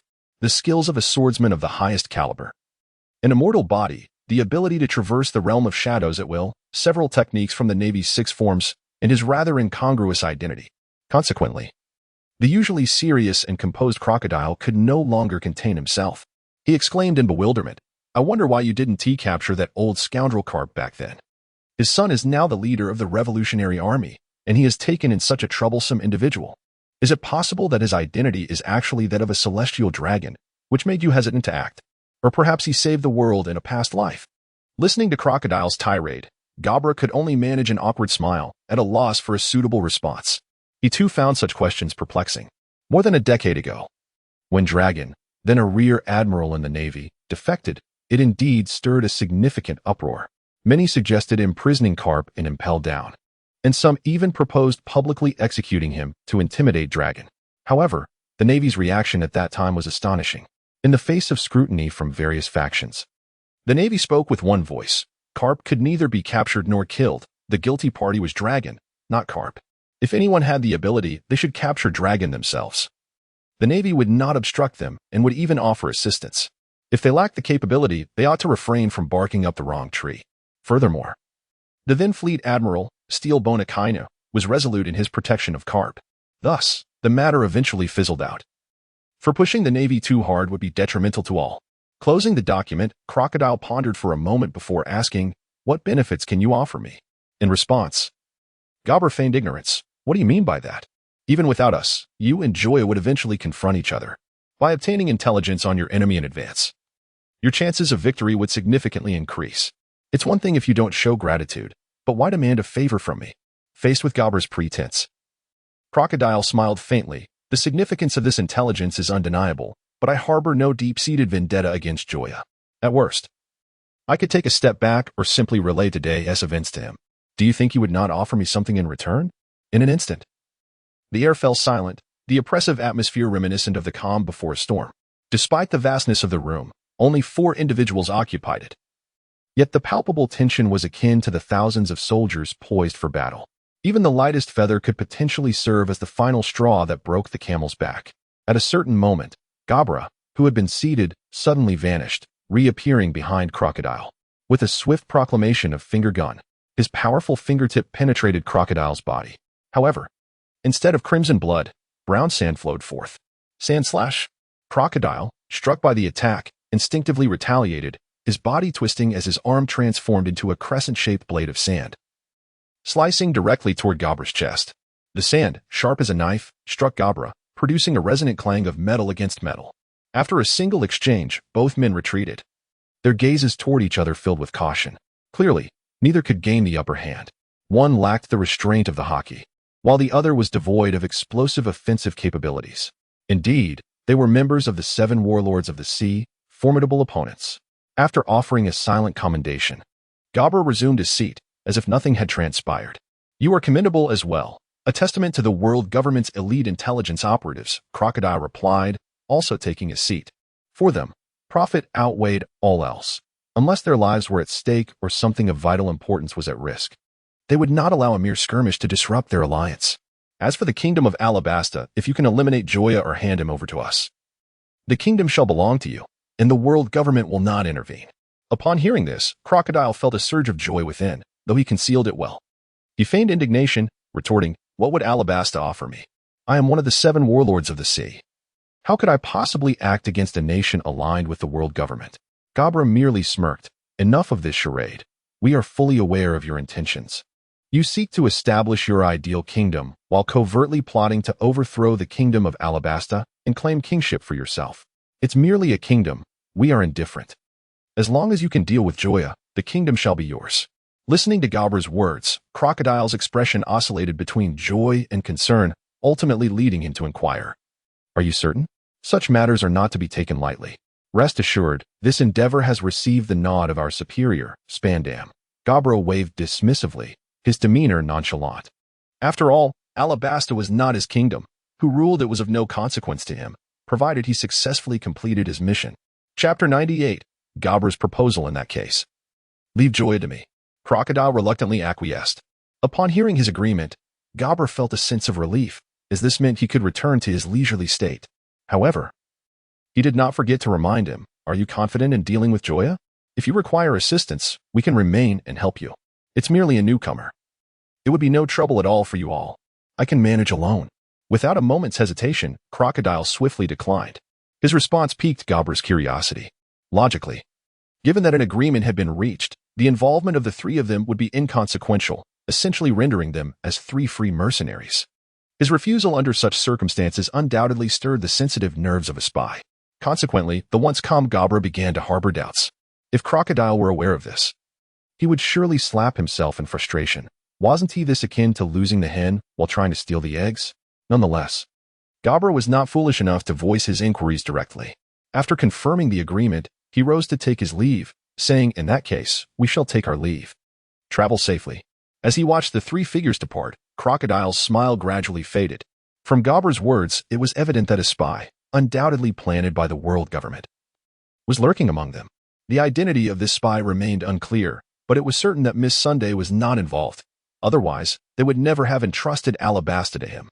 Furthermore, the peculiar strength of Joya had taken him by surprise. Had he known in advance, he would never have acquiesced to CP9's proposal, for even without their endorsement, he could still ascend as the king of Alabasta. Even if Joya were to return with a slight semblance of power, he could simply retreat for a time or yield a little. Surely, the opposition could not remain indefinitely. The pressing issue was that the intelligence he obtained from CP9 was already in their possession, along with evidence of his invasion of the Alabasta kingdom. It is no exaggeration to state that should he choose to evade conflict, CP9, the Navy, and even the world government would swiftly shift their attention from Joya to himself. This scenario was one Crocodile was determined to avoid. Thus, the only viable option left to him was to eliminate or capture Joya. Meanwhile, Gabra, having departed from the Baroque works, dialed the telephone snail to Spandam. Is this Gabra? How did the mission go? The lewd voice emanating from the device prompted Gabra to curl his lip as he replied, the mission is complete. Crocodile has agreed to assist us in dealing with Joya. Excellent. This brings me one step closer to entering the Holy Land. Although Gabra could not see Spandam's expression, he could easily envision the man's elation. By the way, since the task is accomplished, why don't you return instead of calling me? Sir, it's like this. During my conversation with Crocodile, I sensed he was concealing something. The Alabasta kingdom appears to be more complex than it seems. Oh, the voice on the other end of the line paused. Before continuing, speak your mind directly. Spare me the circumlocution. In response, Gabra stated plainly, if possible, I believe you should leverage your connections to dispatch a CP0 agent. This would not only ensure the capture of Joya but also prevent any unforeseen complications. If Alabasta indeed harbors unique attributes, even if we cannot subdue Crocodile immediately, we would be able to contend with him. Relying solely on ourselves is simply inadequate to confront a Logia-type user, regardless of what Spandam may do. Gabra's companion and the owl have already taken action. Although to outsiders, CP9 appears to be the pinnacle of the CP organization, those within the ranks are acutely aware that this is far from the truth. Above them exists a cadre of agents with greater strength and authority, CP0. The weakest among them possesses the combat prowess of a vice admiral from the Navy headquarters. More crucially, their identities are shrouded in secrecy, apart from their direct superiors. No one is privy to their true identities, as those who have known have already met their demise. To mobilize CP0 agents based on a mere instinct is a precarious endeavor. Should a discovery be made, it would be fortuitous, however, if they return empty-handed. The ramifications would be severe, potentially resulting in repercussions for them as well. Are you certain? Understand that such matters are no trifling matter, should nothing be found. The consequences may be beyond your capacity to bear. I am certain. At this juncture, Gabra finds the situation increasingly perplexing. Upon hearing this, there was a brief silence on the other end of the transponder snail. After a moment, Spandam spoke. In that case, return for now. I will inform my father and ask him to arrange for a CP0 agent to be dispatched. If something extraordinary is indeed uncovered, I shall reward you handsomely. Understood. 3 days after departing from Whiskey Peak, the Mary arrived safely in the vicinity of the Little Garden. Speaking of which, this island is not small at all. Why is it called Little Garden? Who knows? It is likely a jest by the namer. After all, Whiskey Peak has no whiskey. Listening to Joya's complaints, Vivi felt a wave of exasperation. Clearly, the joke about Whiskey Peak had worn thin. As they spoke, the Mary approached the edge of the island. I can't shake the feeling that there might be monsters on this island, Usopp remarked as usual. Oh please, you say that every time we reach an island. Yet when have we ever encountered one? This time is different. Look at those towering trees, dozens of meters high. The environment resembles an untouched primeval forest. And such places might very well harbor wild men. No way, this time I'm staying on the ship. I refuse to go ashore with you. Oh. Are you not afraid that there are monsters here that prey specifically on individuals? Listening to Nami's Klitsch D-scare tactics, Usopp trembled slightly, but mustered his resolve. I am not scared. If they dare approach, I shall show them the might of my Barrett sniper rifle.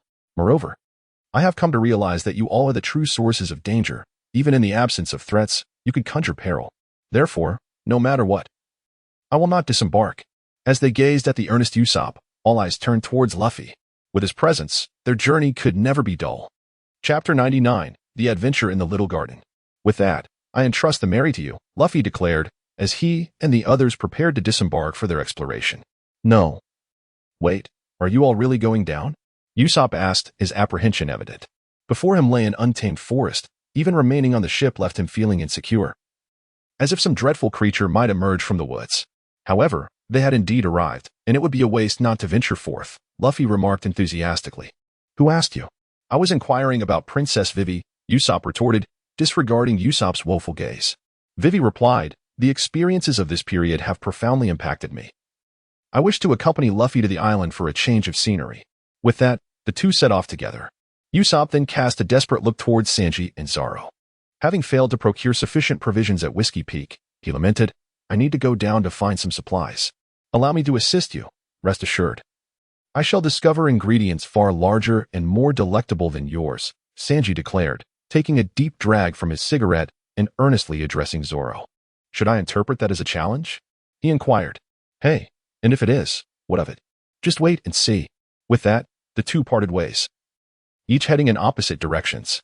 When Usopp noticed only Chopper, Nami, and the little fairy remaining, he turned to leave without a word. Aren't you going to ask me anything? Nami questioned, puzzled. Without looking back, Usopp replied, Heh, you three can enjoy your own company. I seek solitude. So please do not disturb me. The little fairy, now in human form, stifled a laugh and quietly wrapped her arms around Chopper. Last night, she and Nami had forged a pact to establish the beautiful girls' alliance. To prevent other women from enticing Chopper, they vowed to stand together henceforth, united against any who might approach him. Now, embarking on an adventure to the little garden with Chopper was an excellent opportunity to strengthen their bond, and neither the little fairy nor Nami wished to miss it. Before long, Usopp found himself the sole occupant of the Grand Mary. Observing the desolate deck, Usopp decisively retreated into the room to examine the Barrett sniper rifle that Joya had gifted him. Meanwhile, on the island, Luffy resembled a wild stallion, heedlessly galloping in every direction. Behind him, Princess Vivi, mounted on a swift steed, struggled to keep pace. At one moment, gazing at the colossal head in the sky, Luffy exclaimed, No, it can't be. Are there sea kings on land too? Raising his gaze, he beheld the majestic creature. In an instant, a bolt of lightning struck from the heavens, piercing Vivi's mind. This was not a sea king. It was unmistakably a dinosaur, and one of the largest among them, the Brachiosaurus. Upon witnessing it, Vivi finally comprehended the significance of this place. The ancient land, indeed, it was the ancient land. What is the ancient land? Can we eat it? Inquired the ever-curious Luffy. At his words, Vivi suppressed her urge to strike him and earnestly elucidated, the islands within the Grand Line, due to the challenges of navigation, have experienced minimal interaction, leading each to cultivate its own distinct civilization. Some islands boast advanced cultures, while others have remained stagnant for millennia, preserving their primordial state. The latter are known as the ancient lands, where civilization is trapped in the bygone era of dinosaurs, teeming with ferocious and colossal creatures. As she spoke, a sheen of cold sweat beaded on Vivi's lovely forehead. Undeniably, Usopp's previously uttered words had proven true. This island indeed housed monsters. How remarkable! Just as Vivi turned to depart, an exhilarated Luffy leaped onto the head of a Brachiosaurus.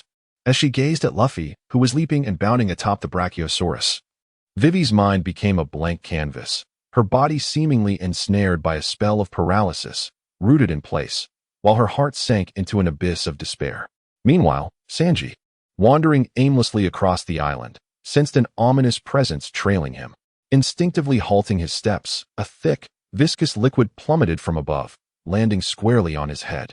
Upon turning around, he found himself face to face with a Tyrannosaurus Rex, its size dwarfing that of an elephant, fixated on him with an unblinking gaze, drool cascading from its maw.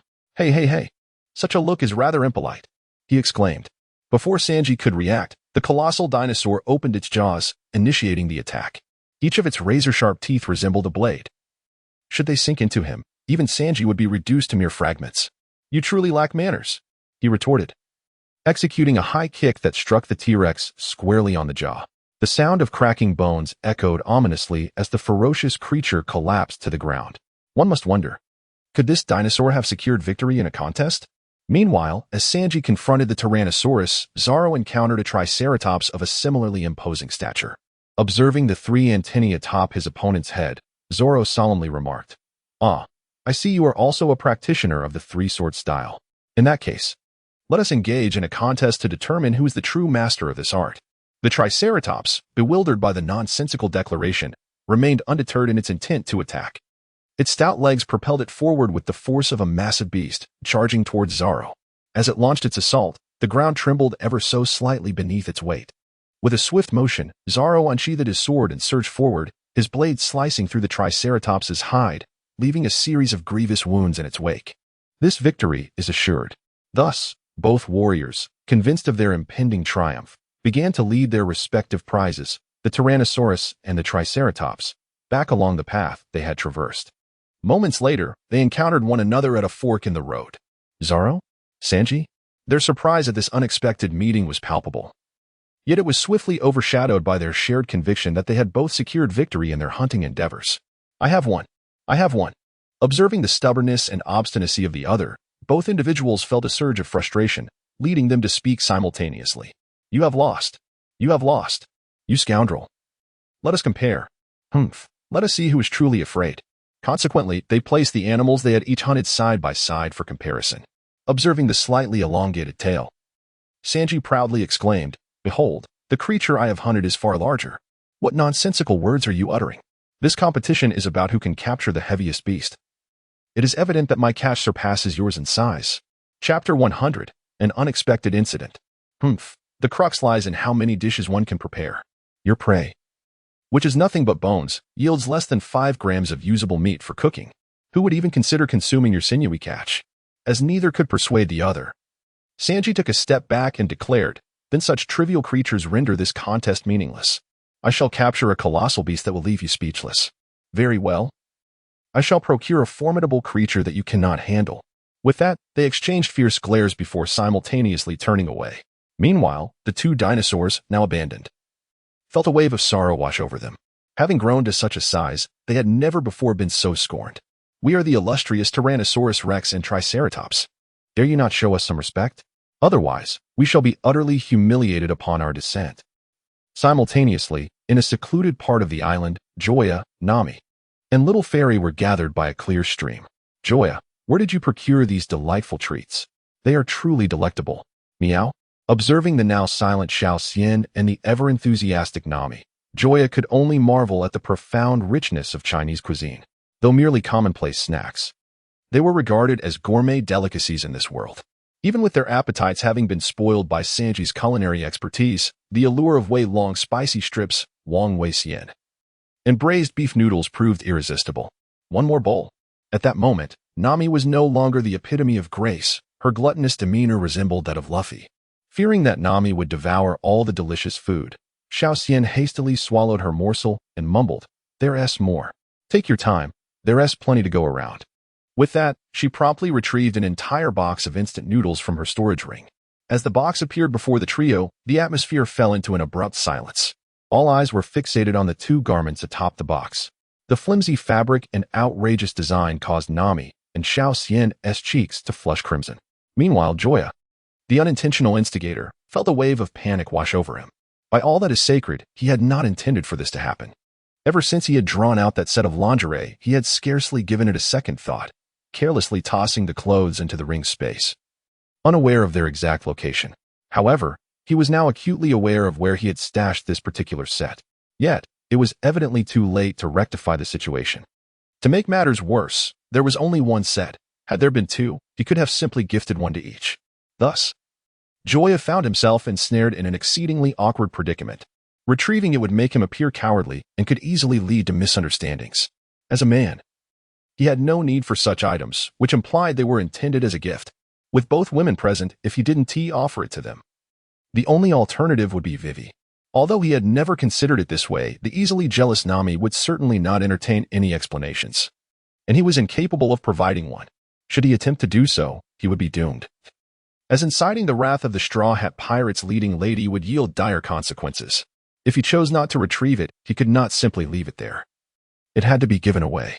But to whom and how became another conundrum. Just as Joya was engulfed in his internal turmoil, the blushing Nami suddenly raised her hand. "It was bought for me, so I'll just take it." In the next moment, an unexpected turn of events unfolded. Just as Nami was about to seize the lingerie, Xiao Xian abruptly intervened, grasping the triangular fabric. One for each of us. You shall not hoard it all.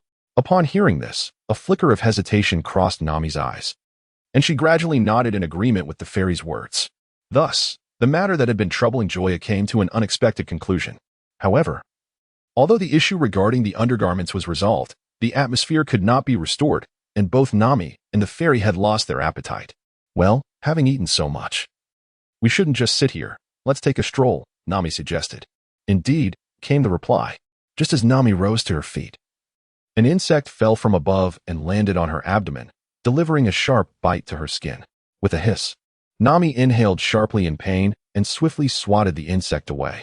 Observing the slightly reddened skin of her abdomen, Nami murmured, "How unfortunate. I've been bitten by a bug." In stark contrast to Nami's nonchalant demeanor, Joya's body stiffened, her wide eyes fixated intently on the spot where the insect had bitten. Her gloomy expression resembled the ominous atmosphere preceding a storm, heavy enough to draw at tears. "Don't move. Let me take a look," she exclaimed, abruptly lifting Nami's garment and pressing her lips to the minuscule wound. "Joya, what are you doing?" Nami stammered, taken aback by Joya's sudden action. She intended to protest, yet it felt as though all her strength had been siphoned away, rendering her unable to resist. After a brief moment of sucking at the wound, Joya spat the saliva aside, then resumed the action, repeating it several times before finally ceasing. "What's wrong? Was that bug poisonous?" Nami inquired, now fully aware of the situation. Observing the traces of concern on Nami's face, Joya pondered for a moment before shaking his head, stating, "It should be nothing." Upon hearing this, Nami stood frozen in place, taking a while to process his words. "Then why were you staring at me?" "My stomach is suddenly contracting." As she spoke, a mixture of embarrassment and anger washed over her, and she felt an overwhelming urge to slap him. "It was just a precaution. If there were poison, I thought that by inhaling a bit, it might mitigate the effects," Joya replied, spreading his hands in a gesture of goodwill. I do not believe you." With that, she grabbed Xiao Xian and turned to leave, while Joya hastily followed behind. However, his smile gradually faded. Regarding the small garden, he recalled only that it was home to two giants, and that its civilization resembled that of the dinosaur era. Furthermore, he would encounter Mr. 3 from the Baroque works here, the wax fruit user who had escaped impelled down alongside Buggy during the Marineford War. Lastly, he remembered that upon leaving, he would be swallowed by a gigantic goldfish, yet he would soon be regurgitated by the giant, rendering the incident inconsequential. Nevertheless, the earlier scene of Nami being bitten by an insect stirred other thoughts in Joya's mind. In the original story, Nami had also been bitten by an insect, and shortly after departing from the small garden, she began to develop a fever, which escalated to a staggering 42 degrees at its peak. Had she not reached the next station in time for treatment, it was highly probable that she would have succumbed to illness on her journey to Alabasta. As too much time had passed, Joya could not recall the appearance of that insect, leaving him unable to ascertain whether Nami was truly in danger. Therefore, he resolved to take as many precautionary measures as possible.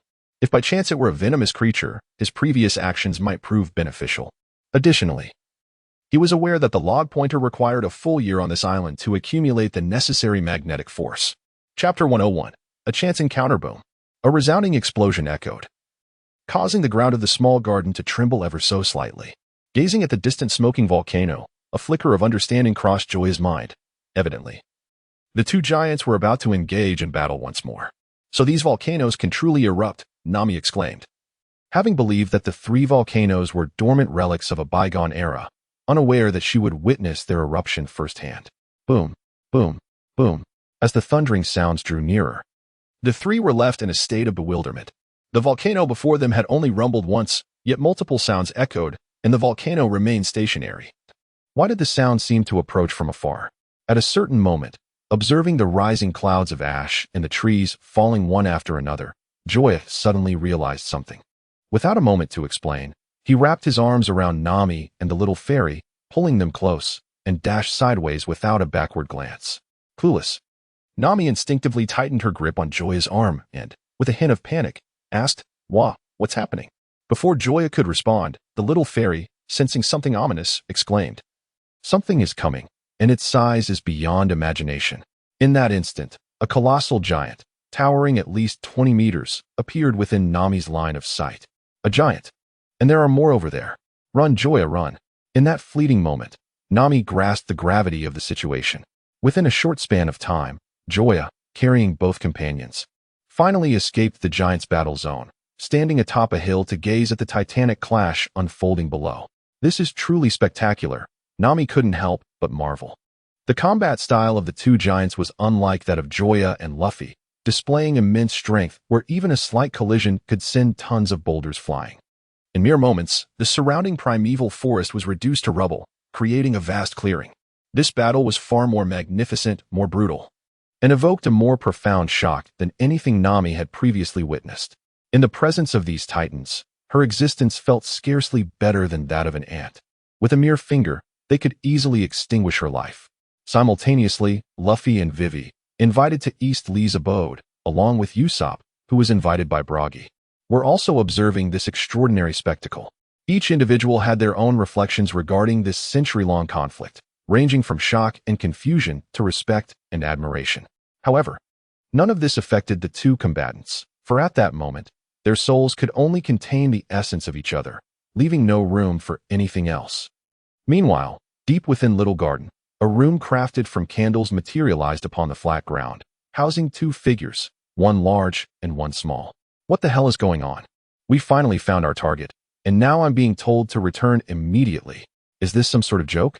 Mr. 3, sporting an eccentric hairstyle, expressed his bewilderment as he gazed at the instruction manual. So what shall we do? Should we carry out the assassination mission, or return immediately? Inquired Miss, adorned in a checked short-sleeve blouse. After a brief contemplation, Mr. 3 replied, "Let us return. We will wait for the ill-fated duo to deliver the permanent pointer to Alabasta, and then we shall head back without delay." 20 minutes later, as the Battle of Giants concluded, the ill-fated duo previously seen at Whiskey Peak, comprising the bird and the otter, appeared before Mr. 3, bearing the permanent pointer. "All right, let us go back." At the very moment Mr. 3 swung open the door, the trio of Joya, having wandered aimlessly after the battle, coincidentally stepped onto the vacant ground. Observing the group led by Mr. 3 across the way, Joya could not help but acknowledge the wondrous nature of fate. Just over 20 minutes prior, he had been troubled by the prolonged duration of the recording pointer, and yet, upon turning a corner, he encountered Mr. 3 from the Baroque works. In this serendipitous moment, a solution materialized. As a subordinate of Crocodile, they were likely in possession of permanent pointers to return to Alabasta. If he could seize them, the problem would be resolved. "Shall stand, Nami. I leave you to handle this." With that, Joya stepped forward towards Mr. 3 and his companions. "Fear not," Shao Xian declared resolutely, waving her small fists. Seeing Joya approach, Mr. 3 grinned widely and turned to his ominous duo beside him, saying, "You see, the enemy has come to us. This is no fault of mine. Kindle shackles." With a sharp command, Mr. 3 initiated the attack. His hands transformed instantly, launching a large mass of thick, white wax towards Joya. If struck, this viscous substance would solidify in an instant, encasing the target in a prison as robust as steel. Aware of the consequences, Joya swiftly dodged to the side. However, Mr. 3's assault was far from singular. One after another, he hurled more wax attacks towards Joya. Meanwhile, the ominous duo and Miss Golden Week remained active, with some wielding firearms and others firing cannons. As a user of a devil fruit, Miss Golden Week employed her powers to create bizarre patterns on the ground with various paints. In a decisive moment, having grown weary of evasion, Joya activated the 6 forms, instantaneously traversing over 10 meters to appear behind Mr. 3. Just as he prepared to strike, his body suddenly stiffened, and his eyes turned a fierce crimson, akin to a bull enraged by a red cloth. Concurrently, Miss Golden Week, seemingly ineffective until now, exclaimed, "Colorblind, rage red." Raising her hand, she painted a red target on the candle-made house behind her. Thus, in a fit of fury, Joya charged towards the target with all his might, crashing into the structure with a resounding thud, half of his body embedding within it. Gazing at the remnants of crimson liquid staining the wall, Mr. 3 expressed with a lingering sense of dread, "Thank goodness for you, Miss Golden Week. That fellow is truly ominous." Although the skirmish concluded rather swiftly, Mr. 3 felt as though he had brushed perilously close to death. The speed exhibited by that man had far surpassed his expectations. Had it not been for Miss Golden Week's foresight in laying traps beneath his feet, the outcome could have been much graver. Just a trivial matter. Miss Golden Week replied dismissively. Just as they believed the ordeal had come to an end, a familiar voice resonated from behind them. What an intriguing ability. I must admit, this is rather painful. Almost instantaneously upon the utterance of the voice, Mr. 3, Miss Golden Week, and the ill-fated duo swiftly turned to retreat, widening the distance between themselves and Joya. Gazing at the blood-soaked figure of Joya, yet with eyes ablaze, Mr. 3 exclaimed in sheer disbelief, "Impossible. How can you still be alive?" Chapter 102. The eternal pointer in hand, although the materials used to construct that house were mere candles. Those candles were born from his own fruit powers, rendering them anything but ordinary. To speak without exaggeration, the hardness of those candles rivaled that of steel. Once a human head was ensnared within, it would explode like a watermelon with a resounding pop. There was no conceivable way to survive and stand. Yet, how could one explain the spectacle unfolding before them? How was it that this man could still stand and speak? Simultaneously, Joya's gaze swept across Mr. 3 and his companions, ultimately resting upon Miss Golden Week. The moment their eyes locked, Miss Golden Week felt an icy dread envelop her. What sort of gaze was that? Cold, ruthless, indifferent? As though nothing in this world warranted his attention? Although she sensed no intent to kill emanating from those eyes, an uncontrollable wave of terror surged from within, as if he could extinguish her life at will. The source of her fear lay in the fact that Joya was indeed contemplating whether to take her life. Until this moment, he had believed that only Aokiji could restrain him in the vast expanse of the pirate world. However, the preceding events had unveiled his ignorance and arrogance. Aside from Aokiji, the Miss Golden Week before him, along with Sugar, a subordinate of Doflamingo, and Perona, a subordinate of Gecko Moria, all possessed the capacity to influence or even control him. Though he could not be killed, one could only speculate how long he might remain under their control. Furthermore, during this period of subjugation, should anything befall Nami and the others, Joya feared he would regret it for the rest of his days. Thus, he weighed the possibility of ending Miss Golden Week's life at that very moment. After a brief pause, the soft-hearted Joya ultimately chose to relent. There were two additional reasons for his decision. Firstly, in the original narrative, Mr. 3 had aided Luffy significantly during the Marineford War, out of respect for Ace. He could spare the two. Secondly, should a devil fruit user be slain, their powers would not vanish but would regenerate. If those powers fell into the hands of someone from an opposing faction with formidable strength, it would be a case of losing more than one gained. Considering all these factors, Joya abandoned his murderous intentions. "I presume you possess the eternal pointer leading to the kingdom of Alabasta," he rasped, his voice a gravelly echo, complemented by his blood-drenched appearance, painting him as a veritable demon from the abyss in the eyes of Mr. 3 and his companions. Thus, Mr. 3, unable to contain his mouth, blurted out, "Yes, we do." No sooner had he spoken than he realized his blunder, hastily covering his mouth and signaling the others to prepare for a retreat. "In that case, hand over the eternal pointer, and I shall let you go." "How could this be? Who do you think you are?" "I shall not comply." With that, Mr. 3 unleashed his fruit powers, transforming his arms once more into a viscous, waxy substance. Candlelock. With a command, several globules of wax surged forth to assault Joya, who, along with his companions, turned and fled without a backward glance. "Do you think you can escape?" Joya smirked and took off in pursuit. Prior to mastering the 6 forms, speed had been his Achilles heel, but now it had morphed into an asset. In the blink of an eye, Joya caught up with the ill-fated duo attempting to take flight with the sea otter. 2 swift punches landed, rendering them unconscious. Mr. 3, witnessing this scene, was gripped by sheer terror, bolting away with all his might while erecting sturdy walls of wax behind him. Yet, these barriers were of little consequence to Joya. They were utterly ineffective. With a few deft maneuvers, he swiftly positioned himself beside his adversary. "No, please don't hit me." Mr. 3's face was a mask of fear as he trembled, pleading with his eyes for mercy. Even Joya found himself momentarily taken aback by the gaze of such a large man. The rhythm of his assault momentarily slowed. And that was precisely the fleeting moment Mr. 3 sought to exploit. Slime sculpture. In an instant, a gleaming spear materialized in Mr. 3's hand. Die. Caught off guard in midair, Joya instinctively dodged to the side. However, the suddenness of the attack rendered complete evasion impossible. Gazing upon the river of blood flowing from Joya's abdomen, Mr. 3 felt no trace of fear on his countenance. Instead, it was suffused with the delight of having vanquished his foe. It was evident that his earlier demeanor had been a mere fade, crafted to create an illusion of vulnerability that would lure Joya into a false sense of security, thereby igniting a counterattack. Had he faced another adversary, perhaps Mr. 3 might have succeeded in his ruse. However, the unfortunate reality was that he confronted Joya, and the outcome was all but predetermined. Seizing Mr. 3 by the shoulder, Joya remarked, "I must admit, your acting is truly commendable. Back in my hometown, you would undoubtedly be awarded a little golden statuette and crowned the best actor." Yet, to Mr. 3, these words sounded akin to a death sentence, plunging him into a profound existential crisis.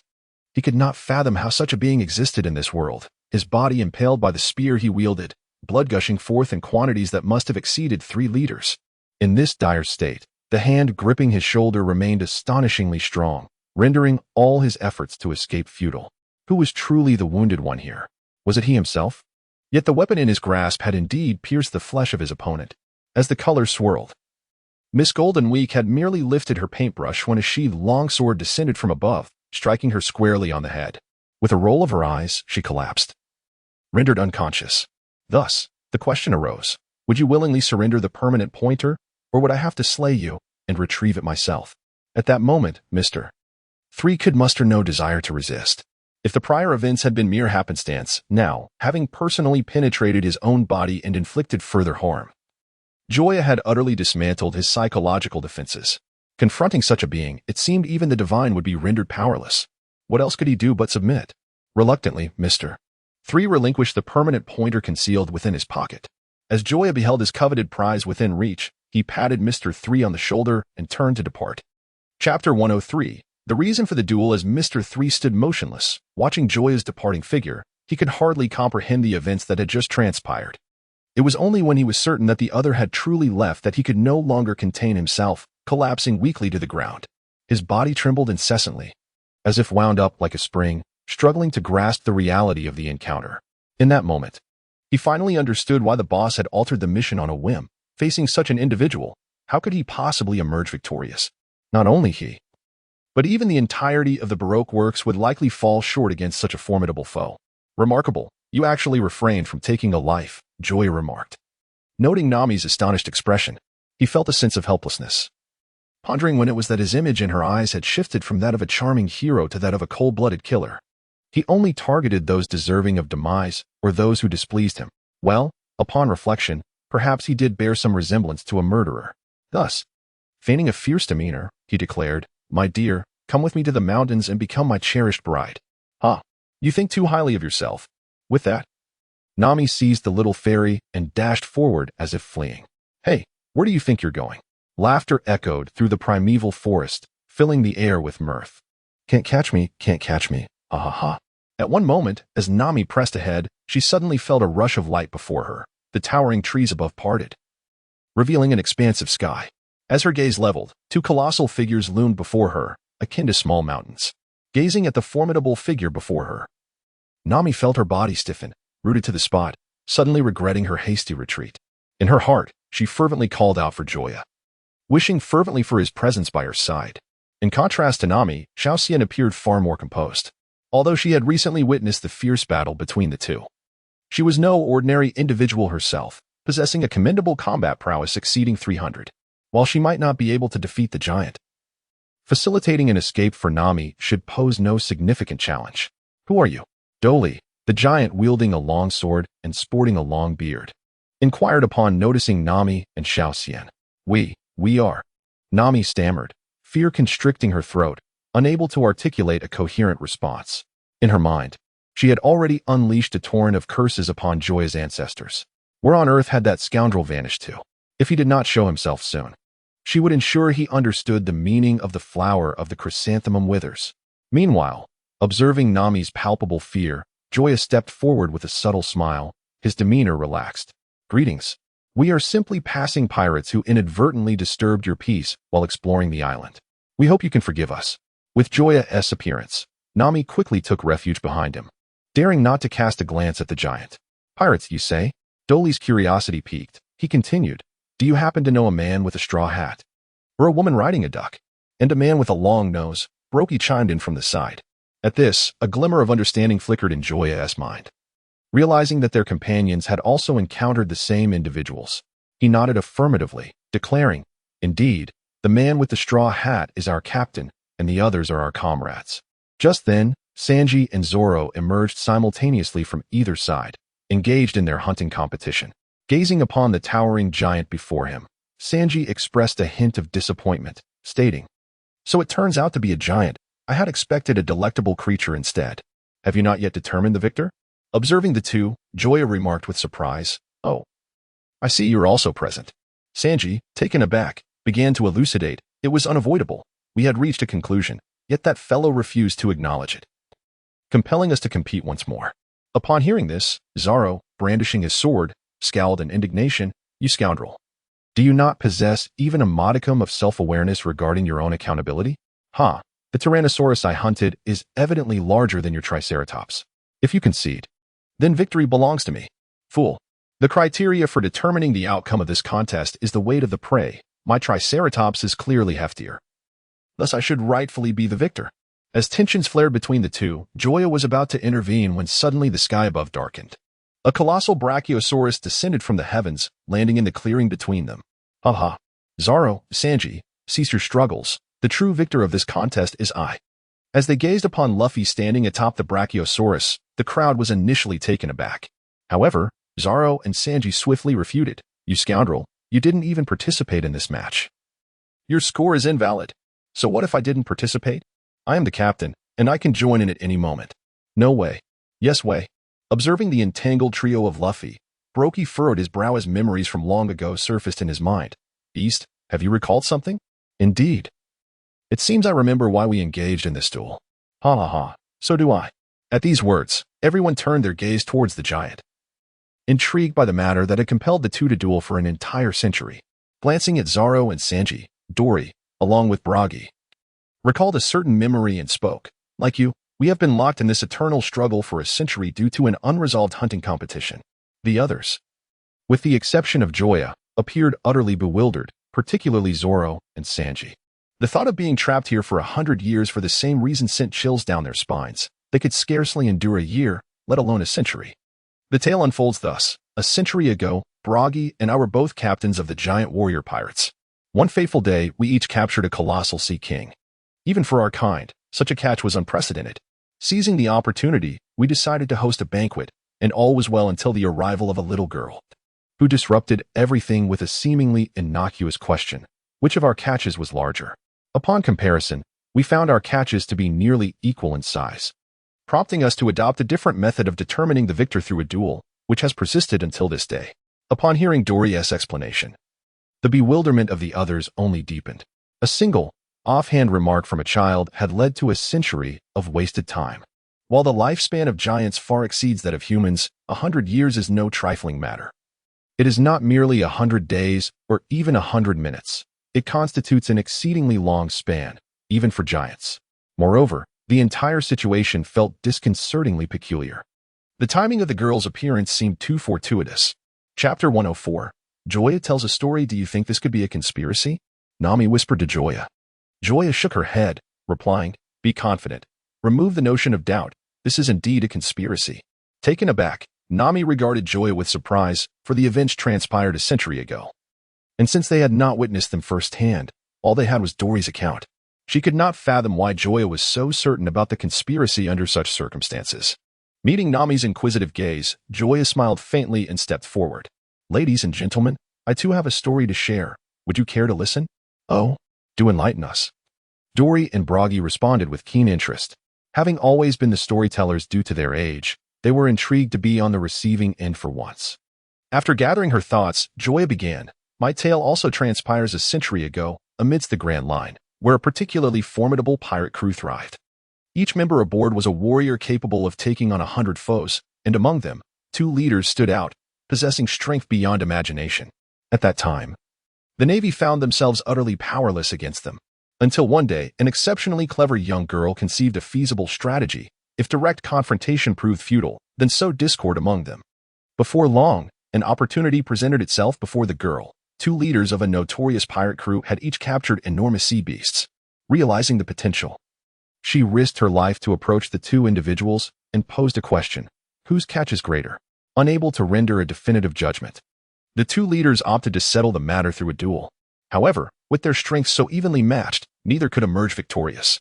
Driven by their relentless pursuit of victory and the noble creed of warriors, they disregarded the pleas of their subordinates and continued to battle, and thus a century slipped by.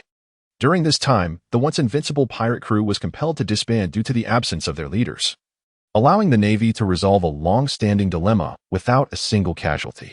The young girl, now the mentor of Vice Admiral Tsuru in the Navy, was none other than Vice Admiral Pigeon. As Joya concluded her tale, a profound silence enveloped the crowd, all eyes fixated on Dory and Buggy. Although Joya spoke with subtlety and refrained from naming them directly, even Luffy discerned whom she referenced. Under the collective gaze, Dory and Buggy's expressions darkened at an alarming rate.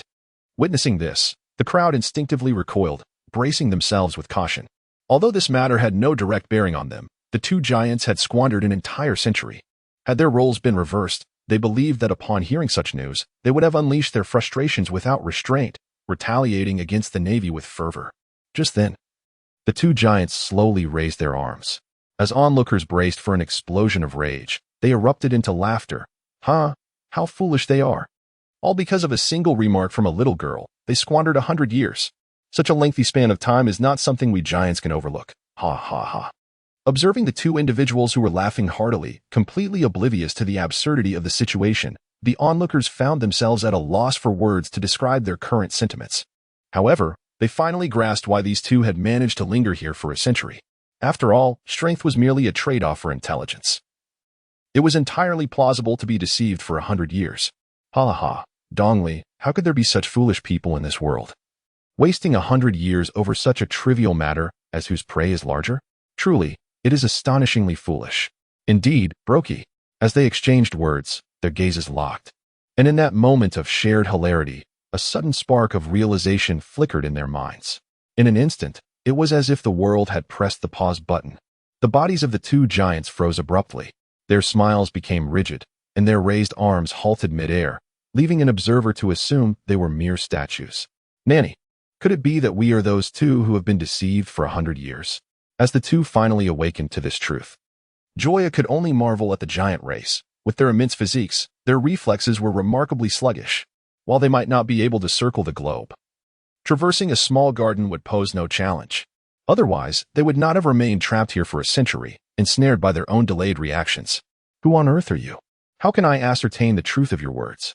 Contrary to the anticipated outburst, the two suddenly exhibited a calm demeanor, regarding Joya with wary eyes. Observing their stance, Joya furrowed his brow. These two were defying logic. They had shown no hesitation when facing the childhood figure of General Pigeon, yet they had learned to doubt him. Is it so unfairly discriminatory? Do I possess a countenance that warrants suspicion?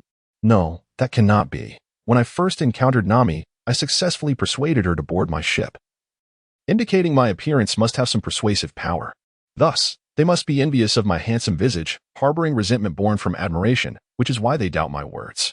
With this thought, Joya nodded with feigned gravity. Indeed, it must be so. They are simply envious of my striking appearance. Pray tell, who sent you? In an instant, the atmosphere shifted dramatically. Dory and Buggy raised their weapons, their vigilant eyes fixed intently on Joya, as if any misstep on his part would prompt them to charge forward without hesitation. In response, Luffy and the others were equally resolute. Brandishing their weapons or adopting defensive stances, their gazes firmly locked onto Dory and Buggy, as the prospect of a battle loomed imminent. Joya felt a mix of helplessness and regret. Why had he felt compelled to share this information with them? Their presence would undoubtedly alter the course of events. And even if they perished, it would not matter. His knowledge of this matter stemmed from Garp, who, in a moment of boastful candor, had inadvertently let it slip. Yet, he could not divulge the truth to Dory and Buggy. With their level of intellect, discovering his affiliation with the Navy would surely incite them to pursue him relentlessly. However, he found himself at a loss for a suitable fabrication to explain the situation. Just as Dory and Buggy were about to make their move, Joya hastily blurted out, "This was revealed to me by the god of Elbaf." At that moment, as Joya braced himself for a counterattack, the fierce Dory and Buggy abruptly halted their advance, their expressions grave as they scrutinized Joya. Chapter 105. Departure is what you said true? Of course, Joya replied, though he was lying. Not a trace of crimson gracing his cheeks. For this was a lie born of goodwill, and a benevolent lie cannot be deemed falsehood. Yes, indeed. That is how it is. I have not lied. With a resounding clang, Dory and Buggy simultaneously discarded their weapons and shields, then knelt before Joya. Observing the two giants who suddenly bestowed such a grand gesture upon him, Joya instinctively attempted to retreat. However, with every movement he made to distance himself, the two followed suit, mirroring his actions. After several attempts, Joya resigned himself to the situation. He decided to regard their kneeling as an apology for their suspicions, and thus embraced their homage with a sense of acceptance. "O great god Elbaf, we are profoundly grateful for your guidance. We shall eradicate those vile marines and make them pay for their transgressions."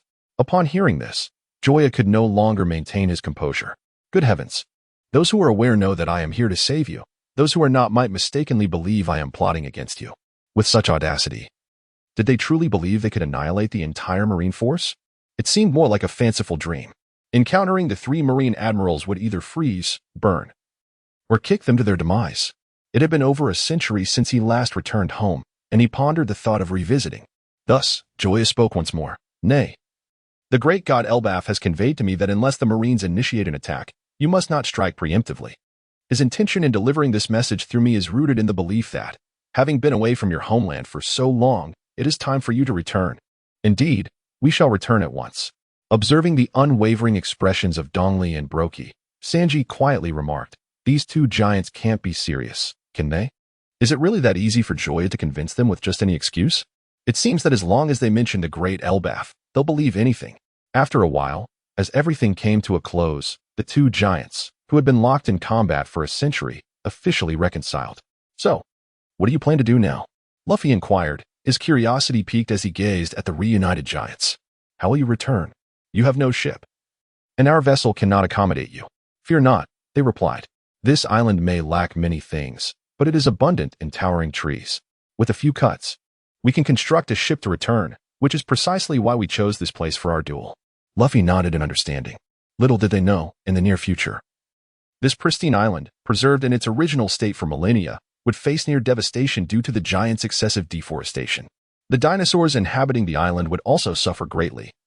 The gluttons who hunted them had departed, leaving their environment in ruins. Of course, that was a tale for another time. For now, the Straw Hat crew was busy gathering the necessary supplies for their voyage and hurriedly made their way to the port to return to the Mary, eager to set sail. Their urgency stemmed from the dire situation in the Alabasta kingdom, which did not permit them to linger. "My friends, feel free to proceed. We shall handle the rest." Joya suddenly recalled something upon hearing their words. In the original story, the Straw Hat pirates were swallowed by a giant goldfish upon departing Little Garden. And had it not been for Dongli and Baroque's intervention, the outcome could have been dire. With this thought, Joya remembered yet another matter. He had yet to release the giant goldfish he had captured in a pokeball. He quickly waved his hands to decline the giant's assistance. "Rest assured, the great Elbaf has assured me that even without your help, that goldfish poses no threat to us." Upon hearing this, Dongli and Baroque exchanged glances, increasingly convinced that Joya spoke the truth. They had not mentioned what lay ahead, yet Joya seemed to understand. Aside from the mighty Elbaf, they could think of no other explanation. "Then, I wish you a smooth journey and look forward to our next meeting." "Of course," they replied in kind. "We wish you a swift return to your homeland." After the pleasantries, Luffy, standing at the bow of the ship, shouted, "Brothers, let us set sail." With that, the Mary unfurled its sails and headed straight for the open sea. However, just after traveling a mere 100 meters, the tranquil sea suddenly erupted in towering waves. As the waves crashed down, a colossal goldfish, rivaling the size of a whale, opened its mouth wide, awaiting the Mary's approach. "Oh no, what is that?" As the imminent threat of being devoured loomed, Nami could not help but shed tears. She was still young, with ample time ahead and countless experiences yet to savor. She had not even shared intimate moments with Joya. To perish in such a manner felt utterly unjust. "Wait, isn't someone missing?" Luffy, whose reflexes defied normalcy, suddenly exclaimed. At his words, apart from Nami, Vivi, and that duck, the others remained composed, counting heads. Sensing something amiss, Zoro inquired, "Where's Usopp?" "Ha." So it was Usopp who was absent. No wonder it felt so tranquil around my ears. He hadn't boarded the ship. As they were on the brink of being consumed, these individuals continued their light-hearted mockery of Usopp. Unable to contain herself any longer, Nami delivered a punch to each of Luffy, Zoro, Sanji, and Joya, leaving prominent welts. "What are you all doing joking around at a time like this? If we don't devise a plan, we shall truly be devoured. But there is the mighty Elbaf deity, he will surely come to our rescue." Observing the innocent and naive expression on Luffy's face, Nami, on the verge of a mental breakdown, could only bury her face in her hands before collapsing onto the ground. She realized her mistake. She should not have harbored any illusions about these individuals. All right. Leave it to me, she muttered, as she was helped to her feet and made her way to the edge of the ship. Subsequently, Joya retrieved a pet egg from her storage ring and, with all her might, hurled it towards the head of the giant goldfish. Come forth, Pikachu. With that command, a magnificent creature emerged, not a golden Pikachu, but an enormous serpentine sea king far larger than the fish itself. With a thunderous roar, the mighty beast proclaimed its return. Casting a glance downward, it quickly grasped the situation and unleashed its tail with all its strength. Boom! Another earth-shattering sound echoed as the goldfish was sent flying. This astonishing spectacle left everyone, including Dawn and Buggy from the little garden, utterly stunned. The sheer power displayed was overwhelming. Although Dawn and Buggy were confident in their ability to deal with the goldfish, they could not hope to launch it into the air. Not to mention Luffy and Zoro, who, despite previously feeling competent, now found themselves dwarfed by the true strength they had just witnessed. A moment later, as calmness returned, everyone made their way back to the little garden, where they hoisted Usopp back onto the ship under his resentful gaze. Meanwhile, the giant creature returned the pet ball to Joya. Chapter 106. Nami falls ill. What were you all thinking? Did you not notice one person was missing? Usopp exclaimed, pointing at the four fools aboard the Straw Hat ship. It was a narrow escape. He nearly became eternally stranded in that isolated ancient land. His anger was palpable. If it weren't for the fact that he couldn't overpower these four fools, he would have rolled up his sleeves and fought them. What does it matter? In the end, we brought you back, Luffy replied nonchalantly. Zoro, recalling something, interjected, and if I remember correctly, someone once said they would never get off the ship. Who was that again? Well, that was understandable, Usopp retorted, though he was painfully aware of the truth behind Zoro's words. Then we were also justified. Chopper, with a cigarette in his mouth, shrugged in resignation. Just as Joya was about to deliver the final blow, Nami suddenly weakened and fell to her knees. A heavy weight struck Joya's mind, and she lost all desire to play around, swiftly moving to Nami's side. What's wrong? Are you feeling unwell? Observing the concern etched upon Nami's face, Joya gently shook her head, assuring her, it's nothing, just a bit of dizziness, perhaps a touch of heat stroke. Yet, how could Joya possibly believe her words? With a swift motion, she seized the eternal pointer from Nami's grasp and handed it to Vivi, stating, keep an eye on this for now. I shall escort her back to her quarters for some rest. Ignoring Nami's potential objections, she effortlessly lifted her and placed her in the lounge adjacent to the conference room, drawing open the windows. Compared to the confines of the girls' cabin below deck, this space was decidedly warmer and more ventilated. As Joya laid Nami upon the bed, she lifted her shirt to reveal an infected wound on her abdomen, her expression darkening as if it were about to rain. Remember this, she warned, you deceived me once. Observing Nami, who is still striving to tend to her own emotions at this moment, Joya is suddenly overcome by an impulse to plunge the little garden into despair. However, before he can utter a word, Nami continues, do you know? What you are doing is exceedingly selfish. As the sole navigator aboard this vessel, I may have my physical ailments, but we are on the Grand Line. To confine me in such a manner is profoundly unfair to the others, effectively placing them in jeopardy. It is crucial to understand that not everyone possesses an immortality akin to yours. Even Luffy is not exempt. Should the ship sink, apart from you, every other soul, including myself, would perish. In that moment, each of Nami's words detonates within Joya's consciousness like an array of explosive devices. The existence of immortality has nearly erased the concept of danger from his lexicon. He has developed a lackadaisical attitude towards reality, perceiving life as merely a game or an experience. Yet, he forgets that those around him, the individuals he has encountered, and even those he has taken the lives of, are all vibrant beings, not mere NPCs. It is precisely for these reasons that he fell into the trap set by Miss Golden Week and suffered the wound inflicted by Mr. 3. Although the outcome may not differ significantly, it indirectly reflects Joya's attitude towards peril. Upon reflection, such a disposition may be better suited for solitude, as this carefree attitude is most likely to endanger those closest to him. As Nami articulated, if the ship were to sink, everyone else would perish except for him. Even if vast riches could save Luffy and the others. But what of the Mary? Could he indeed resurrect it? Yes, I see now. I was naive to assume so. As Joya actively acknowledged her mistakes, a look of relief graced Nami's face. She then struggled to lift her hand and said, please help me out. Moments later, as Joya assisted Nami in exiting the conference room, the others, apart from Vivi and the Swift Runner. Since that Joya was somehow different from before. This change was not about her appearance, but rather an indescribable feeling that hinted at a positive transformation. Everyone, Joya began to speak, but Nami, suddenly tense, interjected, "Take me to the ship's side." Hearing this, Joya momentarily set aside her intentions and helped Nami toward the vessel. As the gentle breeze brushed against them, Nami's brows furrowed, and her expression darkened noticeably.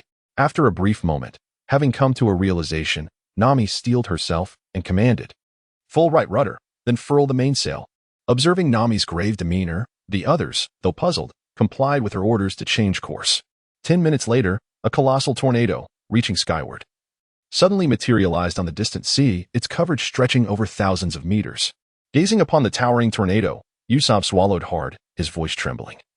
"Isn't that the direction we just advanced towards?" As he spoke, his body swayed, feeling as though he had just traversed the gates of the underworld. Who could argue otherwise? In this moment, the glances cast upon Nami by everyone transformed. Just moments ago, she had saved the lives of all present, even Zoro, who often bore the brunt of headaches, felt no lingering resentment. Among them, the most astounded was Vivi. Unlike Chopper and the others, as a princess, she had seen much and possessed a modicum of nautical knowledge. Yet, mere moments ago, she had been completely oblivious to the approach of the tornado. Had it not been for Nami, she might have only realized the calamity when ensnared within the tempest, but by then, it would have been far too late. The sensitivity Nami exhibited towards changes in the weather astonished her, as within her realm of understanding, no one had ever achieved such a feat rather than relying on sight.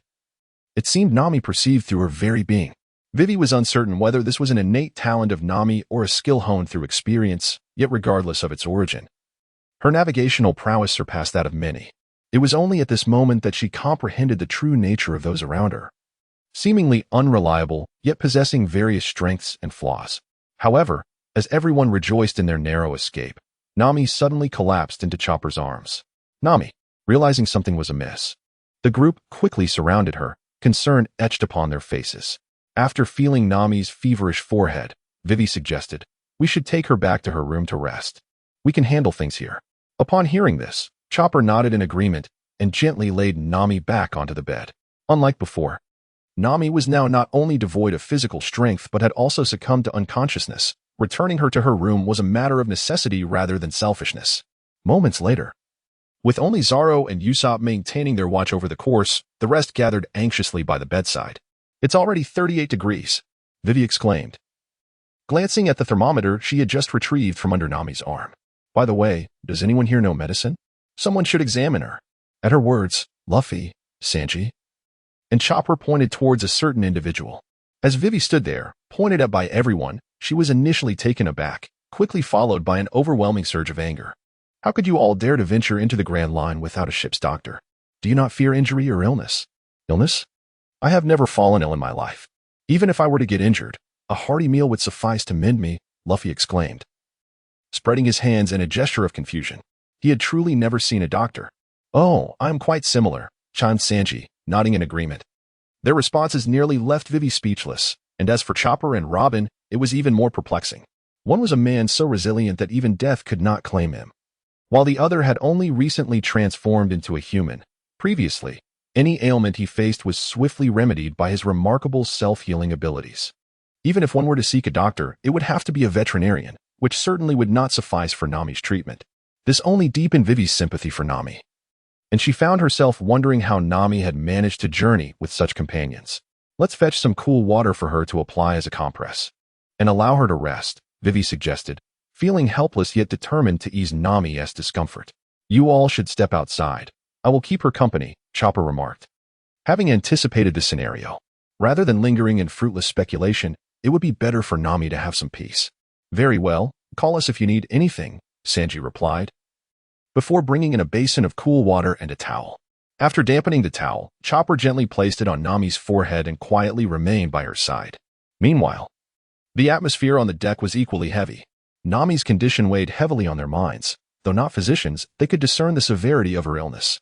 If she did not receive prompt treatment, the consequences were too dire to contemplate. Yet, what they needed most at that moment was time. Vivi's kingdom of Alabasta was on the brink of war. If they could not arrive in time, hundreds of thousands, perhaps even millions, would be plunged into chaos. Unable to bear the thought of waiting idly, Luffy blurted out, "Vivi, how long until we reach Alabasta?" "Approximately 10 days," she replied. Upon hearing this, the expressions of the group darkened further. They doubted Nami could endure such a lengthy wait. Even without any other afflictions, a fever of 38 degrees Celsius could be detrimental. However, none of them were in a position to suggest altering their course, and if they were to change it, to where would they redirect? With so many questions looming before them, everyone felt utterly lost. Just then, amidst their turmoil, the sudden sound of cannon fire jolted them all to attention. As the hostile vessel unexpectedly emerged from the sea, the collective ire of the crew surged forth. How dare they disturb the ailing Miss Nami? Just as they prepared to retaliate, the door to the conference room swung open. Stepping out was Joya, his gaze fixed intently on the approaching submarine. His eyes shimmering with an unmistakable glint of murderous intent intertwined with a flicker of hope. "Keep an eye on Nami for me. I shall ascertain whether they have a doctor on board," he commanded. At his words, a spark of realization illuminated the faces of his comrades. Their expressions shifting from fury to relief, akin to 4 famished wolves who had endured 3 days and nights without sustenance. Usopp, even among them, felt a shiver of trepidation at their fervor. They were truly a wretched lot. In her heart, Vivi offered a silent tribute of 3 seconds for those oblivious to their impending doom. These were individuals brazen enough to disregard even the formidable warlords of the sea. Under normal circumstances, they would not resort to total annihilation. However, given Nami's current illness, Vivi could scarcely fathom the lengths to which these men might go. Particularly alarming was Joya. The murderous aura emanating from him felt almost tangible, and the moment her gaze met his, a sharp pain pierced her eyes, as though fine needles were penetrating her vision. "Brothers, charge." Without waiting for the enemy to launch an offensive, Luffy issued the command, leading Joya and the others into the fray. As the 4 assailants approached, the soldiers aboard the submarine were momentarily taken aback, and one remarked in a peculiar tone, "Surely these individuals cannot be fools." With newfound confidence, they adjusted the cannon and prepared to ignite their attack, yet everything shifted in an instant. "Sanji, shall we compete to see who can defeat more enemies this time?" Zoro, with his sword drawn mid-air, proposed. "Let us compete. I'm not afraid." Sanji readily accepted. In the next moment, with merely 10 meters separating them from the enemy submarine, Luffy, Chopper, and Zoro simultaneously exclaimed, "Gum Gum Pistol, Crescent Moon Slash, Tiger Hunt Slash." The combined force of their sword energy and a flurry of punches struck several cannon turrets on the enemy vessel, amidst the cacophony of gunfire. Zoro raised 3 fingers at Sanji. An irate Sanji bellowed, "You scoundrel, that's cheating." It finally dawned on him why Zoro had sought him out for a contest. He had been waiting for him all along. Zoro shrugged nonchalantly and said, "Well, if you lack long-range capabilities, don't blame others. From my perspective, you might as well concede. This match is already mine. You must be dreaming. The contest has only just begun, and the outcome is far from certain." With a swift whirlwind kick, Sanji landed on the submarine and supported himself with his hands, his legs sweeping out like the blades of a fan, sending 5 adversaries flying. Meanwhile, Zoro efficiently dispatched 4 foes with precision strikes. On the other side, Luffy navigated through the throng with ease, while Chopper had already vanished into the depths of the submarine the moment he stepped aboard. "What in the world is happening?" roared Walbo from the control room, overwhelmed by the chaos above. "Report to the king. We are under attack by pirates." "How many are there?" 4 for individuals." "What did you say?" Walbo, doubting his own hearing, asked again. "I swear, it's truly 4. You can't fend off 4 attackers? What use are you then?" With that, he opened his mouth wide and swallowed the soldier kneeling before him whole. "Damn it, seal the hatches and submerge the submarine. I want to see if they can pursue us." However, the operators nearby hesitated to comply with Walbo's command. "Your Majesty, there are still many of our men outside. If we shut the doors now, they will all be lost at sea." Are you questioning my orders?" And no, of course not. Yet, what awaited him was not forgiveness, but rather an array of gaping mouths. In the next instant, the very operator who had spoken was met with the same fate as the soldier. Chapter 108, The Movements of Blackbeard. Is there anyone with further inquiries? After the second person had finished eating, Valpo surveyed the surroundings. All those he beheld instinctively lowered their heads, appearing as if struck mute by fear. Observing this, his sycophant, Cromalaman, hastily urged, "Why are you not executing the king's command? Close the hatch." Just as the operators were preparing to comply, a flash of pure white light from a blade suddenly appeared. With a thunderous crash, The control panel was cleaved in two, rendered utterly inoperative. Simultaneously, a voice echoed through the chamber. Summon the ship's doctor and let him come with me. The moment the voice resonated, everyone in the control room turned in unison towards the entrance, only to behold a young man, scarcely 20, brandishing a knife and blocking the doorway. Seeing that the adversary was but a solitary figure and appeared rather unimposing, Valpo approached, exclaiming, "You scoundrel! Who do you think you are? Do you even know who I am? Apologies, but I lack the time to familiarize myself with inconsequential individuals. Furthermore, if you wish to avoid a grim fate, fetch your ship's doctor post-haste. I assure you, my patience is wearing thin. How dare you speak to our king in such a manner, you wretched pirate?" Valpo's other sycophant, Jess, interjected, regretting the missed opportunity to showcase his prowess before the king. He seized the moment to step forward. As he spoke, he unslung the bow from his back, drawing the string taut and aiming it at Joya. The iron arrow, glinting ominously, pierced the air, aimed directly at Lingye's throat, intent on a fatal strike. In the next instant, an astonishing scene unfolded that defied all expectations. Joya vanished as though he had never existed, allowing the launched arrow to sail unimpeded past the spot he had occupied. Jess, standing closest, widened his eyes in disbelief, staring incredulously at the empty space before him, unable to fathom how a person could disappear without leaving a trace. Was it merely an illusion? With this doubt in mind, Jess instinctively turned to glance at the others, seeking confirmation of what he had witnessed. The word barely escaped his lips when he realized, for reasons unbeknownst to him, that he could utter no further sounds. Even more perplexing was the sight of his companions, their faces ashen with terror, gazing at him as though they had encountered a specter in broad daylight. Moments later, he felt an unsettling weightlessness, his vision clouding as a familiar headless corpse materialized before him. And then, all went dark. As Joya emerged from the ground, Walpo retreated until his back pressed against the wall, leaving him with no escape. Trembling, he stammered, "Who are you? We should have no grievances between us." "Indeed. There are none at present," Joya replied. "Then why do you seek to harm me? Are you perhaps a pursuer sent by Blackbeard, initially intent on other matters?" Joya's demeanor shifted dramatically upon hearing the name Blackbeard, his aura radiating an overwhelming force, his gaze directed at Walpo sharp with intensity. "How do you know of Blackbeard? And what is your connection to him?" Under the pressure of Joya's imposing presence, Walpo felt compelled to speak the truth. "I was once the king of the Magnet Drum Kingdom. Over a month ago, a man claiming to be Blackbeard invaded my realm. This scoundrel not only brazenly violated my laws, but also injured my soldiers. His power was too formidable, and I was forced to flee to the sea. It was through this ordeal that I came to know him, and our relationship is one of enmity."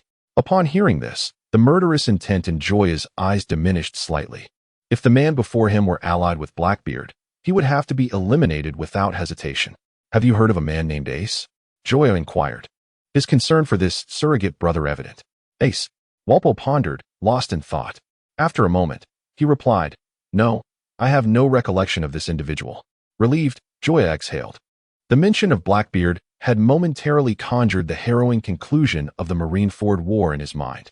Setting aside the fact that he had always admired Ace as a character prior to his transmigration, he could not disregard the years of shared existence since his arrival in this world.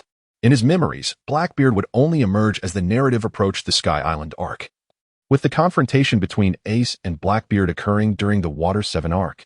This indicated that there was still a considerable amount of time before such events transpired. Given his current rate of progress, he believed he would be capable of defeating Blackbeard by that time. Thus he had not dwelled on the matter. However, hearing Blackbeard's name from Walpo was truly unexpected. It was possible that in the original plot, Blackbeard was indeed mentioned at this juncture, but Joya simply could not recall. Having clarified this, Joya's attention returned to Nami. "Therefore, I reiterate my request. If you wish to avoid death, let the ship's doctor accompany me. One of my companions is gravely ill and requires urgent treatment. Once he is healed, I shall ensure their safe return." Very well, Walpo acquiesced. Cromali, quickly summon the doctor. Let them accompany this esteemed individual. Were it any other time, Valpo would undoubtedly have been less cooperative. However, after witnessing the formidable strength of Joya, this cowardly king had no objections left. For him, as long as he ensured his own safety, nothing else held significance. Otherwise, he would not have abandoned his kingdom to flee alone. Moments later, a total of 20 ship surgeons gathered around Joya. Observing those donned in masks and surgical attire, exuding an air of professionalism, Joya gained a new understanding of Valpo's profound fear of death. What an extraordinary household this is. Equipped with 20 specialized doctors aboard a single vessel, akin to several medical teams combined. In stark contrast, the Straw Hat Pirates are accompanied by merely one ship doctor. Reminiscent of someone hailing from a rural background, the disparity is staggering. At this moment, Joya even entertained the thought of robbing all these physicians, though it remained but a fleeting notion. Setting aside the fact that Luffy would never consent, even if he did, the Mary would be unable to accommodate so many individuals. Come, accompany me, Joya declared, turning to depart. Meanwhile, outside the submarine, on the desolate deck, a solitary soldier remained, confronted by the eager combatants Zoro and Sanji. This soldier felt a profound sense of despair. In mere moments, dozens of fully armed soldiers had succumbed, leaving him as the only one standing. He yearned to flee. Yet in this vast ocean, where could he possibly escape? Chapter 109, Caskia. At the same time, after a silent exchange of glances, Zoro and Sanji, in perfect harmony, launched their assault, determined to overpower the soldier. Coincidentally, the number of enemy soldiers they had defeated thus far totaled 37. Whoever could vanquish this final remaining foe would emerge victorious in this contest. At this juncture, retreat was no longer an option. This is it. It's game over now. As the two malevolent figures charged towards him, the armed soldier was gripped by an overwhelming fear that rendered him incapable of resistance, standing motionless like a fool. Just as the cold edge of a blade and the hard heel of a boot were about to descend upon him, a fist struck with remarkable swiftness, landing squarely on the back of the soldier's head. Darkness enveloped him, and he collapsed, unaware of what had transpired. Amidst the predatory gazes of Zoro and Sanji, Joya emerged from the submarine, his expression one of confusion. Why are you looking at me like that? Do I have something on my face? You fool. The soldier you just incapacitated was pivotal to determining the outcome. Now, this contest has no resolution. Upon hearing this, the usually loquacious Joya found himself at a loss for words. Was this not a case of coincidence taken to an absurd extreme? Upon encountering the enemy in an instant, the rather indifferent individual chose to act decisively, eliminating the threat without a second thought. Little did he know that the assailant possessed another purpose. I have doctors here. Shall I summon them to awaken him, and then you can engage in combat once more? Joya suggested earnestly. The lead physician interjected. It appears that the one in need of treatment is not he, but rather yourself. The unconscious soldier retorted. Are you being courteous? If I am guilty, let the law punish me, not you torment me. With the doctors now present, it was best to prioritize Miss Nami's treatment. As he observed the 20 physicians emerging from behind Joya, Sanji relinquished his intent to continue the contest. Without uttering a word, Zoro silently sheathed his sword.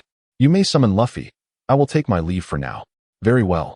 A moment later, Joya guided the group of doctors to Nami's bedside and, wearing a grave expression, stated, The one requiring your care is her. Heal her, and the terms are yours to propose. However, let me be clear. Should I discover any misuse of medicine or disruption during this process, there will be dire consequences for all. Rest assured, we understand. The chief physician nodded in agreement. While they were unaware of the prior events involving the young man and Walbo, their presence indicated that Walbo had indeed capitulated. Those capable of compelling Walbo to yield were undoubtedly beyond their reach. Consequently, the 20 physicians diligently attended to their tasks, diagnosing the condition, recording notes, researching, and organizing their instruments. 10 minutes later, the aforementioned physician approached Joya with the findings. Sir, the results are in. The lady has been bitten by a creature known as Caskia, a venomous tick dwelling in the humid, high-temperature jungles. Once bitten, bacteria infiltrate the body through the wound, triggering a series of ailments. The doctor glanced at Joya, confirming he displayed no signs of aggression, and continued, The treatment for this affliction spans only 5 days. Should the duration exceed this limit, the bacteria will fully invade the patient's organs and tissues, rendering even divine intervention futile. Crack. Unable to contain his strength upon hearing the physician's words, Joya crushed the nearby railing. What did you say? How could Nami be in such a state? Luffy, equally distressed by the news, attempted to rush into the conference room to see Nami. Luffy, do not disturb them. Joya firmly pressed down on Luffy's shoulder. Though his intentions were noble, intruding at this moment would only exacerbate the situation. He then turned back to the physicians, now that you have identified the cause. Can you formulate a plan to commence treatment? Under the watchful eyes of the assembly, the doctors cautiously shook their heads. As I beheld the increasingly sharp gazes of the crowd, my body weakened, and I sank to my knees. It is not that we are unwilling to provide treatment.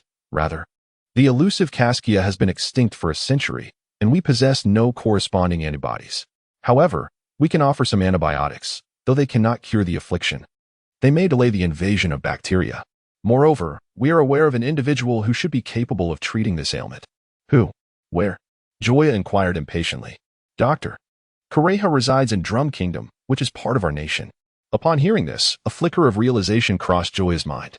The chaotic thoughts in her head finally began to coalesce into a coherent understanding. Undoubtedly, this Dr. Kureha is the physician who taught Chopper his medical skills. Joya remembered her distinctly due to her remarkable age of over 130 years, making her one of the elder figures in the pirate world, at least among humans. It was also during this time that Chopper joined the Straw Hat Pirates as their ship's doctor. No wonder you found that whirlpool so familiar. Aside from being the king of Drum Kingdom, he is also the wielder of the Munch Munch fruit. With this confirmation, Joya helped the doctor to her feet and then inquired, where is Drum Island? Or can you sell us a permanent pointer to Drum Island? However, the doctor shook her head. You see, we fled from Drum Kingdom in a hurry, and none of us had the opportunity to acquire a permanent pointer. Even if we had one, it would not be in our possession as doctors. Furthermore, given the treacherous weather of the Grand Line, we can no longer recall the direction to Drum Kingdom. Upon hearing this, the flickering hope of the crowd was extinguished once more. They had personally experienced the bizarre weather of the Grand Line, which could shift a ship to an unknown nook within mere hours, without a permanent pointer. Attempting to reach a specific island was akin to searching for a needle in a haystack, with vanishingly slim chances of success. While the crowd hesitated, the doctor, whom Joya had helped, suddenly knelt down again with a clatter, just as Joya felt lost in confusion. The doctor spoke first. Although we were unable to cure that lady's illness, we still hope you might grant us a favor. What is it? Joya responded, unwilling to agree before knowing the specifics. We beseech you to eliminate King Whirlpool and his subordinate, Kromali Montana. Joya raised an eyebrow, taken aback by this unexpected request.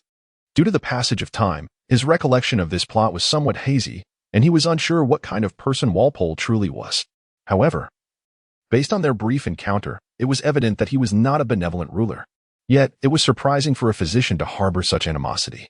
Chapter 110. The doctor's request. Meeting the doctor's hopeful gaze, Joya tentatively asked, are you not afraid I might inform Whirlpool of this matter? A wry smile appeared on the doctor's face as he confessed, I am merely an ordinary person. How could I not be afraid? I simply do not wish to continue living in this abyss of despair, nor do I desire to become a tool for Valpo to enslave the people. Upon hearing this, Joya's curiosity was piqued. Tell me, what has he done to incite such deep-seated resentment in you? After a moment of contemplation, the doctor articulated his thoughts. The kingdom of Magneton was once a beacon of advanced medical facilities. However, due to one of his edicts, the entire realm descended into chaos. He commanded the soldiers to capture the 20 most skilled physicians across the nation, compelling us to serve solely him while expelling all other doctors. Consequently, when the populace fell ill, they were left to desperately seek his aid, often having to surrender a considerable fortune. Those without means were left to await death. His reasoning was merely whimsical. He believed that this way, others would be compelled to pay him homage, and no one would dare to defy him. I do not harbor grand aspirations nor wish to be hailed as a savior, yet as a physician, it pains me to witness the suffering of my fellow citizens while being unable to offer assistance. My conscience weighs heavy with guilt towards my mentor who taught me the art of healing. In that moment, tears welled in the corners of the doctor's eyes. Resembling a child who had lost their cherished toy, upon hearing his words, the crowd felt their worldview shift dramatically, prompting a re-evaluation of their understanding of tyrants. How can such a person be deemed worthy of the throne? Vivi, also of royal lineage, exclaimed in indignation. It is said that those in power should fulfill their duties. I cannot comprehend how someone like him could ascend to such heights. His existence is a mockery of kingship. Then let us rid ourselves of him, Joya declared, preparing to take action.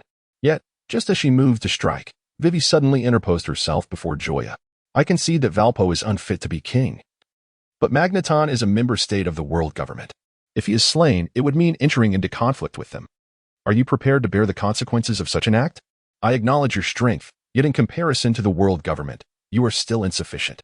Once the situation in Alabasta is resolved, I can persuade my father to report these matters to the world government, urging them to intervene with Valpo. Observing Vivi's anxious demeanor, the group fell into a brief silence, eventually shattered by the doctor's voice.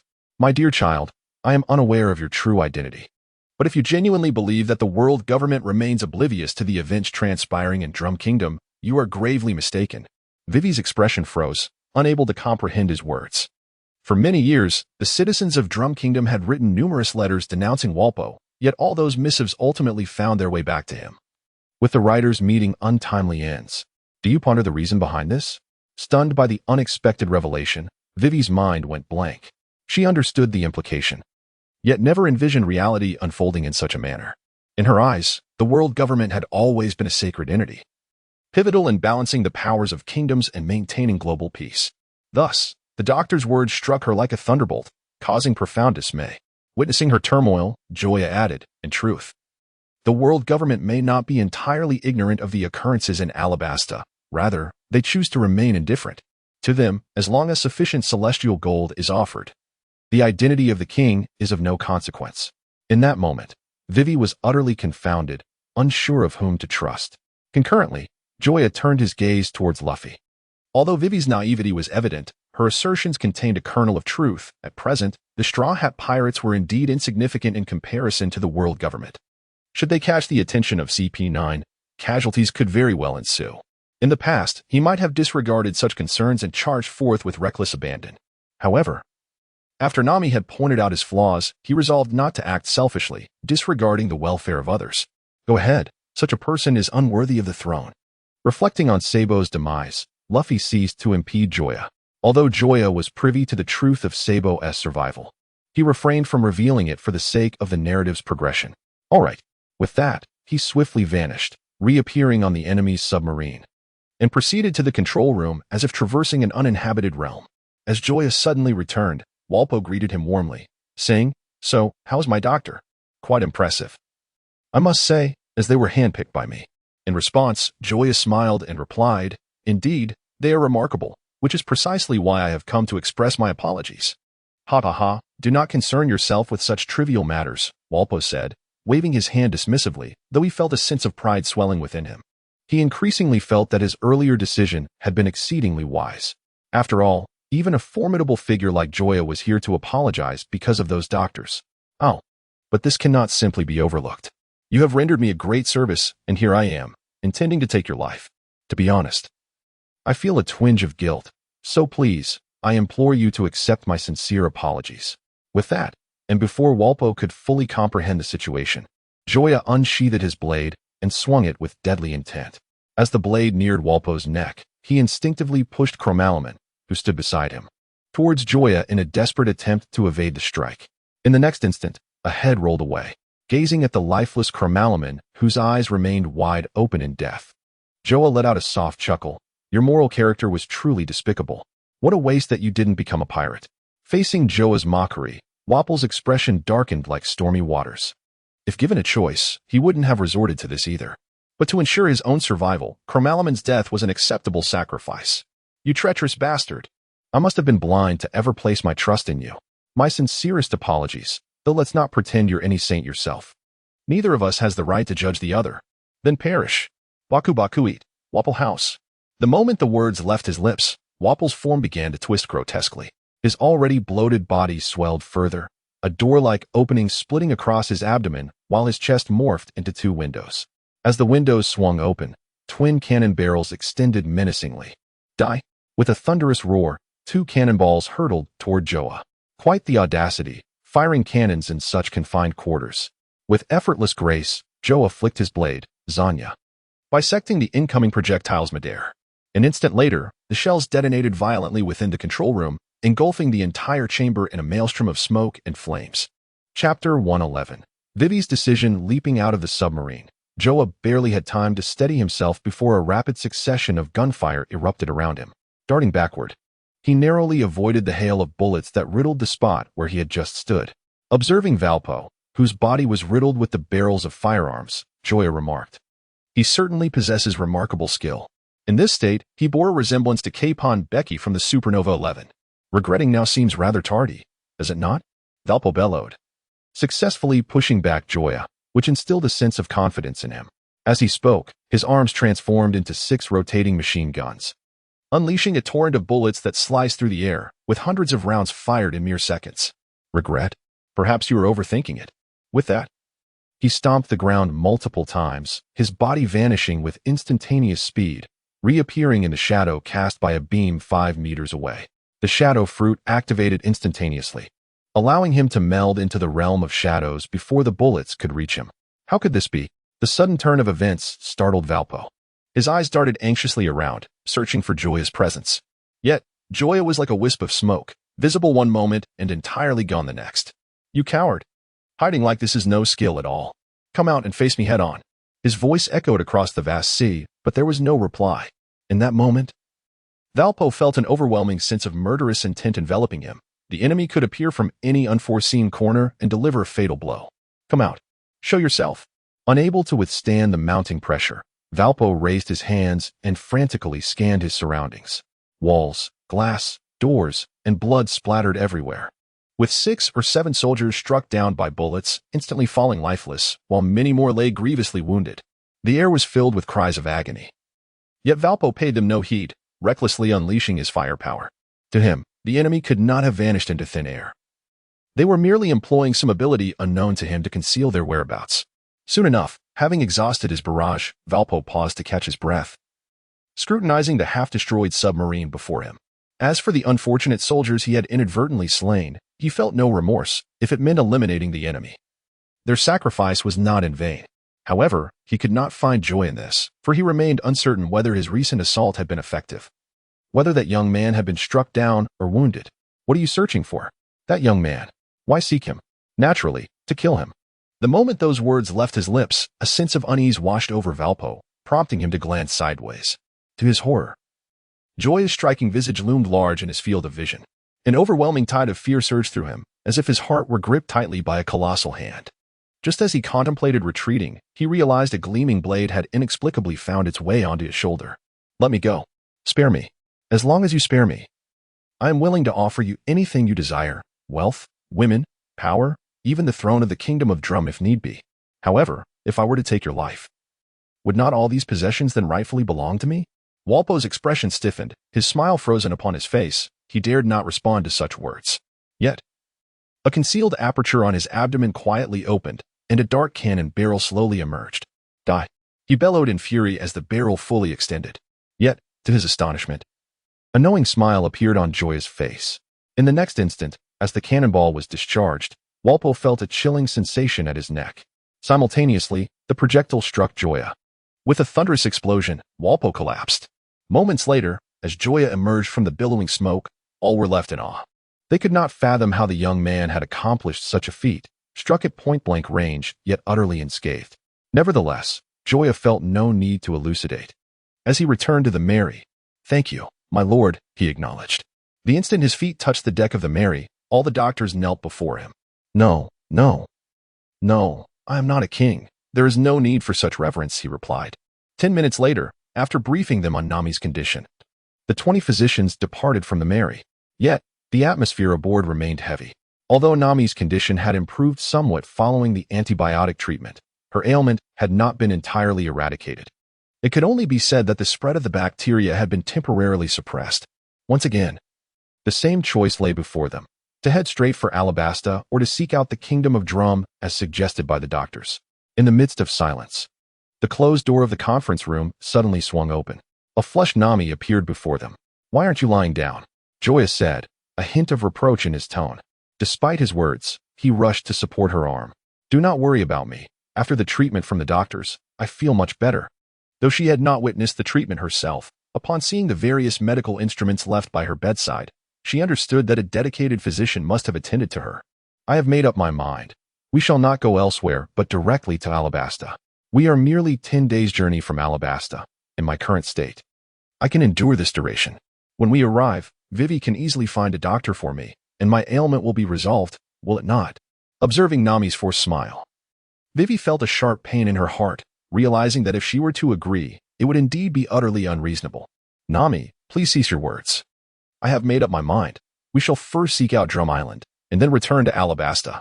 However, your homeland is currently engulfed in turmoil. To delay because of me would be an immense wrongdoing, and furthermore..." Before Nami could continue, Vivi stepped forward and embraced her. "Truly, you have sacrificed far too much for me. Without your aid, I would have perished on Whiskey Peak long ago. Since my life was saved by you, how could I allow you to suffer because of me? There is something you do not know. The reason you have fallen ill is due to a bite from a creature known as Caskia, which has been declared extinct for over a century. I do not wish to deceive you. It is highly likely that no one in Alabasta can cure this ailment. If I were to be returned while you remained there, I believe your companions would be unwilling to accept such an outcome. Moreover, I trust that you two would not wish to never see Joy again, correct? At these words, Nami trembled slightly, instinctively glancing towards the crowd where Joya's worried expression was evident. Observing his somewhat haggard visage, Nami nodded. Chapter 112. Arrival.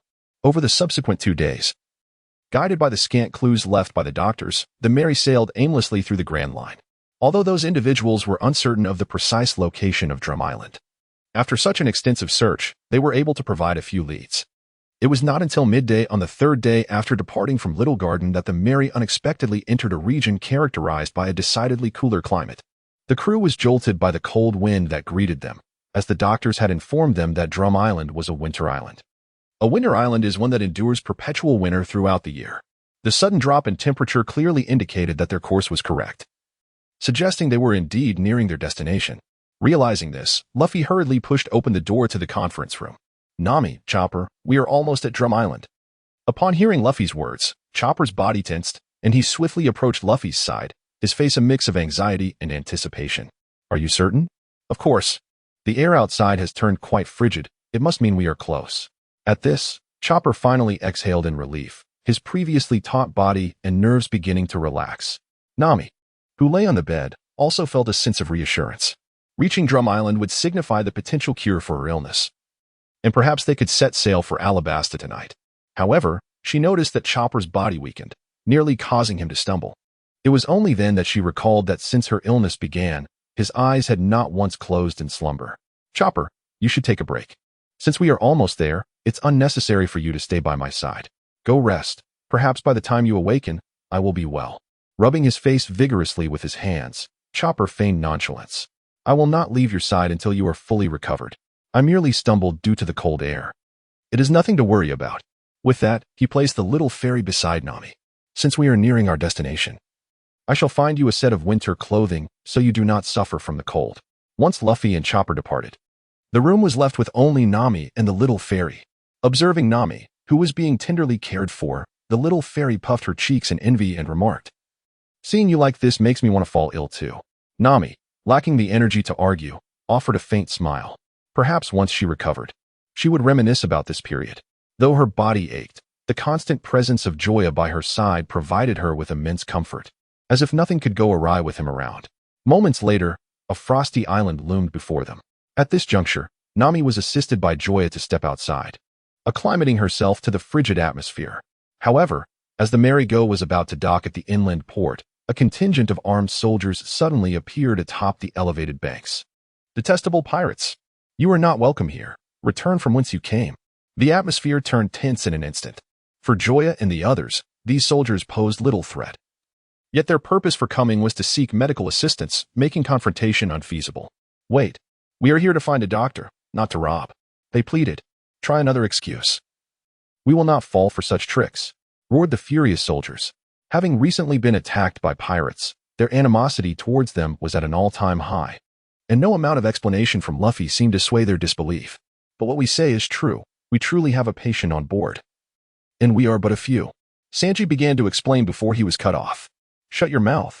Without waiting for further clarification, the soldiers raised their weapons and fired, piercing the deck near Sanji's feet.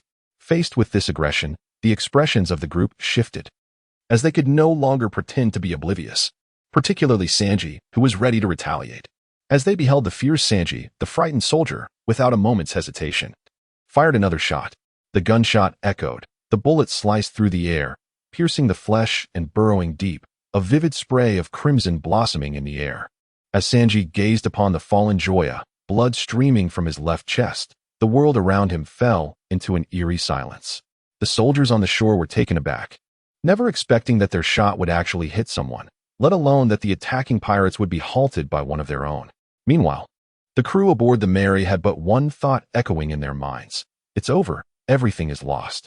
Of all the individuals they could have struck, it had to be Joya, the ruthless one. In that moment, the immediate danger to themselves became trivial. They fervently prayed for the soldiers on the shore. Run. You must flee, for if you linger too long, your lives may be forfeited here. Luffy and Zoro even began to ponder how they might intervene to halt Joya's fall. Yet the next instant, witnessing Joya kneeling, his knee bent in surrender, left everyone in shock, especially Luffy, who had spent the most time with him. His mouth agape as if he could swallow a sea king whole. We truly have a patient aboard, if possible. We implore you to allow us to land on the island. We would be immensely grateful. The air suddenly thickened with silence. Luffy, Zoro, and the others found their minds blank. Although Joya typically exuded an understated pride, it was palpable to all. Even after enduring Garp's brutal blows, Joya had never knelt. Zoro, having battled Joya, recognized the unyielding dominance in his moves. Yet today, for Nami's sake, Joya knelt. Simultaneously, the door to the conference room swung open, and accompanied by Xiaoxian, Nami emerged. Thanks to the antibiotics administered, her condition was far better than in the original tale. At least she could rise from her bed. Hearing the gunfire from within her room, she could no longer remain idle and insisted Xiaoxian assist her to her feet. Upon opening the door, she beheld Joya, bloodied and kneeling on the ground. An indescribable complexity of emotion surged within her chest. Joya, you need not do this for me. Nami, her voice trembling with tears, stumbled toward Joya in an attempt to lift him. Yet she was intercepted mid-stride by Vivi. This is his choice. He kneels for you. Do not betray his sacrifice. Listening to Vivi's explanation, Nami clenched her teeth. She understood all too well, yet just as Joya was willing to kneel for her, she would sacrifice everything. Even her own life, to protect his dignity. In a moment of realization, Luffy, emulating Joya, knelt as well, his straw hat falling to the side. I am sorry. It was my mistake. Please, summon a doctor to save our comrade. At this moment, the soldiers on the shore displayed hesitation, instinctively glancing towards Dalton in the crowd.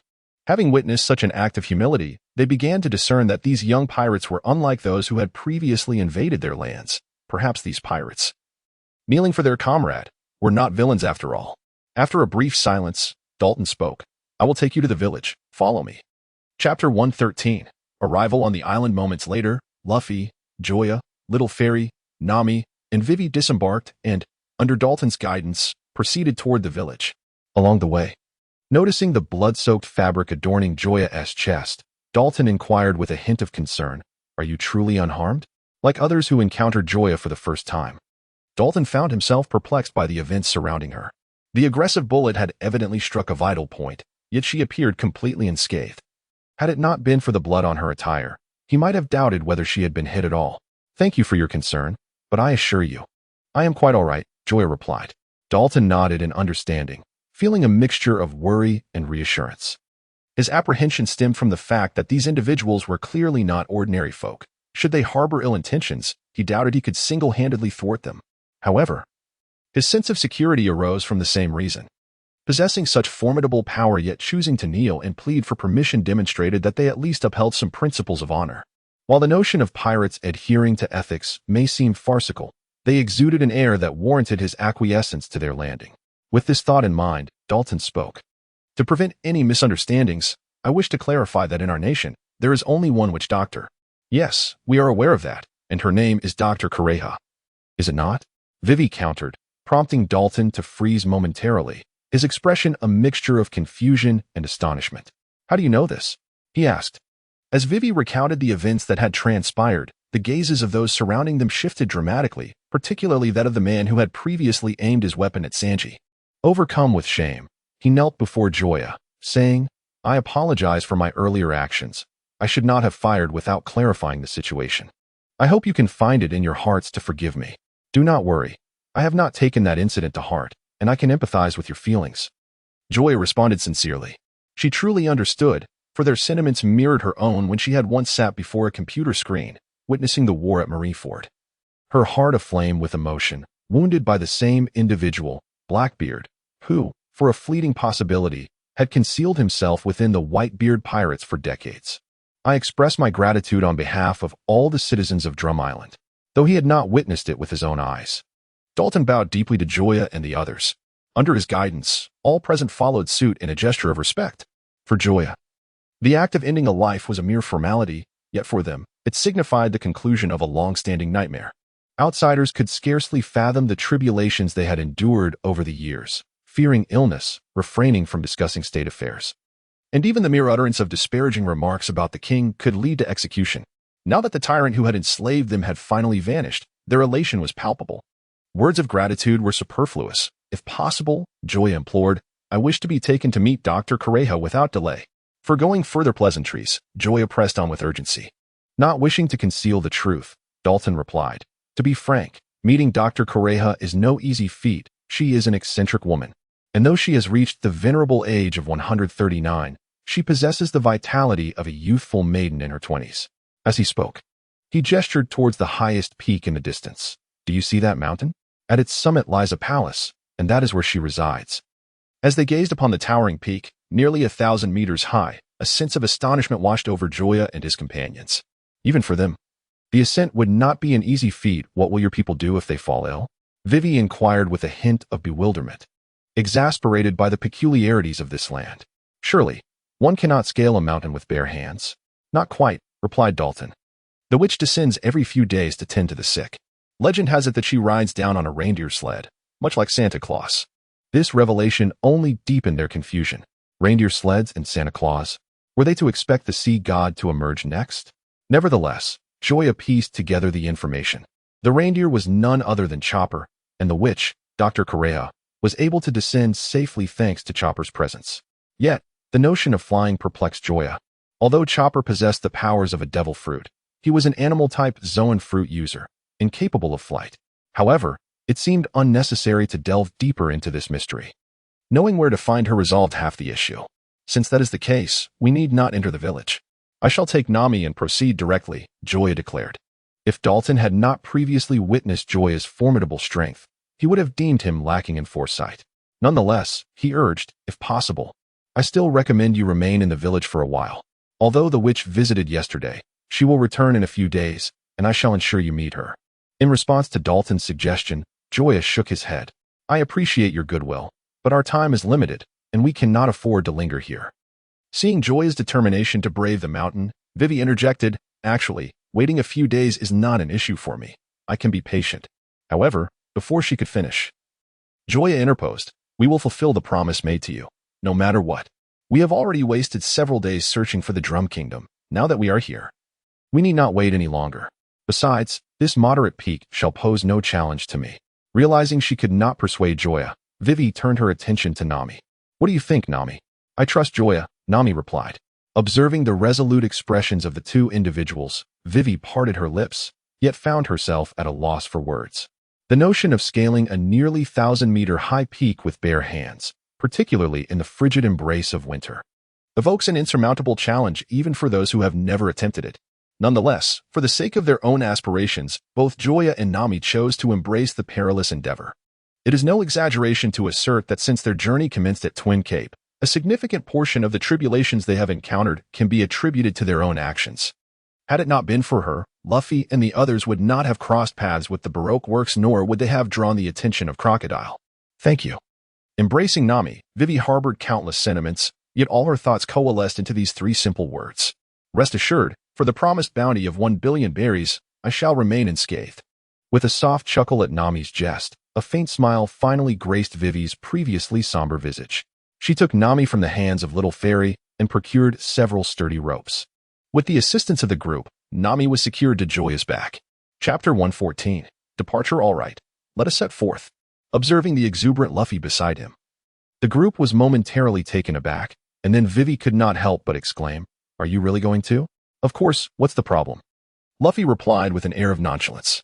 The others felt as though they had a stone lodged in their throats, though countless words clamored to be voiced. None could escape their lips.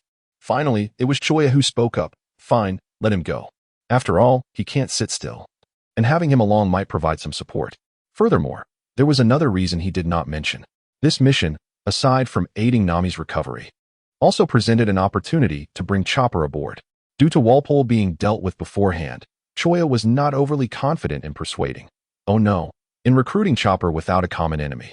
However, with Luffy by his side, there might be a chance for a breakthrough. After all, he is Luffy. Seeing Joya speak, the others ceased their attempts to dissuade him. While it is true that climbing a mountain is not merely a matter of numbers, Having more company at least ensures someone to converse with, alleviating loneliness.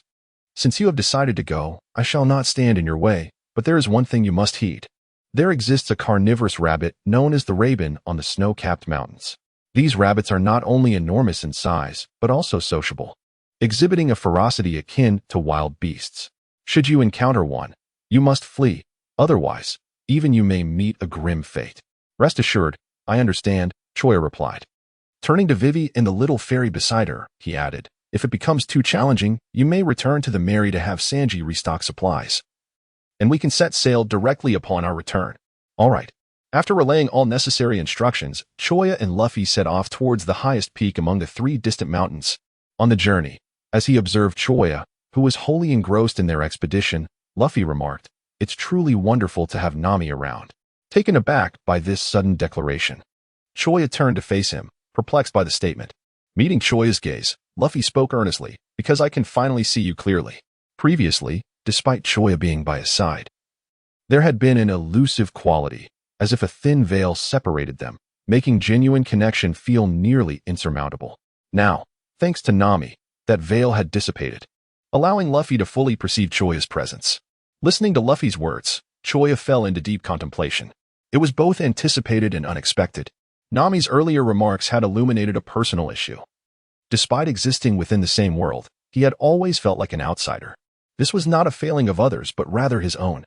Once he recognized and actively sought to amend this disconnect, those around him may not have noticed the shift, but those closest to him, perhaps, could discern the change at a glance. Although Luffy often presented a carefree demeanor, there were moments when his perceptiveness shone through, making it unsurprising that he could perceive Joya's transformation.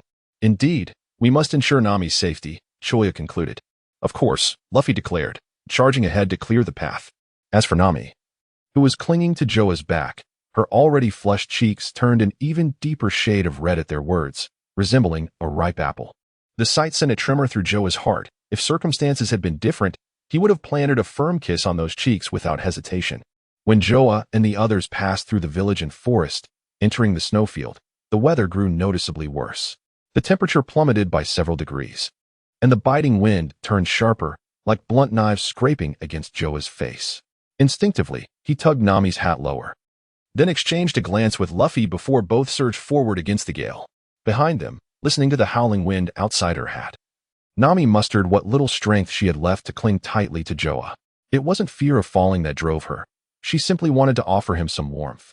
Even if only a little, with her feverish body, she refused to be nothing but a burden. If she could be of even the slightest use, it was better than doing nothing at all. Feeling her arms tighten slightly around his waist, Joya allowed a faint smile to curl his lips. He couldn't deny it. Being cared for like this felt undeniably good. Relax, we haven't even. Before he could finish, a sharp pinch on his shoulder cut him off. Seeing that Nami still had the energy to bite him only lifted Joya's spirits further. Truth be told, his current life was nothing short of wonderful. Sailing freely, admiring the scenery, or landing on unfamiliar islands to experience their unique cultures. Occasionally, a good fight to keep his bones from rusting. And most importantly, having familiar companions by his side, teasing Nami or Xiao Xian now and then. Life couldn't be more comfortable. Let's go? With a spirited shout, Joya and Luffy picked up speed. As they neared the foot of the mountain, a figure suddenly shot out from the nearby woods. To an ordinary person, its speed might have been impressive, but to Joya and Luffy, it was nothing noteworthy. They dodged effortlessly. Yet, for some reason, the creature seemed fixated on them, relentlessly launching ambushes. Failure after failure. It kept getting back up, its persistence rivaling that of a high school senior facing the gauntlet of college entrance exams. Recognizing it, Joya recalled Dalton's warning before they set out. This was undoubtedly the carnivorous rabbit known as a lapon. Should we knock it out? Luffy asked impatiently. If not for their current situation, he would have already grabbed a pot to turn it into stew. Let it be. Joya shook his head, rejecting Luffy's proposal. By this point, he had recalled the subsequent events of the narrative. In the original story, Luffy and Sanji, burdened with Nami, similarly encountered this rabbit. Merely by kicking the creature, they inadvertently triggered an entire episode's worth of plot. In a bid to reach the mountain summit swiftly, Joya chose to exercise restraint, despite knowing that such a creature could be vanquished with a single blow. However, the rabbit, Laban, could not fathom Joya's intentions. It relentlessly pursued Joya and Luffy across the snowy expanse, covering over 1,000 meters. Finally, utterly exhausted, it collapsed in the snow, panting. With its ruby-red eyes fixated on the two retreating figures, it pondered whether it had gained weight recently, as it could not even keep pace with two humans. Thus, it resolved to return and train, vowing that upon their next encounter, it would catch up with them no matter what. Casting a glance back at the motionless Laban, Luffy remarked, "That fellow has finally given up. Had he not, I would have knocked him out and brought him back for Sanji to prepare a feast of roasted meat. Huh, I even desire a rabbit fur coat." Unbeknownst to the determined Laban, this was the closest it would ever come to the Grim Reaper in its lifetime. Chapter 115. The Ascent. Half an hour later, Joya and his companions finally arrived at the base of the mountain. As they gazed upon the towering, nearly vertical cylindrical mountain, a profound silence enveloped the three. The mountain before them rose to several hundred meters, its surface encrusted with hard, glacial ice, making it exceedingly difficult to find a foothold. A moment's carelessness could lead to a perilous slip. If it were just Joya and Luffy, it might not be a concern, as a fall wouldn't pose a significant threat. However, with Nami's presence, they had to ensure absolute precision. "Perhaps we should retreat and devise another plan," Nami suggested, observing the daunting peak.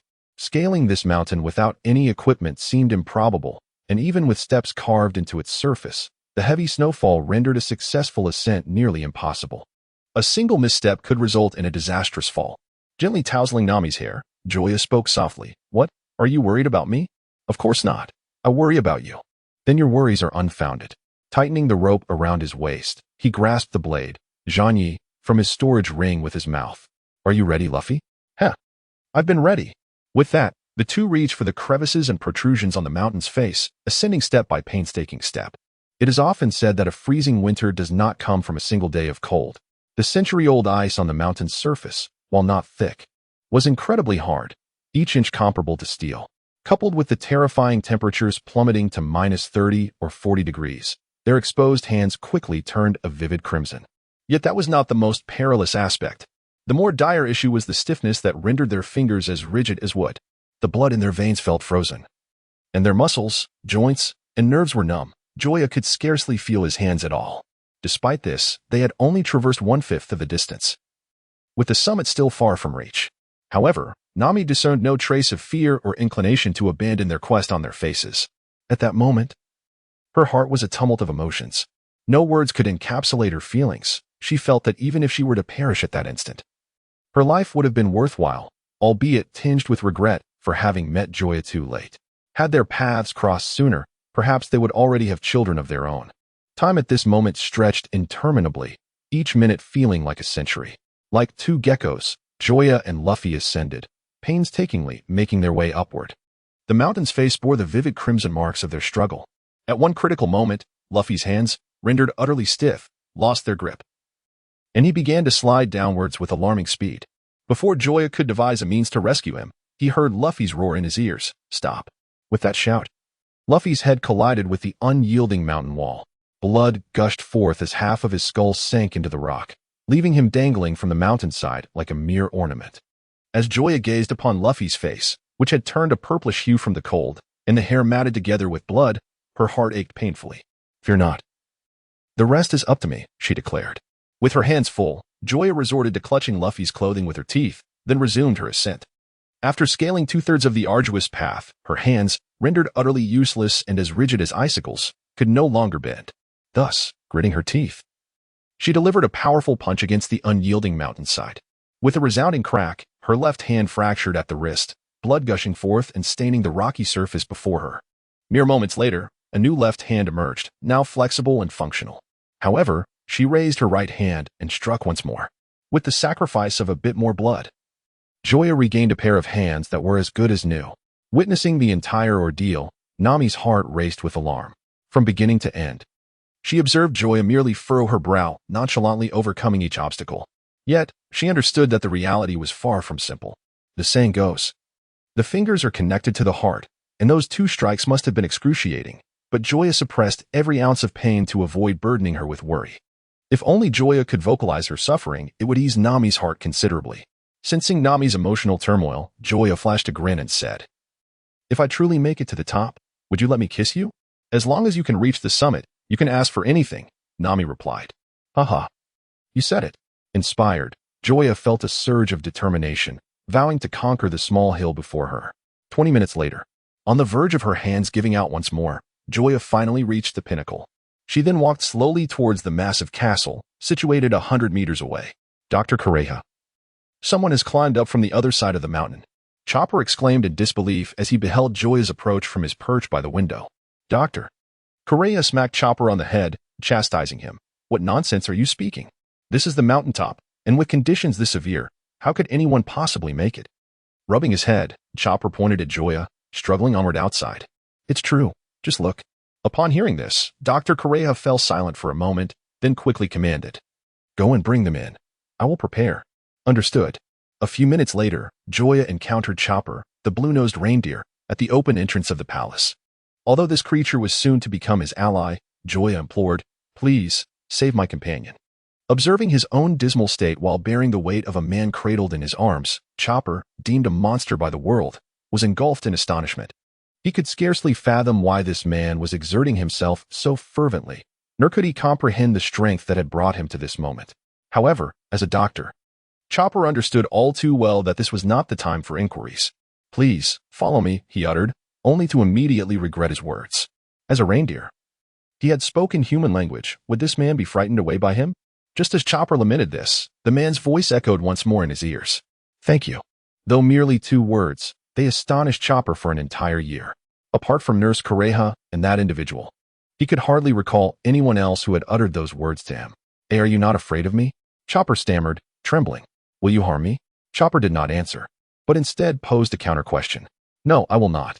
Upon hearing this, Chopper smiled and, with a sense of inevitability, remarked, Then why should I fear you? Gazing at the man's sincere smile, Chopper was reminded of Dr. Heroic.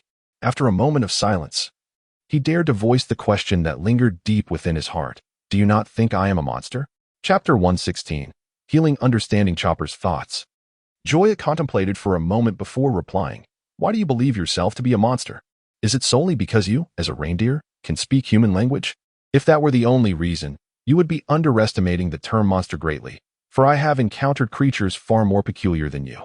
Pausing briefly, Joya continued, Moreover, in my view, the term monster is not inherently derogatory. At this moment, you do not even come close to deserving such a label.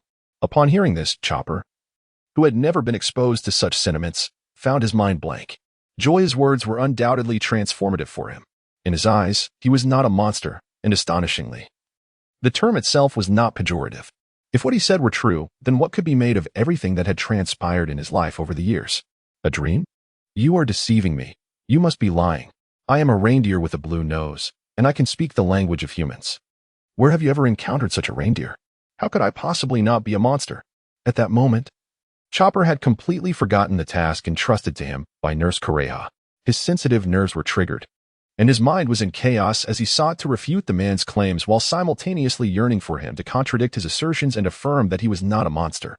Realizing that mere words could no longer sway him, Joya gently set Luffy down and unsheathed his sword, Night Slayer. In the next instant, under Chopper's bewildered gaze, he severed his own left arm. With a thud, the entire arm fell to the ground, crimson blood gushing forth like water from a tap. Have you lost your mind? Chopper yelled in fury at Joya. He was convinced that the man before him was insane. Only a madman would climb up here in such weather, utter such words, and perform such self-mutilation. How foolish he had been to harbor hope for such a person. As he bent down to retrieve the severed arm, he was utterly unprepared for what unfolded before him. The man's bleeding shoulders suddenly stopped, and fresh, tender flesh began to sprout. Within a few breaths, a brand new arm identical to the previous one materialized, leaving no trace where the blade had cut. As darting between the man and the 2 left arms on the ground, Chopper was so frightened that he jumped back in astonishment. A monster, he cried out, scurrying behind the wall, peering at Joya with his unique stance. As Chopper, having evaded capture, gazed on, Joya gently shook his head and then lifted Luffy once more. The matter of who truly constitutes a monster could certainly wait. For now, might we attend to my companion's ailment? Indeed, attending to the illness is of utmost importance. Please, follow me. With that, he turned and led the way. Yet, his gaze remained fixed upon Joya. He noted that whether it was in the moment he had referred to him as a monster or now, the man exhibited no semblance of anger, seemingly unperturbed by the term. In an instant, Chopper's emotions became exceedingly intricate. What manner of individual is this man? What is the world beyond hold? Is it truly as he claims, that everyone takes pride in being labeled as a monster? Although he had anticipated some reaction, Joya was entirely unaware of the profound impact his earlier words and demeanor had on Chopper. In fact, Chopper had already developed an interest in the vivid world Joya had yet to describe. Meanwhile, as each pondered their own thoughts, they arrived at the treatment room. Observing the distracted Chopper, who seemed oblivious to the imminent collision, Dr. Correja furrowed her brow, perplexed by his peculiar behavior. He continued on, unperturbed, until she delivered a sharp slap to his forehead. The sudden pain jolted Chopper back to reality, prompting him to introduce his companion. This is the doctor here, Dr. Correja. You can call her Correja, he added with caution, and whatever you do, do not mention the word old in her presence, or you might end up on the receiving end of a beating. Oh, are you not afraid of receiving a beating yourself? Chopper quipped, only to receive another light punch to his head. Though the reprimand was directed at Chopper, Dr. Correja's gaze remained fixed on Joya. Years of acquaintance had granted her keen insight into Chopper's character. It was unusual for him to be so amicable towards a stranger. Clearly, something had transpired moments before. Good day, ma'am. I am Joya, and I hope you can assist in treating my companion. Joya's voice pulled Dr. Correja back to the present. Her eyes scanned the gravely injured Luffy and the drowsy Nami before she instructed, place the male here and the female in the adjacent room. She scrutinized Joya thoughtfully, asking, do you not require treatment yourself? Thank you, but I am fine, Joya replied, positioning Luffy on one of the hospital beds before turning to the next room to tend to Nami. As she observed the departing Joya, Dr. Correja did not dwell excessively on the matter. Instead, she pointed at Luffy and said, Chopper, you shall take responsibility for this individual. I will attend to that girl. Although she had yet to conduct a thorough examination, her over a century of medical experience allowed her to discern that the girl's ailment was far from trivial and required prompt attention. Observing Nami, whose face was flushed on the hospital bed, Dr. Correja placed her hand on Nami's forehead. 41 degrees? Such a high fever. She had been bitten by a creature known as Caskia. To save time, Joya directly relayed the diagnosis provided by the doctors under Walpo's command. Upon hearing this, Dr. Correja was momentarily taken aback. Are you a doctor? No, it's just that. It turned out to be those fellows. Listening to Joya's explanation, Dr. Correja nodded. However, she still lifted Nami's clothing to examine the wound left by the bite. Indeed, it was Caskia. It seemed you had recently ventured into the ancient lands, as this creature had been extinct for a century. Fortunately, I have the antibodies for that creature. Otherwise, even with the antibiotics provided by those doctors, it wouldn't have lasted long. Nevertheless, Dr. Correja did not immediately administer the antibodies but first treated the wound with anti-inflammatory medication and then concocted a fever-reducing remedy. Half an hour after Nami took the fever medicine, her temperature successfully dropped below 40 degrees. Only then did Dr. Correja inject the long-prepared antibody serum into Nami. All right. Rest here for a couple of days, and you shall recover. Chapter 117. Chopper's origins. Regarding Dr. Correja's statement, Joya remained noncommittal. As long as he could find a way to deceive Chopper, oh no, to entice him aboard, their departure would be imminent. Of course, Joya would not speak of this until he was certain of success. Meanwhile, Chopper had already tended to Luffy's injuries, even stating that he had completed the treatment before Dr. Correja administered the antibodies to Nami. Although Luffy appeared to be in a much worse state than Nami, his injuries were mostly external. Prompt disinfection, hemostasis, and suturing had stabilized his condition. An important factor was also his exceptional physical constitution. Otherwise, he would have surely perished from the impact against the mountainside. As Joya watched Chopper busy himself elsewhere, Dr. Correja suddenly remarked, "Are you harboring thoughts of whisking that reindeer away?" Rubbing his face, Joya inquired, "Am I that obvious?" Since his intentions had been revealed, Joya decided to no longer conceal them. Although the elderly woman before him appeared unassuming, living to over 130 years of age spoke volumes. Such an ancient relic had likely encountered more than he had even read. Not having mentioned it was one thing, but now that it was out in the open, he might as well confess. After taking a sip of warm sake, Dr. Correja continued, "Not just obvious. The way you look at Chopper practically glows with envy, only you remain oblivious." Then she fell into silence, her sparkling eyes seemingly lost in memories. Observing her in this state, Joya chose not to interrupt, sitting quietly beside her. He could surmise what she was about to reveal, nothing less than the origins of Chopper. To this, he recalled only that Chopper had formed a deep bond with a rather eccentric man during his childhood. Yet that man had tragically passed away several years prior due to certain circumstances. Beyond this, he was at a loss. At that moment, Dr. Kureha, immersed in her recollections, suddenly spoke. You must have noticed that Chopper is a reindeer with a blue nose, while typically, reindeer possess red noses. This peculiarity led to his ostracization from his entire kind, relegating him to the back of the herd for years. One fateful day, after inadvertently consuming a devil fruit, his appearance became even more bizarre, prompting his fellow reindeer to entirely abandon him and cast him out. In search of companionship, he ventured into the human world. However, due to his incomplete transformation, the villagers regarded him as a legendary wild man, greeting him with bullets and curses rather than warmth and acceptance. In his moment of dire injury, he encountered the one individual who embraced him, Dr. Hilulik. The two spent several joyful years together, and it was Dr. Hilulik who bestowed upon him the name Chopper. However, this period of happiness was not to last. After Chopper's recovery, Dr. Hilulik, as if transformed, insisted on driving Chopper away. This was not his true intention. Rather, he acted out of a desire to shield Chopper from witnessing his own impending death due to an incurable ailment. Yet, upon discovering the truth, Chopper desperately sought to gather the fabled mushrooms that could cure all diseases, transforming them into a soup. Unbeknownst to him, those mushrooms were actually highly toxic. Upon returning home, Dr. Hilulik, gazing at the battered Chopper, resolved to consume the bowl of poisonous mushroom soup, recognizing that his days were already numbered. Of course, there were other reasons behind his decision. One was that the king of Drum Kingdom, the very one you killed, Wapple, had falsely proclaimed that 20 physicians he had confined in the palace were ill and required other doctors to attend to them. Although this was blatantly a ruse, Dr. Hilulik, in his folly, chose to heed the call. Thus, whether he drank the toxic soup or not made little difference to him. Furthermore, had it not been for Dalton's timely intervention, he would have perished there. In honor of a promise made to an old friend, following Dr. Hilulik's passing, I took on the responsibility of caring for Chopper while imparting medical knowledge to him. Therefore, if one wishes to win Chopper's trust, one must find a way to unlock his tightly sealed heart. Otherwise, success will be elusive. As Dr. Kureha elucidated the situation, Joya nodded in understanding. Though her heart was filled with astonishment, this was their first encounter, and although they had shared the same room for the better part of half an hour, most of that time was consumed with tending to Nami's injuries, leaving little room for dialogue.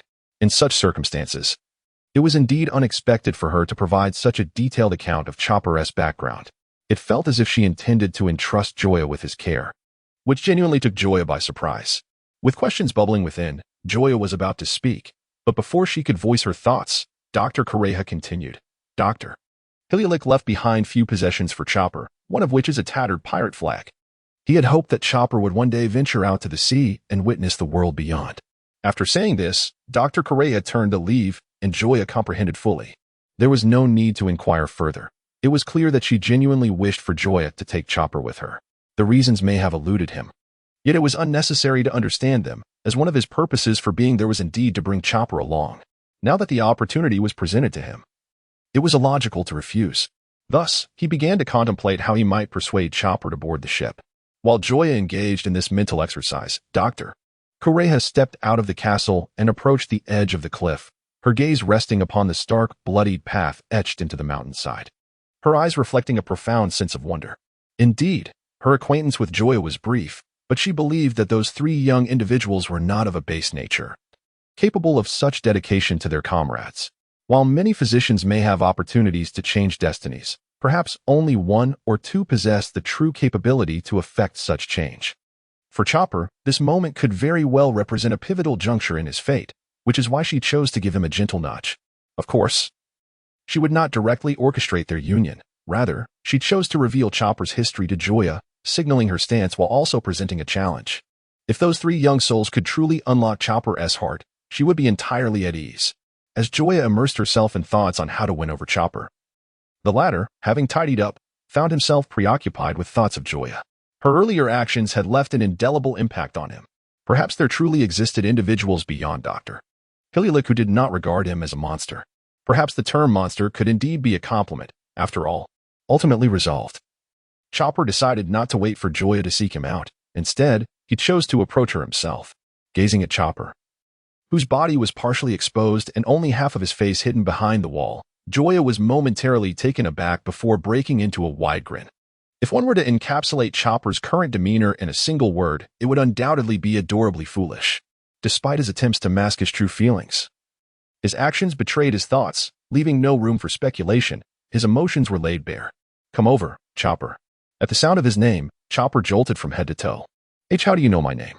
Upon hearing Chopper's question, Joya realized he had yet to introduce himself.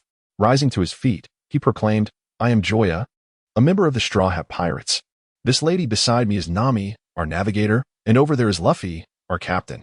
Additionally, our crew comprises a swordsman aspiring to be the world's greatest, a chef in search of the legendary All Blue, a sniper whose true identity is that of a liar, a fox cat capable of transforming into a human, a sea king, a princess from a kingdom, and a duck larger than myself. As for how I know your name, it was actually Dr. Koreha who informed me." As Joya's introduction washed over him, Chopper's mind buzzed with disbelief. Who exactly were these individuals? A potential world's greatest swordsman, seekers of legendary lands, and even an enormous duck? Could it be that the duck was their source of sustenance, given its impressive size? "Are you certain you're not jesting with me?" Chopper, who had always perceived himself as a monster, suddenly felt remarkably normal. "Of course, I never lie. If you doubt me, you are welcome to accompany me to our ship." Faced with Joya's invitation, Chopper fell silent. Over the years, Joya was only the second human to converse with him, the first being Dr. Koreha. From the moment of his birth, he had known only 3 individuals: Dr. Hiralik, Dr. Koreha, and Joya. The reason he felt at ease speaking with Joya was that he regarded him as a fellow anomaly. Since they were both misfits, there was no need for pretense. However, this did not imply that he could readily accept others, even if they were as peculiar as Joya's companions. Joya sighed inwardly, fully aware of Chopper's hesitation. Yet, understanding didn't make persuading him any simpler. Then, a spark of inspiration flickered in Joya's mind. "Chopper, let me tell you about the world beyond." Upon hearing this, a glimmer of excitement sparkled in Chopper's eyes. Is that really possible? Having lived on Drum Island his entire life without venturing outside, he was indeed curious about the world beyond. "Absolutely. I am an orphan, unaware of my parents' identities. Raised by a naval admiral named Garp. Although he claims to have nurtured me, he scarcely attended to my needs, instead casting me into the care of a wretched mountain bandit named Dayton." The opening line of the narrative left Chopper utterly astonished. He never anticipated that the seemingly bright and cheerful Joya harbored such a tragic past. Not only is he an orphan, but he was also abandoned by a negligent elder to a despicable brigand. This childhood appears to be even more dismal than his own. As the story unfolds, Chopper's empathy is immediately stirred. Subsequently, when Joya recounts Garp's unique treatment towards him, his eyes transform into torrents of emotion, weeping profusely. Naturally, he deliberately omits the reasons for Garp's physical reprimands, deeming them insignificant. After all, what were they but trivial matters like peeking at Machino or blowing up the restroom? Such incidents were hardly noteworthy. There was no need to disclose them, lest he lead Chopper astray. Nonetheless, he does share some inconsequential and harmless anecdotes, believing they might affect his esteemed image in Chopper's eyes. To his surprise, Chopper's tears flow even more abundantly, accompanied by a gaze filled with compassion directed towards him. This left Joya bewildered, questioning where the misunderstanding lay and why this individual's reaction was so perplexing. Despite his confusion, he pressed on with his narration. Little did he realize that, in Chopper's eyes, everything Joya did was a valiant struggle against the injustice of fate, a resolute stand against malevolent forces. In the days immediately following Chopper's induction into the Straw Hat Pirates, an unusual atmosphere enveloped the Merry, as all gazes directed at Joya were imbued with sympathy and affection. At mealtime, Sanji consistently placed an extra egg in Joya's bowl, while Zoro and Usopp readily assisted Joya with physical labor. What baffled Joya the most were Nami and Chopper, who suddenly radiated maternal warmth. However, upon uncovering the truth of the situation, Joya felt a sense of animosity toward Chopper dissipate. Given that this fellow lacked a physical education teacher to guide him in language arts, it was somewhat reasonable to extend forgiveness for his understanding. Of course, that was a matter for another time. Presently, after recounting his life in Fusha village to Chopper, Joya began to share the myriad experiences he encountered at sea after departing from the village. He spoke of Buggy, who could disassemble his body, the fisherman who roamed the land, Smoker, who could transform into smoke, and Aokiji, who wielded ice with mastery. Chopper's eyes widened with evident curiosity. Subsequently, Tales of the upside-down mountain, where seawater flowed in reverse, the whale laboon, endowed with human emotions, and the adventures in Whiskey Peak and Little Garden reshaped Chopper's perception. He realized that countless extraordinary beings existed in the world, and in comparison, he felt remarkably insignificant. Simultaneously, his interest in the outside world burgeoned. In his childhood, Dr. Hiralik had once told him that if given the chance, he should venture into the world beyond, for he would discover how trivial the worries that plagued him truly were. After a moment of contemplation, Chopper looked earnestly at Joya and declared, "If possible, I hope you will take me to sea. I possess medical skills, can tidy up, wash clothes, and do the dishes. As long as you can lead me to the outside world, I am willing to do anything." Chapter 119. Chopper joins. Observing the humility that bordered on supplication from Chopper, Joya's heart ached, and instinctively, she embraced him. "You are the benefactor who saved our captain. How could we ever ask you to do such things? Furthermore, we are in need of a doctor aboard our ship, and should you wish to join us, we would be absolutely delighted. Is this truly happening?" Chopper trembled as he lay in Joya's arms. He was genuinely frightened, afraid that everything was a mere illusion, that he would awaken from this dream to find it all vanished, and the thought of such a reality drove him to the brink of madness. Of course, with Joya's affirmation, Chopper could no longer contain his tears. The grievances he had suppressed for so long erupted forth like a volcano, and no amount of comfort from Joya could quell his emotions. "Who is crying? Can't anyone let me sleep?" Rubbing his belly, Luffy stumbled from another room, his morning irritability evident. Upon seeing Chopper nestled in Joya's embrace, his drowsy eyes widened in astonishment, resembling the gaze of a startled cow.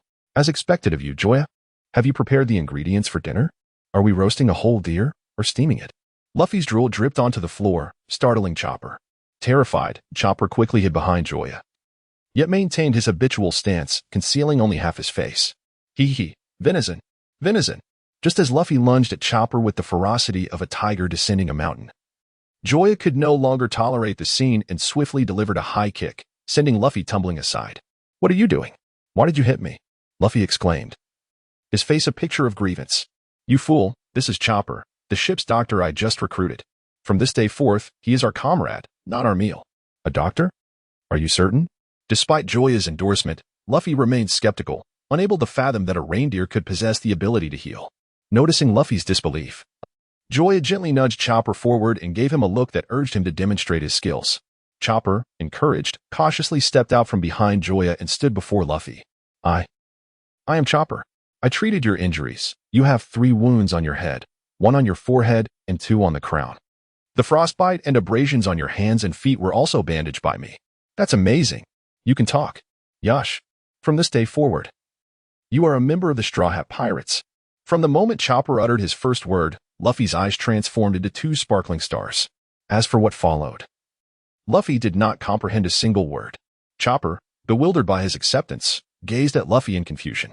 In a bid to demonstrate his medical prowess, he had intended to showcase a simple technique to Luffy, but before he could even begin, it was abruptly concluded. What astonished him further was the realization that his acceptance stemmed not from the excellence of his medical skills, but rather from his ability to communicate in human language. "Do you not perceive me as a monster?" Chopper once again posed a profoundly impactful question to Luffy. "Indeed, you are a monster. Which is precisely why I extend this invitation to you." The initial part of this statement deeply pierced Chopper's tender heart, yet the latter half illuminated his spirit, causing him to instinctively glance towards his companion, Joya, whose tear-filled eyes sparkled anew after a recent bout of crying. "Wait for me a moment. I shall inform Dr. Kirawa that I am destined to become a pirate." With that, Chopper turned on his heels, eager to share this exhilarating news. Nami, awaken.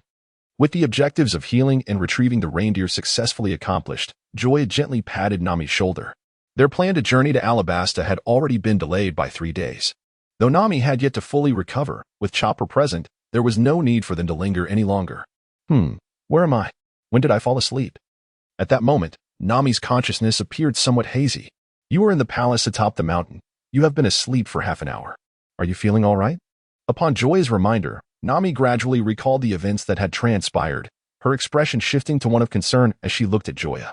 She distinctly remembered Joya sacrificing his hands midway to ascend, but she was uncertain about what had occurred thereafter. "Rest assured, I am fine, and your ailment has been cured. Moreover, I have found a ship's doctor. Once he bids farewell to the inhabitants here, we shall be able to depart." Upon hearing this, Nami, who had initially appeared lethargic, became instantly alert, her gaze fixed on Joya with suspicion.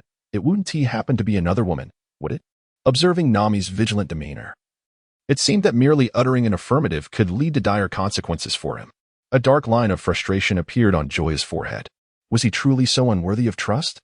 Moreover, even if he were indeed female, it did not necessarily imply any connection to him.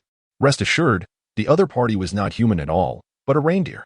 Nevertheless, despite Joya's assertions, Nami remained unconvinced and pressed on with another question. Is it a male reindeer or a female one? Listening to Nami's nonsensical inquiry, Joya felt an urge to deliver a sharp reprimand, but considering her illness, he refrained. It is a male reindeer, if that satisfies you. Upon hearing this, Nami nodded contentedly, no longer fixating on the matter. In that case, shall we take our leave? It was evident that Nami and Joya were on the same wavelength. Yes. Once Chopper and the doctor who has been caring for him bid farewell, we can depart. Then please help me get dressed first. However, upon noticing Luffy standing idly by, Joya delivered a swift punch to his head. Go outside and keep watch. Do not let anyone in. Why? The curious Luffy inquired, bewildered. It's improper to observe. Do you understand? Then why don't you leave with me? Well, what do you think? Ultimately, under Joya's stern insistence, Luffy was compelled to squat at the door like a stone lion. 10 minutes later, as Joya assisted Nami out of the room, a series of peculiar clattering sounds erupted from the rooftop, reminiscent of a cat chasing a mouse. Soon after, the dialogue of two individuals reached the ears of those below. I am going to join them as a pirate, regardless of your approval. You fool, what are you saying? I said I am setting sail. And I will do so as the ship's doctor. I will travel the world with them. What nonsense are you spouting? You are my sole assistant, and your medical skills are a result of my guidance. Do you not feel any gratitude? Certainly not. I have the utmost admiration for Nurse Curie. But don't you always say one must embrace change? How infuriating. Do you think being a pirate is a simple endeavor? Once you leave here, you will not find such a luxurious abode again, and a single misstep could cost you your life. Moreover, I have never mentioned a reindeer setting sail as a pirate. Even Chopper, upon hearing Nurse Curie's words, felt a surge of indignation and shouted back, Indeed, I am a reindeer, but I am also a man. In that moment, Chopper's declaration reverberated throughout the palace, reaching the ears of all present. Dr. Correja was taken aback, never having anticipated that the previously timid and fearful Chopper would display such resolute determination this time. As for Luffy, Zoro, and the others, the corners of their mouths curled into faint smiles. They indeed cherished the extraordinary, yet they revered those with unwavering resolve even more. For it was such individuals who could unite everyone and propel them forward together. You scoundrel, I will not allow you to leave. If you wish to depart, you must first overcome me. Following this, a cacophony of noises ensued. Upon hearing this commotion, the crowd finally understood the source of the peculiar sounds. It was the ruckus caused by these two. Before long, Chopper, transformed into a reindeer, appeared before them, pulling a sled. Hurry! Just as Chopper was about to depart, Nami hesitated in place. However, the moment she glimpsed Dr. Correja, who was laden with an array of weapons strapped to her back, she urgently urged Chopper, Let's go. Let's get on the sled quickly. As Chopper approached, Luffy and the others leaped onto the sled, and under Chopper's guidance, the trio and their reindeer swiftly fled the castle, racing into the icy wilderness. At this moment, the sun had set, and it was precisely twilight. Chopper led Luffy and the others as they sped down the mountain, gliding along a rope that descended steeply. Observing the ropes beneath the sled, Joya found himself at a loss, exasperated. That accursed Dalton, possessing the very ropes, insisted that I scale the mountain unaided. Truly, it is a gross injustice. Achoo! Achoo! Achoo! Dalton, feeling a sudden chill, sneezed thrice in succession. Are you all right, Mr. Dalton? Sanji inquired with genuine concern. Thanks to his assistance, Sanji swiftly gathered all the provisions necessary for their voyage. It would not be an exaggeration to assert that without Luffy, these supplies could sustain them for over a month on the Grand Line. However, reality offers no alternatives, and thus Sanji remained uncertain if these provisions would last until Alabasta. He had originally intended to procure a locked refrigerator, yet the perpetual winter of Drum Island rendered such appliances unnecessary, resulting in none being available for sale. It's nothing. Merely an itch in my nose, a trivial matter, Dalton waved dismissively, then posed the question that had weighed on his mind all afternoon.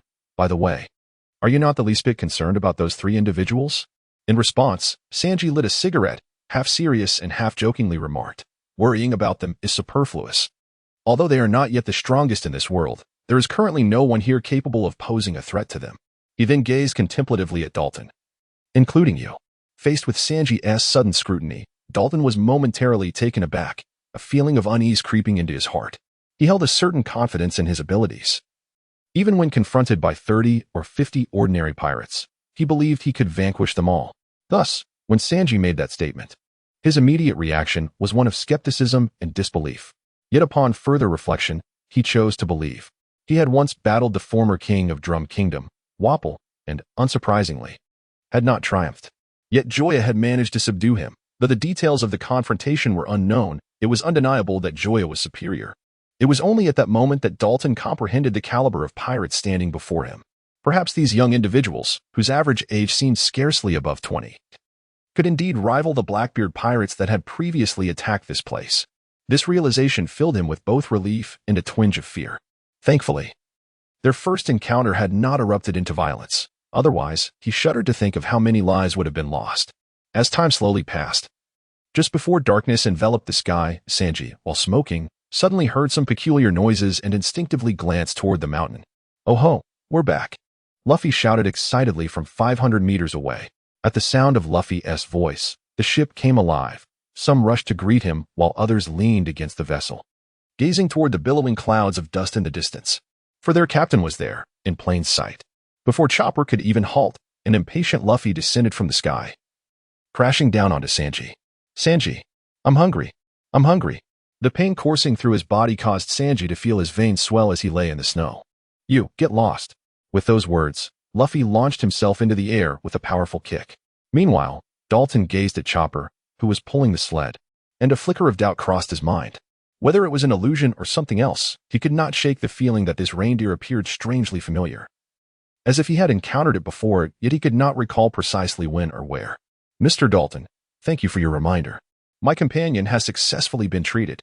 However, it is quite surprising that after all these years living here, you were unaware of a rope that leads directly from the ground to the mountaintop." Upon hearing this, Dalton's expression froze. He genuinely did not know about the rope. But then he pondered, how did Joya come to know of it? Before he could voice his question, Chopper transformed into a robust creature covered in fur. What manner of being was this reindeer? A snowman? A savage? A monster?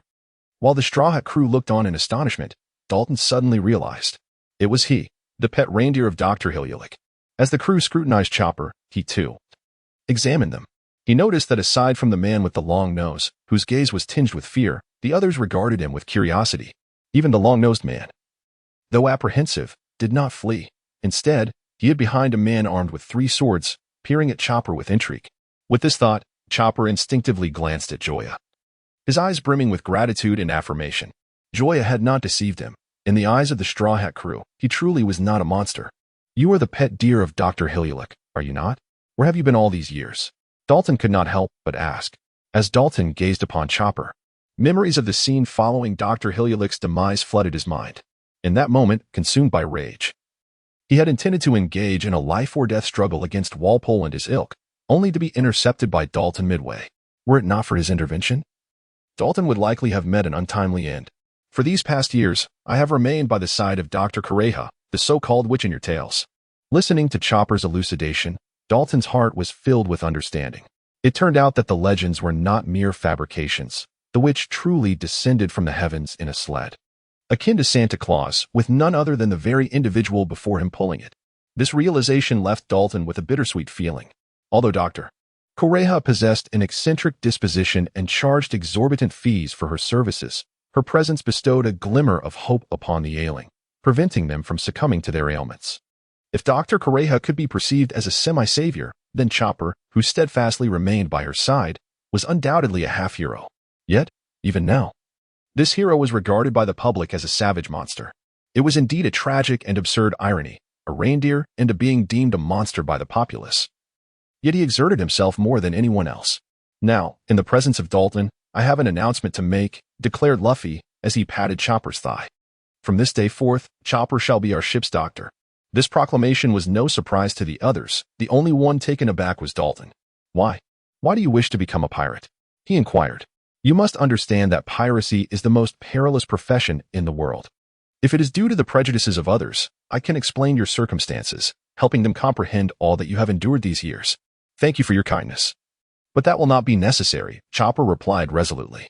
I have made up my mind to venture into the sea and explore the world beyond. Had this been in the past, the understanding and acceptance of others might have been his deepest desire. But now, having heard tales of the world beyond from Joya, he was immensely curious about what lay outside Drum Island. More importantly, he sensed a kinship with Luffy, Joya, and the others, particularly with that long-nosed man, who, in the eyes of many, was also regarded as a monster. Then, I wish you safe travels, Dalton said, though a sense of regret lingered within him. It was they who had wronged Chopper, not the other way around. Even if he had once saved Chopper's life, he had no right to impose any expectations upon him.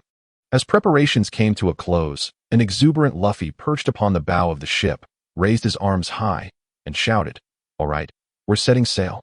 Just as Zoro stowed the anchor and Usopp unfurled the sails, a sudden cannon blast echoed from the distant skies.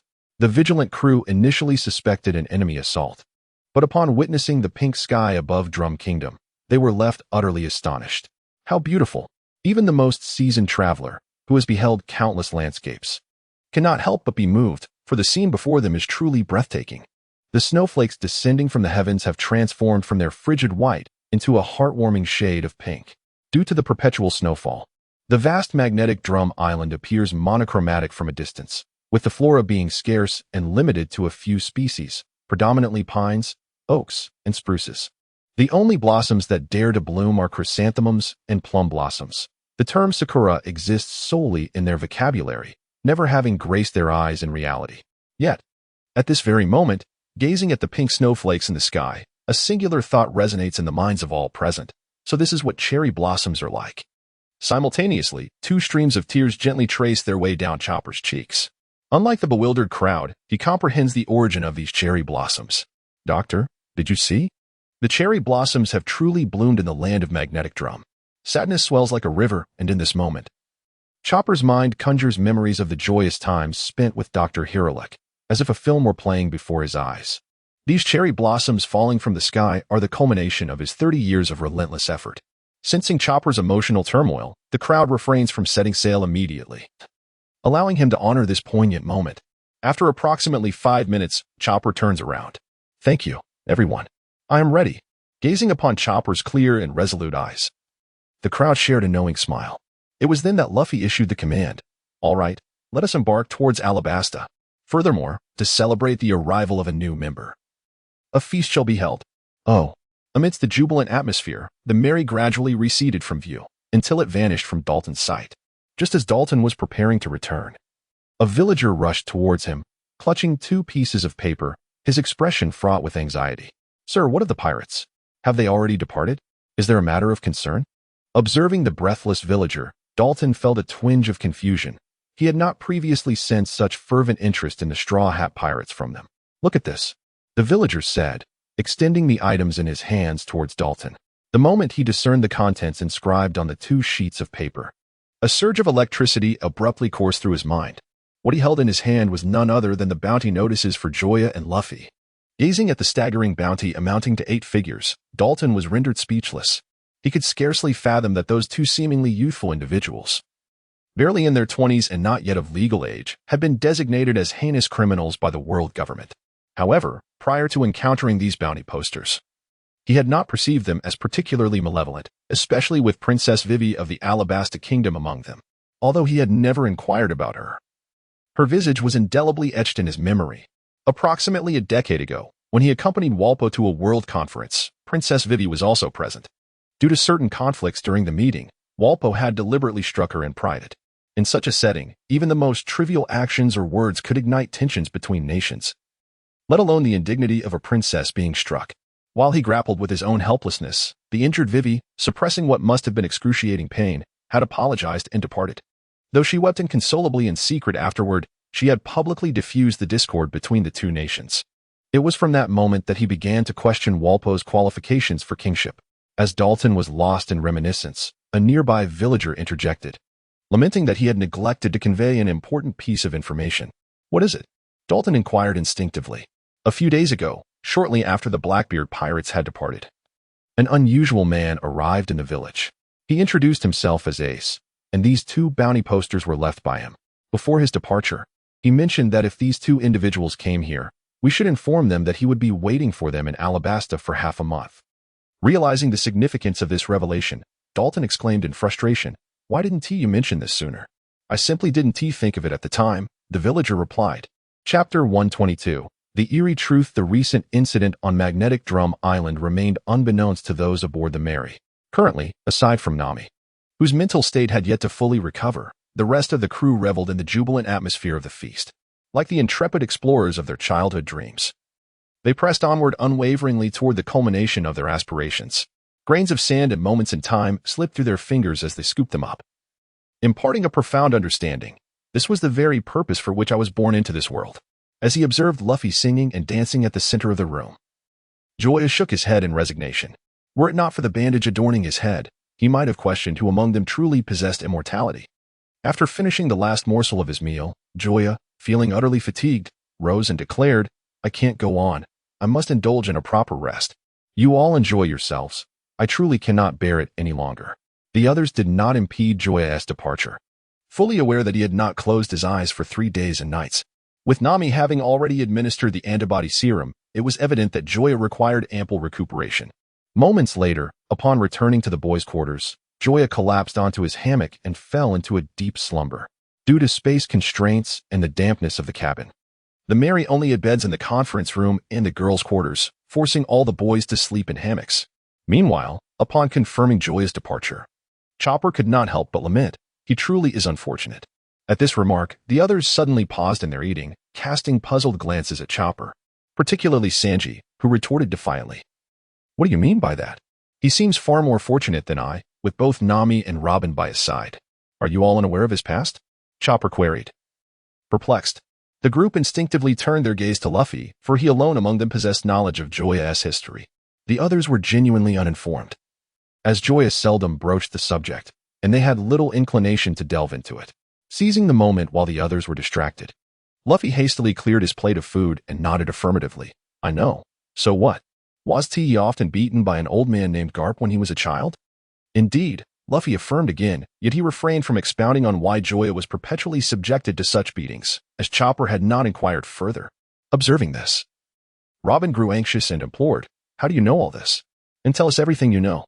She could not abide being less informed about Joya than a mere deer who had just boarded the ship. "These tales were shared with me by Joya during his time in the royal palace," Chopper recounted.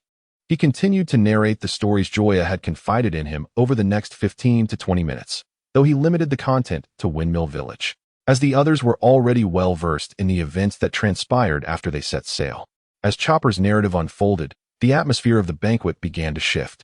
Ultimately, Sanji, who had initially expressed skepticism, concluded, "It appears that tomorrow I shall have to showcase my ultimate technique, Algae Head. Lend me your sword for a moment." "On what grounds?" Sanji protested. "Simply because you lost to Joya in your earlier duel. I intend to prepare a splendid meal for him, and for that, a small sacrifice on your part is warranted, don't you think?" Observing Sanji's infuriating demeanor, Zoro stifled the urge to reduce him to mere dumpling filling, handing over the sand Iketetsu and the snow walk. This was more acceptable. Sanji, without a hint of hesitation, accepted the offering. "You all eat first. I'll take my leave," he declared, lacking the appetite for a meal. The others present, save for Luffy, felt a certain heaviness in their hearts. They finally grasped why. When confronted by adversaries, Joya was so provocatively outspoken, choosing to drive his foes to the brink of insanity before delivering the fatal blow. Perhaps this was his form of defiance against fate. With a series of enthusiastic munching sounds, Luffy transformed into a voracious eating machine, devouring the remaining food while the others were distracted. He found it perplexing how they expressed such sympathy for Joya, though each word from Chopper was steeped in truth. Much was left unaddressed, and the sequence of events had been misinterpreted. Nonetheless, he refrained from voicing his thoughts. After all, they hadn't inquired, and their ignorance allowed him to indulge further. Only a fool would clarify. Half an hour later, the banquet concluded entirely. As the group entered the boys' room, they noticed Joya, who had already lain down. They observed that his bedding appeared particularly bulging. Exchanging knowing glances, they tacitly chose to ignore it. They were well aware of the situation but deemed it unnecessary to address. The following noon, Joya was awakened by the blinding sunlight. As he opened his eyes, he prepared to stretch, only to discover someone nestled beside him. At this realization, blood surged through Joya's veins, and his body temperature rose visibly. Slowly lifting the covers, he found Xiaoxian, half draped over him, blissfully asleep. Despite his body's reactions, Joya was reluctant to disrupt this tranquility. Bathed in sunlight, Xiaoxian's white hair and eyelashes radiated a soft glow, while her drooping beast ears added an irresistibly adorable touch. The weight of her thigh against him, and the presence of 3 soft tails constantly stirred Joya's instincts. Suddenly, the door between the boys' and girls' rooms swung open. Reacting instinctively, Joya quickly lowered the covers and turned to embrace Xiaoxian. Sensing the commotion, Vivi inquired, "Are you awake?" Upon seeing Joya's tense expression, she realized something and blushed, hastily covering her eyes and pretending she had seen nothing before scurrying away. As Joya watched Vivi's panicked retreat, he sighed in relief while feeling quite innocent. Vivi's hasty exit could easily lead to misunderstandings. Those unaware might assume he had engaged in illicit activities unsuitable for minors. If he had actually done something, it would be one thing, but the reality was that he had not. If this rumor spread, it would tarnish his reputation irreparably. Meanwhile, amidst this chaos, the little fairy in Joya's arms stirred awake. As she pushed Joya down, her head emerged from the covers, and, under his gaze, she pressed her lips against his. The sudden softness and sweetness ignited a fire within him. Just as he was about to roll over and take action, the door creaked open, revealing 2 entries, one from the boys' room and another connecting the boys' and girls' quarters. In that instant, Joya found himself trapped between 2 individuals. His heart sank in silence. Faced with the furious Nami in front of him and the unexpectedly re-entering Vivi behind him, he wondered what was happening. Was she not satisfied with what she had seen? Chapter 123. 3 points short, I saw nothing. Vivi, a naive young lady, could hardly bear the shock and shouted in distress, attempting to turn away. Wait. Peering through her fingers, she looked at Joya, puzzled. What do you want? I just want to ask, why did you come back again? Since death seemed inevitable. Joya chose to confront it with clarity, determined to understand why Vivi kept appearing. In response to Joya's inquiry, Vivi's gaze flitted between him and Nami. After a moment's contemplation, she seemed to conclude that whether she spoke or remained silent, it would bear little significance. Thus, she replied, I came to tell you that Nami will be coming out shortly. Be careful. I didn't expect you to be so quick. All right, I understand. You can leave now. Joya hastily interjected, not daring to let Vivi continue. Oh dear. What do you mean by be careful? What do you mean by so quick? Before you spoke, I was resigned to my fate, prepared for a swift end. However, with your explanation, the situation has become much more convoluted. Not only must I face death, but I must do so amidst torment and suffering. Observing that she could finally depart, Vivi turned to leave. Yet, just a few steps away, Joya's voice called out once more. Sister, could you please close the door for me? At his request, Vivi blushed, reluctantly shutting the door before hastily exiting. Inside the room, Joya looked at the icy expression of Nami and tentatively asked, Is your illness cured? In response, Nami retorted with a sarcastic tone, What? Do you wish for my suffering to continue? So you can do as you please. No, please let me explain. Before Joya could finish his words, Nami suddenly shouted, Get up now. Joya quickly rose, having forgotten that he had been lying atop little fairy until just moments ago. And you, unfaithful cat, didn't I tell you not to sleep with him? However, contrary to her usual compliance, little fairy unexpectedly displayed a rebellious streak this time. Wrapping her arms around Joya's neck, her body pressed closely against him. Having long departed from magnetic Drum Island, the temperature soared above 30 degrees Celsius, leaving Joya and little fairy clad in only thin short-sleeved shirts. The 2 layers of fabric, scarcely thicker than paper, did little to impede their sensations. As Joya felt the softness and height of little fairy's bosom, he was nearly engulfed in flames of desire. Were it not for Nami's presence, he would have acted upon his impulses without hesitation. You are not my mother. Why should I listen to you? Little fairy replied nonchalantly, and then, right before Nami pecked Joya on the cheek. You scoundrel, let go of me. A furious Nami stepped forward, determined to pry little fairy's hands apart. However, her normal physique was evidently no match for little fairy, whose strength surpassed 300. As tensions escalated between the two, Joya realized he must intervene. He swiftly wrapped his arms around both Nami and little fairy, embracing them. Since you are both so lively, let us continue this in another place. With that, He strode purposefully towards the girls' room, tossing Nami and Little Fairy onto the bed. What do you think you're doing? The sudden turn of events left Nami blushing furiously, instinctively clutching her clothes tighter. Joya grinned, resembling a hungry wolf spotting a little rabbit. Hee, at a time like this, what do you think I'm going to do? As Joya prepared to take decisive action, Nami panicked, stammering, No, wait. I haven't brushed my teeth yet. I don't mind, he replied. But I'm not ready. Such matters require no preparation. You'll adjust gradually. Seeing Nami feigning modesty, Little Fairy scoffed. Humph, if you really don't want to. Just push the door open and leave. No one will stop you. You jerk. Why are you everywhere? Let us just do it. I've never been afraid of anyone. Upon hearing this, Joya silently gave Little Fairy a thumbs up in his heart. Truly, she was the strongest support in the game. It would be no exaggeration to say that it was Little Fairy's provocation that led to the current situation. Otherwise, with Nami's jealous temperament, he might have been doomed. Just as Joya removed his shirt, gearing up for an intense encounter, the door creaked open once more. Gazing at Joya's robust back, Vivi at the doorway felt her face flush a deep crimson, resembling a perfectly cooked shrimp, irresistibly enticing. However, at this moment, Joya harbored no inclination to appreciate her allure. Rather, he was consumed by a burgeoning animosity towards her. This was outrageous. Once or twice could be forgiven, but 3 times was simply excessive. Thus, he inquired, What brings you here this time? The words were almost forced through clenched teeth. Should she fail to provide a satisfactory answer, Joya felt an overwhelming urge to keep her there, the purpose of which would depend solely on his mood. They sent me to call you for dinner. Perhaps having seen this scene often enough, Vivi, despite her flushed cheeks, no longer felt the need to shield her eyes. Do you think Sanji's cooking is superior to theirs? Joya replied curtly. This girl didn't usually appear so dim-witted. Why was she acting so thoughtlessly now? Upon hearing his words, Vivi momentarily failed to comprehend. But as the realization dawned upon her, her already crimson face deepened to a shade akin to the most exquisite pigeon blood. I. Vivi was utterly flustered. Having never encountered such a situation in her life, her mind became a chaotic muddle. Enough, don't torment Vivi any further. Nami, rising from the bed, shot Joya a challenging glance before taking Vivi's hand and leading her out of the room. Only Joya and Xiao Xian remained within the chamber. Although engaging in more intimate activities was not out of the question, both felt the atmosphere was rather peculiar. Forget it, perhaps another day. Joya ultimately decided to relinquish his hopes. There was little he could do. His interest had completely waned. Having been interrupted thrice in succession, he began to doubt whether there was an issue with his own desires. If there truly was a problem, he certainly would not let Vivi off lightly.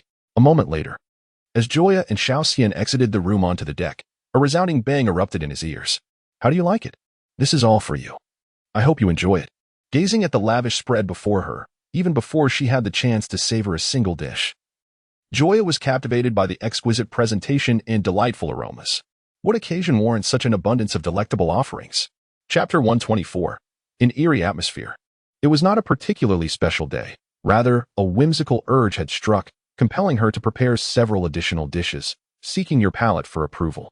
Gazing at the table laden with a plethora of dishes, Joya harbored deep skepticism regarding Sanji's rationale. As a chef who held food in the highest regard, Sanji meticulously controlled portion sizes for every meal, never allowing any leftovers. Of course, a significant portion of the credit was due to Luffy, whose presence invariably led to cries of insufficiency, ensuring nothing was ever left uneaten. Yet, in this instance, amidst such an abundance of food, Sanji forcibly restrained Luffy's head, preventing him from indulging. If it had merely been Luffy, it might have been understandable. However, none of the others seemed inclined to pick up their chopsticks either. Moreover, Sanji typically reserved his affections for women, while for men, it sufficed that they did not starve. Clearly, there was a story lurking behind this meal. But Joya was momentarily at a loss to decipher it. Then I shan't be polite, she thought. Unable to unravel the mystery, she decided to take a bite. For what did she have to fear with her immortal physique? Besides, Sanji had no reason to bring about her demise. Surely not. The instant a small piece of mousse cake grazed her lips, an unimaginable smoothness and exquisite sweetness overwhelmed her palate, the melting cream utterly redefining her concept of dairy. It was simply divine. Then, under Luffy's anguished gaze, she devoured the entire piece. Shall I sample this next? Just as she swallowed the last morsel of cake, Sanji appeared once more, presenting a platter of enticingly aromatic grilled meat. Though her stomach felt slightly full, Joya eagerly picked up a piece and savored it. The moment her tongue met the grilled meat, the savory juices exploded in her mouth like an underwater mine. The premium quality of the meat was grilled to perfection, with a crispy, fragrant exterior and a succulent interior, offering Joya an entirely different culinary delight than the mousse cake. MMM. No time for words of wonder. She quickly consumed 2 palm-sized steaks with both hands. Oh dear. In stark contrast to Joya's culinary ecstasy, Luffy was on the brink of despair. If not for the dreams he had yet to fulfill, he might have resorted to biting his own tongue in desperation. Just the aroma wafting through the air had ignited a rebellion in his stomach, leaving him with a singular thought: starving. Rubber, balloon. Unable to bear it any longer, Luffy inhaled deeply, his body expanding rapidly like a balloon, just as he seemed poised to burst through Sanji's blockade. 2 sheathed swords descended from above, crossing to ensnare Luffy's head in their midst, rendering him helpless against the samurai's restraint despite his attempts to inflate further. Zoro. Why are you stopping me too? Gazing up at Zoro, Luffy was engulfed in confusion. In his eyes, no matter what he did, Zoro would invariably support him. I apologize, Captain, but this time I truly cannot indulge you. As the situation escalated, Joya's perplexity deepened. Who could elucidate the circumstances surrounding this affair? A death feast? Why else would they suddenly prepare such a lavish spread? Yet, even with all these people, they could not possibly kill him. After all, he hadn't committed any egregious acts that would provoke Sanji and the others into eliminating him. What if we all share the meal? I certainly can't finish it alone. Joya suggested, feeling a chill run down his spine amidst the eerie atmosphere that rendered him unable to eat. Upon hearing his words, the others exchanged glances before collectively turning their gaze toward Chopper. Once Chopper nodded, they finally took their seats one by one. Joya, witnessing this peculiar scenario, became even more bewildered. Could it be that all of this was Chopper's idea? Yet he had been aboard for less than 24 hours. How had he managed to integrate so swiftly with everyone? Moreover, had he orchestrated such a premeditated gathering? Surely, Chopper couldn't be that capable. Or perhaps the Chopper before him was not the same as the one he remembered. In this strange ambience, the meal concluded hastily. And it wasn't until Joya left the table that Sanji untied Luffy, who had been bound to the mast. With no time to inquire about Sanji's family, Luffy sat at the dining table in a frantic manner, shoveling the leftover food into his mouth. At that moment, Sanji approached Joya with a plate in hand, asking, "What would you like for dessert this afternoon? Ice cream or a cold drink?" A cold drink, I suppose." Faced with the absence of rationale, Joya decided to accept with gratitude. After all, it was not a negative experience, so why refuse? "This is for you." Gazing at the stone that Usopp had handed him, Joya felt somewhat bewildered. What was the meaning of this? Was he being prompted to consume it? "This is a stone I brought from my hometown. I have only 2 in total, and I am giving you one." Upon hearing this, Joya realized he had misjudged Usopp and quickly replied, "You should keep it. It wouldn't be appropriate for me to hold on to it." Though it was merely an ordinary stone, to Usopp, it represented a deep yearning for his homeland, encapsulating his sentiments for the place he cherished. "Rest assured, you can keep it. There are plenty more of such stones back home," Zoro remarked, approaching without a shred of mercy, exposing Usopp's intentions. "You fool, you've ruined the pleasant atmosphere." Usopp retorted, "I did nothing wrong. I merely spoke the truth. Who was it that resorted to deceit? Lies come in various forms, and mine was a benevolent untruth, if you will." Observing the incessant bickering between the two, Joya quietly tucked away the stone gifted by Usopp. Though it may possess little monetary value, it symbolizes the affection of his companions. This concern, albeit sudden, remains fundamentally the same. After Zoro and Usopp departed, Joya turned to Nami and inquired, "Do you know what this is all about?" "Don't look at me. I know nothing. I went to bed even earlier than you did last night," she replied. At her words, a spark of realization lit up Joya's eyes as he turned to Chopper, asking, "Surely you must have some insight into this matter?"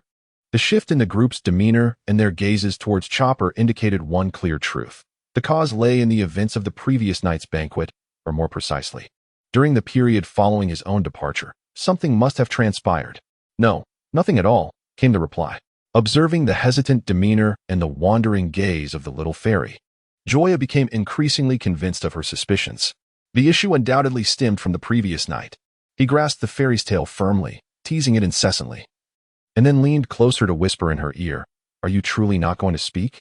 Do not compel me to unleash my ultimate move." The warm breath brushing against her ear, coupled with the tingling sensation radiating from her tail, assailed the little fairy's psychological defenses, as if countless ants were gnawing at her very being. Chapter 125. The reason stop. If you keep this up, I'll confess. The little fairy pleaded, collapsing into Joya's embrace. Upon witnessing her distress, Joya promptly ceased his actions. Continuing any further would be unbearable for him as well. The situation unfolded as follows. 10 minutes later, Joya stood in silence, having unraveled the entirety of the matter. Observing the dazed Joya, Nami could not help but stifle a laugh, remarking, "Serves you right for deceiving others. Now you've truly shot yourself in the foot." While reflecting on this, Nami felt a sense of helplessness towards those, like Sanji, who believed Joya's words. How could Joya possibly suffer a loss? Even if the events in the tale were indeed true, it was Joya's own doing, likely provoked by some outrageous act prior to the beating. How infuriating. Who am I truly doing this for? She lamented. Is it not to find a competent ship's doctor for everyone, so we can set sail for Alabasta as soon as possible? Yes, you're right. And on behalf of all, I thank you. But the current predicament is of your own making. You must find a way to resolve it. With that, Nami waved her farewell to the others. At that moment, the swift runner returned, clutching a fish procured from an unknown source. Quack, quack. It called out to Joya before placing the fish at his feet. As it prepared to depart, it spread its wings and struck a pose to showcase its muscular physique. Once the runner had turned away, the little fairy translated, "He says that from now on, he will protect you, and with him around, you shall never go hungry." Listening to the fairy's explanation, Joya's expression darkened. He welcomed the notion of having a protector, yet to be shielded by a mere duck. What did that make him? The title Duck Prince, or simply Duck? The very thought rendered Joya's face as grim as the bottom of a pot. Observing the frustrated expression on Joya's face, the previously tormented little fairy, with a glint in her eye, delivered another blow. He also mentioned that if that scoundrel named Garp dares to bully you again, just mention his name. I'm sure that old man wouldn't dare to do anything to you. Upon hearing this, Joya gazed at the little fairy in bewilderment, pondering how 3 simple words could convey such a multitude of meanings. Truly, if you don't believe me, you can ask Big Gold. Although the latter part of her statement was entirely fabricated, at that moment, the little fairy could never admit it. I'll trust you this once. Left with no means of verification, Joya was compelled to accept her words. The situation had unfolded in a manner he had never anticipated. Altering the perception others held of him had become an urgent necessity. He could hardly endure the affectionate gazes directed his way, as if he were afflicted with some grave illness. Given enough time, absence might indeed be perceived as presence. Yet, at this moment, he found himself at a loss for an effective solution. Should he speak plainly? Would Chopper think he was deceiving him? Should he explain in private? Would they consider him cowardly for avoiding the truth and seeking excuses? In a fleeting moment, Joya's mind was overwhelmed. He should never have usurped the role that rightfully belonged to Luffy. Matters of recruiting new crew members ought to have been entrusted to him, thereby sparing himself from this predicament. Alas, regret is not a commodity available for purchase in this world. Even if the system were to offer it, he could not access it in the short term. Moreover, if he were fortunate enough to obtain it, it would not be utilized in such trivial matters. Wouldn't it have been more beneficial to have used it on the night in Cocoa West Village? Thus, Joya's mind spiraled into an infinite loop, yearning for an explanation, yet finding no suitable means to provide one. However, if he refrained from explaining, he could hardly bear the weight of the affectionate gazes surrounding him.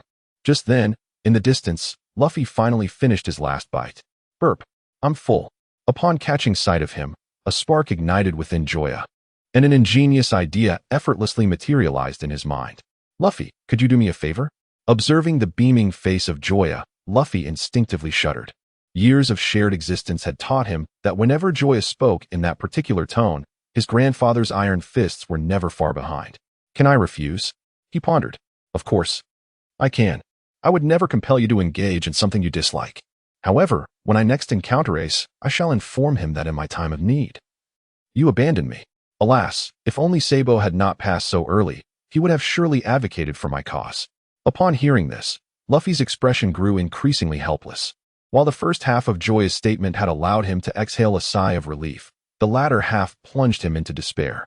He had foolishly believed that Joya had experienced a pang of conscience, only to realize that he was still too naive, consistently ensnared by the very same rationale. Speak. What is it that you wish of me? Luffy resigned himself, unable to counter Joya's demands. After all, who could resist Joya, the youngest among the 4 brothers? As the 3rd brother, he naturally felt compelled to lend his unwavering support. Do not bear such a woeful expression. What I am asking of you is quite simple. 5 minutes later, after Joya had conveyed his thoughts to Luffy, Luffy, utterly perplexed, gazed at Joya and questioned, "Is that it? Are you certain?" He struggled to comprehend why Joya would choose such a course of action. Isn't it rather pleasant to be misunderstood? Each day is filled with delightful culinary offerings. Well, if you prefer to dine after all of us have finished, I have no objections. All right then, leave it to me. Observing Luffy, who confidently thumped his chest in assurance, Joya couldn't help but smirk. Truly, with the right sustenance, even a Yonko could be rendered ineffective. Remember, you must only speak once I have succumbed to slumber. Rest assured, I shall handle this matter with utmost diligence. Yet, inexplicably, Joya was suddenly engulfed by an unsettling chill, as if he had overlooked something of great importance. However, given the circumstances, he could think of no alternative nor individual other than Luffy. After reiterating his instructions to Luffy, Joya finally turned to depart. This trivial matter should pose no challenge for Luffy. After all, he had managed to withstand Garp's might. It was unlikely he would falter here. I can no longer endure. I shall return to sleep. Sleeping so early? Aren't you going to play a little longer? Sanji inquired with genuine concern as he observed Joya preparing to leave. No, I haven't rested well in the past few days. I intend to catch up on sleep now. I see. Then do rest. We shall be quiet upon our return. Sanji did not insist further, fully aware of the sacrifices Joya had made during Nami's illness, and thus understood the necessity for him to recuperate. Thank you. With that, Joya turned to depart, subtly casting a look towards Luffy that conveyed, I have faith in you. In response, Luffy returned a reassuring gaze that signaled, leave everything to me, sleep soundly. Noticing Joya's retreat, Vivi couldn't help but turn to Nami, asking, aren't you going to sleep? I'm fine. I had lingered in bed for too long before, and I'm not yet tired. Chapter 126. Increasingly mysterious at that moment, Luffy, who had been preparing to speak for quite some time, suddenly declared, I've noticed you all seem quite intrigued by Joya's past. Would you like me to share a bit more? A few individuals exchanged glances, and with an unspoken understanding, nodded in agreement. Initially indifferent, they found themselves intrigued after the tale recounted by Chopper the previous evening had deftly pried open the Pandora's box concealed within their hearts, igniting a fervent curiosity about the events that had transpired with Joya. Very well, allow me to share some details that Chopper has yet to divulge. For the next half hour, Luffy animatedly recounted everything that Joya had intentionally left unspoken. At first, the others were skeptical. However, as the narrative unfolded, they were astonished to discover that Luffy's account seamlessly intertwined with Chopper's, presenting no contradictions whatsoever. Had it been someone else, they might have suspected a conspiracy to tarnish Joya's reputation. Yet, the very fact that it was Luffy speaking dispelled such doubts. Two reasons accounted for this. Firstly, Luffy had no motive to slander Joya. Secondly, the intricacy of the story was beyond the realm of Luffy's imagination. If he were to fabricate a tale, even a 3-year-old could easily debunk it. Once Luffy concluded his story, everyone was left in a state of bewilderment. For the Joya depicted in both narratives appeared to be two entirely different individuals, indeed, polar opposites. In Chopper's portrayal, Joya was an unfortunate youth, perpetually tormented by Garp, lacking sustenance and warmth, yet embodying a fearless spirit that dared to confront destiny. Conversely, in Luffy's rendition, Joya was a mischievous troublemaker, prone to blowing up lavatories out of sheer boredom, snatching lollipops from younger children, and exhibiting a penchant for peeping at elder female relatives during their baths. How outrageous of Joya to deceive us. Return my stone. Ha ha ha ha ha ha. Return my fish. Nevertheless, among them, Sanji exhibited the greatest ire. You scoundrel! How dare you not invite me when peeping at beauties? Upon hearing his lament, the others, who had initially felt some sympathy for him, rolled their eyes in unison, thinking he regretted preparing such delectable dishes. In reality, his grievance stemmed from not being called upon during the peeping incident, failing to consider that at the time, Joya and the others were complete strangers, separated by an insurmountable distance. How tiresome, a waste of emotions. Almost instantaneously, the group, filled with a mixture of confusion and resentment, dispersed, losing all desire to continue their revelry. In the boys' room, Joya had long succumbed to slumber. He had intended to lie in the hammock, awaiting the return of his companions, curious to see if Luffy's explanations bore any fruit, ready to intervene should any unexpected situations arise. Alas, he dozed off before he realized it. Exhaustion was both reason and excuse. He had indeed been fatigued in the preceding days. And though he had caught up on some rest yesterday, it still left something to be desired. Over a dozen hours later, Joya gradually awakened, instinctively reaching out to feel beside him, uncertain if little fairy was still by his side. Alas, what a pity! The palpable void elicited a slight grimace from Joya. Although it was anticipated, disappointment lingered nonetheless. Driven by curiosity, Joya refrained from lingering in bed, swiftly rising and tidying up. The moment Joya set foot on the deck, the Mary creaked to a halt. All present instinctively ceased their activities and turned to gaze at him in unison. Gulping, Joya could not suppress the urge to swallow hard. Beads of cold sweat forming on his forehead. For reasons unbeknownst to him, an ominous premonition gripped him, intensely so. He swiftly cast a questioning glance towards Luffy, who responded with a confident nod, his right fist pounding against his left shoulder a few times. Seeing this, Joya's anxious heart eased slightly. He approached Sanji, who was closest and had shown him the most warmth the previous day. Morning, Sanji. Sanji's nasal response, now a monotone line, left Joya with a furrowed brow. Was this his way of acknowledging him? Perhaps, maybe, it could be. Joya, feeling somewhat disheartened, turned away. Despite the intensifying sense of foreboding, he suppressed his urge for violence and walked towards Usopp. By the way, how's that sniper rifle I gave you? Is it working well? Are you planning to return it or ask me for a usage fee? Usopp's sudden inquiry left Joya momentarily stunned, followed by confusion. I already gifted it to you. How could I possibly want it back or ask for a fee? Well, that's not certain, Usopp retorted, turning away and leaving only the sight of his retreating back. Struggling to contain his anger, Joya resolved to stop seeking others and headed straight for Nami and Xiao Xian. What on earth is going on with everyone? What? You don't know? Nami countered. How could I possibly know? Joya exclaimed. Isn't it your doing? I never imagined you were that kind of person. Peering over walls to spy on beautiful women bathing at such a young age. Truly, you are remarkable. Stunned by Nami's mockery, Joya stood frozen. How could she know about his clandestine glance at Makino? He had never mentioned it. In the next moment, realization struck him.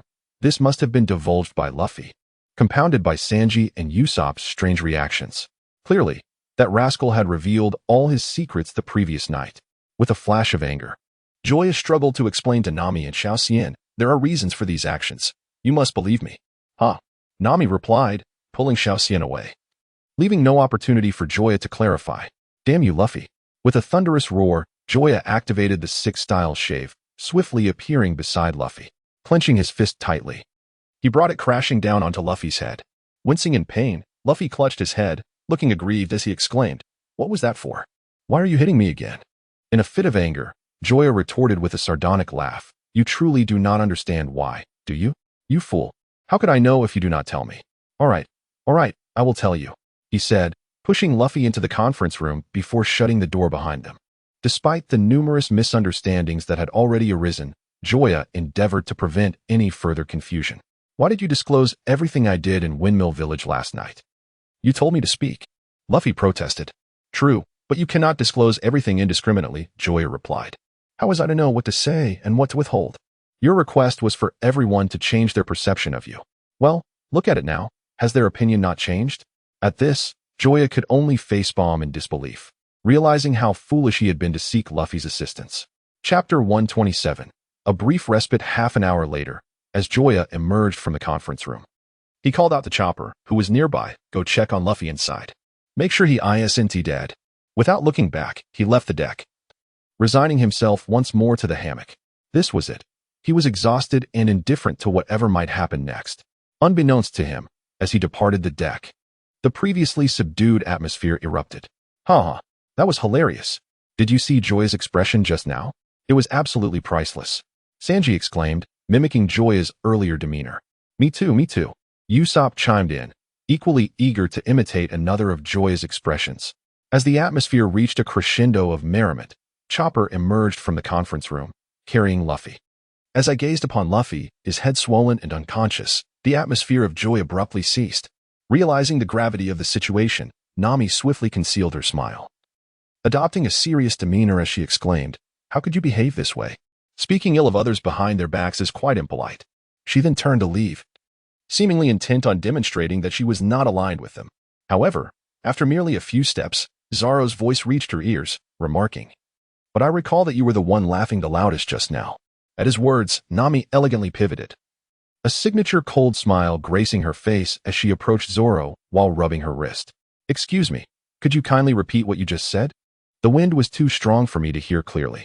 I said you were laughing the..." Before the final words could escape his lips, Nami's iron fist descended with swiftness. Bang, bang, bang. Zoro defeated. "Is there anyone else who noticed my laughter just now?" Gazing at the fallen Zoro and then at the insincere smile of the boxing champion Nami, the crowd instinctively recoiled, hastily tucking their heads beneath their wings, fearful of being singled out. No, no. Even Vivi, the princess, could only shake her head and wave her hands in denial at this moment. Yet, in her heart, she mused that truly, they were not of the same family, nor did they share a common door. The approaches of Joya and Nami to problem-solving were alarmingly congruent. Humph. Satisfied with a glance, she then turned away, preparing for the journey ahead. In the ensuing week, the Straw Hat Pirates gradually returned to normalcy, drawing ever closer to their destination, Alabasta, under Nami's guidance aboard the Mary. One morning, upon discovering the empty refrigerator, an enraged Sanji sought out Luffy without a second thought. "Luffy, have you pilfered the food I stored in the fridge?" At these words, cold sweat broke out on Luffy's brow as he averted his gaze, feigning ignorance. "Food? What food? I have no idea what you're talking about. Perhaps you're mistaken? Stop the futile resistance. You are simply not adept at concealing your thoughts." "I don't know what you're saying," Luffy retorted, yet he had no intention of conceding. This was the only lesson he had gleaned from Joya that proved somewhat useful. When suspected, regardless of the threats or temptations, one must never admit to anything without evidence. If pressed, one should retaliate decisively. Thus, the situation would shift from that of the accused to the victim. Seeing Luffy's obstinate denial, Sanji lit a cigarette and suddenly fixated on the corner of Luffy's mouth. "Hey, you've got something on your lips." Realizing his blunder, Luffy hastily covered his mouth. However, words once spoken are like water spilled, they cannot be reclaimed. The fury visibly contorted Sanji's otherwise handsome features. "So it was you who devoured it." With a swift high kick, he struck Luffy on the head, sending him bouncing across the deck like a ping-pong ball. After dealing with Luffy, Sanji turned to Nami, helplessly revisiting an old grievance. "Miss Nami, you see, the large mouse trap is utterly ineffective. Might you consider purchasing me a locking refrigerator?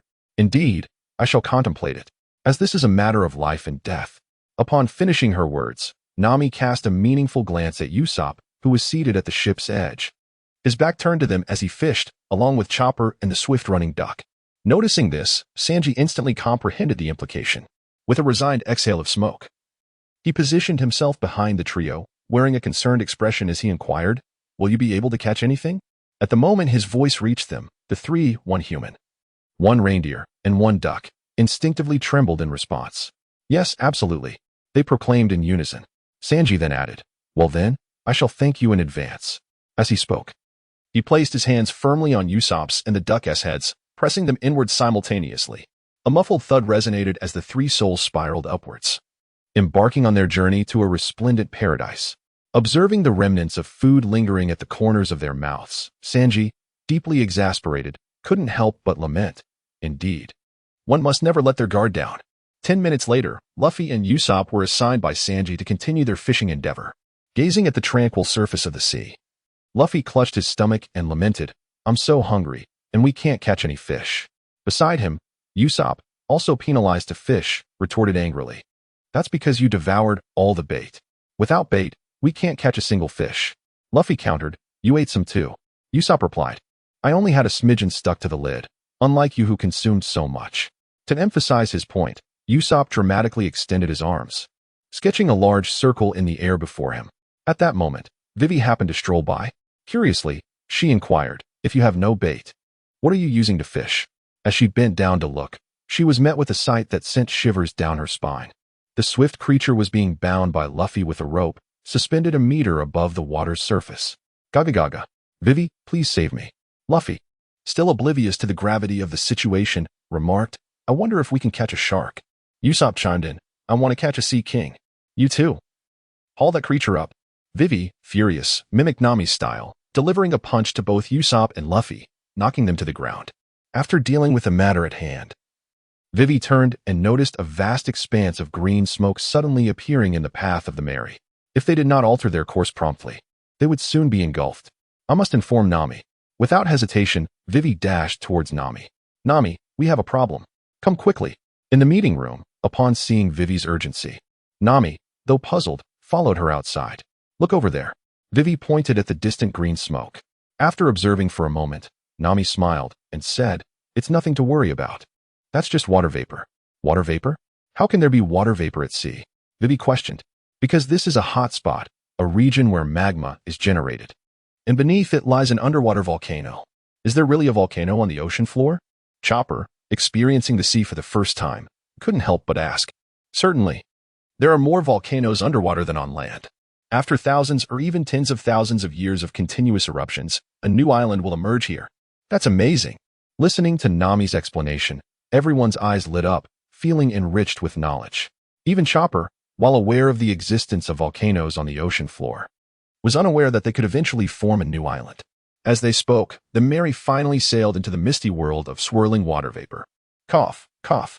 The smell of sulfur is so strong. I can't see a thing. It's all steam. Just bear with it. We'll pass through shortly. At that very moment, an oddly shaped vessel approached from behind, its speed evidently surpassing that of the Mary. Mr. 2, Lord Clay, there is smoke at the 12 o'clock position. No matter. Charge ahead. Despite the peculiar green haze appearing somewhat ominous, the impatient Mr. 2 had no time to navigate around or wait idly. Concealed in the shadows, his superior suddenly issued a command, insisting that he return to Alabasta within a fortnight. As a seasoned operative of the Baroque works, he was acutely aware of his employer's temperament. Although typically indifferent, failure to accomplish a task would lead to relentless pursuit by others within the organization. Half a minute later, as Mr. 2's vessel emerged from the thick fog, gazing at the vacant seats, the subordinates stood in utter disbelief. Where's the master? He was just here a moment ago. Master, Lord Mr. 2. Yet, no matter how fervently they called, there was no response from Mr. 2. Meanwhile, aboard the Mary, Luffy and Usopp, having emerged from the fog-laden world, stared in bewilderment at the strange creature they had caught. What on earth is this? It looks utterly grotesque. Let me go, you scoundrel. Is he even human? Luffy, gripping the fishing rod, couldn't help but inquire. How should I know? Usopp's confusion was no less than Luffy's. Just as Mr. 2, startled, opened his arms to explain, he was abruptly pulled towards the depths of the sea by the planet's gravity. With a splash, Mr. 2 plunged into the water. Help me. I can't swim. Please, I beg you. With that, his figure vanished. 5 minutes later, a revived Mr. 2 gasped for fresh air. Once he regained a modicum of strength, he knelt before the crowd, expressing his gratitude. I shall never forget your immense kindness. Might I trouble you for a bowl of hot soup? At this, the previously composed group erupted in exasperation. We don't have any. We are all starving. By the way, can't you manage something as simple as swimming? Luffy, equally a landlubber, asked without a hint of self-awareness. Indeed, it is because I am a devil fruit user. What kind of fruit? Usopp inquired curiously, his face revealing little surprise, merely intrigue. Before entering the Grand Line, devil fruit users were indeed rare. However, after their arrival, they had encountered no fewer than 5 such individuals. As they became accustomed to the sight, the initial allure had faded, rendering it almost mundane. Well, after a moment of hesitation, the bored Mr. 2 decided to put on a show. Since my ship has yet to arrive, I shall perform for you. Watch closely, this is my ability. With that, he raised his right hand and, before Luffy could react, slapped him across the face. You scoundrel, what are you doing? The previously light-hearted atmosphere turned tense, with Zoro drawing his sword at once. Wait. Did I not say this was a performance? The unfamiliar yet familiar voice stunned everyone, particularly Zoro, who stood closest, staring incredulously at the man before him. For the stranger's face had transformed to mirror Luffy's precisely. Not only the appearance, but the voice, physique, and skin tone. Everything was identical. Even the abundant hair on his legs had vanished. Are you frightened? Are you frightened? Are you frightened? Ha ha ha ha. In an instant, the crowd stood in stunned silence, unsure of what to say. Even Luffy himself was taken aback, unable to discern the differences between himself and the other. Only Joya instinctively shook his head. He was well aware of the identity of the individual before them, Mr. 2, a high-ranking agent of Baroque works, originally named Von Clay. A paramecia-type user of the Mimito fruit. He was among the few antagonists who had been redeemed and accepted by fans alike. Even Joya harbored a measure of fondness for him.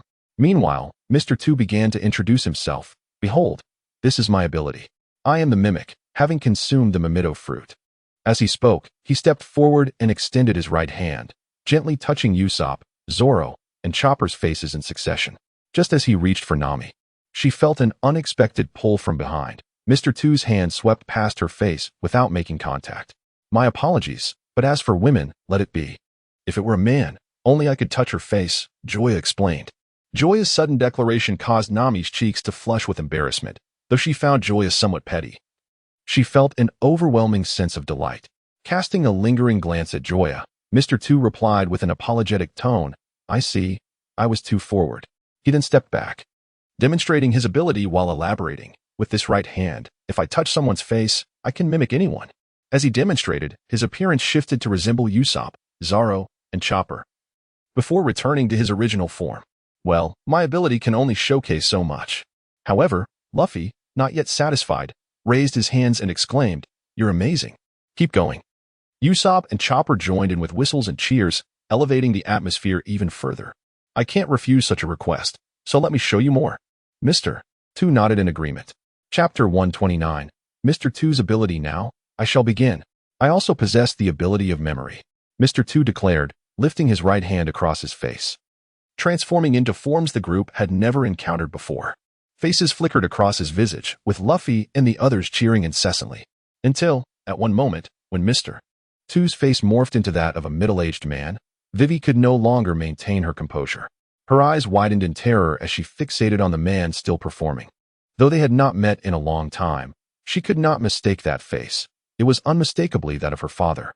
This meant that the man before her had not only met her father but had also been in close proximity to him, for he would not be able to transform into her father's likeness otherwise. How about that? This is my special act, one I would never ordinarily reveal to anyone. Listening to the man's words, Vivi's expression grew increasingly grim. The fact that he rarely revealed his abilities suggested a level of caution and discretion that was not to be underestimated. Before she departed from the kingdom and her father's side, she had never encountered anyone like him. Thus, what could be his true intentions towards her father? Were his motives benevolent or malevolent, friend or foe? Countless questions erupted in her mind, and with the imminent arrival in Alabasta, her heart became a tumult of confusion. Perhaps her anxiety was too palpable, as Mr. Two, who had initially paid her no mind, turned to her with concern, inquiring about her distress. Under his gaze, Vivi felt even more flustered, opening her mouth yet struggling to articulate a response, just as it seemed she might inadvertently reveal too much. The only one privy to the situation, Joya, hurried to her side, placing a reassuring hand on her shoulder. I told you to take it easy. Look at you now. You've overheated. With that, he guided Vivi directly towards the meeting. Ah, so it was merely heat exhaustion, Mr. Two acknowledged with a nod. At that moment, a pink ship appeared on the horizon. That is my vessel. Wow, it's so grand and impressive, exclaimed Joya. Yet, in an instant, the cheerful atmosphere dissipated. Mr. Two leapt onto the railing of the Mary, turning his back to Luffy, Usopp, and Chopper. It is regrettable that the time for parting has come. Please don't go, Usopp implored, resembling a heartbroken lover as he clasped his hands together in a plea. Despite their brief interaction of mere minutes, he felt an immense fondness for this man, akin to a long-lost friend, making the farewell all the more painful. Do not be disheartened. Journeys are replete with encounters and farewells. Yet, please remember this, our friendship, though fleeting, will be forever etched in my heart. With that, Mr. Two returned to his ship, casually brushing away a tear from the corner of his eye. We must meet again, Luffy shouted exuberantly. To this, Mr. Two offered no words, simply turning away from Luffy and the others, silently giving a thumbs up. Moments later, once Mr. Two had departed, Vivi and Joya stepped out of the conference room. Observing Vivi's persistently gloomy demeanor, Nami hurriedly approached, silently maneuvering past Joya, and inquired, Are you all right? You have seemed unwell since earlier. Is there something weighing on your mind? In response to Nami's vigilance, Joya could only shake his head in resignation. This ant truly had her eyes fixated on him, leaving no room for any opportunity. Reflecting on this, Joya felt a sense of relief that during their encounter in Rogue Town, he had managed to evade her notice. Otherwise, who could tell what might have transpired? Observing Nami's current reaction, she expressed her belief that she and Akiji had joined forces against him. Under the concerned gazes of the crowd, Vivi slowly began to speak. I just recalled that the individual we encountered earlier was none other than Mr. Two Bon Clay. What? You didn't know what he looked like? Luffy inquired, perplexed. Indeed, I have never seen Mr. Two, Mr. One, nor their accomplice, nor am I familiar with their abilities, yet I have heard tales of Mr. Two's legend. He is a tall ballet dancer who employs a feminine tone and enjoys donning a swan coat. At this revelation, Luffy and Usopp were rendered speechless. You should have realized that sooner. Had it not been for their certainty that Vivi could not possibly be an undercover agent sent by the enemy, they might have resorted to binding her with ropes. Such an unmistakable characteristic, and yet it had taken them this long to recognize the anomaly. Observing Vivi, whose face was marred by an overwhelming sense of fear, Luffy expressed his confusion, but you needn't be this way. This was due to the visage of his father that had been etched into his memory during the recent performance. Nami, unable to maintain her composure, sank to the ground. Although evidence was lacking, it was clear that the most formidable adversary facing Alabasta was none other than the Baroque works. Mr. Two, possessing the likeness of her father, could easily orchestrate actions detrimental to both the kingdom and her father. In fact, a mere utterance could incite a far greater upheaval, enveloping the atmosphere in a suffocating heaviness. While the mimic fruit may not confer tangible combat prowess, its application in certain unique scenarios could prove far more terrifying than even that of the Logia type. For instance, should Mr. Two exploit the visage of King Vivi to issue commands, the situation would spiral into chaos in an instant. It was indeed alarming to have allowed such a troublesome individual to escape. Sanji, who had been absent for some time, lamented, once he realizes we are his foes, he will impersonate one of us using the memory he just acquired, rendering us incapable of trusting those around us. However, contemplating from a different perspective, this could also serve as an advantage.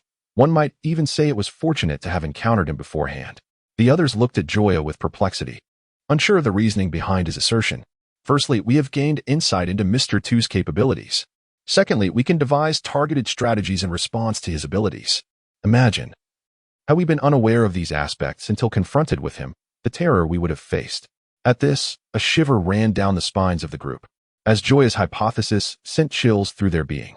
If such a scenario were to unfold, they might not even comprehend the peril that awaited them. Just as Joya was poised to elaborate further, the previously tranquil sea suddenly erupted into tumultuous waves. Moments later, a colossal sea cat emerged behind the merry-go. The moment they laid eyes on it, Chopper and Usopp were startled into jumping up. However, Luffy, Zoro, and Sanji rolled up their sleeves, fixated on the sea cat before them. After a 4-day absence of food, there it was. Food at last. Just watch how I prepare you, you foolish feline. Staring at the 3 humans who seemed ready to devour him alive, the sea cat suddenly questioned his existence. Wait. Something fell off with the script. Shouldn't these humans be offering him tributes upon sight? Why were they eyeing him like he was the meal instead? Chapter 130. Arrival You Can't Eat It. From behind the trio, Vivi swung a broom in a sweeping strike, sending them flying until their faces collided with the ship's railing. Seizing the opportunity, the sea cat turned and fled, too terrified to linger. It resolved to hide in the depths for weeks, surfacing only once these harbingers of doom were far away. Vivi, what was that for? Luffy fumed as his would-be meal escaped. Even Sanji shot her a puzzled look. In Alabasta, sea cats are sacred creatures. We can't eat them, Vivi explained. Damn it. Don't let me see you again. Luffy roared at the empty sea, frustration boiling over. Noticing the crew's collective dismay, Vivi quickly reassured them, don't worry, we'll have plenty to eat soon. At the promise of a feast, Luffy instantly perked up, his eyes gleaming. Really? What kind of cat will show up next? Listening to him, Vivi could only pray that no more sea cats crossed paths with these ravenous souls. Otherwise, even her presence might not stop them from being steamed, braised, grilled, or fried, far from the offerings they deserved. It's not about cats, she clarified. We VE entered Alabasta's climatic waters. We'll arrive soon. The sea cat's appearance confirms it. They only live near Alabasta. From the side, Joya observed, it's not just the sea cat. Look behind us. Turning, the crew gasped. Unnoticed until now, a fleet of 20 ships bearing Baroque works flags trailed them. Though mostly weak underlings, their presence signaled escalating tensions. If Crocodile was mobilizing them. The final confrontation loomed near. The company's agents are gathering. Vivi's heart clenched. Despite nearing her homeland, anxiety gnawed at her. The closer she got, the heavier her dread for the kingdom's fate. Usopp adjusted the cannon's angle. Should we fire on them now? Wouldn't it be faster to just knock them all out directly? Luffy inquired in confusion. However, apart from the two of them, the others showed no intention of taking action. Zoro bluntly remarked, "Fool, those individuals are merely pawns. Although they all belong to Baroque works, our objective is not them."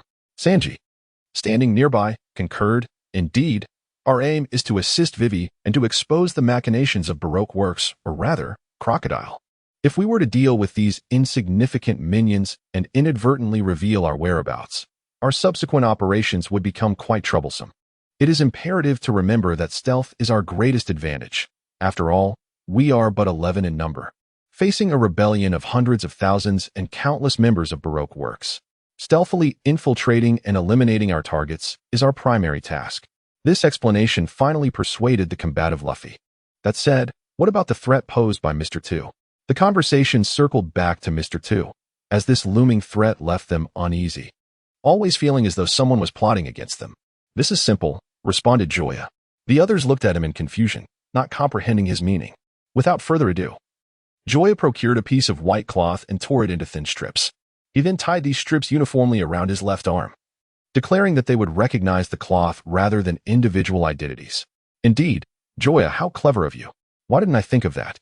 Observing Luffy as he took the cloth and bound it around his arm, Chopper could not help but smirk. "If you can recall such trivialities, you are no longer Luffy. Moreover, why is it that your praise fails to bring me any joy, and instead elicits a sense of disdain?" As the atmosphere grew increasingly tense, Chopper, experiencing his first departure from the island and his inaugural participation in such an affair, could not restrain himself. What should I do?" "Simply do what you can. There is no need to overexert yourself. If you encounter an adversary you cannot defeat, it is perfectly acceptable to flee," Usopp advised, drawing from his own experiences. "Those words seem more directed at yourself," Sanji remarked, exasperated. "Haha, indeed, it would be better if I were in your shoes. I once faced 100 foes alone, albeit I failed to triumph. Is this something I can achieve?" Chopper repeatedly echoed Usopp's earlier words. Yet what thoughts swirled in his mind remained a mystery to all. Half an hour later, an island enveloped in swirling yellow sands, characteristic of a desert climate, appeared before them. "Yo-ho, we have finally arrived," Luffy exclaimed from the bow of the ship. Since their departure from the little garden, over 10 days had elapsed. For Luffy, who could hardly bear solitude, this had undoubtedly been the longest and most tedious stretch. Of course, the paramount concern was his hunger. Now that they had reached their destination, it signified the moment to seek a restaurant for sustenance. After 4 days of hunger, nothing could deter him from feasting. "Let us dock at the town of Larahana. We must conceal the ship," Vivi, the local, suggested. "All right, let us steer the ship there." Not long after, having hidden the Thousand Sunny, the members of the Straw Hat Pirates began to disembark. Observing the bustling town in the distance, Nami remarked, "Unlike before, we are now confronted with Crocodile, one of the 7 warlords of the sea. The gravity of the situation is clear to all of us, so this time we must refrain from acting impulsively. Is that understood?" "Yes, Miss Nami," came the chorus of agreement.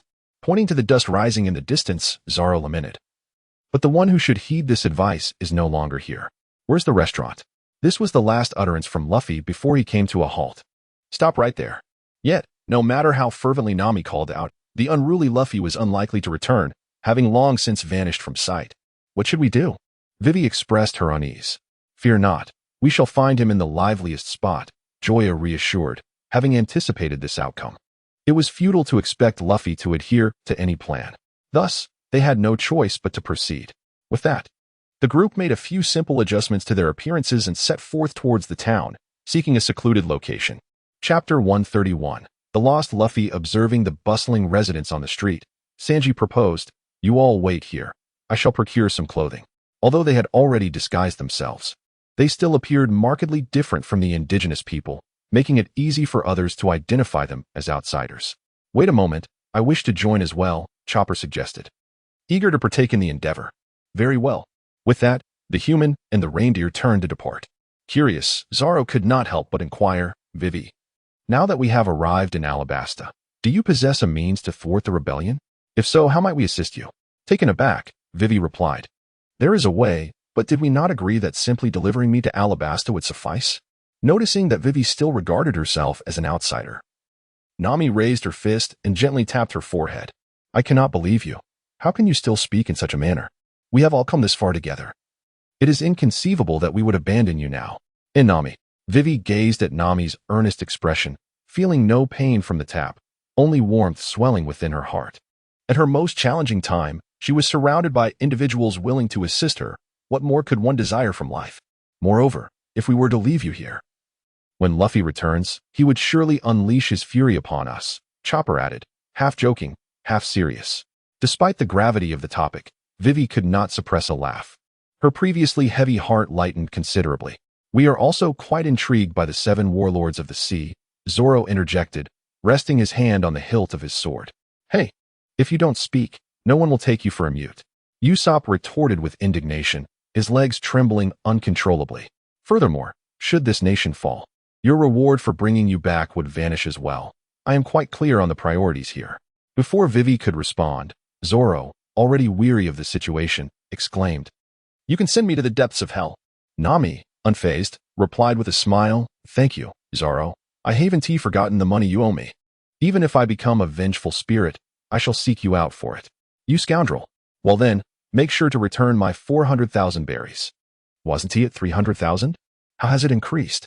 Interest. Don't you understand? Nami warned playfully, If you do not hurry to repay me, the amount will only grow larger. Seriously, Chopper, aren't you going to intervene? In response, Chopper, who had been observing the exchange, chimed in, Nami, Zoro is still our companion. For the sake of camaraderie, perhaps you could offer him a discount, allowing him to repay 39,000 instead. With a sudden gasp, Zoro expelled a mouthful of blood that had been nurtured for 19 years. The initial part of Joya's words had touched him, revealing a glimmer of conscience in the man. Yet the latter part choked him with disdain. In essence, their bond was worth merely 10,000 berries. Trembling hands slowly reached for Snow Walk in the Sand Iketetsu. As he contemplated the likelihood of overcoming Joya, ultimately, Zoro released his grip on the sword and disdainfully remarked, Heh, for Vivi's sake, I shall overlook this.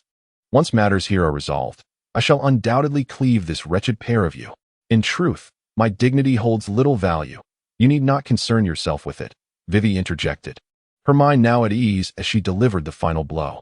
In an instant, Zoro's expression morphed like a chameleon, flashing through a spectrum of colors, red, orange, yellow, green, blue, indigo, and violet. After the laughter subsided, Vivi spoke solemnly. To the northwest of this city lies an oasis known as Yuba, the stronghold of the rebel forces. I intend to head there first to quell the insurrection. However, reaching Yuba necessitates traversing the desert, which requires ample provisions of food and water. If possible, it would be prudent to prepare here and procure what we need. Thus, let us await the return of Sanji and Chopper. Meanwhile, several kilometers away on the desert sands near Laroha town, gazing at the desolate surroundings, Luffy found his mind momentarily blank. Where's this place? Where's the restaurant? Where's the food? Where's everyone? There seems to be no other choice but to retrace his steps. As Luffy gazed upon the desolate expanse of the Gobi Desert, he muttered to himself, preparing to turn away.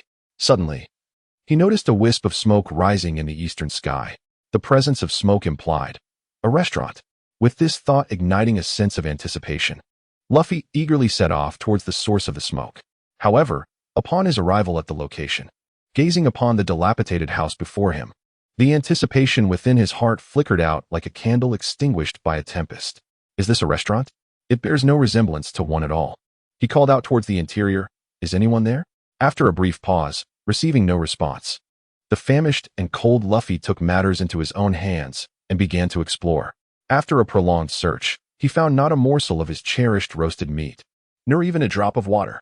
Just as he was about to concede defeat, the corner of his eye caught sight of a pile of bulging sacks. Driven by curiosity, he opened one without a second thought, revealing the sacks to be filled with a green powder resembling sand. What could this be? After a tentative taste, he discovered it to be as unpalatable as dirt. Damn it, such a foul substance must surely be poison, he exclaimed, tossing all the sacks into the nearby fire. The smoke turned a vivid green. In that moment, as the smoke ascended into the sky, the once clear weather darkened at a visible pace. With a thunderous roar, torrents of rain poured from the heavens. Water to drink. Though the cause of this phenomenon eluded him, it did not deter Luffy from opening his mouth to quench his thirst. Simultaneously, the tightly shut door burst open. A man wielding a knife stepped out, his gaze falling upon the empty sacks on the ground, his demeanor shifting to one of dismay. You wretch, You've destroyed all the dancing powder. I shall have your life." After a fierce exchange, the man, bruised and battered, knelt before Luffy. "I truly did not expect you to be so formidable. It was my folly. Might you spare me?" "Well, sparing you is no burden, as I had no intention of seeking you out, and I did indeed ruin your belongings. My sincerest apologies." Noticing the man's amiable disposition, he continued, "In that case, could you perhaps keep the secret of the dancing powder?" Chapter 132, The Lost Chopper. Dancing powder? What is that? The man, perplexed by Luffy's apparent ignorance, wondered where this peculiar creature had come from, one who knew nothing of dancing powder. Yet, with the leverage he found himself in, he reluctantly explained, "It is the green powder you just incinerated. Its true name is rain-summoning powder." Rain-summoning powder? Why such an odd name? An intrigued Luffy inquired. "Because this powder can summon rain. Once it is burned, and the smoke rises into the sky, rain will follow." As he spoke, the downpour gradually diminished until it ceased entirely. Gazing up at the now sunlit sky, Luffy pouted, "Is that all? I haven't had my fill." Scanning the area, realizing there were no remnants of the so-called dancing powder, he resolved not to linger further. "It matters not. It is of no concern to me." As Luffy rose to his feet, he prepared to return to the town of Laurahana. Meanwhile, Chopper, traversing the streets, was tormented by the fragrance wafting through the air and the blazing sun overhead. "Achoo, achoo, achoo." Observing Chopper's poor condition, Sanji suggested, "Why don't you take a rest over there? I will come find you after I finish shopping. I must rely on you then." Although he felt somewhat humiliated by this arrangement, his drowsy body clearly did not permit him to continue pretending otherwise. With that, the two parted ways temporarily. Chopper, feeling utterly miserable, glanced around and spotted a carriage parked in the shade. Without hesitation, he stepped inside. The moment he entered the small vehicle, a wave of coolness enveloped him. He then lay down, deciding to rest here for a while before Sanji returned. As he thought this, his eyelids began to droop uncontrollably. Before long, two suspicious-looking men appeared beside the carriage. "Is it secured?" one inquired. "Yes, let's go," the other replied, cracking their whips to command the camels pulling the carriage to move forward. When Sanji returned to the place where he had parted from Chopper after completing his purchases, he found no trace of Chopper, leading him into a brief silence. "We separated here, didn't we?" "Indeed, that's correct. But where is he? Or rather, where is the reindeer?" As Sanji stood there in a daze, Chopper finally awakened inside the carriage. Feeling the jolting motion beneath him, he instantly became alert. What is happening? Where am I?" His heart raced with anxiety as he cautiously opened a nearby box, eager to discover its contents. However, upon seeing it filled to the brim with rifles, his hands trembled, causing the box to crash to the ground. "Who goes there?" The startled driver turned to investigate the noise but saw no sign of life. Only the fallen box of rifles. Just as he was about to climb in to search thoroughly, his companion remarked, "Don't be so paranoid. The road is quite bumpy here. It's not unusual for a box or two to fall." Convinced by this reasoning, the man abandoned his search and turned to leave. Inside the carriage, a shrunken Chopper struggled to navigate through the narrow gaps between the rows of boxes, fearful of knocking something over again. "I must leave quickly." Sensing the urgency of his situation, Chopper turned to exit but collided painfully with the door. Ouch! Gazing at the tightly shut car door, Chopper was suddenly engulfed in panic. What to do? Not only was he oblivious to his surroundings, but he was also confined, unable to even contemplate a mid-journey escape. As Chopper stood in a haze of confusion, the carriage gradually glided into a secluded and heavily guarded town. Moments later, it came to a halt before a certain building. "You've worked hard, but you've arrived a bit late this time," came a voice. There was no helping it. Those unscrupulous bastards who deal in weapons extorted us, causing an unexpected delay. The driver then inquired, "Where is Kusha?" "Inside," was the reply. "In that case, please unload the cargo from the carriage while I go to see Kusha." "Understood." As the two drivers departed, the others began to open the carriage door. Upon witnessing the fallen reindeer before him, the man expressed his astonishment, inquiring if an entire deer had indeed been procured. As a member of the insurgents, their financial resources were rather meager. Nevertheless, having made the purchase, he felt no need to voice further concerns. After all, it had been quite some time since he had indulged in such exquisite fare, a delightful remedy for his long-standing cravings. Considering the considerable size of the deer, he turned to summon his companions for assistance. In the meantime, the fainting Chopper swiftly rose to his feet and approached the camel that was harnessed to the cart. "Brother, would you kindly assist me in departing from this place?" "Ah, A minor issue rests upon my shoulders. You may climb onto my back and conceal yourself. Following this guidance, Chopper ascended onto the camel's back, where a cloth draped over it conveniently obscured his form. Almost simultaneously with Chopper's concealment, the man who had gone in search of aid retraced his steps back to the original location. Observing the emptiness of the cart's interior, the man pondered aloud. Where's the deer? Could it have been taken by someone else? He had not considered any other possibility. This territory belonged to them. The enemy could not intrude, let alone steal a deer.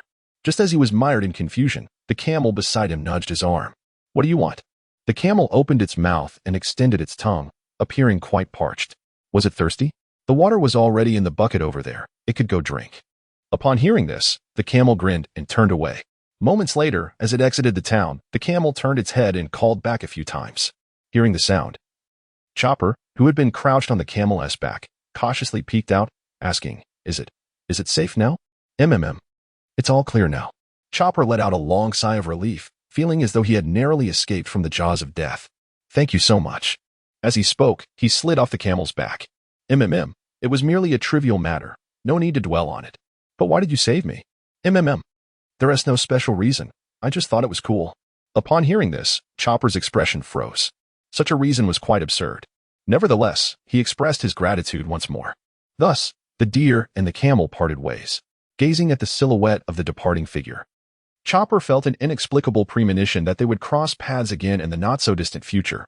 Yet, surrounded by the swirling sands, he stood in a daze, pondering his next move. Though he had successfully escaped, he was now at a loss regarding his destination. Of course. With a sudden realization, Chopper twitched his nose, summoning all his senses to detect the scents in the air. In a fleeting moment, a delightful aroma caught his attention, illuminating his thoughts. This way. With that exclamation, he set off at full speed toward the source of the fragrance. 15 minutes later, Chopper reunited with Sanji, who had been searching for him. Chapter 133, Procurement. Where have you been? I've been looking for you for ages. Observing the lingering anxiety and concern in Sanji's gaze, Chopper offered an embarrassed smile, apologizing, I'm sorry. I accidentally dozed off and was taken away. It took a considerable effort to escape. You really must be more careful. Fortunately, you're safe. In that case, let us return. Sanji replied. Indeed. 20 minutes later, after everyone donned the garments Sanji had procured, all eyes gravitated toward Vivi. The fabric of her attire was barely sufficient to constitute a shirt or trousers, leaving much of her figure exposed, save for a few strategically covered areas. Sensing the altered gazes of those around her, Vivi, clutching her chest and half-crouching, remarked, Though I did ask you to buy this, is this not attire befitting a dancer? Isn't it lovely? Quite beautiful, indeed. Sanji exclaimed while dabbing at his nosebleed. But what I requested was commoner's clothing. A dancer is also a commoner, you know. You should be aware that we are traversing a desert. Do you think this outfit is appropriate? Never fear. If you tire, I shall carry you. On hearing this, Vivi relinquished her intent to further explain to Sanji and resigned herself to the attire. Meanwhile, as Joya admired the scenery, Nami silently appeared behind him. Isn't it lovely? She queried. Yes, indeed, he replied. Do you wish to touch it? What are you thinking? Am I that sort of person? Facing the prospect of life and death. Joya quickly changed his response and whispered into Nami's ear. Do you not comprehend my feelings, dear? The warm breath against her ear sent shivers through Nami, prompting her to push Joya away and scold him. You scoundrel, keep your distance. Seeing that the imminent crisis had finally abated, Joya exhaled in relief, silently resolving to be more cautious in the future. Such brazen behavior could indeed prove fatal. Meanwhile, having regained her composure, Nami cleared her throat and declared, Now that we have acquired the clothing, we must prepare for our desert crossing. We need to procure sufficient food, water, sun protection, medical supplies, and more. Is that understood? Understood. Thus, under the leadership of the formidable Nami, the group exited their concealed corner and ventured toward the bustling marketplace. In the meantime, a man had already stepped into the market ahead of Joya and the others. With his upper body bare, he stood out distinctly from the crowd. Adorning his head was a bright orange hat. Around his neck hung a string of red prayer beads, and a dagger was secured at his waist. Most notably, a uniquely shaped skull tattoo adorned his back, featuring a crescent-shaped white mustache.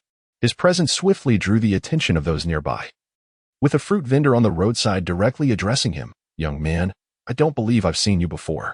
Is this your first visit to Alabasta? Faced with the enthusiastic greetings of his employer, the man paid no heed and prepared to depart.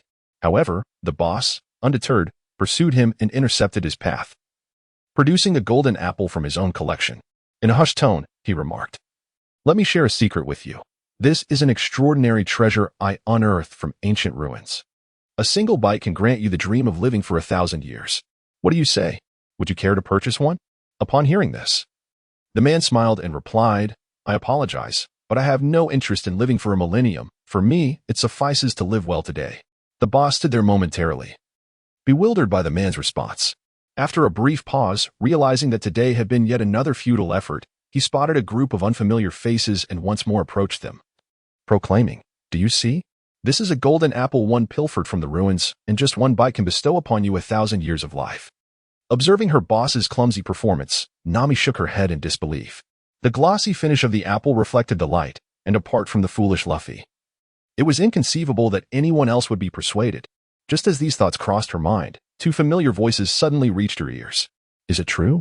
Really? Are you serious? Can eating this truly grant one 1,000 years of life?" Watching with excitement, Chopper and Usopp appeared as if they had stumbled upon a rare treasure. Nami, exasperated, placed her hand on her forehead. She realized her folly. She should not measure everyone's intellect by her own standards. Perhaps there truly exist individuals in this world who are even more foolish than Luffy. Enough is enough. Can you not think for once? Unable to contain herself, Nami struck both of them down with a punch. Meanwhile, Zoro lifted the curtain behind the proprietor, revealing a figure wielding a brush, coloring ordinary apples, with a stack of golden apples beside him. The shattered illusions of Chopper and Usopp rendered them lifeless, their gazes devoid of any spark. Just as Nami turned to leave, the silent Joya suddenly produced a 1,000-berry note, handing it to the owner. As he received a golden apple, he inquired, "In recent days, have you encountered a man with a bare upper body, appearing to be in his 20s, adorned with a skull tattoo on his back?" The proprietor, immersed in delight, paused momentarily before recalling a striking figure he had encountered not long ago. "Are you referring to that young man? He passed by recently and purchased a considerable number of golden apples from me. Would you care to buy a few more?" Upon hearing this, a dark cloud formed on Joya's forehead. Were it not for his quest to trace Ace's whereabouts, he would not have been so gullible. Although he remembered that Luffy would reunite with Ace in Alabasta, Joya could not recall the specifics of their meeting time or place. It was only upon seeing this seller of golden apples that he remembered Ace had indeed encountered him in the original tale. Thus, he could not resist the urge to inquire further. As for the rest of the proprietor's statements, he did not believe a single punctuation mark of it. Not wishing to linger on the proprietor's words, Joya turned back to Nami. "So, do you recognize anyone here?" Nami, having overheard their conversation, could not suppress her curiosity. "Sort of. Should we search separately?" "That won't be necessary," Joya replied. Although he looked forward to their forthcoming meeting, he declined Nami's suggestion for assistance. He was acutely aware of Ace's character. He never paid for his meals and had a tendency to fall asleep mid-bite, coupled with his carefree nature. Who could say where he might be at that moment? It would be more fruitful to wander about aimlessly, as he might just appear on his own. Since that's settled, let us proceed with our shopping. Chapter 134, Ace. As they continued on, Joya and Nami swiftly entered the next street. Zoro, lagging behind, caught sight of a troublesome man just as he was about to step into the next street.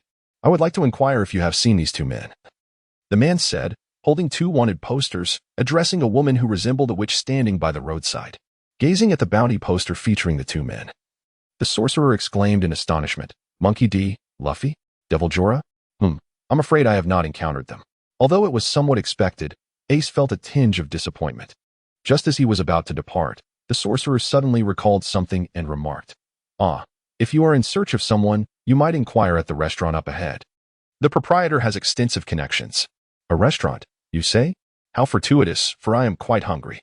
"Thank you," the man replied, turning to leave. In that fleeting moment as he pivoted, the skull tattoo emblazoned on his back was fully revealed before Zoro's eyes.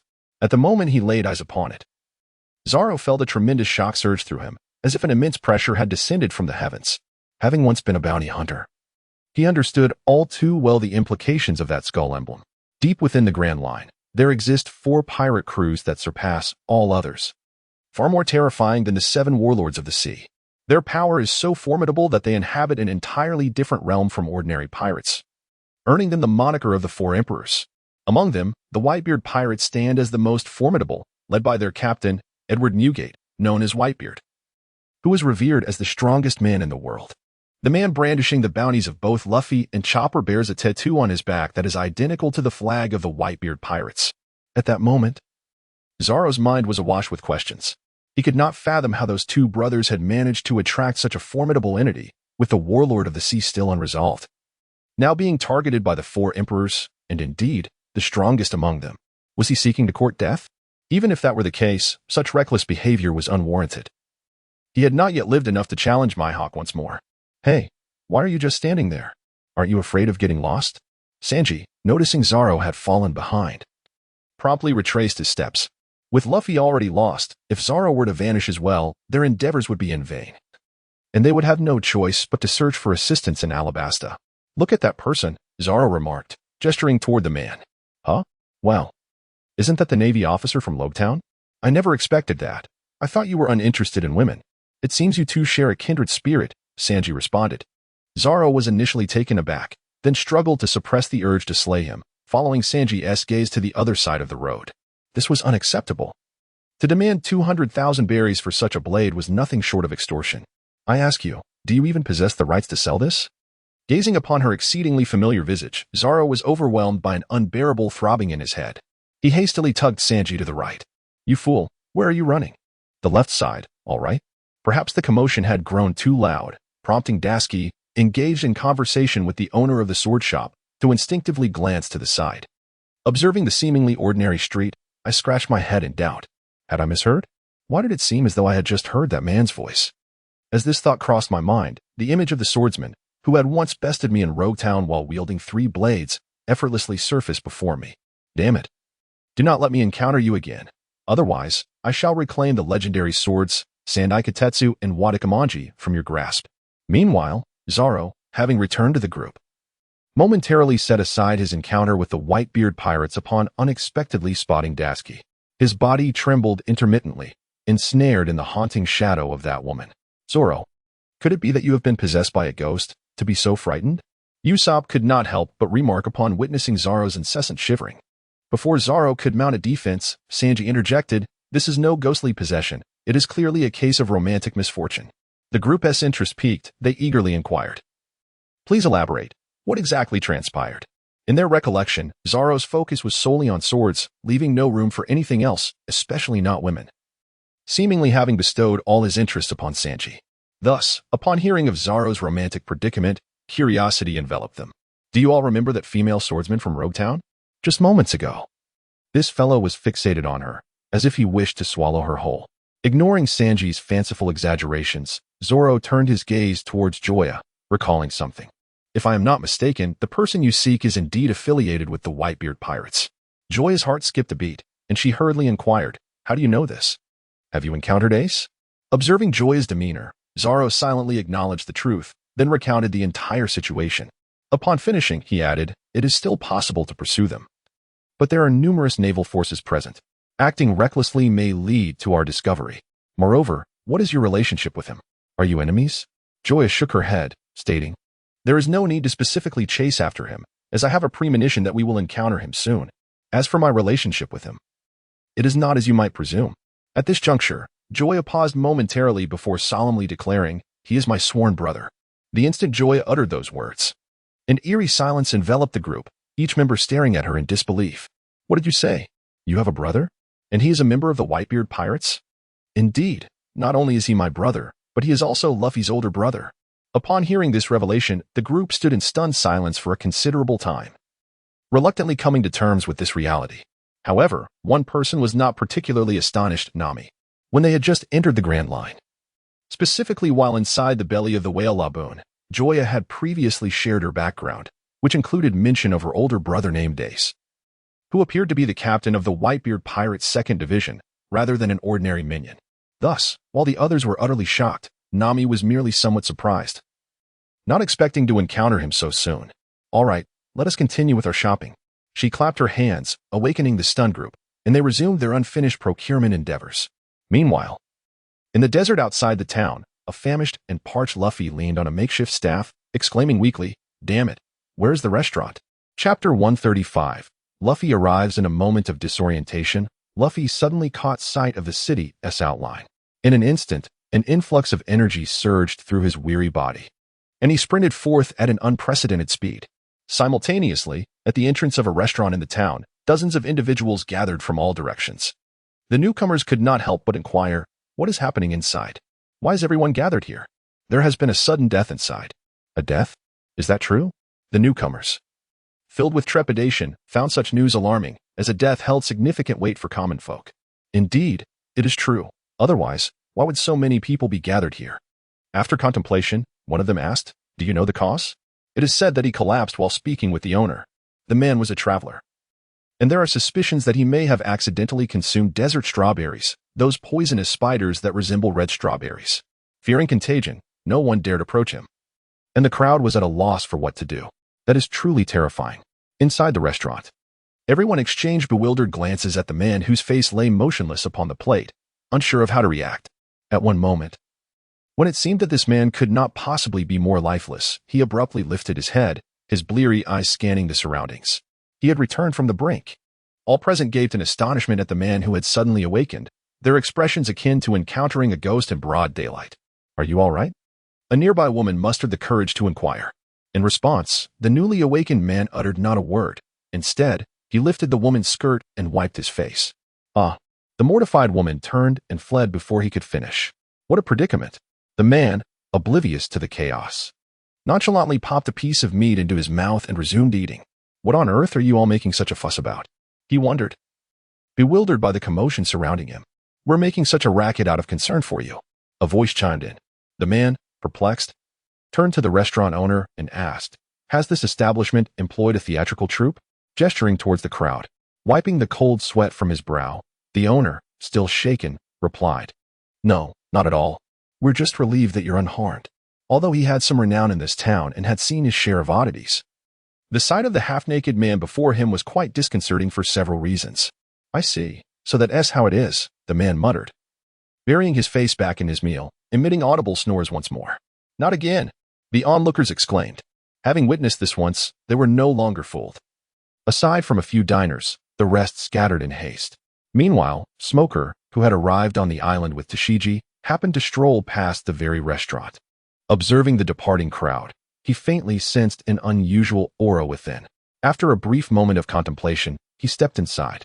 In the shop, Ace, now awake, devoured the food laid before him. "Ah, I'm truly stuffed."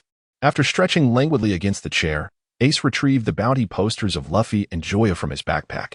"Excuse me. Have you seen these two individuals?"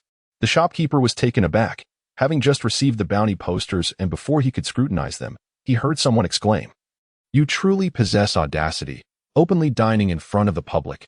Portgas D. Ace, captain of the 2nd Division of the Whitebeard Pirates.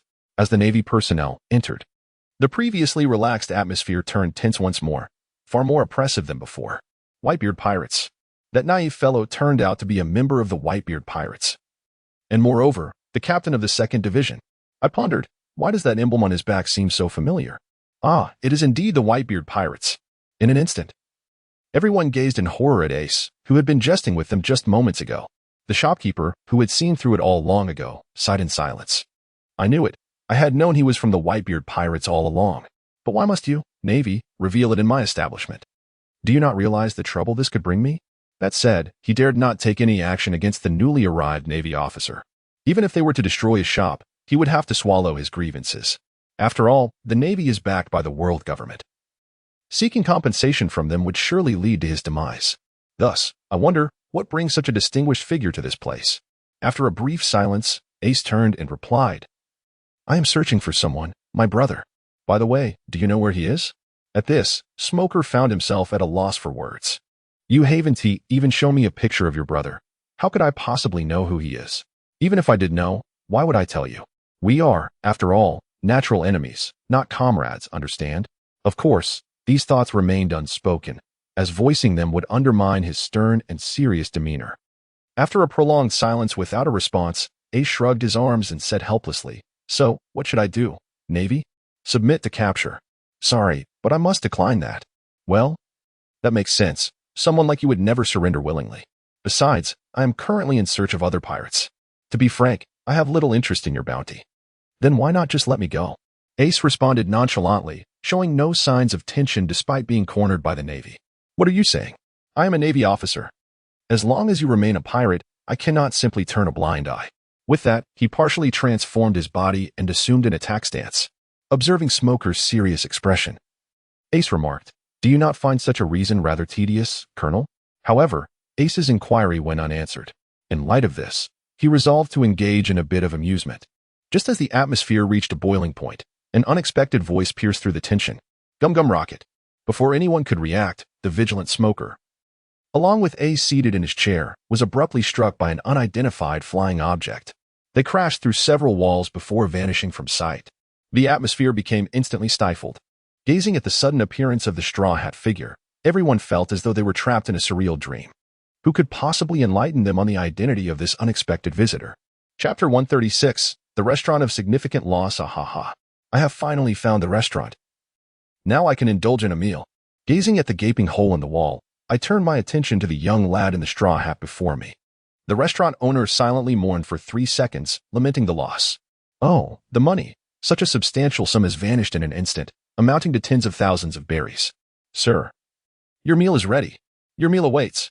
As the straw hat lad incessantly urged him to prepare a meal, the proprietor's gaze drifted to the bounty notice left by Ace nearby.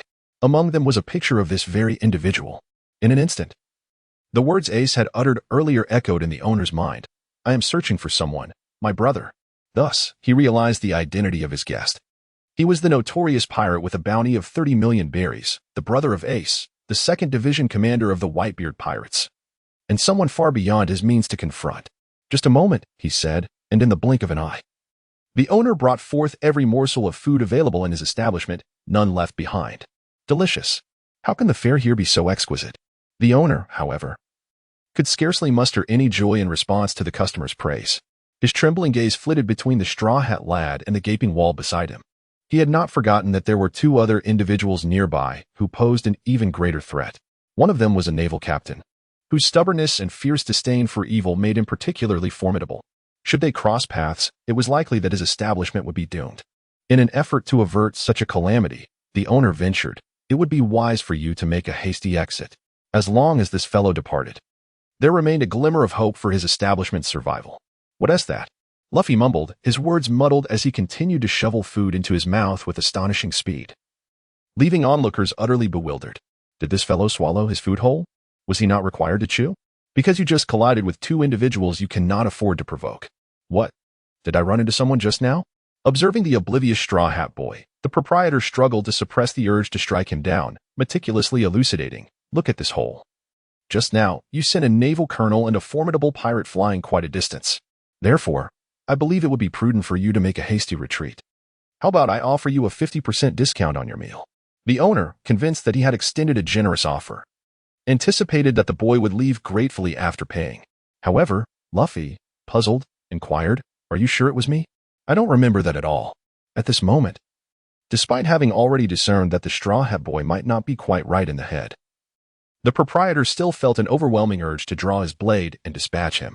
The boy was simply infuriating. Meanwhile, Ace and Smoker, who had been sent sprawling, slowly rose from the rubble. "Which bastard did this? I swear I will have your head," Ace declared, rising first and making his way back along the path carved through the wall, heading straight for the restaurant, passing by a family of 3 dining. He politely bowed and said, "I apologize for disturbing your meal." On the other side, Smoker, having lit a cigar, also stood up, eager to discover which fool had wreaked such havoc. I must see who is responsible for this chaos. Hearing Ace's voice, the patrons in the restaurant, except for the owner and the munching Luffy, scattered in fright, fleeing as far as they could. After all, the newcomer was the captain of the 2nd Division of the Whitebeard Pirates. Though he appeared amiable, he was still a pirate and a member of the world's most powerful pirate crew. In the next moment, when Ace, filled with ire, caught sight of Luffy, who was leisurely enjoying his meal at the table, his furious gaze transformed into one of surprise, his face illuminating with joy. "Hey, Luffy." Before he could finish, a sudden force struck from behind. "Straw Hat." Smoker bellowed as he appeared, enveloping Ace in smoke while confronting Luffy directly. "You've been hard to track down, Straw Hat. Where's your crewmate, Joya?" In the battle at Logtown, he suffered defeat at the hands of Joya, though the Navy headquarters did not cast blame upon him. The justice-driven Smoker found it intolerable. As a Logia-type devil fruit user, being bested by a mere rookie pirate lacking even the mastery of hockey was, in his eyes, the greatest humiliation of his life. To uphold justice and cleanse his disgrace, he resolutely set sail for the Grand Line, intent on locating Joya and exacting his revenge. However, the journey proved arduous. The vast expanse of the Grand Line, coupled with its vexing weather, posed significant challenges.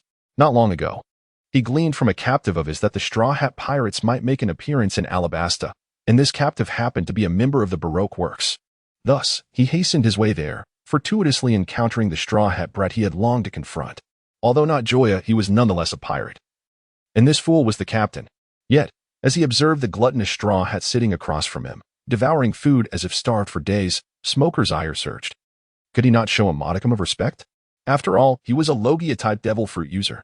Did this brat not fear for his life? All the words he wished to unleash became, "Hey, stop eating. I am a Navy officer." He had to maintain his dignified image at all times. Meanwhile, Luffy, with mouthfuls of food, was reminded of his experience in Logtown. Due to Joya, he hadn't engaged in an epic battle with this individual as he did in the original tale, Oh No. Not a clash of 30 rounds, but he had nonetheless gleaned insights into this man's abilities from Joya. Consequently, beads of cold sweat began to form on his forehead and face. Confirming the look in his eyes, this was someone he could not defeat. What to do then? Pack up and flee. With a swift motion, Luffy gathered all the food before him and swallowed it whole. Nodding to the owner beside him, he exclaimed, "Thank you for the meal," and promptly made his escape. "Hey, where do you think you're going?" Ace, who had stood up behind them, called out anxiously, "Wait, Luffy." "It's me." Behind them, the restaurant owner surveyed the chaotic scene of his establishment and sighed deeply. Truly, they are brothers. They don't even bother to pay for their meals. In this moment, he was truly at a loss as to whether he should feel grateful or weep. Aside from a few tables and chairs and the walls surrounding him, the restaurant's other facilities remained unscathed. However, the insatiable appetites of those two brothers were overwhelming. Together, they consumed enough food for 30 to 40 people, predominantly indulging in the more expensive meat dishes. A quick calculation revealed that he had incurred a loss of nearly 100,000 berries in just this brief span. It is no exaggeration to say that the next month or two would be completely squandered, with all profits redirected towards repairs for the establishment. Alas, this was a significant financial blow. Chapter 137, The Long-Awaited Encounter. It was truly vexing. My rubber techniques had proven utterly ineffective against that fellow, forcing me to retreat. Meanwhile, as Luffy made his escape, he fortuitously encountered Dazbones along the way. Without hesitation, Smoker issued a decisive command. "Dazbones, apprehend him." "Leave it to me." With that, Dazbones unsheathed his sword and slashed forward. Faced with the impending attack, Luffy leapt effortlessly onto the adjacent rooftop. "Damn it!"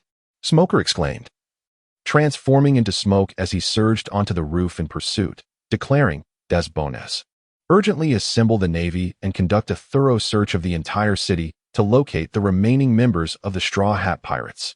Understood.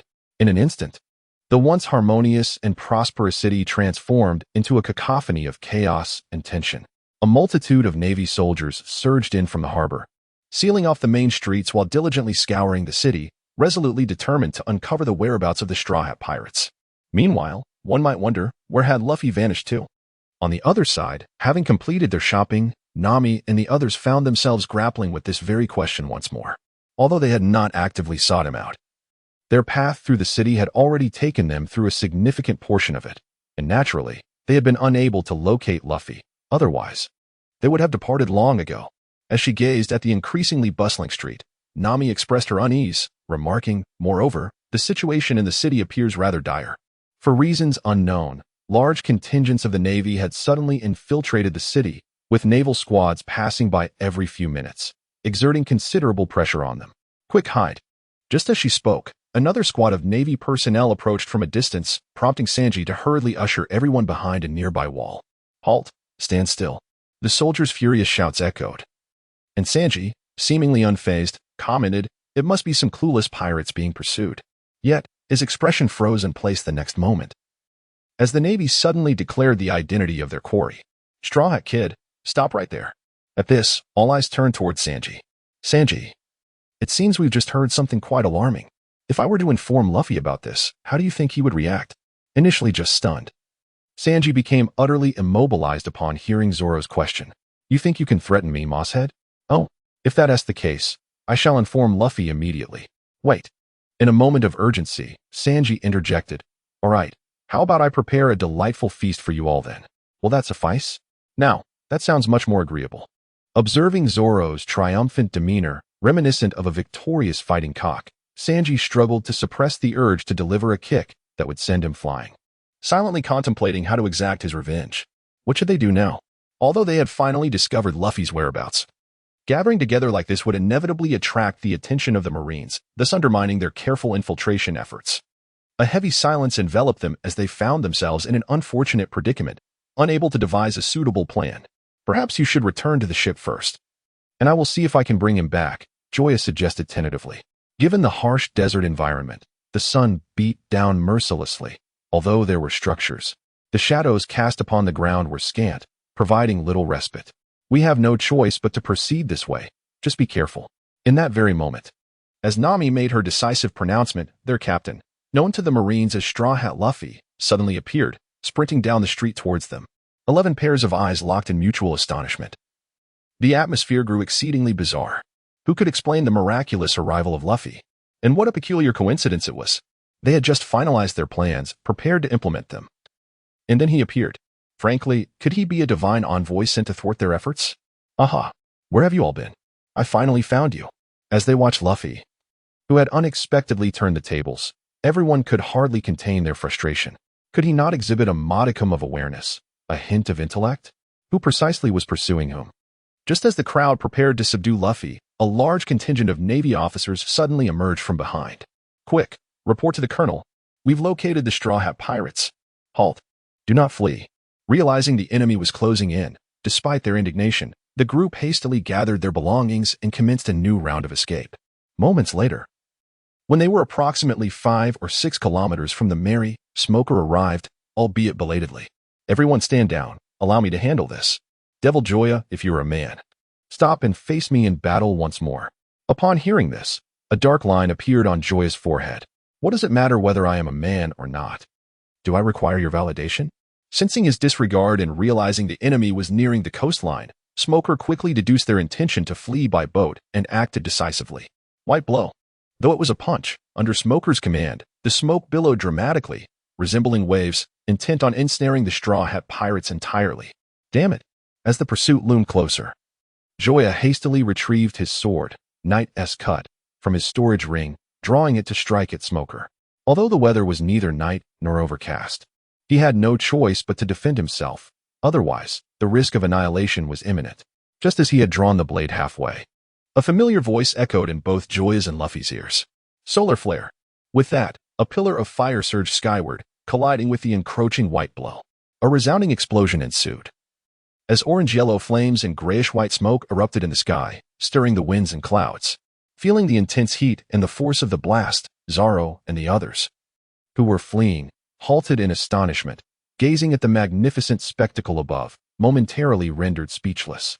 This was their first encounter witnessing the clash between users of natural abilities. Back in Rog Town, they had been too preoccupied with escape to grasp the terrifying power of such abilities. Now, they comprehended the sheer magnitude of this force. It was no exaggeration to say that those two resembled two mobile natural disasters, particularly the one wielding fire. Once unleashed without restraint, the devastation of this city would be merely a trivial feat. Contemplating this, they grew curious about how Joya had managed to defeat Smoker initially. As he gazed at Ace before him, Smoker could not help but inquire, "Why do you obstruct me? Did I not make it clear that I am searching for my brother?" No sooner had he spoken than two voices echoed behind Ace.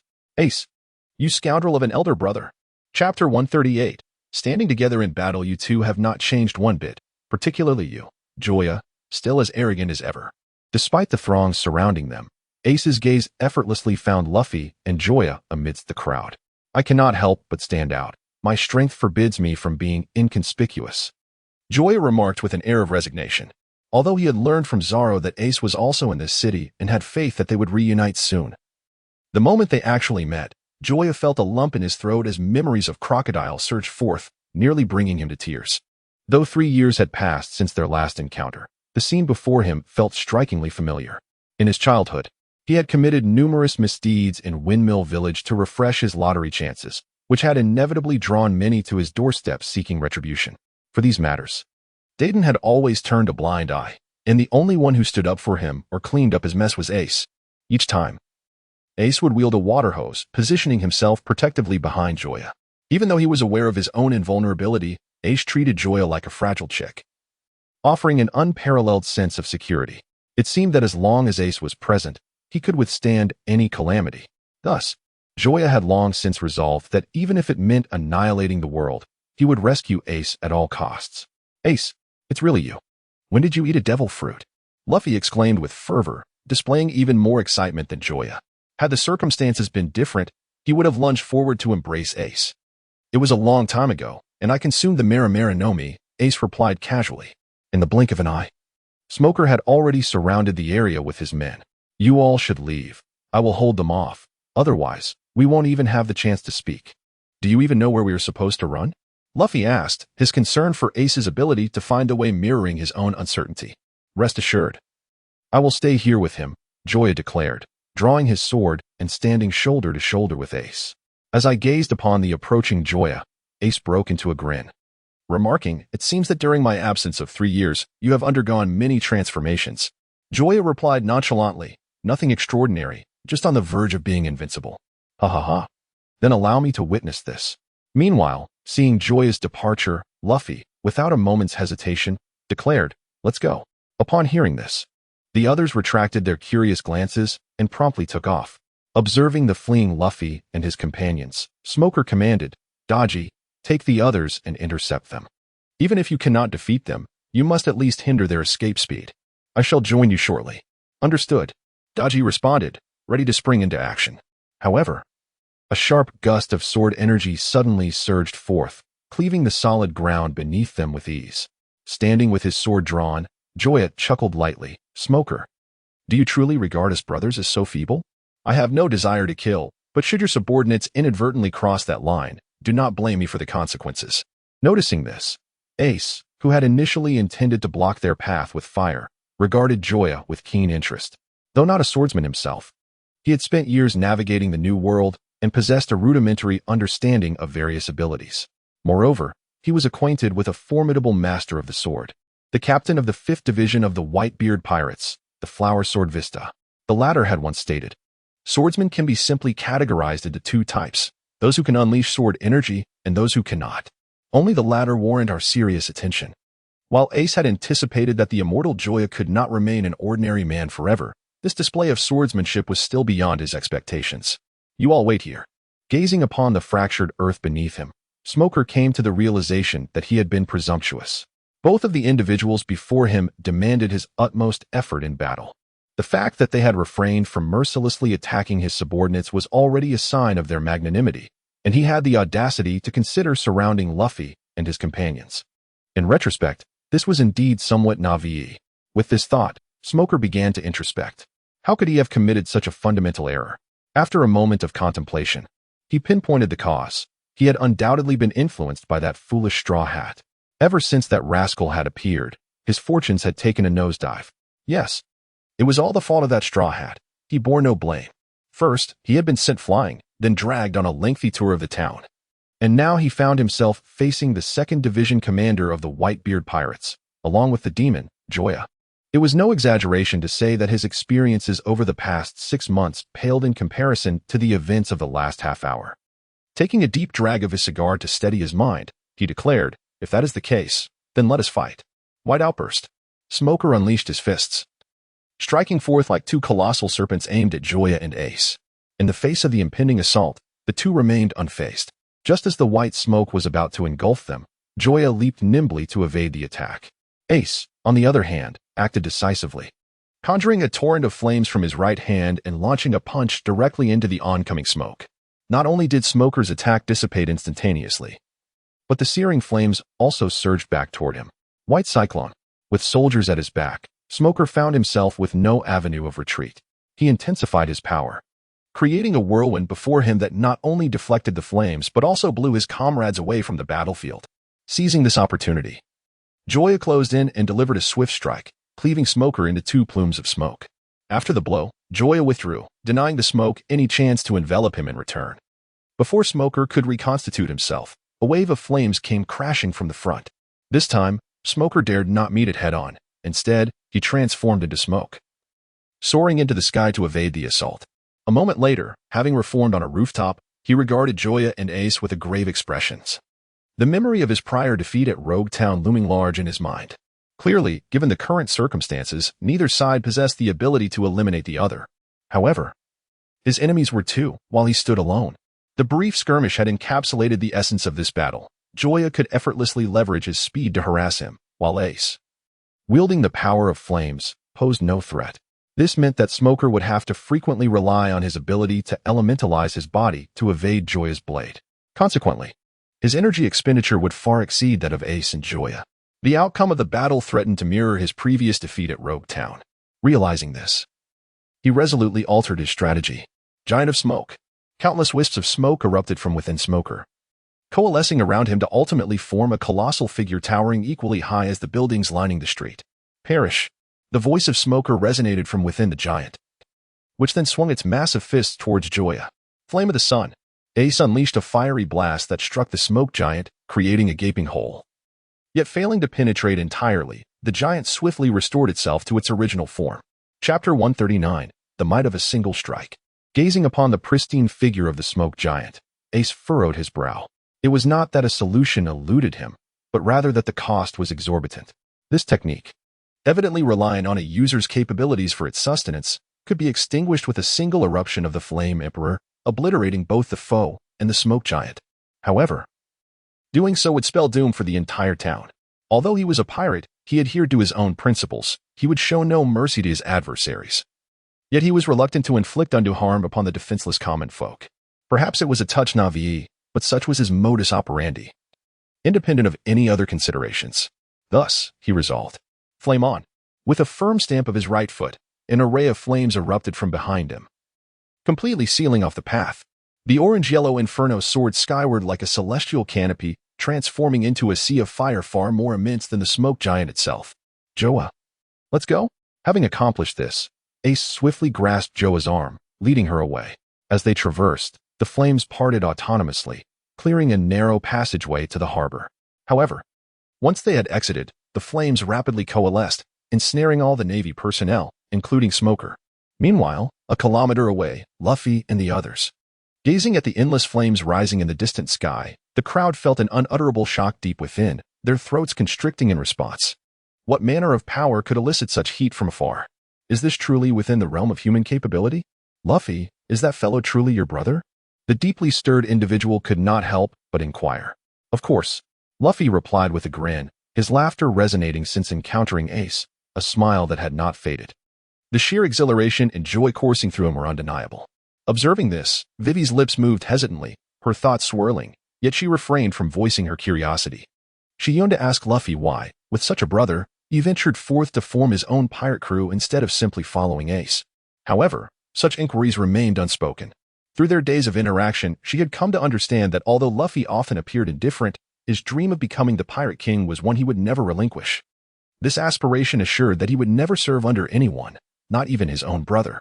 Moments later, the group finally boarded the Going Merry. Once everything was in order, all eyes turned toward the solitary street leading to this place, eagerly anticipating the arrival of the two figures. Although Ace's prowess had astounded them, the enemy was equally formidable, and none could guarantee that unforeseen events would not unfold. Here they come, Luffy exclaimed with excitement, perched at the bow, his gaze fixed on the horizon.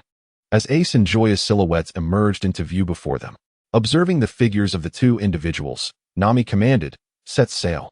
She did not linger idly, but instead urged the ship to depart promptly.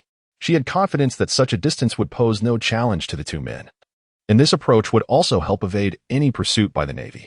Although there were no signs of the Navy in sight, it was prudent to take precautions. Meanwhile, on the shore, Joya and Ace leaped forward, effortlessly bridging the gap of several meters to successfully board the Going Merry. This was Ace's first time on the ship. He faced Nami and the others, bowing slightly. "Greetings, I am Ace. Thank you for taking care of my two younger brothers." The extraordinary politeness of Ace took everyone by surprise. During their recent escape, Luffy had briefly introduced Ace's background to them. For someone who, even before consuming the devil fruit, could easily overpower Luffy, they could only think of one phrase to describe him. Indeed, the brother of a monster is an even greater monster. To their astonishment, upon meeting Luffy's brother, he proved to be remarkably gentlemanly, leaving them somewhat flabbergasted. "That's not true. You flatter us," they responded, mimicking Ace's earlier gesture and bowing in return. "These two boys have never been well-mannered. You must find them quite troublesome." "No, not at all." Though interrupting at this moment was rather impolite, Zoro interjected. "I must mention that we are being followed.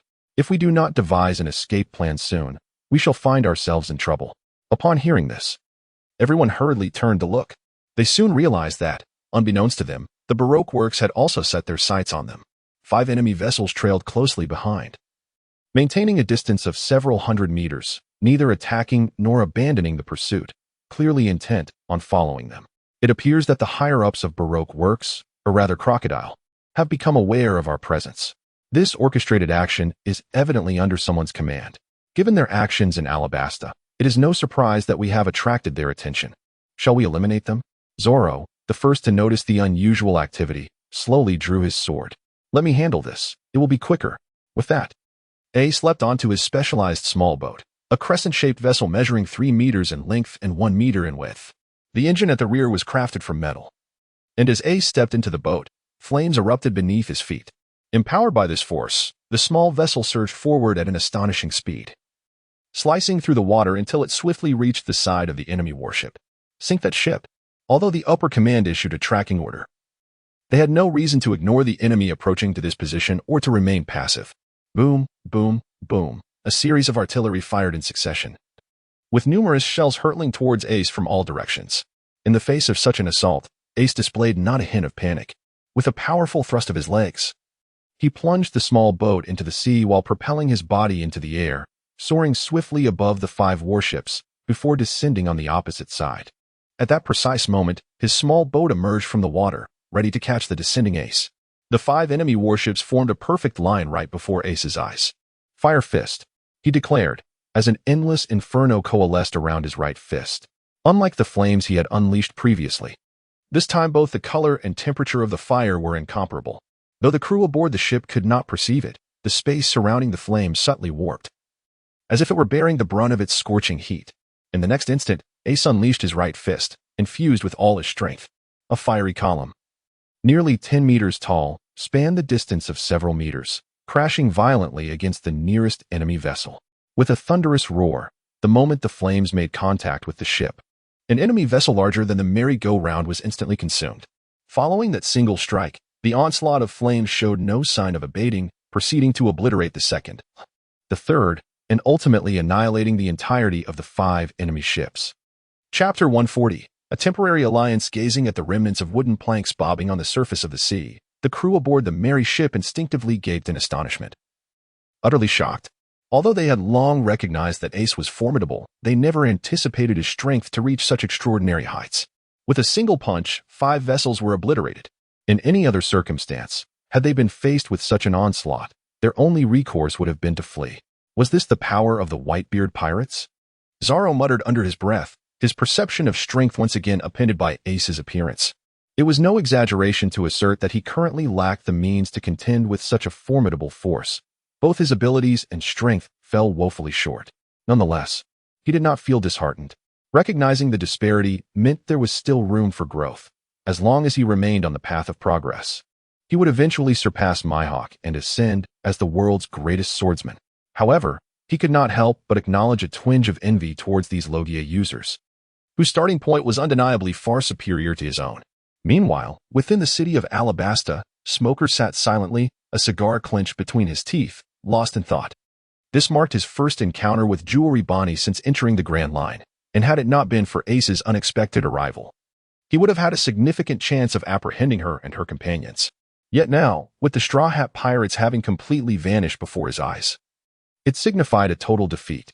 Moreover, he had unexpectedly discovered that Princess Vivi of this kingdom was acting alongside the Straw Hat crew, her demeanor indicating no signs of coercion. This revelation troubled him greatly.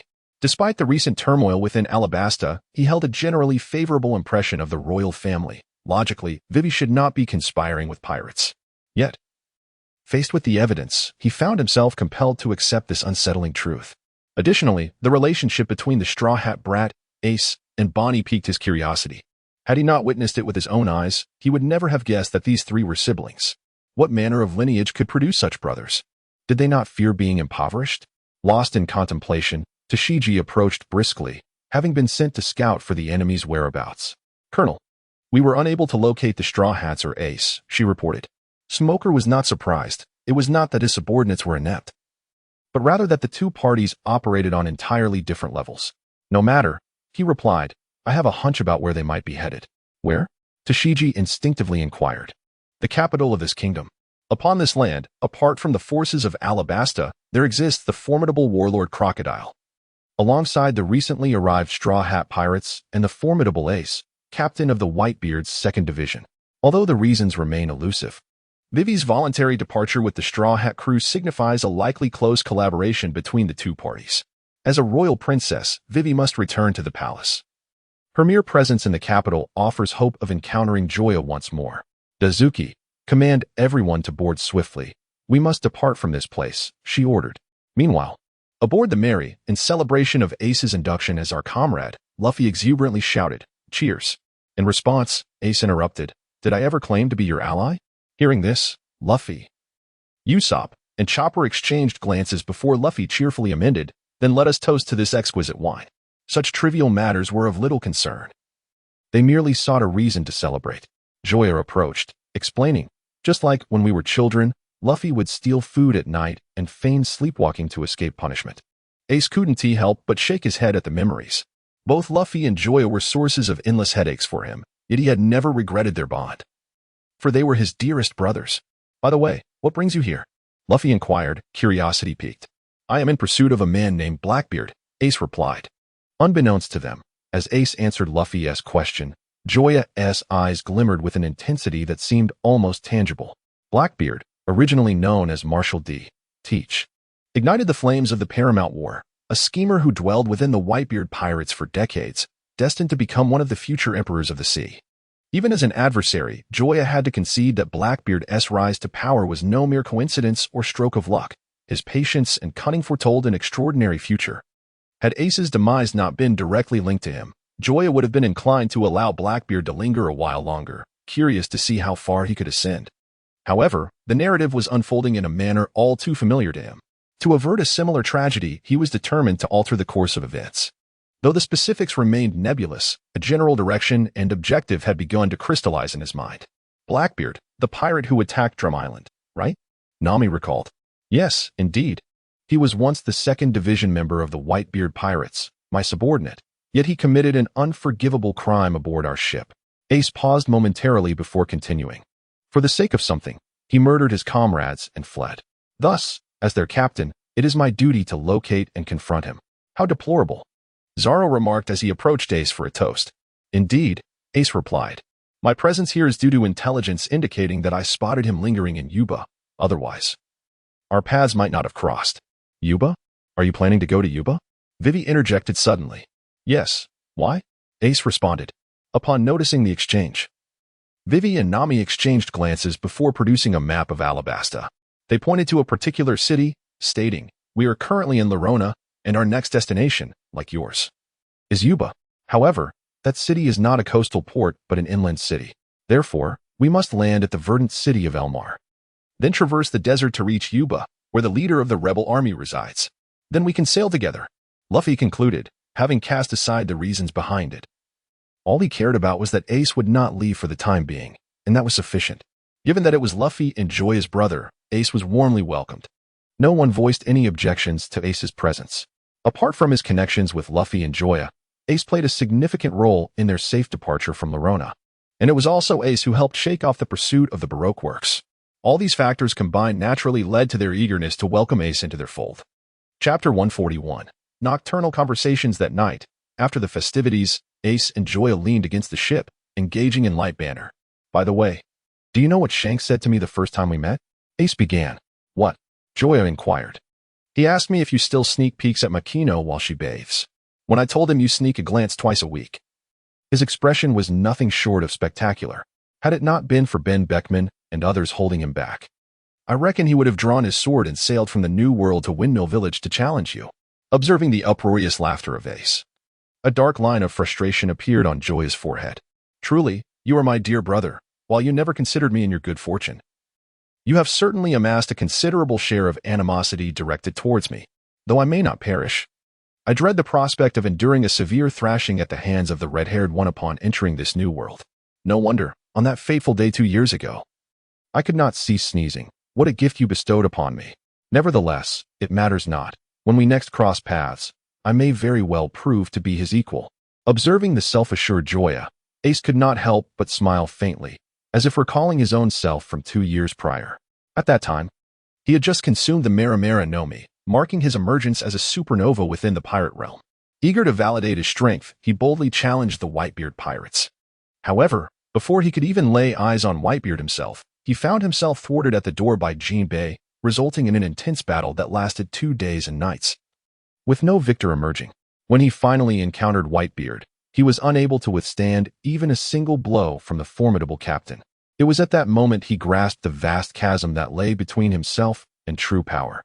Though Joya possessed the gift of immortality and his current prowess far surpassed his former self, Ace remained skeptical of Joya's chances of matching red-haired Shanks. I wish you luck, he said. Despite his doubts about Joya's ability to ascend to Shanks' level in such a short span, Ace refrained from shattering his hopes. As someone who had tread this path before, he understood that failure was not always a detriment. Recognizing oneself through defeat and then charting a course forward was the only way to grow stronger.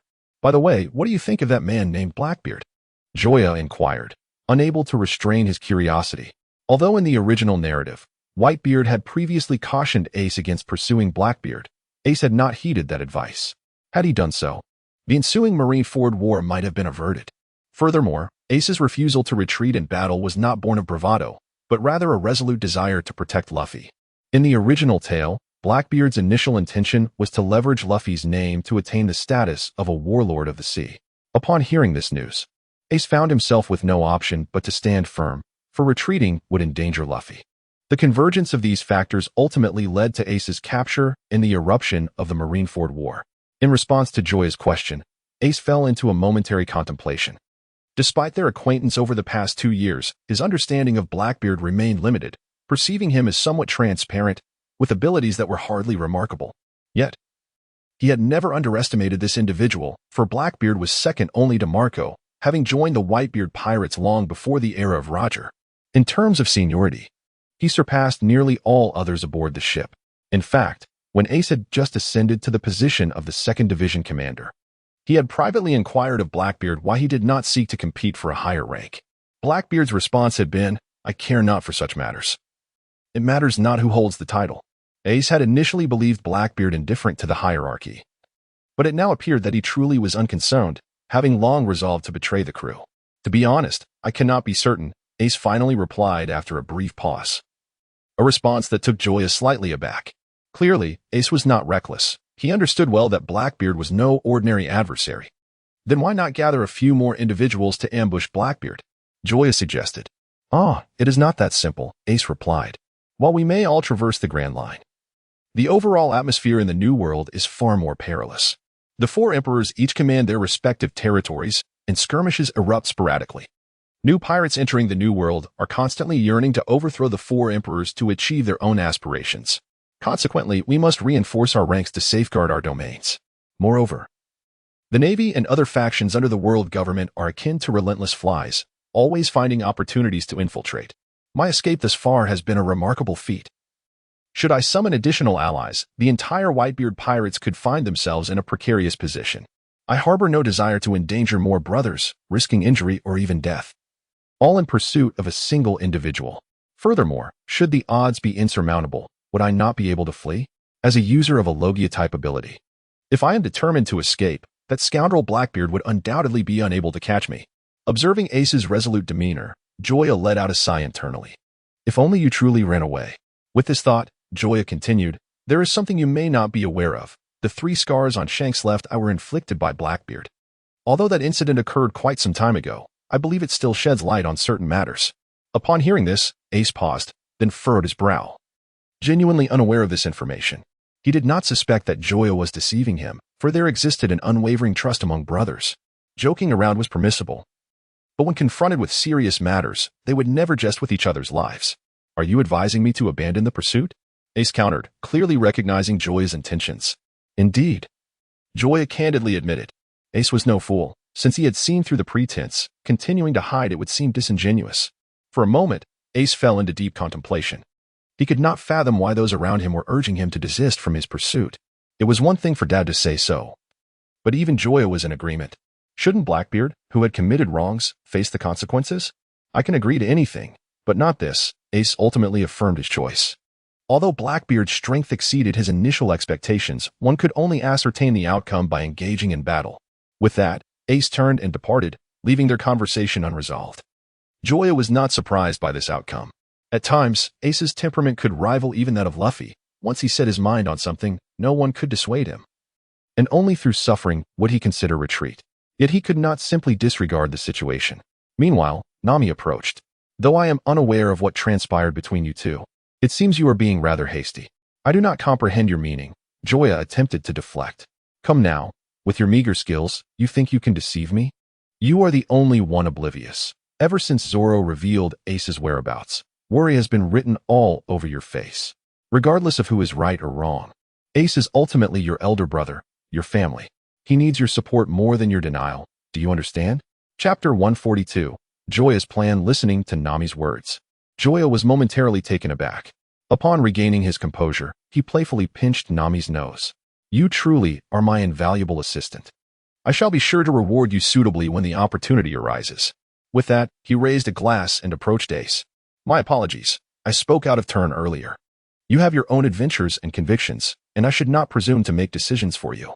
Upon hearing this, Ace's gaze lingered on Nami for a considerable moment, revealing a hint of surprise.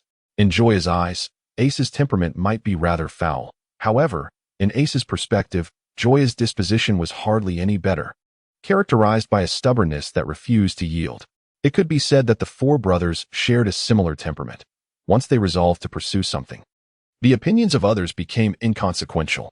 Consequently, throughout his life, Ace had heard Joya utter the word sorry no more than 5 times. Yet now, having stormed off in anger, he was met with Joya's apology upon his return. This transformation in Joya was almost unrecognizable to him, evoking a sense of strangeness and discomfort. Although he was unaware of what had transpired in Joya's life over the years, one thing was certain: Joya's change was intricately linked to Nami.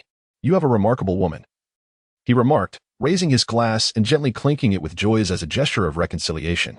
Just as Ace swallowed a sip, Joya suddenly interjected, No, it's not one, but 2. Little Sien has yet to meet you, big brother. Meow.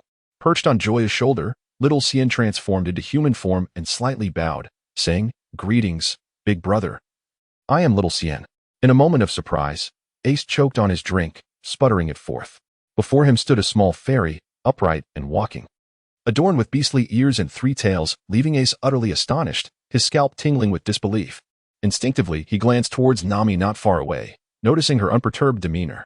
Ace couldn't help but marvel at his younger brother, the fourth among them, who, despite being the youngest, had forged relationships earlier than any of his siblings, 2 at once, no less. Suddenly, Ace felt the wine in his hand had lost its allure. Greetings. I am Ace, and I entrust the care of my younger brother to you all. Though taken aback, Ace was no stranger to grand occasions and remembered to respond. No, it is Joya who will look after us.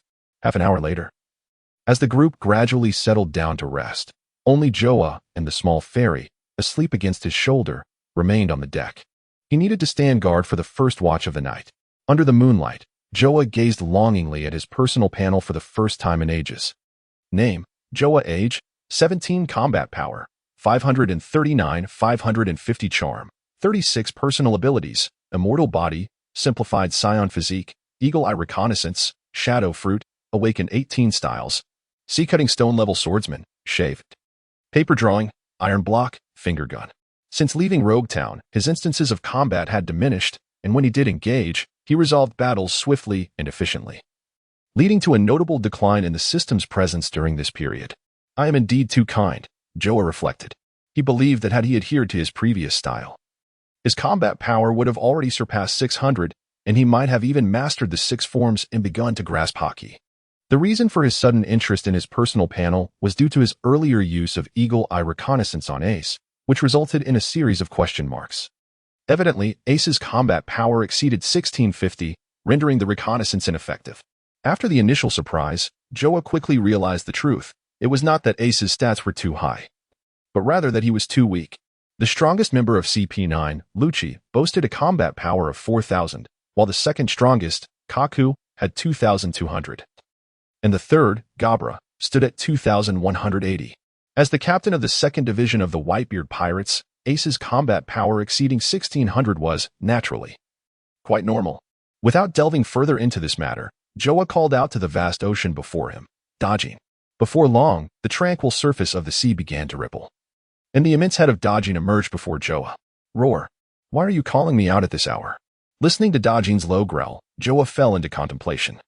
He had forgotten one crucial detail. Only by recalling Dodging into the pet ball could he comprehend what the creature was saying. In this moment, he understood nothing at all. Just as Joya reached for the pet ball to summon Dodging, a voice suddenly echoed in his ear. She said, "Why are you calling me out in the middle of the night?" As she gazed at the awakened little fairy, Joya tenderly ruffled her small head, then retrieved 2 items from her storage ring. One was a bottle of AD calcium milk, and the other was a bag of supreme feed. In an instant, both the sulking golden and the roused little fairy widened their eyes, fixated on the bag of supreme feed. They had both witnessed its formidable power, particularly the little fairy, who had transformed into a human precisely because she consumed this extraordinary feed. As for Golden, although she had not partaken, she had observed the entire transformation process of the little fairy and fully understood the potency of this item, eagerly anticipating her chance to consume it. "I am truly sorry, but this bag of feed is intended for Golden," Joya said apologetically to the little fairy, while she wished to share it. The current circumstances did not permit such an indulgence. Meow. The little fairy diverted her gaze from the supreme feed and accepted the AD calcium milk from Joya. In her heart, she held a clear understanding of the feed's rightful owner.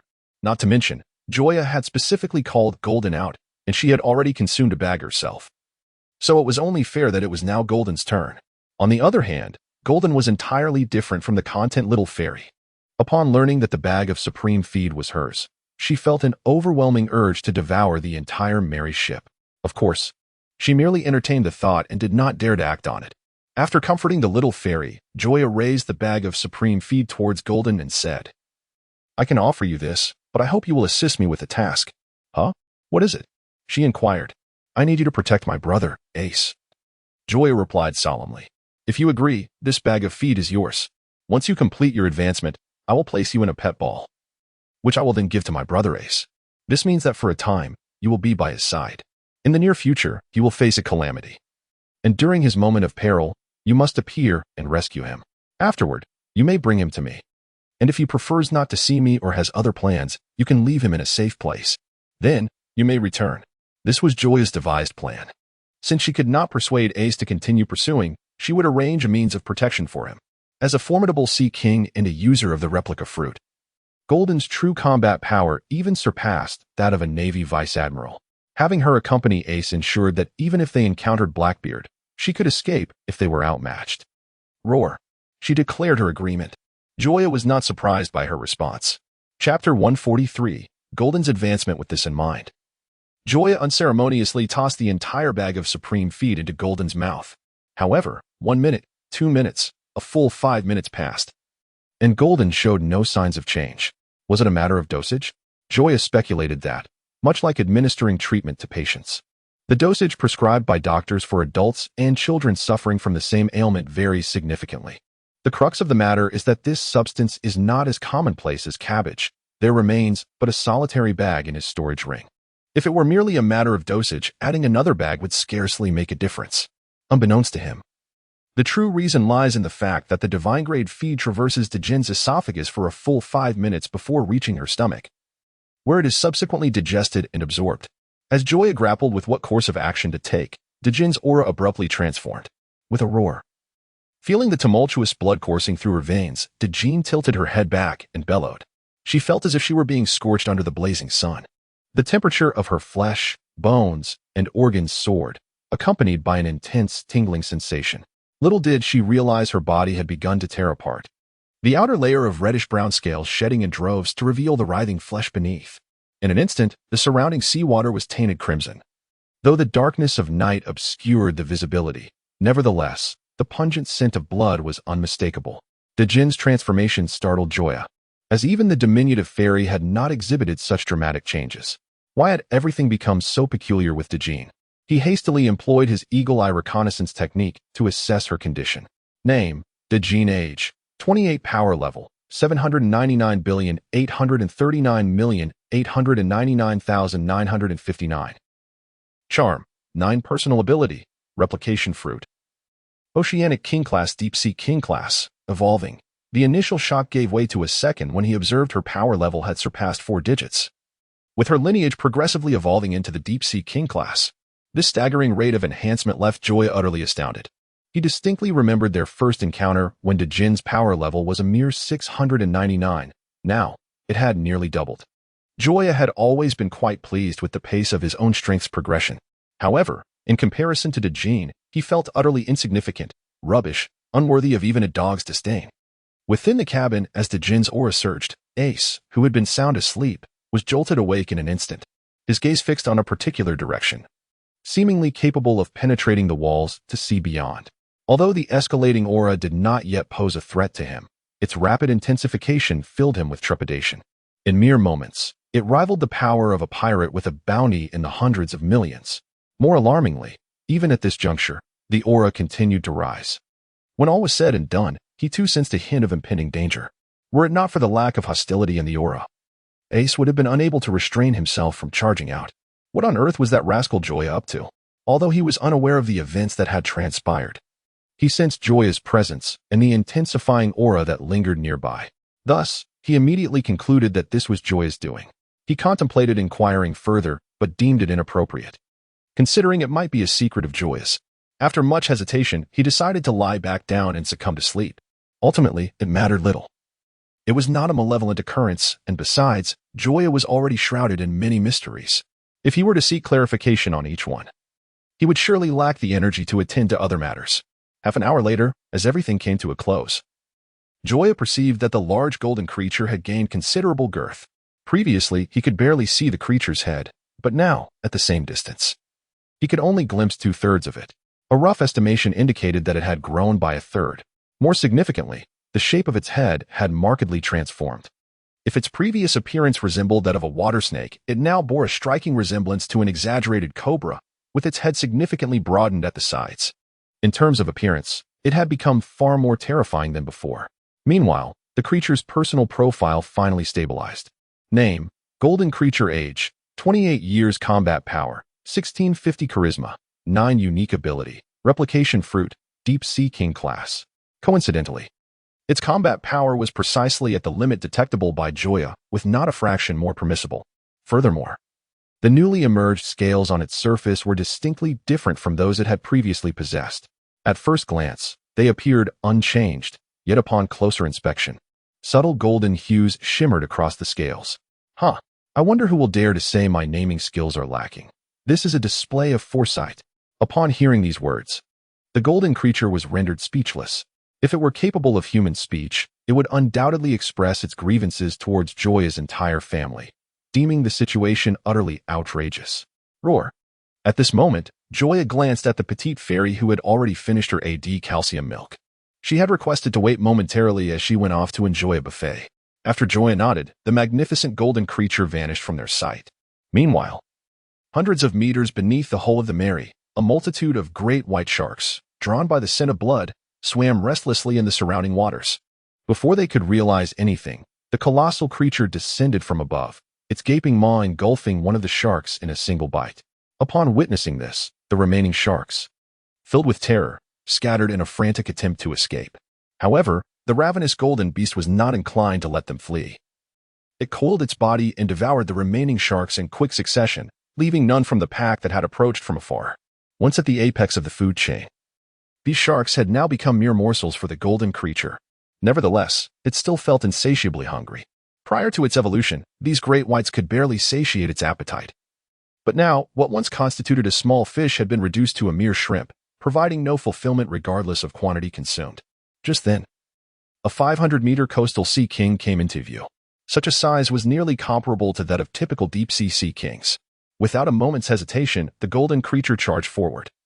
For it, anything alive was fair game. Even a deep-sea king would not deter its assault. 10 minutes later, the creature circled its prey, ultimately strangling the coastal sea king to death.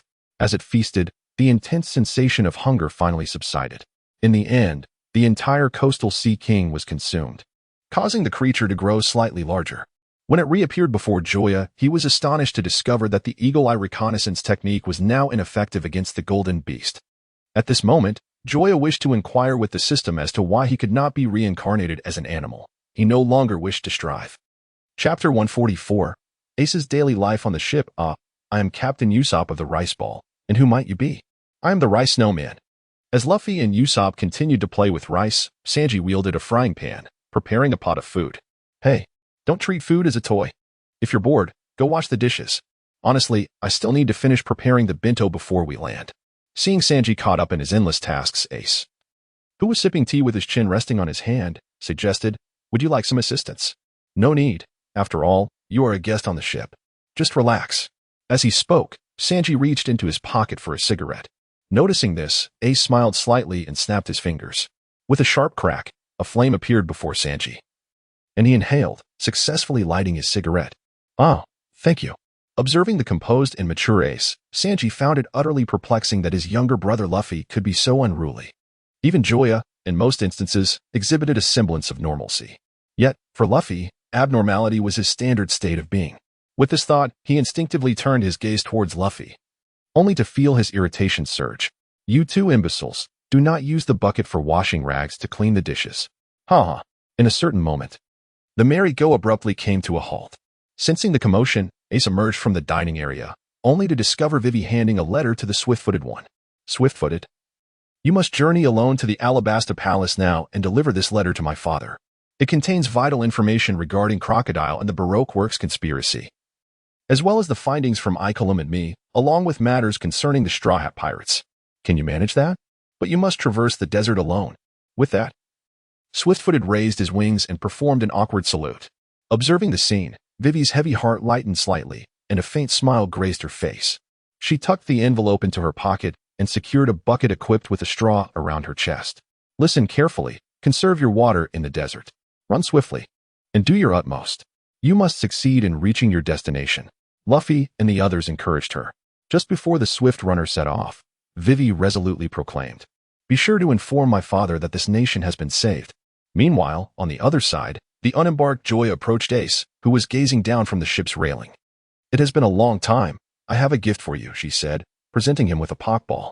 Ace accepted the ball and scrutinized it, ultimately unable to suppress his curiosity. "What is this?" Although Joya often produced peculiar items, he had no inkling of what this one could be. "It's a secret. I cannot divulge it just yet, but you must promise to keep it safe, for it holds great significance to me. You must return it to me upon our next meeting." Raising an eyebrow, Ace replied, "So, you mean it's being stored with me? You have the audacity to call it a gift." Nonetheless, he placed the pokeball into his travel bag. He believed that Joya would not make an unfounded claim. Thus, this spherical object must possess extraordinary qualities, perhaps akin to the straw hat Shanks gifted to Luffy, seemingly inconsequential, yet emblematic of the bond shared between two men. Seeing his response, Joya nodded in reassurance and returned to her cabin for some rest. Ace then engaged in conversation with Zoro. "I know that the warlord Crocodile is in this country, but for a pirate to seek to usurp power is a rather cruel jest," he remarked. Zoro raised an eyebrow, perplexed. "What do you mean?" "It's quite simple. Although Crocodile is a warlord, he is still a pirate. The desire to anchor and settle in one place, especially atop the throne of a king, is glaringly conspicuous, like a lighthouse in the night. If he succeeds, many pirates may emulate his actions, causing unease among the over 100 member states of the world government." "Do you think the world government would remain indifferent? Are you implying that even if we do nothing, the Alabasta kingdom will eventually return to normal?" Zoro inquired, understanding the gravity of the situation. However, Ace shook his head in denial. "Not necessarily. Crocodile has always been astute. He must realize that he cannot claim the throne. Yet he continues to instigate rebellion, suggesting that the throne may not be his actual objective.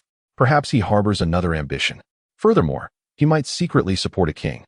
As long as his operations remain covert, He may not hold the title of king in Alabasta, yet he could wield the power of one. As for his true thoughts, it is up to you to uncover them. Upon hearing this, Zoro's brow furrowed even deeper. Ace's words made him realize that the complexity of the situation exceeded his expectations. They seemed ensnared in a vast conspiracy, where a single misstep could lead to total ruin. After a day's voyage, the Mary successfully reached its destination the following morning. At last, they had arrived.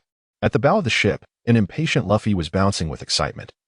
If not for the several hundred meters still separating them from the shore, he would have dashed off already. The desert was imminent, and preparations for sun exposure were essential, as noted by Chopper, the doctor. Meanwhile, Vivi, having changed her attire, descended from the second floor. As Sanji gazed at Vivi, completely concealed by her oversized garments, a pang of anguish struck his heart. He exclaimed, "Vivi, where is your dancer's attire? We are about to enter the desert, and exposing any skin under the scorching sun could lead to severe burns." Yet, Sanji was unwilling to heed such reasoning. Deep down, he was already aware of the implications. But he could not accept Vivi's change of clothing. He felt utterly depleted of strength. As the conversation unfolded, the Mary had come to a complete standstill. Each person gathered their provisions of food and water, disembarking one after the other.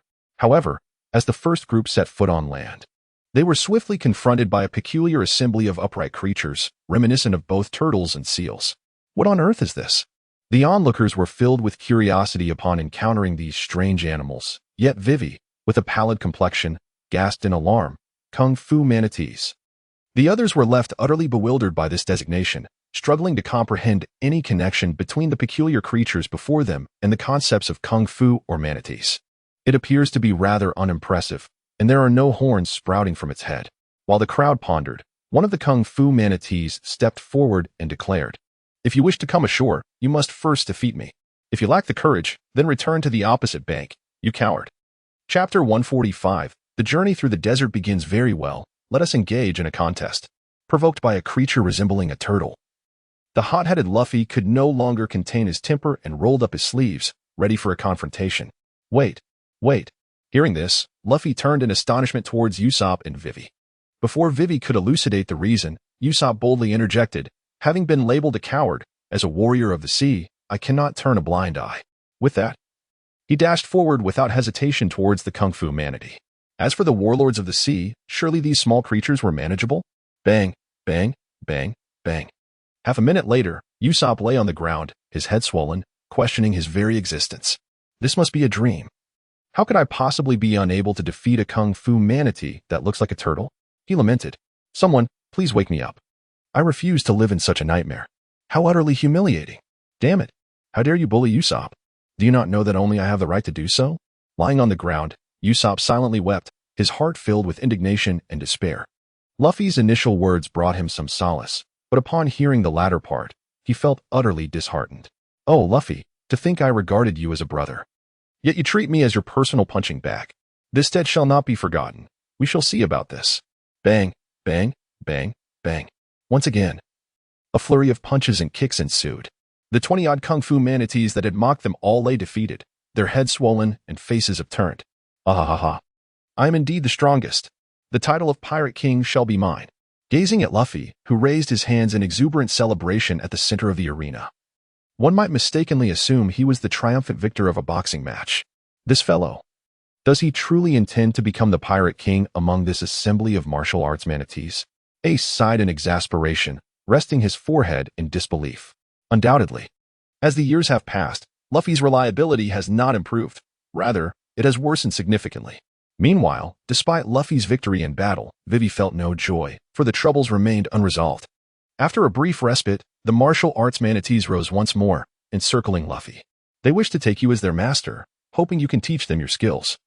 Aspiring to become as formidable as you, Chopper translated. "Yash, follow me." With that, Luffy excitedly squatted into a horse stance, unleashing successive punches while rhythmically chanting, 1, 2, 1, 1, 2, 1. Observing this, the group of martial arts manatees imitated him with earnest enthusiasm. As Joya gazed upon the formidable manatees, an impulsive thought struck her. A desire to carry them all away, for each one represented a latent potential. In the original narrative, these little creatures, after the passage of 2 years, would master the advanced technique of haki, their prowess rivaling that of a normally equipped Luffy. It is worth noting that, even within the Straw Hat Pirates 2 years hence. Not every member would wield haki. At that time, each of them possessed considerable combat strength, capable of holding a noteworthy position even among the Yonko's crew. Of course, Joya merely entertained this notion without any intention of acting upon it, as the merry-go had limited capacity and could not accommodate them all. Damn it. Why won't you listen to reason? Joya was roused from her reverie by Luffy's exasperated roar. Observing the warlike kung fu manatees surrounding Luffy, their eyes filled with beseeching expressions, Vivi explained from the side, "These are the kung fu manatees. They are combative creatures that issue challenges whenever they encounter humans. Those defeated by them can only retreat in disgrace, while those who conquer them will find themselves ensnared, compelled to teach them martial arts, and even prevented from leaving. Hence, the best course of action is to circumvent them and find an alternative landing spot." "Why didn't you say this earlier?" Luffy lamented, ensnared in a predicament, seemingly blaming her for his misfortune. "You imbeciles, did you ever give me a chance to speak?" Vivi roared in anger. Had she not been without a blade at her side, she would have undoubtedly thrust it into that rascal. Feeling a pang of guilt, Luffy turned his head away, only to catch sight of Usopp sprawled on the ground, which sparked another bout of defiance in him. "You can't blame me. It's not that I wouldn't let you speak." It was Usopp who made the first move. At that moment, Usopp longed for the sniper rifle he had stowed beneath his bed, had it been within reach. He would have unhesitatingly aimed a shot at Luffy's head. Damn it, this is too much. Who did I ever offend? Good fortune eludes me while all the misfortunes are piled upon my head. After a prolonged half-hour, during which half of their provisions were relinquished, Chopper finally managed to persuade the kung fu manatees to remain in place, with the journey through the desert yet to commence and their supplies already diminished. The mood among the crew grew somewhat somber. Exchanging glances, Nami and Joya felt relieved about their earlier decision to hedge against unforeseen circumstances. Nami had discreetly procured an extra supply during their shopping, all of which was concealed within Joya's storage space, a secret known only to him. In retrospect, this decision proved to be exceedingly prudent. Although it involved some expenditure, it afforded a substantial safety net for their travels. Thus, under the reluctant gaze of the Kung Fu manatees, the Straw Hat Pirates expedition into the desert finally commenced. Simultaneously, in a place in Alabasta known as Rainland, agents ranking among the top 5 of Baroque works convened. However, 4 of the 9 prepared chairs remained unoccupied. The absence of the 4 corresponding individuals was all too clear to everyone, indicating dire implications.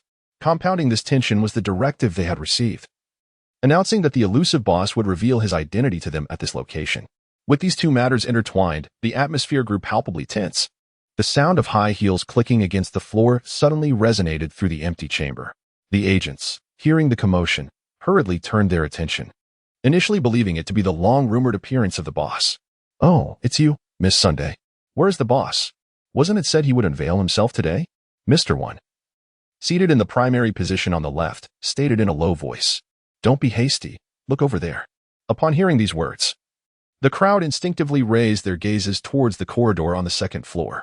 There stood a figure cloaked in shadow, shrouded in darkness. Mr. One narrowed his eyes, sitting up straight as an overwhelming sense of threat emanated from the enigmatic presence before him.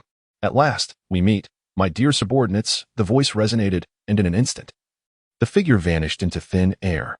Those who witnessed this extraordinary transformation widened their eyes in disbelief, staring incredulously at the spot where the figure had once stood. Their ability to remain seated in this moment signified their considerable strength, yet among the multitude present, no one could ascertain who among them might be the potential boss, or how they had appeared and disappeared so mysteriously. Chapter 146. The Emergence of Crocodile. "Are you searching for me?" The voice drew closer, prompting the crowd to hastily divert their attention, revealing a man seated at the head of the long table. "What brings you here?" Upon recognizing the visage of the newcomer, Mr. Two articulated the unspoken thoughts of the assembly. There was no need for introductions. They instantly identified the individual. Crocodile, one of the 7 warlords of the sea, a pirate sanctioned by the world government to engage in legalized plunder. Although they had contemplated various possibilities prior to his arrival, none could have anticipated that the legendary boss would be such a formidable figure. Even Mr. One, who was typically self-assured in his abilities, was momentarily taken aback, struggling to assimilate the reality before him. "Why would a pirate of the warlord's caliber be our superior?" Miss Doublefinger remarked, her fingers pointing elegantly. She was a striking woman with flowing blue hair and a curvaceous figure, serving as Mr. One's partner in Baroque works. "Indeed. A significant figure has graced us with their presence, Miss Merry Christmas interjected, markedly different in demeanor. Although she boasted similarly long hair, hers was a rich auburn. Her complexion a deep tan, and her stature more robust, suggesting an older age. Within Baroque works, she was partnered with Mr. 4. So we are all subordinates of pirates. Mr. 2 exclaimed, his expression exaggerated. Mr. 4 was too astonished to articulate a response, beads of cold sweat dotting his forehead, his countenance a portrait of fear. Observing this, Crocodile narrowed his eyes and, lowering his voice, intoned, "What, do you contest this?" In an instant, a tremendous pressure descended upon them, rendering the group breathless. After a brief silence, Miss Doublefinger spoke first. "It is not that. I merely harbor questions. The warlords are openly recognized pirates by the world government. Possessing the right to plunder, why then establish this organization?" In response, Crocodile elucidated, "What I seek is neither wealth nor status, but military might." Military might? The assembly was increasingly bewildered, struggling to grasp Crocodile's meaning. "Allow me to commence from the beginning," he declared, lighting a cigar as he began his narration. "Regarding my true objectives in the ultimate strategy of Baroque works." Half an hour later, Mr. 2, now comprehending, still found it hard to believe. "So this nation possesses such elements, which is why the intention is to seize the entire country?" Mr. 1 queried, half affirmatively, half in doubt. "Precisely so. Since the inception of Baroque works, every task you have undertaken has been intertwined with this forthcoming operation." At this juncture, Crocodile abruptly halted, his expression darkening. What had initially progressed smoothly was now jeopardized by the unforeseen involvement of certain individuals, thus impacting our plans to a considerable extent. Consequently, we can no longer afford to delay. To ensure absolute success, we must take the initiative. As he spoke, Crocodile slightly raised his hand. Observing this, Miss Sunday distributed the prepared documents to each individual present. As the crowd began to peruse the materials, Crocodile opened his mouth to introduce the information, only to be interrupted by an exclamation from Mr. 2. How could it be them? At this, everyone turned their gaze toward him. "What, have you encountered them before?" Crocodile inquired, his eyes reflecting not only confusion but also a trace of murderous intent. "Indeed, I saw them on my way here, not far from Alabasta on the sea." With that, Mr. 2 demonstrated his abilities, conjuring images of Luffy, Usopp, and Chopper. "I truly cannot fathom how you managed to survive," Crocodile remarked with a sense of wonder. Although they had yet to engage in combat, he was acutely aware of the formidable strength possessed by those individuals. Despite Mr. 2's high ranking within Baroque works, if those adversaries truly intended to eliminate him, even with 10 lives, his fate would be sealed. Uncertain of the implications, Mr. 2's face flushed red, mistakenly believing Crocodile was speaking sarcastically. While Baroque works operated with a degree of laxity, failure to complete a mission often resulted in dire consequences. Crocodile himself had dealt with several subpar agents who had failed their tasks.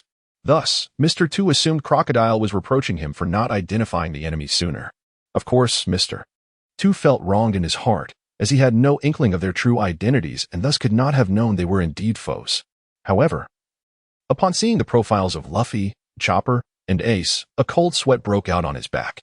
It was at that moment he began to grasp the gravity of the boss's words. I am still alive." Mr. 2 trembled as he touched his icy face, feeling as though he had narrowly escaped death just days prior. Even the others cast astonished glances, perceiving his extraordinary fortune in surviving such perilous encounters. Has he exhausted all his luck for the next life? At the same time, Mr. 2 voiced his concerns, but I did not see Fire Fist Ace aboard their ship. Furthermore, if Ace truly is part of their ranks, it is unlikely we could emerge victorious. Even if we did succeed, would we not face retaliation from the Whitebeard pirates? They are one of the 4 emperors, and the world government cannot even contend with them. Can we genuinely afford to become their enemies?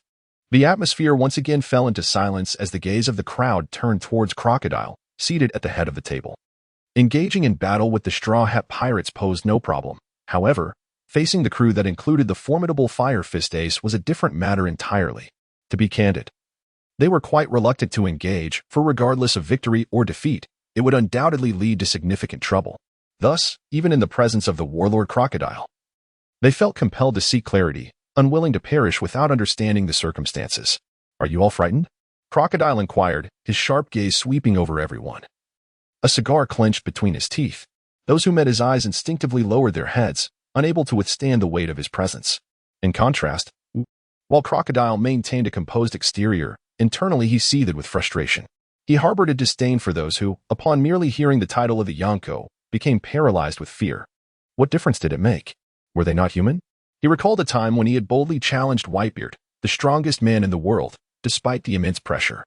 What he had dared to do in the past, he would dare again. Given the appropriate moment, he would venture into the new world and confront the Yonko. Nonetheless, despite his thoughts, Crocodile refrained from vocalizing them, for he understood that this world was predominantly inhabited by mortals. Otherwise, he would not be the one occupying this seat of authority. Chapter 147, The Compromise of Smoker. Rest assured, Fire Fist Ace has others to contend with. Our focus should solely be on the Straw Hat Pirates. With these words, Crocodile addressed the tightly shut door, saying, "My friend, come forth and show your face." At this, the others shifted their gazes towards the door, though apart from Miss Sunday, also known as Robin, none could decipher Crocodile's intent. Meanwhile, the heavy door creaked open, revealing a robust figure, similarly smoking a cigar, who stepped into the room. Upon the instant the visitor appeared, the elite agents of the Baroque works were taken aback, their brows furrowing involuntarily. The uniform donned by the newcomer, a naval attire, rendered them quite uncomfortable, accustomed as they were to the dark underbelly of society. In a different era, they would have seized their weapons and engaged in combat without hesitation. However, the stature of Crocodile as one of the 7 warlords provided them a veneer of protection. As subordinates of a warlord, they possessed the legal right to plunder, provided they refrained from initiating attacks against personnel of the world government. The Navy had no authority to apprehend them under such circumstances. Yet, as they discerned the visage of the newcomer, the tumultuous calm within them was stirred anew. It was none other than Marine Colonel Smoker, the notorious cigarette-smoking man. In an instant, they recognized his identity. As one of the few Logia-type devil fruit users within the Marine ranks, Smoker's reputation rivaled that of a vice admiral, despite his comparatively modest rank. His temperament was equally infamous. Even as criminals, they were privy to some insider knowledge. A former protege of Admiral Zephyr. While Smoker may have paled in comparison to the likes of Kazan and Akainu, he was nonetheless formidable, standing shoulder to shoulder with the likes of Gecko Moria and the likes. Originally, he had thrived at Marine headquarters. But after publicly opposing the 7 warlords' policy alongside his former mentor, Zephyr, he found himself at odds with the higher echelons of the world government, resulting in his demotion to the position of a not-so-insignificant colonel in Logtown. Years had passed, and among his contemporaries, the least successful had ascended to the rank of rear admiral, while he remained a mere colonel. Yet, this did not imply that his strength was truly at the level of a mere colonel, as a Logia user, so long as his physical condition was not exceedingly poor. He could easily contend with the combat prowess of a vice admiral. In that gathering, aside from Crocodile, none dared to claim they could escape unscathed from Smoker's clutches. Despite the fact that Smoker had only recently entered the Grand Line, while they had navigated its treacherous waters for many years, they held a clear understanding of their own capabilities. Whether it was the present Smoker or the imposing Crocodile beside them, both were adversaries beyond their capacity to confront. Crocodile, heed my words. I am not your ally. I am merely here on orders to intercept Port Gasti, Ace. Beyond that, I am not concerned with your affairs. Even if you were to lose your head to Joya, I would not seek vengeance on your behalf. I would merely consign you to the earth, Smoker declared, his demeanor devoid of compassion, even brazenly harsh. Yet, in response to Smoker's unyielding stance, Crocodile appeared unfazed, showing no signs of indignation. Instead, he smiled and replied, "Is that so? Then allow me to express my gratitude in advance." Though the words of the other party were harsh, Crocodile understood that confronting such individuals head-on was not the wisest approach. A more subtle strategy was the key to success. I will keep an eye on Ace, and I can provide some protection for the other members of the Straw Hat Pirates, but I cannot completely shield you from them, he said. Moreover, I am curious, do you truly possess the confidence to handle Joya? In the end, Smoker's attention was still fixated on Joya. Meeting Smoker's gaze, Crocodile nodded. Rest assured, Joya is also my objective. If I lacked assurance, there would be no need for me to exert such effort to bring you here. After casting a penetrating glance at Crocodile, Smoker turned and departed. This is for the best, he remarked, his silhouette fading into the distance. Meanwhile, outside the door, as Smoker emerged, the ever-vigilant Tashigi finally relaxed her grip on her sword. Observing her demeanor, Smoker felt a mix of childishness and a certain gratification. What? Do you still intend to charge in and confront Crocodile? In response to Smoker's jest, Tashigi sheepishly scratched her head, yet resolutely declared, "Though I may not be able to defeat Crocodile, as long as the colonel gives the order, Even knowing it could lead to my demise, I shall charge forth. Observing the resolute gaze of Dasky, Smog felt a tinge of surprise. You must be aware that the 7 warlords are recognized as legitimate pirates by the world government. To engage them in direct combat would invite retribution from the Navy. Yet, despite this, do you still intend to take action? Indeed. For the Colonel has stated that the existence of the 7 warlords is a disgrace to justice. They are but a pack of wolves clad in sheep's clothing, destined to become our adversaries in due course. As he observed the suddenly serious Dashki, Smoker found himself at a loss for words. Was this young girl under some peculiar influence today? Typically, she was utterly unable to distinguish directions, yet today she was so earnest that it left him bewildered. Colonel, do you not despise the 7 warlords? He inquired. Why are you collaborating with them today? Upon hearing this, Smoker let out a deep sigh. If given a choice, he would prefer not to be in this predicament. However, he had received a direct order from the Marine headquarters, specifically from Admiral Akiji, who had evidently assessed his temperament. In terms of duty, Akiji was his superior, and he felt compelled to comply with the orders without question. On a personal level, he shared a cordial relationship with Akiji, making it inconvenient for him to contradict him. Thus, after a moment's hesitation, he nodded in acquiescence to the task of joining forces with Crocodile to confront the Straw Hat Pirates and Ace. Clearly, Crocodile was the orchestrator behind this scenario. As a revered figure among the citizens of Alabasta, his network of informants spanned the entire kingdom. He was swiftly informed of the skirmishes occurring in El Roja, including the incident where Ace single-handedly sank 5 of their warships. Shortly after the events transpired, the news reached him. After evaluating the combat capabilities of both sides, Crocodile decisively called for reinforcements. With Ace alone posing such a formidable threat, he could not afford to divert his attention toward Joya. Meanwhile, after hearing about the Fire Fist Ace from Crocodile, CP9's commander Spandam promptly contacted the Marine headquarters. The operation against Joya was originally a cooperative endeavor, with the Marines providing intelligence while CP9 managed the tactical arrangements and execution. However, Ace's unexpected emergence disrupted the entire plan. CP9 could no longer handle the situation alone, prompting the Marines to act swiftly upon receiving the news. They investigated the nearest forces to Alabasta and discovered Smoker was stationed there. Consequently, the task fell squarely upon Smoker's shoulders. Chapter 148. Frustration over Luffy. When will we arrive?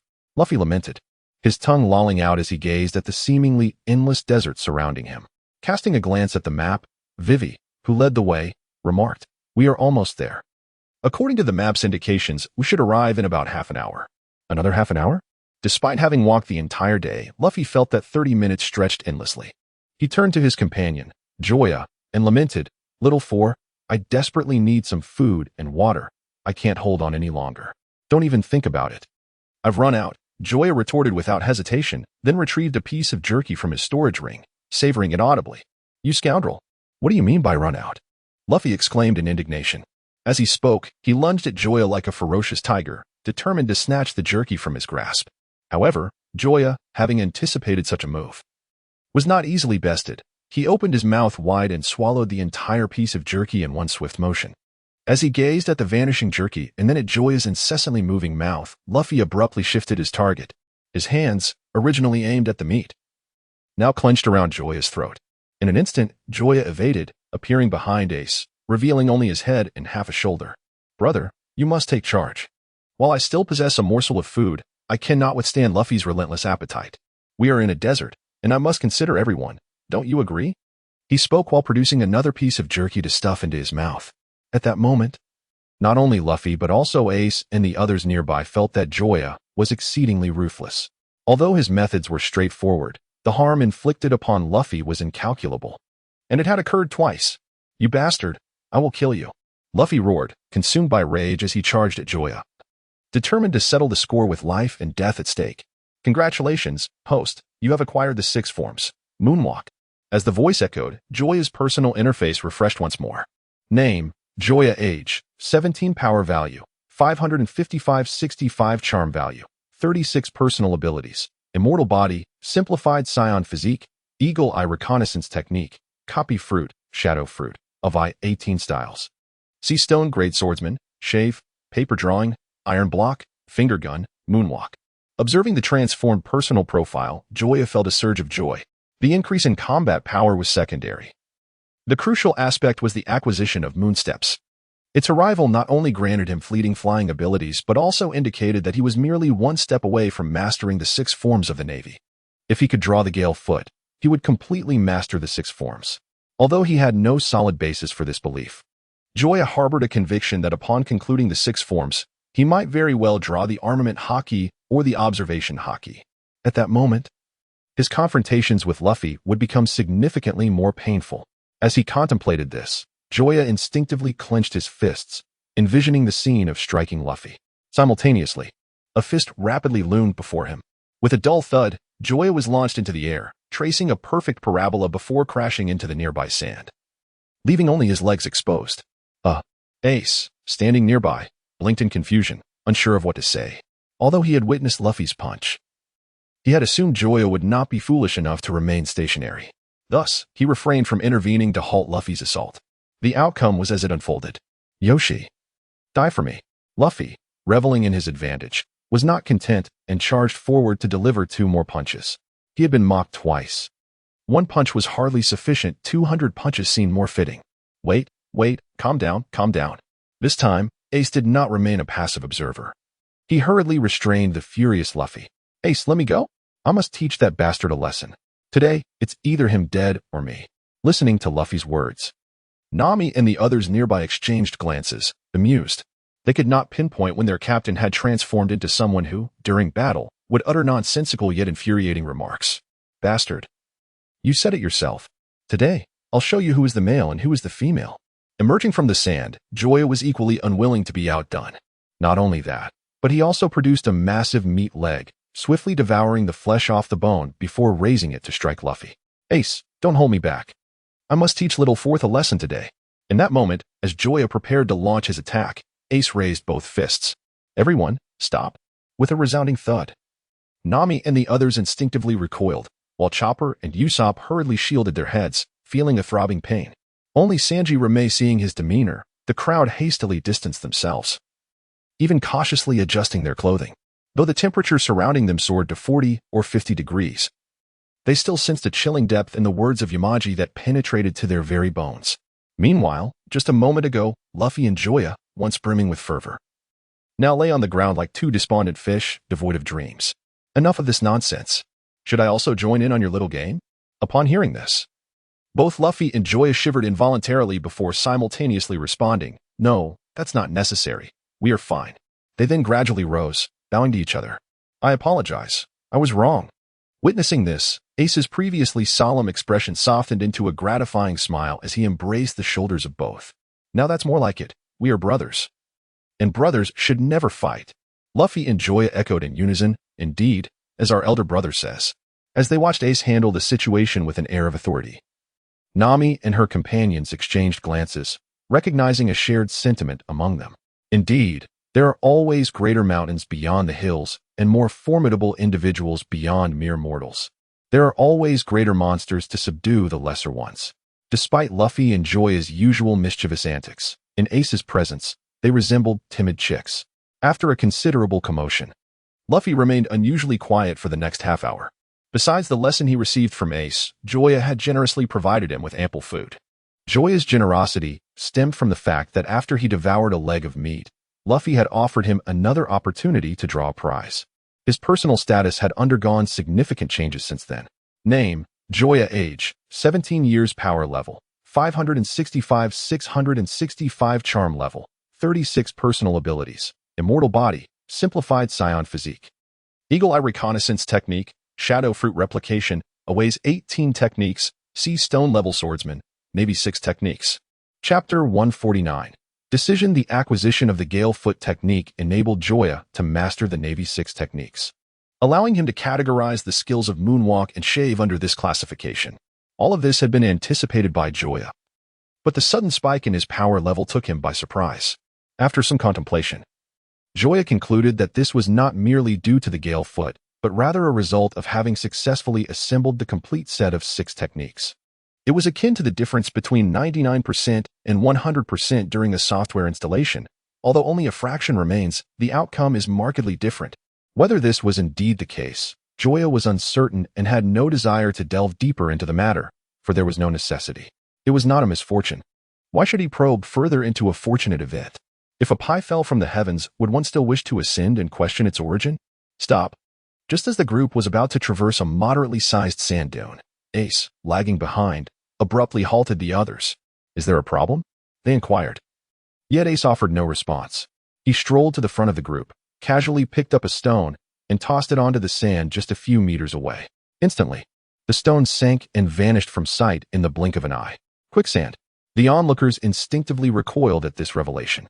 This shouldn't be here, Vivi lamented, feeling guilty. She had led them down this path, and had Ace not detected the issue in time, they could have easily found themselves ensnared by the quicksand, with dire consequences. It's not your fault. This is not a natural formation. Ace's peculiar assertion left the group momentarily stunned, but Joya, who grasped Ace's implication, narrowed his eyes, exuding a subtly ominous aura. Are you suggesting that this is the work of Crocodile? The crowd froze, taken aback by the rapid targeting from the 7 warlords. Princess Vivi trembled uncontrollably. The more she understood the enemy's intricacies, the deeper her fear sank. Moreover, others were just on the other side of the sand dunes. Ace turned back, his tone devoid of emotion as he uttered words that sent a chill through everyone. The sudden news left them stunned, their scalps prickling with disbelief. For they trusted Ace would not jest about such matters. Yet the enemy's appearance was beyond their wildest imaginings. They had never anticipated encountering them here. Ace observed the reactions of the others, and seeing their heavy spirits, he slowly spoke. The foes were not merely Crocodile, but also his subordinates and a naval force led by Colonel Smoker. The disparity in strength between the two sides was considerable, and retreating was still an option. Instantly, the atmosphere grew silent and oppressive. Crocodile's emergence had completely disrupted their plans. In fact, Vivi had never intended to confront Crocodile directly. She had hoped to use the evidence she possessed to persuade the rebel forces and subsequently expose Crocodile's deeds to the world government, thus forcing him to retreat. However, now, before her plans had even begun, they were prematurely halted. The 7 warlords' Crocodile had directly blocked their path. Vivi felt a wave of despair wash over her, unsure of how to respond. Ultimately, unwilling to let her companions remain in peril, she stammered, "Perhaps we should go back," before she could finish her sentence. A thunderous shout resonated through the air. "Crocodile, get out of Alabasta!" In that moment, Luffy's voice thundered like rolling thunder, echoing far and wide. On the other side of the dunes, Crocodile, cigar in mouth, narrowed his eyes, and a palpable battle intent surged within him. They understood well that a confrontation was imminent. Meanwhile, Ace observed Luffy's silhouette, a faint smile gracing his lips. Although 3 years had passed since their last meeting, Luffy still exuded the familiar essence he recognized. Among everyone present, only Vivi's gaze wavered. She could not comprehend why Luffy would act in such a manner, given that he was a warlord of the sea. Turning to Nami, Vivi spoke in a tone bordering on desperation. "Nami, please persuade Luffy. We can still escape. There's no need to confront the 7 warlords head-on." As long as before Vivi could finish her plea, Nami stepped forward, grasping her trembling hands. "Do you not understand? This is no longer merely a matter of the Alabasta kingdom. It concerns 2 pirate crews as well. At this juncture, we have no path left to retreat. Moreover, have you not noticed? Everyone is already prepared for battle." Upon hearing this, Vivi gazed at the crowd. She then noticed Zoro quietly removing the headgear from his arm and placing it upon his head, while Sanji lit a cigarette for himself. And Chopper retrieved the entirely black tang knife. "Miss Vivi, thank you for your concern, but now that matters have reached this point, we must fight for the Straw Hat Pirates," Sanji stated. "Moreover, our captain is determined to become the Pirate King. If we lack the courage to challenge the 7 warlords, then there is no reason for us to continue our voyage," Zoro added. "Hee, do not worry. I will definitely send that scoundrel Crocodile flying," Luffy declared. Observing the spirited young warriors before him, Ace silently nodded in approval. Indeed, they were worthy companions chosen by Luffy and Joya, regardless of daily circumstances. They proved reliable in critical moments. "Thank you, truly, thank you all." At this moment, Vivi could think of no other words, and thus she bowed deeply to the crowd, repeatedly expressing her gratitude. "Please, rise." Before Vivi could continue her thanks, Luffy interjected with a firm voice, interrupting her. Observing Luffy's slightly angry expression, Vivi wore a look of bewilderment, uncertain of what she had done wrong this time. "You fool, have I not told you before? We are comrades. There is no need for this among friends." As she faced the gazes of the crowd, the most tender part of her heart was stirred repeatedly. and tears could no longer be held back, cascading forth like a dam bursting.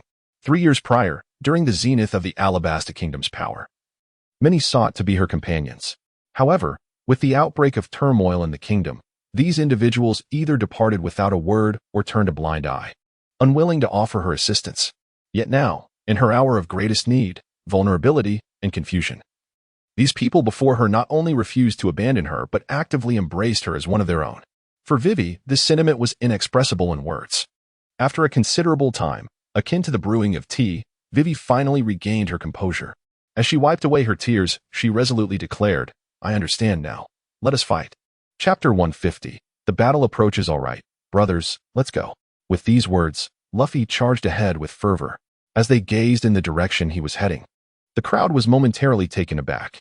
It was Sanji and Zoro who first reacted, rushing forward while exclaiming, "Wait, that's quicksand." However, they were a step too late. Luffy had already taken a step forward, perfectly landing on the quicksand, and his body began to sink at a visibly alarming rate. "Oh no, I made a mistake. Someone help me."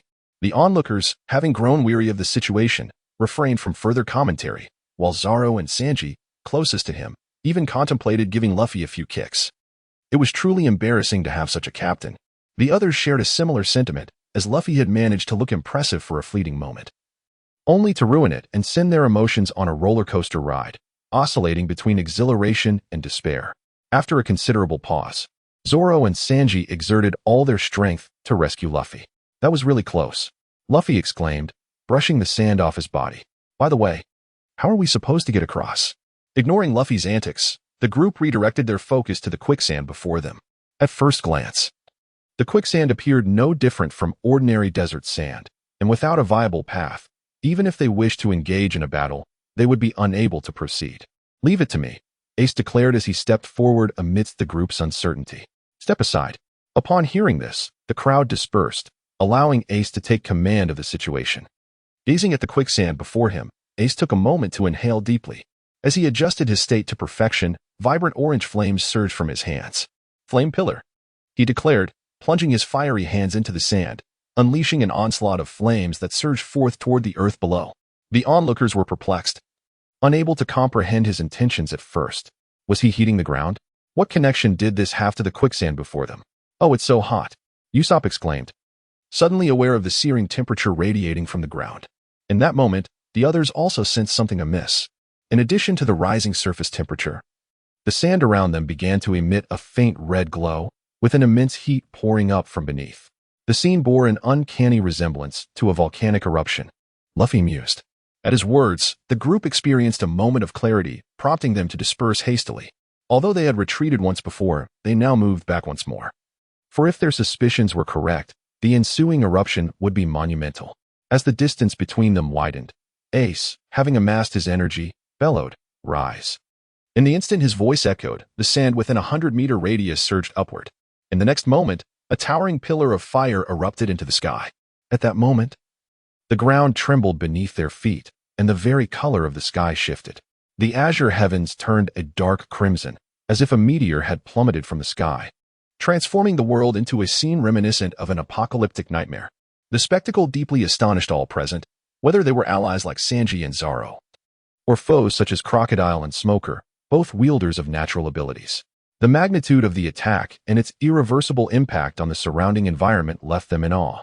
Crocodile could achieve similar results under full power, but Smoker felt the weight of the pressure. The destructive potential of smoke paled in comparison to that of flames and sand. What if Ace held back? What if he possessed even more terrifying techniques? Thus, even before the battle commenced, the morale of both sides underwent a subtle transformation. Luffy's faction radiated confidence, while Crocodile's demeanor appeared less assured. The very identity of the commander of the Whitebeard Pirates' 2nd Division was formidable in itself. And now the opposing side displayed an extraordinary level of combat prowess. In an instant, the gazes of several senior agents from Baroque works turned evasive.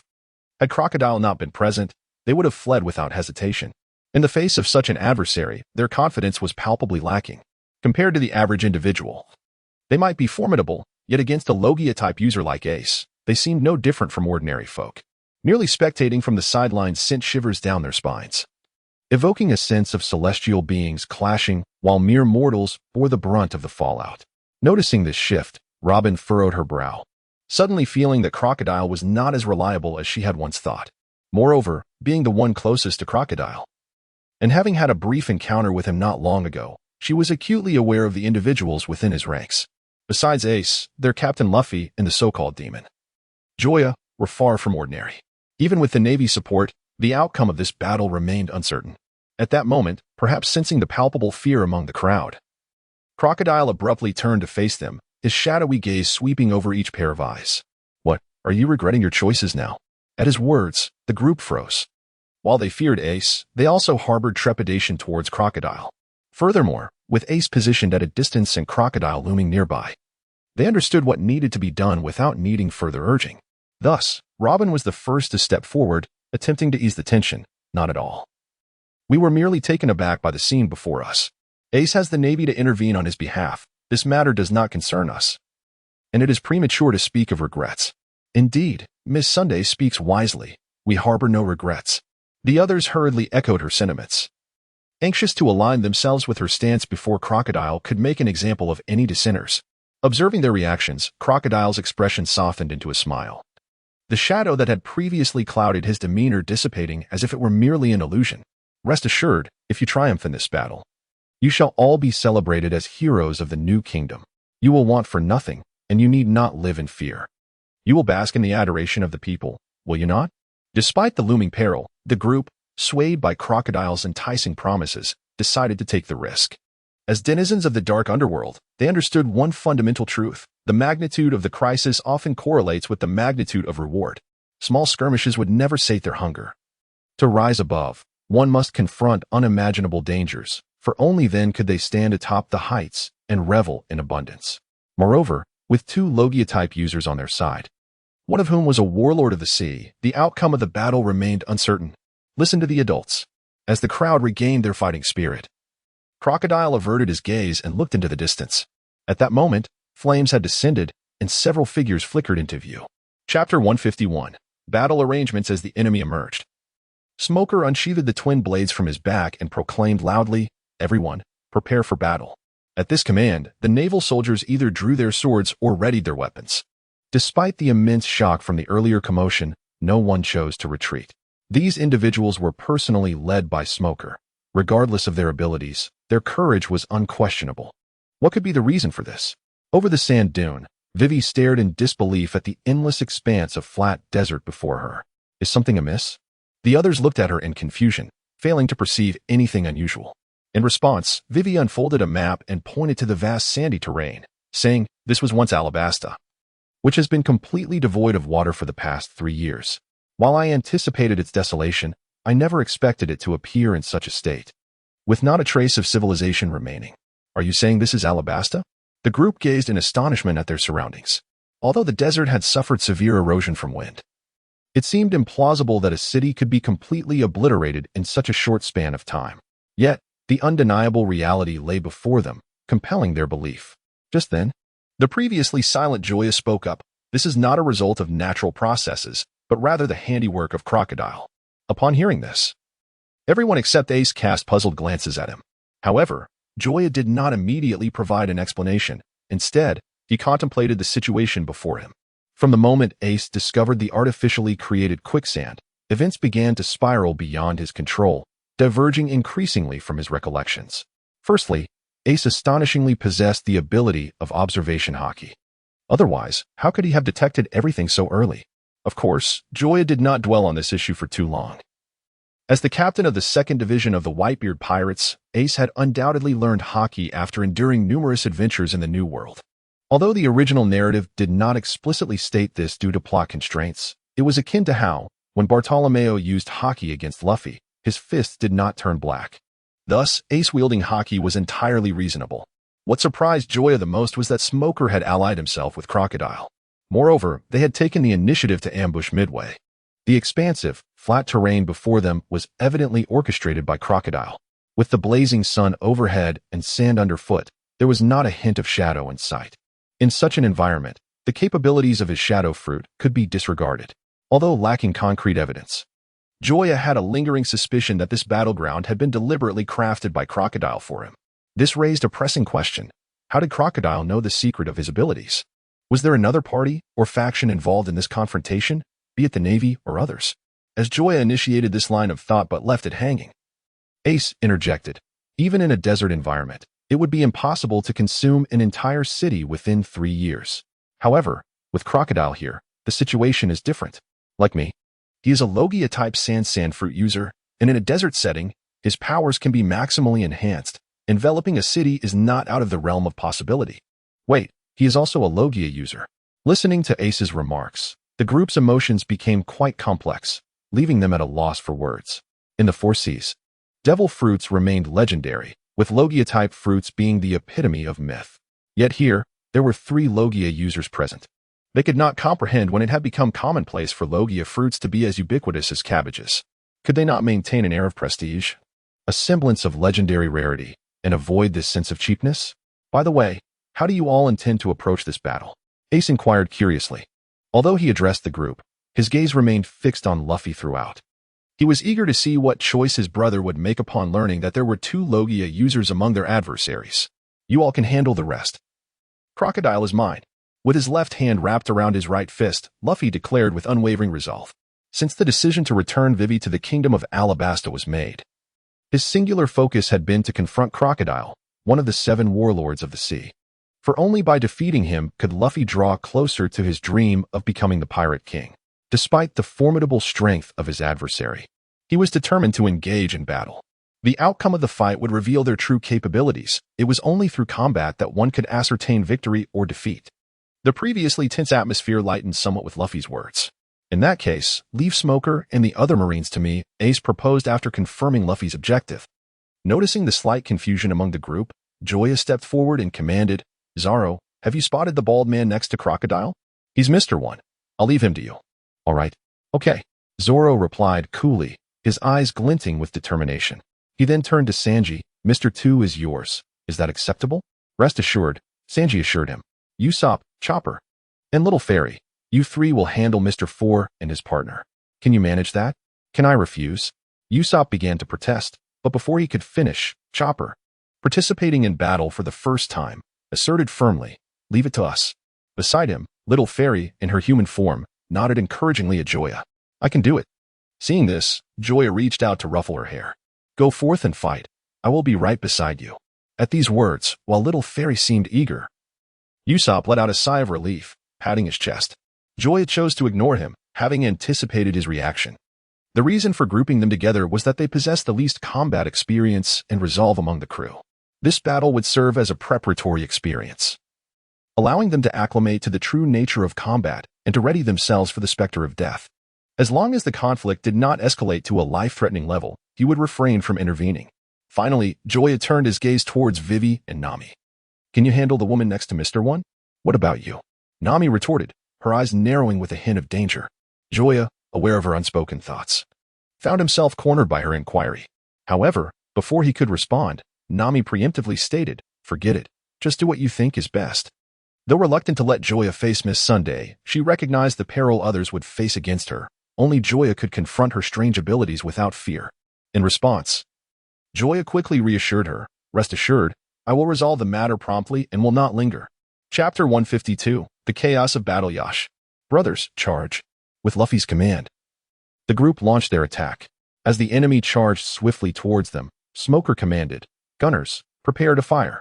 In an instant, the sound of gunfire erupted, with dozens of bullets slicing through the air, heading directly for Luffy and his companions. Observing this, Luffy drew a deep breath. Gum Gum Balloon. With that, his body began to swell rapidly. Without needing further instruction, his comrades instinctively took shelter behind him. The bullets struck Luffy, yet not a single drop of blood was shed. Moreover, propelled by the immense elasticity of his rubber form, every bullet that hit him was sent hurtling back whence it came. Smokescreen. Before the bullets could reach them, Smoker swiftly conjured a veil of smoke in front of him. As the bullets entered the fog, it was as if they had plunged into a quagmire. Their forward momentum swiftly absorbed, causing them to plummet to the ground. Witnessing this, Crocodile taunted, Colonel, perhaps you should conserve your futile tricks. It might save the Navy some funds, don't you think? At this remark, Smoker's expression darkened, yet he could not afford to acknowledge his misstep at such a critical moment. Mind your own affairs. How we engage in battle is of no concern to you. Should you fail to deal with Joya, I look forward to your explanation.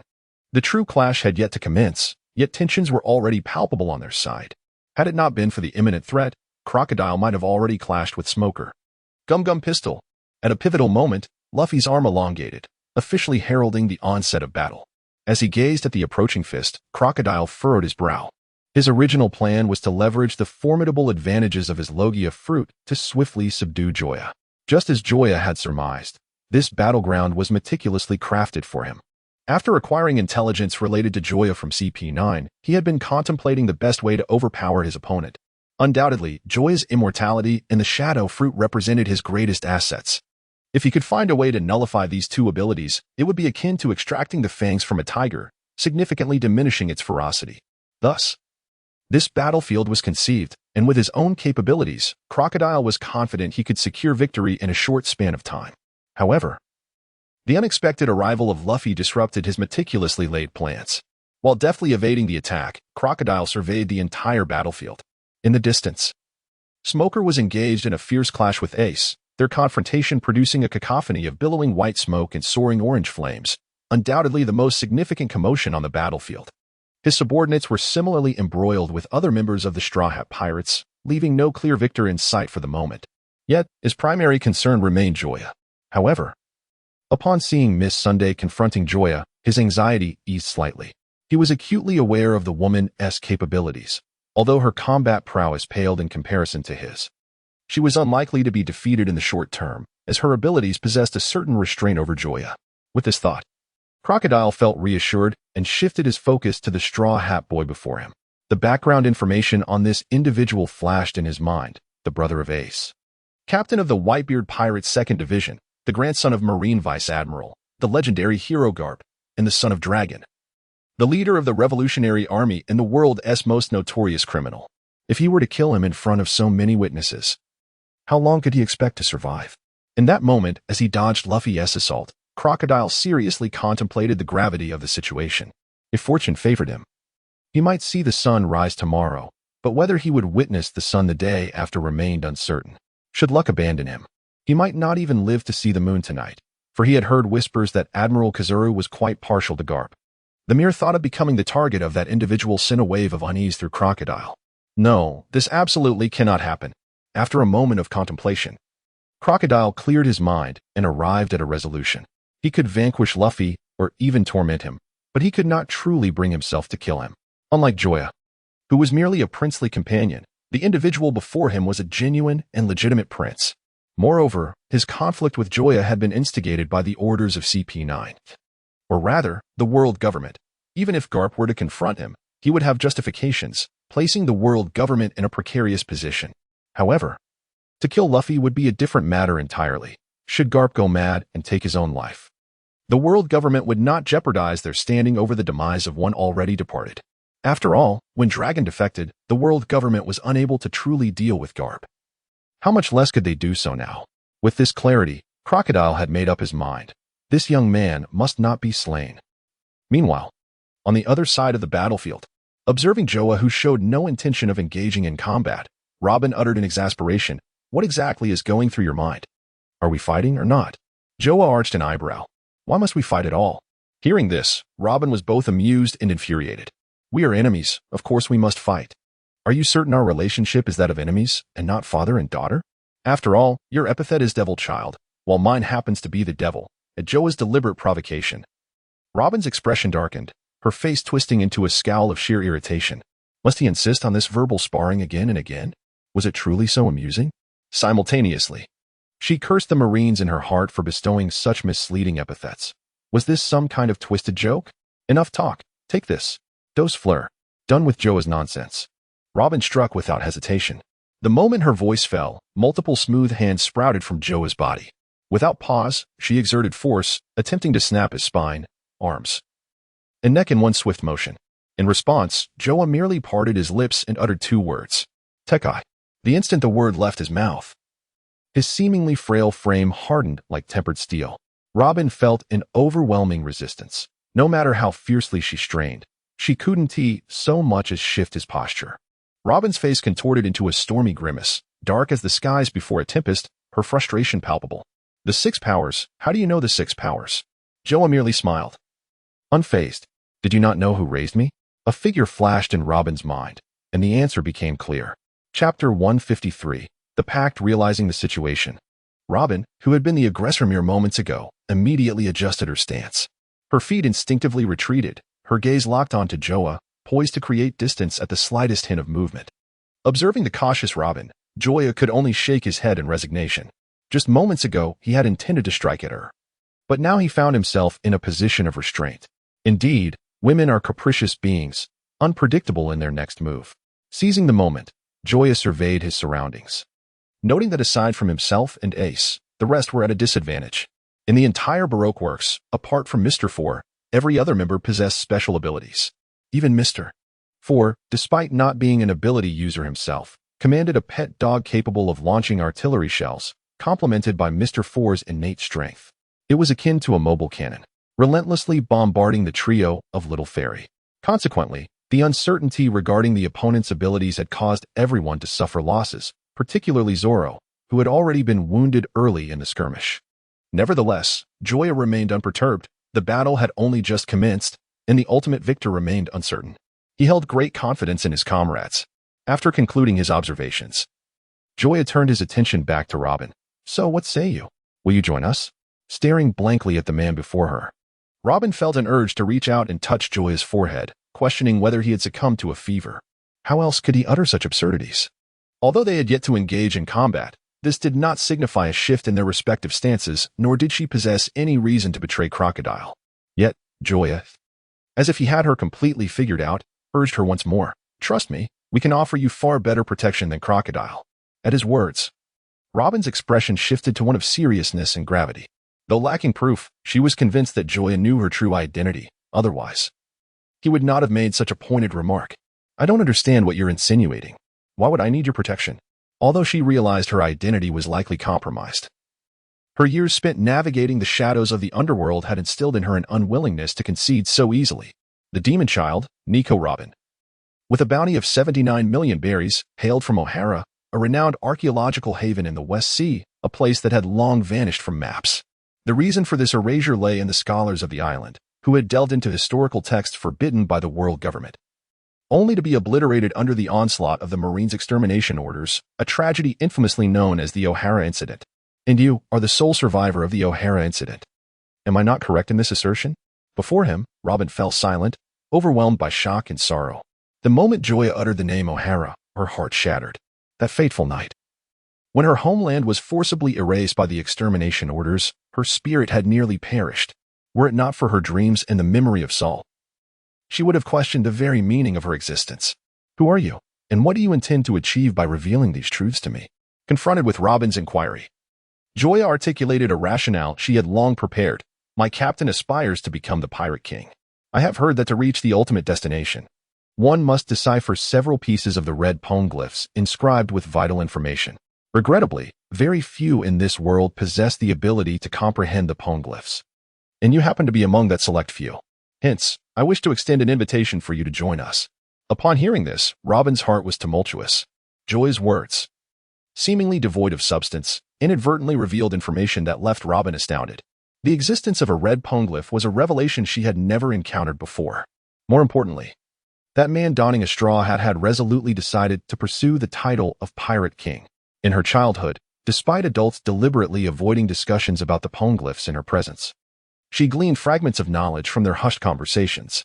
The century of blank history was inextricably linked to the ultimate destination, Raftel.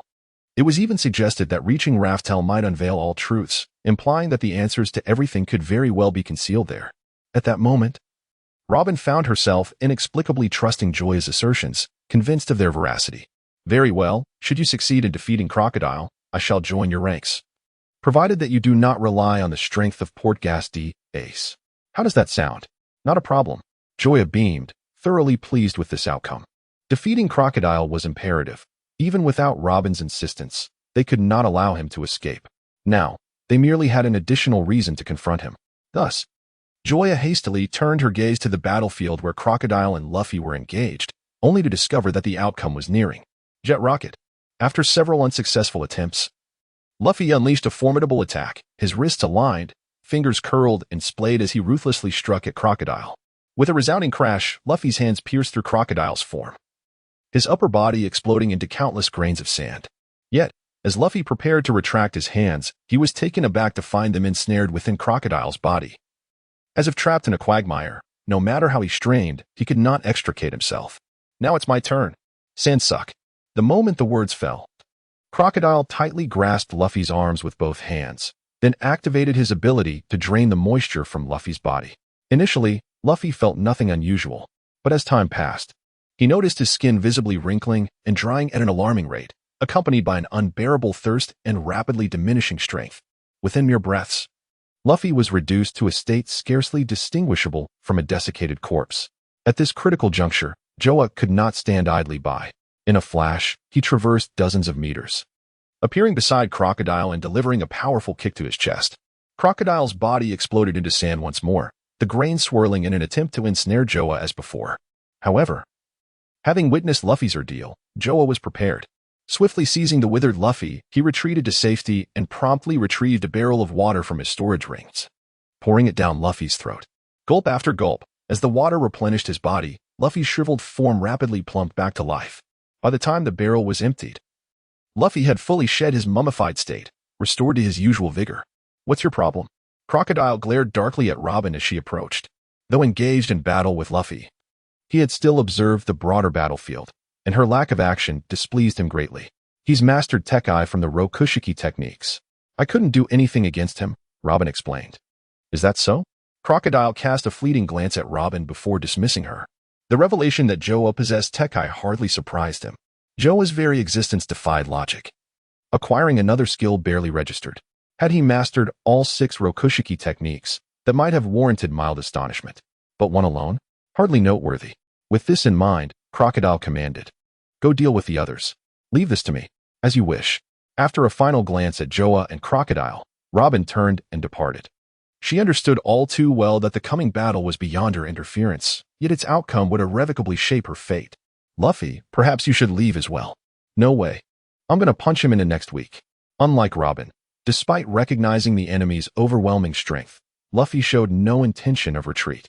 Moreover, a vague idea for countering his opponent had begun to take root in his mind. Observing Luffy's resolute demeanor, Joya felt a headache coming on. Although the original narrative did depict Luffy triumphing over Crocodile, the journey to that victory was undeniably arduous. If they were to engage in a one-on-one duel here, who knows how long it would take to conclude. After some contemplation, Joya spoke up. Luffy, entrust him to me, and afterward, I shall teach you a method to counter his abilities.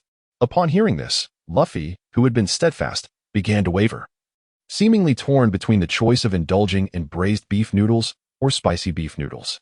Ultimately, his gaze flitted between Crocodile before him and the fierce battle unfolding in the distance between Ace and Smoker. Reluctantly, he conceded, I have no issue letting you take him. But we must agree first.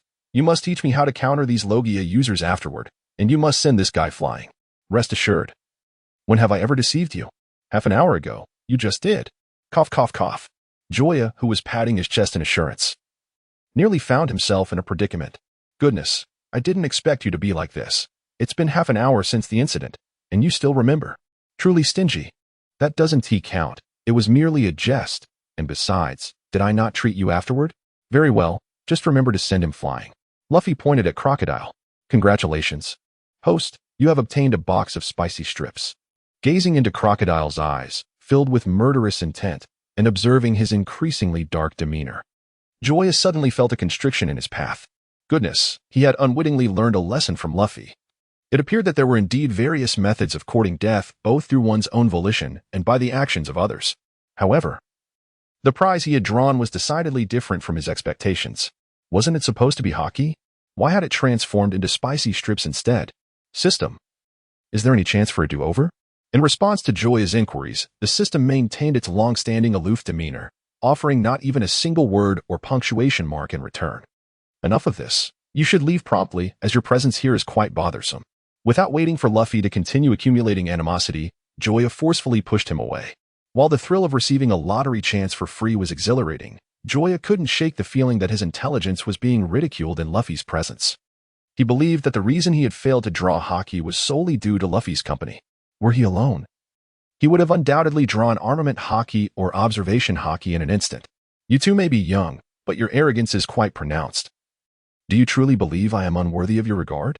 Observing the furious Crocodile, Joya felt compelled to provide an explanation, lest the other party perceive her as impolite.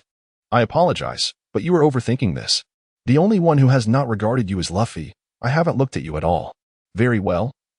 I hope your words remain as steadfast in the moments to come. Do not concede defeat, for that would render the situation rather dull. Enraged, Crocodile repeated very well thrice, his body trembling uncontrollably.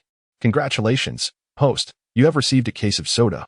As the prize appeared to be utterly incongruous, Joya found herself at a loss. This shouldn't be happening. Things ought not to unfold this way. Recently, her fortune had been rather favorable, with her desires manifesting effortlessly. Why then did this instance deviate from that trend? Go to hell. Meanwhile, a furious Crocodile paid no heed to Joya's contemplations, transforming his lower body into sand, rushing towards her with alarming speed. You scoundrel, how dare you launch a sneak attack? Are you incapable of playing fair? While evading Crocodile's onslaught, Joya's mouth did not relent, her words pouring forth in a frenzied torrent. Silence. At this moment, Crocodile regretted his earlier decision to mock Joya for mere verbal advantage, as he found himself bearing the brunt of immense humiliation instead. Desert Blade.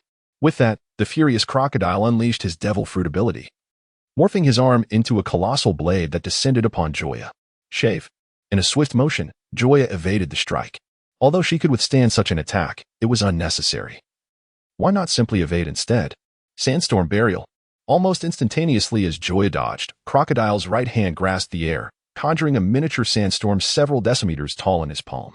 However, the moment he hurled it towards Joya, the miniature tempest swelled in the wind, transforming into a towering sandstorm over 10 meters high, lifting layers of the flat sandy ground and charging towards Joya with inexorable force. As the attack loomed, Joya stood motionless, seemingly unaffected, appearing as though the assault were not directed at her. It was only when the shadow cast by the sandstorm enveloped her that she softly uttered, "Shadow." In an instant, Joya's form vanished before Crocodile's eyes. You insufferable wretch, what an infuriating ability. As he gazed at the spot where Joya had vanished, Crocodile nearly shattered his silver teeth in fury. His rage had blinded him to Joya's capabilities, and it wasn't until the latter disappeared from view that he realized the man could slip into the realm of shadows, rendering shadow-based attacks, like his sandstorm, utterly ineffective against him.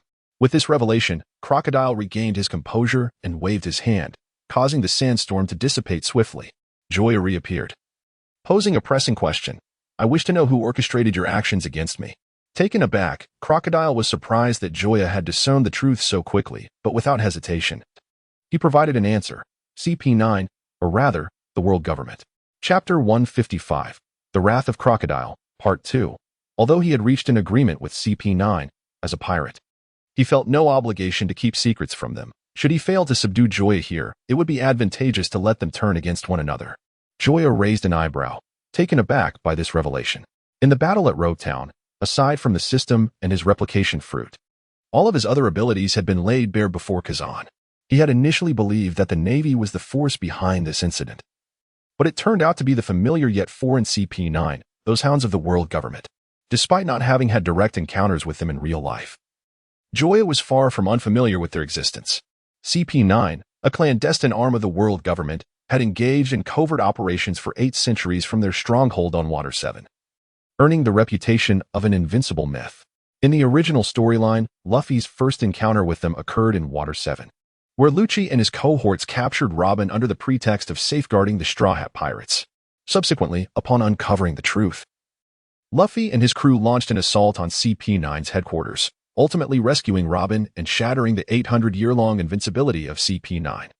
Joya never anticipated that merely a month into their journey through the Grand Line, they would attract the attention of such formidable adversaries. The speed of their pursuit was indeed astonishing. Nevertheless, Joya felt no fear, while those individuals possessed terrifying combat prowess. Their devil fruit abilities were primarily of the Zoan and Paramecia types, posing less of a threat to him than the immediate danger represented by Crocodile. It is not an exaggeration to assert that as long as he could replicate Crocodile's or Ace's abilities, CP9 would have little recourse against him. However, he had no intention of revealing such capabilities prematurely. The replication fruit was one of his few trump cards, and unless absolutely necessary, he preferred to keep it concealed for now. Moreover, at present, his shadow fruit was sufficient, and he had no desire to replace it with another type, be it sand, smoke, or flame. He had other aspirations in mind. Ah, so it is CP9. In that case, allow me to share a piece of information in return. What is it? Though Crocodile did not expect to receive any good news from Joya, his curiosity was nonetheless piqued. Joya smiled faintly and spoke in a tone audible only to the two of them. The legendary ancient weapon, Pluton, is not located in this country. You should cease your futile efforts. Upon hearing this, the composed Crocodile momentarily lost his poise, an overwhelming aura of murderous intent emanating from him. The mention of the three ancient weapons had already unsettled him, but upon grasping the entirety of her statement, an uncontrollable yet somewhat unrealistic thought surged within him. To eliminate everyone on this battlefield, without exception. For 4 years, he had meticulously cultivated the Baroque works, and the very purpose of its existence was to ascertain the whereabouts of the fabled ancient weapon, Pluton. 3 years prior, he had received word that Pluton was likely concealed within Alabasta. Consequently, he had remained here for 3 years, employing every means possible to scour each city and every inch of land, endeavoring to overturn the kingdoms that resided within this territory. Every step was taken with utmost caution, fearful of being discovered. Just as he was on the brink of success, Joya had shattered all of his plans, revealing that Pluton was not to be found here. Regardless of Pluton's actual location, the mere exposure of his search for it warranted his utmost concern. In the eyes of the world government, ancient weapons in the true history were akin to thorns in their flesh. Anyone daring to broach these subjects would face formidable retaliation. In the face of this reality, his status as one of the 7 warlords of the sea offered no sanctuary. Should the world government take notice, his fate would be most grim. Congratulations, host. You have acquired the basic level of armament hockey. Concurrently, the voice of the system echoed once more in the depths of Joya's mind. Listening to this long-anticipated announcement, a profound sense of fulfillment enveloped her heart. Behold, I had foretold that following the conclusion of the Navy's 6th style, the forthcoming reward would manifest as hockey. Specifically the armament hockey capable of effectively countering the abilities of natural type users. He had been troubled by his inability to confront Crocodile, yet a solution appeared just in time.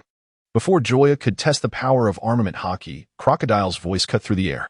Initially, I intended to hand you over completely to the world government. However, it seems I must reconsider.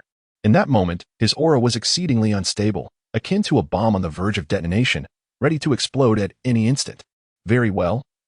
If you can manage it, Joya shrugged and continued, moreover, I am well aware of quite a few of your secrets, such as those concerning Ivankov. The long-unheard name caused Crocodile, who was prepared to strike, to widen his eyes in shock, as if he had encountered something unspeakable. You bastard, who are you? Where did you hear all of this? The true battle had yet to commence, yet Crocodile was already reluctant to engage. Joya understood that he might have gleaned this from the Dark King, or perhaps Robin had revealed something, or it could have been derived from Vivi's analyses. However, he never anticipated hearing the name Ivankov from Joya's lips. From his knowledge, Ivankov had long been captured by the world government and imprisoned in the heavily fortified Impel Down. Being a member of the Revolutionary Army, under normal circumstances, Joya would have had no opportunity to learn of this name, let alone comprehend his connection to Ivankov. Yet now, Joya had indeed uttered that name, leaving Crocodile perplexed. Where lay the truth? What secrets did the other party possess? Congratulations, host. You have acquired a city-building fruit. The unexpected reward startled Joya. A city-building fruit? What on earth is that? He had only heard of the stronghold fruit and had never encountered the concept of a city-building fruit. Does it imply that one must construct their own dwelling? I shall slay you. Before Joya could delve further into this newfound information, Crocodile's assault commenced. His sharp hook, replacing his left hand, tore through the air, aimed directly at Joya. Even before it reached him, the sharp aura bore down upon him. With a resounding clang, Joya deftly drew Knight's Edge, parrying Crocodile's attack. If you are capable, then come at me. The great battle is on the verge of erupting. Although Crocodile is filled with rage, his previous experience compels him to refrain from unleashing attacks akin to a sandstorm that might allow Joya to escape. Instead, he exploits the characteristics of his Logia-type powers. Immune to physical damage, to engage Joya in close combat without restraint. In Chapter 156, Zoro vs. Mr. 1, despite having the opportunity to utilize hockey for a counterattack, Joya suppresses the urge. To him, Crocodile is undoubtedly a benefactor.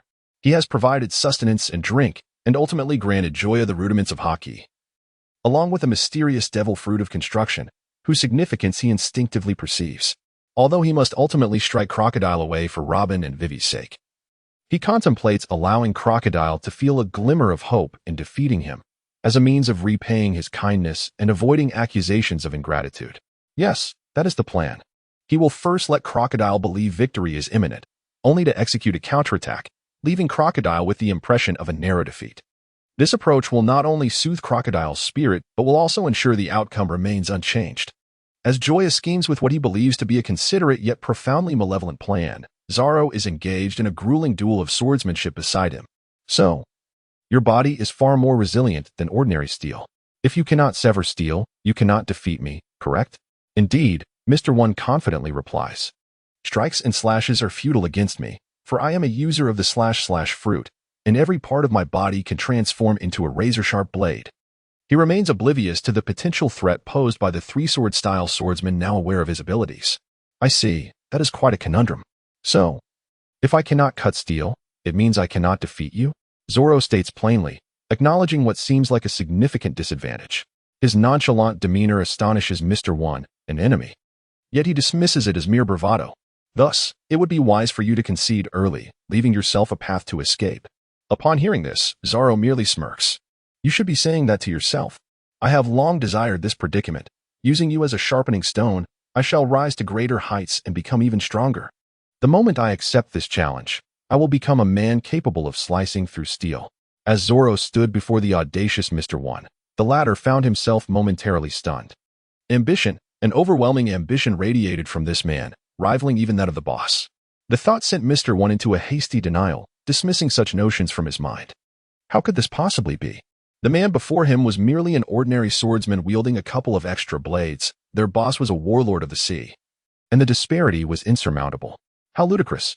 Do not blame me for dousing your self-admiration with cold water, ever since I acquired my swift slashing abilities. No swordsman has been able to touch me. A swordsman cannot defeat me. Listening to Mr. One's words, Zoro's mind involuntarily conjured the visage of Mihawk. Along with the words they had exchanged, an urge to laugh welled up within him. Without a doubt, the adversary before him resembled Mihawk upon their first encounter, filled with arrogance, oblivious to the vastness of the true world. Keep your antiquated tales confined to your albums.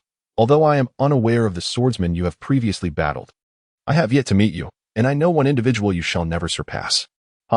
While I may not know the intricacies of your swordsmanship, your verbal sparring is indeed sharper than mine. Left without a retort, Mr. One charged forward, eager to avoid further discourse, initiating his assault.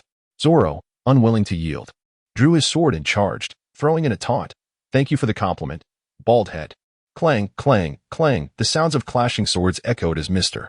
One showcased the true essence of the swift slashing fruit. In the midst of battle, his legs, arms, and every part of his body transformed into razor-sharp blades. Each movement a strike, imposing tremendous pressure upon Zoro. The skirmish became intensely contested.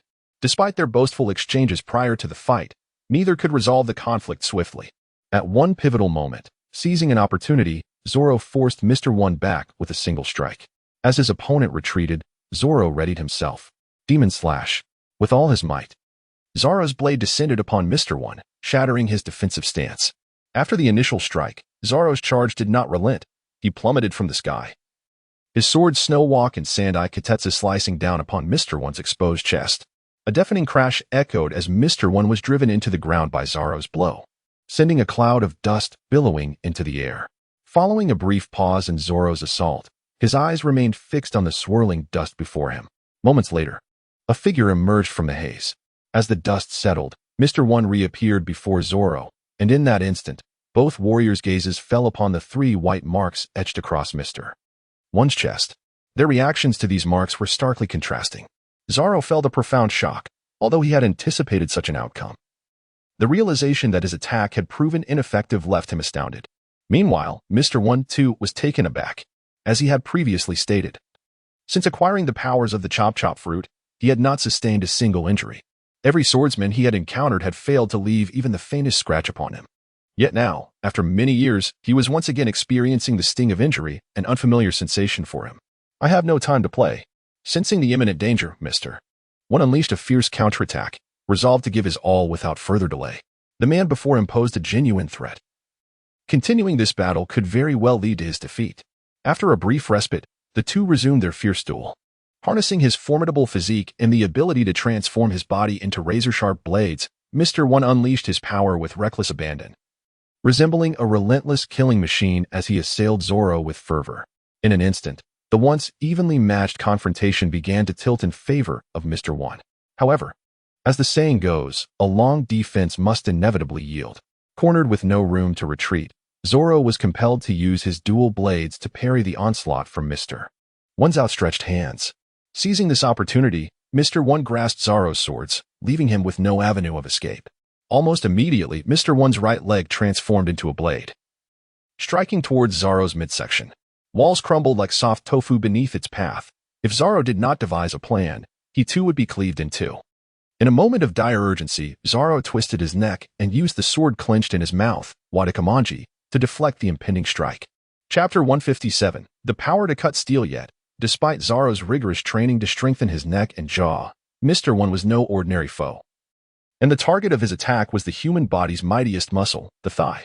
At the moment of impact, Zoro's entire body jolted, the force reverberating through his arms. Sensing the shift, Mr. One unleashed his full might, transforming his 10 fingers into 10 sharp blades, channeling his entire strength into this singular moment, and then erupting with ferocity. 10 streaks of sword energy erupted from Mr. One's hand, slicing through Zoro's body while simultaneously cleaving the boulder behind him into fragments. With a thunderous crash, hundreds of kilograms of debris rained down, completely burying Zoro. Amidst the ruins, the image of his mentor materialized before the severely injured Zoro. Master, I've heard that there are those in this world capable of severing steel and anything else. Is that true? Indeed, it is, replied his mentor, clad in a brown kimono and sporting round spectacles, smiling kindly. But how can one achieve the ability to cut through steel? The young Zoro inquired eagerly, yearning for such power. In response, Kushira picked up a piece of paper. Pay close attention to this paper, Zoro. He then tossed it into the air and swiftly drew his sword to slice through it. However, the flimsy sheet remained completely unaffected, gently landing in Zoro's hands. Master, you didn't cut it. The act of cutting or not cutting is not what matters. I merely wish to convey that in this world, there exist swordsmen who cannot sever anything and those who can cut through anything, and sometimes they wield merely a knife. But where does the problem truly lie? Zoro, slightly bewildered by his mentor's words, struggled to grasp their meaning. The strongest sword is one that is wielded to protect what one wishes to safeguard. And the power to sever what one desires to cut should not harm that which it encounters. In my eyes, a sword that does so is not truly a sword. These words, spoken long ago, were not fully understood by him at the time. However, now he began to comprehend their significance. Perhaps a true swordsman should embody such principles. Meanwhile, observing the stillness of the ruins, Mr. One murmured, "Is he dead?" Just as he turned to leave, an unexpected movement caught his attention from behind. Sensing the disturbance, Mr. One glanced back toward a corner of the rubble. With a soft clatter, a small stone fell, and soon after, a larger rock began to rise. Moments later, Zoro, drenched in blood, emerged before Mr. One. As he gazed upon the figure before him, Mr. One's eyes quivered with disbelief. What manner of man was this? With such a significant loss of blood, any ordinary person would have succumbed, yet he remained standing. A profound, long-forgotten fear enveloped Mr. One, causing his heart to tremble. Despite his relentless assault, the oppressive aura emanating from Zoro sent chills coursing through him. This man must perish today, for he harbored a deep-seated conviction that should Zoro survive this encounter, he would emerge like a carp leaping over the Dragon Gate, unstoppable in his ascent. The next time they crossed paths, it would be Mr. One who would meet his demise. Was this what the teacher meant? Zoro, rising anew, paid no heed to Mr. One's solitary musings. He turned to retrieve the sword, Wado Ikamanji, which had been pinned beneath the stones, and gazed at it in silence. His focused gaze traversed every inch of the blade as though he were encountering it for the very first time. Was this the sensation he sought? The surroundings fell into an eerie silence, yet his heartbeat resonated clearly, accompanied by the whispers of impending death. Previously, he had perceived this as a mere illusion of the dying. However, it now seemed all too real. What nonsense. Just die already. Unable to comprehend Zoro's words, Mr. One launched an immediate attack, his arm transforming into a lethal blade, fixating his gaze on Zoro's midsection. In his mind, If the falling rocks could not vanquish his opponent, he would simply cleave him in two. If Zoro survived that, he would accept it. This is the breath of all things, Zoro declared just before the onslaught, then deftly evaded Mr. One's initial strike with a swift sidestep. Following this, he wielded his sword with one hand, targeting Mr. One's arm, now a sharpened edge. With a sharp clang, they found themselves at an impasse. Mr. One, wincing from the pain, fixated on his left arm, where a crimson stream trickled down. Compared to the blood-soaked Zoro, this meager flow seemed insignificant. Yet this wound marked the first time he had been injured since acquiring the quick-slash fruit. An unprecedented shockwave struck his mind like thunder. Impossible. Unthinkable. How could a swordsman inflict harm upon me? Rage and confusion surged like a deluge, overwhelming his reason. He could not reconcile the reality before him. His body was supposed to be more resilient than steel. How could a mere swordsman sever iron, let alone wound him? This is the consequence of underestimating a swordsman. Zoro stood resolutely, his blade aimed directly at Mr. One's throat, though his injuries were far more grievous. The aura he exuded was far more terrifying than that of Mr. One. Fool, this was merely a fluke. Do not presume you have triumphed. The skeptical Mr. One launched a fierce assault once more, transforming both his hands and feet into razor-sharp blades. Wherever he passed, the once smooth sandy ground was effortlessly sliced open, the edges as impeccably smooth as a mirror's surface. Facing the rapidly charging Mr. One, Zoro remained expressionless, standing his ground without the slightest intention to evade. Not only that, he deliberately sheathed his Wado Ikemonji. Lowering his center of gravity into a stance resembling a horse stance, he tightly gripped the hilt with his right hand. Itoria I, Shur Sun.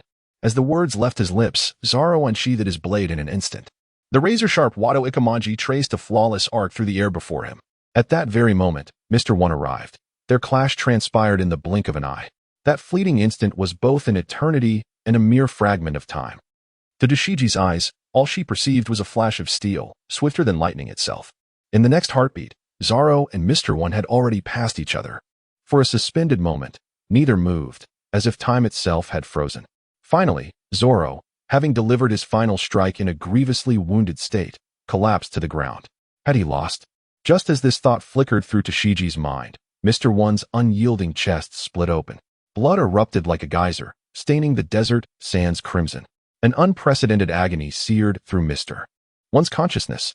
In the last moment before darkness claimed him, he cast an unwilling glance at Zoro behind him and muttered in disbelief. Next. Do you intend to cut through diamond? To his foe's question, Zoro managed a faint smirk. Who knows? Chapter 158. A little fairy in battle thus concluded the duel between the two. As Tashiji stared at the unconscious Mr. One, she felt as though she were trapped in a dream. Long before Smoker had resolved to ally with Crocodile against the Straw Hat crew, Marine Headquarters had relayed comprehensive intelligence on Baroque works, including, most notably, a detailed dossier on Mr. One. After witnessing the spectacle, Dasky, a fellow swordsman, felt a chill run down her spine. Although her aspiration was to collect renowned swords from across the world, she was acutely aware of her own limitations. She understood that she was still far from the point of severing steel. Indeed, she was still quite distant from achieving the ability to unleash sword energy. Throughout the chaos of the battle, her focus remained solely on Zoro and Mr. One, eager to discern just how far Zoro, who had bested her in Low Town, could go. Yet the outcome was something she had never anticipated. Zoro, the swordsman, had triumphed over Mr. One. It was important to note that Mr. One had a bounty exceeding several tens of millions of berries, surpassing even that of Luffy and Crocodile. Moreover, the abilities granted by his devil fruit allowed him to transform his body into steel, a capability that was particularly formidable against swordsmen. Nevertheless, Zoro emerged victorious. This indicated that his swordsmanship had reached the level of severing steel. Consequently, the gap between them had widened significantly. Dasky could not comprehend how things had escalated this way. It had been less than a month since their last encounter, yet the disparity between them had grown considerably. She too was striving and putting in the effort. Yet, why was the gap increasing?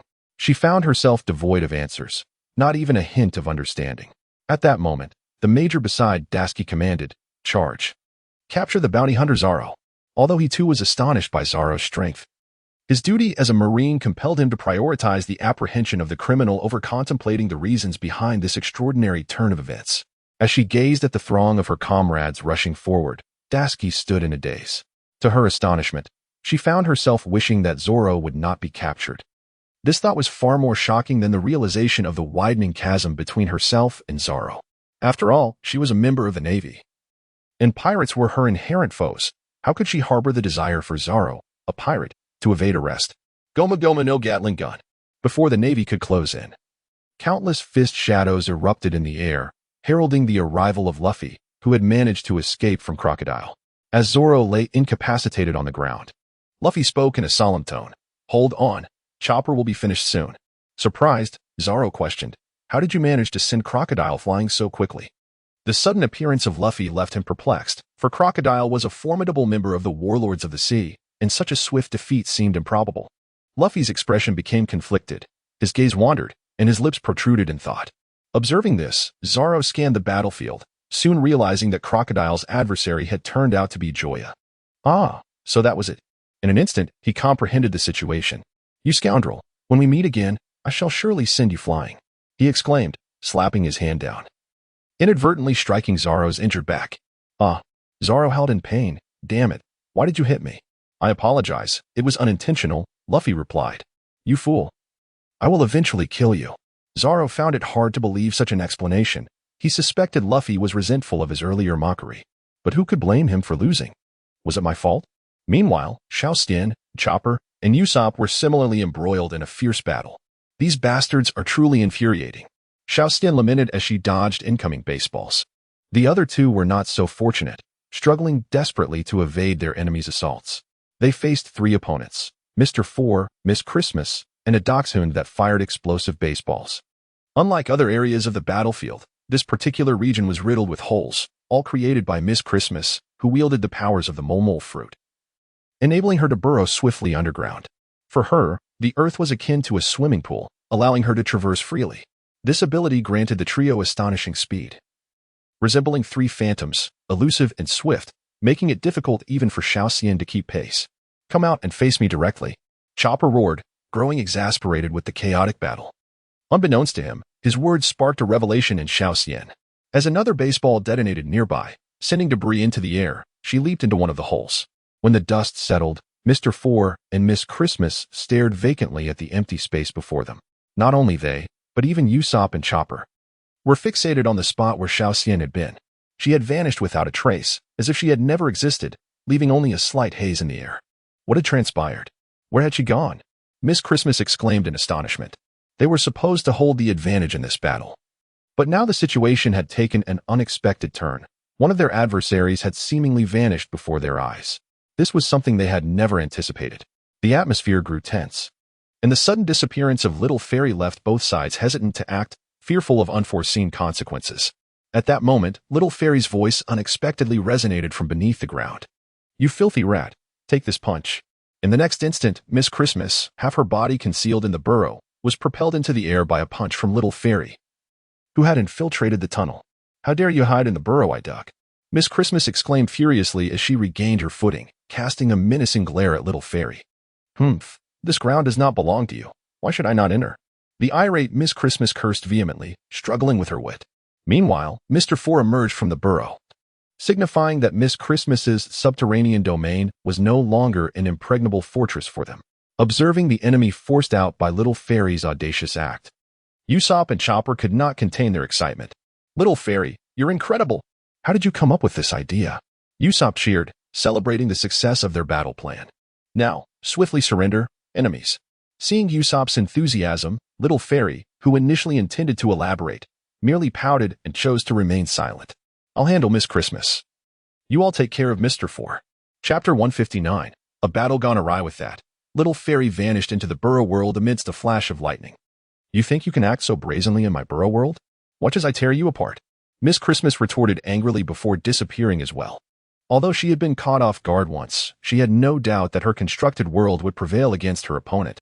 The burrow world was her domain, and in this realm, she feared no one. On the surface, Usopp took a step back and declared, All right, Chopper, it's your turn. You handle Mr. Four. As Usopp contemplated fleeing, Chopper was struck with frustration. The most pressing issue had been resolved, yet this fellow remained so cowardly, it was utterly exasperating. You scoundrel. There is no escaping. You deal with that dog, and I shall confront Mr. Four. With that, Chopper transformed into his human form. seizing Usopp by the neck and hurling him towards the docksend gun. Shifting his gaze to Mr. Four, who wielded a baseball bat, he declared, that was rather enjoyable. Now it's my turn. Meanwhile, within the underground passage, Miss Christmas and the little fairy engaged in a contest of speed. Utilizing the capabilities bestowed by the mole fruit, Miss Christmas darted through the subterranean realm with remarkable swiftness, moving from one end to the other in the blink of an eye. However, the little fairy, having evolved from a fox cat into a creature of the fur tribe, matched her speed with equal prowess, naturally suited for running due to her animal lineage. Coupled with the fur tribe's innate resilience, she showcased a velocity that rivaled Miss Christmas, even in the depths of the earth. Earth Dragon Banana Palm. Transforming into her mole-human form, Miss Christmas aimed to strike at the little fairy, her sharp claws leaving 5 distinct scratches upon the tunnel wall. The little fairy promptly evaded, retorting, "Oh dear lady, how rude of you to attempt slapping others upon our first encounter. Didn't you attend school as a child? Were your parents remiss in their teachings? It's no wonder your partner is so unsightly, not even a fraction as appealing as my dear Joya, nay, not even 1,000th. But a 10,000th. At that moment, Miss Christmas trembled with rage, her gaze towards the little fairy brimming with malice. If the previous skirmish had merely been a clash of differing allegiances, now, even if Crocodile commanded a retreat, she was resolved to fight to the bitter end. Intent on tearing this woman before her to shreds. You dare accuse me of rudeness when your every word is laced with insults? I suspect you were the one who lacked an education in your youth. In response, the little fairy was not angered. Rather, her smile grew ever more radiant. You claim I'm uneducated, yet you refuse to acknowledge the lack of vulgarity in my words. Was ugly not a slur? Despite her desire to rend her foe, Miss Christmas found herself more inclined to best her adversary in verbal combat, adamant that she would not concede to being impolite. Ugly is merely an assessment of appearance. And I speak only the truth, your partner is indeed quite unattractive. Of course, you are entitled to your opinion, but if you genuinely believe that, I can only conclude your taste is rather peculiar. It seems you have quite an affinity for such aesthetics. The words of the little fairy pierced Miss Christmas's heart and mind like sharp steel needles. She opened her mouth several times, yet in the end, not a single word emerged. Ultimately, she found herself resenting Mr. Four deep within her heart. Why, oh why, must you be so unattractive? Leaving me utterly speechless in the face of your criticisms, and even causing my enemies to question my taste? How infuriating. It is all your fault. You wretched being. I shall make it my mission today to vanquish you. Almost driven to the brink of explosion, Miss Christmas roared as she charged towards the little fairy. Observing the reckless and chaotic onslaught of Miss Christmas, a wicked grin crept upon the face of the little fairy. At this moment, she grasped the reason behind Joya's penchant for taunting his adversaries during battle. It effectively shattered their mental fortitude. Though Miss Christmas exhibited a slightly heightened destructive power compared to earlier, her attacks were increasingly bereft of escape routes. If she could merely endure this tumultuous phase, her opponent would inevitably reveal a vulnerability, at which point she could seize the opportunity to launch a decisive counterattack and conclude the skirmish. With this revelation, the little fairy's admiration for Joya deepened. Not only was he strikingly handsome, but he was also astute enough to employ verbal distractions in combat. In the future, when Joya would hear these sentiments from the little fairy's lips, he would be utterly taken aback, at a loss for words, and would ultimately concede, "Indeed, you are correct. I am indeed an exceptionally remarkable man." Of course, that was a matter for another day. Presently, the rampaging Miss Christmas bore down on the little fairy like a bulldozer. Exerting immense pressure, she had no choice but to strategically retreat, biding her time for the opportune moment to strike. Meanwhile, above ground, Mr. Four, sensing an inexplicable chill, found himself sneezing incessantly. Achoo, achoo, achoo. He instinctively rubbed his nose. However, taking advantage of this distraction, Chopper clenched his fist and launched a powerful blow. With a resounding crash, the enormous Mr. Four, whose size exceeded that of an ordinary person by threefold, was sent skimming along the ground, leaving unmistakable footprints in the sand. Coughing painfully, Mr. Four clutched his abdomen. Despite his formidable wrist strength, his other physical attributes were only marginally superior to those of an average individual. You despicable fiend. Resorting to a sneak attack. Once he regained his composure, Mr. Four glared furiously at Chopper, yearning to reduce him to a mere pulp with his baseball bat. Humph. You exposed your own weakness. Do not blame me. Chopper had no intention of admitting to any wrongdoing. Then perish. Mr. Four charged toward Chopper, resembling a frenzied bull in his assault. Blue Wave Ball, Speed Mode. In the face of such an attack, Chopper swiftly ingested a specially formulated drug to alter his form, nimbly evading each of the enemy's strikes. Meanwhile, Usopp and the sausage dog gun were embroiled in their own relentless battle. With Mr. 4 absent, Usopp felt no trepidation of an attack from behind. He merely needed to focus on the immediate threat, predicting the enemy's movements and dodging in advance. I will evade. I will evade. I will evade again. Alas, I cannot land a hit. How infuriating. As a naturally gifted marksman, Usopp accurately anticipated each of the sausage dog gun strikes, deftly sidestepping them with ease. Woof, woof, woof. The derided Dachshund gun spat out several baseballs in succession. Yet, Usopp's body twisted like a noodle, deftly evading all assaults coming from the front. Ha ha ha. Captain Usopp is truly formidable. A mere Dachshund gun cannot hope to defeat me. In Chapter 160, titled Partial Victory, Usopp, having finally closed the distance to his enemy, clenched his right hand into a fist and struck the Dachshund gun squarely on the head.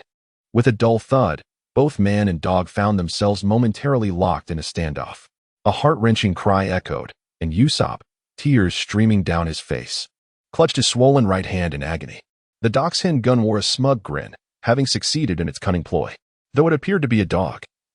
Its true nature was that of a gun, forged from steel, and while it may not rival Mr. 1, it was certainly beyond the breaking point of Usopp's fleshly fists. Barking furiously, the Dachshund gun quickly unleashed several more baseballs. With no time to lament his injured hand, Usopp hastily dodged to evade the onslaught. Meanwhile, the battle in the cavernous world had reached its final phase. The relentless onslaught from Miss Christmas had drained her stamina significantly. Her body no longer reacted as it had at the onset of the fight, and her destructive capability had diminished, her speed reduced. After each attack, she gasped for breath. Observing her condition, the little fairy's eyes sparkled with determination. She subtly adjusted her stance, fixing her bright gaze upon her foe, concentrating the majority of her strength in her legs, awaiting the opportune moment. Die, die, die. The enraged Miss Christmas flailed her claws in a frenzied assault, causing the cavern's dimensions to expand once more. Blinded by fury, she failed to notice her own deterioration. Her mind singularly fixated on one thought: to shred the woman before her into oblivion. In a moment of recklessness, as she attacked with all her might, she leaned forward a fraction too much, causing her subsequent strike to lag slightly. To an ordinary observer, this would seem trivial, but to the little fairy, it represented the long-awaited opportunity. With all her strength, she propelled herself off the ground, enveloped in a dazzling electric aura, racing toward her opponent at an unimaginable speed, akin to an arrow released from its bow. In the blink of an eye, she was upon Miss Christmas. With a release of static electricity, all her power and energy coalesced in her right fist, arcs of electricity exploding in the air, illuminating the cavernous world within a radius of several meters. It was only at this moment that Miss Christmas, sensing impending danger, finally regained her composure, her eyes, consumed by rage, betraying a flicker of fear. She felt the chilling aura emanating from her adversary's strike. If hit, she would either perish or sustain grave injury. Earth Dragon Banana Palm.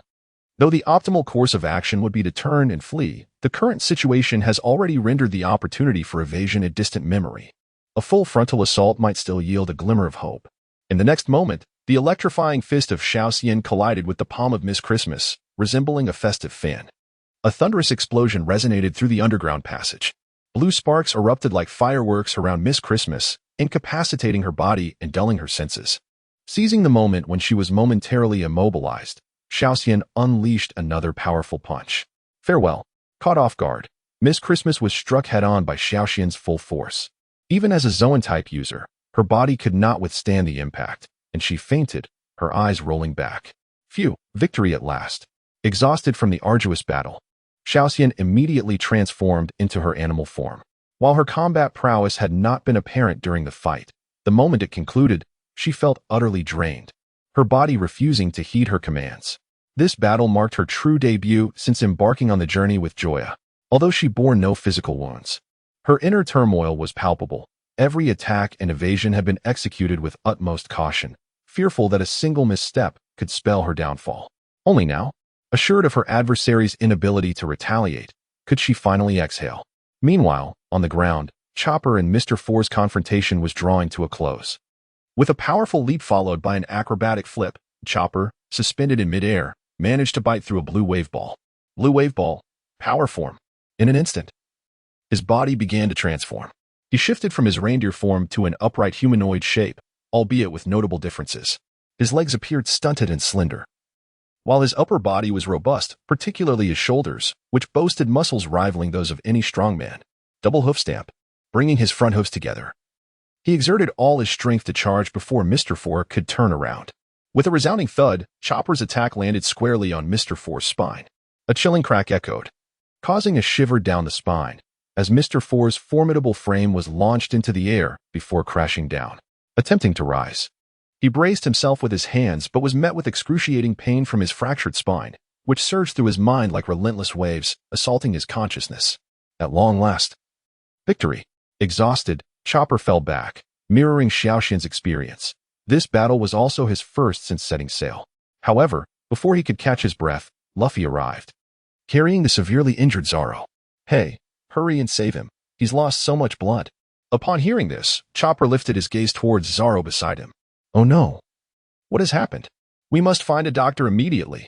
Coughing violently, Zoro could not contain the torrent of blood that erupted from his mouth, pondering whether he might succumb to his injuries at the hands of Chopper. But aren't you a doctor? Luffy pointed out, puzzled. Ah, right. It was only then that Chopper realized he was indeed the ship's doctor of the Straw Hat Pirates.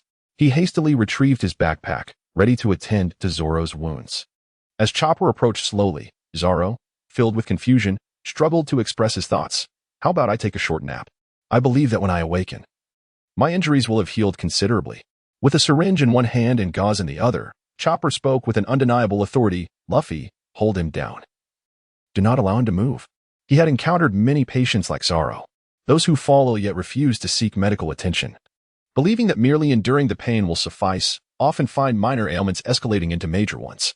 This behavior was something he could not tolerate, and thus, he was determined to ensure Zoro's wounds were treated effectively. As Chopper approached relentlessly, a chilling sensation enveloped Zoro. No, please. You must believe me. Just let me take a nap. He pleaded. Hey, just lie there quietly. Luffy forcefully pinned Zoro to the ground with his hands, allowing Chopper to commence his treatment. In the next moment, Zoro's anguish cries echoed through the air. In the distance, Dashiki and the other Navy soldiers, witnessing this scene, trembled in fear, their eyes reflecting terror as they gazed at Chopper and Luffy, sensing an insidious deed unfolding. Chapter 161. The Untrustworthy Crocodile. Where is everyone? Can't you see me? Someone, please save me. However, Luffy and his companions appeared oblivious to Usopp's cries for help. Meanwhile, the battles between Nami, Vivi, and Miss, as well as Sanji and Mr. 2, gradually came to a close. On the vast battlefield, only two, or rather three, confrontations remained unresolved. Chopper versus Crocodile, Ace versus Smoker, and Usopp versus the Sausage Dog. Nami, considering I crafted the weather stick for you, please lend me a hand, Usopp implored. Upon hearing this, Nami glanced over and noticed him frolicking with a dog. She waved her hand dismissively, saying, Go find someone else. I'm too exhausted. With that, she plopped down onto the sandy ground, unwilling to rise again. Vivi, catching Usopp's gaze, quickly interjected, Don't look at me. I'm not much better off than Nami. In the end, Usopp was left with no choice but to turn to Sanji for assistance. Considering Sanji's preferences, Usopp feigned a softer tone. Sanji-san, could you please help me? As he gazed at Usopp, who was pouting and casting flirtatious glances in his direction, Sanji, who had initially intended to offer assistance, suddenly halted. Without a backward glance, he turned away, too disinterested to even concoct an excuse for his refusal. No, you cannot treat me this way. With despair gripping him as his last glimmer of hope vanished, Usopp cried out pitifully, striving to evoke the sympathy buried within the hearts of his companions. Yet, this time, he was met with utter disregard. Observing the disheveled Straw Hat Pirates, Dashiki and the other Navy personnel exchanged glances, at a loss for words to accurately convey their current emotions. Could these individuals truly be pirates? Is there such a thing as pirates like this? A group of seemingly foolish individuals managed to defeat the subordinates of one of the 7 warlords of the sea. It is worth noting that several among them had bounties exceeding 10 million. Had they not witnessed this with their own eyes, they could scarcely believe that their targets, whom they had sought to capture, possessed such formidable strength. At a certain moment, a soldier in the Navy, suddenly struck by realization, exclaimed, Shouldn't we be thankful that we didn't pursue them earlier? Upon hearing this, many instinctively nodded in agreement, including the station major. However, as soon as he acknowledged this sentiment, The Major became aware that such thoughts were a disgrace to their sense of justice. He promptly reprimanded, "Are you incapable of proper speech? It is those pirates who should be grateful for not encountering us. Otherwise, the Colonel would have apprehended them long ago. Do you understand?" "Understood." Seeing the Major's ire, the Navy soldiers quickly stood at attention, their mouths sealed tight, no longer daring to utter a word. Yet, their gazes betrayed a hint of skepticism. Excluding the combatants, a person and a dog, within this region, there were 2 other battlefields, with 4 individuals present. Among them, 3 were wielders of Logia-type abilities, including their esteemed Colonel. Perhaps due to the overwhelming number of Logia users, the one who truly caught their attention was not Colonel Smoker, nor was it Fire Fist Ace, or even the Warlord Crocodile. Instead, it was the Paramecia-type user, Joya. As Crocodile unleashed a storm of sand and dust attacks, Joya not only adeptly evaded all incoming strikes but also occasionally unleashed razor-sharp sword energy. While these attacks could not harm Crocodile, they steadily drained his stamina, making the eventual outcome of the battle uncertain with the passage of time. "You coward, don't you dare run." As Crocodile witnessed his subordinate's defeat while finding himself unable to counter Joya, he felt a twinge of anxiety and attempted to provoke Joya into direct confrontation. "Do you not feel ashamed saying such things? Come at me without your Logia powers, and I shall show you how easily I can defeat you." Frustrated, Crocodile raised his hand to conjure a massive fist formed from sand. The outcome was predictable. Joya swiftly evaded the strike with a deft movement. Gazing at Joya, who stood 20 meters away, Crocodile forcefully suppressed the simmering fury within him and resolutely abandoned the notion of provoking him with words.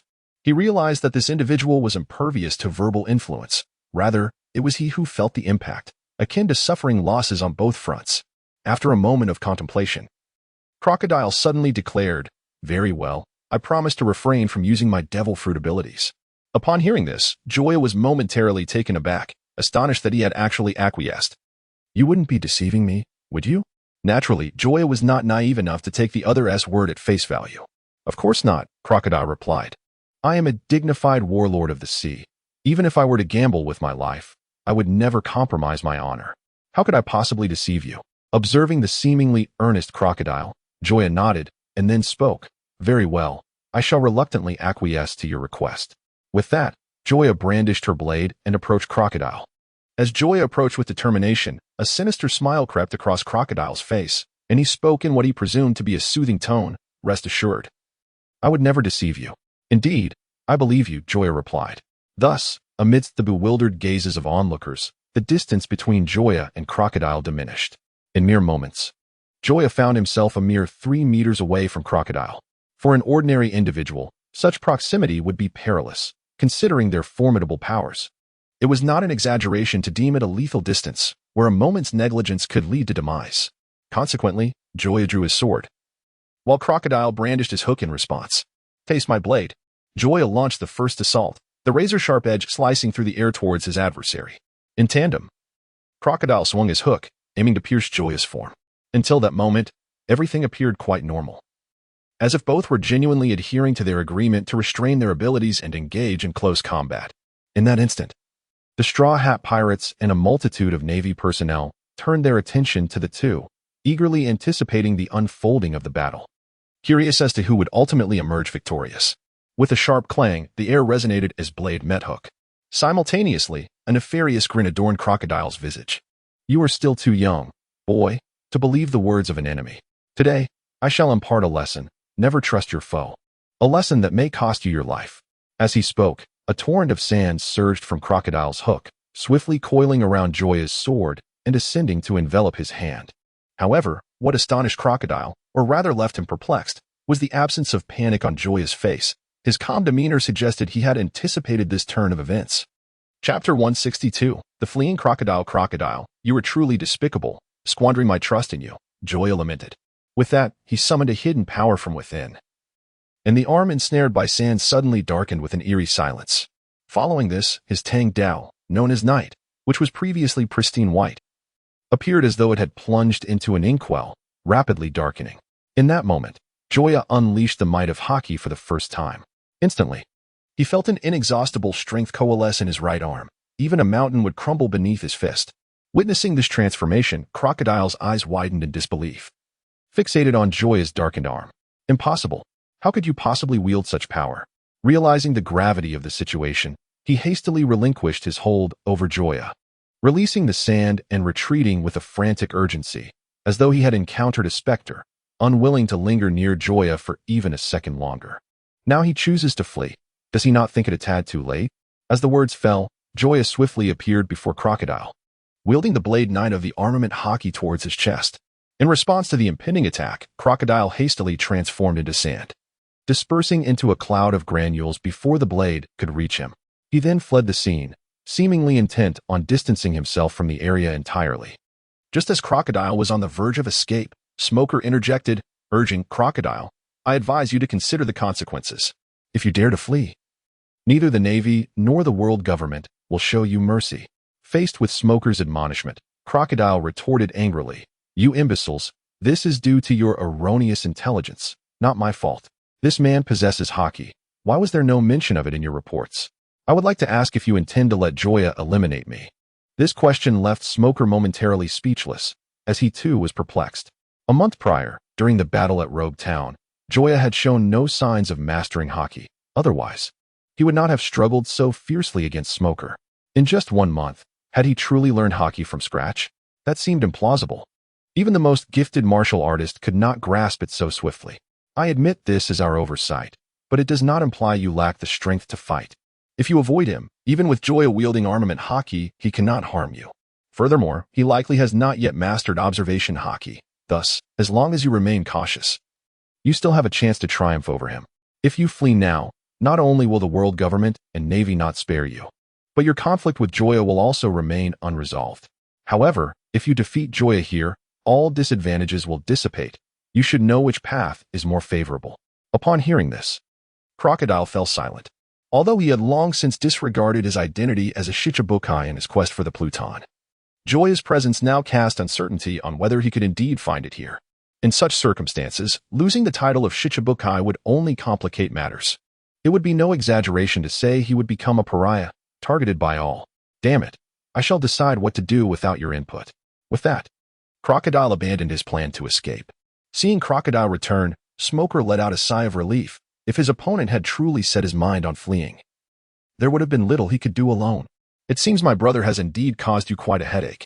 Ace smiled broadly, his gaze towards Joya imbued with both affection and profound curiosity. Although he had noticed significant changes in his younger brother since their first encounter, he had never anticipated such a remarkable transformation. Not only had Joya mastered formidable swordsmanship, but he was also a wielder of extraordinary powers. If that were all, Ace could have accepted it. However, when Joya demonstrated his mastery of haki, he was genuinely astounded. 3 years prior, when he set sail, Joya was merely an ordinary individual. Now, they stood on equal footing, and the vast disparity overwhelmed him, leaving him with the surreal sensation of living within a dream. Simultaneously, he was intensely curious, eager to discover from where Joya had acquired knowledge of haki. To his knowledge, it was improbable that Garp had imparted such teachings. Otherwise, Luffy would surely have been aware. Meanwhile, following a brief respite, Joya faced off against Crocodile once more. "Oh, why aren't you fleeing, you deceitful scoundrel?" In response to Joya's taunt, Crocodile's expression darkened. His teeth clenched as he glared at Joya, leaving one to wonder if Joya had committed some unforgivable act against him. "You bastard, just try to keep your mouth shut." "Congratulations, host, you have received a snack gift pack." Joya raised an eyebrow, surprised by the reappearance of the system reward, his gaze toward Crocodile now taking on an air of seriousness. "Crocodile, you truly possess no sense of shame. To still have the audacity to speak like that is utterly disgraceful." Silence. Prepare to meet your end. Unable to counter Joya's words, Crocodile fell silent, directly summoning his abilities to manipulate vast amounts of sand to assault Joya. Chafe. With a swift turn, Joya evaded the attack while simultaneously closing the distance between himself and Crocodile. Sandstorm. Before Joya could reach him, Crocodile unleashed his powers, merging with the desert. Not only that, but he also commanded the surrounding sands to form razor-sharp sand spikes, aimed directly at Joya. This time, Crocodile resolved to exploit the full extent of his sand fruit powers, engaging in long-range assaults to ensnare Joya. Although Smoker had a point, suggesting that Joya likely had yet to master observation haki, he was unwilling to take further risks. The man before him had already wrought too many astonishing feats. Who could say whether he might suddenly awaken other abilities? Should that happen, no one would come to his aid. The 7 warlords, the king of the underworld, he could forsake them all, but life was singular and precious. He would not be foolish enough to serve the world government. Moonwalk. Faced with the ever-looming threat of sand projectiles, Joya stepped into the air, soaring into the heavens. As he watched Joya ascend into the sky, Crocodile couldn't help but acknowledge the truth of the situation. From the onset of the battle until now, he had witnessed Joya employ techniques such as Saru, Jep, and the elusive iron block, in addition to Robin's mention of the Marine 6 styles. This individual had already mastered 4 of the 6 techniques. Although the remaining 2 had yet to be revealed, to Crocodile, that was of little consequence.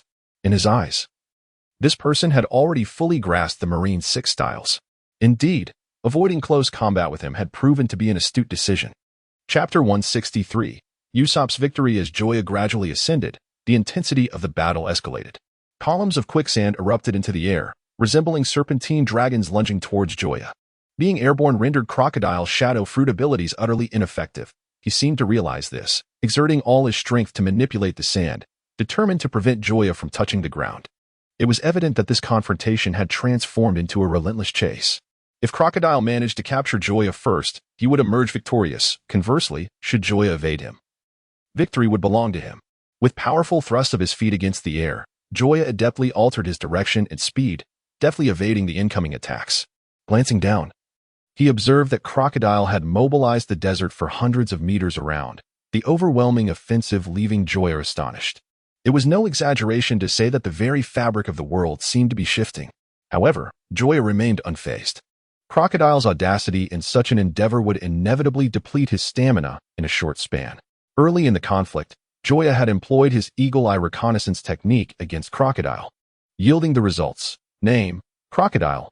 Age: 44. Power level: 1008. Charm level: 13. Personal ability: Logia type Sand Fruit.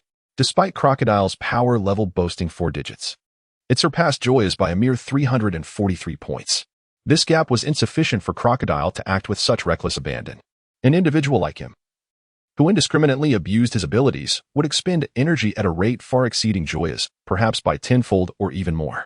He was not a Kiji. He could not afford to disregard these factors. As long as Joya persisted through this interval, Crocodile would ultimately undermine himself. Meanwhile, Smoker, having realized this truth, mentally cursed Crocodile's ancestors repeatedly. This fool, despite being a Logia-type user, could not afford to wield his powers so recklessly. If he were facing an ordinary opponent, such a strategy might suffice with minimal stamina expenditure, but now, against someone of Joya's caliber, such tactics were utterly foolish. Damn pirates, damn 7 warlords. In a fit of anger, Smoker could only lament. Although he yearned to rush in and eliminate Joya, the presence of Ace before him clearly forbade such an action. Despite the seemingly balanced nature of their conflict, he sensed that Ace had not exerted his full strength throughout the engagement. It felt as if Ace were merely toying with him. Reluctantly acknowledging this reality, Smoker found himself at a loss. Throughout their confrontation, Ace remained on the defensive, revealing no vulnerabilities despite the prolonged struggle. The notion that prolonged defense would inevitably lead to defeat seemed to have lost its meaning with him. For they were not of the same caliber. Colonel, I advise you to retreat while you still can. Victory in this battle is beyond your grasp. Tend to your own affairs, mine do not require your concern. Though thoughts of retreat began to surface within him, Smoker was unwilling to abandon the fight so easily. If he failed to apprehend Joya this time, when might the opportunity arise again? More importantly, Joya's rapid advancement was disconcerting. Having mastered the art of hockey in just a month, what surprises would he present upon their next encounter? Thus, despite his lack of faith in Crocodile, a glimmer of hope remained. What if, by some twist of fate, Crocodile emerged victorious? The standoff persisted among the 3 parties involved. Smoker and Ace had, from the onset of their clash, failed to establish a clear victor. Were they to continue in this manner for another 100 years, it would remain unchanged. Meanwhile, the engagement between Joya and Crocodile was far more intense, yet Joya's sole focus was evasion, rendering Crocodile powerless against him. As for Usopp and the Dachshund, both were panting heavily, greedily inhaling the air around them. Help me. You lot seem so free. Why not come over and lend a hand? The Dachshund whimpered weakly. However, in an unfortunate turn of events, a baseball tumbled from its mouth and landed at its feet. Woof. With a resounding bang, the Dachshund inadvertently propelled itself into the air. After a brief moment of bewilderment, Usopp, hands on his hips, threw his head back and proclaimed, "Ha ha ha. Did you see that? The enemy was utterly frightened away by my imposing presence. I am truly remarkable," observing Usopp, who seemed utterly self-satisfied and eager to stand shoulder to shoulder with the sun. Luffy and the others yearned to summon that sausage dog to prolong the duel for another half an hour. It was not that they wished for Usopp's defeat, but rather that his current demeanor was exceedingly insufferable. At that moment, as Usopp closed his eyes and howled towards the heavens, he sensed an abrupt dimming of the light. Instinctively opening his eyes, he was met with the sight of a vast cloud of sand plummeting toward him. Help! In an instant, Usopp's true nature was revealed. However, before he could flee the spot, the sand swiftly engulfed him. Gazing at the mound of sand, Sanji inexplicably procured a wooden plank from somewhere and inscribed the words Usopp's grave upon it, subsequently placing it before the sand pile. Usopp, deceased. A few minutes later, Usopp, having struggled his way out of the sand, looked in disbelief at the tombstone Sanji had fashioned for him. With a swift motion, he toppled it over and scrutinized the sky for Joya, as well as the concealed crocodile amidst the swirling sands. Who was it that ambushed me just now? After all my efforts to present myself splendidly, one of you two ruined it. Do you not realize that obstructing someone's grandeur is akin to seeking their demise? It is profoundly unethical. Despite Usopp's thorough observations, he could find no evidence whatsoever. Thus, yet another mystery was added to the annals of the pirate world. The question remains, who buried Usopp in the sand? At a certain moment, Joya, standing 50 meters in the air, faintly sensed a slight decrease in Crocodile's attack frequency. Consequently, he ascended another 5 meters, increasing the difficulty for Crocodile. After 7 or 8 minutes, what had previously been a mere suspicion became unmistakably clear. Crocodile was struggling. His rate of assault had nearly halved. Previously, he had to invest his every effort to evade attacks, fearing that a moment's negligence might lead to catastrophe. However, now he found himself able to observe the pattern of Crocodile's strikes, evading them with remarkable ease. Realizing this, Joya concluded that Crocodile was faltering. This man must be on the verge of exhaustion. Quietly tightening his grip on the blade Nightfall, he assessed Crocodile's position, ever ready to counterattack. Chapter 164. The appearance of CP0. Meanwhile, several kilometers away, behind a stone, a man clad in a white suit silently observed everyone on the battlefield. His gaze lingering longest on Joya. The trio, armed with haki, swordsmen capable of cleaving steel, and members of the fur tribe. Such intelligence made the journey worthwhile. After all these years, Spandam had finally accomplished something of significance. Even as he spoke, the man's gaze remained fixated on Joya's form, revealing not only curiosity, but an undercurrent of murderous intent.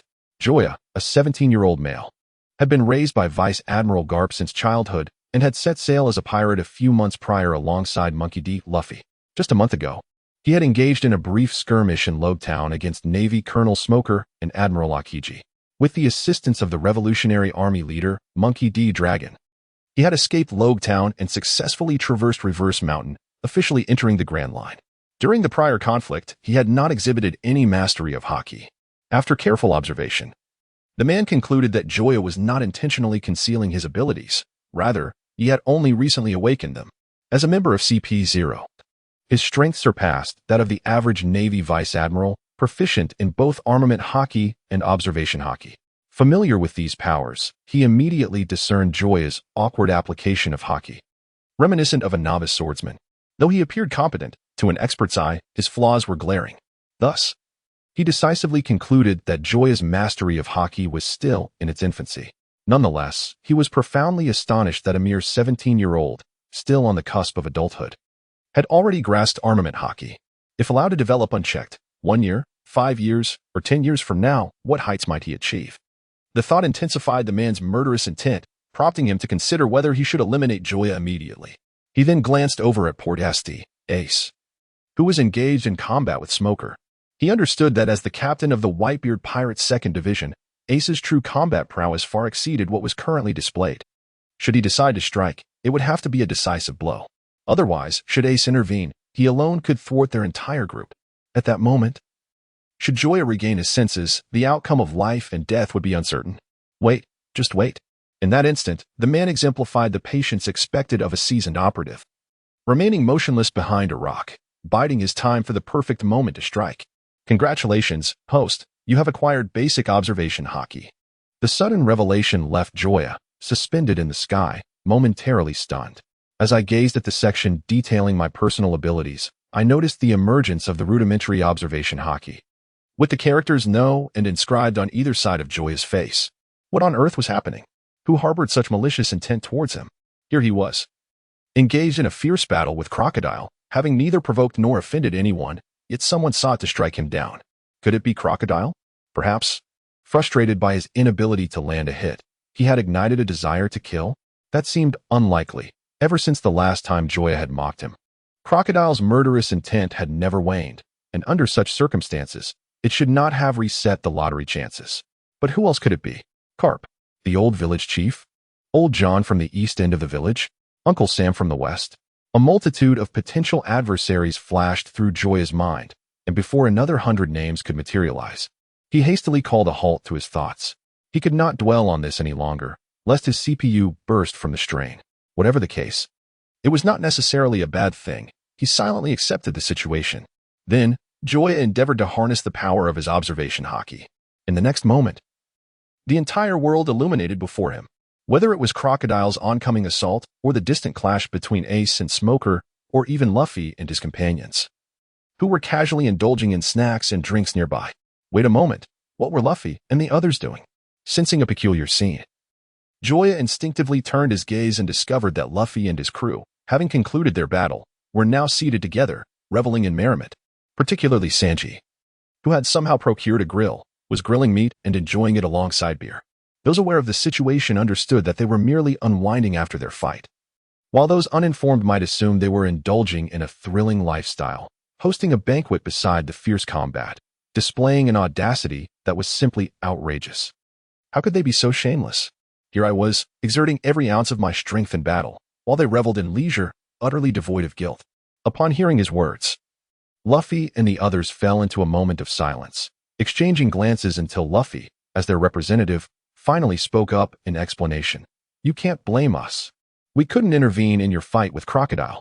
Since we had nothing else to do, we decided to fill our bellies first. Who knows what might happen next? He shrugged his shoulders, a look of helplessness crossing his face.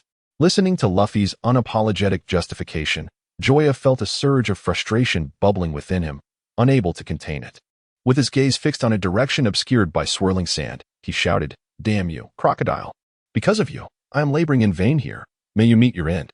To avoid revealing his position, despite being consumed by an overwhelming rage that made him wish to curse the lineage of Crocodile, Joya resolutely held his silence.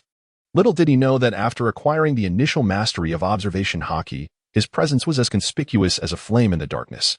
At a certain moment, while evading attacks, Joya discreetly adjusted his position, striving to minimize the distance between himself and Crocodile. Once fully prepared, Joya suddenly drew his sword against the approaching Sandron. Crescent Moon Slash. A crescent-shaped blade of energy swiftly took form, slicing through Sandron with an unrelenting sharpness, aimed directly at a specific point amidst the swirling sands. This is not good. As the swiftly approaching sword energy surged forth, Crocodile had no time to ponder whether it was accidental or intentional. He immediately transformed his body into sand, evading the onslaught of the blade. Simultaneously, Joya descended from the skies along the path carved by the sword energy, heading directly towards Crocodile. The battle had reached its climax, and it was time to bring it to a close. Damn it, how did you know I was here?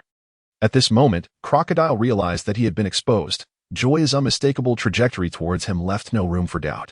If he remained oblivious to the underlying issue, he might as well cease to exist. Yet, he could not fathom how he had been revealed. The area within 100 meters was entirely under his control, cloaked in sand, and he had never unveiled his true form. How could he still be discovered? Of course, he had considered the existence of observation haki, but he was reluctant to accept it. Joya's awakening of armament haki had nearly terrified him into submission. If he were to awaken observation haki as well, the necessity for this confrontation would be rendered moot. Embrace your demise. In mere moments, Joya had closed the distance to within 3 meters above Crocodile. His blade enveloped in armament haki, aimed directly at him. Sand escape. Crocodile dodged once more, his form transforming into flowing sand as he darted into the distance. There is no escape. Joya pursued with his blade in hand. Ahead, Crocodile's heart sank as he altered his escape route multiple times, in a bid to conceal his position. He had refrained from laying obstacles behind him, Yet Joya followed him relentlessly like a shadow, no matter how many turns he took. The implications were clear. Joya possessed complete mastery over observation haki, and the timing of his awakening was now irrelevant. His sole desire was to flee from this place. The battle had become untenable. Joya's abilities consistently surpassed Crocodile's expectations, and if the conflict persisted, he feared that Joya might even awaken Conqueror's haki. Do not ask why. It is simply because he is Joya. Even if this decision led to the world government revoking his title as a warlord, he resolved not to continue the fight. Let it be. I refuse to play any longer. Joya, do not force my hand. I concede this battle. I promise you that I will never strike against you or anyone associated with you again. Besides, we have no grievances to settle if you seek vengeance. Take it up with the world government. Listening to Crocodile's words, all present were momentarily struck dumb. He was one of the 7 warlords of the sea, a formidable natural-type devil fruit user, seemingly immune to all physical harm. Yet here he was, being relentlessly pursued and even appealing for peace from Joya. Such a turn of events was unthinkable prior to the battle. Although they were aware that Joya had previously triumphed over Smoker, another natural-type user. Smoker was merely a Navy colonel. Even a slightly more formidable colonel could not be compared to a warlord. Initially, their impression of the battle's outcome was that it would end inconclusively, with neither side able to best the other, leading to their mutual withdrawal. Instead, Joya emerged victorious, now vigorously chasing Crocodile with an almost reckless ferocity. What? Attempting to flee without leaving a trace? He even dared to speak of not targeting me or those related to me. If he had the guts, he should confront them. Garp, Dragon, Ace, pick one. Did he truly believe I feared him? If he had the courage, he should stop and engage me in a battle of 300 rounds. And we would see who would triumph. Despite being scolded by Joya with unrestrained fervor, Crocodile fled without a glance back. At this moment, he had cast aside all restraint, seeking only to distance himself from Joya. Congratulations, host, you have obtained an enhanced version of the banana peel. Raising an eyebrow, Joya was taken aback by the sight of the resplendent golden banana peel within her storage ring. An enhanced banana peel? What kind of item is this? And how potent could it be? Simultaneously, an explanation about the item surfaced in Joya's mind. The enhanced banana peel defies terrain and enemy conditions, ensuring a hit upon being thrown, with effects limited to 3 uses. Such formidable power. After reading the introduction, I found myself somewhat bewildered. I never anticipated that such a seemingly inconsequential banana peel could possess such remarkable effects. Observing Crocodile, who was frantically fleeing ahead, Joya resolved to take a chance. Crocodile, do you believe I possess a technique that can make you halt immediately? I shall not converse with fools. Upon hearing Crocodile's words, Joya raised an eyebrow. The old man certainly had guts, daring to insult him at such a juncture. He truly did not know his own limits.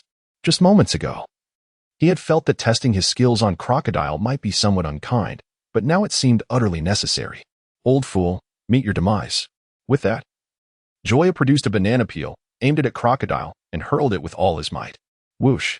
Due to excessive force and a slight miscalculation in direction, the banana peel traced an imperfect parabolic arc through the air before landing 10 meters away from Crocodile's side. Ha ha ha, banana peel. Is this what you claim can make me stop instantly? Do not jest with me. Why not employ some common sense? Faced with Crocodile's mockery, Joya found himself momentarily at a loss for a retort, his cheeks burning with embarrassment, wishing he could vanish into the ground. In his mind, he cursed the system repeatedly, thinking, is this it? This is what you call an enhanced version? It lacks even an automatic navigation system, and yet dares to boast about ignoring terrain for guaranteed hits.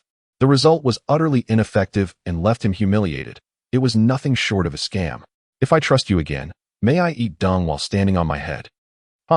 Host, remember your words. In an unexpected turn, the typically silent system offered a response this time. However, the utterance sent a chill down Joya's spine, as if foreboding something ominous. Meanwhile, the fallen enhanced banana peel, as if propelled by high-octane fuel, sped toward the hidden Crocodile within the sand. So swift was its trajectory that not even Crocodile, nor Joya, who had an inkling, noticed it. In the next moment, the enhanced banana peel successfully reached Crocodile's front. As he obliviously advanced, Crocodile inadvertently stepped onto the banana peel. Consequently, propelled by some mysterious force, Crocodile felt his footing slip, and he was flung from the sand, reverting to his human form. What the hell is going on? Before he could finish his sentence, Crocodile found his breath stifled, as a strong hand gripped his throat tightly. As he gazed at the imminent threat of Crocodile, Joya spat out a few words through clenched teeth. I refuse to accept this. What trickery have you employed? If you possess any skill, then release me for a rematch. He picked up a discarded enhanced banana peel and with a cold smirk declared, what does it matter what tricks I have? Winning is all that counts, and do you truly believe I would trust your words? You deceitful rogue with no sense of honor. Simultaneously, a voice echoed within the depths of Joya's mind. Host, how do you find my enhanced banana peel? Is it effective? What was it that someone just mentioned about eating rice cakes upside down? Must he also emulate Crocodile before him, preparing to become an unprincipled swindler? Feeling the system's pressure, Joya broke into a cold sweat, and in a moment of inspiration, he hastily replied, when I mentioned rice cakes, I meant glutinous rice cakes. Eating them upside down. Is that acceptable? Chapter 166. The ambush, huh? You are merely deceiving yourself, the system remarked before vanishing once more. With the system no longer fixated on the rice cakes, Joya exhaled in relief while tightening his fists, launching a furious assault upon Crocodile's face. Simultaneously, he exclaimed, you scoundrel. Because of you, I let you escape. And now you're not even running away? At this moment, Crocodile, dazed and reeling from the blows, felt a profound sense of despair within. How had he encountered such an unreliable adversary? Fighting required not only fists, but also words. It is no exaggeration to say the physical pain he endured was far less than the mental anguish he felt, were it not for his lingering attachment to this world. He might have resorted to self-destruction. Even in death, he refused to suffer such torment. Refusing to respond, are we? Then prepare to meet your end. With that, Joya raised his blade in a menacing gesture. Wait. Though extremely reluctant to engage with Joya, the threat of death compelled Crocodile to concede. We are enemies. And I cannot best you. Thus, I must flee. Would you not agree? Upon hearing this, Joya nodded with satisfaction, particularly pleased by Crocodile's admission of inferiority. Although Crocodile paled in comparison to the formidable creatures of the New World, he was still one of the 7 warlords of the sea. For him to concede defeat was a matter of great pride. Intrigued, Joya continued, now, do elaborate on where you find yourself lacking compared to me. If your explanation is satisfactory, I may consider releasing you. Congratulations, host, you have received a case of AD calcium milk. With a raised eyebrow, Joya regarded Crocodile with keen interest, surprised that he still harbored murderous intent at such a moment. One could say that he truly deserved his reputation for having once challenged Whitebeard. He still possessed a modicum of courage. Little did he know, anyone else in his position, barring Usopp, would undoubtedly feel a surge of hostility. This was hardly fair. He had already conceded defeat, yet was compelled to articulate where he fell short. Would it not be more merciful to grant him a swift end? As the saying goes, a warrior may be slain, but must not be humiliated. How could he continue to navigate the treacherous waters of piracy thereafter? Observing Crocodile's flushed visage, which betrayed his unwillingness to elucidate his shortcomings, Joya sighed softly, then you might as well perish. With that, he thrust his blade toward Crocodile's flank. At that moment, a CP0 agent, concealed behind a colossal boulder 1,000 meters away, sprang into action. In a flash, he executed a series of rapid footfalls, propelling himself like a bullet, shattering the sound barrier at 3 times the speed of sound, and appeared directly above Joya. You dare. Ace, sensing the shift in the atmosphere, widened his eyes in fury, forcing Smoker back with a fiery punch, before transforming into a blazing inferno and hurtling toward Joya at breakneck speed. Yet, the CP0 agent had acted first.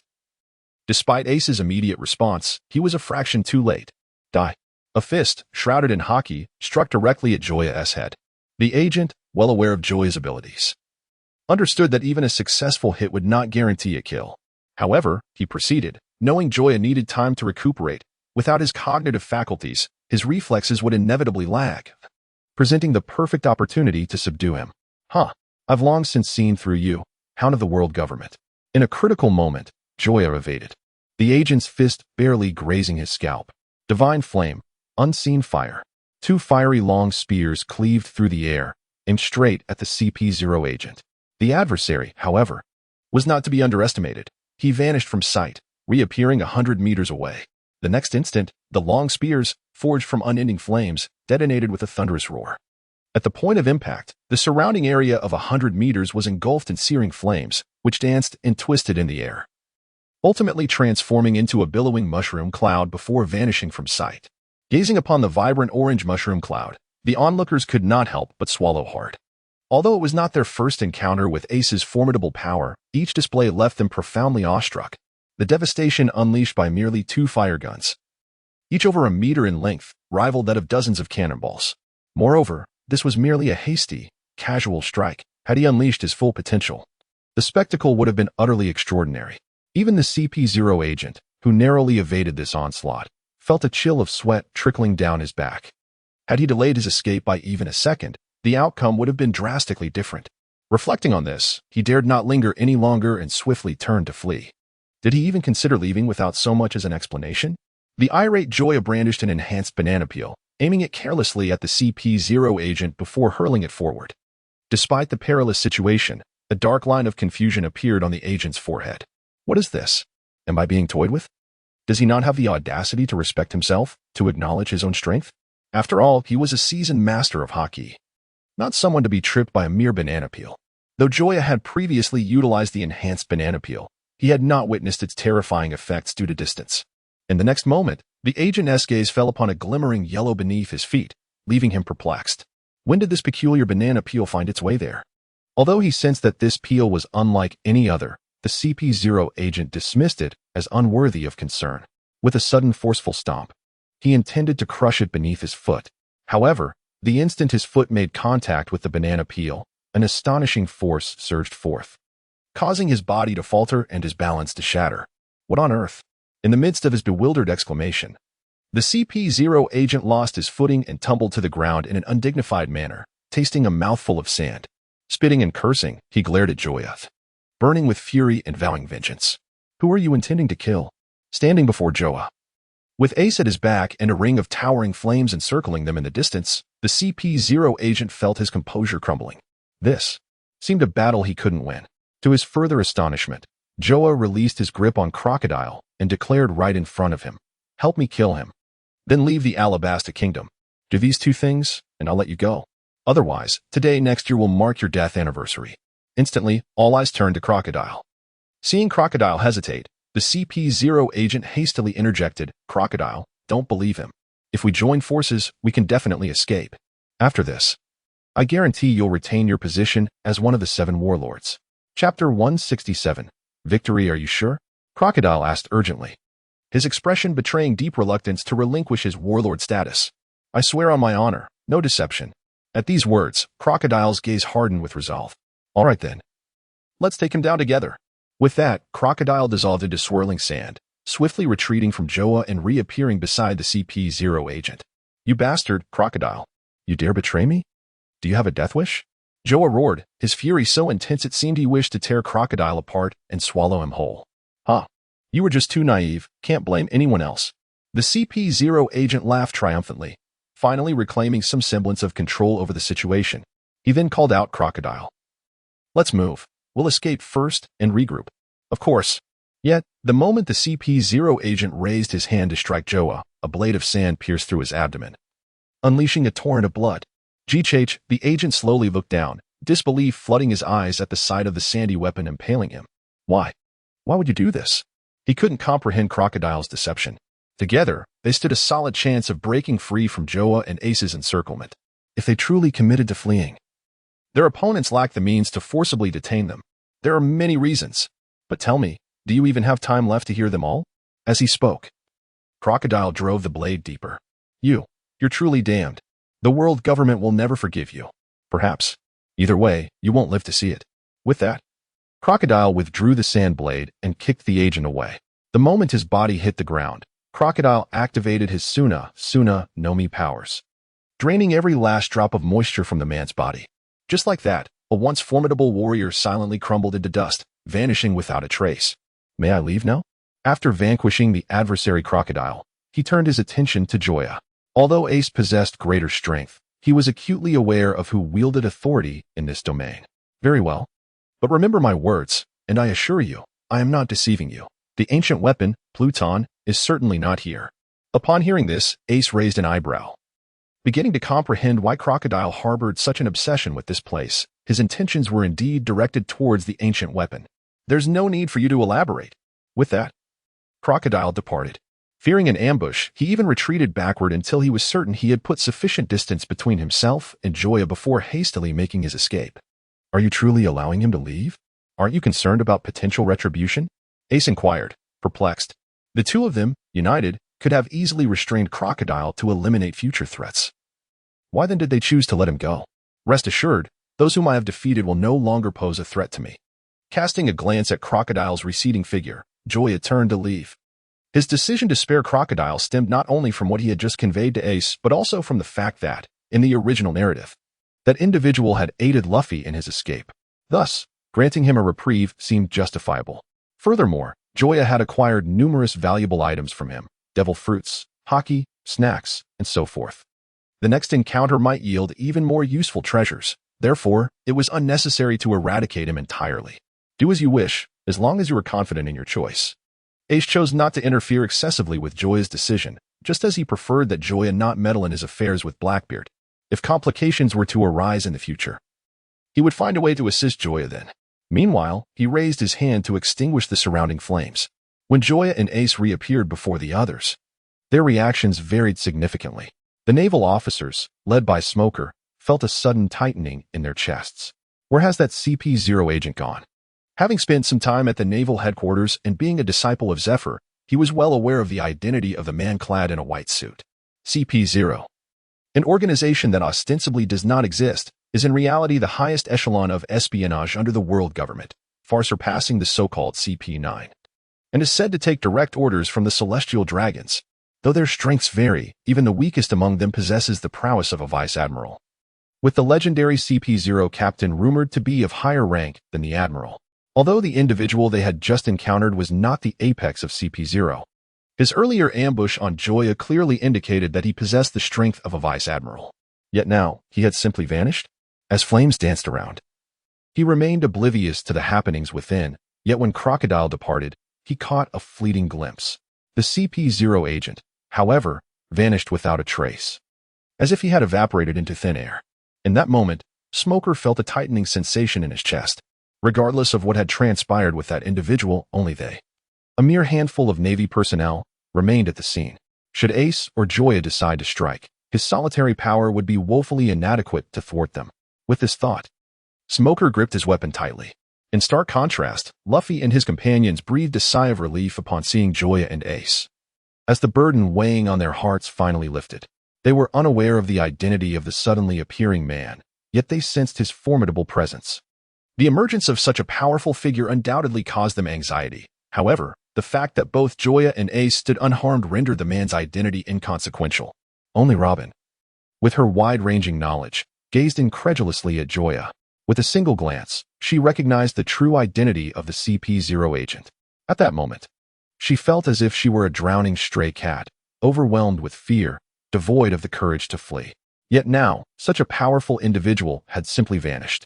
Although she had not witnessed the death of CP0, the mere presence of Joya and Ace, unscathed, spoke volumes. Her eyes sparkled with a peculiar light as she looked at Joya. This man was extraordinarily strong. Not only had he defeated Crocodile in direct combat, but he had also slain the CP0 agent. Though Ace stood nearby, he had long been overshadowed in her thoughts. Her focus rested solely on Joya. Simultaneously, her mind began to devise plans for the future. No matter the circumstances, she must survive, for her life was no longer her own.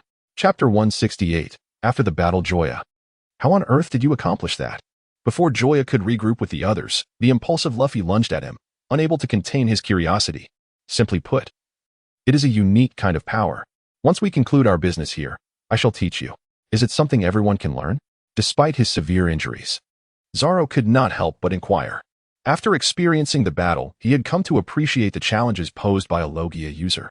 This was merely the beginning of their journey in the Grand Line. They would undoubtedly encounter more challenges in the future. For that reason, if possible, he wished to master such a power. Of course, this ability is unrelated to devil fruits. Anyone can learn it. All right, I will definitely be the first to master it. Usopp, still riding high on his earlier bravado, proclaimed confidently. I wonder where your confidence stems from, Sanji taunted in response. Confidence? What confidence? A sudden, unfamiliar voice startled everyone, prompting them to glance towards the approaching Robin. Miss Sunday, what brings you here? Crocodile has already fled. Do you still intend to serve him? Vivi fixed her wary gaze upon her, resembling a cat whose fur had been ruffled. Indeed, you should leave at once. We do not welcome you. Nami stepped forward, intercepting Robin. However, after assessing their respective strengths, Nami felt a lingering sense of vulnerability alongside Vivi. Thus, she turned her attention to the little fairy perched on Joya's shoulder, conveying a look that urged her to come forth. Despite feeling genuinely fatigued, the fairy, mindful of her alliance with Nami, stepped up, transforming into human form to join Nami and Vivi in blocking Robin's path. Meow? Observing the three young women blocking his path, Robin offered a slight smile and said, "My dear girls, there is no need for such anxiety. I come not to engage in combat, but to fulfill an appointment." With that, his gaze transcended them, seeking out Joya amidst the crowd. In the next moment, Vivi, Nami, and the little fairy immediately turned, fixing Joya with a murderous glare, though not a word was spoken. The sharpness of their stares conveyed volumes. "Congratulations, host, you have acquired the skill 18 touches.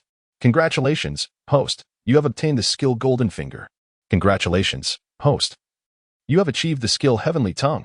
Gazing at the three newly added restrictive skills in the personal abilities section, and with vivid imagery of skill details swirling in his mind, Joya felt utterly disheartened. It was one thing for Nami and the little fairy to be involved, but why was Vivi joining in the fray? Moreover, as a promising young man, why was he consistently drawing these peculiar skills? System, come forth. I demand an explanation. Have you rigged the draws? How else could it be that all 3 times yielded such results? I, Joya, am not one to accept this. Are you certain? Then I shall revoke them. Seeing the system's earnestness, Joya hastily backtracked, or rather, elucidated, "Very well, I shall forgive you this time. Since the draws have already been made, I shall make do with what I have. After all, one must accommodate others." With a cold chuckle, the system once again faded into the shadows. Under the nearly predatory gazes of Nami and the others, Joya steeled himself and said, Grant me 10 minutes. I need to provide an explanation. The situation is as follows. Subsequently, Joya succinctly recounted the agreement made with Robin.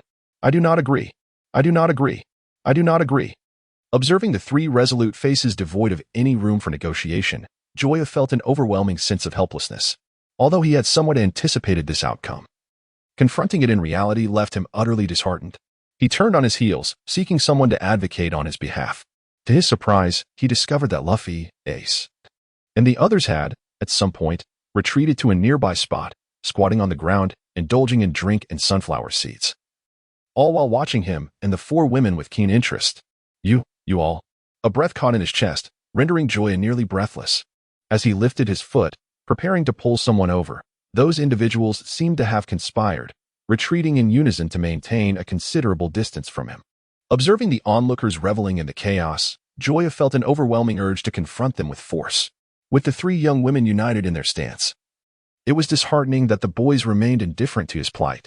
Nevertheless, whether it was Luffy, Zoro, Sanji, or Usopp and Chopper, they all maintained a respectful distance. The reason was abundantly clear.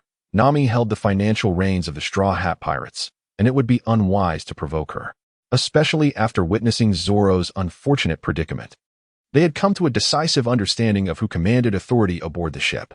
As for Ace, he was merely a guest and felt it inappropriate to voice opinions regarding the induction of new crew members. Realizing that no one was inclined to assist him, Joya steeled himself and declared, "Allow me to explain. My invitation to Robin was for the benefit of us all. During our forthcoming voyage, we are bound to encounter the poneglyphs, and to reach the ultimate destination of Raftel, we must decipher the 4 red poneglyphs. Without someone aboard capable of interpreting these historical texts, our aspirations of reaching the final destination and Luffy's dream of becoming the Pirate King would remain unattainable. The number of individuals who can comprehend these texts is scarce, and fortuitously, Robin possesses that skill, hence my invitation for her to join us." Upon hearing this, Luffy, disregarding the imminent danger, rose to his feet and exclaimed, "I believe she should come aboard." However, before he could finish his thought, Nami swiftly picked up a stone and hurled it with all her might. With a resounding thud, Luffy collapsed backwards. Luffy was defeated. As they beheld the unconscious Luffy, the others swallowed hard, instinctively retracting their necks, no longer daring to utter a sound. Meanwhile, Nami elaborated further.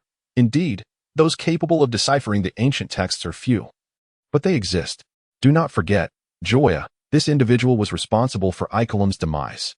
At this, Vivi's expression darkened with sorrow, her fists clenched tightly, her teeth biting down on her lower lip. Faced with this issue, Joya found himself at a loss for words. This was a hurdle Robin could not circumvent. Although he was not well acquainted with Icolum, the latter was of great significance to Vivi. The fact that he had been slain was a bitter pill for her to swallow. To be candid, Vivi's restraint in not seeking vengeance at this moment was already a considerable concession. I have something to say regarding this matter, Robin interjected suddenly, breaking her silence. Icolum is not dead. In fact, his survival can be attributed to me. What? What do you mean? Icolum is alive. Vivi trembled, her demeanor resembling that of a drowning individual grasping desperately at a final lifeline, placing all her hopes upon Robin. Really? I surmise that he should have already returned to the palace by now. Chapter 169. Robin boards the ship in an instant. Vivi fell into silence. Although Robin had not presented any evidence, it was improbable that she would deceive herself. Crocodile had been repelled by Joya, and they were on the verge of reaching the palace, where the truth would soon reveal itself. If she were to lie at this juncture, it would only incite the displeasure of Joya, Luffy, and the others. A woman as astute as she was unlikely to engage in such self-sabotaging folly. Noticing Vivi's hesitation, Nami felt a rising urgency, increasingly averse to the idea of allowing this woman aboard. During their initial encounter, she had exchanged glances with Joya.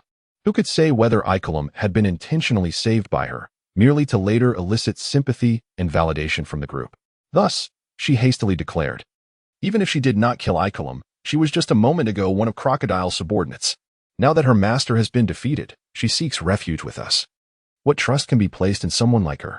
Allow her on board, and I shall be unable to sleep soundly. Upon hearing this, the group fell into a brief silence. Undeniably, Nami made a valid point, despite their open-mindedness. They found it difficult to readily accept a woman who had recently been part of the opposing faction. Even Joya was left unsure of how to respond. At that moment, Robin withdrew a heavy bag from her pocket. By the way, I happen to have a bag of gems that I am uncertain how to dispose of. If no one desires them, I shall have no choice but to discard them. However, despite her words, Robin casually tossed the bag into Nami's hands. Feeling the weight in her palms, Nami's mind urged her not to look, yet her hands disobeyed, trembling as they opened the bag.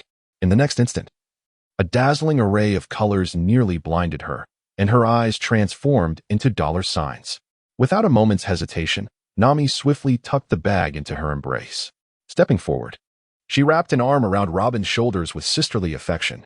Robin, my dear, she declared warmly, between us, what's mine is yours. From now on, my ship is your ship, and anyone who dares object will have to answer to me. Gazing at Nami, whose mood shifted more swiftly than the turning of a page, even the worldly wise ace could not suppress a gulp, casting a sympathetic glance at his brother, Joya. How audacious of him to bring such a woman into their home. Did he not fear the day she might bind him and deliver him to the Navy for a bounty? Unbeknownst to Ace, Joya remained oblivious to his gaze, equally bewildered by Nami's antics. Though aware of her love for wealth, he had always believed she adhered to certain principles.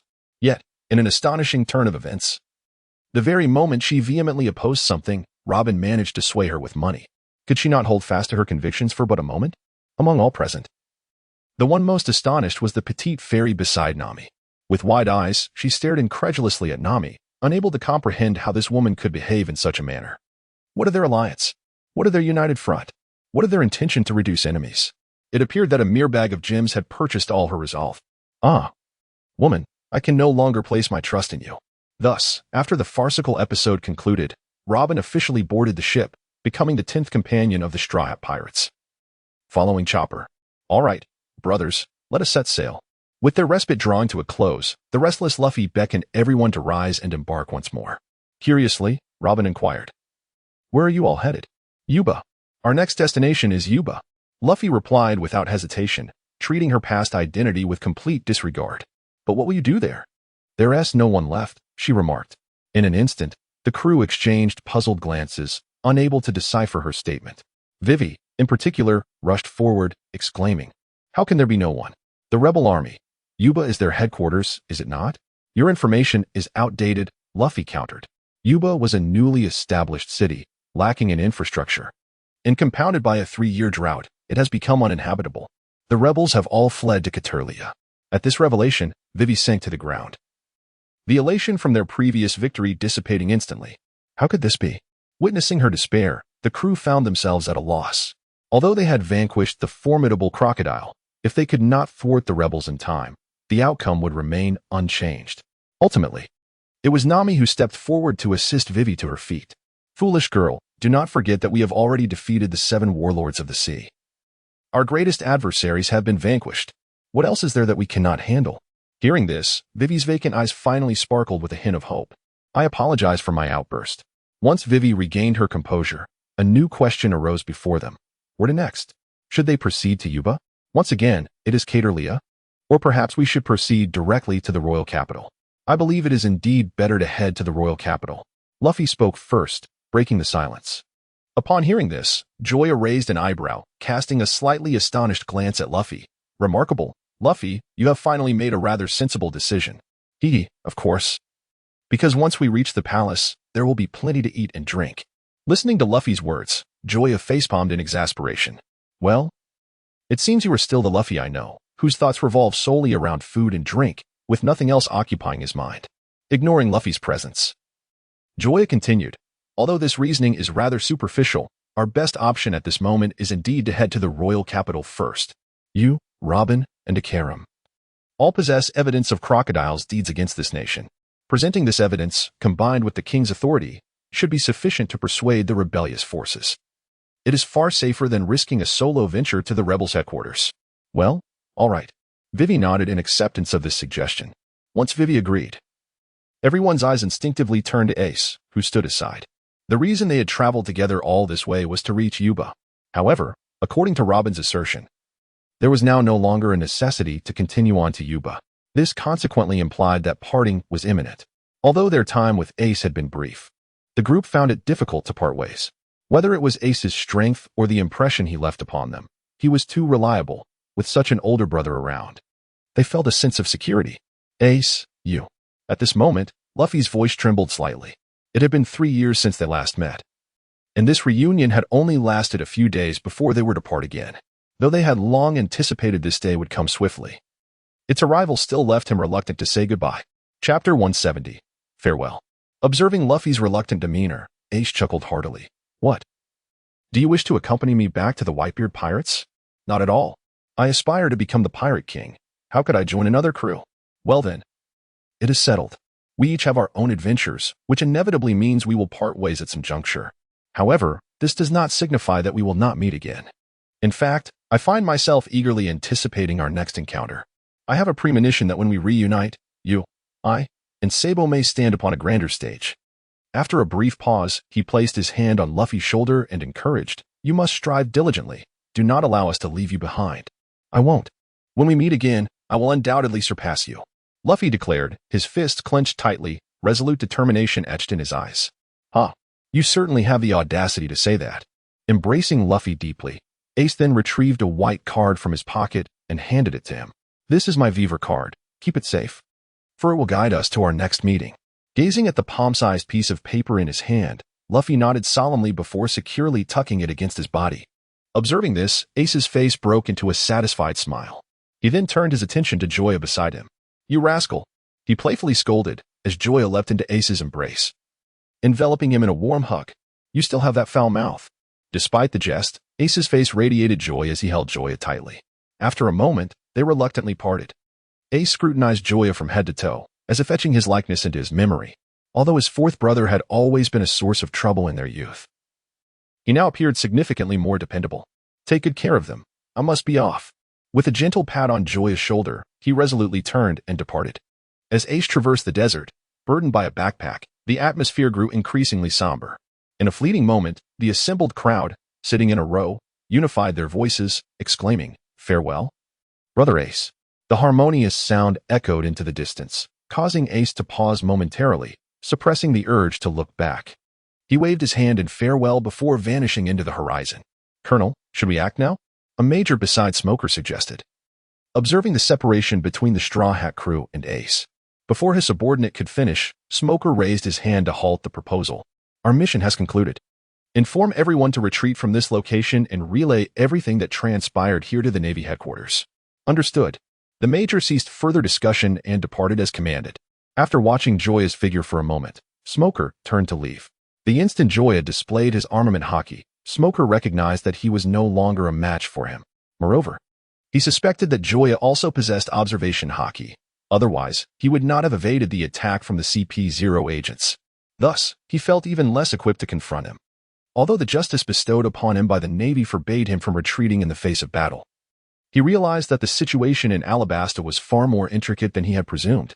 Furthermore, he found it absurd to compel his soldiers to make futile sacrifices.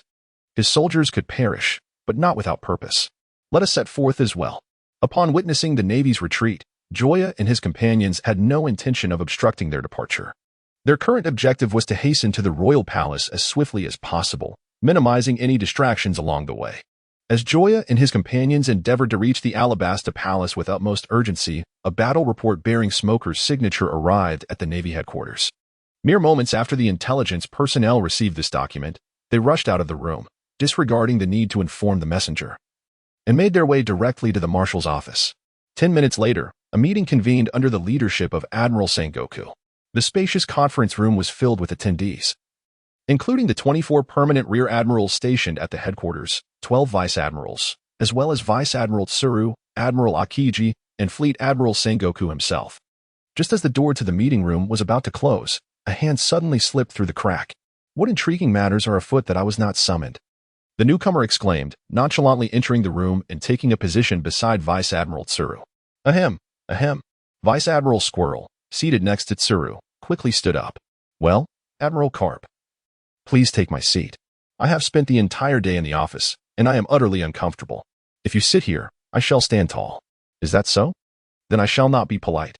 With that declaration, Garp unceremoniously plopped down into the seat that Squirrel had just warmed, and even scooted the chair closer to Vice Admiral Tsuru.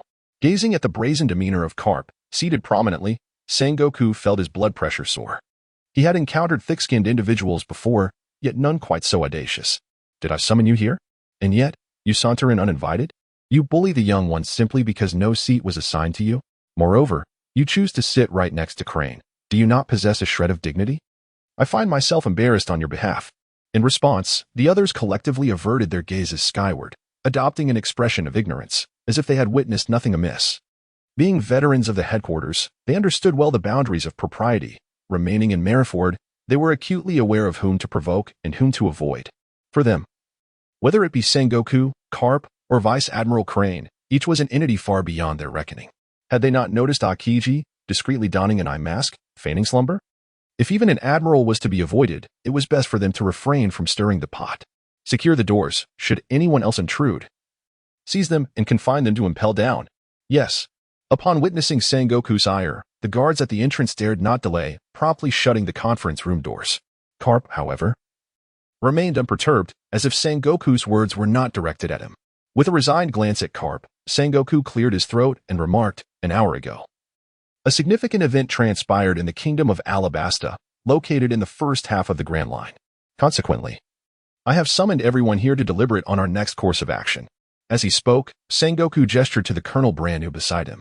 Observing this, Brannu swiftly distributed a stack of prepared documents to each attendee. "Please take a moment to review these. Afterward, I would like to hear your thoughts." Upon concluding, Sengoku sipped his health tea and rubbed his temples. The situation in Alabasta weighed heavily on him, leaving him at a loss for how to proceed. Yet, deep within, a singular, fervent desire simmered. He longed to hang Garp up and deliver a sound thrashing. Chapter 171. The Naval Conference in a mere few days. The reverberations from the events in Rogue Town have yet to dissipate, and now, a new incident has erupted in Alabasta. The magnitude and impact of this occurrence surpass anything witnessed previously, and if not handled with care, it could lead to dire consequences. Meanwhile, as the assembled individuals perused the details, the expressions of the renowned commanders were nothing short of remarkable, their gazes frequently darting towards Vice Admiral Garp.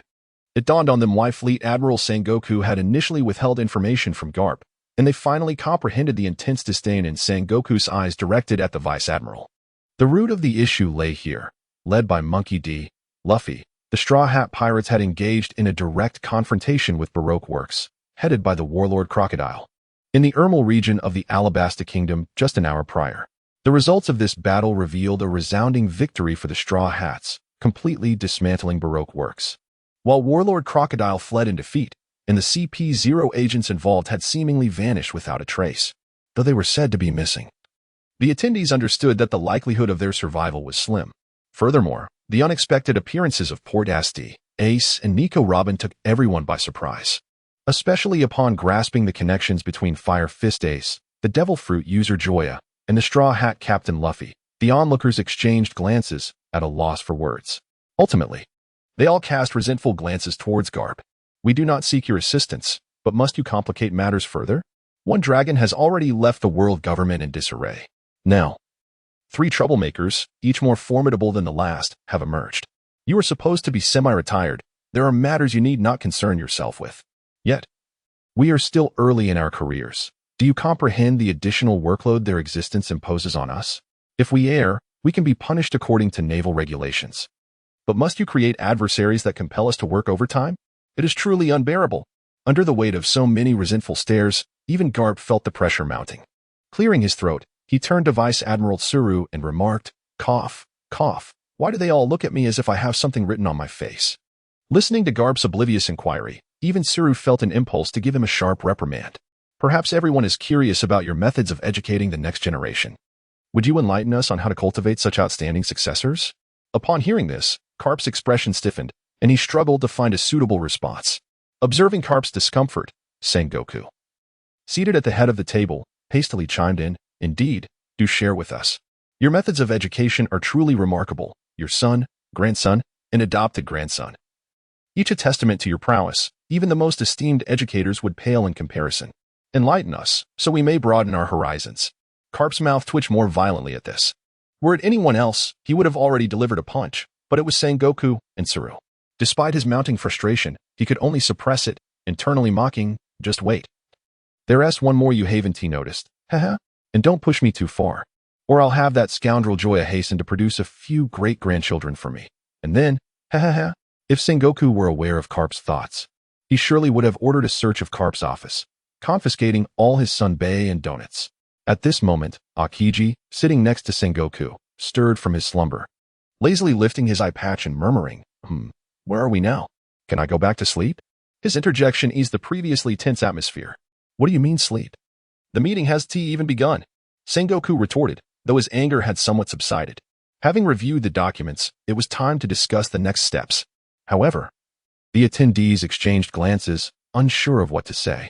Just as the atmosphere threatened to stagnate, Aokiji spoke up. "Let us first discuss the issue of Crocodile." Smoker's report suggested seizing the opportunity to revoke his warlord title, citing his apparent involvement in the rebellion of the Alabasta kingdom and his seeming collusion with the demon Joya. Although Ace had concealed their agreement with a wall of flames during the battle's climax, the CP0 agents were dead, and Crocodile, who had been at Joya's mercy, miraculously survived. No one could believe there wasn't some hidden agenda at play.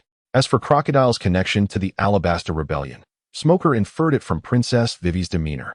If there were no underlying issues, Vivi would have no reason to associate with the Straw Hats.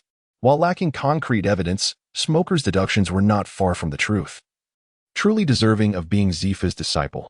To be honest, I find myself in agreement with Smoker's proposal. After expressing his opinion, Aokiji gauged the reactions of others before continuing. The world government initially established the warlord system due to the overwhelming number of pirates, making it difficult for the Navy to maintain control. However, times have changed, and the current situation is vastly different from that of the past. In the expanse of the Four Seas in the initial segment of the Grand Line, we have established a sufficient number of bases and divisions with an ample number of combat personnel. Aside from the New World, we possess the strength to contend with challenges elsewhere. The Shichibukai system will inevitably be abolished. Thus, it would be prudent to seize this opportunity to take action against Crocodile and gauge the reactions from various factions. A momentary silence enveloped the conference room, as everyone contemplated Aokiji's earlier remarks. The overwhelming majority present were opposed to the Shichibukai system. Acknowledging the legal rights of pirates constitutes an affront and a violation of justice. However, the world government had resolutely pursued this course of action, leaving them with no recourse. At present, as Aokiji noted, their power and influence have vastly outstripped what they once were. Although the revocation of Crocodile's status as a Shichibukai may incite a degree of turmoil, they are nonetheless willing to take the risk, even if it complicates their responsibilities. I find Aokiji's assertions to be quite reasonable. After Aokiji concluded his remarks, the standing figure of the Weasel was the first to express support. Brief introduction. As the supreme wielder of the grandest and most perilous system, I, Joya, am invincible in matters of self-destruction. Nami. All the spoils from this endeavor belong to me. Doflamingo, remove your sunglasses so I can see your eyes. Uncle Dragon. Have you truly considered imprinting a slipper mark on your other cheek as well? Garp. Do not presume that I would hesitate to reveal that photograph of you hidden beneath the pillow featuring Vice Admiral Crane. Ding. Acquired the Simplified Saiyan physiology. Obtained an enhanced version of the replicated devil fruit, and acquired the Super Dragon Claw technique.